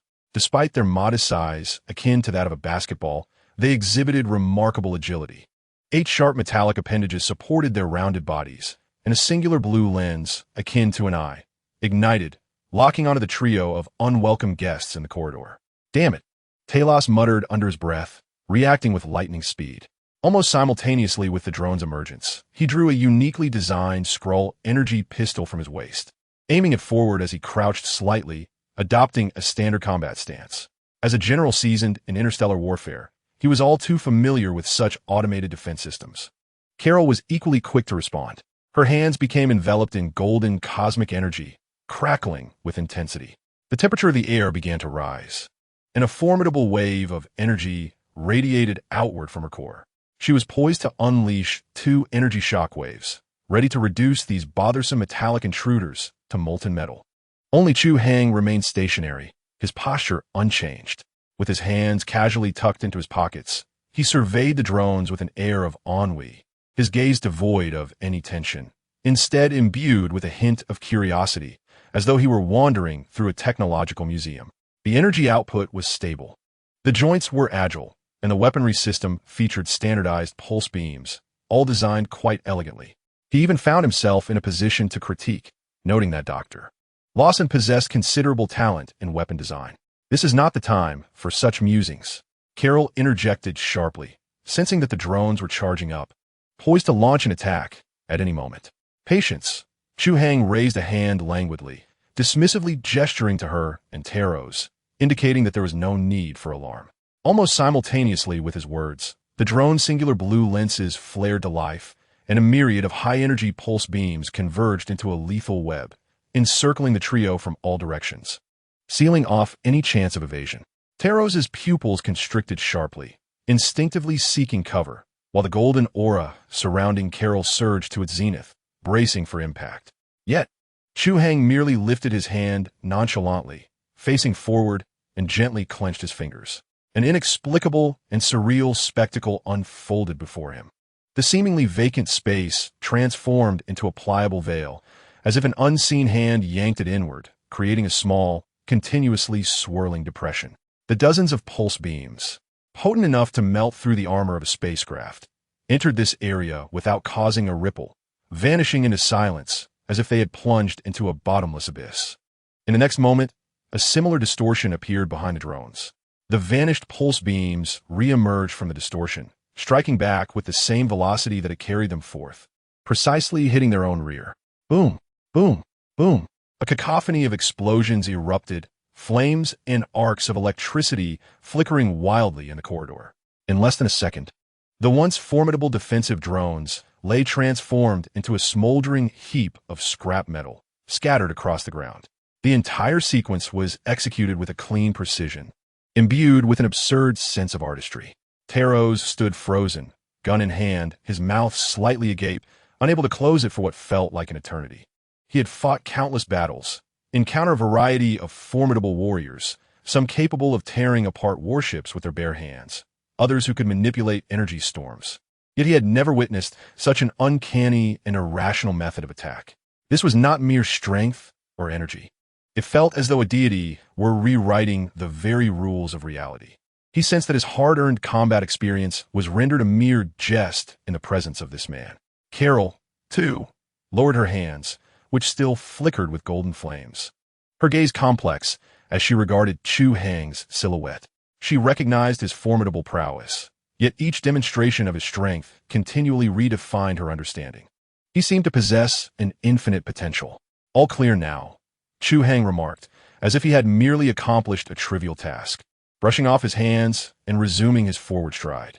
As he approached the ethereal blue energy wall, he did not hesitate and walked straight through. The moment his body made contact with the luminous barrier, he encountered no obstruction, as if traversing through a layer of holographic projection, emerging effortlessly on the other side. This spectacle nearly caused Taros' eyes to bulge in astonishment. Cautiously, he extended his hand to touch the energy wall. A surge of powerful electricity coursed through him instantaneously, leaving him trembling, his hair standing on end. "Is this the law of space?" he murmured in a voice almost laced with delirium. According to the ancient legends of the scrolls, only those deities who have touched the essence of the universe possess the ability to manipulate space in such a manner. "Keep up," came Chu Hai's voice from ahead. Carol and Taros exchanged a glance, each reflecting profound astonishment in the other's eyes. They hastened to follow, discovering that as Chu Hai passed, the energy walls dissipated automatically thereafter. The first-level defense protocol has been lifted. Threat level has been reduced to 0. The mechanical female voice intoned again, though this time, it seemed to carry a hint of gentleness. Identity verification confirmed. "Welcome home, Dr. Marvel." Evidently, the space station's artificial intelligence had recognized Carol's identity through the recent energy fluctuations, or rather, was persuaded by Chu Hai's extraordinary capabilities. The walls flanking the corridor had transformed into vast, transparent windows, revealing the profound cosmos and a colossal blue planet beyond. They felt as though they were traversing through the starry expanse. At the end of the corridor stood a massive, circular metallic door. As they approached, the door silently slid open to reveal the scene behind it, the core laboratory. This space was considerably larger than the offices outside, resembling a grand circular auditorium. In the center lay a multi-tiered operational platform, where countless holographic screens floated, quietly flickering with soft light. The laboratory's dome was entirely transparent, offering an unobstructed view of the entire galaxy. In the very heart of the laboratory, a colossal cube radiating a gentle blue light was suspended in mid-air, held in place by intricate energy confinement devices. It was the energy core of the entire space station, the cosmic cube. "It is this," Carol whispered, gazing at the cube. She could sense the energy within her resonating intensely with it. 6 years prior, this very object had irrevocably altered the course of her destiny. Chu Hai's gaze lingered on the cosmic cube for several moments. He could feel the pure essence of spatial energy contained within, and the power within him rejoiced, akin to a child who has found its mother. He forcibly suppressed the overwhelming impulse to rush forth and replicate it entirely. "Now is not the time. Over here." Taros' exclamation diverted their attention. He stood before the central control platform, pointing at a massive holographic display. Carol approached to discover it was an extensive star chart. A distinct route was marked on the star map, leading to an unknown region at the edge of the Andromeda Galaxy. Beside the flight path lay a document. Talos trembled as he opened it. It was a list, a roster of personnel, densely populated with the names of hundreds of scrolls, annotated with their familial relationships and basic information. Talos' gaze raced across the list, his breath growing increasingly rapid. At last, he found 2 names etched into his very being. Positioned in the center of the document, Sora, his wife, and Eru, his daughter. They were alive. Talos' body shook violently. This hardened warrior, who shed no tears amidst the battlefield, nearly collapsed to the ground. He braced himself against the control panel, his shoulders heaving, a suppressed, beast-like wail escaping his throat. Carol watched him silently, understanding the tumultuous blend of joy and sorrow that accompanied such a profound revelation. Chu Hai, however, appeared much more composed. His gaze did not linger on the star map, but instead swept slowly across the laboratory. His energy perception had woven an invisible net, covering every corner of the space station. He knew there were others present besides the three of them. Just below the list Talos had discovered, Dr. Lawson had left a journal entry. I have hidden them. Concealed in the safest place, a location the Kree could never fathom. They are innocent. They merely wish to survive. Should I meet an untimely fate, I hope those who come across this message can help them find a new home. Hidden? Where? Carol furrowed her brow. Though the space station was expansive, it was all too clear that there was no place to conceal hundreds of individuals. No, they're right here, Chu Hai suddenly interjected, his gaze directed toward an inconspicuous cargo transport channel in the corner of the laboratory. Just beneath it, in a folded subspace, Chu Hai's energy perception clearly indicated the presence of an independent small space beneath the seemingly ordinary metal floor, where hundreds of faint life signals flickered like fireflies. At the center of this gathering of fireflies was a distinctly different signal source, an extraordinarily powerful and restrained life signal. It was not a pure energy entity like Carol or the cosmic cube. Its signal was peculiar, reminiscent of an infinitely compressed black hole or a supernova poised to erupt. A subtle smile played at the corners of Chu Hai's mouth. He recognized what it was, a devourer, an adult with complete spatial abilities. This was far more valuable than the morphing abilities he had replicated from Mystique, a veritable gift of immense power. Just as he was about to speak, intending to show Talos his wife and child, a piercing alarm suddenly echoed throughout the space station. Warning! Warning! A colossal fleet of the Kree Empire has been detected, advancing with alarming speed. For the first time, the mechanical voice resonated with urgency and tension. The holographic star map on the central console instantaneously transformed into real-time surveillance footage of the exterior of the space station. Against the backdrop of the inky void of space, a gargantuan black warship, as imposing as a mountain, slowly emerged from the jump portal. Its menacing and formidable design was a testament to the brutal aesthetics characteristic of the Kree Empire. Surrounding it, dozens of escort ships formed an impenetrable encirclement. The bow of the flagship bore a colossal insignia, symbolizing death and judgment. This was Ronan's flagship, the Dark Star. A chilling image of a man, steeped in fervor and arrogance, was projected into the center of the laboratory. Clad in black armor and wielding a massive warhammer, he was none other than Ronan, the accuser of the Kree Empire. The Earthlings and the remnants of the Skrulls, hiding within, trembled at his presence. Ronan's voice, devoid of any emotion, resonated like an unyielding decree. I grant you 30 seconds to surrender the human weapon codenamed FUS, along with the cosmic cube concealed by Marvel. His gaze seemed to pierce through the screen, fixated on Carol. Otherwise, this space station and everything within will be purged. Instantly, Carol's expression turned frigid as she clenched her fists, golden energy beginning to surge once more. Faced with the accuser, a figure she had once regarded with immense dread, only a tempest of fury remained in her heart. Tauros, on the other hand, was painted with despair. He knew who Ronan was, a madman, a genocidal maniac. In his grasp, there would be no hope for survival. Yet, Chu Hai appeared unfazed by Ronan's menacing threat. His attention was not on the enormous fleet. Instead, he remained captivated by the direction of the cargo transfer passage. Ronan? The Kree fleet? Merely the main course. Before that, he intended to savor this unexpected yet tantalizing appetizer. System, he mentally commanded, locate that signal source. Prepare to replicate. Chapter 79. Clearing the field, the voice of Ronan echoed through the holographic projection, flat, cold, and devoid of emotion, akin to a descending iron weight. A subtle yet persistent tremor resonated from the deck beneath. It was the groaning of the space station's structure under the pressure of the external energy field. The golden radiance enveloping Carol intensified, warping the air around her in a searing distortion. She fixed her gaze on Ronan-esque projection, her knuckles whitening from the force of her grip. She longed to burst forth and shatter that arrogant visage with her fists. Tauros's complexion had transformed from pale to a ghastly gray, having just reunited with his long-lost family. Was he now to witness their annihilation into cosmic dust? He cast a desperate glance at Chu Hai, the only glimmer of hope in his bleak reality. Chu Hai did not even turn his head, remaining oblivious to Ronan's countdown to death. What are you doing? Carol could no longer contain her frustration, shouting at Chu Hong's back. We need to find a way. We must rush out. Patience, Chu Hai replied in a voice so calm it was maddening. Let us attend to the matter at hand. With that, he disregarded the anxious gazes of the two behind him, as well as the chilling numbers Ronan had already counted to 5, and made his way toward an inconspicuous cargo transport passage in the corner of the laboratory. There's nothing there. Taros was on the verge of collapse. He could not comprehend why, at such a critical moment, this man was fixated on an empty corner. Chu Hai paid him no mind. He approached the seemingly ordinary metallic floor, crouched down, and gently pressed his right hand at its center. He did not apply force or pry it open. Instead, he silently infused a trace of imperceptible spatial energy into it, akin to mercury. In the next moment, an unforgettable scene unfolded before Taros and Carol.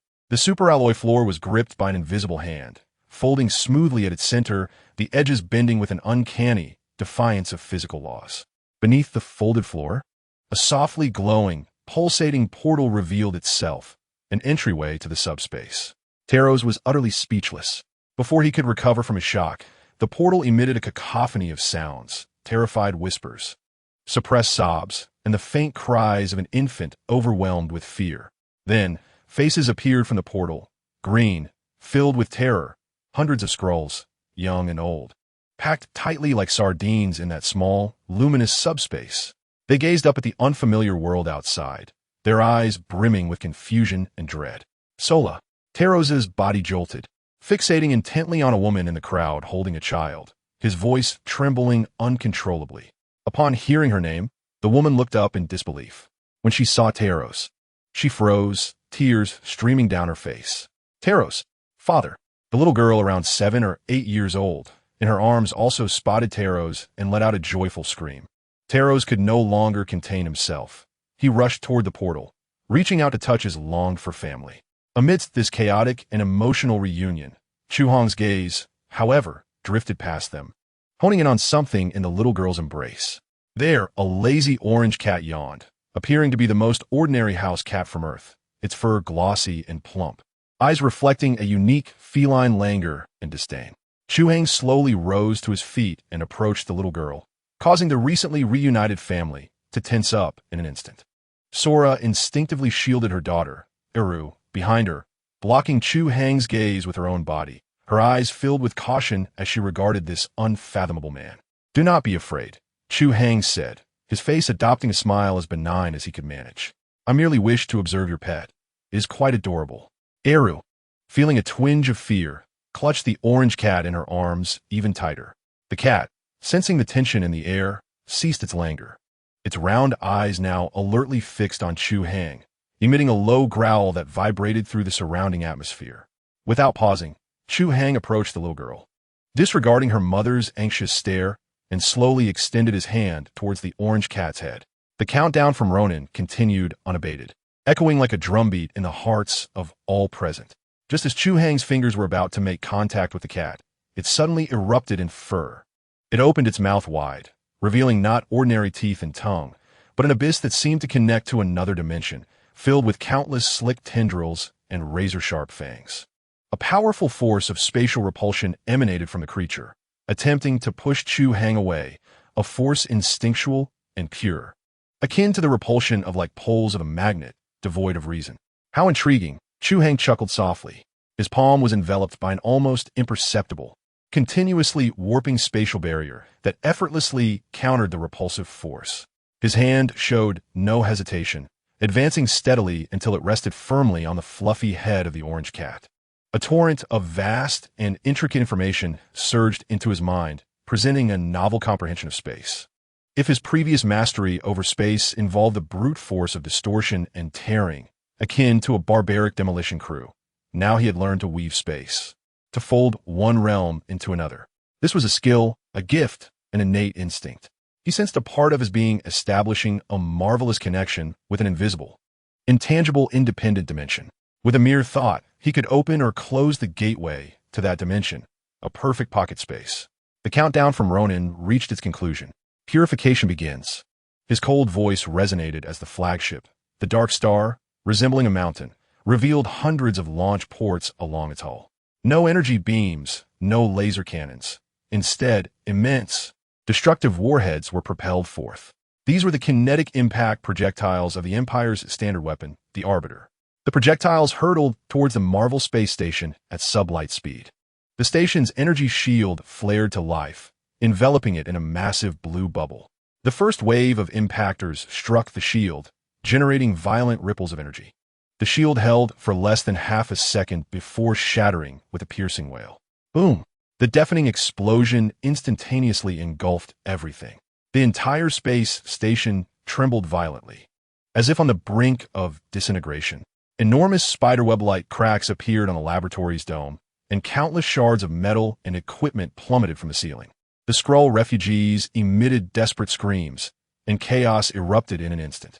"Protect the civilians," Carol shouted, immediately soaring towards the dome, using her body and energy in a futile attempt to seal the ever-widening fissures. Tauros frantically sought to organize his kin to take cover, but his solitary strength seemed insignificant in the face of such monumental catastrophe. In the midst of this turmoil, only one person remained standing still, seemingly detached from the chaos. Chu Hai withdrew his hand from the orange cat he had been stroking and slowly straightened his posture. He cast a glance at Carol, who was struggling valiantly, and then at the panicked and despondent Skrulls, before finally resting his gaze upon the cosmic cube still suspended in midair, emanating an eerie blue glow. "It is time to clear the area," he murmured to himself. He raised his right hand, palm open. In his palm, there was no radiance, no energy. Instead, a swirling black vortex materialized, unfathomably deep, as if connected to the very edge of the universe, exuding a disconcerting gravitational pull. "Level ability, subspace stomach, activate. Everyone in," he commanded softly, yet his words resonated clearly in every ear. The Skrulls were momentarily stunned, their eyes wide with terror as they beheld the black hole-like vortex. Hesitating to approach, Tauros was the first to react. He looked at Chu Hai, his eyes filled with indescribable reverence and the last flicker of hope. He forcefully shoved his wife and daughter forward, bellowing, "Quick, go in. Trust him." Solara hesitated for a moment, but still, holding her daughter, she was the first to rush towards the vortex. The instant they made contact, their forms elongated, twisted, and then vanished silently. With the first gone, the second soon followed. The remaining Skrulls clamored to emulate, racing towards Chu Hai's palm, one after another disappearing into the small black whirlpool. The scene was eerily surreal. Hundreds of living souls were consumed by a single man's hand. Within mere seconds, every Skrull refugee in the laboratory, along with the orange cat, had been absorbed into Chu Hai's pocket dimension. Having completed this task, Chu Hai turned his gaze towards Carol, who was still straining against the dome. "You two go in," he commanded. "Take them and find a safe place to wait." "And you?" Carol shouted back, the cracks in the dome behind her widening, revealing the cold expanse of space and the Kree fleet outside. "We will leave together." "Me?" Chu Hai chuckled. "I have a rather enlightening conversation to conduct with this distant accuser, to teach him the art of hospitality." He offered Carol no chance to retort. With a swift motion of his left hand, he exerted an invisible force that instantaneously ensnared the colossal cosmic cube, liberating it from its binding apparatus and reducing it to a luminous sphere the size of a fist, which then flew into his palm. Subsequently, he directed his right hand towards Carol, grasping the air. Carol felt an abrupt constriction of the surrounding space, an irresistible force binding her tightly. Before she was violently pulled backward, she barely had time to gasp before she was involuntarily propelled towards Chu Hai, along with the cosmic cube, and was thrust into the depths of a black vortex. The vortex gradually closed, and Chu Hai's palm returned to its original state. The entire world fell into an instantaneous silence, save for the piercing alarm of the space station on the brink of disintegration. Boom! Another volley of fire accurately struck the engine section of the space station. The immense explosion utterly obliterated the structural balance of the station. The vast transparent dome of the laboratory could no longer withstand the pressure and shattered with a resounding crash. The furious airflow instantly swept up all the scattered items within the laboratory, casting them into the frigid vacuum. Chu Hai stood at the eye of the storm, utterly unperturbed. The vacuum, weightlessness, and sub-zero temperatures, environments lethal to any carbon-based life, felt to him like a gentle spring breeze. He slowly raised his gaze through the shattered dome towards the colossal black warship that obscured the sun. On the bridge of the Dark Star, Ronan furrowed his brow as he scrutinized the monitoring screen. "Report, officer," a Kree officer relayed. "The target's energy signals have completely vanished, including that of the cosmic cube, vanished? Confusion first appeared on Ronin's face. Scan the entire star region. They cannot simply disappear. Another officer pointed at the main screen, his voice trembling slightly. Look there. Ronin's eyes shifted to the main screen. In the midst of the wreckage of the space station, riddled with holes and engulfed in flames, a diminutive figure quietly floated in the cosmos. He wore no spacesuit, exposed to the vacuum. He lifted his head, seemingly sensing their gaze, and then raised a hand, casually waving in the direction of the dark star. Chu Hai rotated his neck, producing a series of crisp cracking sounds. All right, the small fry had been dealt with. A relaxed smile graced his face as he beheld the imposing behemoth before him. Now it is your turn. Chapter 80. The Father. End of the Guardian's Arc. On the bridge of the Dark Star, Ronin stared intently at the main screen. The figure suspended in the void appeared as insignificant as a speck of dust. Silence enveloped the Kree officers surrounding him. Even their breaths seemed to evaporate. The inexplicable disappearance of hundreds of life signals and the elusive target shattered all the knowledge they had acquired in military academy. Is he waving at us? A young officer's voice faltered, akin to swallowing a mouthful of sand. The movement, light as a feather, pierced Ronin's heart like a searing iron stake. This was a provocation, a most audacious affront in the face of the formidable accuser fleet of the Kree Empire. The entire fleet, all units. Ronin's voice was low, akin to two pieces of metal scraping against each other, aimed at that man. Fire at will. Erase him from this universe entirely. The command was given. The Dark Star and the surrounding dozens of escort ships recharged their weapons systems, still warm from prior use. Energy cannons, missile launch bays, and kinetic impact guns, with their countless dark muzzles, simultaneously targeted the solitary figure. In the next moment, an energy storm capable of raising the planetary surface tore through the vacuum. A torrent of beams and missiles formed an unstoppable wave of death, surging towards Chu Hai from all directions. In the face of this cataclysmic spectacle, the smile on Chu Hai's face remained unchanged. He simply raised his hands slowly, as if to embrace this grand display of fireworks. Then, something bizarre occurred. Within a radius of several hundred meters around his body, the fabric of space began to visibly distort. It was not a violent tearing, but rather a smooth, rhythmic curvature, akin to a stone cast into a tranquil lake, creating invisible ripples. The first energy beam entered this area, its trajectory slightly altered, grazing Chu Hai's body as it soared into the depths of space, following with a second, third, and thousands more. All attacks, whether energy blasts or physical missiles, upon entering this curved space, were drawn into an invisible trajectory. Their paths were forcibly bent, curving away from Chu Hai, who stood at the storm center. There were no explosions, no impacts, no sounds. From the bridge of the Dark Star, it resembled a magnificent meteor shower, with Chu Hai as the star around which countless celestial bodies revolved. Report. All attacks have missed. The weapons officer's voice was filled with shock and confusion. The target had not moved, yet our weapons could not strike. All targeting systems have failed. How is this possible? Another officer shouted. Ballistic calculations show the paths were correct, yet they veer off course on their own. Ronin's pupils constricted to the size of pinpoints. He could not comprehend, but he felt a bone-deep chill emanating from the depths of his soul. Chu Hai seemed weary of this passive defense. He raised his hands, fingers gently curling. The distorted space around him amplified its curvature several-fold in an instant. The attacks that had been orbiting him experienced further trajectory alterations. Instead of soaring into deep space after bypassing him, they traced a peculiar arc and collided violently with a nearby Kree escort ship. Boom! The energy shield of that escort ship shattered with a resounding crack, and a massive explosion blossomed in the vacuum, a deathly flower blooming. The vessel was torn in half, its broken segments spewing forth plasma flames and countless debris. This is merely the beginning. An increasing number of attacks have been deflected, refracted, and then redirected, striking their own allies.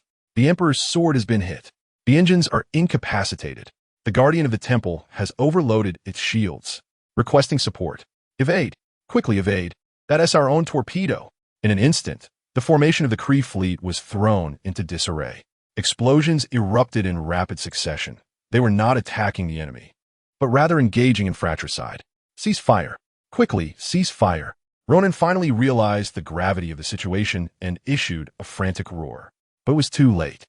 In the brief span of mere seconds, more than a third of his proud fleet of warships had succumbed to friendly fire, reduced to mere scrap floating in the cosmos. As the fleet scrambled to halt their assault, Chu Hai's figure abruptly vanished from the main screen. Target lost. Where'd he go? Not on a radar. No frequency could detect him. Chaos erupted within the bridge. Ronan spun around, an unprecedented sense of crisis sending chills down his spine. Behind his command throne stood that man, quietly observing as if he had been there all along, never departing. He still donned the ordinary attire of Earth, a hint of amusement gracing his features. And in his hand, he held a steaming cup of coffee, seemingly conjured from thin air. "Hello there," Chu Hai said, taking a sip of coffee. "The scenery here is quite nice, though a bit noisy." Silence enveloped the bridge. All Kree officers were frozen in place, petrified, gazing in terror at this unexpected visitor. Their hands hovered over the control panels, eyes wide as saucers, minds blank. The shrill sound of the intrusion alarm lagged several seconds before it finally blared to life. Ronan's body trembled violently, not from rage, but from fear, a fear he had not experienced in ages, an instinct urging him to flee. Yet he was, after all, the accuser Ronan. His fervent faith in the Kree Empire overwhelmed his fear. For the Kree, he bellowed, raising the universal weapon that symbolized his identity and power, channeling all his strength to bring it down upon Chu Hai's head with a thunderous force. This strike could shatter mountains. However, the massive warhammer halted just centimeters from Chu Hai's head. Chu Hai didn't even set down his coffee cup. He merely lifted his left hand, effortlessly pinching the heavy warhammer between his index and middle fingers. "Is that all?" He raised an eyebrow, his tone tinged with disappointment. Ronan exerted every ounce of his strength, his face turning purple, muscles straining, veins bulging. Yet the warhammer remained utterly immobile, as if it were welded in midair. He felt as if he were not battling a man, but rather contending against the very cosmos itself. He gazed at Chu Hai's relaxed expression, observing those slender fingers imbued with boundless strength, and in that moment, the faith and pride within him crumbled utterly. "What exactly are you?" He trembled as he asked, his voice laced with a hint of sobbing. "Me?" Chu Hai released his grip, allowing the warhammer to clatter helplessly to the ground. After a moment of contemplation, he smiled. "I'm here to teach you some manners." With that, he extended his right hand and casually waved behind Ronan. The space behind him tore open like a canvas sliced by a blade, revealing a pitch-black rift. On the other side of the rift, there was no sound, no light, only pure nothingness. Ronan stared in terror at the spatial fissure, his body rendered immobile by Chu Hai's manipulation of space. Chu Hai, holding a cup of coffee, approached him and lightly flicked his empty left hand against the armor on his chest, as if brushing off dust. A soft chime echoed. An irresistible force surged forth. Ronan's body involuntarily flew backward, tumbling into the dark void of the rift. The fissure quickly sealed, as if nothing had transpired. Silence enveloped the entire bridge. The sound of a pin drop could be heard. After finishing the last sip of his coffee, Chu Hai casually tossed the empty cup, which disintegrated into countless shimmering particles mid-air, vanishing from sight. He surveyed the now dumbfounded Kree officers. "Well, your captain has gone to space for a moment of reflection," he remarked, clapping his hands as if he had merely accomplished a trifling task. "Now this ship belongs to me. Who is in favor? Who is against?" No one dared to utter a word. All heads bowed, avoiding his gaze. Days later, at the secret headquarters of SHIELD on Earth, the atmosphere in Nick Fury's office was stifling. Fury sat behind his desk, his one good eye bloodshot. On the screen in front of him, a classified military satellite video looped. The footage depicted a man standing alone against a colossal alien fleet. With a mere gesture, the fleet turned upon itself. Then he vanished, only to reappear moments later, at which point the fleet was left leaderless and in disarray. "We have assigned him a codename. Phil Coulson, standing nearby, spoke in a dry voice. Internal file, highest clearance. Father." Fury remained silent, his gaze fixed intently on the screen. Father? The term sent waves of unease through him. This was no mere hero codename. It signified a threat level, a deity among mortals. Just then, the office door swung open. Chu Hai, clad in casual attire with a toothpick in his mouth, swaggered in and plopped down onto the sofa opposite Fury, casually grabbing an apple from the desk. Director Fury. Long time no see. He took a bite of the apple, mumbling indistinctly, "This place is quite hard to find." Fury inhaled deeply, forcing himself to regain composure. He switched off the screen, interlacing his fingers atop the desk. "Let us discuss." "Discuss what?" Chu Hai reclined with a casual posture. "Bringing forth the matter of your agents surveilling my investment account around the clock, or perhaps discussing your futile attempt to breach my firewall, which resulted in the destruction of 3 of your servers." Fury's eyelid twitched slightly.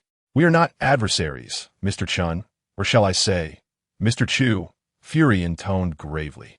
"The Earth requires the strength of individuals like you, yet simultaneously harbors trepidation towards such power. We must ascertain that you pose no threat. And so, let us strike a bargain." Fury spoke rapidly, clearly having prepared his words in advance. SHIELD offers you the highest level of identity concealment, erasing all records you wish to remain unseen. We will provide you with every worldly resource you desire, wealth, information, and channels, whatever we possess. We guarantee that no one shall intrude upon your existence. We have but one request. Speak. When an insurmountable threat arises, one capable of annihilating the world, we would like to reach out to you." Fury paused, adding, "Of course, in the form of a transaction. You may stipulate any terms we can fulfill, as long as you are willing to act." Chu Hai munched on an apple, remaining silent. He understood that this was the greatest concession Fury could offer. Transforming an uncontrollable deity into a negotiable mercenary was the optimal choice. He also recognized that, despite his formidable strength, he was not yet prepared to confront the supreme wisdom of a cosmic civilization. A prudent and low-key development was the path to follow. "Deal." He expertly tossed the apple core into a trash bin 5 meters away. "However, I have a condition. Please proceed. Allow Carol to assume her role as a cosmic enforcer. I have named her Captain Marvel. She should not serve as a caretaker for Earth. She owes this place nothing. Furthermore, do not disturb the Skrulls. Find them a place to settle." "Agreed." Fury hesitated momentarily before nodding in acquiescence. "Very well." Chu Hai rose, stretching lazily. "I shall take my leave now. By the way, refrain from calling me in the future. I am quite busy." With that, he turned and departed. As he reached the door, a thought crossed his mind, and he turned back with a smile. Father of Heaven? I quite like that name. No sooner had his words faded than his figure vanished in a thin air. Fury leaned back in his chair, exhaling deeply, feeling the cold sweat soaking his back. From that moment forth, Carol Danvers became the cosmic guardian known as Captain Marvel, occasionally returning to Earth to visit friends. Meanwhile, Chu Hai, or rather Anthony Chun, vanished entirely from SHIELD's radar. He became a true phantom, silently constructing his vast business empire while relishing a rare, tranquil existence. Years slipped by in the blink of an eye. The world entered a new millennium, with technology advancing at an astonishing pace, and the tales of heroes seemed to fade into distant legends. Until one day in 2008, while basking in the sun on a private island in the South Pacific, Chu Hai felt the sudden vibration of a satellite phone that had remained encrypted and silent for over a decade. The caller ID displayed but one image, an eagle. Chu Hai furrowed his brow and answered the call. It was me. The voice on the other end belonged to Fury, familiar yet noticeably aged, tinged with a hint of urgency that was hard to suppress. We are in trouble. A crucial arms supplier to the military has gone missing in Afghanistan. So, Chu Hai turned over, presenting his back to the sun. If he is missing, then go find him. ISNT your SHIELD. Supposed to have eyes and ears everywhere. Why call me? I am no living lay phone. His name is Tony Stark. Chu Hai paused. The grass stem he was chewing halting mid-bite. Fury's voice was laden with helplessness. That cursed place in Afghanistan, mountains upon mountains. Our people cannot penetrate the area, and we cannot ascertain his exact whereabouts. That is your problem, Chu Hai replied as he reclined once more. I am retired, Director Fury. Unless conditions.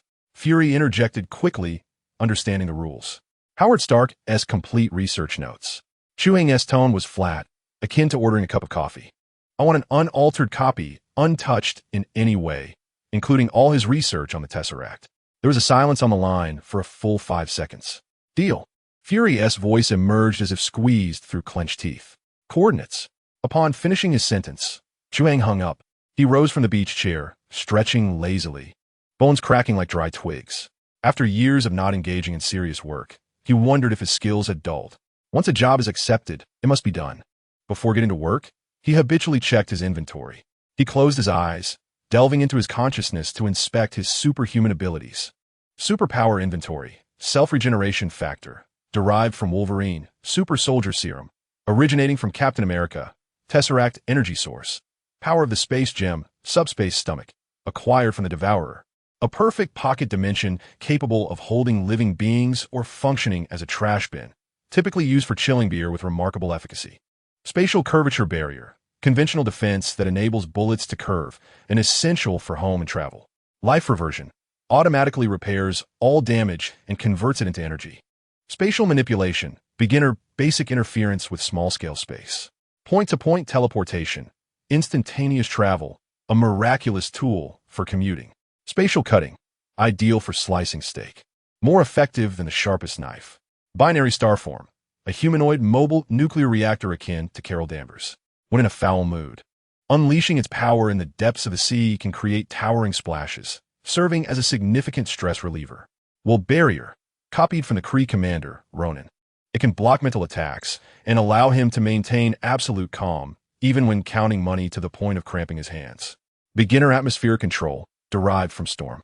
While not particularly powerful, it proves quite convenient for creating artificial rain on his private island or dispersing bothersome mosquitoes.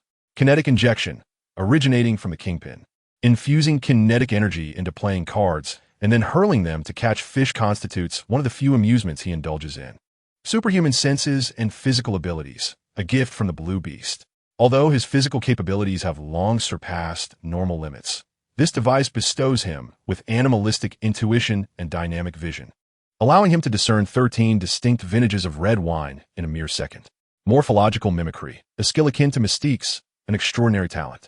Over the years, he has relied on this ability to transform into a multitude of personas, managing his clandestine business empire across the globe. The cooling period has concluded, and he is ready to replicate new abilities. Chu Hai smirked slightly. His wealth is sufficient, adequate for his needs. In the next moment, he vanished from the spot. A gentle breeze swept through, leaving only a faint indentation on the beach chair, as if no one had ever occupied that space. Kunduz Province, Afghanistan. In the desolate expanse of the Gobi Desert, the air shimmered under the relentless sun. Chu Hai's figure materialized out of thin air, causing the sand beneath him to sink slightly due to his abrupt appearance. Dressed in incongruous beach shorts and a floral shirt, he resembled a tourist who had wandered into the wrong scene. His energy perception spread like an invisible radar, enveloping the vicinity for several kilometers. Countless life signals flickered to life in his mind, akin to stars twinkling in the night sky. Most were faint and chaotic, representing ordinary individuals struggling for survival in this harsh land. Yet, one particular location exhibited an unusual energy response. Deep within a mountain range, a weak but remarkably stable electromagnetic field pulsed like a tranquil heartbeat. Beside it, an energy output from a reactor fluctuated erratically, waxing and waning as if it might extinguish at any moment. Found it. Chu Hai's figure vanished once more. When he reappeared, he found himself in a dim, damp cave. Tony Stark was engaged in a clattering endeavor with Ethan, hammering away at a heap of scrap metal. Adjust the angle 3 degrees to the left. Tony coughed, his voice strained. The makeshift electromagnet embedded in his chest emitted a faint blue glow, each heartbeat akin to a wrenching sensation as if someone were extracting shrapnel from within him. Ethan sighed, lifted his hammer, and prepared for another strike. Just then, 2 muffled thuds echoed from the cave entrance. Who? Ethan jolted, grabbing a metal rod. Tony ceased his work, fixating on the entrance with apprehension. A man clad in beach shorts and a floral shirt, a blade of grass clenched between his teeth and hands tucked into his pockets, sauntered out from the darkness. He surveyed the cave's interior with a look of disdain. Ugh, the smell is unbearable. Behind him, 2 sentinels of the 10 rings lay motionless on the ground, each with a neat gash across their necks, having perished silently. Tony and Ethan stared in astonishment. How did this man get in here? Who the hell are you? Tony asked warily. The man ignored him, walking directly up to Tony and circling around him, his gaze reminiscent of a patron inspecting pork at a market. So, you're Tony Stark? Chu Hai deliberately exaggerated the pronunciation, making it sound both heavy and peculiar. It is Stark. Fool. Tony instinctively corrected himself, then realized, wait, who are you? Military personnel? You may call me the delivery guy. Chu Hai grinned, explaining that someone had placed an exorbitant order for him to return this precious package whole. He glanced at the metal contraption the two were tinkering with. Is this the Reliance? He scoffed. The design appears decent, yet the armor material is utterly subpar. By the time you two finish, those bastards outside will have turned you into a beehive. Instantly, an air of genius arrogance flooded Tony's face. You know nothing. This is a revolutionary masterpiece. Is it? Chu Hai approached a pile of steel plates prepared for armor, extending his index finger as if to paint, casually swiping through the air. Spatial cutting, no sound. No visual effects. A perfect circle materialized on the heavy steel plate, clattering to the ground. The cut was smooth enough to serve as a mirror. Tony's eyes widened in disbelief as he dashed over, repeatedly stroking the sleek edge, then turning to Chu Hai's seemingly ordinary finger, his arrogance replaced with a ghostly expression. My God, how did you do that? This is utterly unscientific. Ethan stood, dumbfounded, dropping the iron rod from his hands. Forget about whether it's scientific or not, mister. Big shot. Chu Hai approached the workbench, picking up a design blueprint, noting that the idea was commendable, but the efficiency of your workshop was severely lacking. Allow me to assist you. For the next hour, Tony and Ethan witnessed what true craftsmanship entailed. Tony became utterly frantic, like a pumped-up foreman, pointing at a component on the blueprint, frantically calling out dimensions and angles. Meanwhile, Chu Hai, akin to a humanoid universal machine, utilized his spatial cutting ability. A mere flick of his finger in the air caused the adjacent metal materials to separate, cut, polish, and bend seamlessly, achieving a precision surpassing Stark Industries' finest equipment. Here, tighten that arc a bit more. Yes, just like that. That drive shaft, let us make it a single piece. Good grief. How did you perfectly weld these two metals with differing melting points together? Components that would have taken days to forge were completed in mere minutes under Chu Hai's deft hands. Ethan stood as nothing more than an onlooker, mouth agape, witnessing this magical scene, feeling his worldview being ground into the earth repeatedly. All right, the core components are complete. Chu Hai clapped his hands. The rest of the assembly is up to you. I need to step outside for some air. Just as he turned, a cacophony of footsteps and shouts erupted from outside the cave. They have discovered us. Ethan's face turned pale. There's no time. Quickly, help me get on. Tony shouted frantically. Heavy metal plates were being strapped onto Tony, but time was running short. The gunfire outside grew increasingly closer. The iron door at the cave's entrance rattling violently. The system is still downloading. I need more time. Tony yelled. Ensign cast a glance at the sluggishly downloading progress bar, and then at the resolute Tony, his gaze turning resolute. He seized a weapon and declared to Tony, I shall buy you some time. Without another word, he dashed out. Ensign. Tony's eyes widened in fury. Chu Hai stood quietly nearby, observing without intervening. This is your path. You fool, he mused inwardly. Gunfire erupted outside, fierce yet short-lived. When the iron door was blasted open, a tide of the Ten Rings gang surged in, only to be met by a slowly rising iron giant. My turn has come. Tony's voice resonated from within the helmet, suppressing an overwhelming rage.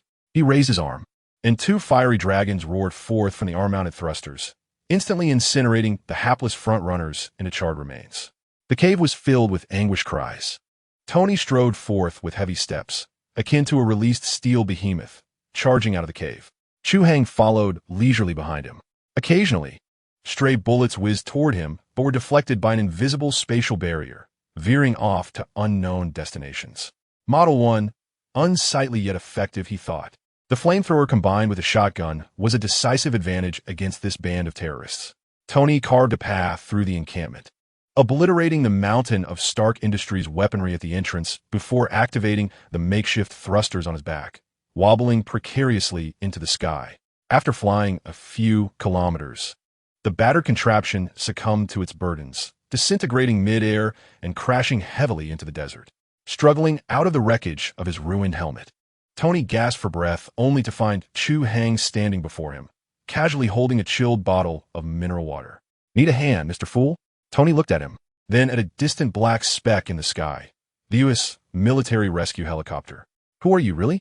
he gasped. "A delivery man." Chu Hai tossed the water to him. "Your friends have come to fetch you. I shall take my leave." The helicopter drew nearer, the roar of its rotors deafening. Chu Hai tossed the empty bottle onto the sand, waved goodbye, and vanished without a trace, leaving Tony Stark bewildered and a similarly perplexed James Rhodes, who had just jumped down from the helicopter. Chapter 82. The silent stakeholder Tony Stark has returned. This news detonated like a bomb, reverberating through Wall Street and the Pentagon, leaving everyone in a buzzing commotion. After 3 months of continuous decline, Stark Industries' stock price suddenly surged, hitting the ceiling right at the market's opening. The generals at the Pentagon exhaled deeply, relieved that their favorite supplier of toys, the genius who could transform warfare into a grand display of fireworks, was still alive. The press conference was a throng of people. The flashes of cameras illuminated the night as if it were day. Journalists swarmed like sharks scenting blood, their multitude of black microphones resembling an inverted grove of sugarcane. They had prepared hundreds of questions, eager to dissect every bone of Tony's 3-month ordeal in Afghanistan. However, the returning Tony appeared to be off-kilter. He did not ascend the stage directly. Instead, he sent his bodyguard, Happy, to fetch him several cheeseburgers. Under the gaze of the world, he plopped down on the steps of the podium and began to devour his meal, oblivious to his surroundings. His business partner, the bald Obadiah Stane, approached with a standard businessman-esque smile, attempting to salvage the situation. "Tony, everyone is waiting for you," he said, bending down, his voice soft, akin to coaxing a disobedient yet invaluable child. "I just want a burger," Tony mumbled, his mouth full, his words indistinct. Pepper Potts stood a short distance away, her eyes betraying her deep concern. She understood better than anyone that Tony had changed. The once indomitable, ever-radiant playboy now bore an inscrutable depth in his gaze, reminiscent of ashes left by a great fire, cold on the surface, yet still concealing smoldering coals beneath. After a full 10 minutes of eating, Tony finally finished. He casually wiped his mouth and, with Obadiah half supporting him, slowly walked up to the podium. He ignored the prepared speeches and surveyed the eager, avaricious, and curious faces in the audience, their expressions provoking an inexplicable annoyance within him. "I've been through some things," he began, his voice hoarse. "I have seen with my own eyes the weapons I created being used inappropriately against the wrong people." A stir rippled through the crowd, and Obadiah's smile faltered. "Since returning, I have reflected deeply. I do not wish for my legacy to be merely a cache of instruments of death." He inhaled deeply, his gaze hardening like steel freshly forged. "I have decided that Stark Industries will permanently cease its weapons manufacturing division." Boom! The venue erupted in chaos. Journalists surged forward, bombarding Tony with a barrage of questions like a hail of bullets. "Mr. Stark, does this mean Stark Industries will forfeit billions in military contracts each year? Is this your personal decision or a resolution from board? Mr. Stane, what is your perspective on this?" Obadiah's face had turned ashen as he seized the microphone, attempting to control the situation. "Tony has just returned from a very difficult place. Yes, a bit. We will discuss this matter internally." Tony brusquely pushed him aside, his actions unrefined and unapologetic. "I have finished speaking." He uttered a groundbreaking statement and, with the assistance of Pepper and Happy, struggled to weave through the tumultuous crowd on the verge of riot. In the South Pacific, on a private island, Chu Hai leisurely reclined on a beach chair, the holographic screen before him vividly broadcasting the press conference. When Tony uttered those words, he let out a resounding whistle and took a large sip of the chilled juice beside him. The show had begun. Around him, a dozen state-of-the-art computers simultaneously illuminated, displaying Stark Industries' stock graph, which plummeted like a kite severed from its string at a terrifying angle. The overwhelming green was blinding, instilling a sense of unease. Meanwhile, on Wall Street, in the trading hall, chaos ensued. Insanity. Tony Stark has completely lost his mind. Sell off. Quick, sell off. Sell without regard for cost. Despair and panic were etched on the faces of countless traders as they bellowed in desperation. The cacophony of ringing phones and clattering keyboards melded into a symphony of doom. Stark Industries' stock price evaporated by more than 40% in mere minutes. Panic spread like a plague, with everyone eager to rid themselves of their stocks before they transformed into worthless paper. Amidst this cacophony, a mysterious influx of capital, akin to a colossal whale lurking in the deep sea, silently opened its gaping maw. Chu Hai's fingers danced rapidly across the keyboard, moving so swiftly that they nearly left a blur in their wake. He deftly managed hundreds of phantom accounts scattered across the globe, all registered under various identities, utilizing his ability of morphological simulation, each seemingly unremarkable and utterly untraceable. However, when they converged, they became a formidable wave capable of shaking the market to its core. Buy in, as much as possible, he instructed in a calm voice, devoid of any turbulence. As if discussing the weather, on the screen, a multitude of sell orders, emblematic of panic, appeared. In less than 1/100th of a second, they were consumed by an immense force. The stocks, which had been frantically discarded by investors like Refuse, continuously flowed into Chu Hai's pockets. He resembled a silent scavenger, calmly yet greedily absorbing everything in the market. The closing bell finally rang. Wall Street lay in ruin, a scene of desolation. Stark Industries stock price settled at a horrifying figure. Countless individuals lost their fortunes that day. Obadiah smashed everything within reach in his office, his roars echoing down the corridor. Unbeknownst to all, within this brief span of a single day, over 15% of Stark Industries circulating shares had quietly changed hands. A mysterious Oriental man named Anthony Chun, along with his little-known lighthouse capital, had emerged as the largest single shareholder of Stark Industries, second only to Tony himself. A week later, at Stark Industries headquarters, in the top-floor studio, Tony Stark paced back and forth in his private studio, exhibiting signs of agitation. The arc reactor embedded in his chest emitted an eerie blue glow, further accentuating his pallor. Symptoms of palladium poisoning had begun to manifest. He removed his shirt and gazed into the mirror at the serpentine black veins creeping beneath his skin, deepening his sense of despair. Pepper Potts entered, holding a document, her expression unusually grave. "Tony, we have a problem. What could be more troublesome than being poisoned by my own invention?" Tony retorted testily as he futilely attempted to cauterize the veins with a laser. "There is," Pepper asserted, slamming the document onto the table. "The company has acquired a new major shareholder, owning 15.3 of his shares. He has just sent a legal notice requesting an emergency board meeting and a private audience with you." "Who?"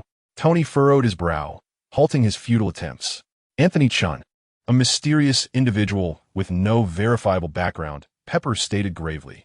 "The legal department has verified that all his acquisition activities are entirely legal. We have no leverage against him." "Let him come," Tony scoffed, donning his shirt once more. "I am quite curious to see which fool dares to pluck my fruit at this time." At 3 o'clock in the afternoon, in the penthouse meeting room, when Chu Hai, clad in a well-tailored suit and wearing a warm smile, strolled in with an air of composure, Tony's pupils dilated sharply. "Is it you?" "Good day, Mr. Stark," Chu Hai greeted warmly, as if they were long-lost friends. "Here we meet again." Tony's mind raced, connecting the dots between this new shareholder and the mysterious man from Afghanistan. "Did you purchase the stock?"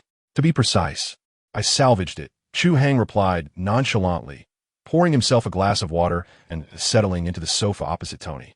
"Those Wall Street whizzes discarded it. I thought it a shame to let it go to waste." "Who exactly are you, and what is your purpose?" Tony's gaze sharpened, resembling a lion defending its territory against an intruder. "My name is Anthony Chun. As you can see, your new partner," Chu Hai said, shaking the glass of water in his hand. "As for my purpose, it is quite simple. I am intrigued by that glowing little gadget in your chest." He pointed towards the arc reactor. "In Afghanistan, I was merely a mercenary for hire. A very wealthy client wished for you to survive there. That is all." Chu Hai explained, half seriously, "As for my little tricks, you may interpret them as a form of cutting-edge technology yet to be unveiled. To the average person, this explanation would seem absurd. Yet for a tech enthusiast like Tony Stark, it was undeniably captivating. He was more curious about the nature of the technology capable of performing spatial manipulation. "Now let us discuss business." As Chu Hai deftly steered the conversation back on track, "You, brimming with enthusiasm, shut down the weapons division. The company required a new avenue for growth. Otherwise, the aging board members would surely consume you whole. What resided within your chest, however, represented the future." He locked eyes with Tony, a clean energy source capable of powering an entire building for decades. "And yet you merely utilized it as a sophisticated cardiac pacemaker. Do you not perceive the wastefulness in this? Mr. Shida, your vision ought to be broader." This statement struck Tony's heart like a heavy blow, causing him to instinctively lower his gaze to the blue light emanating from his chest, his eyes flickering with uncertainty. He was well aware of the immense potential of the arc reactor, yet he remained shackled by the insurmountable issue of palladium poisoning. Palladium was toxic, and its reserves on Earth were alarmingly scarce, rendering large-scale production impossible. Tony spoke gravely. This was a conundrum he could not currently resolve. Then seek a new element to replace it, Chu Hai remarked nonchalantly, as if discussing the most mundane of tasks. Your father, Howard Stark, was remarkably intelligent, heralded as a leader of his era. Did he not leave you any clues? The word struck Tony like a bolt of lightning, illuminating the fog in his mind. He abruptly raised his head, his gaze fixed intently on Chu Hai. The remnants left by his father had long been treated as mere keepsakes, never subjected to thorough examination. It seems we have much to discuss. The spark of genius reignited in Tony's eyes, aflame with fervor. Of course, Chu Hai stood, smiling as he extended his hand. A prosperous collaboration, Tony. Tony regarded the outstretched hand, hesitating momentarily before ultimately grasping it. Though the man was enigmatic, his words resonated deeply within him. A prosperous collaboration. Their hands clasped together, and Chu Hai felt a subtle shift within him. Now is the moment. A chilling vast, yet exquisitely intricate flow of data surged into his brain through the point of contact. It was not merely a transfer of knowledge. It was a profound reconstruction of foundational logic. In an instant, as he gazed at the arc reactor in Tony's chest, the world as he perceived it transformed entirely. It was no longer just a luminous hunk of metal. He could vividly discern the trajectory of each energy flow within, the intricate structure of every minuscule component. Its critical flaws and a multitude of potential improvements blossomed in his mind simultaneously. His brain felt as though it had been forcefully equipped with a brand new operating system, one derived from a higher dimension. Conceptualization and engineering mastery. This was the essence of what made Tony Stark, not merely the accumulation of knowledge, but the ability to conjure something from nothing, transforming a wild notion into a viable engineering blueprint. Then, I shall take my leave. Chu Hai released his grip, his smile unwavering. I'll look forward to your promising news, Tony. Do not disappoint this investor. Having spoken, he elegantly turned away, leaving Tony standing alone, his brow furrowed, lost in profound contemplation. Upon exiting the Stark Industries building, Chu Hai gazed up at the sky, where the sun shone brilliantly. He felt a remarkable clarity of mind that he had never experienced before. Chapter 83. The new element after Chu Hai departed. Tony Stark locked himself in the underground workshop of his Malibu seaside villa. The expansive studio echoed only with the sound of his footsteps as he paced back and forth, interrupted occasionally by the harsh clatter of tools thrown in frustration. He rummaged through everything his father, Howard Stark, had left behind. Dust-covered photographs, yellowed and curled film strips, rolls of design blueprints that had never been revisited, and even hastily scribbled shopping lists on napkins lay scattered about. Pepper consistently delivered meals to the threshold of the workshop, but when she returned the next day to collect the plates, the food remained untouched, cold and stiff. Through the thick soundproof glass, she could observe Tony's increasingly gaunt silhouette. His eye sockets were deeply sunken, his stubble unkempt, resembling a plant rapidly succumbing to dehydration. The once vibrant azure glow in his chest, which symbolized rebirth, now appeared to him more like a countdown to demise. Palladium poisoning. The term gripped his heart like a cold vice. The black veins resembling grotesque cracks on a parched riverbed, spreading from the edge of his reactor and crawling through his veins. Every day, he forced himself to gulp down several cups of a green chlorophyll juice that tasted of decaying grass. This concoction, aside from inducing waves of nausea, did nothing to halt the encroaching toxins. Tony, you're driving yourself to madness. Pepper stood at the door, watching as he violently swept an entire box of documents to the floor, papers fluttering like snowflakes in every direction. I'm dying, Pepper. Tony spun around, his bloodshot eyes fixated on her, his voice hoarse as if rubbed raw by sandpaper. Before I am completely poisoned by my own inventions, I must find a way out. That bastard was right. My old man's stubbornness means he must have left something behind. The bastard he referred to was, of course, Chu Hai. The casually spoken words from that day pierced his mind like a glowing steel nail, searing his nerves day and night. Ultimately, amidst a pile of artifacts he had deemed worthless, he discovered it, a colossal city model that dominated the center of the room. This was the star exhibit from the 1974 Stark Expo, one of his father's proudest creations. Tony circled the massive model repeatedly, disassembling each component, scrutinizing every minute circuit and every plastic panel. Yet the outcome was disheartening. It was merely an exquisitely crafted city model, nothing more. An overwhelming sense of defeat enveloped him like the frigid embrace of the ocean. He collapsed onto the ground, seizing a bottle of chlorophyll juice and gulping it down as one might indulge in a strong spirit. The nauseating taste of grass filled his throat. At that moment, his phone, carelessly tossed onto the table, began to ring. It was an unfamiliar, encrypted number. Who could it be? He answered with an irritable tone, his voice laced with suppressed fury. It seems you have yet to find your way, came the languid voice of Chu Hai from the other end, unmistakably characteristic. Mr. Poop, sometimes the map itself is not the most crucial element. The shape of the map is where the treasure lies. With that, the call ended abruptly, the busy tone resonating painfully in the stillness of the studio. The shape of the map. Tony froze, abruptly lifting his head, his weary eyes dimmed by fatigue, now fixated intensely on the enormous model he had dismantled. His brilliant mind began to whirl at an unprecedented, terrifying speed. Jarvis, assist me in generating a three-dimensional model. Understood. Sir. The layouts of buildings, the contours of parks, and the directions of roads were instantaneously stripped away in his vision, reassembled. Lines danced in the air, nodes aligned automatically. And a brand new, stable atomic structure gradually materialized before his eyes. My heavens, Tony murmured, his gaze igniting with a fervor so intense it could burn. So that is how it is. Old man, you are an undeniable genius. He sprang to his feet like a madman, stumbling toward his workbench. He was determined to bring this structure to life. Meanwhile, in the Stark Industries boardroom, the atmosphere was as oppressive as the sea before a storm. Obadiah Stane sat at the helm, his signature bald head glinting coldly under the bright lights. His gaze swept over the board members like a shark poised to strike. Ladies and gentlemen, he began, his voice heavy, as if wringing water from sponge.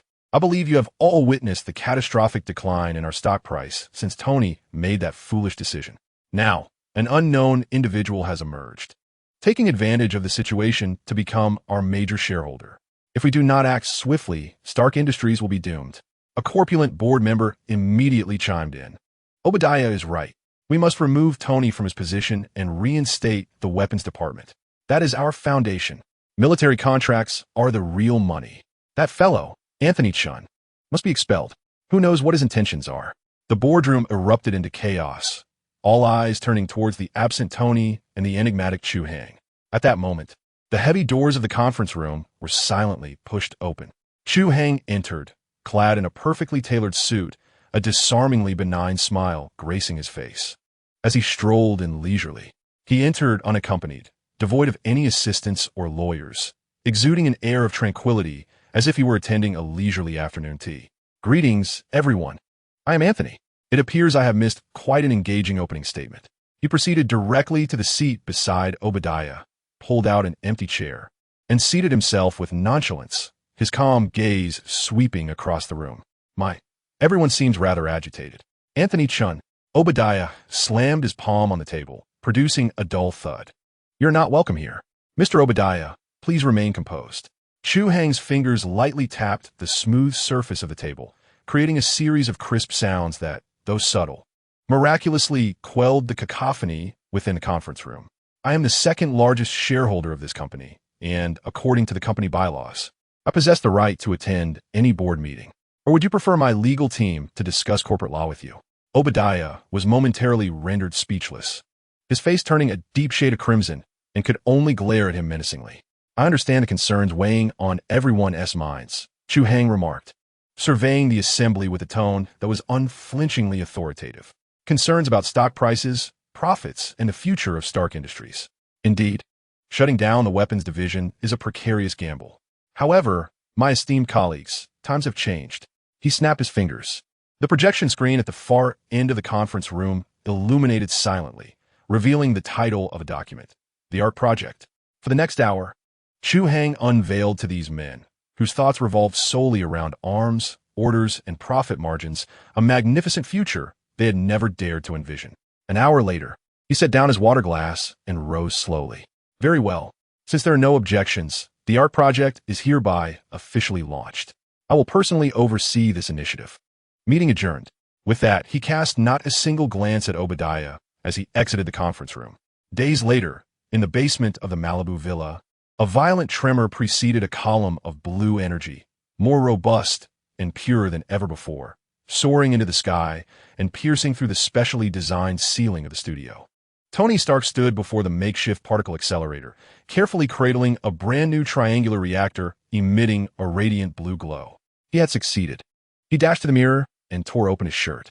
In the reflection, the black lines on his chest, visibly fading at an astonishing rate, filled him with elation.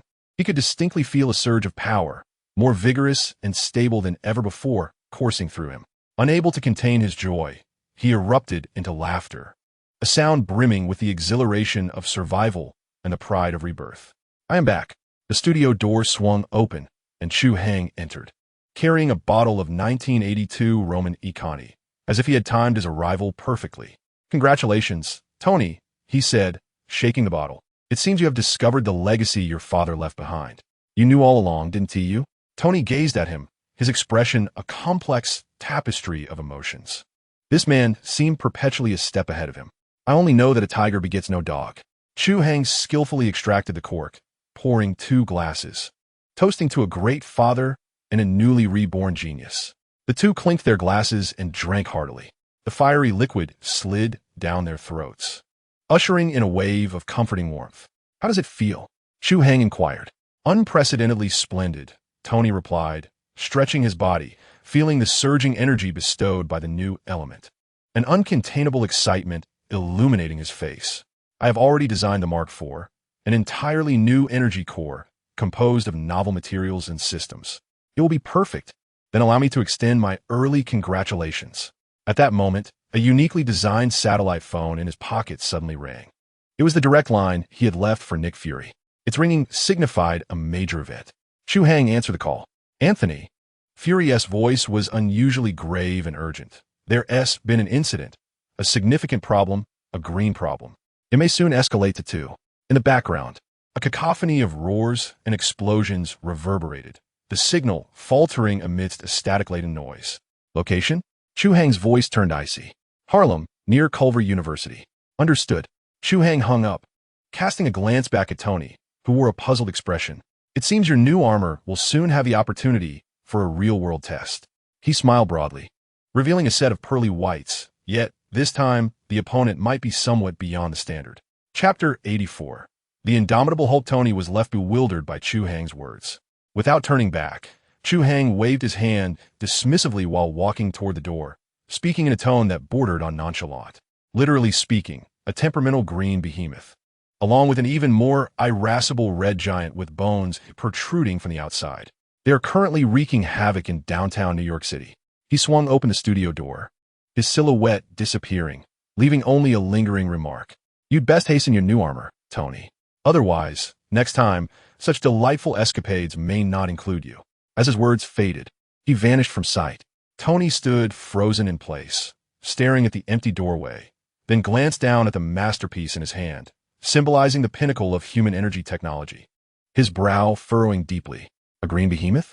He vaguely recalled scattered notes from military files regarding a scientist named Bruce Banner and the failed gamma ray experiment. Jarvis. He suddenly spoke. At your service, sir. Connect me to Colonel Rhodes' secure line. Also, expedite the assembly process of the Mark IV to top priority. A glimmer of curiosity, competitiveness, and fervor danced in Tony's eyes. It seems I must join the fray in New York. New York, Harlem. This place is no longer the vibrant neighborhood filled with hip-hop music, street graffiti, and the essence of life. It has descended into hell. The air is saturated with the acrid scent of gunpowder, concrete dust, and a faint trace of blood. On the streets, 2 colossal figures wreak havoc in a frenzy of destruction. One is a giant of verdant hue, whose every punch and leap embodies cataclysmic force. The ground beneath him crumbles like fragile cookies, while cars in his grasp resemble crumpled soda cans. Indeed, it is the mighty Hulk. His adversary, however, is even more grotesque and fearsome. With skin as resilient as rock, he is adorned with jagged bone spines, particularly along his spine, where thick bones protrude menacingly, forming a natural and awe-inspiring exoskeleton. This is Abomination, a monster birthed from the fusion of soldier Emil Blonsky's DNA with a super soldier serum and Hulk's blood. With a thunderous roar, Abomination seizes a bus and hurls it at Hulk with the casualness of tossing a baseball. Hulk bellows, bracing himself against the several tons of steel, causing the ground beneath him to collapse into a deep pit.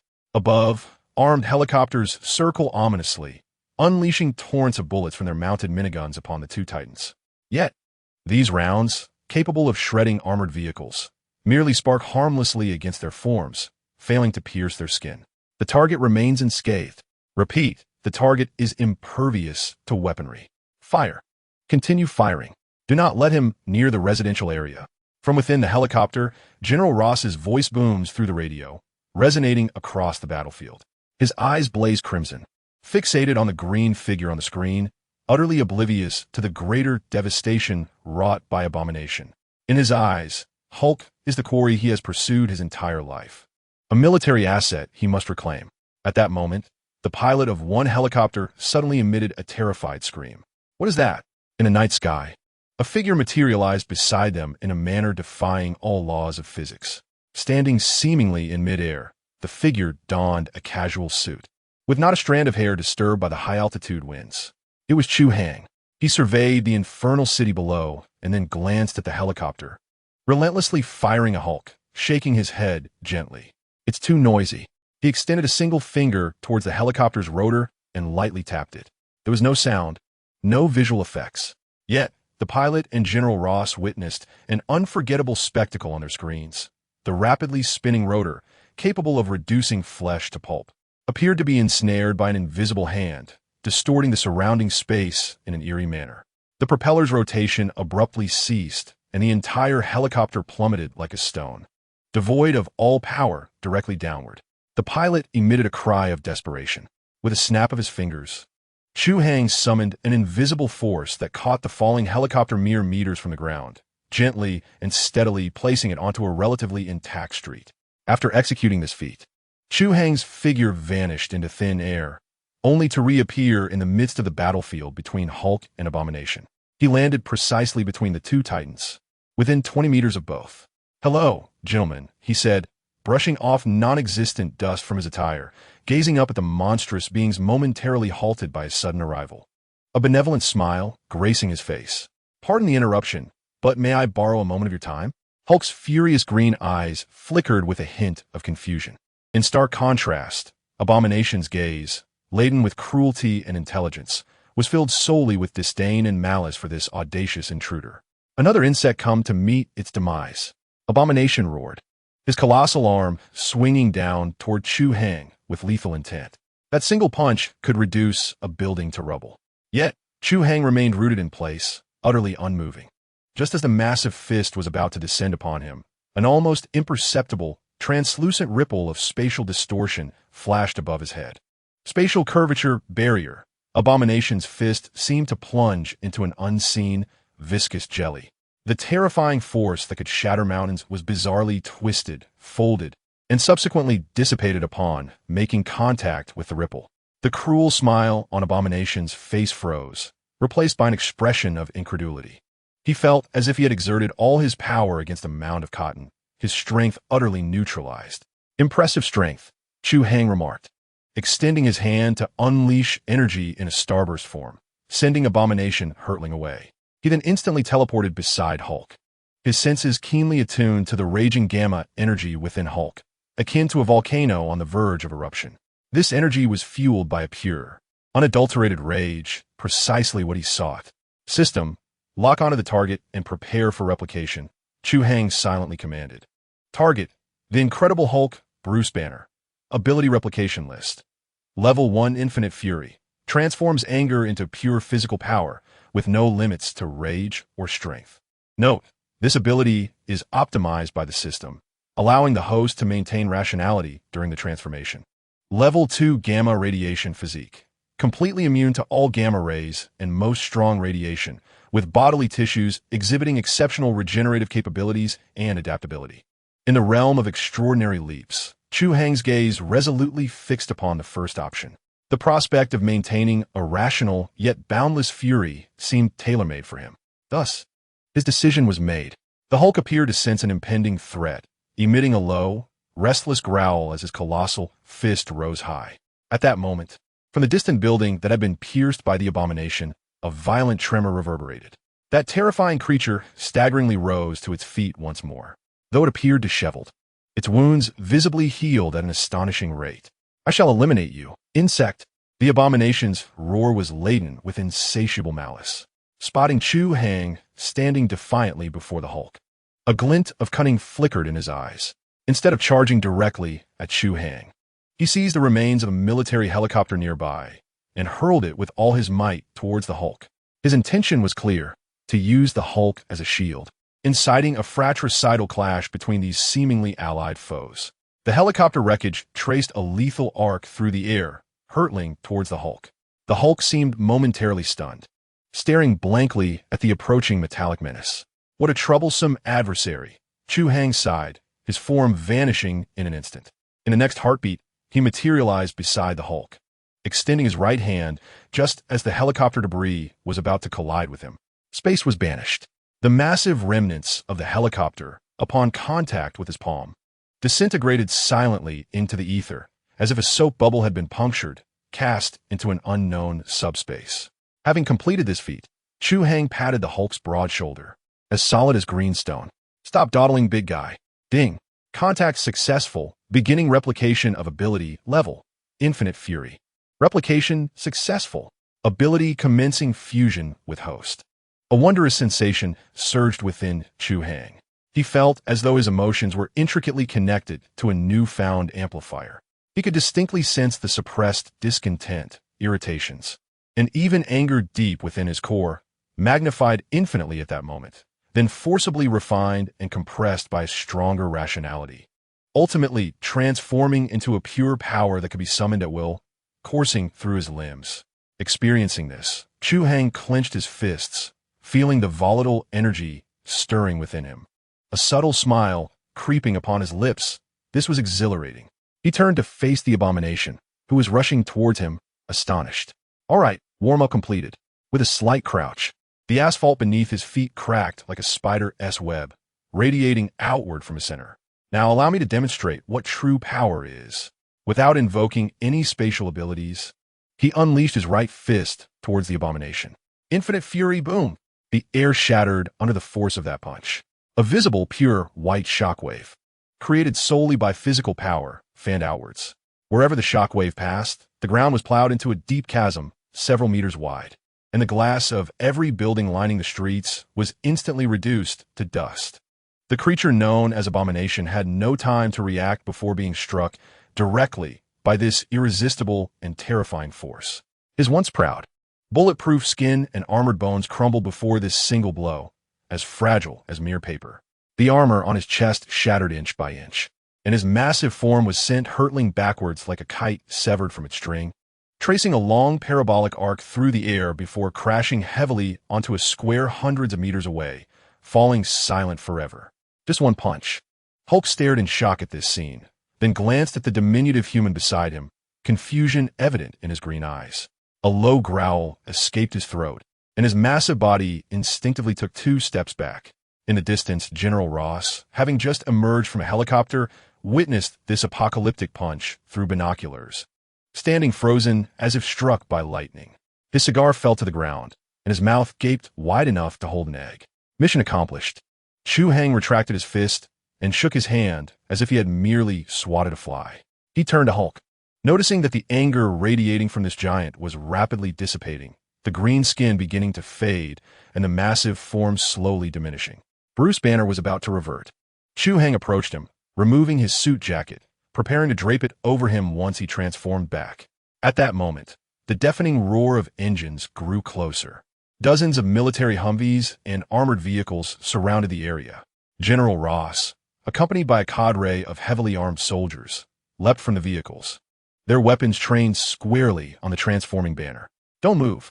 The target is losing its threat. Prepare for capture."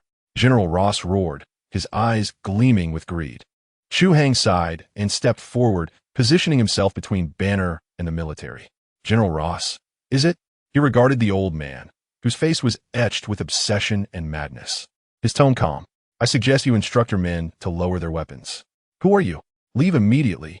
This is a military matter. General Ross barked. Me? Chu Hai chuckled softly. I am the one who just sent flying dozens of your tanks with a single punch. Once again, I advise you to lower your weapons and vacate this area with your men.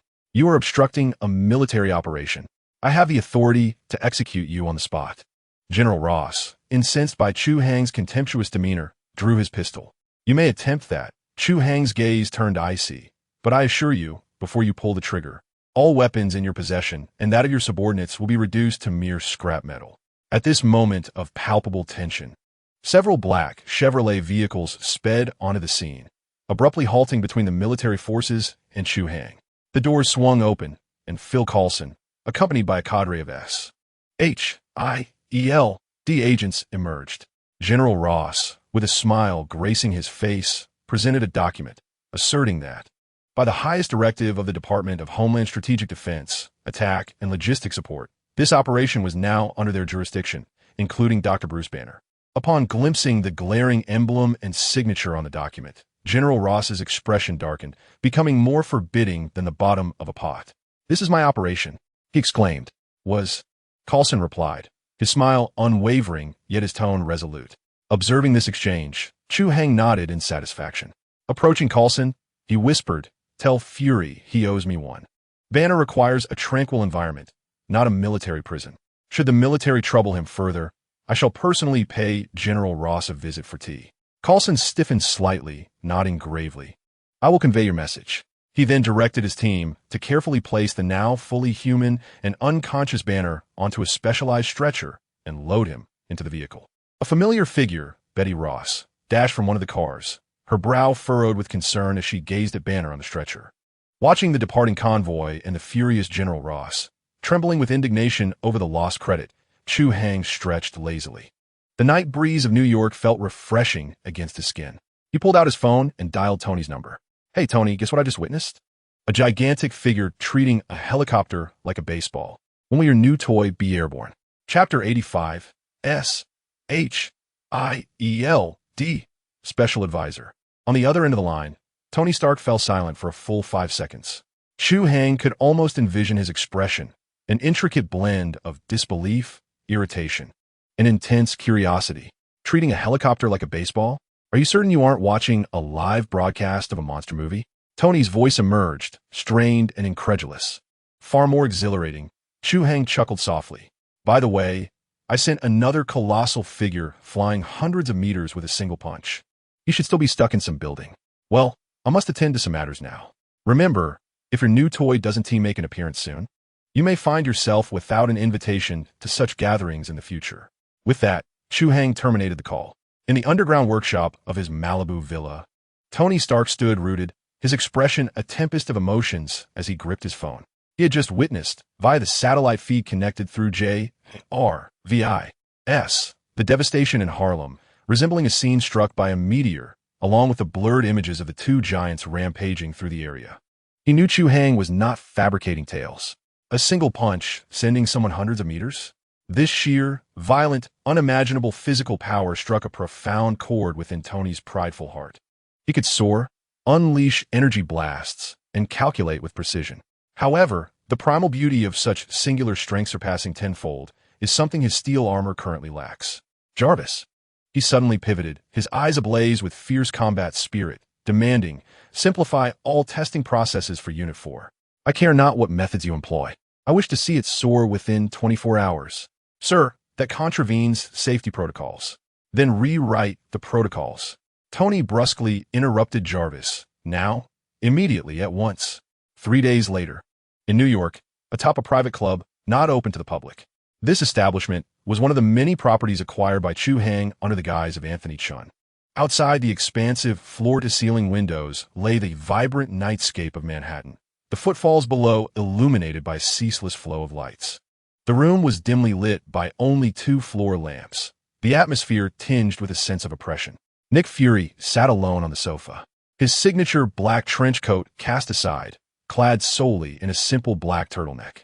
Before him rested an untouched glass of whiskey. He had been waiting there for 10 minutes. The door swung open as Chu Hai, donned in casual home attire, entered leisurely with a steaming cup of coffee in hand. Director Fury, my apologies for the wait. He settled himself on the sofa across from Fury, exuding an air of ownership over the space. Soon after, Fury's single eye regarded him calmly. For one who could appear out of thin air, the concept of time might differ significantly from ours. Spare me the flattery. Chu Hai sipped his coffee. How is Dr. Banner faring? Quite safely. Fury replied succinctly, we have placed him in a location that is utterly untraceable. I will handle General Ross. He shall encounter no further troubles. Excellent. Chu Hai nodded. Now let us discuss the matter at hand. The matter at hand? Fury leaned forward slightly. You've turned New York upside down, nearly erasing Harlem from the map with a single punch, and you tell me it is only now time to discuss serious business? That was addressing a problem, not creating one. Chu Hai corrected. Moreover, I was assisting you. Otherwise, what you would be facing now could have been a Hulk completely out of control and an abomination turning half of New York into ruins. Fury fell silent, well aware of the truth in Chu Hai's words. The SHIELD post-war assessment report had been released, categorizing the power of that punch as top secret, with the evaluation yielding but 2 words: unsolvable. Very well. Fury reclined back into the sofa, seemingly conceding. Speak of your terms. My terms are quite simple. Chu Hai set down his coffee cup, extending 3 fingers. First, all my identities, including Anthony Chun and any future identities I may assume, shall receive the utmost protection from SHIELD. I do not wish to be harassed daily by the FBI or the IRS. Agreed. Fury nodded. Secondly, I require partial intelligence access from SHIELD. Of course, not the entirety. I am not that bored. I merely seek to be informed of intriguing occurrences in this world, particularly those that defy the ordinary. Fury's single eye narrowed in skepticism. This is impossible. SHIELD's intelligence is classified at the highest level. He paused for a moment before suggesting an alternative. How about this? You could establish a special advisory office with me as the sole consultant. You would regularly send me the filtered intelligence that you deem necessary for me to know. The decision-making power will remain in your hands. Fury contemplated this for a few seconds and nodded affirmatively. Agreed. Thirdly, Chu Hai said, his gaze turning more serious, as this point was of utmost importance. Do not attempt to investigate me, do not send anyone to follow me, and do not meddle with my enterprises or friends. We share a cooperative relationship, not one of hierarchy. I will assist you in resolving troubles that you cannot tackle, and in return, you will provide me with conveniences. That is all. The room fell into a prolonged silence. Fury's eye fixed intently upon Chu Hai, as if trying to discern the secrets hidden within his visage. Chu Hai met his gaze with calm composure, his eyes clear and untroubled. After a long pause, Fury spoke slowly, within SHIELD's internal archives. There exists a classification for threats of the highest level, codenamed Father. It refers to individuals possessing godlike powers, capable of determining the fate of a planet by their own will. From this day forth, your file shall be classified as Father level. Sound appealing? Chu Hai shrugged. A pleasant collaboration, Mr. Chun. Fury stood and extended his hand. A pleasant collaboration. Director Fury. They shook hands. After bidding farewell to Fury, Chu Hai ventured alone into the desolate expanse of Nevada. This was an abandoned mining site owned by one of his mining companies, 100 miles of barren land. He sought to test his newfound abilities. Closing his eyes, he endeavored to recall and summon the emotion known as anger. For one accustomed to wielding control and maintaining a serene disposition, this was no simple task. He remembered the late nights spent working, being treated like a dog by his superiors. He recalled the moment he collapsed at his desk, overwhelmed by fatigue and resentment. He thought back to his initial days in this world, the fear of death amidst the gunfire in Normandy, and the helplessness against fate. A faint, long-suppressed spark ignited quietly within him. Infinite Fury ability activated passively. This spark was instantly magnified 1,000-fold, transforming into a raging inferno that threatened to consume his sanity. Yet, his willpower, fortified by the super soldier serum, stood firm like an unyielding dam against this onslaught. Reason and fury reached a precarious yet delicate equilibrium within his mind. He could distinctly feel that the anger, compressed and refined by his will, was continuously transmuting into pure physical power. His body felt as though it had become a furnace of strength. Suddenly, Chu Hai opened his eyes, and a terrifying red glimmer flashed within their depths. He faced the empty expanse of the desert and simply threw a punch. Without a cataclysmic roar, there was only a muffled sound, akin to the air being instantaneously evacuated. A soft puff. Before him, the ground gave birth to a perfect circular pit, over 20 meters in diameter, centered around his fist. The edges of the pit were as smooth as a mirror, seemingly vaporized by some superlative laser weapon. An invisible shockwave followed suit, radiating outward in concentric circles. Within 100 meters, all sand, stones, and shrubs were instantaneously reduced to the most primordial dust. Chu Hai gazed at his fist, then at the enormous pit, nodding in satisfaction. Indeed, future demolitions would be much more convenient. He understood that while this power was formidable, it exacted a terrifying toll on one's will. Each exertion felt akin to dancing on the edge of a precipice. A moment's misstep could lead to being consumed by fury. It appeared that the fortification of willpower must ascend the agenda. Upon returning to his penthouse in New York, Chu Hai accessed an encrypted file. The screen displayed the profile of a man, Ivan Vanko. The man in the photograph bore a full beard, his gaze dark and brooding, emanating an aura that warned others to keep their distance. The details revealed that his father, Anton Vanko, had once been a partner of Howard Stark, only to be exiled back to the Soviet Union due to ideological disagreements. Chu Hai's fingers lightly tapped the table. He knew that with Tony's new arc reactor being unveiled, this vengeful scion, lurking in Moscow, would soon come knocking, wielding his electric whip. One cannot always wait for trouble to knock at the door, Chu Hai muttered to himself. He dialed an encrypted phone number. It's me. Assist me in investigating a man, Ivan Vanko, in Moscow. I need to know everything about him, what he does daily, who he associates with, what components he has procured. Yes, everything. Upon hanging up, Chu Hai's gaze returned to the vibrant nightscape outside. The future of Stark Industries could not rely solely on a singular Iron Man artificial intelligence. Clean energy. Tony's brilliant mind harbored countless treasures capable of altering the world. His task was to preemptively clear all obstacles for him. Chapter 86. The Stark Expo. Ever since the incident in Harlem, Tony Stark had become like a clockwork madman. He immersed himself in his underground workshop, almost in a masochistic manner, spending 24 hours a day within its confines. Caffeine and high-calorie pizza became his sustenance, and the studio was perpetually suffused with the acrid scent of metal welding and a faint aroma of ozone. Pepper had attempted on numerous occasions to coax him out of that steel cavern, urging him to bask in the sunlight or at the very least, to enjoy a complete night's rest.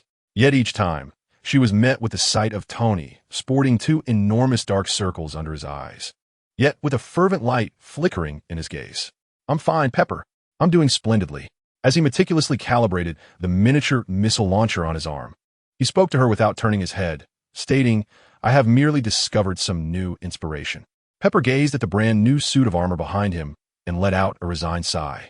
The fourth iteration, more fluid and elegant than any of its predecessors, was crafted from a lighter, more resilient titanium alloy, with its signature red and gold color scheme rendered even more vibrant. Most importantly, it was powered by an entirely new triangular arc reactor, boasting an energy output that surpassed that of the third model by more than threefold. During a clandestine test flight, one fateful night, Tony piloted it, effortlessly breaking the sound barrier thrice and even executing a brief cruise in low Earth orbit.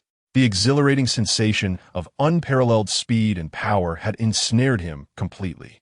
Yet, the memory of Chu Hai's punch, which had left him profoundly shaken, remained like a thorn embedded deep within his heart. He could soar higher and faster, but he still lacked that raw, physical might capable of leveling an entire block. Not enough, still not enough, he murmured, his gaze fixed on the pulsating data streams on the holographic screen.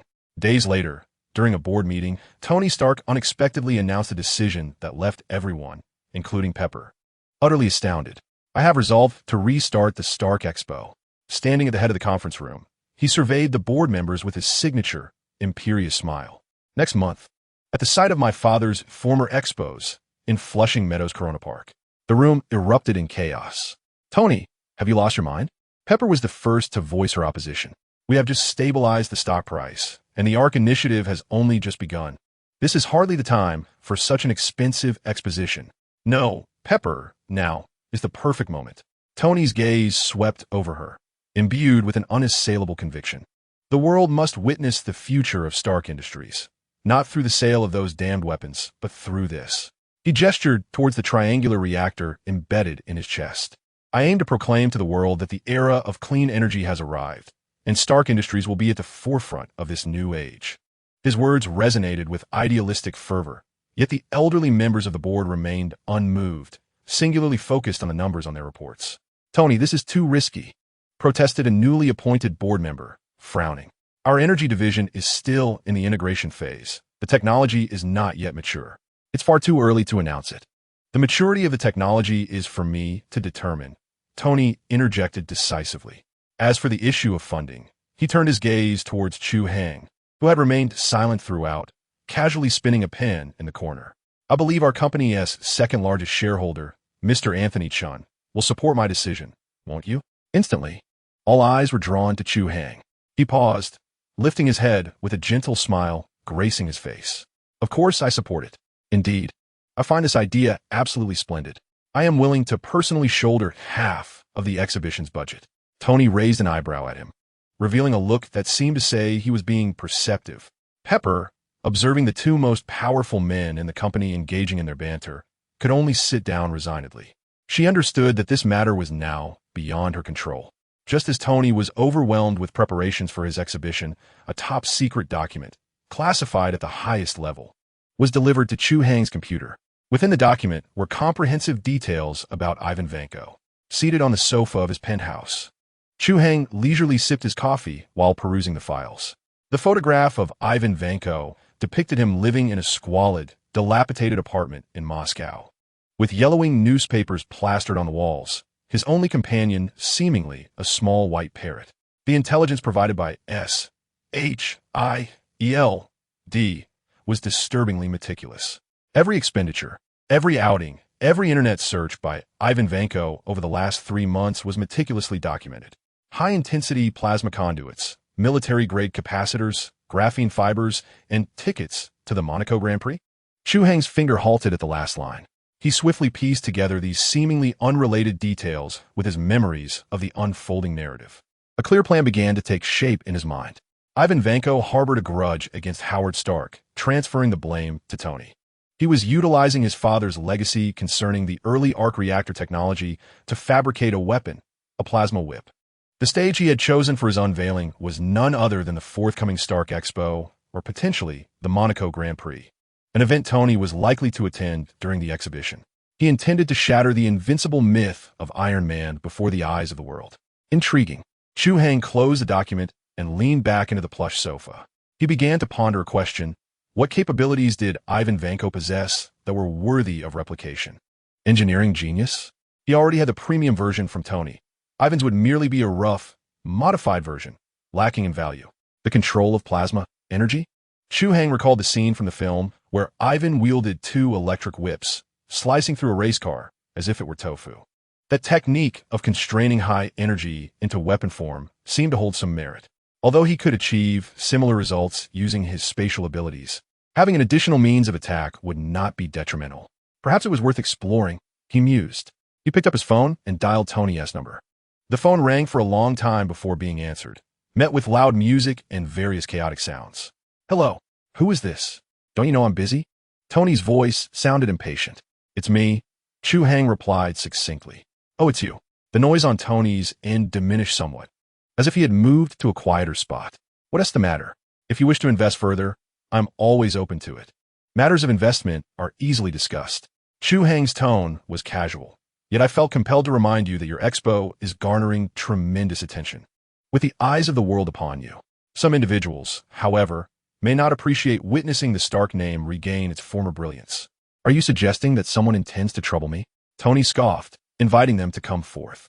I now possess the finest security system in the world, and this. He patted the figure beside him, number 4. I am not referring to those ordinary terrorists, Tony. Chu Hai's voice grew somber. I speak of those who lurk in the shadows. Legacy invariably comes with burdens. You have inherited your father's brilliance and wealth, and naturally, you must also inherit some of the grudges he left behind. Silence enveloped the conversation. Chu Hai knew his words had struck a chord. Tony is an astute individual. He will investigate. I understand. After a brief pause, Tony's voice returned, tinged with gravity. Thank you. Not all, my partner. Chu Hai smiled. Wishing you great success for your expo. I will be there to support you. A month later, the Stark Expo grandly commenced. The Flushing Meadows Corona Park was teeming with people, as media and technology enthusiasts from around the globe gathered to witness the dawn of a new era for Stark Industries. As night fell, the opening ceremony commenced. Accompanied by deafening rock music and dazzling lights, a figure clad in red and gold descended from the sky like a meteor, landing heavily at the center of the stage amid a flurry of flashes and screams. Iron Man, Tony Stark. He made his entrance in the most flamboyant and spectacular manner. I have returned. He spread his arms wide as the helmet retracted, revealing the face that had captivated the world. The crowd erupted in fervor. Below the stage, amidst the throngs of people, a man dressed in a simple jacket and baseball cap watched the radiant figure on stage with calm composure. It was Chu Hai. Having altered his appearance and physique, he chose not to stand out. It was too conspicuous. He relished the sensation of blending in with the crowd, like a true observer. He could distinctly sense the surging energy within Tony on stage, as well as the positions of every camera and security personnel within the venue. On his system panel, the icon for Super Copier flickered softly, indicating that it was ready. Chapter 87. Justin hammered the stage lights poured over Tony Stark like molten gold. He stood there, the very center of the world. The crowd's cheers surged like a tsunami, and he was the one riding the wave. I have returned. Those 4 words crashed into every ear, igniting excitement. Chu Hai pressed the brim of his baseball cap down further. He stood amidst the crowd, like a rock that would not be swept away by the tide. Tony, indeed, is a natural performer, knowing precisely how to incite madness in others. I am aware that you have missed me. Tony roams the stage, each step aligned perfectly with the rhythmic beat of the music, his smile radiating just the right amount of confidence. However, let's not be hasty. Tonight's protagonist is neither myself nor this suit of armor. He raises his hand, gesturing towards the colossal glow model behind him.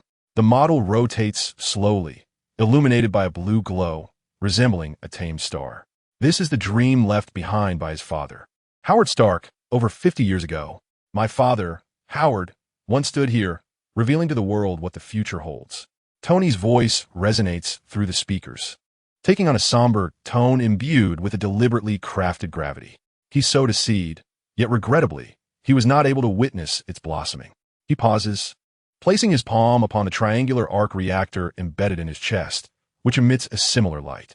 What my father bequeathed was the future. Today, I present the future directly before your eyes.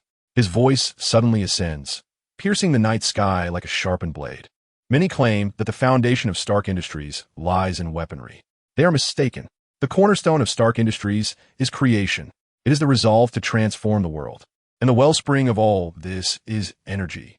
Clean, efficient, inexhaustible energy.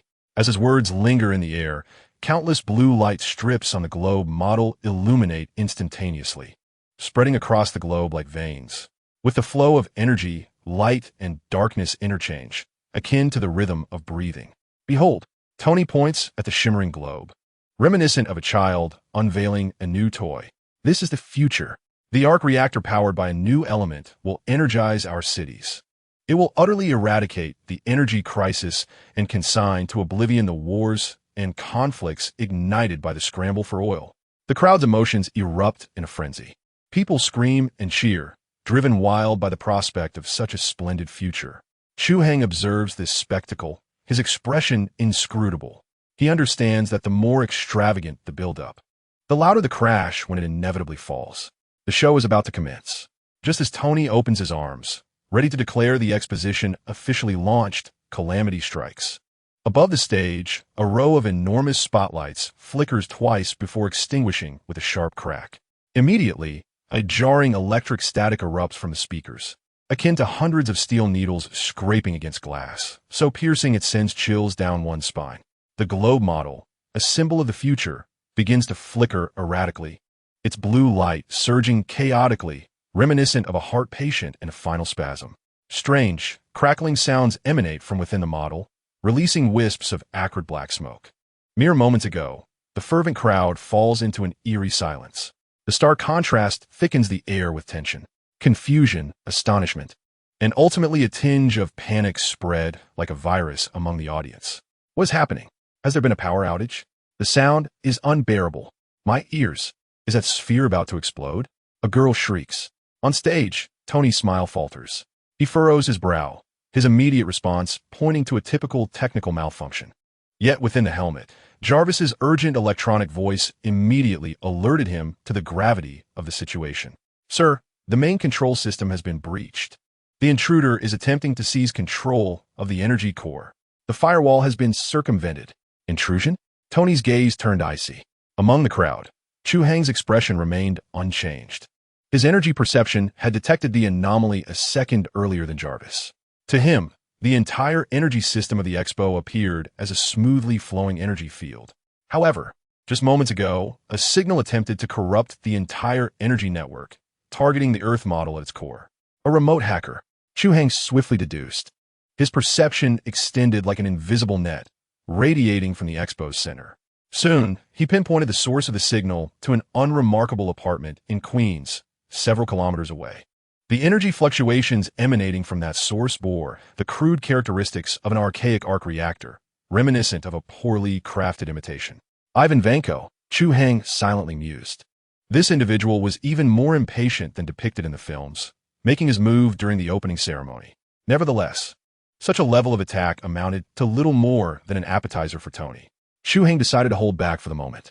He wished to observe how Tony would dismantle this predicament and to glean insights into Ivan Vanko's approach to plasma energy control. On stage, Tony had regained his composure.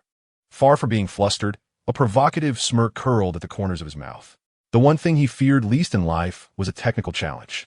He grasped the microphone, addressing the agitated crowd with a tone as lighthearted as if he were jesting. It seems we have an enthusiastic audience member eager to preview Stark Industries' latest cybersecurity system. Very well, let's indulge him. He raised his hand and snapped his fingers. Jarvis, activate the Skynet firewall. Before the audience could fully comprehend, a technologically sophisticated interface sprang to life on a massive screen behind him. Countless lines of green code cascaded down like a waterfall, with a glaring red skull and crossbones warning sign standing out prominently. The crowd erupted in even louder cheers, genuinely believing this was a meticulously orchestrated special effect. Tony, with elegant fluidity, gestured in the air. Our Skynet firewall is now in place. Let us create a virtual trap, allowing him to believe he has succeeded, giving him a moment of joy. Then, we shall construct a quantum-encrypted firewall from the flank to cut off his escape route. Finally, he clenched his fist, mimicking a powerful downward hammer motion. We sever his connection and, as a parting gift, transform all the files on his computer into videos of dancing kittens. As his final words echoed, the red skull on the screen vanished instantaneously, replaced by a green security icon. In that instant, all the lights in the venue returned to normal, and the Earth model once again radiated a stable and resplendent blue glow. The jarring noise ceased, and the triumphant music resumed its exhilarating crescendo. In a mere 30 seconds, Tony adeptly resolved the crisis in a manner that was visually captivating. The audience erupted into applause, even more fervent than before. At that moment, a middle-aged man clad in an expensive suit, his hair slicked back to a reflective sheen, dashed onto the stage with a beaming smile. Tony, my friend, that was truly exhilarating, he exclaimed, seizing Tony's hand with the familiarity of an old acquaintance long unseen. I knew your system was somewhat unstable. If you require assistance, Hammer Industries is more than willing to provide you with the finest security support in the world. Our technology is absolutely reliable. The man was none other than Justin Hammer of Hammer Industries, who had always regarded Tony as a thorn in his side. Now, seizing the opportunity to capitalize on Tony's minor mishap, he sought to promote his own company. Tony, maintaining his composure, withdrew his hand and regarded Hammer with a disdain one might reserve for a jester before taking the microphone. Ladies and gentlemen, allow me to introduce Mr. Justin Hammer of Hammer Industries, he said, his smile laced with unabashed mockery. I remember the last time I witnessed your company's drone demonstration at the congressional hearing. The way that contraption spun in the air was quite reminiscent of a seizure. Justin, is your technology still stuck in the dial-up internet era? The crowd erupted into a merciless roar of laughter. Justin Hammer's face turned a deep shade of crimson, unprepared for such a public humiliation at the hands of Tony before the world's media. Leaning closer, Tony spoke in a tone only they could hear, icy and forbidding. Stay away from my stage. This is a party for adults. Children should return to their mothers. With that, he signaled to the security personnel nearby. 2 towering guards, each over 6 feet tall, promptly approached and escorted the visibly enraged Justin Hammer off the stage, as though he were a mere child.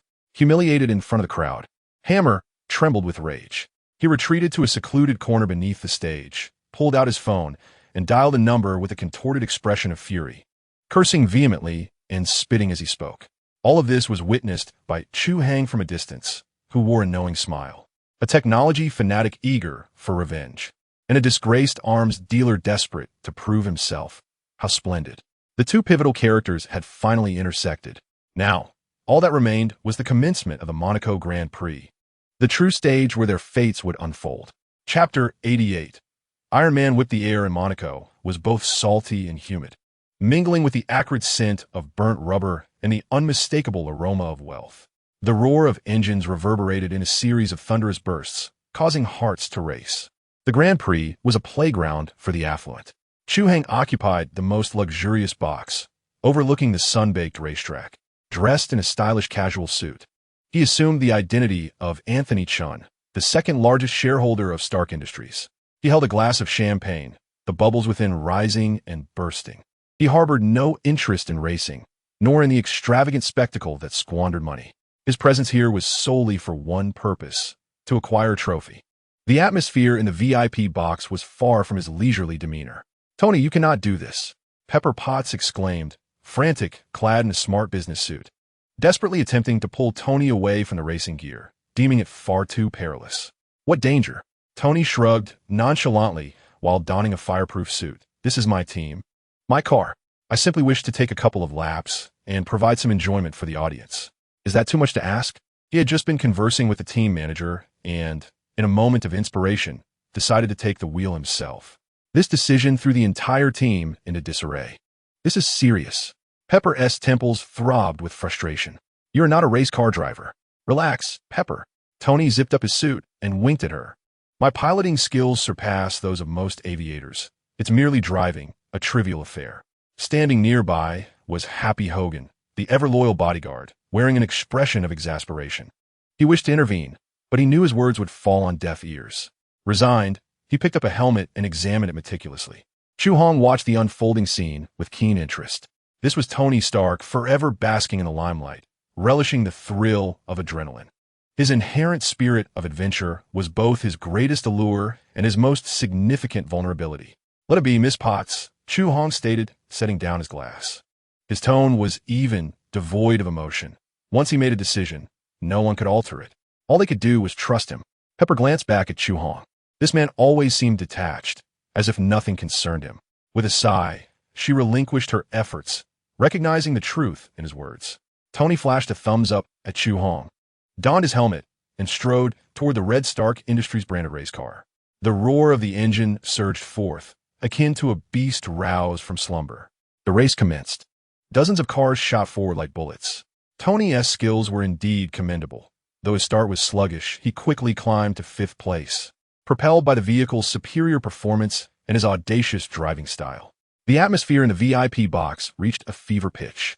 Pepper clasped her hands tightly, her gaze fixated on the onboard camera, capturing Tony's race. Chu Hai reclined on the sofa, pouring himself another glass of champagne. His perception was akin to an invisible net, enveloping the entire racetrack. He had not identified any targets in the stands or the pit area. It appeared that the action would unfold directly on the track, he mused. As the race entered its 3rd lap, Tony prepared to overtake in a sharp turn when an unexpected incident occurred. A man donned in an orange mechanic's uniform leisurely emerged from a maintenance passage at the side of the track.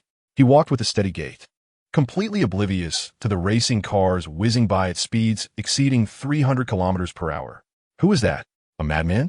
Where are the security personnel? Someone must remove him. The race commentator shouted in horror.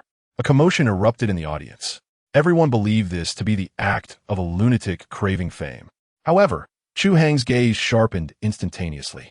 It was him, Ivan Vanko. Ivan shed his orange attire, revealing a rudimentary, rugged mechanical exoskeleton. A circular reactor, reminiscent of the one on Tony's chest, emanated an ominous blue light. In his hands, he grasped two metallic handles.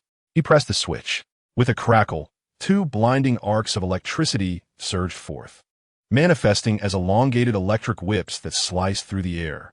The whips writhed like venomous serpents, scorching the atmosphere and producing a cacophony of explosive sounds. He nonchalantly swung his arm, and one of the electric whips struck a racing car that sped past him, akin to a searing knife. There was no thunderous collision, only a nauseating sound of severance.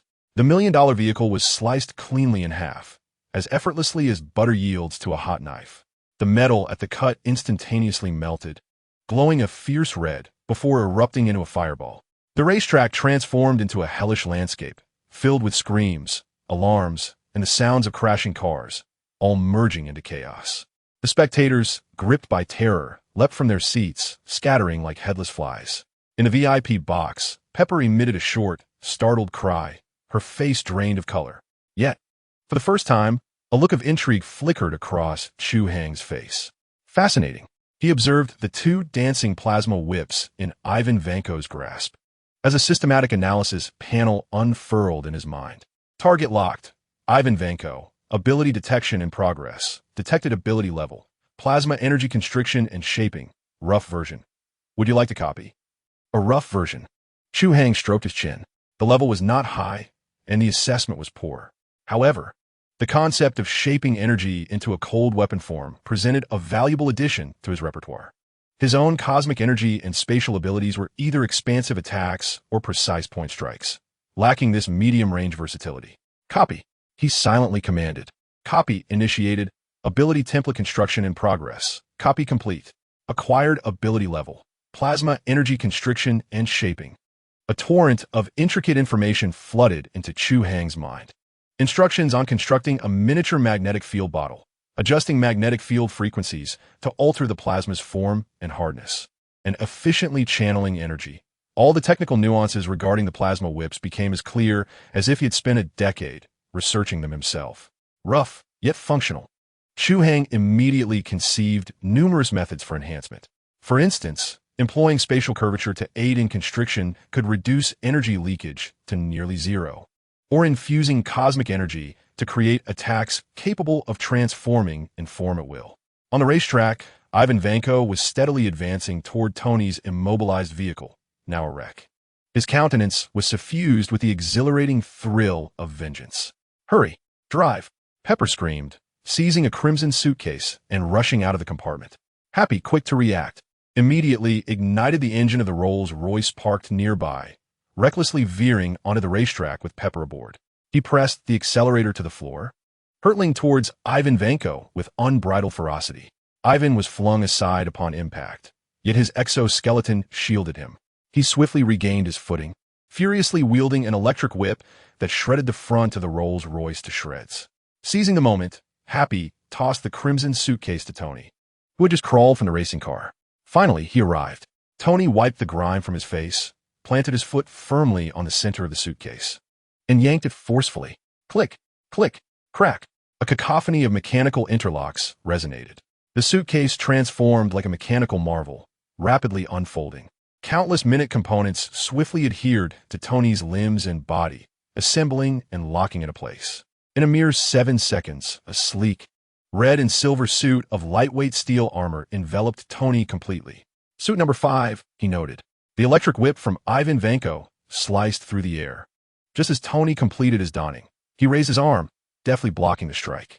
Plasma collided with the alloy of the armor, erupting in blinding sparks. A charred mark instantly marred the arm of the suit. Not a bad design. Tony's voice emerged from within the armor, laced with a hint of mockery. But your reactor technology is woefully outdated. If you're going to steal from my family, at least take the latest model. He seized the electric whip and yanked it with force. Despite the suit's lightweight design, its strength far surpassed that of an ordinary human. Ivan stumbled, yanked to the ground. Tony offered him no reprieve, lunging forward and pressing his hands firmly against the reactor in Ivan's chest, pulling outward with all his might. With a sizzle, the conduits connected to the reactor were violently severed, sparks flying. The energy supply to Ivan's exoskeleton and electric whip was instantly extinguished, dimming to a halt. The battle was concluded. Police surged forward, pinning Ivan Vanko to the ground. He gazed at Tony as he approached, a look of defiance etched on his face. Murmuring in Russian, "I have not yet lost."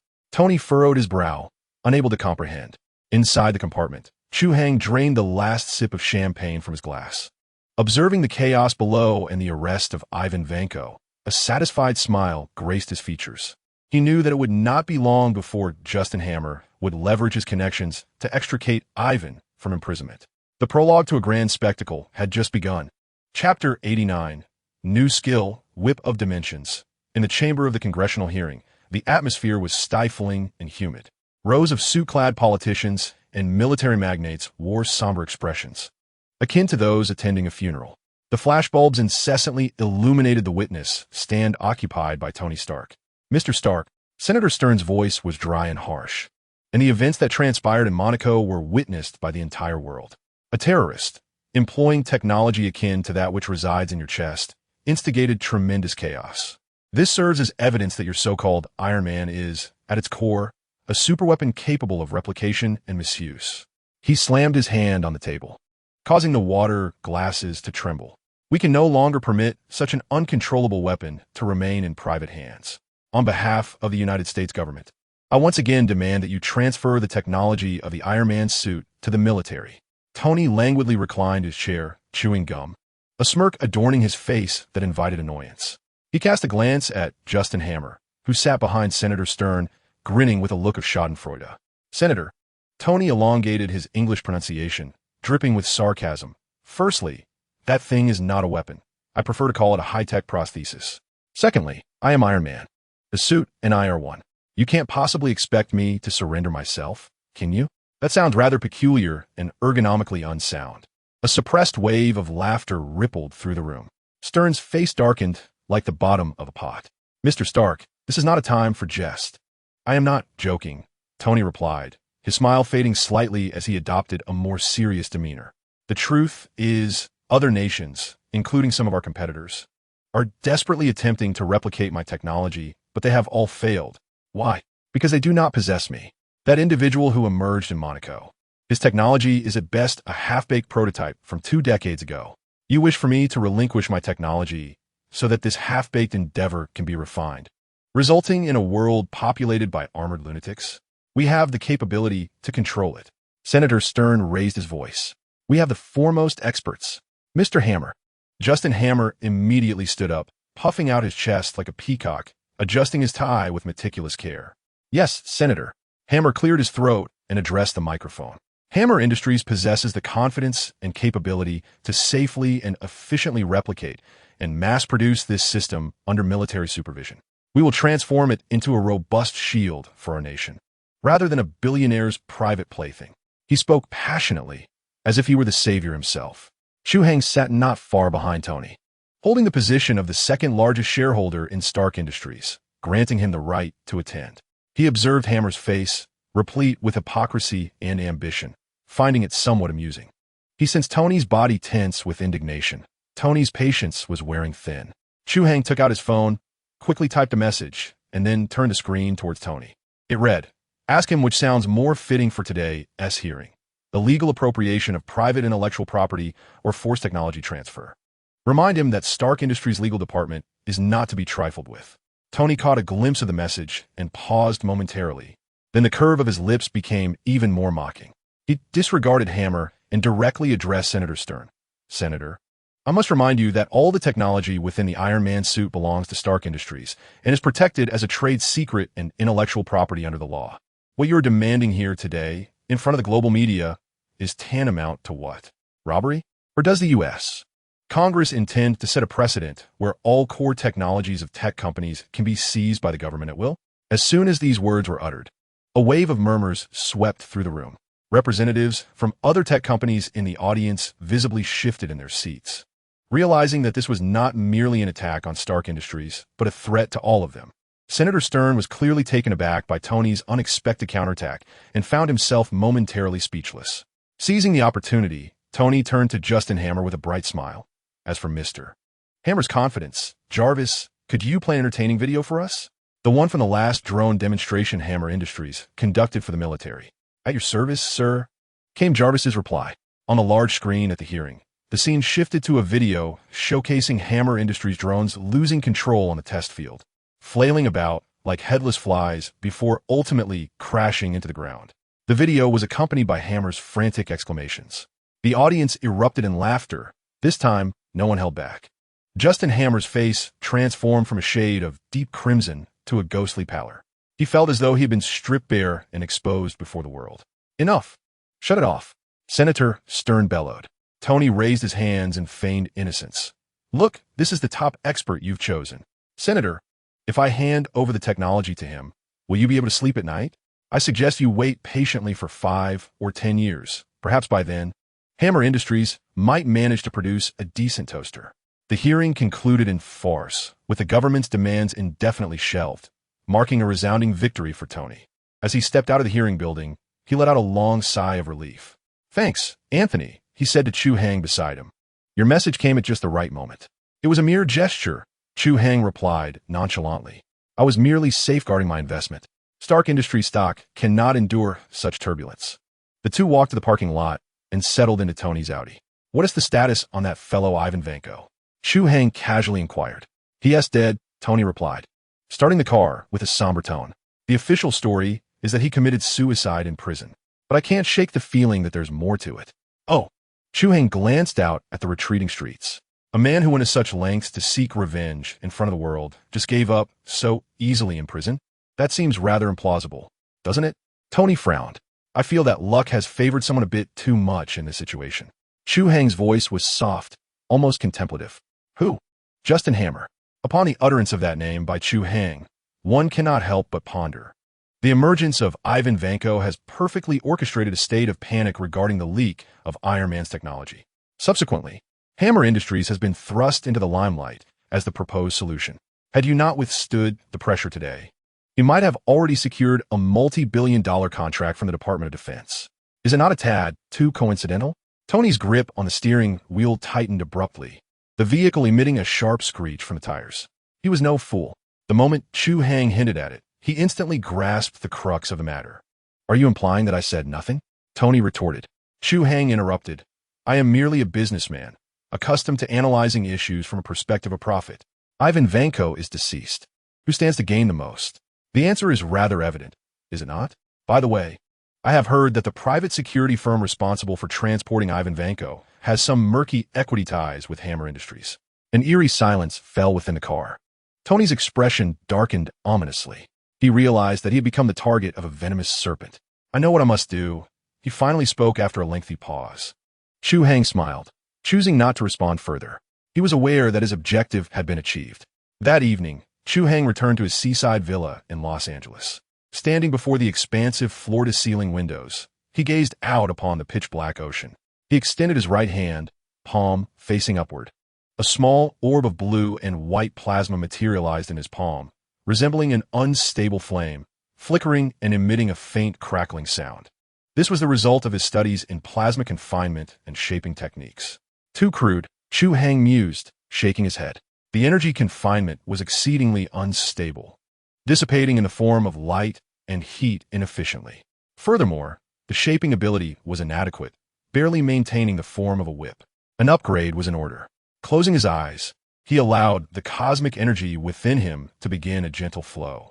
This time, rather than letting the energy erupt directly, he meticulously guided it like the most delicate of embroidery needles.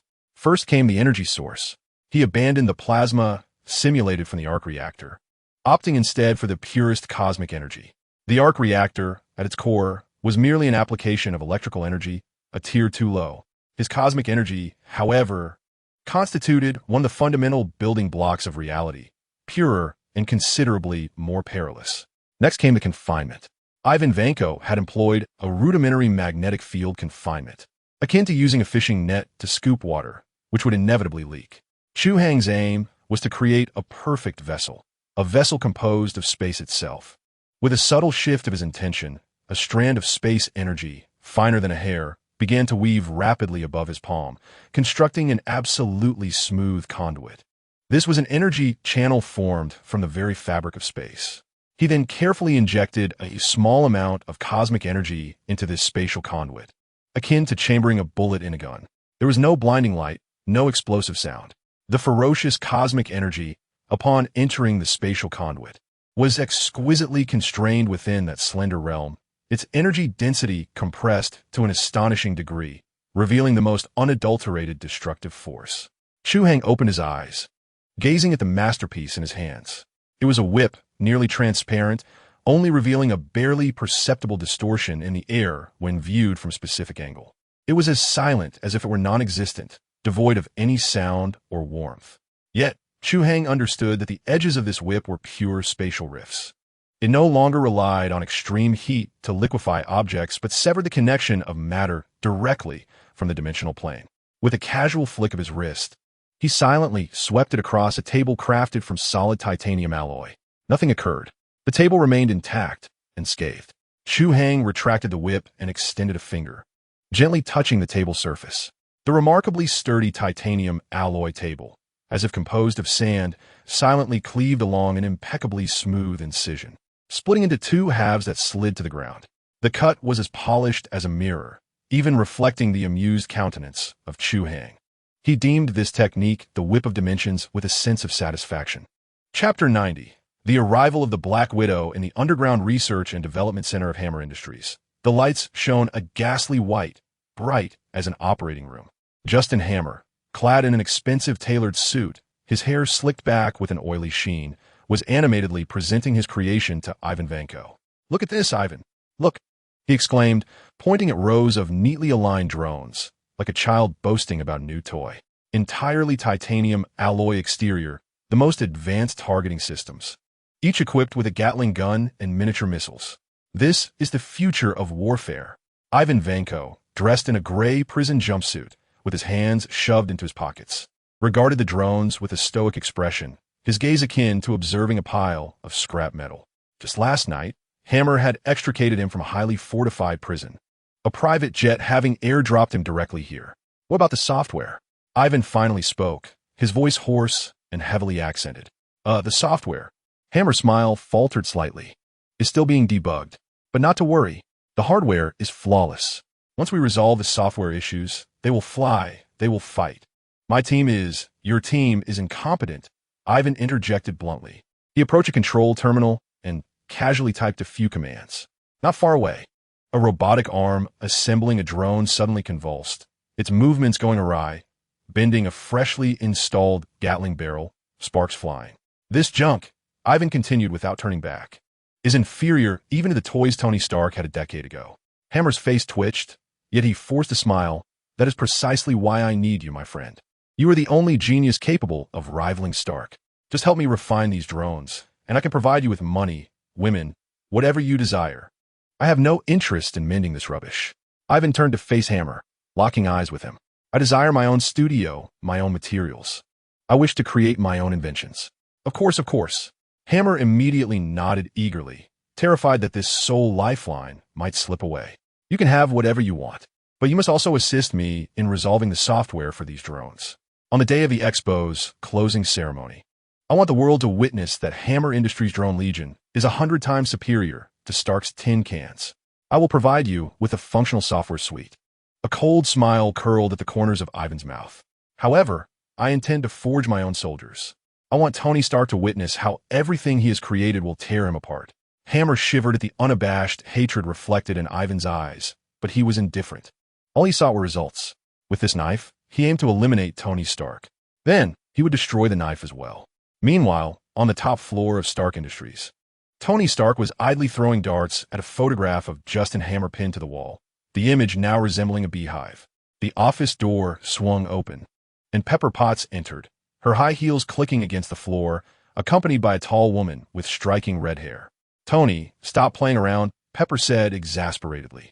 "Allow me to introduce you to Miss Natalie Rushman, the new notary in the legal department. Her credentials are impressive. She speaks multiple languages and has modeling experience." Tony ceased his dart throwing and turned to regard Natalie. She was indeed captivating, her form accentuated by a fitted professional outfit that showcased her near-perfect physique. Her expression was neutral, her gaze calm, resembling a tranquil pond. Wow, Tony whistled, stepping out from behind his desk to scrutinize her. The legal department? Such a waste of talent. Someone like you should be in Hollywood. Mr. Stark, I prefer my current position, Natalie replied, her voice melodious yet devoid of emotion. Very well, Miss Rushman. Tony extended his hand, striking what he believed to be a suave pose. Are you interested in boxing? I'm in need of a sparring partner. Natalie did not take his hand. Instead, she inclined her head slightly. Apologies, sir, but that is not within my job responsibilities. Pepper rubbed her temples. Tony, Miss Rushman is here to take over the previous notary's duties. There are numerous important documents requiring your signature. I hope you can be serious. I'm being serious. Tony retracted his hand, unfazed by any embarrassment. I'm assessing the overall qualities of new employees. Well, Miss Rushman, since you are with the legal department, you must be well versed in the law. Do you think it is illegal for someone to be too attractive?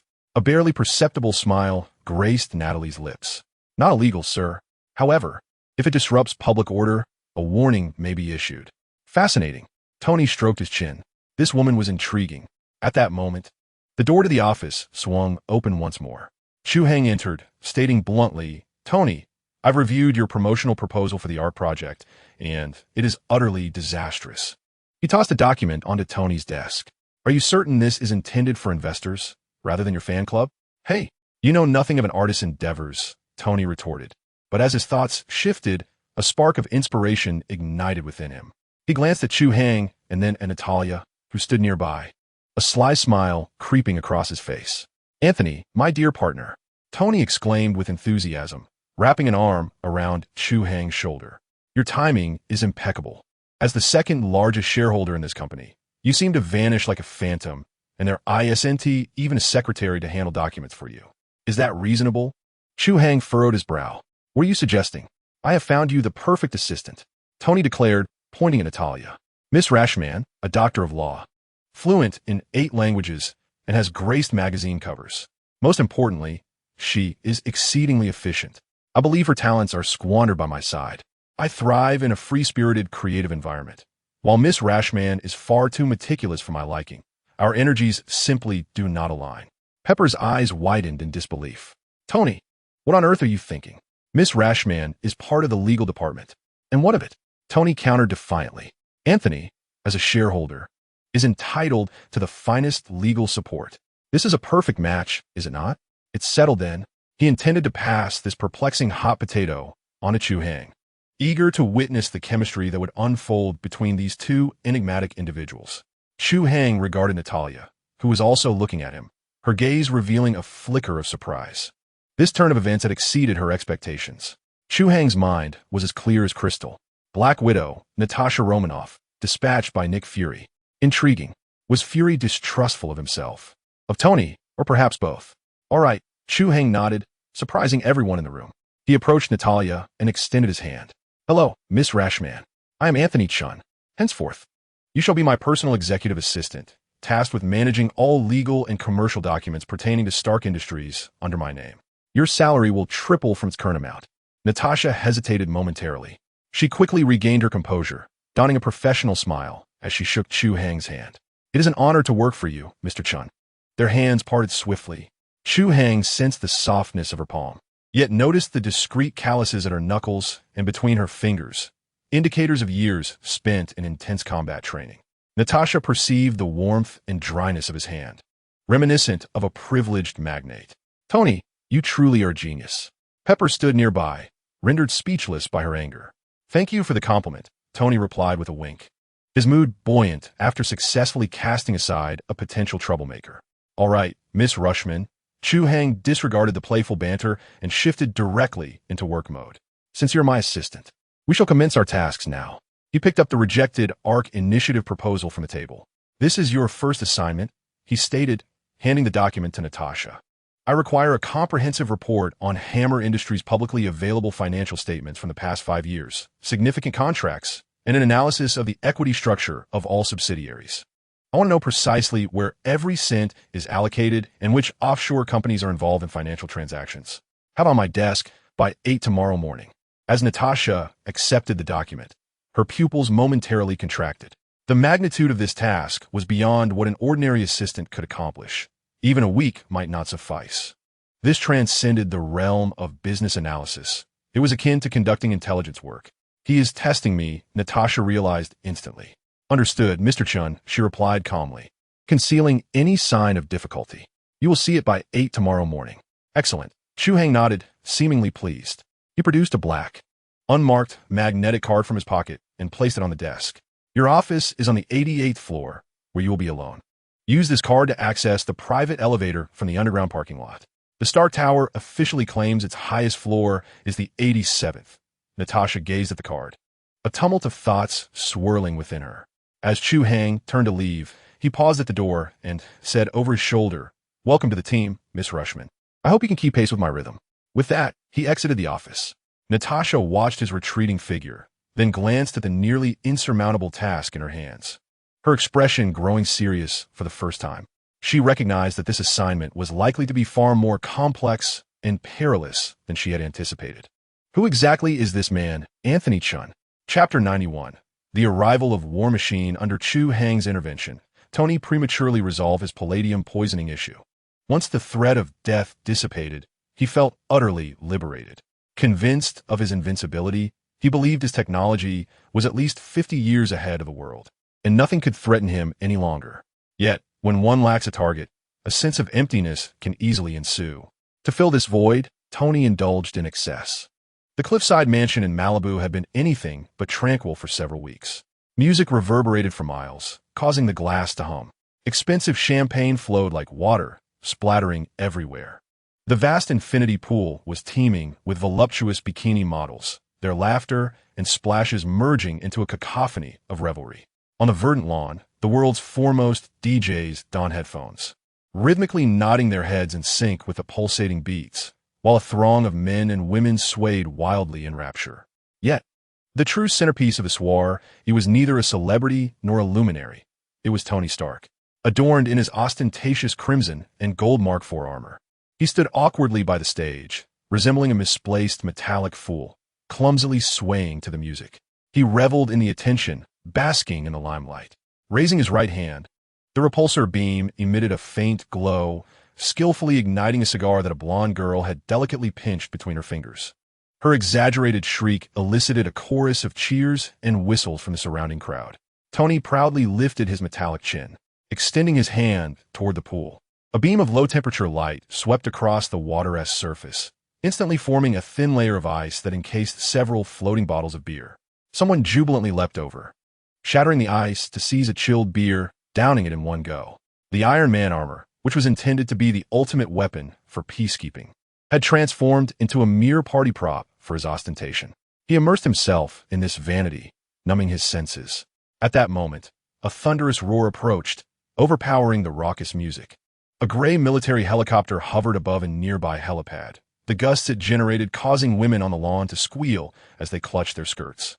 The cabin door swung open, and Colonel James Rhodes leaped from the aircraft, clad in a sharply tailored deep blue Air Force uniform, his epaulets glimmering under the party's neon lights.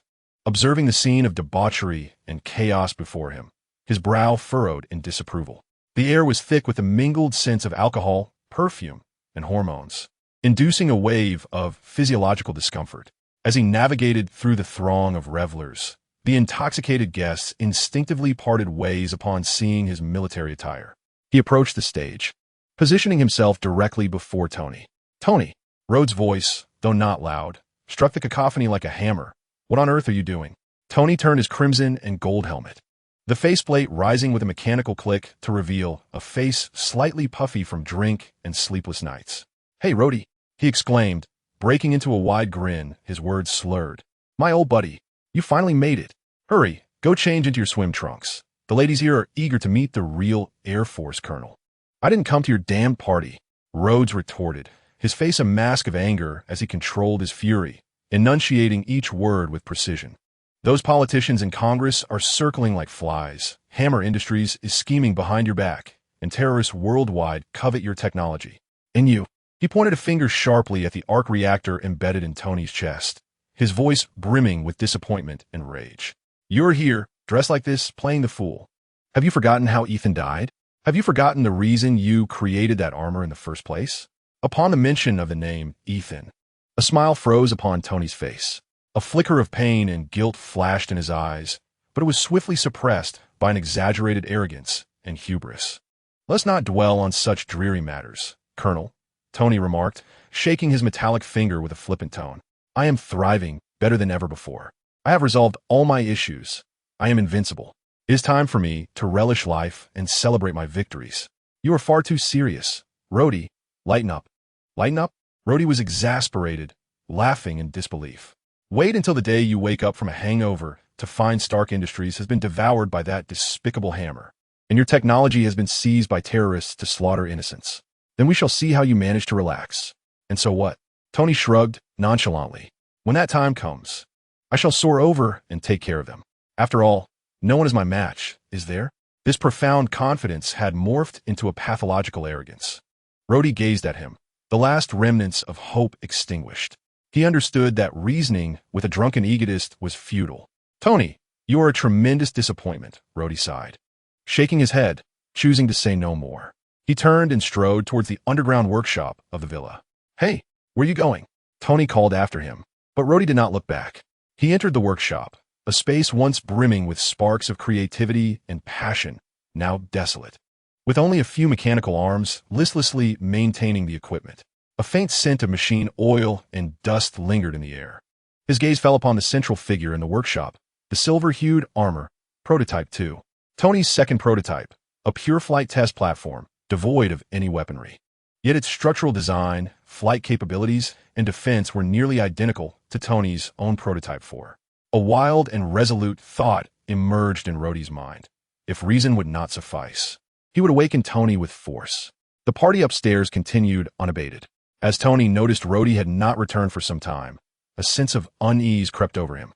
He unsteadily activated his thrusters, flying down the staircase and landing directly in the workshop. The sight before him sobered him somewhat. Rhodey was donning the silver Prototype 2 with the assistance of Jarvis. The armor pieces were closing around him with a crisp mechanical sound. Jarvis? Tony's tone turned icy. What's happening here? Apologies, sir, Jarvis replied with a resigned tone. Colonel Rhodes possesses security clearance, second only to yours.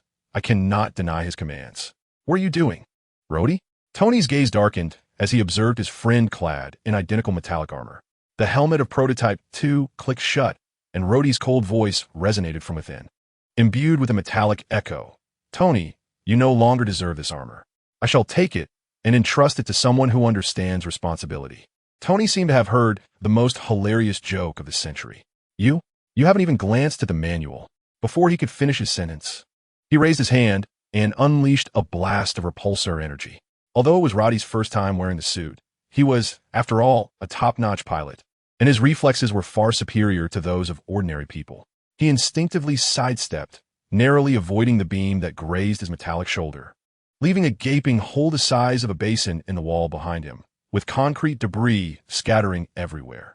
The party upstairs momentarily stirred due to the loud noise, but was soon drowned out by the pulsating music. It seems you are truly intoxicated. Roddy's voice bore no hint of emotion. Tony, this is your last chance. Take it off yourself. If you have the guts, come and take it. Tony roared, his repulsors igniting beneath him as he charged at Roddy like an enraged bull. The two iron giants clashed amidst the lavishly equipped workshop, engaging in a brutal brawl rather than a fight. Tony landed a punch on Roddy's helmet, producing a deafening clang. Roddy staggered back, toppling a shelf brimming with tools, wrenches and parts scattering across the floor. Regaining his stance, Roddy delivered a kick to the arc reactor on Tony's chest. Tony flew backward like a sandbag, crashing heavily into a red vintage sports car. The multi-million-dollar collectible was instantly reduced to a heap of scrap metal. My car! Tony cried out in anguish, his anger intensifying. His repulsors roared to life, propelling him like a missile from the wreckage as he latched onto Roddy from behind.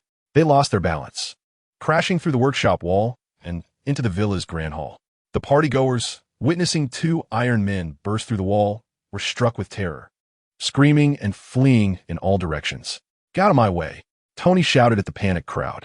The two armored figures continued their tumultuous struggle in the chaotic living room, exchanging blows and kicks, shattering expensive custom furniture and priceless artworks.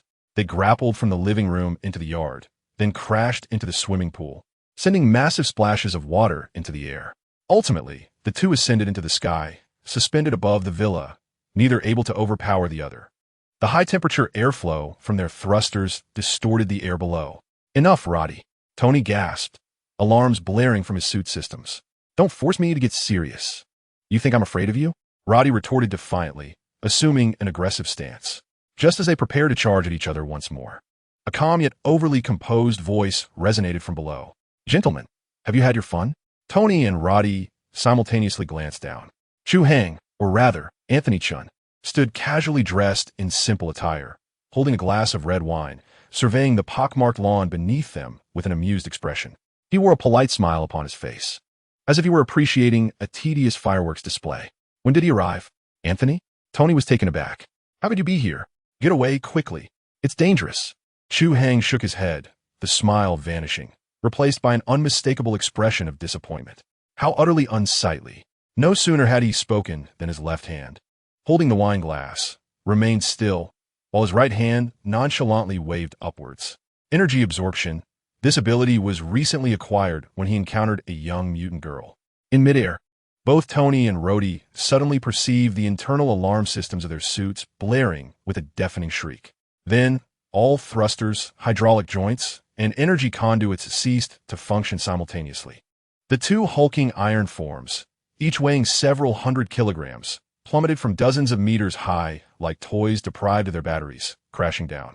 Boom, boom. They created two deep, human-shaped craters in the lawn, sending grass and dirt flying. Trapped within their suits, they were utterly immobilized. "Jarvis, report the situation," Tony shouted frantically within his helmet. "Sir, the suit's energy has rapidly depleted for unknown reasons. I am attempting a reboot, but it has failed." Chu Hai leisurely approached the edge of the pit created by Rhodey, looking down upon him. "Colonel James Rhodes, is it?" Chu Hai crouched down, extending his hand to gently pat the cold metal shoulder. His fingertips brushed against the metal. A thought crystallized in his mind. Target, James Rhodes. Ability detected. Military command and tactical acumen. Copy. A vast and pure stream of information surged into his consciousness in an instant. It encompassed decades of knowledge amassed by a top officer, countless drills and combat experiences, and an almost instinctual battlefield intuition. From strategic planning for army operations to the tactical coordination of small units, everything was inscribed, categorized, and organized like data. Standing upright, Chu Hai felt as though he had perused an entire military library in just a fraction of a second. He approached the pit where Tony was trapped. "Tony Stark." Chu Hai's voice was cold, devoid of emotion. "As the second largest shareholder of Stark Industries, I am profoundly dissatisfied with your recent conduct. Your foolish actions are jeopardizing the brand value of the company and undermining my investments." "What have you done?" Tony struggled, but the suit encased him as if it were a custom-made iron coffin, binding him tightly. "I merely pressed the pause button," Chu Hai replied coolly. "Now, let us discuss serious matters." He turned to Rhodey in the pit and said, "Colonel, your assessment is correct. This weapon should not be wielded by an emotionally unstable drunkard. It requires a more stable, rational individual who understands the necessity of obedience to command." Roddy remained silent within his helmet, utterly astounded by the events that had just transpired. Therefore, Chu Hai continued, his tone resembling that of an executive announcing a board resolution. "As a shareholder of Stark Industries, I hereby officially sanction the transfer of Prototype No. 2 to the United States military, with you, Colonel Rhodes, bearing full responsibility." "What?" both Tony and Roddy exclaimed simultaneously. "You can't do this," Tony shouted in outrage from the pit. "This is my creation, my invention." "No, this belongs to Stark Industries," Chu Hai coldly corrected him, "and you are misusing company property, jeopardizing the interests of the firm. I possess the right to make the most prudent decisions for the long-term development of the company. The military acquiring a suit of armor will alleviate some of the pressure from Iron Man, which is beneficial for the company's public image. And you, Tony, need to calm down and reflect on who you truly are." With a snap of his fingers, the energy of the number 2 suit was restored. The lights within the armor flickered back to life as the system initiated a self-diagnostic. "Colonel, you may depart," Chu Hai instructed. Take it back to your base and inform your superiors that this is a gesture of goodwill from Stark Industries. Of course, any subsequent weapon upgrades and maintenance cannot be handled adequately by the likes of Hammer Industries. They will still have to seek our assistance. That, too, is a guaranteed profitable venture. Roddy remained silent for a considerable time. He glanced at Tony, who was still futilely struggling in the pit, and then at the inscrutable man before him, who dictated everything with a mere smile. He made his decision. I understand. The thrusters of his suit reignited, emitting azure flames as he ascended slowly, casting a final glance at the chaos strewn across the lawn before abruptly accelerating into the night sky, vanishing into the darkness. On the lawn remained Tony, trapped within the armor, roaring with the fury of a child who had just had his cherished toy snatched away, and Chu Hai, who calmly sipped his wine, seemingly unfazed by the commotion. Asshole, Anthony, you bastard, let me out. Chu Hai took a sip of his wine, disregarding Tony's furious outburst. Chapter 92. The bitter pill. The next day, sunlight streamed through the gaps in the floor-to-ceiling windows, piercing Tony's eyelids painfully. He awoke on the sofa, his head feeling as if it were trapped in a tightening iron hoop, throbbing dully. The air was a noxious blend of alcohol, perfume, and the acrid scent of vomit. Stirring his stomach in turmoil, he shifted slightly, the cold metal scraping against his skin, and then recalled that he was still ensnared within the powerless no. For suit of armor, like a sardine crammed into a can, he was immobile. The images from the previous night invaded his mind like shards of broken glass. Roddy's face, etched with disappointment. Two metal figures barbarically brawling within his home, destroying his beloved sports car. And Chu Hai's face, calm to the point of inciting fury. It was truly a dreadful sight. This sentiment weighed heavier than Roddy's fists, piercing through his most sensitive pride like a searing steel needle. What vexed him the most was not the defeat at the hands of Roddy, nor the loss of his suit, but rather the presence of Chu Hai. That fellow merely stood on the lawn, cradling a glass of red wine, like a spectator at a play, casually waving his hand. Consequently, the battle armors of him and Roddy, two embodiments of the pinnacle of Earth's technological warfare, were reduced to mere heaps of lifeless scrap metal, plummeting from the sky. What was that sensation? He, Tony Stark, the most luminous genius of this era, a billionaire, a playboy, a superhero, was left bare before a business partner he had painstakingly nurtured, defeated to the point of losing his very undergarments. Chu Hai not only effortlessly seized his suit, but did so with an air of condescension, dictating the fate of his creation to the military. It was not a negotiation, it was a proclamation. Jarvis. Tony's voice emerged dry and hoarse, like sandpaper rasping against his throat. Good morning, sir. I have detected elevated heart rates and unstable blood pressure. Immediate hydration and electrolyte replenishment are advised. Jarvis's gentle voice resonated within the helmet. Damage report. Tony closed his eyes, unwilling to behold the wreckage surrounding him. The main structure of the villa has sustained a 17% damage. The exterior walls require reinforcement, with repair costs estimated at $172,000. The interior furnishings, including a Picasso painting titled The Dream, have been severely damaged, totaling approximately $453,000. Furthermore, your collection's 1965 antique sports car is completely totaled and beyond repair. Enough. Money was inconsequential to him, merely a string of numbers. What gnawed at him was the feeling of being utterly manipulated, toyed with as if he were a mere pawn. Chu Hai was intimately acquainted with all his vulnerabilities, while he remained utterly oblivious to Chu Hai's motives, power source, and intentions. Everything about him was shrouded in mystery. Damn it, Tony muttered through clenched teeth. He commanded Jarvis to initiate the emergency extraction protocol. The armor emitted a series of mechanical clicks as the chest plate, arm guards, and leg armor detached from him, clattering to the ground with a dull thud. He stood bare-chested, surveying the chaos around him. Empty wine bottles and a high-heeled shoe floated in the pool. The lawn bore two massive craters, and the living room was a disarray as if ravaged by an army. After the revelry, all that remained was a void of emptiness and disorder. He staggered towards the liquor cabinet, instinctively reaching for a bottle of whiskey. His hand halted midair. The gleaming glass door of the cabinet reflected his visage, pale, haggard, with sunken eyes, unshaven, and a gaze clouded with despair. Was this the invincible Iron Man? Was this the Tony Stark who, at a press conference, had boldly declared, "I am Iron Man"? He recalled Ethan's words in the cave before his demise, "Do not squander your life." He also remembered Chu Hai's chilling warning, "Your foolish actions are destroying my investment." He clenched his fist, the knuckles turning pale from exertion. Suddenly, he spun around and struck the liquor cabinet with a powerful punch. Crash! The expensive, tempered glass shattered into countless fragments, and hundreds of priceless bottles of fine spirits tumbled out, shattering on the floor, the amber liquid mingling with shards of glass, spilling everywhere. The rich aroma of alcohol instantly filled the room, both pungent and ironic. "Jarvis," Tony gasped for breath.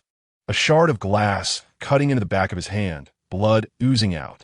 "Here, sir. Clean this up. Furthermore, cancel all parties and appointment for the next 3 months." "Understood, sir." Tony did not cast another glance at the chaos, turning away, barefoot, stepping on the scattered glass and liquor, making his way to the underground workshop. The workshop was equally disheveled. The spots where 2 figures once stood were now empty, and a gaping hole marred the wall, cold air rushing in from outside.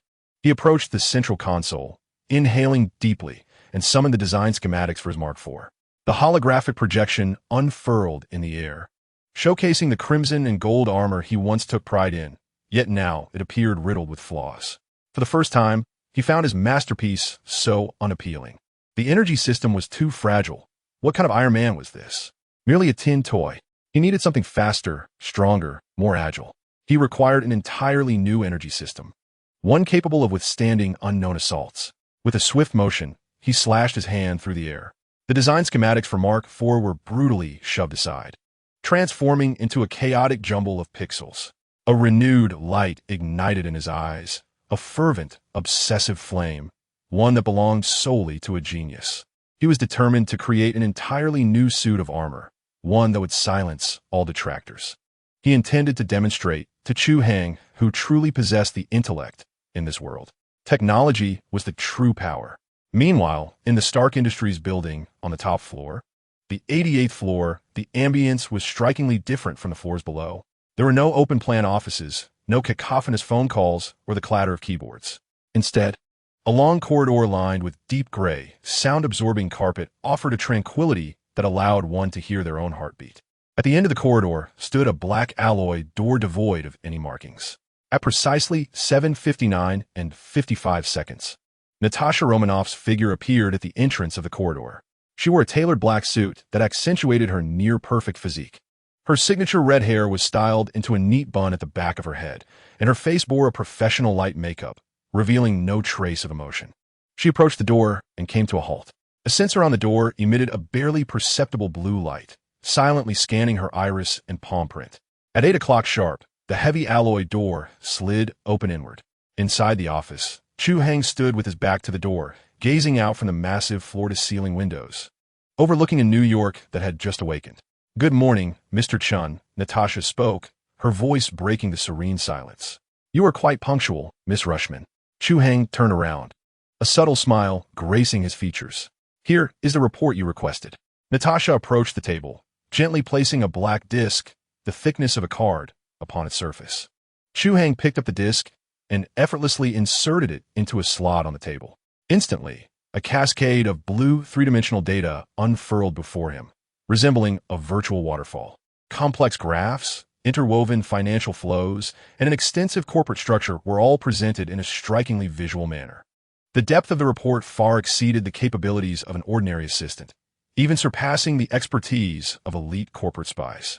It encompassed not only all public financial statements and project details of Hammer Industries, but also records of clandestine fund transfers conducted through dozens of offshore shell companies. Each transaction meticulously traceable. The report even included several audio recordings of Justin Hammer's private dealings with Middle Eastern arms dealers. The voices processed, yet the content unmistakably clear. Lastly, there was a triply encrypted independent folder titled Whipcord. With a gentle gesture, Chu Hai unlocked the folder. Inside lay comprehensive information on Ivan Vanko. From an enmity between his father, Anton Vanko, and Howard Stark, to his educational background and technical expertise in Russia, culminating in a list of high-purity palladium and military-grade capacitors he had recently procured through Hammer Industries. This report effectively laid bare the secrets of both Hammer Industries and Ivan Vanko, exposing all their cards on the table. Chu Hai swiftly scanned the information, his expression remaining impassive. If the ace agent of S.H.I.L.D. could not accomplish even this, Nick Fury might as well retire early to tend his cats. Well done. Chu Hai waved his hand to deactivate the holographic projection and lifted his gaze to Natasha. This exceeds my expectations. Miss Rushman, your abilities should not be relegated to merely serving tea. It is my honor to work for you, sir, Natasha replied with impeccable poise. Akin to a textbook. I am quite curious. Chu Hai leaned slightly forward, his hands clasped on the table, his gaze as sharp as a scalpel. Where did you acquire this information? Especially the recordings and procurement lists. Such details are not easily found on Google. Natasha felt her heart skip a beat, but her well-trained poker face revealed no sign of her inner turmoil. I possess certain specialized channels of information, sir. Specialized channels? Chu Hai chuckled, standing up and leisurely circling the table to stand before Natasha. Towering over her by nearly a head, he looked down, the distance between them less than half a meter. He caught a faint, icy scent of her perfume. Miss Rushman, you are akin to a treasure trove brimming with countless secrets. His voice dropped to a low, magnetic timbre. I find myself profoundly intrigued by you. Natasha did not retreat. She met Chu Hai's gaze, a subtle smile gracing her lips. It is my honor to receive your admiration. However, sir, it is presently work hours. Of course, Chu Hai nodded, stepping back to create some distance.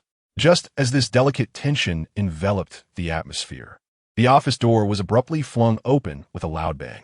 Tony Stark stormed in, his expression one of displeasure, clad in casual attire. The weariness and anger on his face remained palpable. Anthony, we need to talk, he exclaimed, his voice trailing off as he noticed Natasha in the office, and the inexplicable atmosphere between her and Chu Hai. Chu Hai was focused on a document Natasha had handed him, a backup she prepared just in case, positioned closely together, their demeanor somewhat intimate. Oh dear, Tony's face instantly morphed into a characteristic, teasing grin. Am I interrupting something? It seems I arrived at an opportune moment. He exaggeratedly scrutinized Natasha's alluring figure, then glanced at the composed Chu Hai, letting out a playful whistle. Anthony, I must say, I didn't realize you were so swift. There's an old Chinese saying, enjoy the pleasures of the moment. You've learned it well. He emphasized the phrase with a hint of mockery directed at Chu Hai, simultaneously venting the frustration he had bottled up from the previous night. Natasha's brow furrowed ever so slightly. Yet, Chu Hai remained unfazed, his eyes still on the document as he casually remarked, Tony, has your command of Chinese diminished? I recall another saying, what is improper should not be seen. He paused, finally lifting his gaze to meet Tony's steady eyes. However, since you are so concerned about my private life, should I not, in the spirit of shareholder responsibility, inquire about yours? Perhaps we could find a moment to discuss your recent heroic exploits at parties and your newly wrecked sports car? Tony's smile faltered instantly, his expression freezing. The mention of Pepper struck a nerve. He could disregard anyone, but he could not overlook Pepper. You are quite the formidable one, Tony managed to stammer, his face turning a shade reminiscent of liver. After a moment of effort, he forced the words out. He pointed an accusatory finger at Chu Hai, then gestured towards the seemingly innocent Natasha, before waving his hand dismissively. Continue. Pretend I was never here. With that, he turned and left, his retreating figure resembling a defeated rooster. Silence once again enveloped the office. Natasha regarded Tony's frustrated silhouette before shifting her attention to the unperturbed man beside her. In her eyes, an unprecedented curiosity and heightened vigilance flickered. This man possessed not only unfathomable, enigmatic power, but had also managed to deftly handle the imperious Tony Stark with mere words. What does he truly intend? The assessment from S.H.I.L.D. regarding him may need to be entirely reevaluated. Chapter 93. The Faux Hammer, the True Undercover Agent. The door closed behind him, leaving Chu Hai alone in the office. The ace agent of S.H.I.L.D. is indeed quite effective. Justin Hammer and Ivan Vanko are likely orchestrating a grand revenge against Tony Stark at this very moment.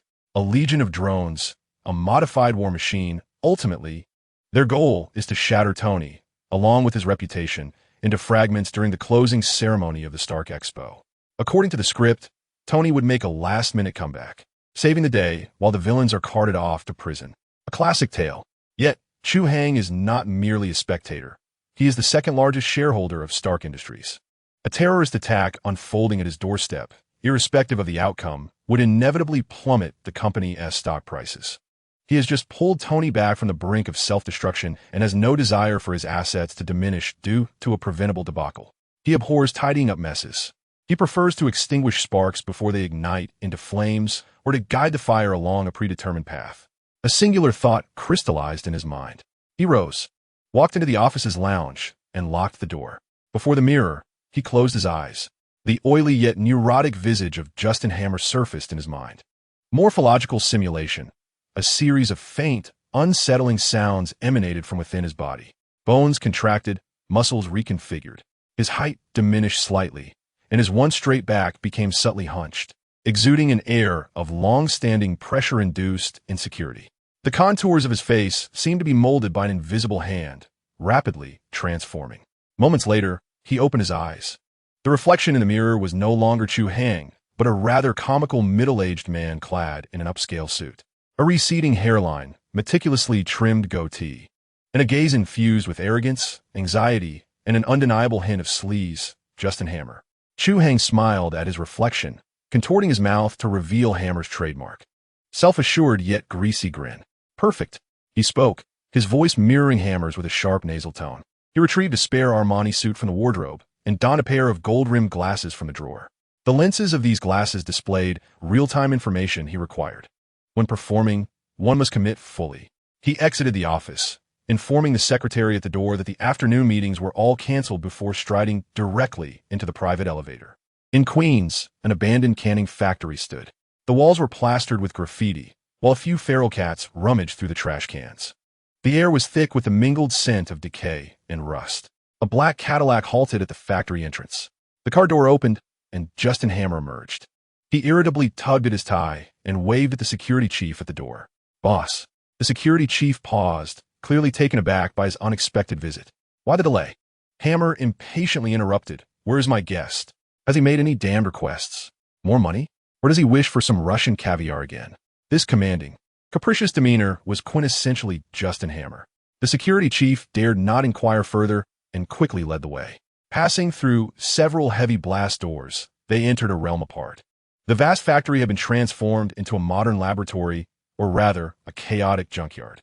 Wires were entangled on the floor and in the air, while various precision mechanical parts and tools lay haphazardly in corners. The air was thick with the acrid scent of ozone and the pungent odor of welding, inducing headaches. Dozens of humanoid drones stood like soulless soldiers in the center of the factory, their paint a signature Hammer Industries gray, emblazoned with the American flag on their chests. At the farthest end of the factory, in a secluded workspace, a tattooed man, bare-chested and with a toothpick clenched between his lips, was tapping away at a computer screen. Ivan Vanko. Beside him stood the disassembled Iron Man suit he had seized from Rhodes. At that moment, it lay in pieces, countless wires and connectors extending from its body to the surrounding instruments. Ivan was in the midst of hacking and rewriting its operating system, intent on transforming it into his own war machine.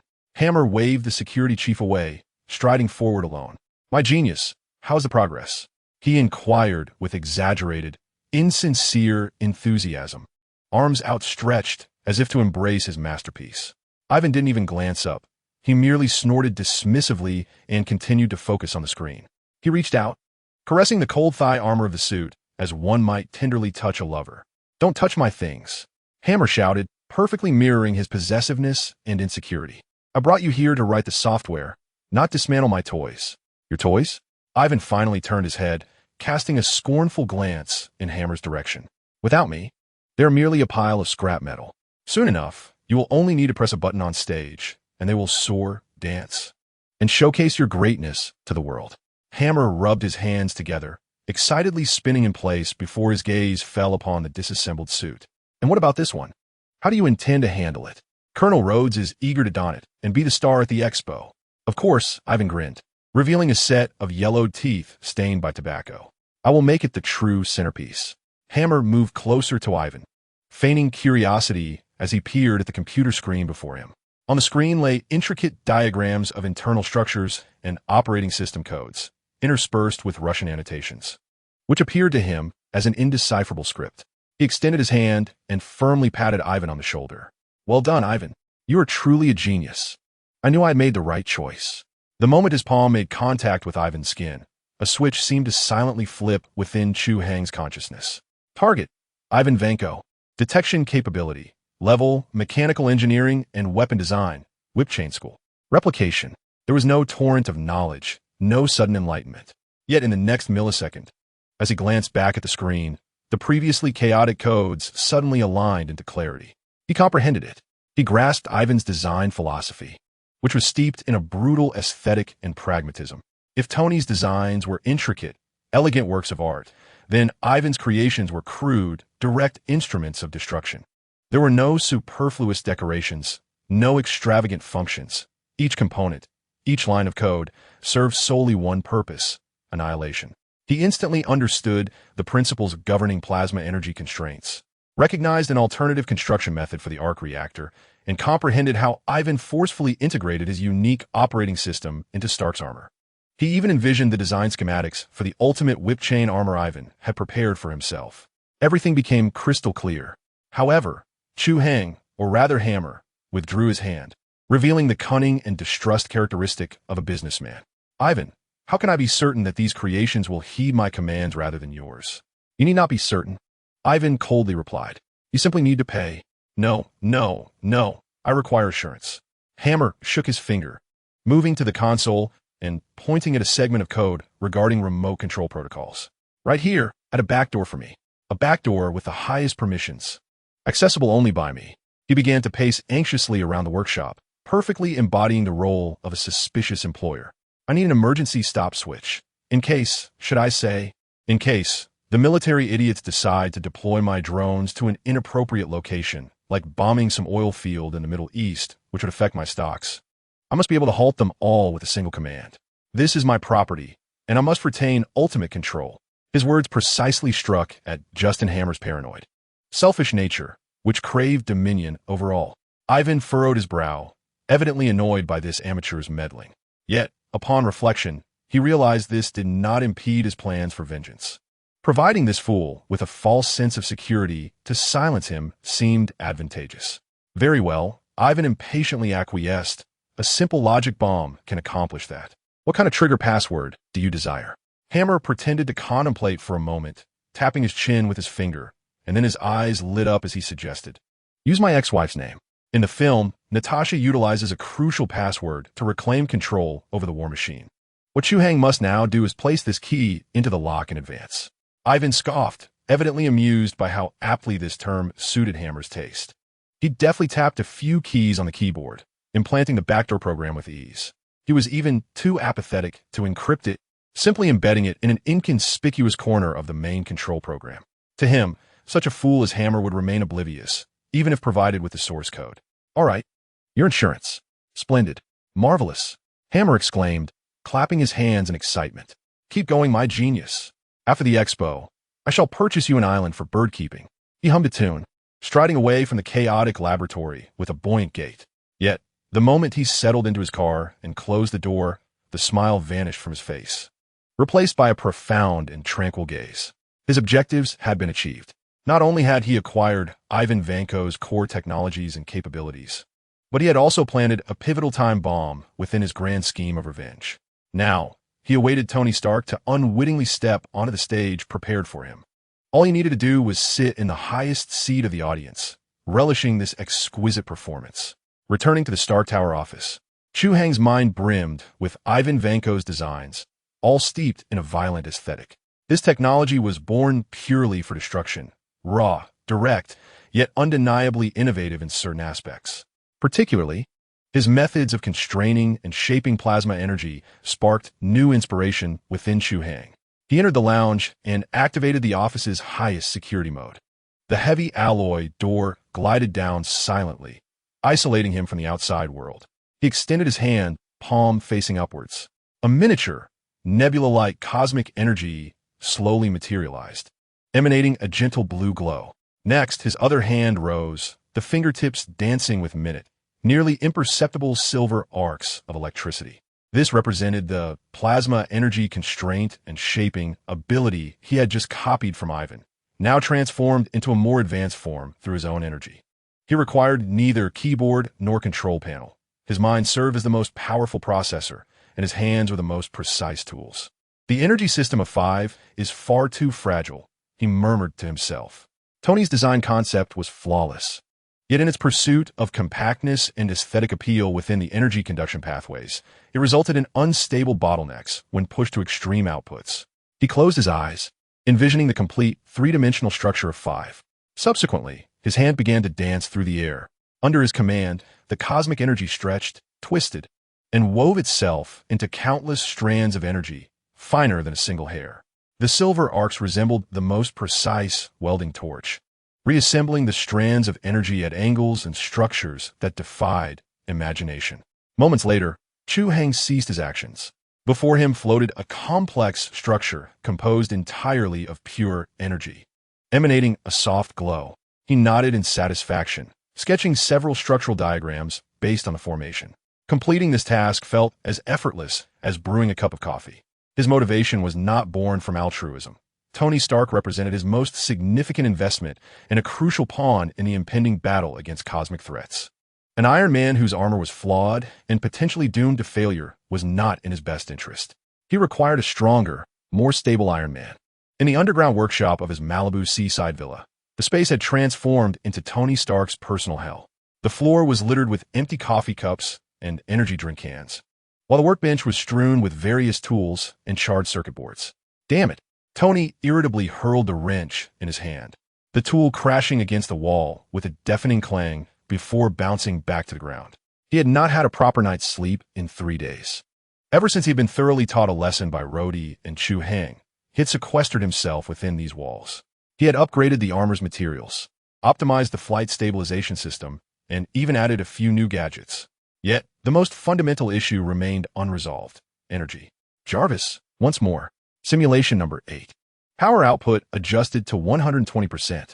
Tony rubbed his throbbing temples, his voice hoarse. Sir, I must remind you that based on the results of the previous 37 simulations, the probability of energy circuit failure at power levels exceeding 115.3 is 99.8%, Jarvis calmly reported. I do not need you to remind me of my failures. I require you to execute my commands. Tony shouted. Understood, sir.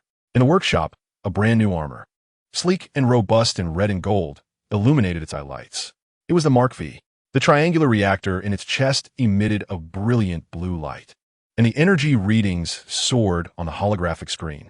89, 91. Everything was normal. 110. The surface of the armor began to exhibit faint blue arcs, crackling with energy. 115. Warning, energy circuit overload. Warning, core temperature rising sharply, Jarvis announced. Tony's gaze was fixed on the screen, beads of cold sweat forming on his forehead. Steady. Keep it stable. 116. Suddenly, a muted thud echoed as the reactor in the chest of the Mark V flickered violently before dimming. The electric arcs enveloping the armor vanished in an instant, rendering it akin to a toy deprived of power, standing motionless in place. A pungent scent of burnt ozone permeated the air. Failure, came Jarvis's voice, devoid of any emotion. I am well aware of my failure. There is no need for you to inform me. Tony slammed his fist onto the control panel, a colossal wave of frustration engulfing him. He had encountered an impasse, a theoretical dead end. He had exhausted every wiring scheme he could conceive, revised the designs 1,000 times, yet the outcome remained unchanged. Was this truly the limit of his capabilities? Just as despair began to take root in his heart, an email notification popped up on the control panel screen. Sender, Anthony Chun. Subject, tinker with your armor, apply a minor patch. Tony's ire surged instantly. This insufferable individual again. This condescending tone, treating him like a child. Seething with indignation, he clicked open the email. The content was straightforward, containing merely an encrypted attachment. With a snort of derision, Tony's fingers flew through the air, swiftly cracking the password in mere seconds. A design file materialized before him. The moment he laid eyes upon the design, the anger and disdain etched on his face froze. His eyes widened in astonishment, his body unconsciously leaning forward, nearly pressing his face against the holographic projection. It was a design for an energy circuit, yet starkly contrasted with his own conceptual framework. It eschewed traditional point-to-point linear conduction, avoiding intricate parallel or series structures. Instead, it resembled a naturally evolving organism. Where did this come from? Tony murmured to himself. He promptly commanded Jarvis to integrate this patch into the design blueprint of version 5. Jarvis, re-simulate. Crank the power up to 150%. Sir, that is exceedingly dangerous. Execute. Very well, sir. The holographic screen flickered to life anew. The simulation commencing once more. Energy readings surged uncontrollably. 100, 120, 140, 150. The lines on the screen, representing the energy circuit, remained steadfastly green. Temperature normal. Output stable. Success.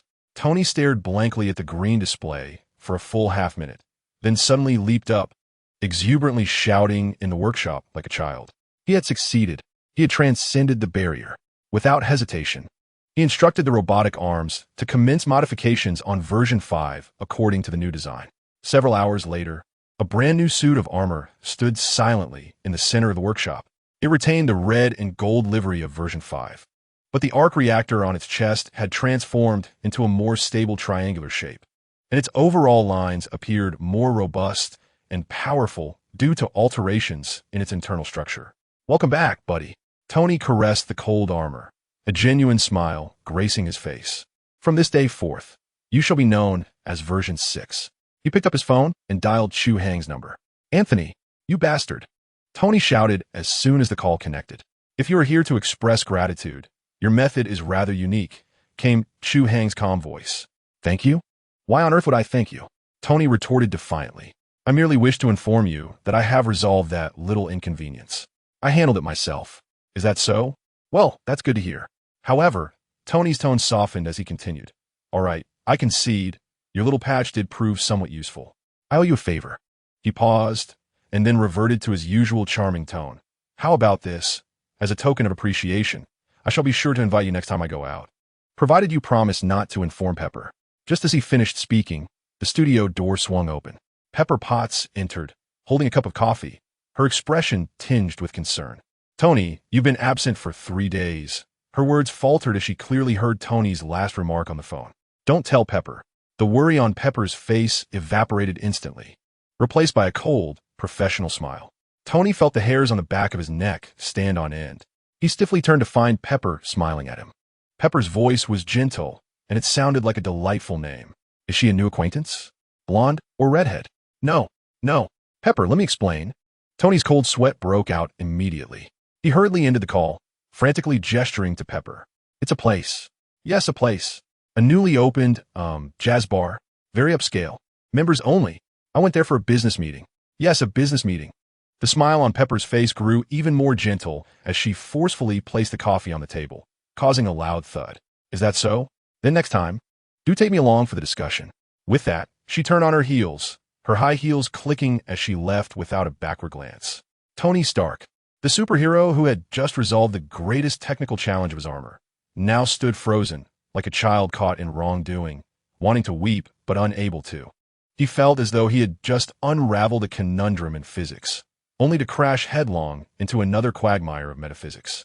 Chapter 95, Thor, the God of Thunder. Additional chapter. The closing ceremony of the Stark Expo culminated in a spectacular fireworks display. Ivan Vanko's drone army made its timely appearance, and the war machine was compromised. Its guns trained on Tony Stark. The scene was chaotic, yet the outcome aligned closely with what Chu Hai had anticipated. Natasha utilized the backdoor password he provided to reboot the war machine. Together, Tony and Rhodey, the two armored heroes, subdued Ivan Vanko, clad in the final version of his armor. In a desperate bid to take everyone down with him, Ivan attempted to initiate self-destruction but was thwarted. Hammer Industries faced its downfall, and Justin Hammer was incarcerated. The stock price of Stark Industries dipped momentarily before rebounding, ultimately surpassing its previous heights. On Chu Hai's bank account, a few more zeros had materialized. He sat in his office, gazing out at the nightscape of New York through the floor-to-ceiling windows. The television broadcast the news, showcasing Tony and Rhodey receiving medals in Congress, their smiles radiant. Everything unfolded precisely according to the script he had authored. At that moment, a private phone rang. An encrypted line revealed a one-eyed skull on the screen. Fury, I recall our agreement. Don't disturb me unless it's urgent. Chu Hai answered the call. His tone measured. Something has happened. Nick Fury's voice came through, weary yet tinged with barely contained anger. An object fell from the sky. A meteor? An alien spacecraft? Chu Hai inquired casually. A hammer. Fury paused. A hammer that no one can lift. It struck New Mexico, creating a massive crater. Our team has secured the area. Chu Hai's hand, holding a coffee cup, froze mid-air. A hammer. New Mexico. He knew precisely what it was. MJ Lunur, the hammer of Thor. So, he asked, ISNTS, HIELD, staffed with numerous strongmen? Why not send Coulson to give it a try? I've heard he has been training in weightlifting. Enough of the jokes. Fury's tone grew serious. We attempted to haul it away with a truck, and the chain snapped. It's as if it's rooted to the ground. Most importantly, we've also located an individual, a tall blonde man in peculiar attire, babbling incoherently. Claiming to be a god named Thor? Chu Hai completed his thought. A silence lingered on the line for a few seconds. How do you know? Fury's voice dripped with suspicion. I guessed, Chu Hai replied, sipping his coffee. Those who fall from the sky often claim divinity, don't they? The last one did as well. Fury was reluctant to delve deeper into that subject. We require your assistance to ascertain the identity of this individual and the nature of the hammer. Coulson is on site. He needs a consultant. My consulting fees are quite steep. The usual terms? Agreed. After ending the call, Chu Hai rose and strolled to the window. Thor, a genuine god, albeit now merely a mortal stripped of his powers. Yet, the blood coursing through his veins was that of the Asgardian lineage. His body, forged over a millennium, was a weapon in its own right. Asgardian physique. This ability would be his for the taking. In New Mexico, the desert night was chilling. Surrounding the vast crater, SHIELD had erected barbed wire and temporary structures. Numerous floodlights illuminated the crater's depths as if it were daytime. At the center lay an ancient-looking warhammer, embedded in the earth. Local townsfolk had turned the site into a spectacle, arriving in pickups to partake in the commotion, barbecuing, drinking, and even betting on who could lift the hammer. The air was lang of grilled meat, cheap beer, and dust. Phil Coulson stood at the entrance of the makeshift command post, observing the chaotic scene outside, his temples throbbing. Suddenly, the air behind him shimmered, and Chu Hai's figure materialized out of thin air. Good evening, Agent Coulson. The atmosphere here is quite lively, reminiscent of a celebration. Chu Hai patted him on the shoulder. Coulson was startled, but quickly regained his composure. He had grown somewhat accustomed to the sudden appearances of this enigmatic figure. Mr. Chun, he said, adjusting his glasses and offering a professional smile. Welcome to New Mexico. The situation is somewhat complicated. I can see that, Chu Hai replied, his gaze drifting past Coulson towards the tightly guarded medical tent. Is our Thor inside? Indeed, Coulson confirmed, his expression tinged with exasperation. He is exceedingly uncooperative, incessantly demanding the return of his hammer and insisting on seeing his father, Odin. We conducted an examination, and while his physiological structure is largely similar to that of Earthlings, his bone density and cellular vitality far exceed that of ordinary humans. He is akin to a perfect specimen of humanity. Take me to see him, Chu Hai requested. The two men entered the medical tent, where the scent of antiseptic permeated the air. A towering figure, nearly 2 meters tall, with long golden hair and a muscular physique, was bound to a reinforced hospital bed. It was none other than the exiled god of thunder, Thor. Though stripped of his divine powers, he retained all the arrogance and temper of a prince. Upon noticing their entrance, he immediately began to struggle, shouting in a peculiar accent of English, "Release me. You mere mortals. I am Thor of Asgard, son of Odin. You have no right to confine a god." Chu Hai studied him as one would observe a lion in a zoo. He approached the bedside and leaned down to look at Thor. A god? Chu Hai chuckled. A god who cannot even break free from his bed? How dare you mock me? Thor's eyes widened in indignation, filled with humiliation and rage. When I reclaim my Mjolnir, you will witness the wrath of a god. Ignoring him, Chu Hai casually placed his hand on Thor's shoulder, as if assessing his muscle tone. Not bad, quite solid. He commented. The moment their skin made contact, a heavy sensation coursed from his palm, penetrating through the arm and into the bones. His body felt as if it had been infused with lead, every muscle tightening. It was not merely weight, it was density, Done, he silently noted. Asgardian physique. How does it feel? Coulson inquired quietly from the side. Nothing particularly remarkable, Chu Hai replied, releasing his grip and shrugging. Just an ordinary person with considerable strength. Perhaps a fitness instructor or an actor. Thor, overhearing this, nearly choked with rage. You ignorant mortal. All right, let him be quiet for a while, Chu Hai said, turning to leave. I shall take a look at that hammer. Coulson immediately followed suit. The two men approached the edge of the crater. Chu Hai gazed down at the unremarkable hammer at the bottom, sensing the faint, elusive energy of runes upon it. Many have tried, Coulson explained beside him, but none have been able to move it an inch. There's an old man around here named Stan Lee who attempted to pull it out with his pickup truck, only to end up tearing the bed off. Chu Hai nodded, making his way down the slope. Around them, the agents of SHIELD paused in their tasks, their gazes fixated upon him. All were aware that this Mr. Chun was a personage of significance summoned by the director. His identity shrouded in mystery and his abilities unfathomable. Chu Hai approached the hammer, crouching down to examine it closely. Inscribed upon the head of the hammer were ancient runes. Whosoever is worthy may lift this hammer and gain the power of the thunder god, he read softly. Do you recognize this script? Coulson inquired, astonished. I possess a rudimentary understanding, Chu Hai replied as he stood, brushing the dust from his hands. It appeared to be a system of qualification, not merely a test of strength. With all eyes upon him, he extended his right hand and grasped the hammer's handle. A collective breath was held.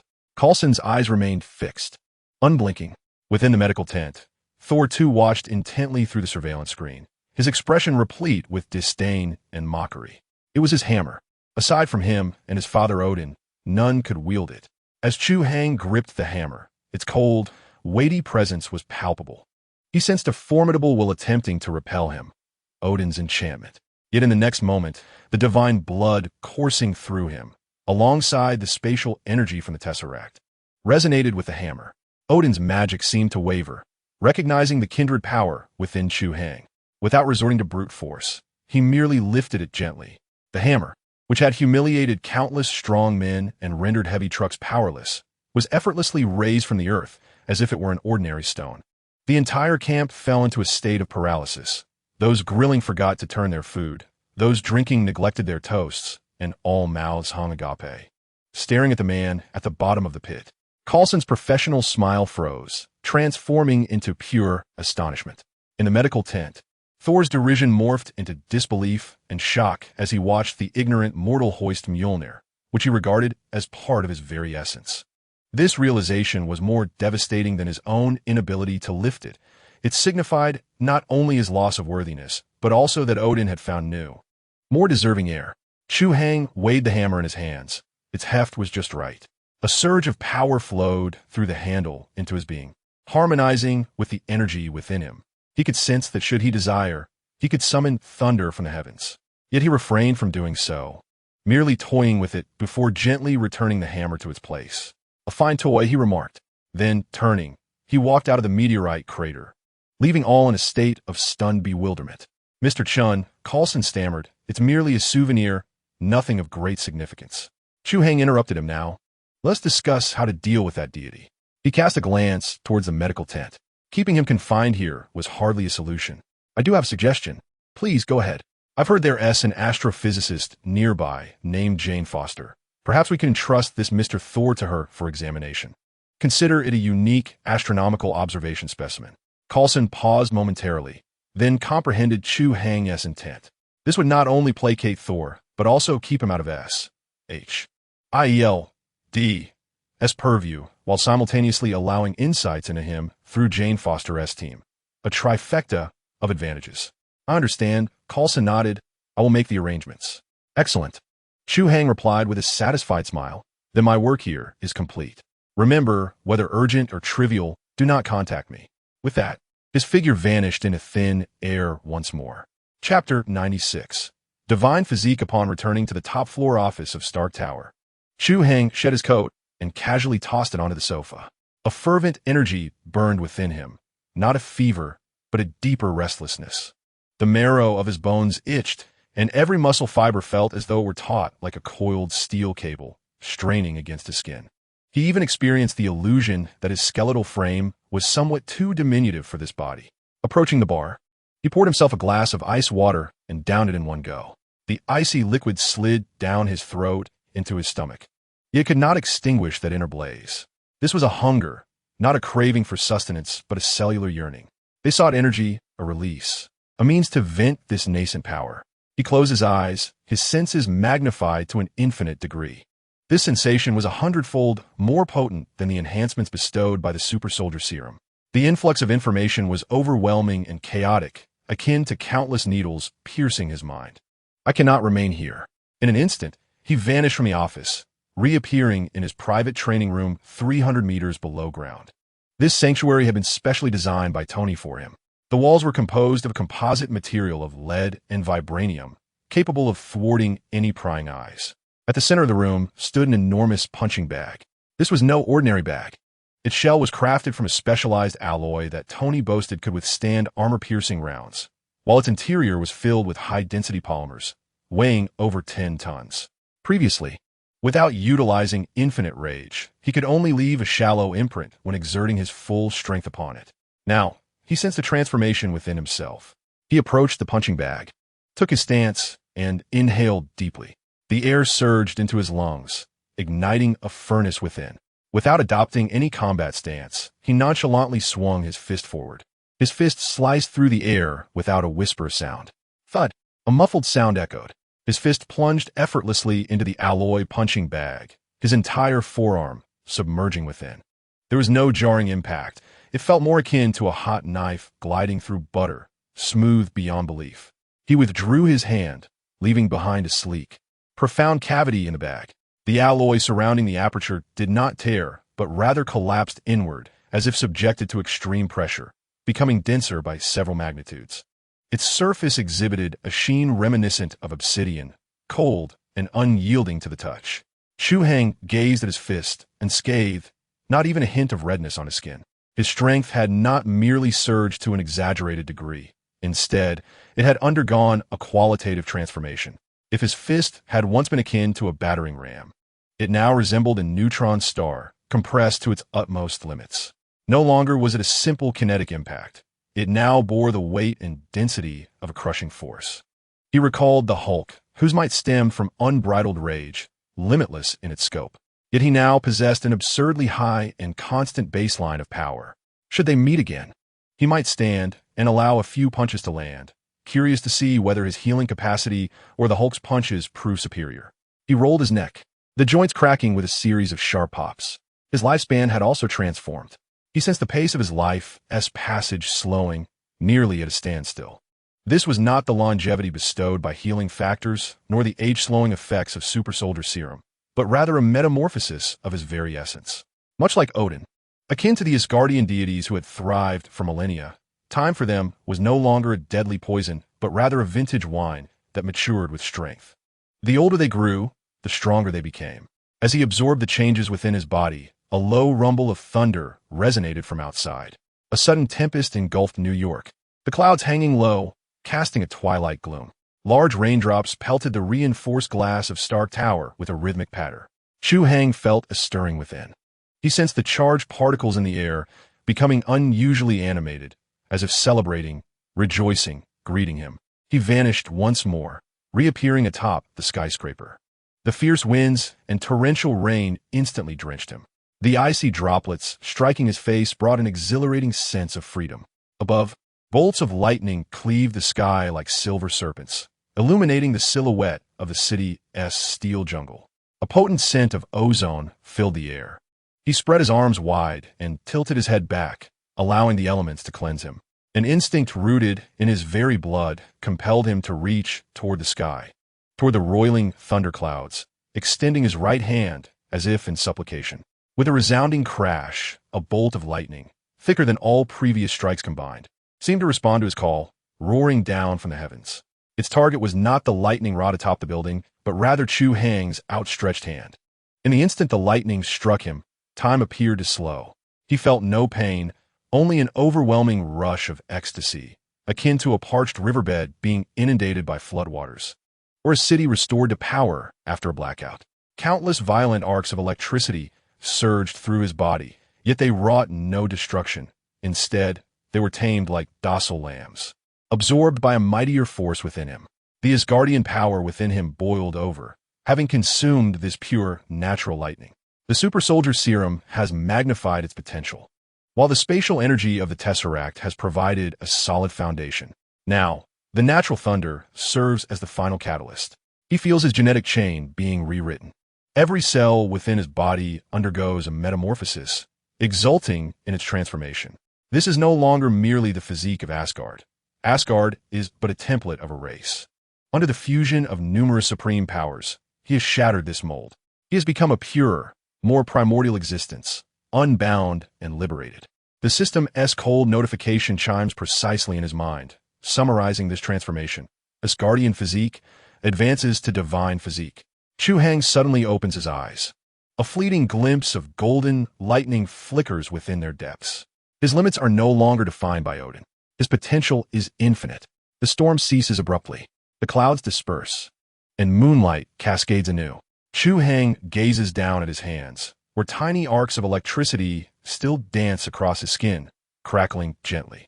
The metamorphosis continues, now shifting from a violent revolution to a gentle refinement. He lifts his gaze, penetrating nearly a kilometer to lock onto the lightning rod atop a distant skyscraper. Raising his hand, he points his index finger towards the target, gathering the electric arcs into a single point. Then, with a delicate flick, a golden lightning bolt, finer than a strand of hair, shoots forth from his fingertip. It emits no sound and radiates no blinding light. It simply traverses the night, sky, and silence. In the next moment, that lightning rod, forged from a special alloy capable of withstanding millions of volts, vanishes into thin air. Chu Hai withdraws his hand with satisfaction. He returns to his office, changes into dry clothing, and pours himself a glass of whiskey. The liquid, spicy yet with a hint of sweetness, slides down his throat. As night falls, he opens his computer, deftly typing on the keyboard, utilizing his highest privileges as a special consultant to access SHLD's internal database. He retrieves all subsequent reports from Coulson regarding the New Mexico incident. The reports are quite amusing, infused with Coulson's signature dry humor. Devoid of divine powers, Thor, once entrusted to Jane Foster's team, has caused quite a few humorous incidents on Earth. He wandered into a pet shop seeking a steed fit for battle, and, after finishing his coffee at a CF, boisterously smashed his cup on the ground, exclaiming for another, nearly being mistaken for a drunken ruffian. Chu Hai chuckles at the report. A god of over 1,000 years clumsily learning how to be immortal is far more entertaining than any Hollywood comedy. He continues scrolling down. A newly uploaded, marked urgent encrypted file catches his attention. The title reads, Secondary High-Energy Reaction and Unidentified Personnel Sighting Report in Buntbridge Town. He clicks to open it. The report is succinct, yet brimming with substantial information. The report stated that just a few hours ago, energy fluctuations from the Rainbow Bridge once again manifested over the small town. Attached was a blurry image captured from a gas station surveillance camera. A man, clad in a well-tailored black suit and sporting long black hair, stepped out of a rented Ford. He was slender, pallid, and bore a faint, almost playful smile. Loki. Chu Hai paused momentarily, his hand holding the wine glass. The main act was finally about to commence. Thor's brother, the god of lies and deceit from Asgard, had come to seek his simple-minded elder sibling. Chu Hai was aware that accompanying Loki was also Asgard's ultimate weapon, the Destroyer, an unthinking, relentless killing machine, solely programmed to execute commands. He swirled the amber liquid in his glass, the ice clinking crisply. Just right, a perfect opportunity to test the capabilities of his new form. He reclined in the plush leather seat, a smirk forming at the corner of his mouth, echoing Loki's likeness in the photograph. Chapter 97. The arrival of the Destroyer. Chu Hai did not contact Tony, nor did he inform S.H.I.E.L.D. Instead, he utilized a secure line to leave an anonymous message on Coulson's terminal within S.H.I.E.L.D.'s internal database. Manage your people, and do not rush toward death. The moment the message was dispatched, he vanished from the top-floor office of Stark Tower. In New Mexico, in the town of Buento Bridge, the afternoon sun, which should have been languid, was now frozen by a chilling dread. Panic spread like an invisible wildfire throughout the town. A towering metal giant, over 3 meters tall, strode down the only main road of the town. Its form was both sleek and menacing, forged from a dark, lustrous metal that reflected a harsh light under the sun. The destroyer. Its movements were slow, almost lethargic, yet each step resonated with immense power, leaving distinct impressions on the asphalt. When a pickup truck obstructed its path, it merely waved its hand, sending the over-a-ton vehicle flying like a crumpled soda can, crashing into a storefront window and shattering the glass into countless shards. The cacophony of alarms, screams, and cries melded into chaos. The townsfolk scattered like ants from a disturbed nest, fleeing for their lives. Phil Coulson crouched behind a police car, shouting hoarsely into his radio, "All units, I repeat, all units. Cease conventional weapons engagement. Immediately organize civilian evacuation." This is not a drill. A few agents beside him peeked out, unleashing a barrage of automatic rifle fire at the metal giant. The bullets struck its smooth exterior, failing to even spark, effortlessly deflected away with a metallic clang. The destroyer paid them no heed, continuing its slow advance with unwavering purpose. Coulson observed this scene, his back drenched in cold sweat. He had witnessed numerous spectacles, yet the incomprehensible, absolute power displayed before him was unlike anything he had ever encountered. A name flickered through his mind: Anthony Chun. Then, the recently received anonymous message flashed before him: retreat. Everyone, retreat beyond the safety line. Coulson issued his final command, acutely aware that remaining here would yield nothing but an increase in the number of corpses. At the other end of the town, Thor was driving a dilapidated truck, its cargo bed crammed with terrified townsfolk. Jane Foster and her two colleagues, Eric Selvig and Daisy Louise, were also squeezed into the cab. What on earth is that? Jane's face paled as she glimpsed the approaching metallic giant in the rearview mirror. Sent by Loki. Thor's expression darkened further, gripping the steering wheel tightly. The veins on the back of his hands bulged. He has come to kill me. With a sudden jerk of the wheel, the truck skidded as he narrowly avoided a concrete block hurled by the destroyer. He stopped the vehicle at the roadside, pushing aside a little girl who was almost struck, and shouted at Jane, "You must leave. I will hold it off. Are you insane? You're just an ordinary man now. You will die." Jane grasped his arm, her voice trembling. "I am the only one who can stop it." Thor shook off her hand, his gaze resolute. "This is my fault. It is my responsibility to end it." He recognized that he possessed no divine power at this moment, aware that a single punch could break his bones. Yet, he could not bear to see these innocents perish because of him. This was his final dignity as the Prince of Asgard. Drawing a deep breath, he strode alone towards the metallic giant ravaging the town. The destroyer halted. Its smooth visor slowly opened, revealing a hollow cavity ablaze with a molten orange glow. It recognized Thor. "Brother." Thor lifted his chin against the searing heat wave and shouted, "I know you can hear me. I know you hate me. Whatever wrongs I've committed in the past, I apologize. But these people are innocent. Spare them. All you desire is me. Come forth." He opened his arms wide, surrendering completely, and closed his eyes. Asgard, the palace of the gods. Loki, donned in a regal black ensemble, sat upon Odin's throne, clutching the golden, eternal spear. He coldly observed the chaos on Earth through the destroyer's perspective. Heimdall stood silently at the control console of the Bifrost. What a touching display of brotherly love. Loki mused, watching Thor's foolish submission with a cold smirk. "Let be as you wish, my dear brother."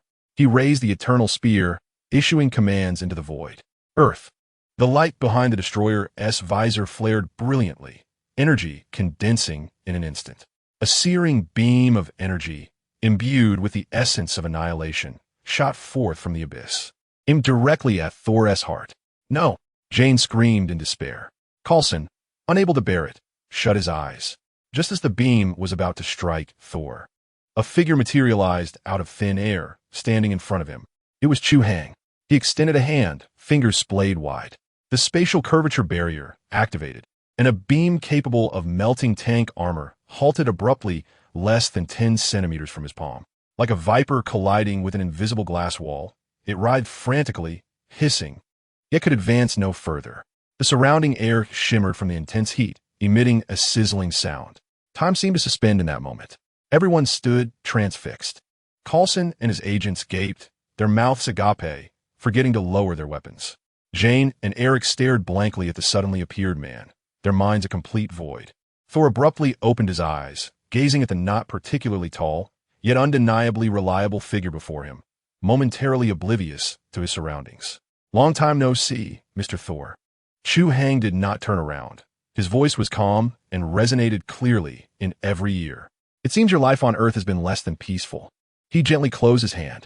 The confined energy beam instantly collapsed inward, compressing into a sphere of light the size of a fist, and with a soft pop, akin to a burst soap bubble, it vanished into thin air. The destroyer seemed momentarily taken aback. Its programming lacked a contingency for this scenario. It raised its massive metallic arm, its muscle-like structures bulging, and with a roar that ripped through the air, it swung down forcefully toward Chu Hang's head. Without turning, Chu Hang simply lifted his other hand in response. Bang! A resounding thud echoed, jolting the heart. The destroyer's iron fist struck solidly against Chu Hang's palm. He remained immovable, the asphalt beneath him showing not a single crack. A visible shock wave radiated from his center, scattering dust and debris in all directions. Not bad, Chu Hang remarked nonchalantly. A bit inferior to Hulk.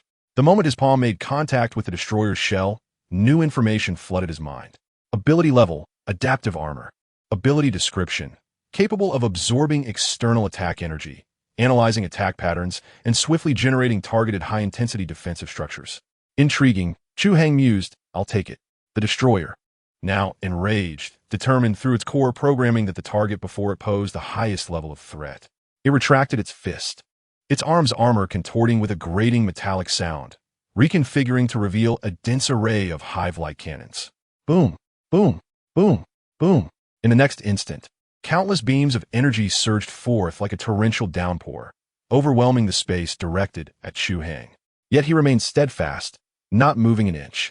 As the beams, potent enough to flatten a small mountain, approached within a meter of his body, a bizarre scene unfolded.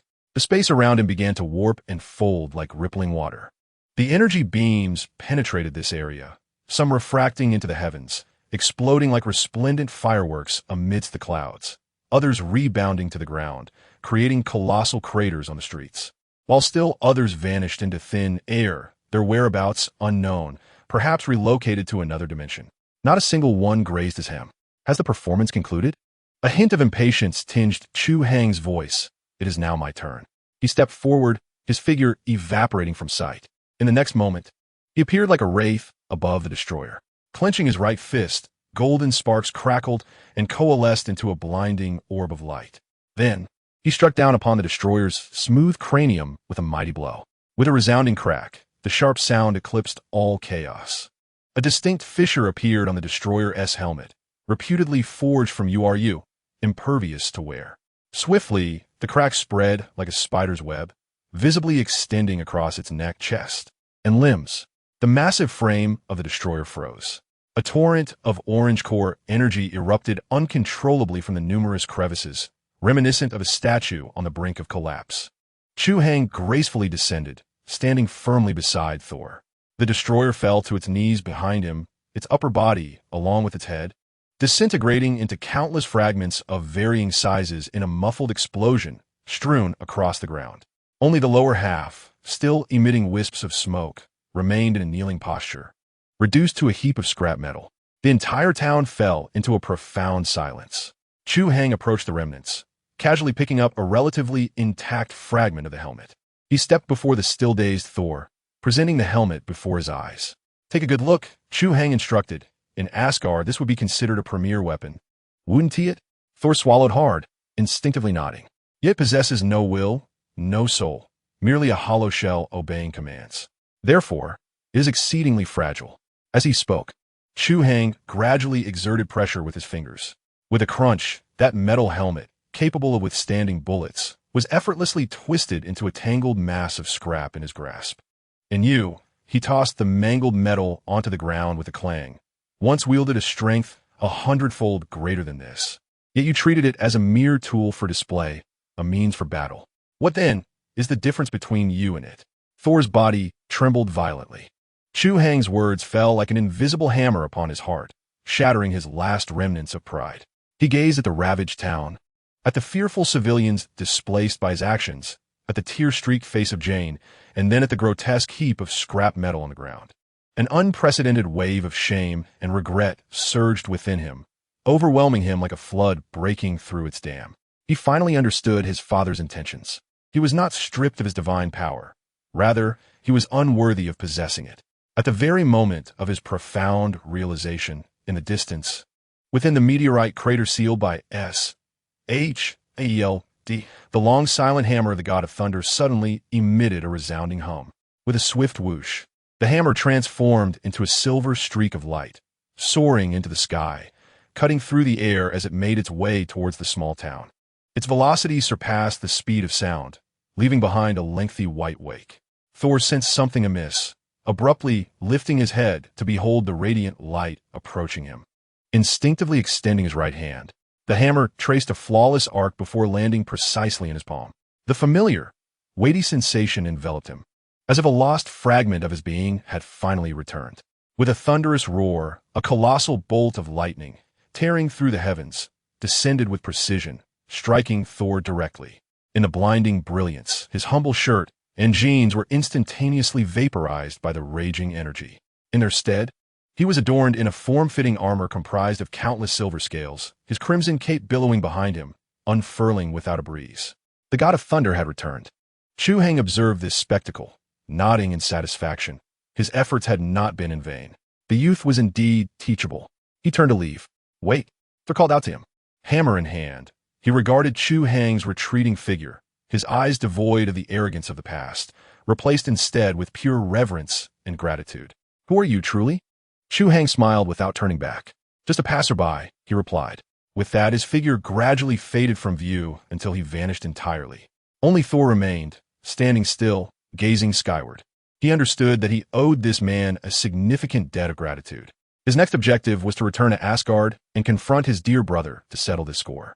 Chapter 98. The Battle of Brothers. Chu Hai's figure materialized upon the arid plains of New Mexico, hundreds of kilometers from the town of Buena Vista. The evening breeze carried grains of sand, and the surrounding area was desolate. He did not rush to depart. Instead, he closed his eyes, contemplating the fruits of his endeavors. Ability level, adaptive armor acquired. This journey was not in vain. The self-healing factor and divine lineage allowed one to endure blows and rise again. This new layer of armor would prevent injury altogether. Combining the two, survival would be a foregone conclusion. More intriguingly, the core of this armor is its capacity for learning. The more it absorbs damage, the tougher it becomes. If Hulk were to strike it for an entire day, this armor would autonomously analyze gamma rays and develop defenses specifically countering Hulk's might. And that is not all. The key feature is its ability to integrate. He could infuse spatial energy into it, transforming it into a layer of spatial deflection armor. In the future, anyone who attempted to strike him would find their fists and bullets distorted and deflected by the warped space. Alternatively, he could graft the power of infinite fury into it, creating a thorned armor that reflects damage. Strike me once, and you shall receive a blow in return, perhaps even more forceful. The potential of this entity far exceeds his expectations. It is not a mere lifeless object, but a remarkable treasure capable of evolving alongside its wielder. As Chu Hai opened his eyes, he could sense an imperceptible layer of armor enveloping his skin, akin to a second skin, weightless yet undeniably present. Very well, he murmured to himself before vanishing, returning to New York. Meanwhile, in Asgard, within the control room of the Rainbow Bridge, Heimdall stood like a statue. In the throne room, Loki abruptly rose from his seat, his crown askew. The eternal spear clattered to the ground with a jarring sound, echoing through the chamber. His complexion paled, lips quivered, and his eyes brimmed with terror. Just moments ago, he had witnessed the entire ordeal through the Destroyer's eyes. The man who had appeared so suddenly bore an appearance not unlike that of a mortal. Yet with a single hand, he had effortlessly blocked the Destroyer's beam. Then, with the other hand, he crushed the Destroyer's head as one would an egg. The mental link between him and the Destroyer was shattered by an unyielding force with that one punch. He even felt a surge of power ricochet back through the link, leaving his mind buzzing. What kind of force was this? It was neither the divine power of Asgard nor the frost magic of Jotunheim, but a more primal, domineering strength. Just one punch. The mightiest weapon from Odin's treasury, the feared harbinger of death across the 9 realms, had been reduced to mere scrap metal. Impossible, this cannot be, Loki muttered, disheartened. His meticulously crafted plan, which he deemed foolproof, had become a mere jest in the presence of that man.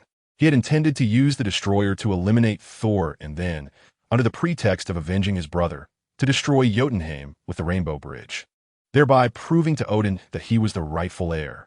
Now, everything lay in disarray. Earth, which he had perceived as a mere backwater, concealed such a monstrosity. Heimdall! Loki shouted into the vast emptiness of the hall, his voice high-pitched with fear. Show me him. Use your eyes and find that man. In the control room of the Rainbow Bridge, Heimdall opened his golden eyes, capable of seeing through the 9 realms. He remained silent for a moment before his voice resonated in Loki's mind like a bell. Your Majesty, I cannot see him. What do you mean you cannot see him? Loki erupted, akin to a cat whose tail had been stepped on.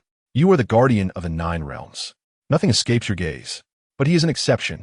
Heimdall's voice remained unwavering. When my sight falls upon him, it is distorted and consumed by an invisible force. He is akin to a black hole beyond the 9 realms. An absolute blind spot. I can only perceive that which he allows me to see. Absolute blind spot. Those words doused Loki's last flicker of hope with a frigid reality. He collapsed on the steps before the throne, his gaze vacant. It is the unknown that is most terrifying. He realized that he had provoked a being he should not have trifled with. The earth had transformed into an unpredictable variable beyond his comprehension. In the town of Buntbridge, the reinforcements from SHIELD had arrived. Coulson was diligently directing his team to secure the scene, reassure the townsfolk, and subtly manipulate the witnesses' memories. Thor, having donned a fresh set of clothes provided by Coulson, stood amidst the chaos of the streets, bidding farewell to Jane Foster. His divine power had returned, yet his gaze and demeanor reflected a profound transformation. The arrogance and disdain of his past had given way to a newfound composure. I must return, Thor declared, looking at Jane with a mixture of regret and longing, knowing that Loki must pay the price for his deeds. Asgard could not fall into his hands. Will you come back? Jane's eyes glistened with unshed tears. She had just endured a life-and-death experience, witnessing the return of myth. Her emotions a tumultuous whirlpool. I promise, Thor vowed solemnly. Once I have resolved matters at home, I shall return. He turned to Eric and Daisy, expressing his heartfelt gratitude. Thank you for your care during this time. Dr. Eric adjusted his glasses, his expression a blend of complexity as he regarded Thor. I once believed that science could elucidate everything. It seems I must reacquaint myself with a few volumes of mythology. Daisy, meanwhile, took out her phone and snapped a picture of Thor. Hey, big guy, remember to bring some Asgardian delicacies next time you return. Thor smiled, a genuine expression of joy emerging for the first time since his return to Earth. He lifted his gaze to the heavens and shouted, Heimdall, open the gate. A radiant beam of multicolored light descended from above, enveloping him. As the brilliance faded, Thor's figure had vanished. Jane stood transfixed, as if still perceiving the shadow of that rainbow. Thor traversed the Rainbow Bridge, returning to Asgard. The control room was in disarray, and Heimdall had been encased in ice. Thor shattered the ice with his hammer, liberating him. Where is Loki? In the throne room, Heimdall replied succinctly. With hammer in hand, Thor strode purposefully toward the throne room.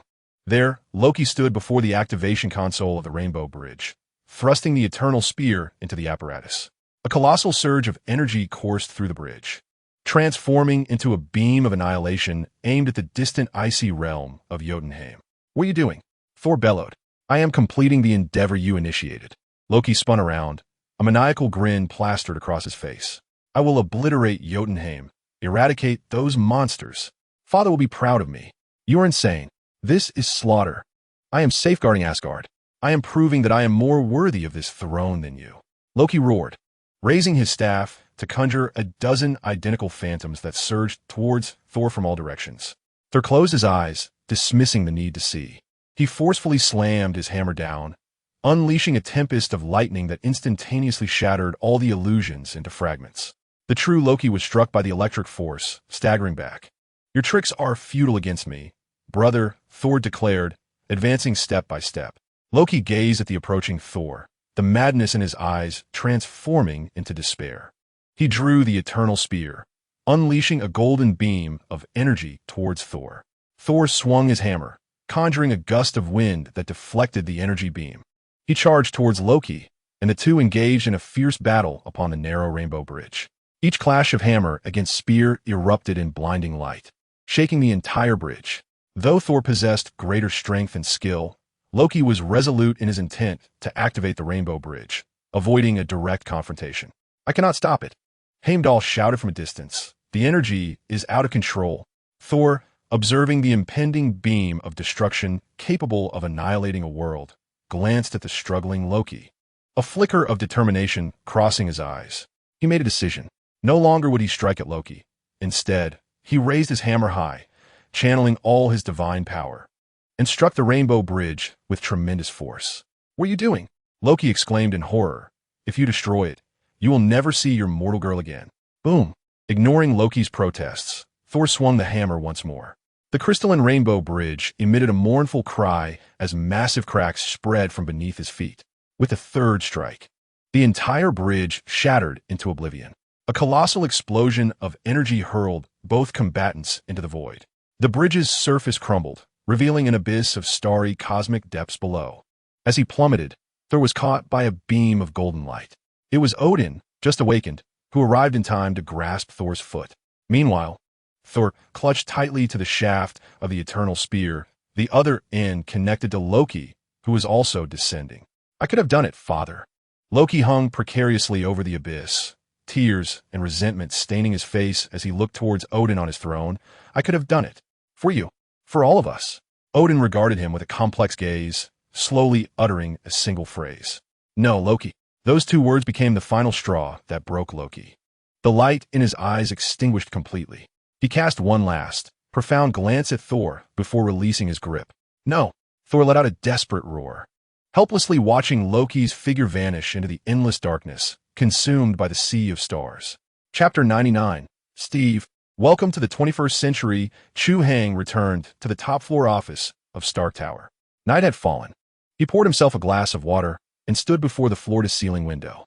Below him lay New York, its lights flowing like a river. Silence enveloped the space. He found this tranquility unsettling. After a scuffle in New Mexico, his muscles were loosened, yet his heart felt more restless. Thor had returned to Asgard. Loki had fallen into the cosmic abyss, and on Earth, there was suddenly nothing to lift his spirits. Peace equated to idleness. On the desk lay a document, the quarterly report from Stark Industries. He picked it up and glanced through it. The profits from the energy sector had surged by 300 points, all thanks to Tony's triangular reactor. That guy may have a foul mouth, but his work ethic was undeniably commendable. Chu Hai casually tossed the report back onto the desk, the paper sliding half a meter away. The string of numbers held no significance for him. He was far more curious about when the next intriguing toy would arrive. The office door was gently rapped twice. "Come in."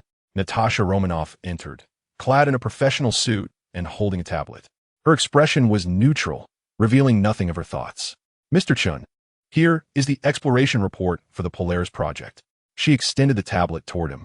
The Polaris project, a deep-sea exploration initiative by Stark Industries, was the public narrative.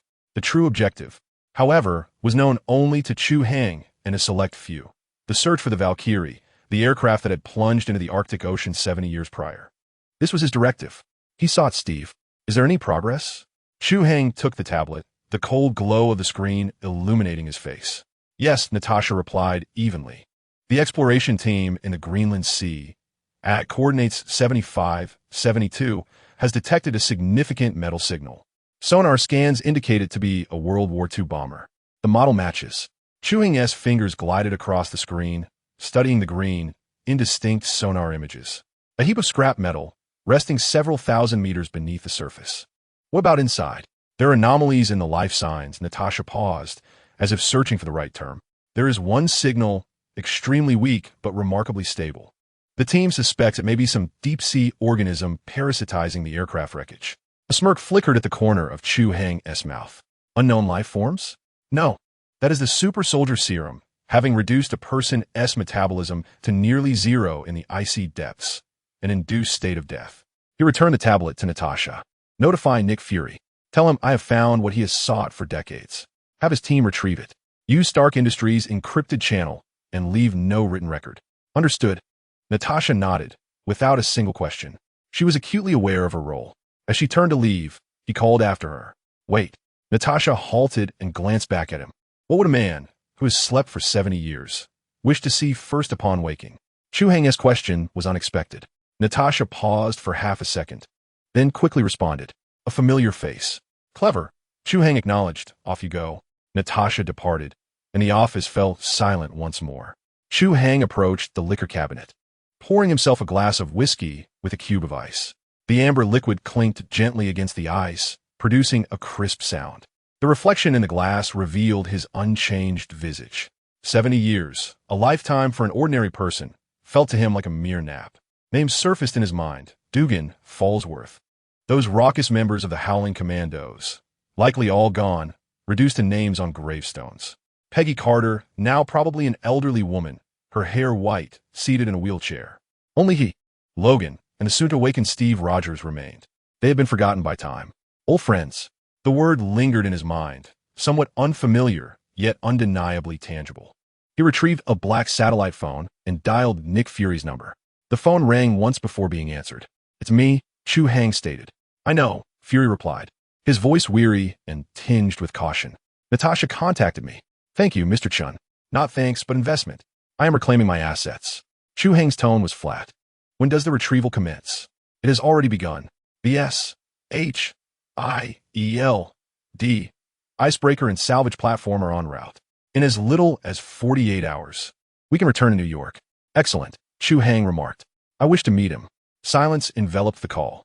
After a few moments, Fury cautiously replied, "Mr. Chun, we have a professional psychological assessment team and a reawakening protocol. A man who has slept for 70 years may experience severe psychological distress upon encountering a new world. We require a controlled environment." "A controlled environment?" Chu Hai scoffed.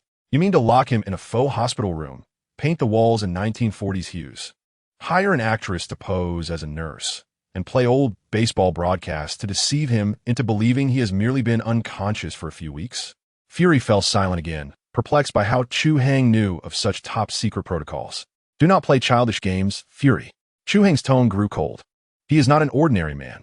He is Captain America. His senses are sharper than a dog's. Your cheap props will not deceive him for 3 seconds. Imagine a startled super soldier wreaking havoc in your base. Calculate the potential losses. And what is your suggestion?" Fury's tone turned serious. "I will go to him. When he awakens, the first person he sees will be me." Chu Hai's voice brooked no argument. "A familiar face is more effective than 100 psychologists. Your people will keep watch outside." "Very well," Fury relented. He had no choice. In the presence of Chu Hai, he, the director, had no room for negotiation. "Send me the address." After Chu Hai finished speaking, he hung up the phone. He drained his glass, the ice clinking within the empty vessel emitting its final sound. "Old friend, I am coming for you." 2 days later, in a secret medical facility on the outskirts of New York City, heavily armed agents filled the premises. The atmosphere thick with tension. Inside an observation room, Phil Coulson's palms were slick with sweat as he fixated on the one-way glass before him. Behind the glass lay a faux hospital room styled in 1940s decor. On the bed, a blond man lay, connected to an array of instruments. Captain America, Steve Rogers. Coulson was nearly beside himself with excitement. The door to the observation room opened silently. Chu Hai stepped inside. "Mr. Chun," Coulson exclaimed, startled, quickly standing at attention. He had not heard the footsteps. "How is the situation?" Chu Hai's gaze fell upon Steve on the bed. "Vital signs are stable, sir. He appears to be merely asleep." The report from Coulson indicated that the medical team had conducted an examination, revealing that his bodily functions remained in the prime condition of a man in his 20s. The super soldier serum was indeed a marvel. Chu Hai gazed at the ludicrous backdrop behind the glass and shook his head. "Turn off that baseball broadcast. It's utterly deafening," he commanded. "But sir, it's part of the protocol to ensure," I said. "Turn it off." Chu Hai's voice was not loud. Yet Coulson felt as though a needle had pricked his ears. "Yes." Coulson dared not utter another word and promptly silenced the sound on the console. Chu Hai pushed open the door to the observation room and entered. He pulled up a chair and sat quietly beside Steve's bed, observing him in silence. 70 years had passed. This face remained unchanged, as youthful as it had been aboard the Valkyrie. Stubborn, with a hint of Brooklyn charm. Even in slumber, his brow was slightly furrowed, as if troubled by a troubling dream. Chu Hai sat in stillness, doing nothing as time ticked away. After an indeterminate duration, the man on the bed stirred, his eyelids fluttering. Steve Rogers awakened, his eyes snapping open. They first reflected confusion, then sharpened to a hawk-like vigilance. He sat up abruptly, scanning his surroundings, White walls, antiquated furniture, the night view in New York? No, everything was too new, too pristine. The air lacked the sterile scent of a hospital, replaced instead by the aroma of fresh paint. The fabric of the sheets felt unfamiliar. His gaze ultimately fell upon the man seated beside him. Upon recognizing that face, he froze entirely. It was a visage he would never forget, one shared in the trenches, dodging artillery, slaying foes at Hydra S base, and ultimately plunging into the icy depths together. Chu Hai. Steve's voice was dry and hoarse, akin to rusty metal scraping. He could hardly believe it. Did you sleep well, Captain? Chu Hai looked at him, a smile gracing his lips. Steve's mind was a tumult of confusion. He glanced at his own hands and then back at Chu Hai. An absurd, unfathomable thought surfaced. The mission. I struggled to speak. Peggy, I had arranged to meet her. The mission was successful, Steve, Chu Hai interrupted, his tone steady. We won. Red Skull is gone, and the plane did not crash into New York. Steve gasped for air, throwing off the covers and attempting to rise from the bed. He had to escape this place. He needed to discern the truth. Where am I? He asked warily. Chu Hai disregarded the question about the setting and provided a straightforward answer. A safe place. He stood and approached the window, drawing back the curtains with a swift motion. Outside, the fade of the night was no longer a mere illusion. It revealed the true nature of the medical facility. Uniformed agents, futuristic corridors, and equipment illuminated by a spectrum of lights. A completely alien world. Steve's breath caught in his throat. How long have I been asleep? He inquired, his voice trembling. Turning to face him, Chu Hai looked into his eyes, a vague, indescribable emotion flickering within. A long time, he replied slowly. Welcome to the 21st century, Captain. You have slumbered for nearly 70 years. Chapter 100, The Avengers Assemble. In the depths of the cosmos, there exists an utter void, devoid of light and sound. Loki's form drifts in the darkness. The explosion of the Bifrost has shattered his shield, and the cold vacuum is siphoning away his last remnants of power. His consciousness begins to fade, and his body stiffens gradually. The end is nigh. At that moment, a fissure opens in the darkness before him. Behind it lies a fleet, monstrous vessels forged from meteors and metal, quietly anchored in the abyss. Several shadowy figures emerge from the rift, seizing him and dragging him inside.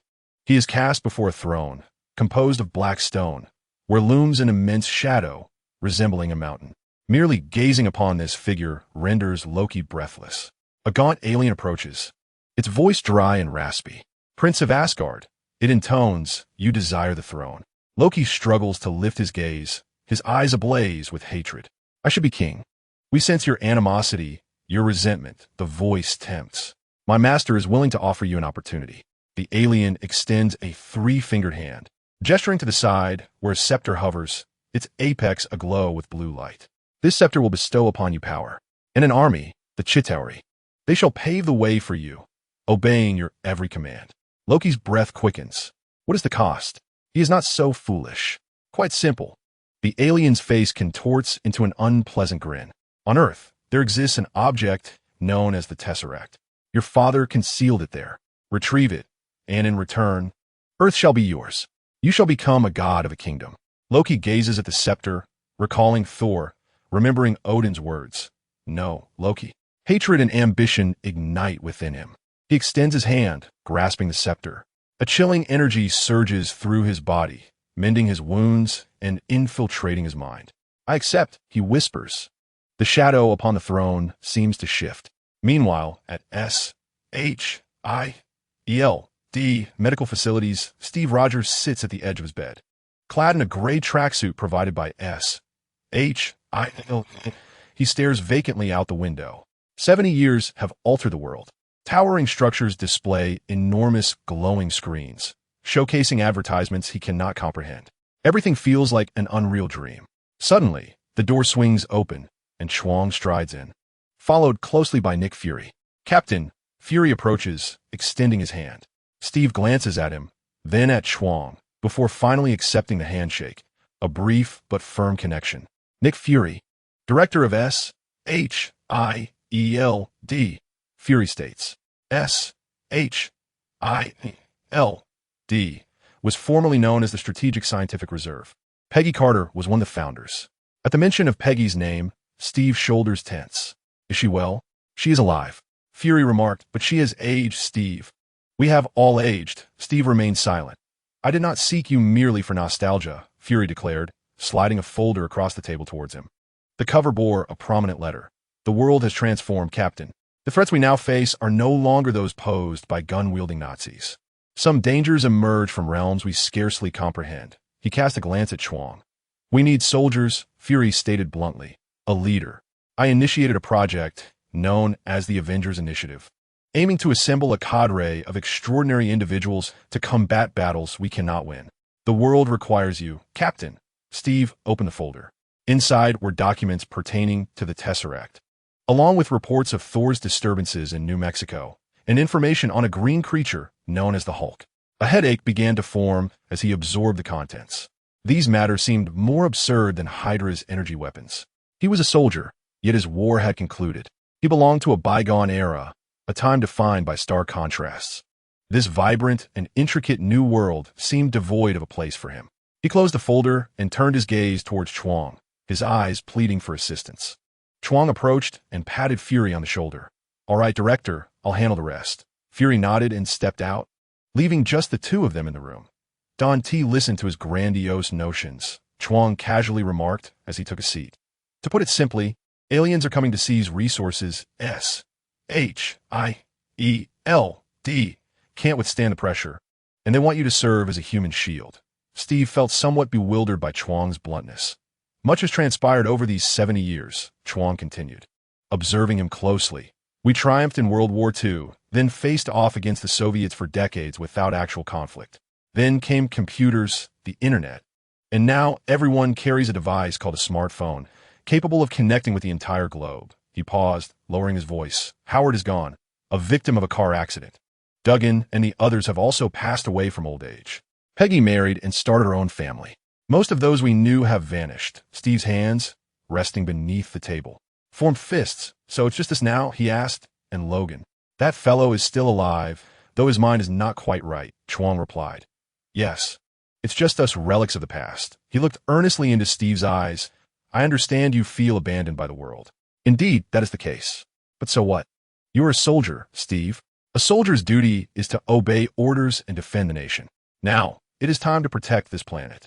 Your war is not yet over. Steve gazed at Chuang, seeing in him a comrade equally forgotten by time. The confusion and loneliness within him seemed to find an outlet. He picked up the folder once more, his expression shifting. I need a uniform, he stated resolutely. Meanwhile, deep beneath the soil of New Mexico, lay a dark energy research facility established jointly by S-H-I-E-L-D and NASA. This is one of the most heavily guarded places on Earth. At the center of the laboratory, the Tesseract emits a ghostly blue glow. Dr. Eric Selvig and several scientists are diligently recording data. Hawkeye, leaning against the railing on the second floor, observes everything like a shadow. Suddenly, all the instruments begin to sound alarms. The energy readings are off the charts. One scientist shouts. The light from the Tesseract intensifies, resembling a blue sun. A surge of energy erupts, shaking the entire base. Doctor, what is happening? Hawkeye inquires through his communicator. I don't know. It seems to be responding to something. Dr. Selvig exclaims in terror as he watches the Tesseract, which has opened a portal. No sooner had he spoken than space distorted before the Tesseract, and a blue vortex materialized. A figure emerged from the whirlpool, clad in green Asgardian armor and wielding a glowing scepter, a sinister smile adorning his face. It is Loki. I found you. He surveys the surroundings as if inspecting his domain. Hawkeye reacts swiftly, drawing his weapon. Drop your weapon and surrender immediately. Loki scoffs derisively. He raises his scepter and unleashes a beam of blue light. Hawkeye rolls to evade, the beam striking the wall behind him, creating a large hole. Agents rush forward, opening fire on Loki, who remains stationary. The bullets halt half a meter from him, as if colliding with an invisible wall, before clattering harmlessly to the ground. He strides forward, and with each swing of his scepter, an agent is sent flying. He approaches Hawkeye, who attempts to retaliate but is seized by the throat and lifted effortlessly. You possess a brave heart, Loki observes, aiming the tip of his scepter at Hawkeye's chest. The blue light ignites. Hawkeye's gaze becomes vacant. He drops his weapon, standing behind Loki as a loyal sentinel. Loki employs the same method to subjugate Dr. Selvig. Doctor, you will assist me, won't you? Yes, Dr. Selvig responds, his expression devoid of emotion. Excellent. Loki steps before the Tesseract, detaching it from its device and placing it into a briefcase. Sir, the base is collapsing. A controlled agent reports. Then let us depart, Loki commands, leading his newly acquired servants toward the exit. Moments later, Nick Fury's helicopter arrives. What he sees is a massive sinkhole collapsing from within, blue energy devouring everything in its path. Coulson and Maria Hill emerge from the rubble, supporting him. Where is Hawkeye? Fury asks. Hill shakes her head, her expression grim. He has been taken, sir, and Dr. Selvig as well. It seems they have betrayed us. Fury's single eye ignites with fury. He has lost the first battle. He has lost the Tesseract and his finest agent. The war has begun. Chapter 101. The Assembly of Avengers, Part 1. The night breeze in New Mexico carried a scent reminiscent of charred earth. At the edge of the sinkhole, the temporary command center was ablaze with light. Nick Fury's visage was darker than the night itself. One hand pressed firmly against the table, his knuckles turning white. Maria Hill entered briskly. Sir, the assessment is in, she said, her voice taut. 90% of the base is collapsed, and all data has been lost. Casualties are still being counted. It won't be pretty. Fury remained silent, his gaze fixed on a red dot on the screen. It was the final signal from the Tesseract. Located in Stuttgart, Germany. We found it. Fury's voice was grave. Loki is at the heart of Stuttgart, as if attending a soiree, Hill remarked absurdly. He is not there for a meal, Fury replied coldly. He is flaunting his presence, provoking us, informing us that he has arrived, and we cannot stop him. Phil Coulson stood nearby, his complexion pale, watching the gray avatar of Hawkeye on the screen. Clint, he murmured. He is merely being controlled. Fury's tone was resolute. We will bring him back. He inhaled deeply. Activate the Avengers Protocol. Hill was taken aback. Sir? Now. The assessment states they are a group of ticking time bombs. We are standing on an even larger bomb, known as Loki, Fury countered, turning to survey those present. I do not care if they are monsters, gods, or mere mortals. Right now, I need them. He began issuing orders rapidly. Hill, track Loki, lock in his location, and prepare for capture. I want to know what he is doing every minute. Yes, sir. Coulson, here. You will meet Stark. Fury tossed a tablet to him, containing vital information. Tell him the party has commenced, and he must attend. Coulson caught the tablet. What if he declines? He won't, Fury replied. So, it is not you who will go. It is Mr. Chun.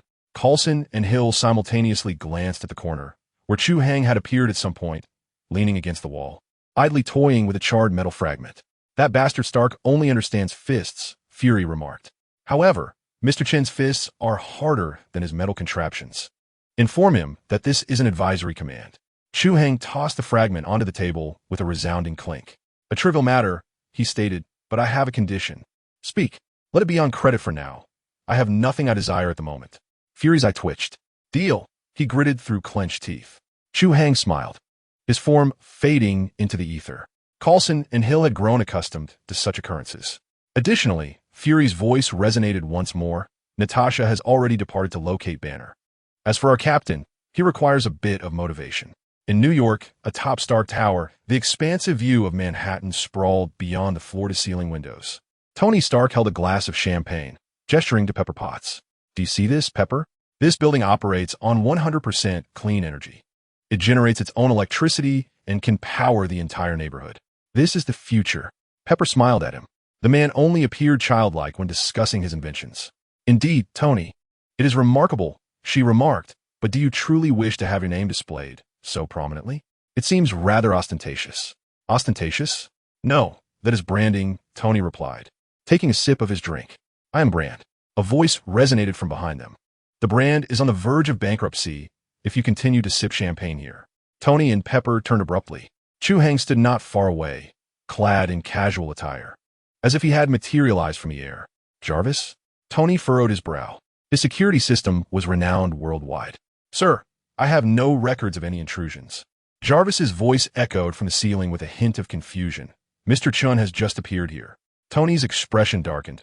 He despised losing control, and Chu Hai epitomized chaos. Anthony, I don't recall inviting you to my private gathering. Tony's tone was sharp.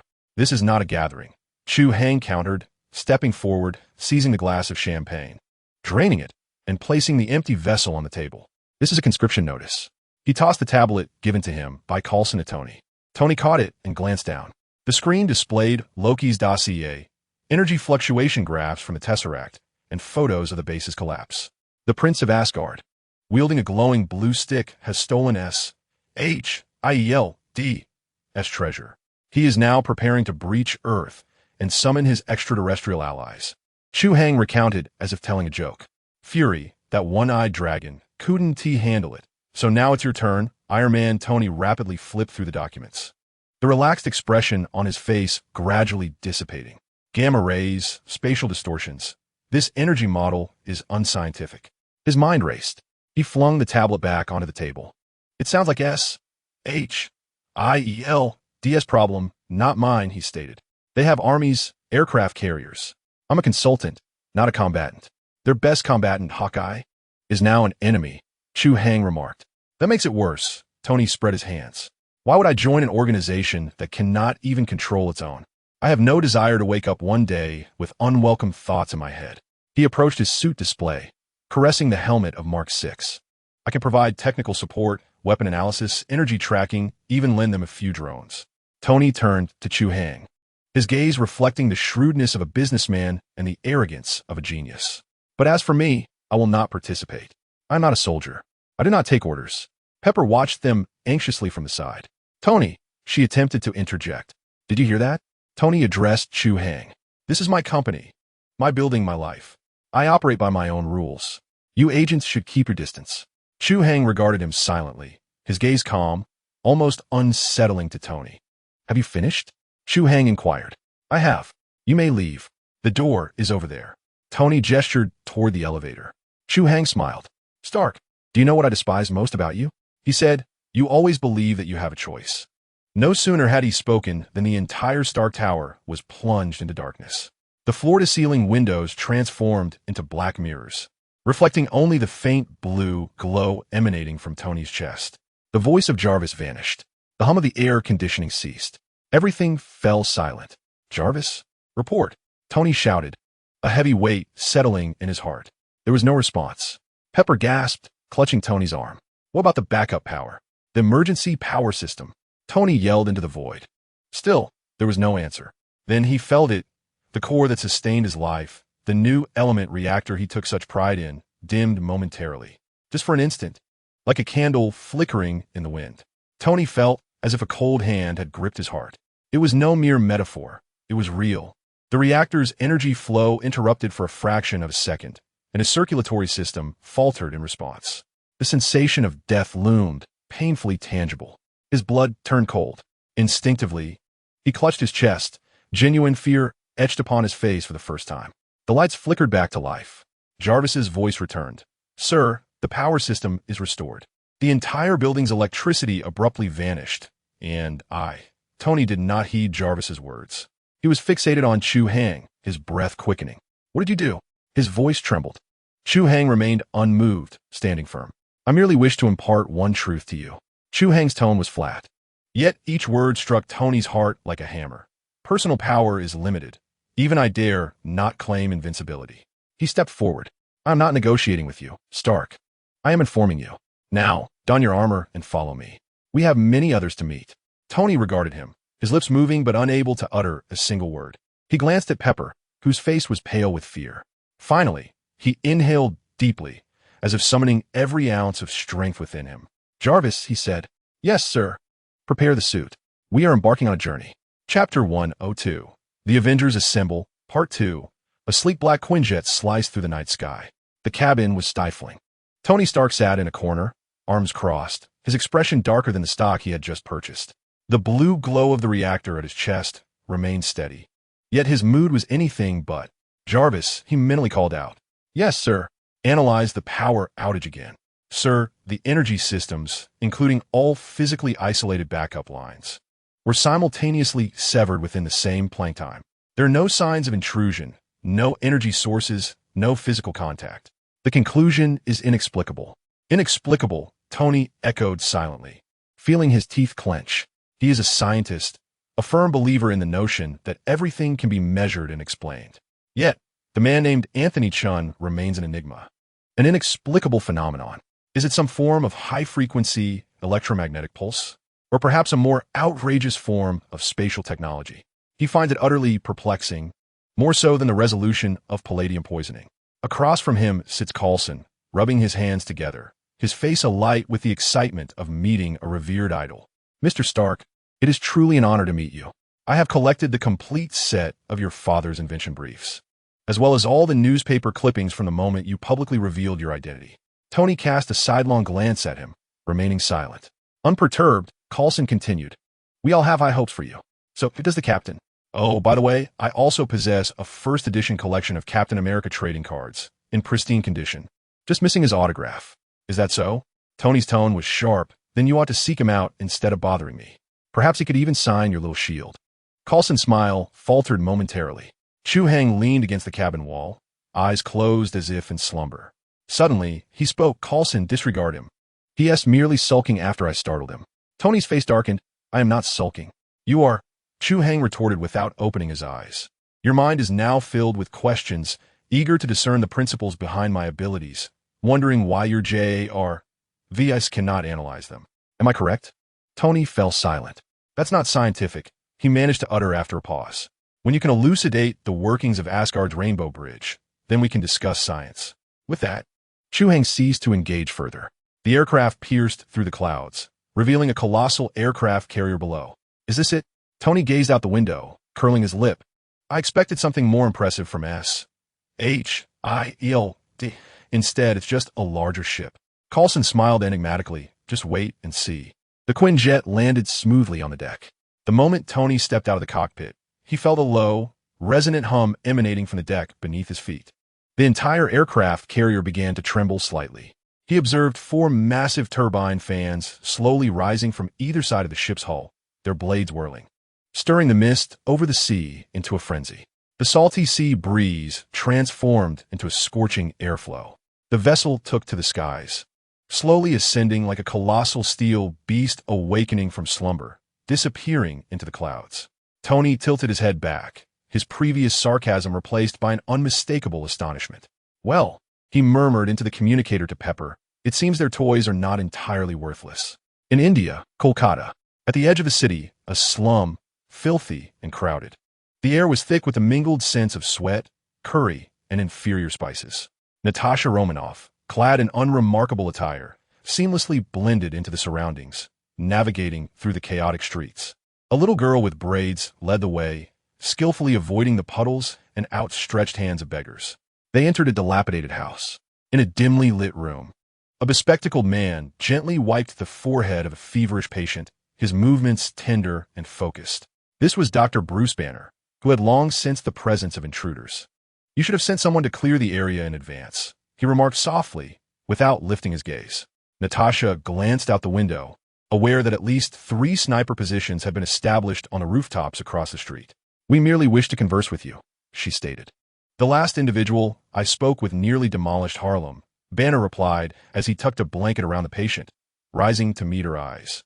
His demeanor was tranquil, yet beneath that calm lay a beast poised to break free from its cage. "I understand you wish to avoid trouble," Dr. Natasha continued. "So do we. We are facing a significant dilemma and require the assistance of an expert in gamma radiation." She handed him a tablet, displaying information about the Tesseract. "The energy emissions from this object closely resemble your research." Banner glanced at the screen before dismissively pushing it away. "What exactly does SHIELD want from me?" he inquired bluntly. "Do you intend to turn me into a weapon?" "We simply wish for your help in locating it." "Nothing more," Natasha replied, her tone equally forthright. "Director Nick Fury sent me, believing you could assist. And if I refuse, we will take coercive measures." Natasha's response was unwavering. Banner let out a resigned laugh, walking to the window to survey the bustling street below. "I spent a long time finding a place like this. Here, I can help people and keep that beast at bay. I do not wish to revert to that monster. We all know you cannot contain it indefinitely. Doctor," Natasha's voice was gentle yet resolute. "This time, we need that monster." After a prolonged silence, a little girl approached, tugging at his shirt. He affectionately patted her head, a flicker of tenderness crossing his face. Finally, he turned back to Natasha. "Very well," he conceded. But if I lose control, you must be prepared. Aboard the helicarrier. The bridge resembled a colossal beehive. Agents diligently occupied at their posts as data streamed across the screens. Steve Rogers, clad in a new uniform, stood erect, observing the scene with a hint of detachment that contrasted with the surrounding bustle. Tony Stark and Rhodey entered the chamber. "Looks impressive, Cyclops," Tony quipped, surveying the room as he whistled. "How much did this cost the taxpayers?" Ignoring him, Fury gestured toward the central holographic projection table. "Ladies and gentlemen," his voice echoed throughout the bridge, "I believe you're all aware of the reason we are gathered here. An Asgardian traitor, Loki, has stolen the Tesseract, an object of unfathomable energy. He has killed our agents and taken control of our personnel." Images of Loki at a gala in Germany, commanding all to kneel, flashed across the screen. "He seeks to dominate Earth, wielding a scepter capable of manipulating minds. We remain unaware of his intentions regarding the cosmic cube. It surely bodes ill. Behind him lurks an extraterrestrial army. The Avengers Initiative was conceived to confront such threats." Fury surveyed each individual present, declaring that every one of them possessed powers beyond the reach of ordinary mortals. "The world now demands that you unite these extraordinary abilities. Our mission comprises two pivotal tasks. First, to locate Loki. Second, to reclaim the cosmic cube." As the briefing concluded, the assembly dispersed. Chu Hai approached Fury, and the two retreated to a secluded corner. "Phase 2, Chu Hai stated, cutting to the chase. Fury's solitary eye narrowed. "I do not comprehend your insinuations." "Enough of the pretense, Nick," Chu Hai replied, meeting Fury's gaze. "Your aspirations extend beyond merely retrieving the cube. You are researching it, seeking to replicate its energy to forge weapons. This is the essence of Phase 2, is it not?" Fury fell silent. The arrival of Thor has illuminated the vulnerability of Earth within the cosmos, thus igniting your desire to create more formidable armaments for its protection. Chu Hai continued, "You summoned Dr. Banner not solely for his expertise in gamma rays, but because you wish to study the Hulk and that uncontrollable energy." Fury's fists clenched tightly. Chu Hai's words rang true. "The world grows increasingly perilous. We must establish our own deterrent," Fury murmured. "Deterrent or provocation?" Chu Hai retorted.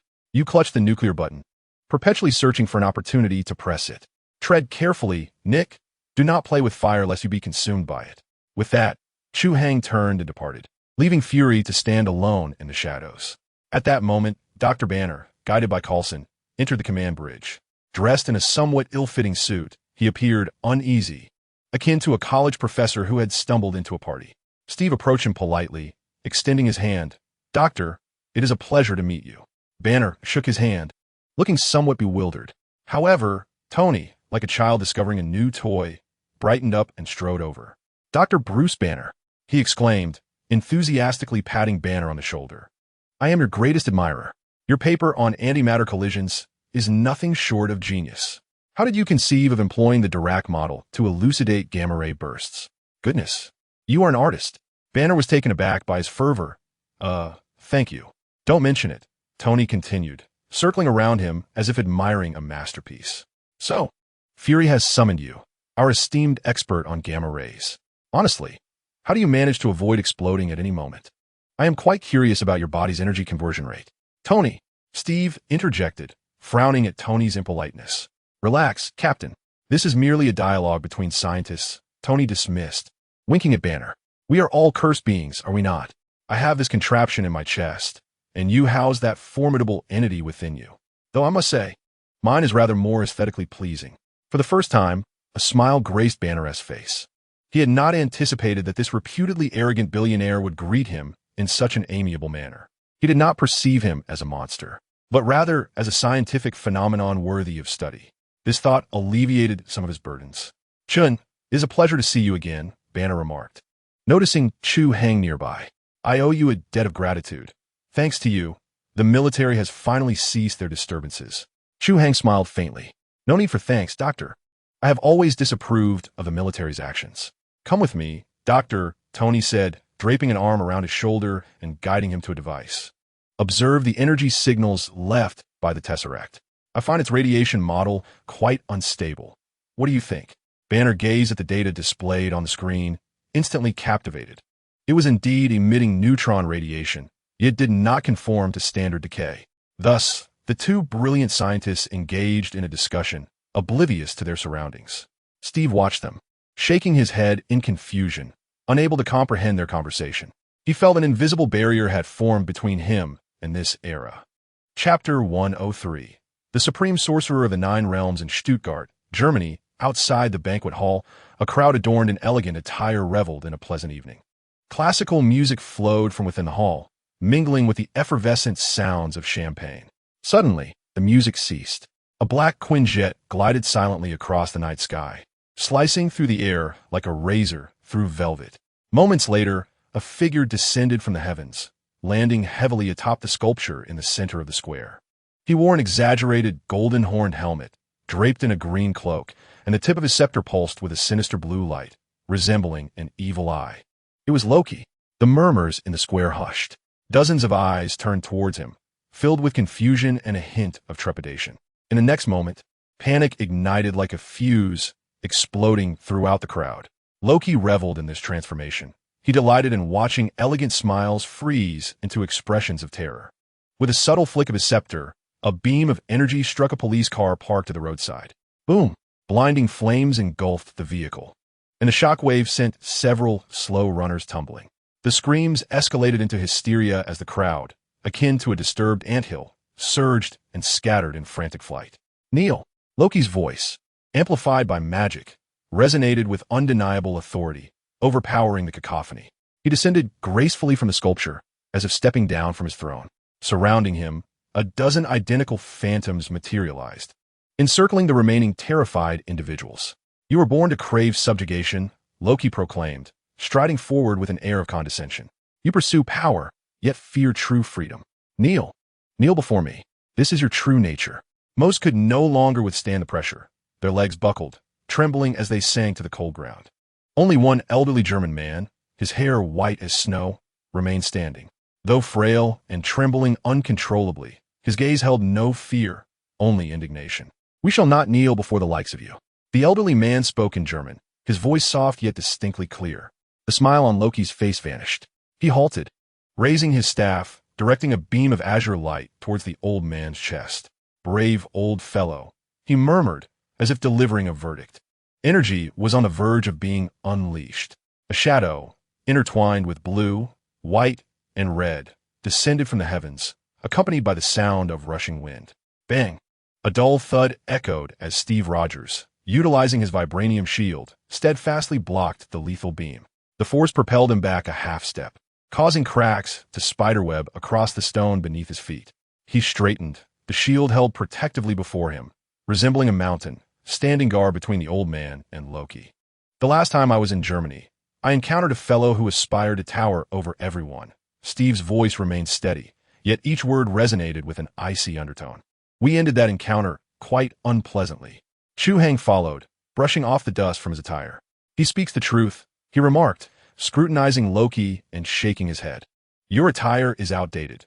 This style is no longer in vogue, far too ostentatious." Loki regarded the sudden appearance of the two with disdain and irritation. "A soldier and his pet," he scoffed. "You two dare to challenge a god?" No sooner had he spoken than all the Loki illusions in the square simultaneously raised their staffs, the blue light flickering ominously.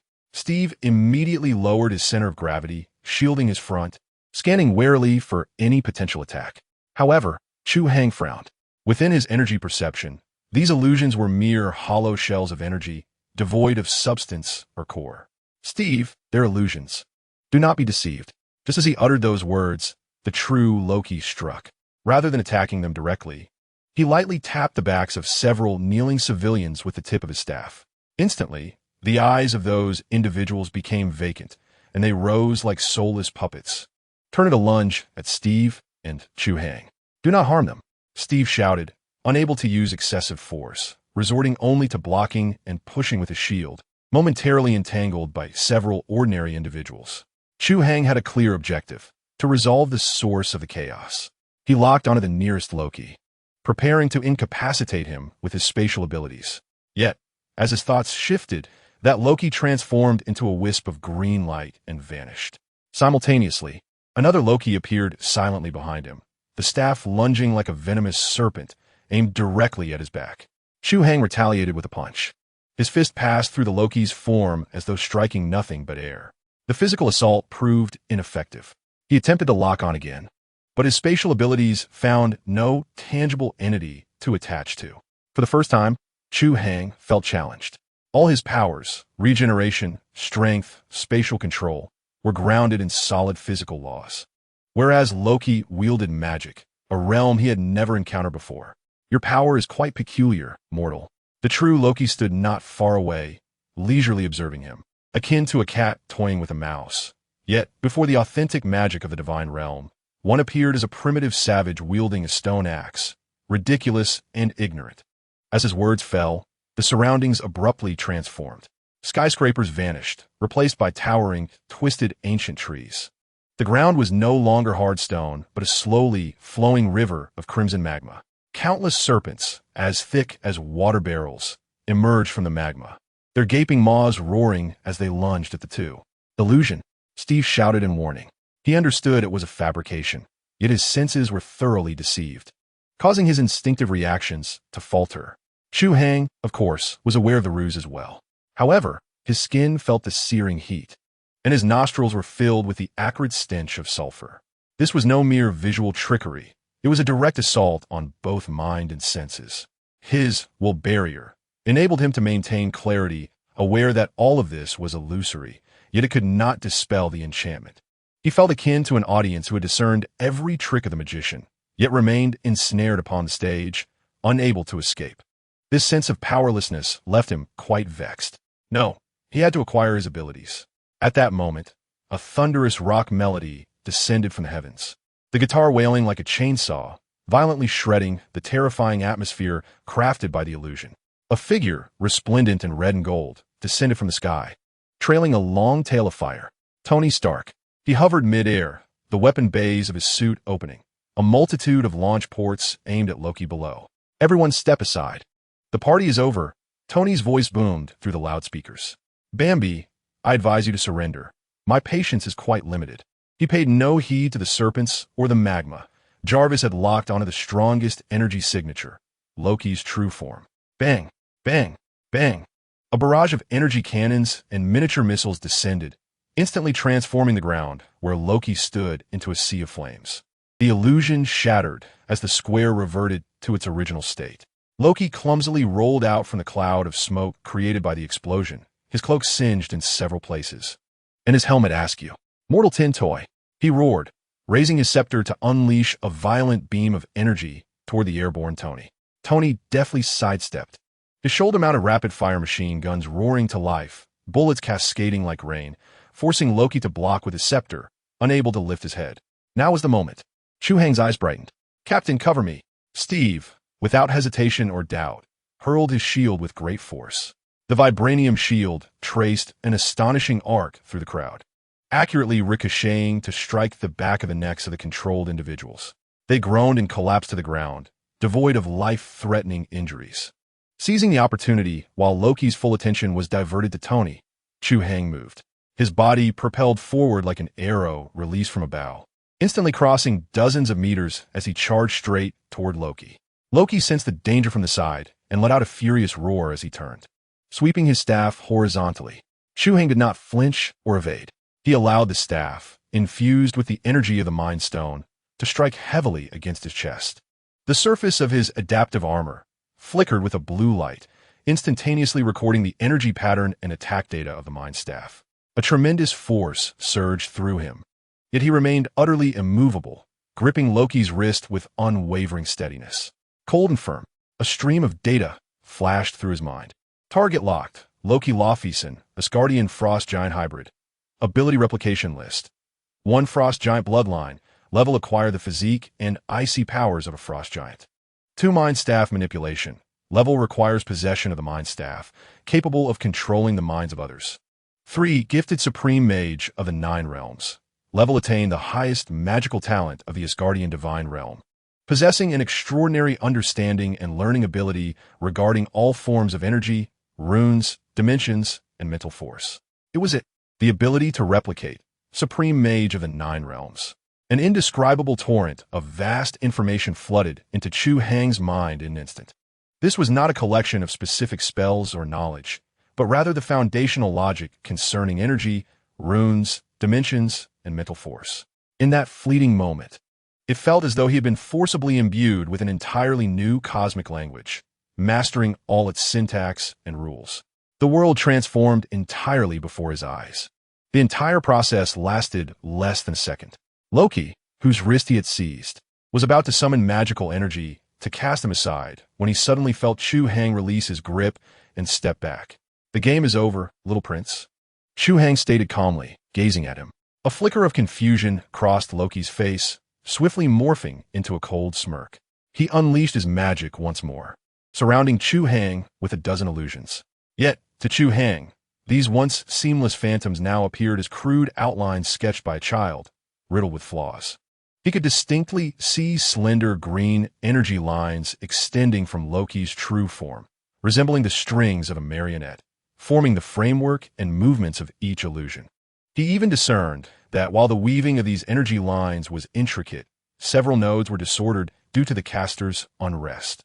"The third one from the left, Steve," Chu Hai remarked nonchalantly, pointing at a Loki illusion attempting to sneak away. That one was genuine. At the sound of his voice, Steve sprang into action, charging forward with his shield raised high, bringing it crashing down. Loki was taken aback. He had not anticipated his illusions would be so easily penetrated. He hastily raised his staff to block. Bang! The shield collided with the staff, producing a piercing metallic clash. Simultaneously, Tony's energy cannon arrived, accurately striking Loki's staff. The immense impact forced him to lose his grip on the weapon, sending it flying from his hand as Loki staggered backward. A shadow, ghostly in nature, appeared behind him. It was Chu Hai. He raised his hand, executing a swift and decisive chop that struck Loki at the nape of his neck. Loki's vision faded to black, and without uttering a sound, he crumpled to the ground, utterly incapacitated. The battle concluded. Tony gradually descended, lifting his helmet. "All done." He shrugged, a relaxed expression gracing his face, finding it simpler than anticipated. "Now, who will escort this enthusiast back?" Steve stepped forward, retrieving the Mind Stone from the ground. As he grasped the scepter, he felt a chilling, malevolent force, and his expression grew gravely serious. Chu Hai stood still, arms outstretched, eyes closed. He could sense the energy particles drifting through the air, the electric currents of the city's power grid, even the energy flow from Tony's suit reactor, all transforming into lines of comprehensible text before his eyes. Chapter 104. Secrets of S.H.I.E.L.D. Inside the Quinjet, the atmosphere was tense. Loki, fitted with a specially designed metallic mouth gag, was secured in a corner seat like a packaged hazardous item. He remained motionless, yet his green eyes were restless, scanning the faces of everyone in the cabin, as if appraising the quality of his prey. Tony Stark leaned against the cold wall of the cabin, arms crossed, visibly displeased. "We should have pried his mouth open back in Germany," he remarked, breaking the silence, employing a medieval approach. "I dare say he would reveal everything." "He is a prisoner of war, Stark," Steve Rogers countered from across the aisle, his brow furrowed in concentration. He maintained a soldier-esque posture, straight and alert. "He killed 80 people in 3 minutes. Tony scoffed, unyielding. "That was an act of terrorism, not war. If we resort to torture, we are no different from him." "There is a distinction." Tony raised an eyebrow. "The difference is that we emerged victorious, while he did not." Chu Hai, eyes still closed, leaned back in his seat, oblivious to their argument. His mind was on the verge of explosion. The innate talent of the universe's foremost mage acted as an omnipotent decoder, feverishly unraveling the source energy of the tesseract within him, the dual-star energy form, and the divine physique. However, these garbled data were being deciphered line by line. He perceived the structural power within his body. The energy of the tesseract comprised a three-dimensional matrix of countless blue runes, intricate and stable, embodying the laws of space. The dual-star form appeared as a pure ocean of golden energy, wild and unrestrained. The recently acquired divine physique resembled a golden net of laws, enveloping, linking, and endowing everything with a higher plane of existence. The aircraft smoothly descended onto the deck of the airborne aircraft carrier. Nick Fury awaited them with a squad of fully armed agents. As the cabin door opened, the brisk high-altitude sea breeze swept in. Loki was roughly escorted out by 2 agents. As they passed Chu Hai, he suddenly halted. He slightly tilted his head, fixing his intense green gaze upon Chu Hai. The fury and disdain that once resided in his gaze had dissipated, leaving behind only a pure, inquisitive confusion. He could not comprehend why the illusion he had prided himself on was so effortlessly penetrated by a mere mortal. Chu Hai slowly opened his eyes, calmly returning his gaze. Their eyes met, devoid of sparks, only icy scrutiny. Loki was confined within a specially designed glass cylinder, suspended in the vast heart of the mothership. Fury had introduced that with the press of a button, this cage would plummet from 30,000 feet. Chu Hai found this design rather foolish. Against a being of Loki's caliber, physical descent held no significance. He approached the control console of the cell alone. Inside the glass chamber, Loki had already removed his gag, lounging on the bench as if this were not a prison but his palace. "You've arrived," Loki greeted him with an elegant smile, perplexed as to how a mortal could see through his illusions.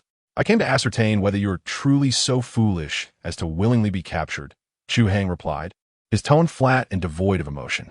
"Captured?" Loki chuckled lightly, rising to his feet. "No, I merely have secured a better vantage point. What could be more entertaining than watching a group of self-righteous heroes crumble due to suspicion and arrogance?" He sauntered to the glass wall, gazing through the transparent barrier at Chu Hai. "You are unlike them."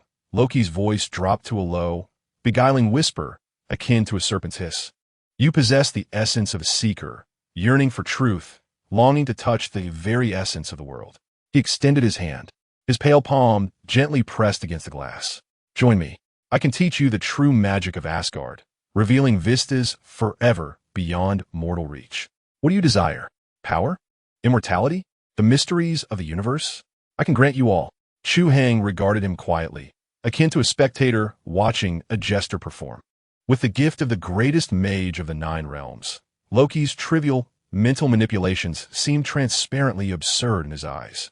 He could clearly discern that Loki was attempting to summon a faint thread of mental energy, an invisible filament striving to infiltrate his mind, sowing seeds of doubt in the depths of his consciousness. "Your magical talent is indeed commendable," Chu Hai suddenly spoke. Loki's smile faltered. "Alas, you have misapplied it." Chu Hai shook his head, a hint of regret in his tone. "You see it as a deceptive trick rather than a key to explore truth." "What did you say?"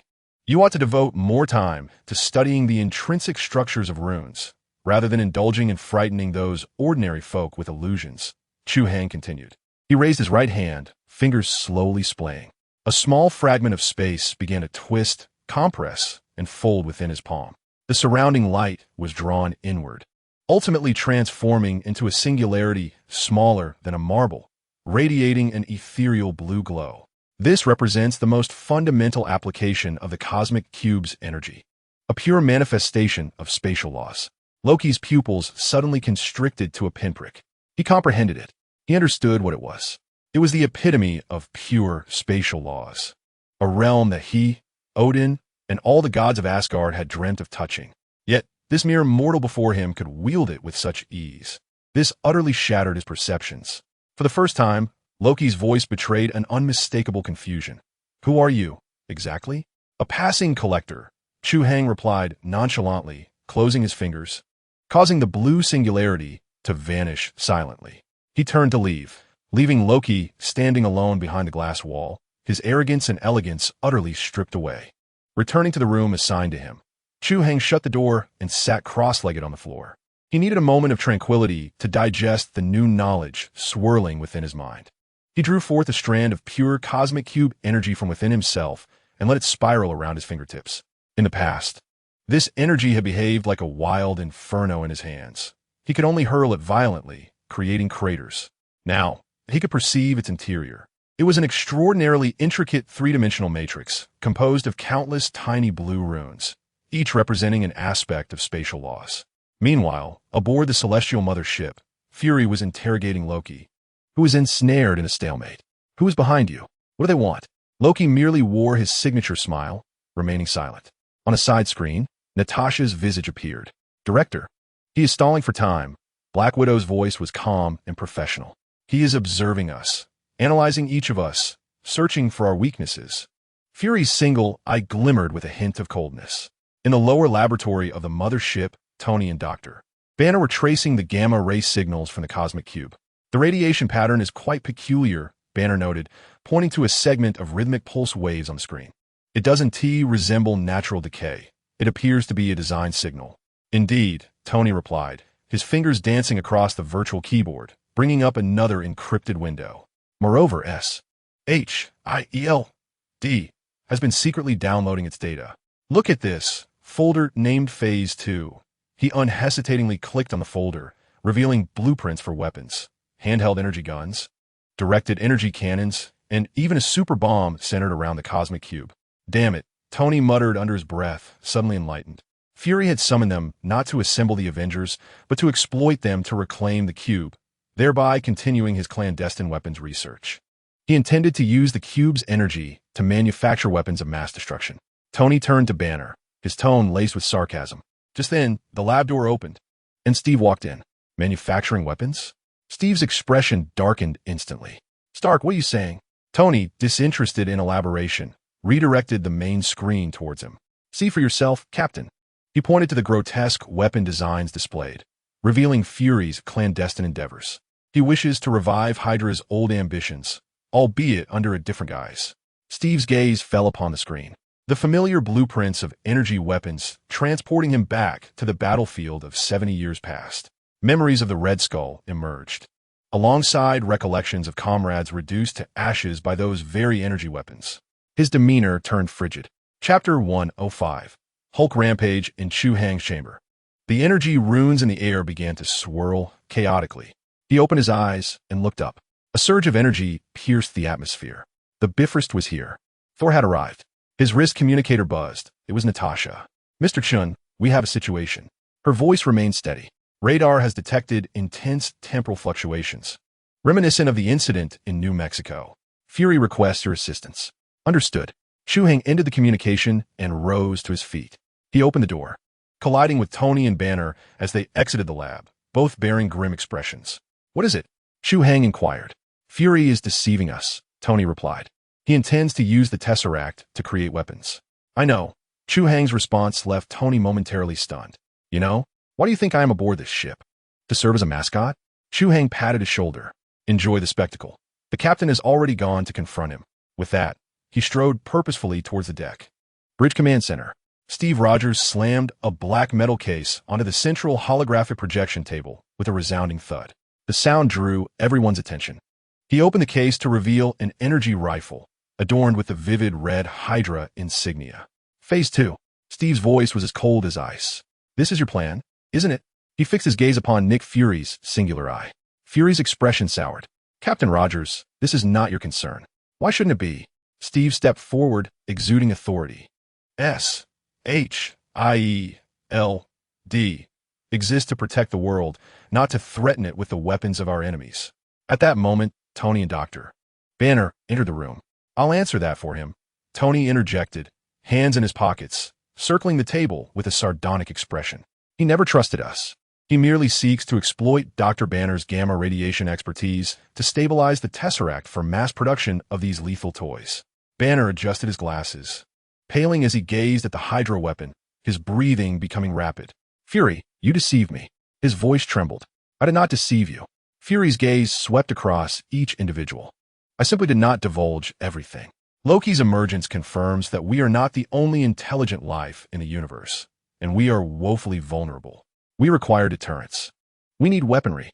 Nuclear weapons embody that deterrence. Steve retorted. In light of the alien invasion, asked Chun if nuclear weapons proved effective. Fury countered.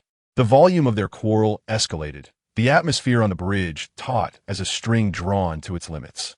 Unbeknownst to them, in the surveillance footage of the cell, Loki observed with keen interest, a faint smile gracing his lips.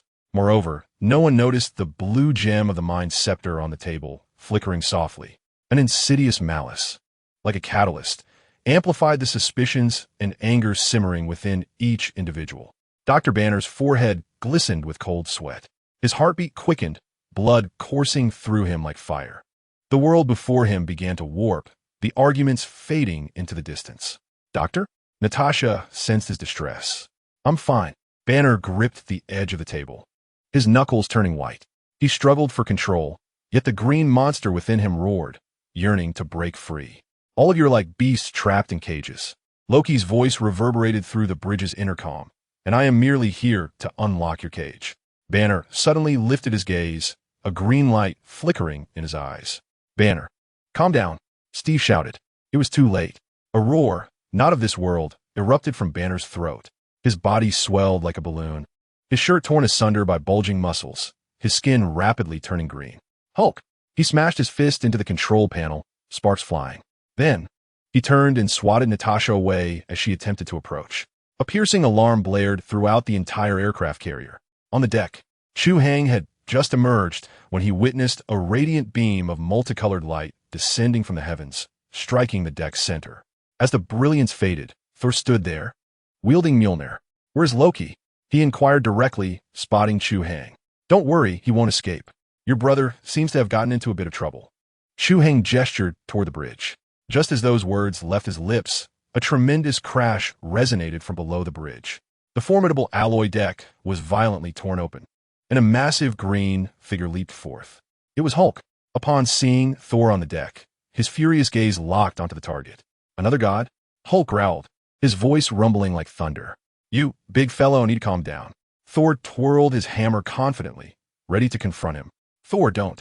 Chu Hai attempted to intervene, but it was too late. Thor leaped into the air, Mjolnir aimed at Hulk's head. Hulk did not flinch. He raised his arm to block. Boom! A thunderous sound echoed. Thor felt as though he had struck a mountain, the immense recoil leaving his arm numb. Hulk merely shook his head. He grinned cruelly and then swung a fist. The punch moved so swiftly that it left only a green blur in its wake. Thor barely had time to cross his hammer over his chest. Boom! He was propelled through the air, crashing through the side railing of the mothership, vanishing into the clouds. With a single punch, the god of thunder was no more. Chu Hai shook his head, deeming him a brute. After dispatching one foe, Hulk turned his attention to Chu Hai. He pounded his chest, unleashing a thunderous roar, akin to an out-of-control freight truck barreling forward. Chu Hai remained steadfast, unmoving. The power of infinite fury within him ignited, fueled by Hulk's raw anger. A similarly ferocious force awakened within him. He refrained from utilizing spatial abilities or lightning. In the split second before Hulk's fist was about to collide with his face, Chu Hai retaliated with his own punch. Two fists, vastly disproportionate in size, clashed in midair. There was no explosion, only a profound, resonating thud. As if two mountains had collided, a wave of white energy erupted, causing the entire mothership to shudder violently. Hulk's expression of rage froze. He sensed an irresistible force emanating from the seemingly diminutive fist, purer and more violent than his own, undermining his momentum. For the first time, his massive green form slid backward uncontrollably, his feet carving deep grooves into the deck. Oddly, Hulk's strength seemed significantly greater than before. Had the Mind Stone augmented his fury? Contemplating this, Chu Hai slowly lowered his fist and took a step forward. With a roar, Hulk charged once more. Chu Hai did not retreat, but advanced. Fist against fist. Foot against foot. There were no techniques, no evasions, only the primal clash of brute strength. Bang, bang, bang. Each collision reverberated throughout the mothership, the deck marred by the indentations and cracks left by their struggle. Yet, it was evident to all that Hulk was at a disadvantage. Every attack he launched was met with resilience from the seemingly insignificant figure before him, who stood unwavering like a nail driven into the deck. Mere anger was insufficient. "I have yet to exert myself fully," Chu Hai mused. Having acquired the physique of the divine, his strength had further amplified, and he was merely keen to gauge the extent of Hulk's power under the Mind Stone's influence. He discerned Hulk's attack patterns, rage without strategy. Finally, after yet another exchange of blows, Chu Hai seized Hulk's wrist. There was little time for prolonged play. It appeared he could muster about 50% of my current strength. "So Hulk, you may rest now." Hulk thrashed violently, his strength capable of toppling tanks. Yet he could not budge Chu Hai's grip in the slightest. With his other hand, Chu Hai grasped Hulk's shoulder, driving his knee into his chest. He emitted a low growl as he channeled his power, executing a clean and decisive shoulder throw. Boom! The colossal figure of Hulk was lifted for the first time, then slammed heavily onto the deck. The entire aircraft carrier sank slightly under the impact. Hulk lay on the ground, seemingly dazed. The fury in his eyes gradually faded, replaced by a hint of confusion. At that moment, Natasha crawled up from the breach. Without glancing at the others, she slowly approached Hulk and extended her hand. Hulk, they did not intend to harm you. Take a moment to rest. Her voice was soft and gentle. Hulk looked at her, breathing heavily. Chapter 106. The death of Coulson. Natasha placed her hand on Hulk's arm. The green giant's ragged breaths subsided, and the madness in his eyes retreated, transforming him back into Dr. Banner. He curled up on the cold deck like a frightened child. A collective sigh of relief swept through the others. Yet their respite was short-lived. Boom! A thunderous sound erupted from the rear left of the carrier. The entire ship tilted sharply to one side, the deck beneath their feet nearly vertical. The piercing sound of twisted metal sent shivers down spines, and red alarm lights flashed in every corner. Engine 3 has exploded. We're losing power. We're falling. Agent Hill's voice echoed through the ship via the public channel. Altitude dropping at a rate of 100 feet per second. It's over. A young agent shouted desperately. Silence. Fury's roar drowned out all noise. Activate backup power. All ground crew, report to Engine 3 immediately. On the deck, Chu Hai swiftly lifted the weakened Banner and tossed him to the approaching Natasha. Take him to the medical bay. He looked up to see the massive turbine engine belching black smoke and electric sparks. The blades were deformed, jammed in their supports. The entire ship, losing balance, began to spiral downwards through the air. I need the armor. Tony's voice crackled through the communicator as he rushed from the bridge to his makeshift workshop. Captain, you handle the deck. Don't let it descend into chaos. Chu Hai instructed through the communicator. Tony, you manage the exterior. Straighten out those blades for me. I'll take care of the core inside. You?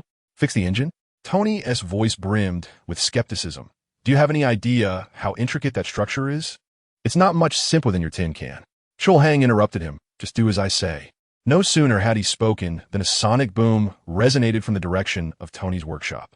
The red and gold Mark VI suit soared into the sky, carving an arc as it sped toward the out-of-control engine. Steve had already begun directing the frantic agents on the deck via internal communications, his voice calm and authoritative, swiftly quelling the panic. Chu Hai inhaled deeply, his figure flickering as he vanished from the deck. In the next moment, he appeared in the core power chamber of Engine 3. It resembled a hellscape. The explosion had obliterated everything. A thick energy conduit, as wide as a bowl, hung from the ceiling, severed, while blue arcs of electricity danced wildly like serpents. The ground lay strewn with charred debris and cooling fluid, the air thick with the acrid scent of ozone and molten metal. The primary energy regulator had been blown apart. Countless severed cables dangled and sparked. A shoddy construction. Chu Hai couldn't help but mutter. In his mind, the engineering knowledge he had assimilated from Tony and Ivan began to churn. A multitude of blueprints, energy circuits, and mechanical structures flashed through his consciousness in rapid succession. Within 2 seconds, he pinpointed the root of the issue, the main energy diversion valve. For any other engineer, this would have been an insurmountable task. Merely clearing away the chaotic wreckage would require several hours. But Chu Hai was no ordinary engineer. He extended his right hand. Finger splayed, spatial cutting, an invisible force field swept through. The twisted and deformed metal debris was instantaneously severed with precision, falling like building blocks to reveal the core pipe interface. Next, he turned his gaze to a relatively intact, spare alloy panel nearby. Spatial shaping. The several-ton alloy panel began to twist, fold, and extend under his mental command, like malleable clay. Within moments, a brand new, intricately designed main energy diversion valve materialized out of thin air. He guided the new valve to align flawlessly with the cut pipe interface. Just one final step remained: energy calibration. Closing his eyes, the innate talent of the first mage of the 9 realms made him acutely sensitive to the flow of energy. He could perceive countless torrents of chaotic energy surging violently within the pipes. He extended both hands, pressing lightly against the pipes. The power of the divine race and the energy of the cosmic cube surged simultaneously. Using his own strength as a guide, he meticulously rewove and reordered the tumultuous energy flows, steering them back onto their proper course. Outside the mothership, Tony was fretting over the massive turbine fan blade. No, this thing is too heavy. The thruster power is insufficient. He shouted into the communicator, I need greater thrust. I'm organizing a team to manually unlock the jammed bearings. Steve's voice crackled through. Hold on, Tony.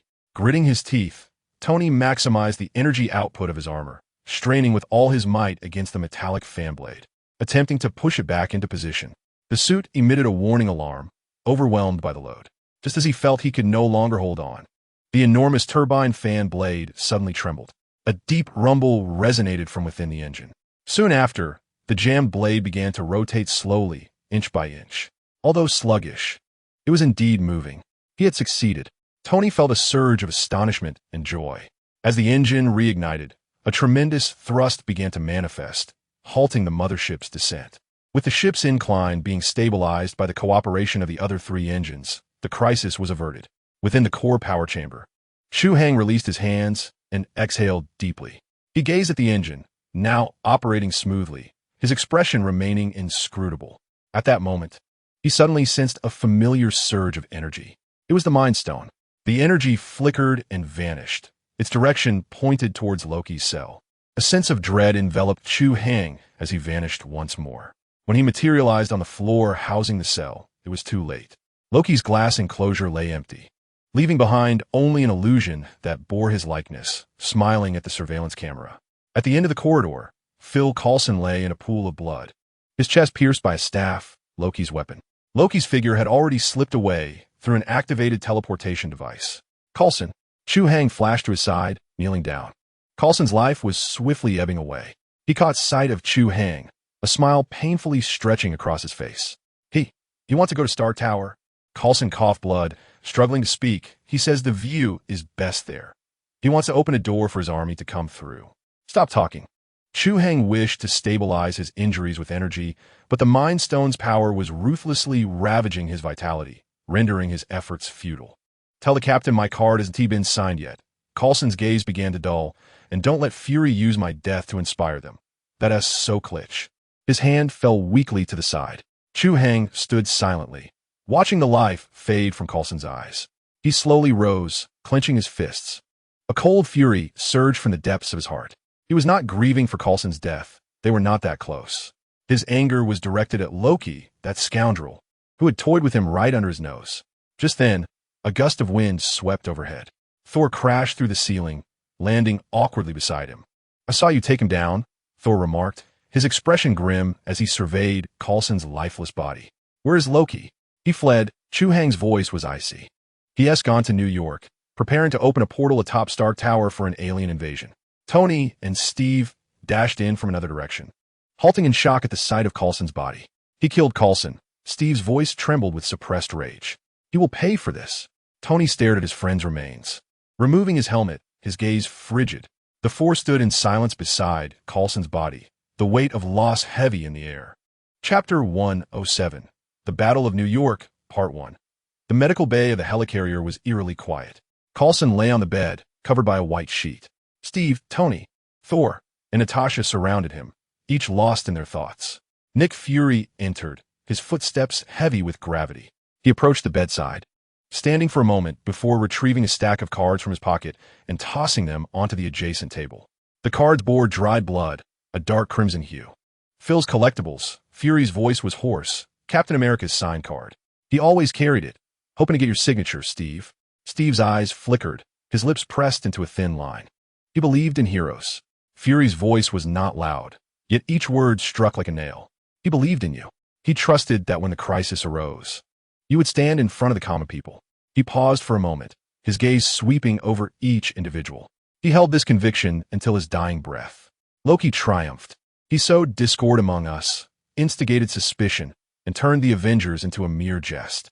Fury picked up a card, bloodstains perfectly marking the captain's shield. Coulson perished because he sought to buy you time. He wagered his life on your unity. He placed the card back on the table. Now, tell me, was his gamble well placed? With that, Fury turned and departed.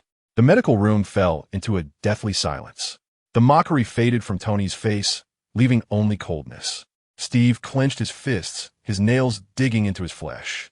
Thor gazed at Coulson's face, recalling the fallen heroes of Asgard. He was right. Steve spoke first. His voice low. We have disappointed him. Then let us make amends, Tony declared. I will make Loki aware that those who dare to harm my people and my home shall face consequences. He is my brother. Thor tightened his grip on his hammer. His sins shall be ended by me. Loki's target was Stark Tower, him to activate the Tesseract with the arc reactor. Steve unfolded a map of New York. We must stop him before he opens the portal. There is no time to lose. Tony donned his Mark 6 armor, the faceplate sealing shut. This is my territory. I shall take the lead. With that, he soared from the hatch of the aircraft, becoming a streak of red and gold. I can hardly wait. Thor twirled his hammer, nodding at Steve. See you on the battlefield. He too leaped from the hatch, swinging his hammer, chasing after him with thunder in his wake. Hey, Steve called out in exasperation. Forget about them. Captain, Chu Hai urged. You pilot the aircraft and take Natasha. Hurry there. I will reach faster than you. How will you get there? A shortcut. Chu Hai thought of his teleportation ability and arrived in the blink of an eye. Observing the scene, he felt little stirrings within. He knew Fury was playing a charade. The card was one Fury took from Coulson's office and stained with blood. Yet he chose not to expose it, for it served a purpose. He followed Fury out of the medical room and called out to him in the empty corridor. Fury. Fury halted, turning around, his single eye revealing no emotion. Well done. A splendid performance, Chu Hai remarked. I do not understand what you mean. Stop feigning ignorance. Chu Hai stepped closer, lowering his voice. SHIELD has a Tahiti project. It involves using Kree blood to resurrect the dead. The side effects are severe, but with Coulson just having died, his body is still warm. There's time. Fury's pupils dilated sharply. The muscles in his face stiffened, and for the first time, shock flickered in his single eye. The Tahiti project was SHIELD's highest secret, known to no more than 5 individuals. How'd he know? Do not let him lie there too long. Chu Hai lightly patted Fury's shoulder, as if delegating a trivial matter, reminding him that a good agent ought not to squander resources. Motivating morale through the deceased is sufficient for one occasion. With that, Chu Hai turned it apart. Fury remained rooted to the spot, cold sweat trickling down his back. Who exactly is this man? What else does he know? Taking a deep breath, he retrieved his communicator and dialed a secure line. Initiate the Tahiti protocol. Yes, it is indeed the individual you are contemplating. Chu Hai closed his eyes and activated the point-to-point teleportation. He locked onto the coordinates of Stark Tower. Just as the spatial energy began to surge, he felt an unprecedented resistance. The atmosphere above New York resembled a boiling cauldron, teeming with chaotic energy. The power of the Tesseract was being unleashed, acting as a colossal disruptor that thoroughly disordered his precise coordinates. Forcing the teleportation, the best outcome would be plummeting into the Atlantic, while the worst would be being torn to shreds by spatial turbulence. Damn it! Chu Hai opened his eyes, frowning. Loki had inadvertently rendered one of his most formidable weapons useless. What's wrong? Nick, who had just emerged from the call, noticed his troubled expression. The spatial instability prevents immediate intervention against Loki, Chu Hai explained. He had no choice but to fly there instead. He approached the hatch. In the next instant, a golden radiance erupted from within him. Binary star form. The dazzling cosmic energy enveloped him, lifting him into the air like a small sun. Off I go. Before his words could fully resonate, a long golden tail flame shot forth from behind him, breaking the sound barrier with a deafening roar as he sped towards New York, surpassing Tony's armor by more than double the speed. In New York, atop Stark Tower, Dr. Eric had completed the apparatus, with the Tesseract emanating a ghostly blue light from its core. Loki, wielding his scepter, stood before the floor-to-ceiling windows, gazing down upon the city. Almost there, he turned to Chasvig and remarked. Chasvig, with vacant eyes, nodded mechanically. Loki raised his scepter, pointing its tip at the Tesseract. Let the process commence. A beam of energy shot forth from his scepter. The device surged to life, unleashing a robust blue pillar of light that pierced the heavens. The sky shattered like glass under the assault of the column. A dark point emerged, rapidly expanding into a swirling wormhole. On the other side of the wormhole lay the abyss of space and a vast fleet.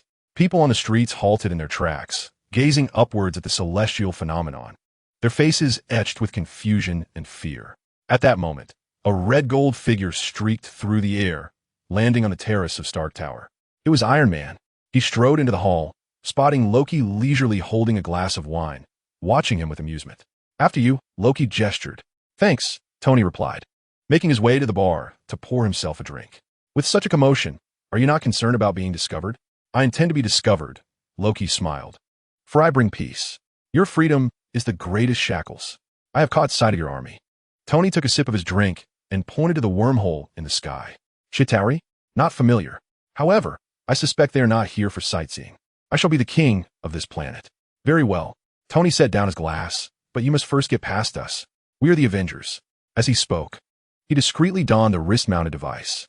Loki chuckled, stepping before Tony and aiming the tip of his scepter at the arc reactor in his chest. You cannot stop me. He pressed forcefully. A sharp sound echoed. The energy from the scepter was deflected. Loki was taken aback. It appears this trick does not work on everyone. Tony shrugged.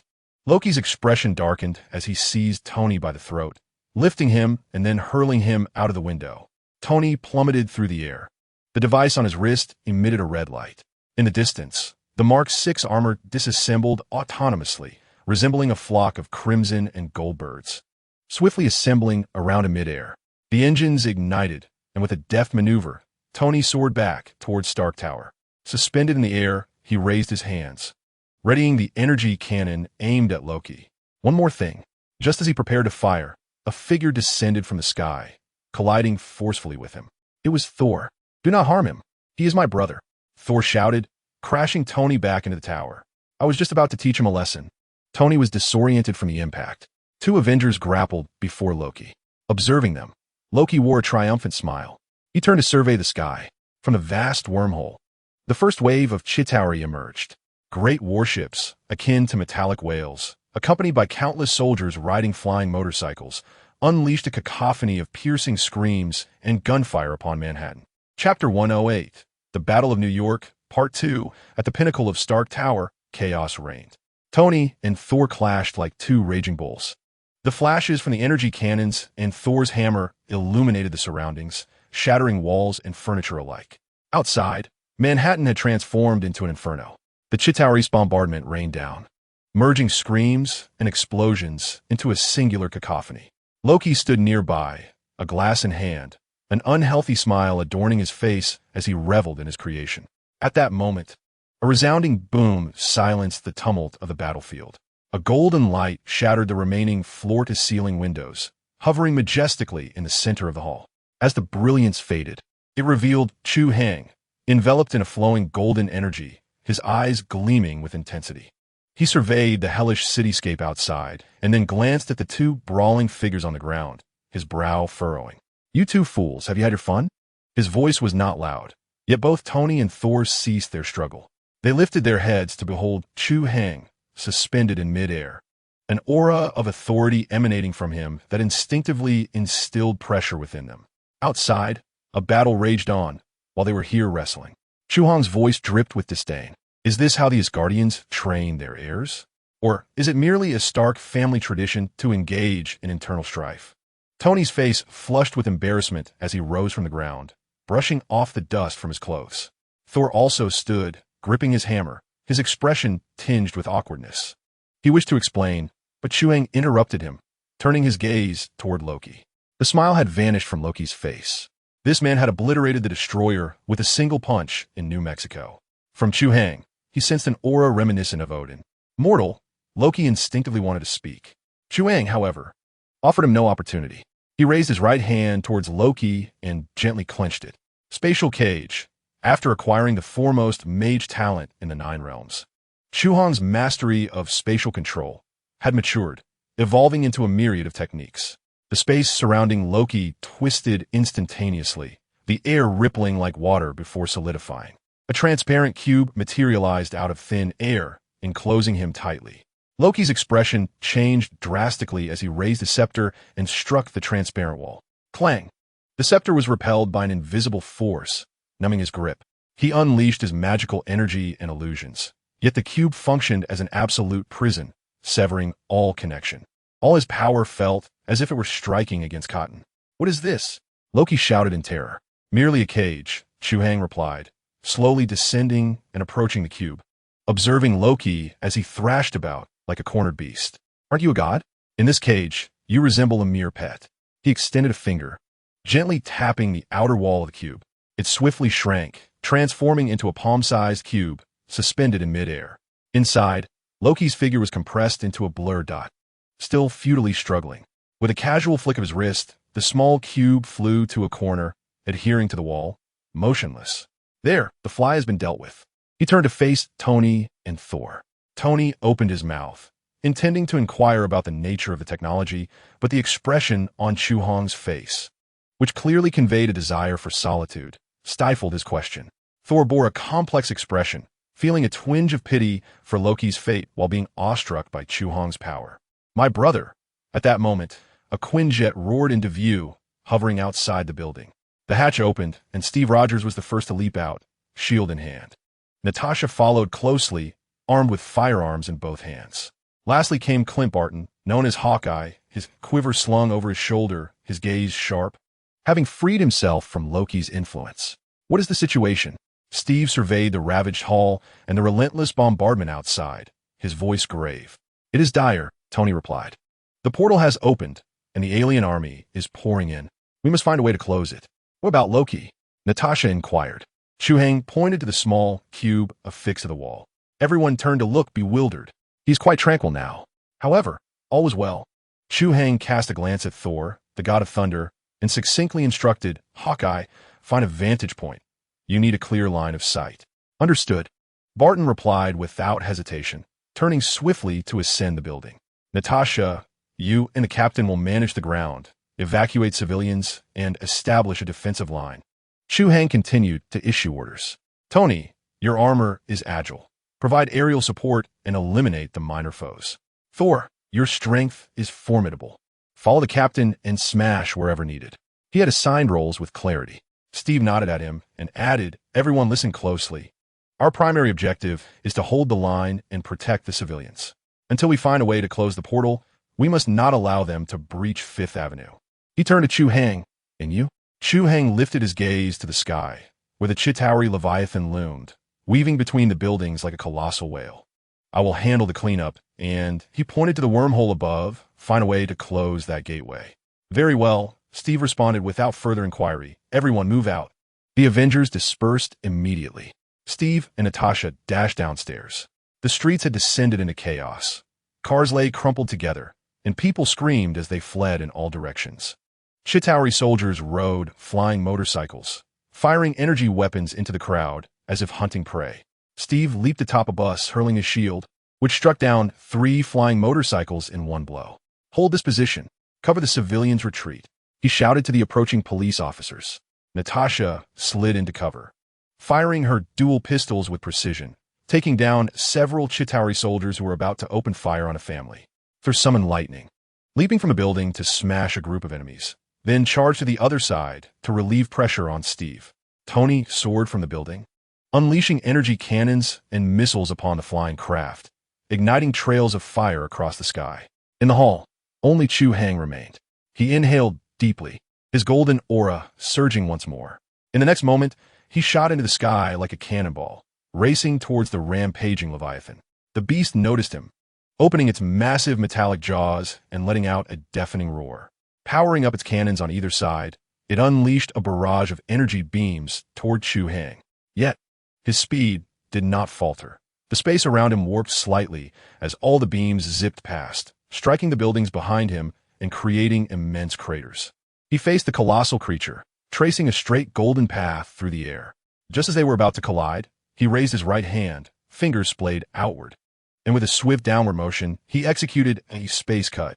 A nearly imperceptible black fissure, akin to a flash of lightning, shot forth from his fingertips, instantaneously cleaving through the Leviathan's massive form. There was no sound, no explosion. The creature's roar abruptly ceased. Its gargantuan body lingered in the air for a heartbeat before a flawlessly smooth incision appeared from head to tail. The colossal warship was meticulously cleaved into 2 halves, the cut as smooth as glass, revealing the intricate mechanical structures and biological tissues within. The 2 segments of wreckage, propelled by inertia, continued to soar for several hundred meters before crashing helplessly to the ground, igniting 2 massive explosions and billowing clouds of dust. "On the ground, Steve," commanding the police to establish a defensive line, momentarily paused at the sight. In the sky, Tony, engaged in a fierce struggle with several aircraft. Also caught a glimpse of the event through his helmet screen. "Jarvis, what was that?" "Sir, analysis is inconclusive. It resembles a form of spatial displacement or dimensional slicing, surpassing the realm of contemporary physics." Tony fell into silence. In the air, Chu Hai hovered, his complexion paling slightly. He sensed that this strike had drained nearly 1/20th of his cosmic energy. The maneuver was immensely powerful, yet equally taxing. Fortunately, his recovery capabilities were formidable, rendering this expenditure manageable. He discerned that as his comprehension of spatial forces deepened, the consumption would decrease exponentially. Raising his gaze, he observed the wormhole that continually spewed forth enemies. However, such a scenario was more suited for the binary star form to reap the rewards. Chapter 109. The Battle of New York, Part 3. Another Leviathan was cleaved in two, crashing onto the street. The massive metallic debris, aflame and shrouded in smoke, collided with two office buildings. The glass curtain walls collapsed like cascading waterfalls, while shards of reinforced concrete rained down onto the streets below, igniting yet another wave of explosions and screams. Suspended in the air, Chu Hai felt his energy diminish further. Life reversion was rapidly replenishing it, yet the pace was insufficient. He looked up as two more colossal beasts emerged from the wormhole, followed by a dense swarm of aircraft, akin to locusts surging from the depths of hell. The onslaught appeared endless. He needed to close the portal. A cinematic vision flashed through his mind. Loki's scepter was the key to shutting the door. The activation device should be located atop Stark Tower, operated by that control Dr. Selvig. Transforming into a beam of golden light, he returned to the terrace. The area was desolate, littered only with shards of glass and spilled drinks. There was no device, nor was there any sign of the so-called Dr. Selvig. Frustration bubbled within him. Damn it, he cursed. His rapid capture of Loki had altered the narrative. Accustomed to following a map, he found himself lost without one. With no alternative, he had to search independently. He closed his eyes, extending his perception to its fullest. Spatial awareness allowed the energy fluctuations of all New York to materialize in his mind as a three-dimensional map. Countless points of light, representing life, darted about in panic, intertwined with the cold energy signatures of Chitauri soldiers. He filtered out the noise, focusing intently on locating the energy source of the Tesseract.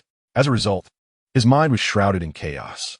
The wormhole above served as a colossal source of spatial energy, resembling a black sun, its formidable gravitational pull distorting everything in its vicinity. The cosmic cube emanated from the same origin, akin to a candle flickering near the sun, its light entirely obscured. He could only vaguely sense that something lay within this building, though its precise location eluded him, a classic case of being blind beneath the lamp. The battle raged fiercely on the ground. "Captain, 3 o'clock, the subway entrance. A squad is attempting to encircle you." From the roof of a dilapidated building, Hawkeye knelt, his left arm's muscles coiled like iron, calmly reporting. One eye was fixed through the scope, while the other surveyed the entire district, embodying the essence of a true hunter. No sooner had he spoken than an arrow was loosed. The projectile embedded itself in the subway's ceiling, emitting a series of inaudible high-frequency sound waves rather than exploding. The dozen or so Chitauri soldiers who had just rushed out clutched their heads, their bodies stiffening, rendered motionless. "Well executed," Steve's voice crackled through the communicator, laced with heavy breaths. Seizing the opportunity, his shield was flung from his grasp, ricocheting off walls and pillars like a lethal pinball, toppling the enemy squad to the ground. By the time the shield returned to his hand, its edge was stained with green, alien blood. "Stay focused," Natasha's voice rang out. She executed a slide to evade a volley of energy blasts. Scorching debris grazed her cheek, leaving a crimson trail. Rising fluidly, she unleashed a barrage of gunfire, transforming an assailant attempting to ambush Steve from behind into a mass of pulpy remains. Lacking superhuman abilities, she relied solely on skill and courage to dance amidst the hail of bullets, each breath potentially her last.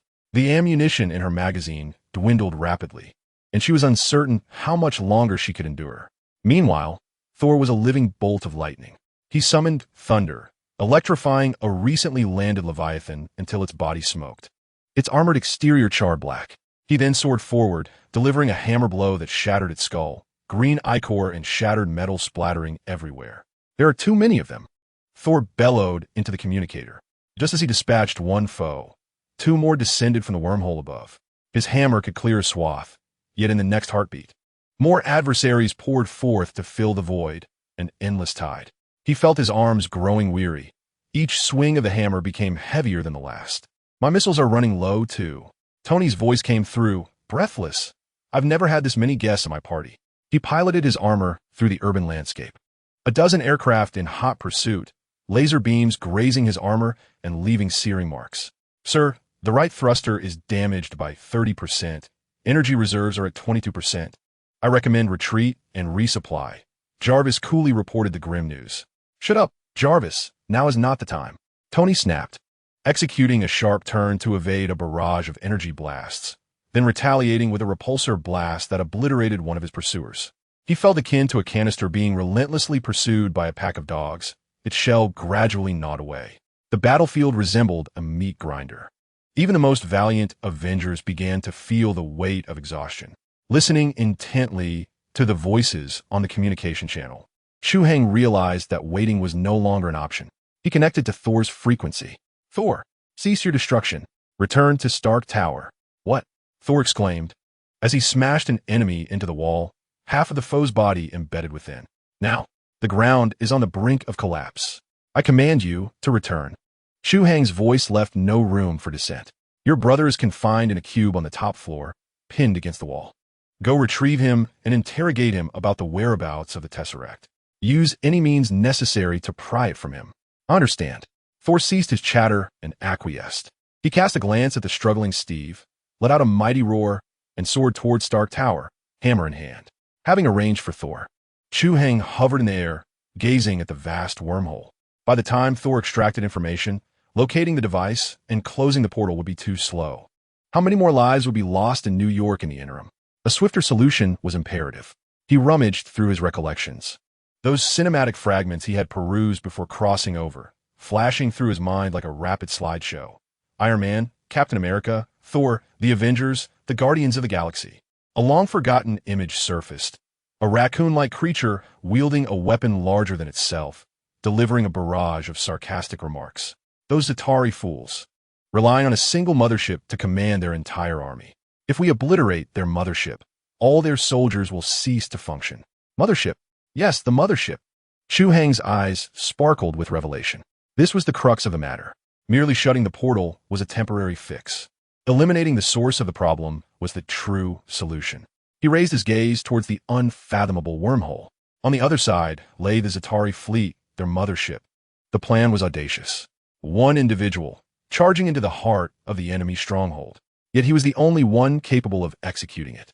He possessed the energy of the dual star form, the resilience of divine physique, and the safeguarding of adaptive armor, along with a level healing factor as a safety net. Even if he were to falter, he could tear through space and return. It was worth the risk. He activated the all-hands communication. Everyone, the plan has changed. What has changed? Steve's voice crackled through, the backdrop filled with intense explosions as he had just rescued a civilian from a burning vehicle. I am preparing to venture to the other side of the portal. Chu Hai's tone remained remarkably calm. A moment of silence enveloped the channel. The other side? Tony was the first to react. Are you out of your mind? That's the enemy's stronghold. Are you intending to walk into your own demise? That's a one-way ticket. Chu Hai, Steve interjected urgently. We have no idea what awaits you there. You may not return. Their army operates as a network system, Chu Hai succinctly explained. I'm going to sever their mainframe. As long as I attain success, all that lies before you will be rendered as scrap metal. How can you ensure that? I cannot guarantee it. Chu Hai interrupted Steve, asserting that this was the fastest method available. Your mission is to hold this ground until my return, preventing New York from descending into ruins. He paused momentarily. If I do not return, let Thor devise a means to shatter that portal. With those words, he severed the communication. No longer hesitating, a surge of golden energy erupted around him, akin to a miniature sun. He cast a glance at the city below, where individuals struggled amidst the chaos of war, alongside his steadfast comrades. Then, raising his gaze, he fixed his eyes upon the dark vortex. Chapter 110, The Battle of New York Finale. Chu Hai did not glance back at the ground. like a comet defying its trajectory. He plunged into the black abyss of the sky. The wormhole was not a hospitable realm. The space within was chaotic, resembling a boiling cauldron of tar, thick and turbulent. There existed no discernible directions, no gravity, only distorted light and the ever-present threat of spatial rifts. A fragment of armor, dislodged from a nearby warship, was accelerated by the chaotic gravitational forces, its impact comparable to that of a cannonball, capable of cleaving a human in twain upon mere proximity. Any flesh and blood being entering this domain would not endure even a second, reduced to the most fundamental particles. Yet, around Chu Hai's form, the space was forcibly smoothed by a more potent will, creating an imperceptible membrane. Spatial curvature barrier. All lethal debris and erratic energy currents that approached him were seamlessly deflected by this warped force field, as if colliding with an utterly smooth surface. He surged forth like a fish swimming upstream against a waterfall, charging directly into the eye of the storm, towards that bizarre exit. The ground below was in utter disarray, teetering on the brink of collapse. Left flank. The left flank requires support. Steve's voice roared through the communication channel. He smashed a shield into the face of a Chitauri soldier before swiftly drawing his sidearm, emptying an entire magazine into the advancing foes. Shell casings clattered to the ground as he barely managed to push back the enemies surging up the bank steps. Leaning against a shattered stone pillar, he gasped for breath, his body smeared with dust and the blood of unknown origins. The super soldier's stamina was rapidly depleting, his lungs feeling like a ruptured bellows. "I am out of ammunition."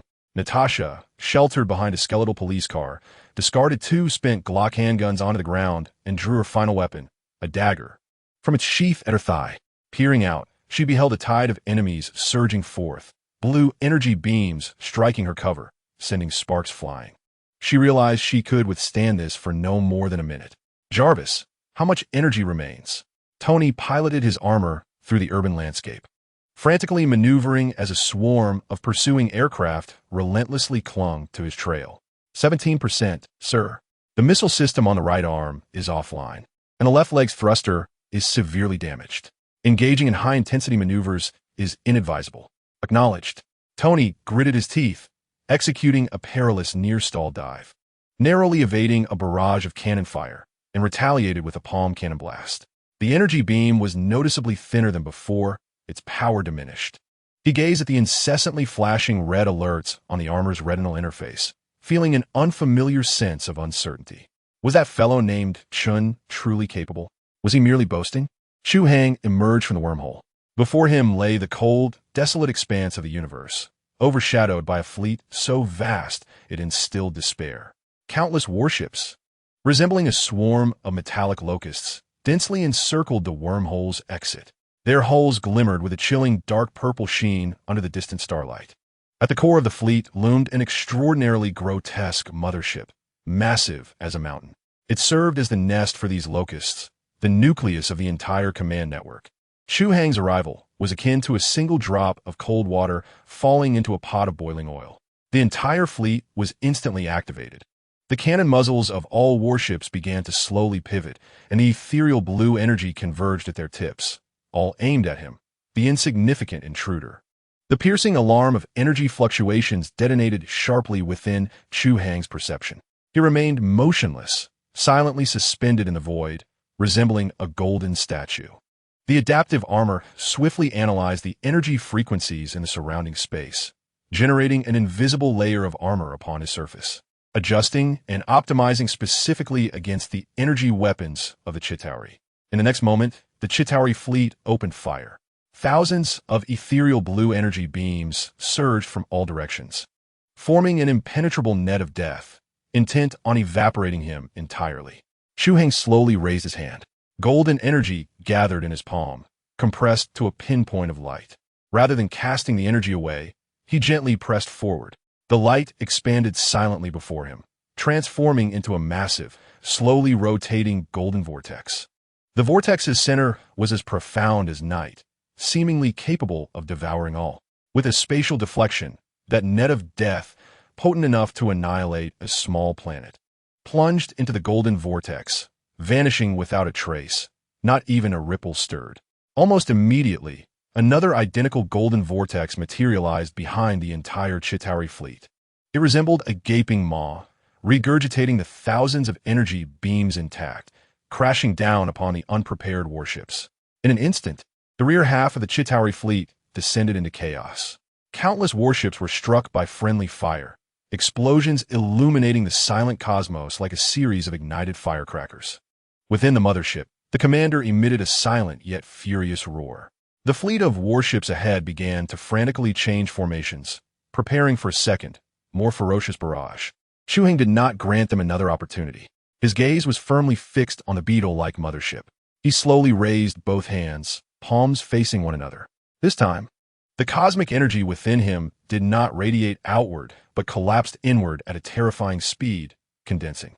The light grew increasingly brilliant, ultimately forming a slender, golden spear of light between his palms, as if it could pierce the very fabric of the universe.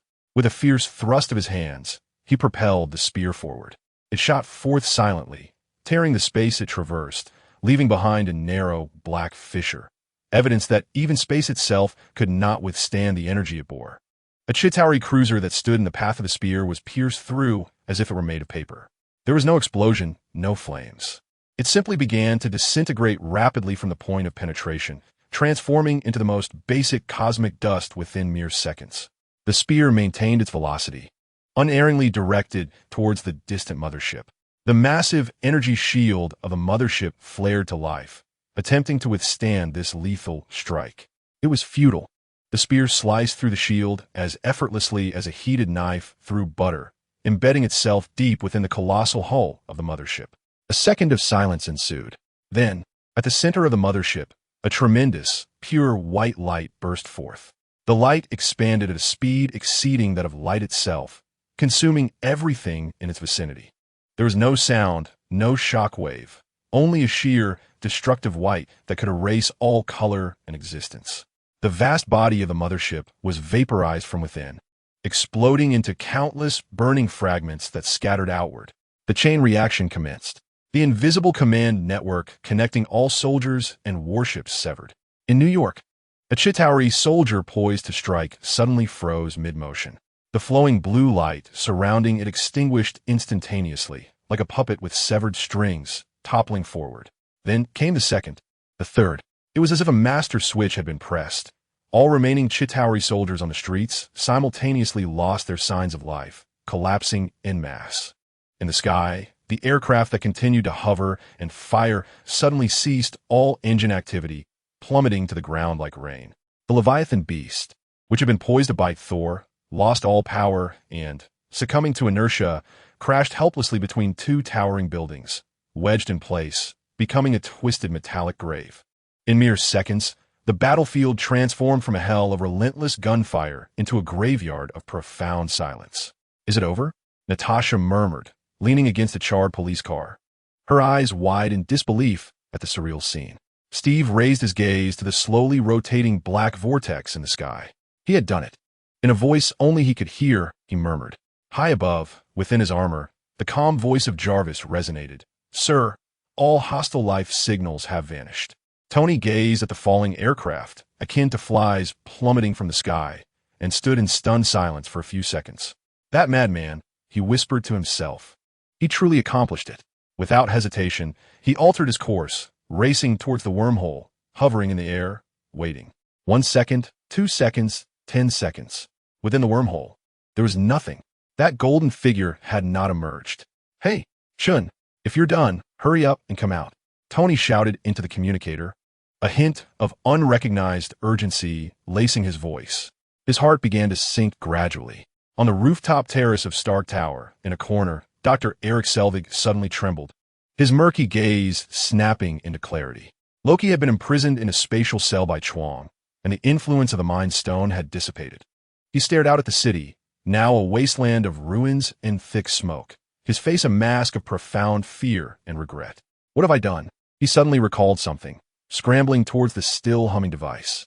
"I can shut it down," he yelled, directing his frantic call at Thor, who was bewilderedly gripping Loki with the energy cube. He swiftly manipulated the controls, inputting a series of intricate commands. In the sky, The massive wormhole's edges began to flicker violently, contracting at a visible pace. No, wait. Tony observed this scene, panic rising within him. Chun had yet to emerge. He screamed into the communicator, who was closing the door. Stop. Please stop. But there was no response. The wormhole's closure accelerated. Jarvis, divert all energy to me. Tony's voice trembled. Charge in. Bring him back. Sir, that is far too perilous. Your energy is insufficient to support your return. Execute the command.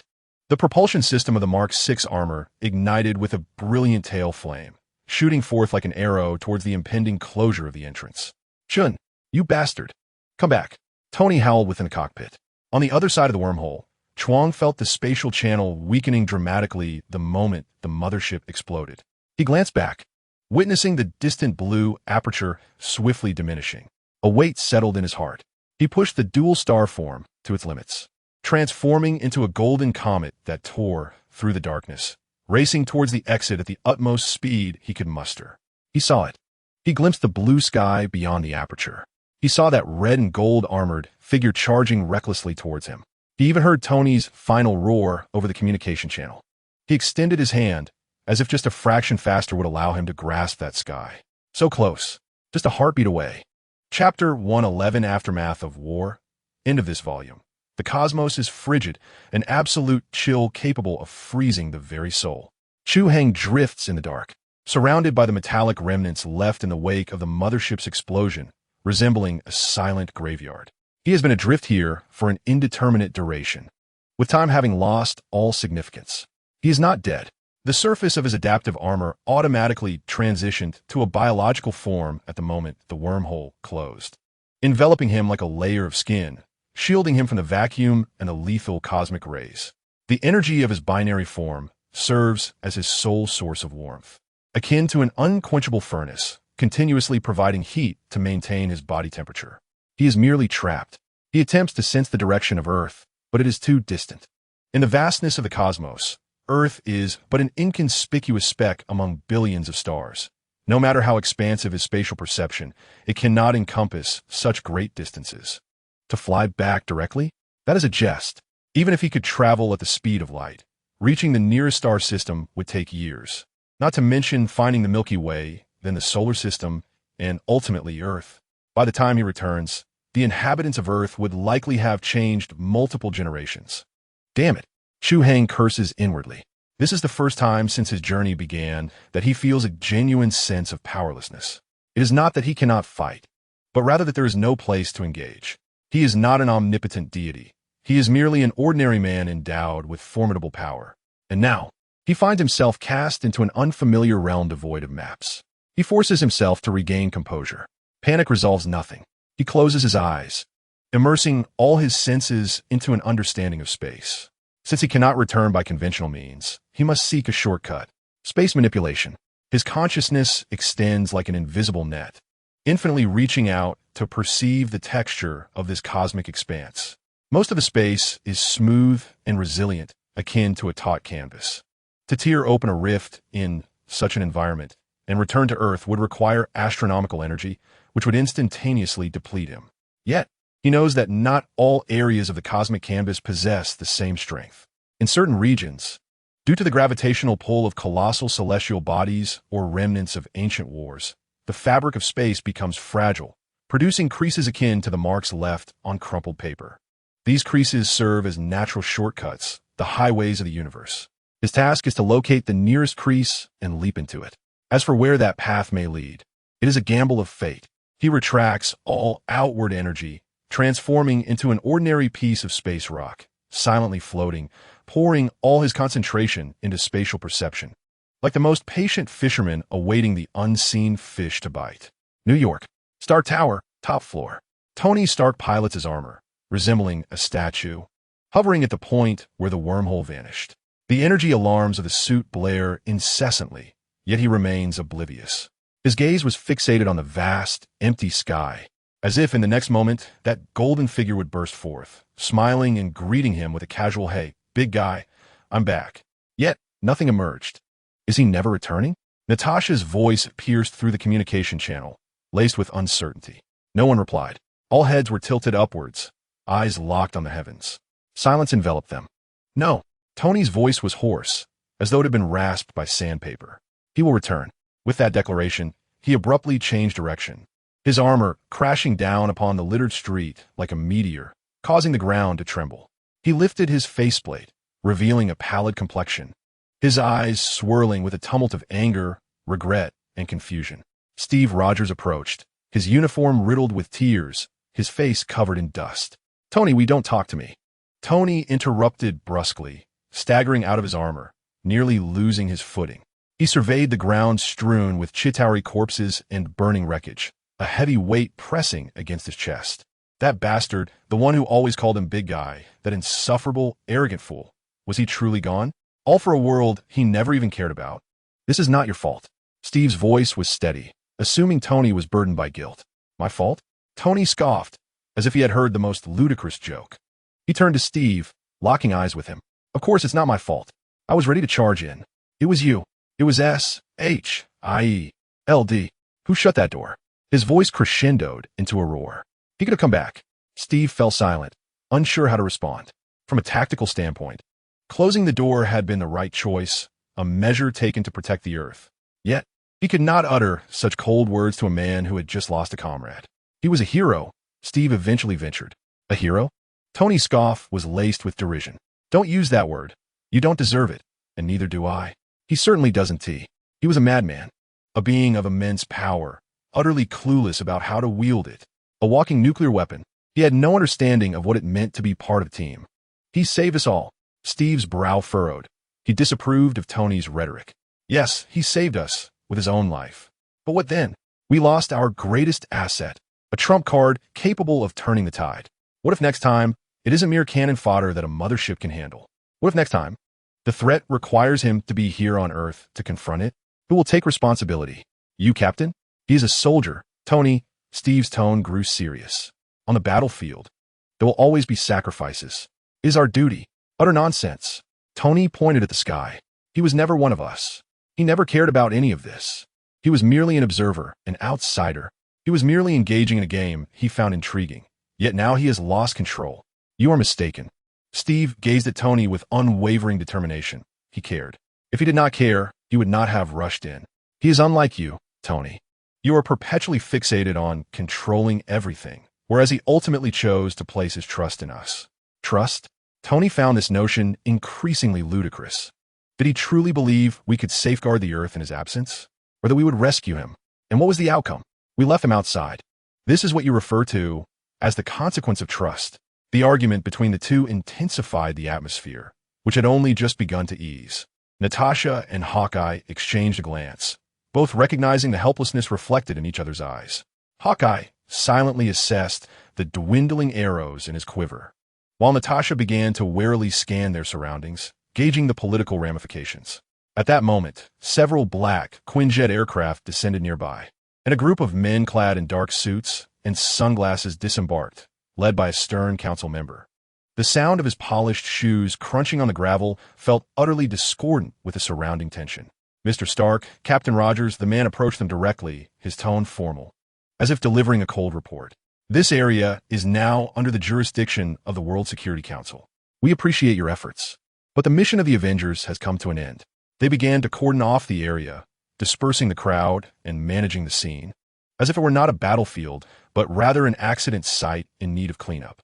Tony observed these men with a growing sense of derision in his eyes. He said nothing, turned, and returned to his armor, donning it before silently soaring into the sky, disappearing into the horizon.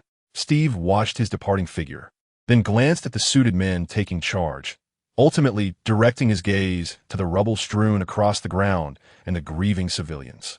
He clenched his fists, his eyes reflecting profound exhaustion and confusion. They had won this battle, yet it seemed as though everyone had lost.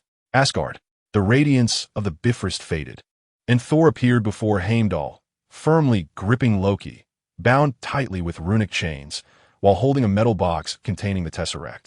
"Welcome back, Your Highness." Heimdall's voice remained as steady as ever. "Heimdall, where is father?" Thor's tone was urgent.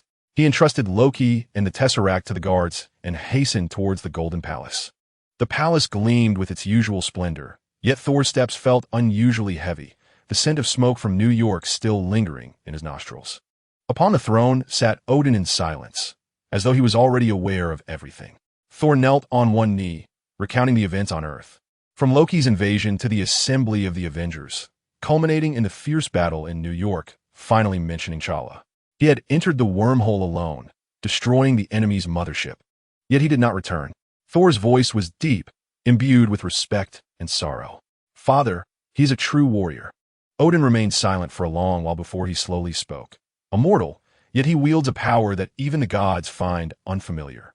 His sacrifice has secured precious peace for Midgard. Yet, he does not belong here. His strength is not of this world. His fate lies beyond the weavings of the Nine Realms. I beseech you, Father. Thor raised his head, his gaze resolute, invoking the power of Asgard to seek him out. We cannot forsake a hero who has saved the Nine Realms. Odin looked at his son, recognizing the growth and responsibility reflected in his eyes. He nodded, inquire of Heimdall. If he still exists in this universe, Heimdall's eyes will be able to see him. Thor immediately rose and rushed back to the Rainbow Bridge. Heimdall, help me find him. The one called Chu Hai, the Earthling. Heimdall's golden eyes slowly scanned the infinite sea of stars. His gaze pierced through the burning suns, glided over the slumbering nebulae, and the stories unfolding in every corner of the Nine Realms flowed before him. He beheld the frost giants of Jotunheim rebuilding their home, the dark elves of Vanaheim stirring in the shadows, and the humans of Midgard clearing away the ruins of war. He saw the past and the present. He gazed for a long, long time. Finally, he slowly shook his head. I cannot see him, Your Highness. Thor's heart sank. How can this be? Your eyes can penetrate all. Indeed, Heimdall's tone carried a hint of confusion. I can see every soul in the Nine Realms. Their life force, no matter how faint, cannot escape my sight. However, his soul seems not to belong to the Nine Realms. I cannot pinpoint his location. Is there no other way? Thor inquired, unwilling to accept defeat. Unless he can call my name, Heimdall pondered before responding. Only then can I locate him and bring him to Asgard. End of this volume, Chapter 112. Stardust Chu Hai continued to drift in the cosmos. He was unaware of how much time had passed. Here, time held no significance. The energy circulating within him was the only clock he could perceive. Initially restless, he soon found peace. He had traversed the meat grinder of World War II, slept for 50 years within glaciers, and navigated the unfamiliar world of the 1990s from the ground up. Compared to those experiences, this was merely a larger cage. He extended his consciousness outward, like an invisible net, capturing the faintest vibrations in the space around him. In this universe, most regions were smooth. He attempted several times to find a weak point. Once, believing he had discovered one, he pursued it only to realize it was a gravitational wave left by a supernova explosion, ferocious and fleeting, utterly useless. On another occasion, he brushed against the edge of a massive vortex, only to find it was a wandering black hole, prompting him to retreat in fright. To leap into that would be to vanish without a trace. He grew increasingly patient. At long last, just as he was beginning to believe he would drift aimlessly for eternity, he felt it, not the ripples of gravitational waves, nor the tug of a black hole, but a persistent, rhythmic, and exceedingly faint tremor. It resembled an almost imperceptible fold beneath a smooth canvas, stable and ever-present, akin to a hidden river concealed within the cosmic background radiation. Chu Hai's spirit surged with renewed vigor. He had found it. Rather than rushing forward immediately, he dedicated an entire day to circumnavigating the area, meticulously confirming his discovery. He used his spatial awareness to touch the texture of that fold. It was slender and narrow, yet undeniably a stable structure, a naturally occurring spatial conduit. This was his sole ticket to salvation. To where, he pondered, heaven or hell? He remained oblivious and indifferent. Any place with air, gravity, and life was infinitely preferable to this frigid tomb. He summoned the dormant energy within him. A golden radiance ignited once more, shining like a newly birthed sun in the darkness. Binary form, activate. Adaptive armor, switch to high-energy impact mode. Spatial control, lock onto the fold's entrance. A gamble, he told himself. Then, like a bullet chambered and ready, he transformed into a beam of golden light, plunging headlong into that invisible fissure. The sensation of traversing the spatial fold was 1,000 times worse than he had imagined. If a wormhole was boiling water, then this was a meat grinder capable of pulverizing stars. In an instant, his body was elongated, and the next moment it was compressed. Multicolored light pierced through his consciousness like daggers, overwhelming him with a cacophony of chaotic images and sounds. Burning galaxies, newly birthed planets, and monstrous entities devouring one another in the void. The scenes flashed by so swiftly that distinguishing reality from illusion became impossible. Were he a being of Thor's kind, his very soul would have been instantly torn asunder in such a place. Yet, Chu Hai's consciousness was steadfastly protected by the Will barrier. His body, shielded by the dual defenses of spatial control and binary form, resembled a battered icebreaker buffeted by a storm, teetering on the brink of disintegration, yet remaining intact. He gritted his teeth, concentrating all his willpower on a singular forward impulse, uncertain of how long he had surged onward. Just as his energy was on the verge of depletion, a point of light suddenly appeared ahead. The exit, with the last vestiges of his strength. He lunged towards it like a drowning man grasping for a lifeline.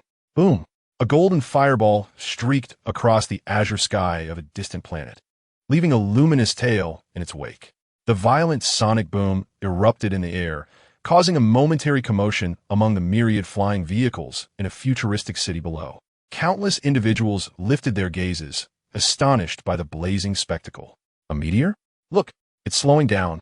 My goodness, it seems to be a person. As Chu Hai burst forth from the fold, he plummeted into the atmosphere, enveloped in flames. He swiftly adjusted his stance, activating the adaptive armor's thermal insulation mode, while simultaneously conjuring a shockwave cone in front of him with the spatial curvature barrier, dissipating most of the heat and impact. As the flames receded, his form emerged, enveloped in a golden aura. Steadying himself, he hovered in the air, surveying the city below. Contrary to his expectations, there was no chaos or devastation. Instead, the scene was imbued with order and aesthetic beauty. The architectural lines flowed gracefully, while aerial vehicles navigated the layered flight paths with meticulous precision. The entire city resembled a magnificent work of art, peaceful and prosperous. Desiring to avoid trouble, he selected a wide expanse resembling a public square for his descent, gradually lowering himself. With a thud, his feet made contact with the ground. Despite having mitigated much of the impact, the high-strength composite surface beneath him cracked like a spider's web, fracturing over several meters. Surrounding civilians gasped, scattering in fear. A piercing alarm immediately resonated throughout the city. Within 10 seconds, 3 combat vessels, resembling golden stars, approached from 3 directions, hovering above him. The hatches opened, and 12 soldiers clad in uniform golden attire, wielding energy rifles, descended with flight packs, encircling him completely. Their movements were synchronized and executed with military precision. The leading officer stepped forward, raising his weapon and issuing a loud warning in a language that Chu Hai could not comprehend. Although he could not understand the words, the tone conveyed alertness and command. He slowly raised his hands to indicate his lack of hostility. However, the golden flames that still flickered around him offered little assurance. Repeat. Unidentified intruder. Immediately deactivate energy form and submit to inspection. The officer warned again, as the soldiers aimed their weapons at him. Chu Hai frowned, acknowledging the inconvenience of the language barrier. The officer, seemingly losing patience, gestured sharply. A blue energy net shot forth from one of the combat vessels, descending upon him. Chu Hai did not evade. He was curious to observe the level of technology here. As the energy net enveloped him, it tightened rapidly, emitting a crackling sound. A voice emanated from the officer's helmet.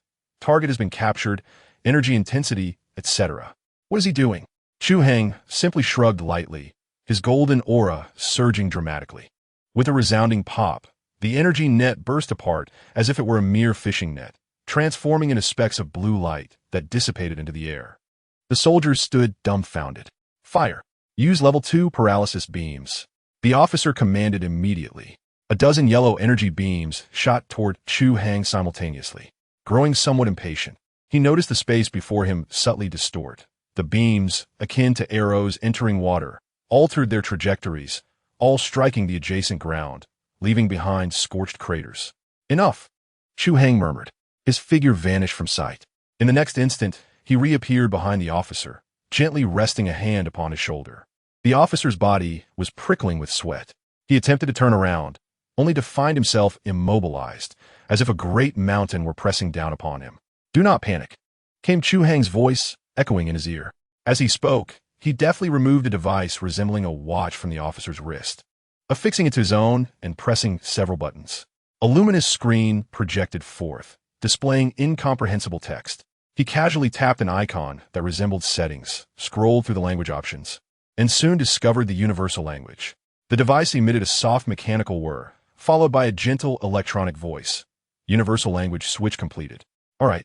Chu Hai released the officer and stepped back a couple of paces, shaking the translator in his hand. "Now we can converse. Tell me, where am I?" The officer, still shaken, turned to face this unscathed and overwhelmingly powerful man, glancing at the translator on his wrist that belonged to him, and swallowed hard. "This is Sandarstar," he replied in a trembling voice, "the capital of the Nova Empire." "Sandarstar? Nova Empire?" Chu Hai paused, the name stirring a sense of familiarity within him. His mind raced, matching the name with scenes from films. One title emerged distinctly: Guardians of the Galaxy. He suddenly recalled that Sandarstar was the headquarters of the Nova Corps, the target of the Accuser Ronin, and the location of the orb, an artifact containing the Power Stone. He had not been randomly cast into a desolate place. Rather, he had been thrown into the very nexus of another pivotal storyline. He now had a path home. The energy from the Power Stone, along with the spatial energy of the Tesseract, constituted the Infinity Stones. If he could obtain the Power Stone, he could harness the resonance between the two to pinpoint Earth's location and tear through space to return. If all else failed, he could seek Star-Lord to take him back. Chapter 113. First encounter with Star-Lord. Chu Hai tossed the translator back to the officer. "I'm not here to fight," he stated in the universal language he had just mastered, his tone steady. "I am a traveler. My ship encountered an accident and fell into a nearby space fold. I require a star map and energy supplies." The officer, of course, was skeptical. A traveler capable of tearing through energy nets and bending bullets? What sort of traveler possessed such prowess? "You must prove your intentions," the officer replied cautiously, his hand never straying far from his sidearm. "Prove?" Chu Hai found the notion somewhat amusing. He was reluctant to squander time, yet it appeared that demonstrating his abilities was unavoidable. Without raising his hand or making any excessive movements, he simply gazed calmly at the 12 soldiers before him. In the next moment, the energy rifles in the soldiers' hands simultaneously flared with blinding red light, as if plunged into a furnace. "Ah, my gun!" The searing pain prompted the soldiers to scream and discard their weapons. A multitude of high-tech rifles cascaded to the ground, their barrels beginning to melt and warp like candles, emitting wisps of blue smoke. The entire event transpired in less than 2 seconds, and Chu Hai did not even blink. The plaza lay in an eerie silence. The officer, gazing at the liquefying alloy on the ground, and then at the unscathed Chu Hai, turned pale beneath his helmet. This silent, precise form of attack, targeting individuals with such accuracy, was far more terrifying than any bombardment. He immediately reported the unfolding events through the internal channel with the utmost urgency. At the headquarters of the Nova Legion, in the Supreme Command Center, the illustrious Supreme Commander Ilanral observed the live footage transmitted back to her screen. As she witnessed those rifles melt without warning, even this seasoned commander straightened her posture. "Has the energy response been analyzed?" she inquired in a grave tone. "Analysis is impossible." "Supreme Commander," replied a trembling technician, "there are no energy fluctuations detected. It is as if the very laws of physics have been altered. There are no matching entries in our database." Ilanral fell silent, fully aware that such a formidable entity could either become an ally or a cataclysmic adversary. The Nova Empire had just endured a tremendous conflict and could not afford to create another enemy of this magnitude. Acquiesced to his demands, she commanded decisively, granting him the highest level of access to the star map and providing any resources he required. "Do not provoke him. Ensure he departs swiftly. Classify his file as an unknown threat with the utmost confidentiality." "Yes, Supreme Commander." In the plaza, the officer received the orders, his gaze toward Chu Hai shifting from suspicion to reverence. "My lord, we have acquiesced to your requests. Please accompany us. The Supreme Commander wishes to meet you personally." Chu Hai nodded, preparing to follow them, when suddenly, the city was once again pierced by a sharp alarm. This time, the sirens blared more urgently, indicating a heightened threat level. The officer's communicator crackled with an urgent report. A massive riot has erupted at Klin Prison. Level: 5 criminals Peter Quill, Gamora, Rocket, and Groot, alongside the Destroyer Drax, have escaped. They have commandeered a prisoner transport ship and are fleeing. The officer's expression shifted dramatically as he turned sharply to Chu Hai. A being of divine-like power had just arrived, and now the galaxy's most notorious criminals had broken free from the most secure prison. Such coincidence seemed improbable. My lord, the officer's tone turned wary. Is this jailbreak in any way connected to you? Chu Hai's previously pleasant demeanor vanished. He detested such troublesome matters. No, he replied succinctly. We require your presence here to assist with the investigation. The officer's tone had grown firm, clearly responding to new orders. Chu Hai chuckled. I have no time to engage in your game of cat and mouse. He closed his eyes, and his formidable senses unfurled instantaneously, enveloping the entire near-Earth orbit like an invisible web. He discerned the distant roar of a ship's engines, clearly operating beyond their limits. Found it. Well, I must admit, I am rather intrigued by this motley crew. No sooner had the thought crossed his mind than his figure vanished from sight, leaving behind a group of bewildered Nova Corps soldiers, staring at one another in confusion. Inside a dilapidated prisoner transport vessel, the atmosphere was chaotic. Hurry, hurry, hurry. That pack of Nova Corps lackeys is about to catch up. A raccoon, clutching a massive energy gun, was frantically manipulating the control panel. I am Groot. A tree-like being beside him waved its arms vigorously. I know you are Groot.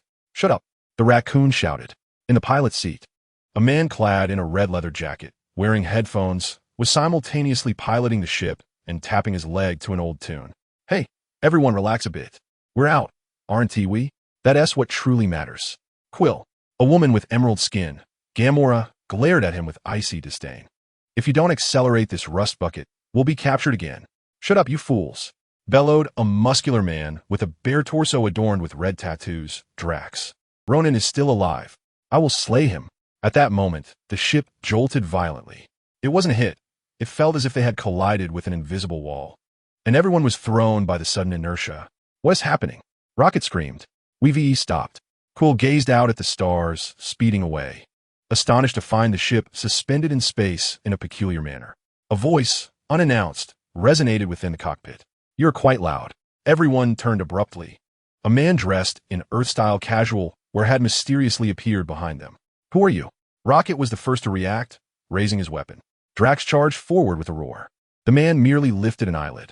Buzz, an invisible force instantly enveloped the entire cockpit. Spatial lock. Indeed, after traversing wormholes and jumping through cosmic space, Chu Hai's spatial control had advanced to an intermediate level, granting him insight into new applications of spatial laws. The air felt as if it had solidified into concrete. Rocket's action of raising his gun was frozen in time. He felt as though he were encased in amber, unable to move even a finger to pull the trigger. Drax's charging stance was similarly suspended mid-air, his face contorted in rage and impotence. He felt as though the world was compressing in from all sides, his bones groaning under the pressure.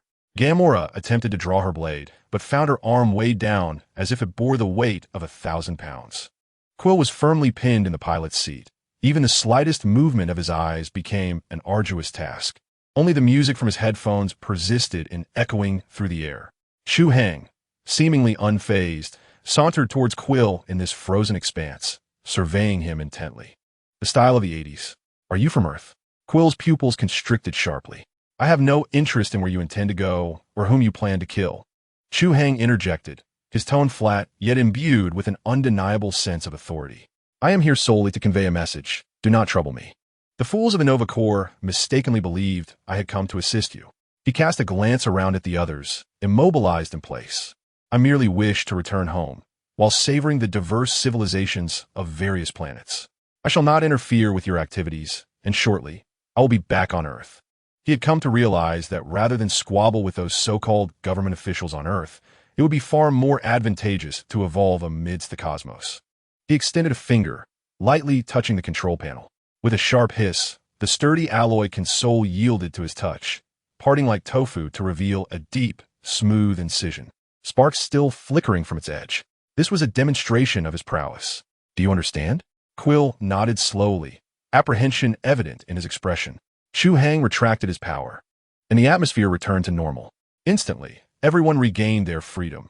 Drax, propelled by momentum, collided with the wall, producing a dull thud. Rocket gasped for breath, glancing down at his weapon, discovering a barely perceptible warp along its surface. "Who on earth are you?" Quill inquired, eyeing the scratch on the console with trepidation. "Just a man longing to return home," Chu Hai replied as he turned towards the hatch, adding casually, "If you require assistance, I am willing to help.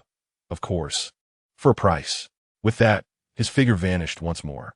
Inside the spaceship, an eerie silence enveloped the space. Only the old song continued to play. "What was that just now?" Rocket stammered. No one could provide an answer. Quill switched off the music, gazing at the spot where Chu Hai had disappeared, his expression now revealing genuine gravity for the first time. Throughout his life, he had encountered many formidable figures, interstellar pirates, bounty hunters, and even some bizarre creatures. Yet none had left an impression quite like that man had. Chapter 114. The barren land, the cockpit of the Milano, was enveloped in tranquility. The 80s tune had ceased. The weight of the man's presence lingered in the air, suffocating. Rocket Raccoon was the first to explode with agitation. Clutching his large firearm, he paced around the spot where Chu Hai had stood, his nose twitching incessantly. What on earth was that? How did he get in? And how did he vanish without a trace? He cried out, bewildered. He was no mere creature. He was a man, Drax replied, rising from the wall, rubbing his throbbing head. His tone was filled with confusion. A remarkably powerful individual. I exerted all my strength to resist his control, but it was futile. Gamera's expression darkened. She sheathed the knife, her gaze heavy with gravity.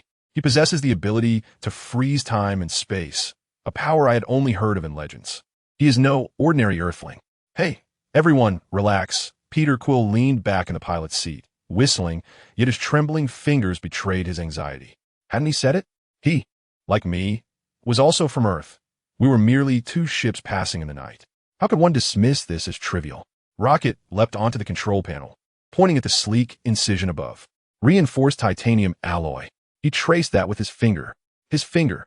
"Quill, you fool. We just slipped away from a celestial being's watchful gaze. If he chose to, we would be mere space debris right now. I am Groot." Groot waved his branch-like arms, his expression serious. "Indeed, Groot speaks the truth," Rocket exclaimed, fervently agreeing.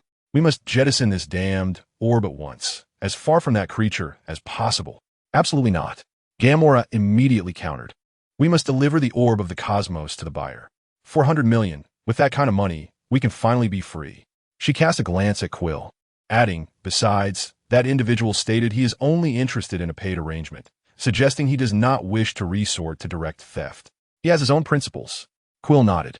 Although this enigmatic compatriot from Earth was absurdly powerful, he seemed reluctant to escalate matters to a point of no return. He appeared more like a lofty observer, watching them, a band of misfits wallowing in the muck. Gamora was right. Quill cleared his throat, regaining his composure as captain. The objective remains unchanged. To the desolate realm, to find a collector and sell this artifact. Once we secure the funds, we part ways. As for that earthling, let us avoid further entanglements. He restarted the ship, setting a course. The engines roared to life as the vessel soared into the vast emptiness of space.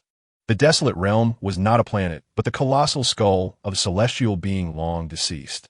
Countless mining corporations and scavengers clung to it like maggots, extracting invaluable organic materials and cerebral fluid.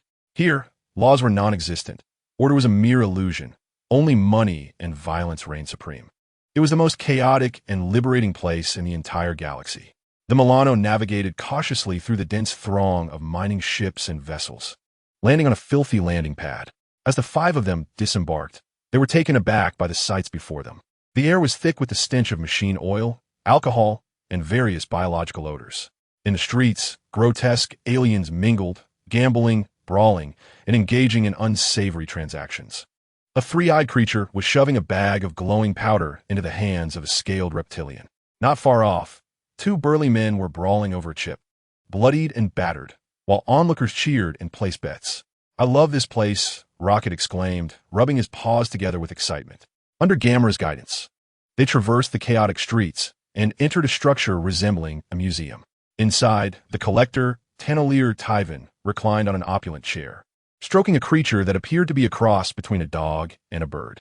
Dressed in flowing white robes and adorned with striking eyeliner, he exuded an eccentric aura. "Ah, my esteemed guests." He beheld Gamora with a warm smile, exclaiming, "At last, you have arrived, and you have brought my precious treasure." His gaze greedily fell upon the metallic sphere in Quill's grasp. Quill placed the cosmic orb upon the table. "Here it is. Where's the payment?" "Patience, young man." The collector waved his hand dismissively. Beside him, a red-skinned girl clad in a maid's uniform, her eyes vacant, stepped forward to scan the orb with an instrument. "Before payment, we must inspect the merchandise." Rising, the collector circled the orb as if admiring a fine work of art. He extended a finger, gently caressing the surface of the orb. The intricate patterns upon it illuminated, slowly revealing a stone radiating with a violet glow. An ancient and formidable power filled the room, rendering the air heavy. "Oh my!" The collector exhaled in satisfaction. He gestured, and a vast projection of a starry expanse materialized behind him. Before the birth of the universe, there existed 6 singularities. His voice resonated like poetry. After the Big Bang, the universe was born, and the remnants of these 6 singularities were forged into 6 concentrated energy cores of infinite origin. He pointed to the violet stone, declaring, "This one embodies power. To possess, it is to wield the ability to effortlessly obliterate a planet. However, most mortals cannot withstand its might. Mere contact would rend them to shreds." In the projection, a colossal deity, staff in hand, pressed the violet stone against the planet's surface. In the next instant, the entire planet erupted in a blaze of purple light before shattering into fragments. Quill, Rocket, and Drax stood in stunned silence, realizing the true worth of this artifact, which was none other than the legendary weapon of annihilation. "I have had enough. I shall no longer be your slave." At that moment, the red-skinned maid, Karina, let out a desperate scream. Her eyes were aflame with anguish as she lunged for the table, seizing the violet power gem. "No, Karina!" The collector cried out in horror. It was too late. The purple energy surged from Karina's hands, flooding into her body. Her skin began to crack, releasing agonized wails. In the next heartbeat, a cataclysmic purple shockwave erupted from her, centered upon her form. Boom! The entire collection hall, along with its myriad of priceless artifacts, was obliterated in that deafening explosion. In that instant, Quill lunged to reclaim the orb containing the gem. Gamora grasped him, and together with Rocket and Groot, they fled the ruins in disarray. However, as they burst outside, they beheld Drax standing in the center of the square, roaring at the sky. "Ronan, you coward! I am here. Come and kill me." Gamora's expression shifted to one of alarm. "Drax, you fool! What have you done?" Drax turned, a look of vengeful glee upon his face. "I summon him. I shall avenge my wife and daughter with my own hands." No sooner had he spoken than the skies above the desolate land darkened ominously. Several ominous vessels, resembling black blades, tore through the clouds and descended slowly. Leading them was the flagship of the accuser Ronan, the Dark Star. As the hatch opened, Ronan's towering figure emerged on the gangway, accompanied by a blue-skinned, semi-mechanical woman, Nebula. Meanwhile, amidst a belt of asteroids in the desolate orbital expanse, Chu Hai sat upon a massive meteorite, observing the unfolding events below. He concealed his form and presence with spatial power, akin to an audience member seated in the upper tier of a theater. Quite intriguing, he mused, stroking his chin while watching the descending Ronan. This Ronan was somewhat different from the one he had seen in the films.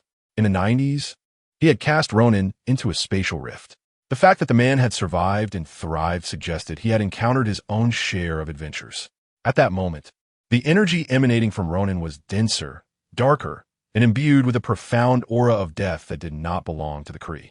It appeared he had been trained by Thanos, thought Chu Hai. He was in no rush to intervene. He wished to see what kind of sparks this enhanced version of Ronan would ignite amidst this ragtag group.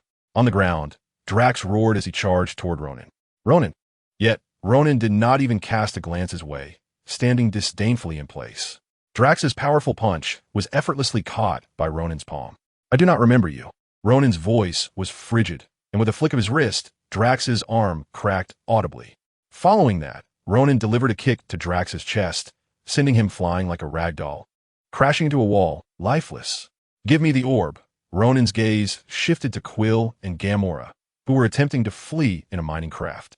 Nebula grinned wickedly, piloting the craft in pursuit. A chaotic chase ensued within the barren mines. Ultimately, Quill's craft was destroyed, and Gamora managed to escape, floating in the void of space. However, Nebula relentlessly pursued her, firing a shot that obliterated her life support system. In the frigid vacuum, Gamora's body stiffened rapidly, and she lost consciousness. The orb containing the Power Stone slipped from her grasp, descending slowly toward the dark star below. Ronan stood aboard his ship, extending his hand to welcome his victory. Observing this, Chu Hai realized he could wait no longer. He rose, brushing off the dust from his attire. The warm-up was over. It was his turn to take the stage. His figure vanished from the meteorite, and in the next moment, he appeared calmly suspended in the air between the dark star and the plummeting orb. Ronan's outstretched hand froze as he beheld the suddenly materialized man before him, his pupils narrowing in shock. This silhouette, this face, though years had passed, the despair and terror of being cast into a spatial rift surged back to him in an instant. "It's you." Ronan's voice, for the first time, bore the weight of astonishment and a barely perceptible tremor. Chu Hai paid him no heed. He merely extended his hand, and the cosmic spirit orb, poised to fall into Ronan's grasp, was as if cradled by an invisible force, coming to a steady halt before him. Chapter 115. The law of power. Ronan's body went rigid. This visage, this man, embodied the deepest terrors of his midnight reveries over the decades. Years ago, within the rift of space, he had been torn apart by the infinite void, every inch of flesh stripped away. It was Thanos who had rescued him, endowing him with greater power, teaching him to wield the darkness. He had believed he was no longer the Creel who could be toyed with at will. Yet now, this man stood before him once more, wearing that same placid demeanor, as if all his struggles and growth over the years were utterly insignificant in his eyes. Fear slithered up his spine like a cold serpent. However, the power and dignity bestowed upon him by Thanos compelled him to suppress the instinct to flee. "Do you think this is still the past? Do you believe I remain the same?" Ronan's voice was somewhat hoarse. He forced himself to stand tall, dark energy surging within him, black mist coiling around his warhammer. "The universe has changed, and so have I. Hand over the orb, and I can grant you a swifter demise." Chu Hai, as if amused by some jest, lifted the corner of his mouth slightly. "Oh," he uttered, the single syllable resonating with intrigue. In the next instant, a golden radiance erupted from within him. It was not a warm glow, but rather the violent explosion of a star, fierce, incandescent, carrying the weight of annihilation. His hair stood on end, transforming into pure golden flames, and his eyes blazed with the intensity of two burning suns. Binary star form. The terrifying pressure enveloped the entire fleet in an instant. On the bridge of the Dark Star, alarms blared for the energy shield, and all Kree officers felt as though a mountain pressed upon their chests, rendering even breath a laborious endeavor. Many had already collapsed, trembling uncontrollably. Ronan's face turned ashen. This power radiated from Chu Hai, more pure and terrifying than he had ever encountered. Impossible, his lips quivered. The fleeting confidence granted by Thanos was washed away before this overwhelming force. Chu Hai did not regard him. He simply raised his hand nonchalantly and, with a gentle wave directed at a frigate on the flank of Ronan's fleet, invoked the power of space cutting. There was no sound, no explosion. The Kree warship, hundreds of meters in length, appeared to be sliced cleanly in half by an invisible blade. The cut was smooth as a mirror, even reflecting the light of the surrounding stars. After a brief 2 seconds, the interior of the severed ship erupted with a thunderous roar, a massive fireball blossoming in the silent expanse of space, silently consuming the wreckage. With a mere gesture, a warship was no more. Silence reigned on the bridge of the Dark Star. All eyes were fixed on the spectacle of death unfolding before them, hearts seemingly frozen in time. Ronan's body began to tremble uncontrollably. The strength he took pride in became a mere jest in the face of this challenge. He realized that previous strike, had it been directed towards the Dark Star, would yield no different outcome. This phenomenon piqued his curiosity. Chu Hai retracted his hand, the golden aura enveloping him gradually dissipating, restoring him to his usual appearance. He weighed the cosmic spirit ball in his hand, gazing at Ronan with an indifferent tone. "Now, take your fleet and leave. Do not compel me to repeat myself." Ronan's face flushed a deep shade of crimson. Humiliation, fury, and an uncontrollable fear surged within him like a tempest. Yet, he understood he had no choice. To remain would mean certain death. You will regret this, he spat through clenched teeth, invoking his final bastion of hope. This stone will ultimately belong to me and my esteemed master. With that, he swiftly turned, bellowing at the stunned crew on the bridge, retreat. All personnel, retreat. The Dark Star and the remaining vessels, as if confronting a specter, clumsily activated their engines, tearing through the fabric of space to vanish from sight. Chu Hai watched their retreating forms with a dismissive smirk. So, they've learned to call for reinforcements. He made no attempt to pursue them. Instead, he turned his attention to a short distance away. Gamera's body lay rigid in the vacuum, her life force nearly extinguished. In an instant, Chu Hai appeared beside her, enveloping her in a gentle golden energy that pulled her back from the brink of death. He then hoisted Gamera, along with the cosmic spirit ball, and vanished once more. The desolate landing pad lay in disarray. It's over, it's over. Gamera is dead. The spirit ball has been stolen. We are doomed, Rocket exclaimed, frantically tugging at his own fur in distress. Quill stared blankly at the sky, clutching the tape recorder left by his mother tightly in his hand. Just as despair enveloped them, a figure materialized out of thin air. It was Chu Hai. He held the cosmic spirit ball in one hand and the unconscious Gamera in the other, as if she were a mere chick. Yours? He tossed Gamera onto the ground and threw the spirit ball to Quill. Reflexively, Quill caught it, feeling the weight of the metallic sphere in his grip. Is she still alive? He gazed at Gamera on the ground, unable to believe his eyes. She will not perish, Chu Hai assured. He had no interest in witnessing this group's reunion drama. His focus was entirely on the torrent of information swirling in his mind. The moment he acquired the spirit ball, he chose to replicate it, inundated by a surge of purple, frenzied data. The law of force. This was not merely an enhancement of strength, but a profound conceptual understanding.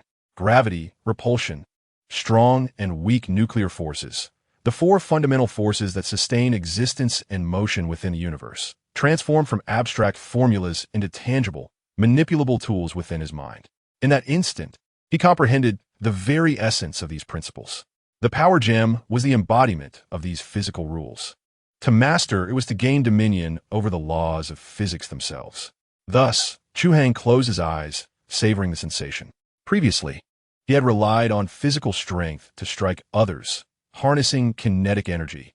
Now, he possessed the extraordinary ability to command the particles within another's body to cease their interactions, causing disintegration from within.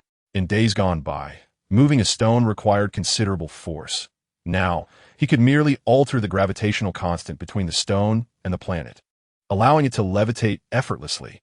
This was the manner befitting a deity. Upon opening his eyes, he beheld Quill, Rocket, and Groot frantically administering first aid to Gamera. Drax had also been extricated from the rubble, with a broken arm, yet still alive. All right, everyone, Chu Hai interjected, disrupting their chaotic efforts. Let us discuss compensation. Quill paused momentarily, rising to his feet. What do you want? We have no money, having just been blown to bits.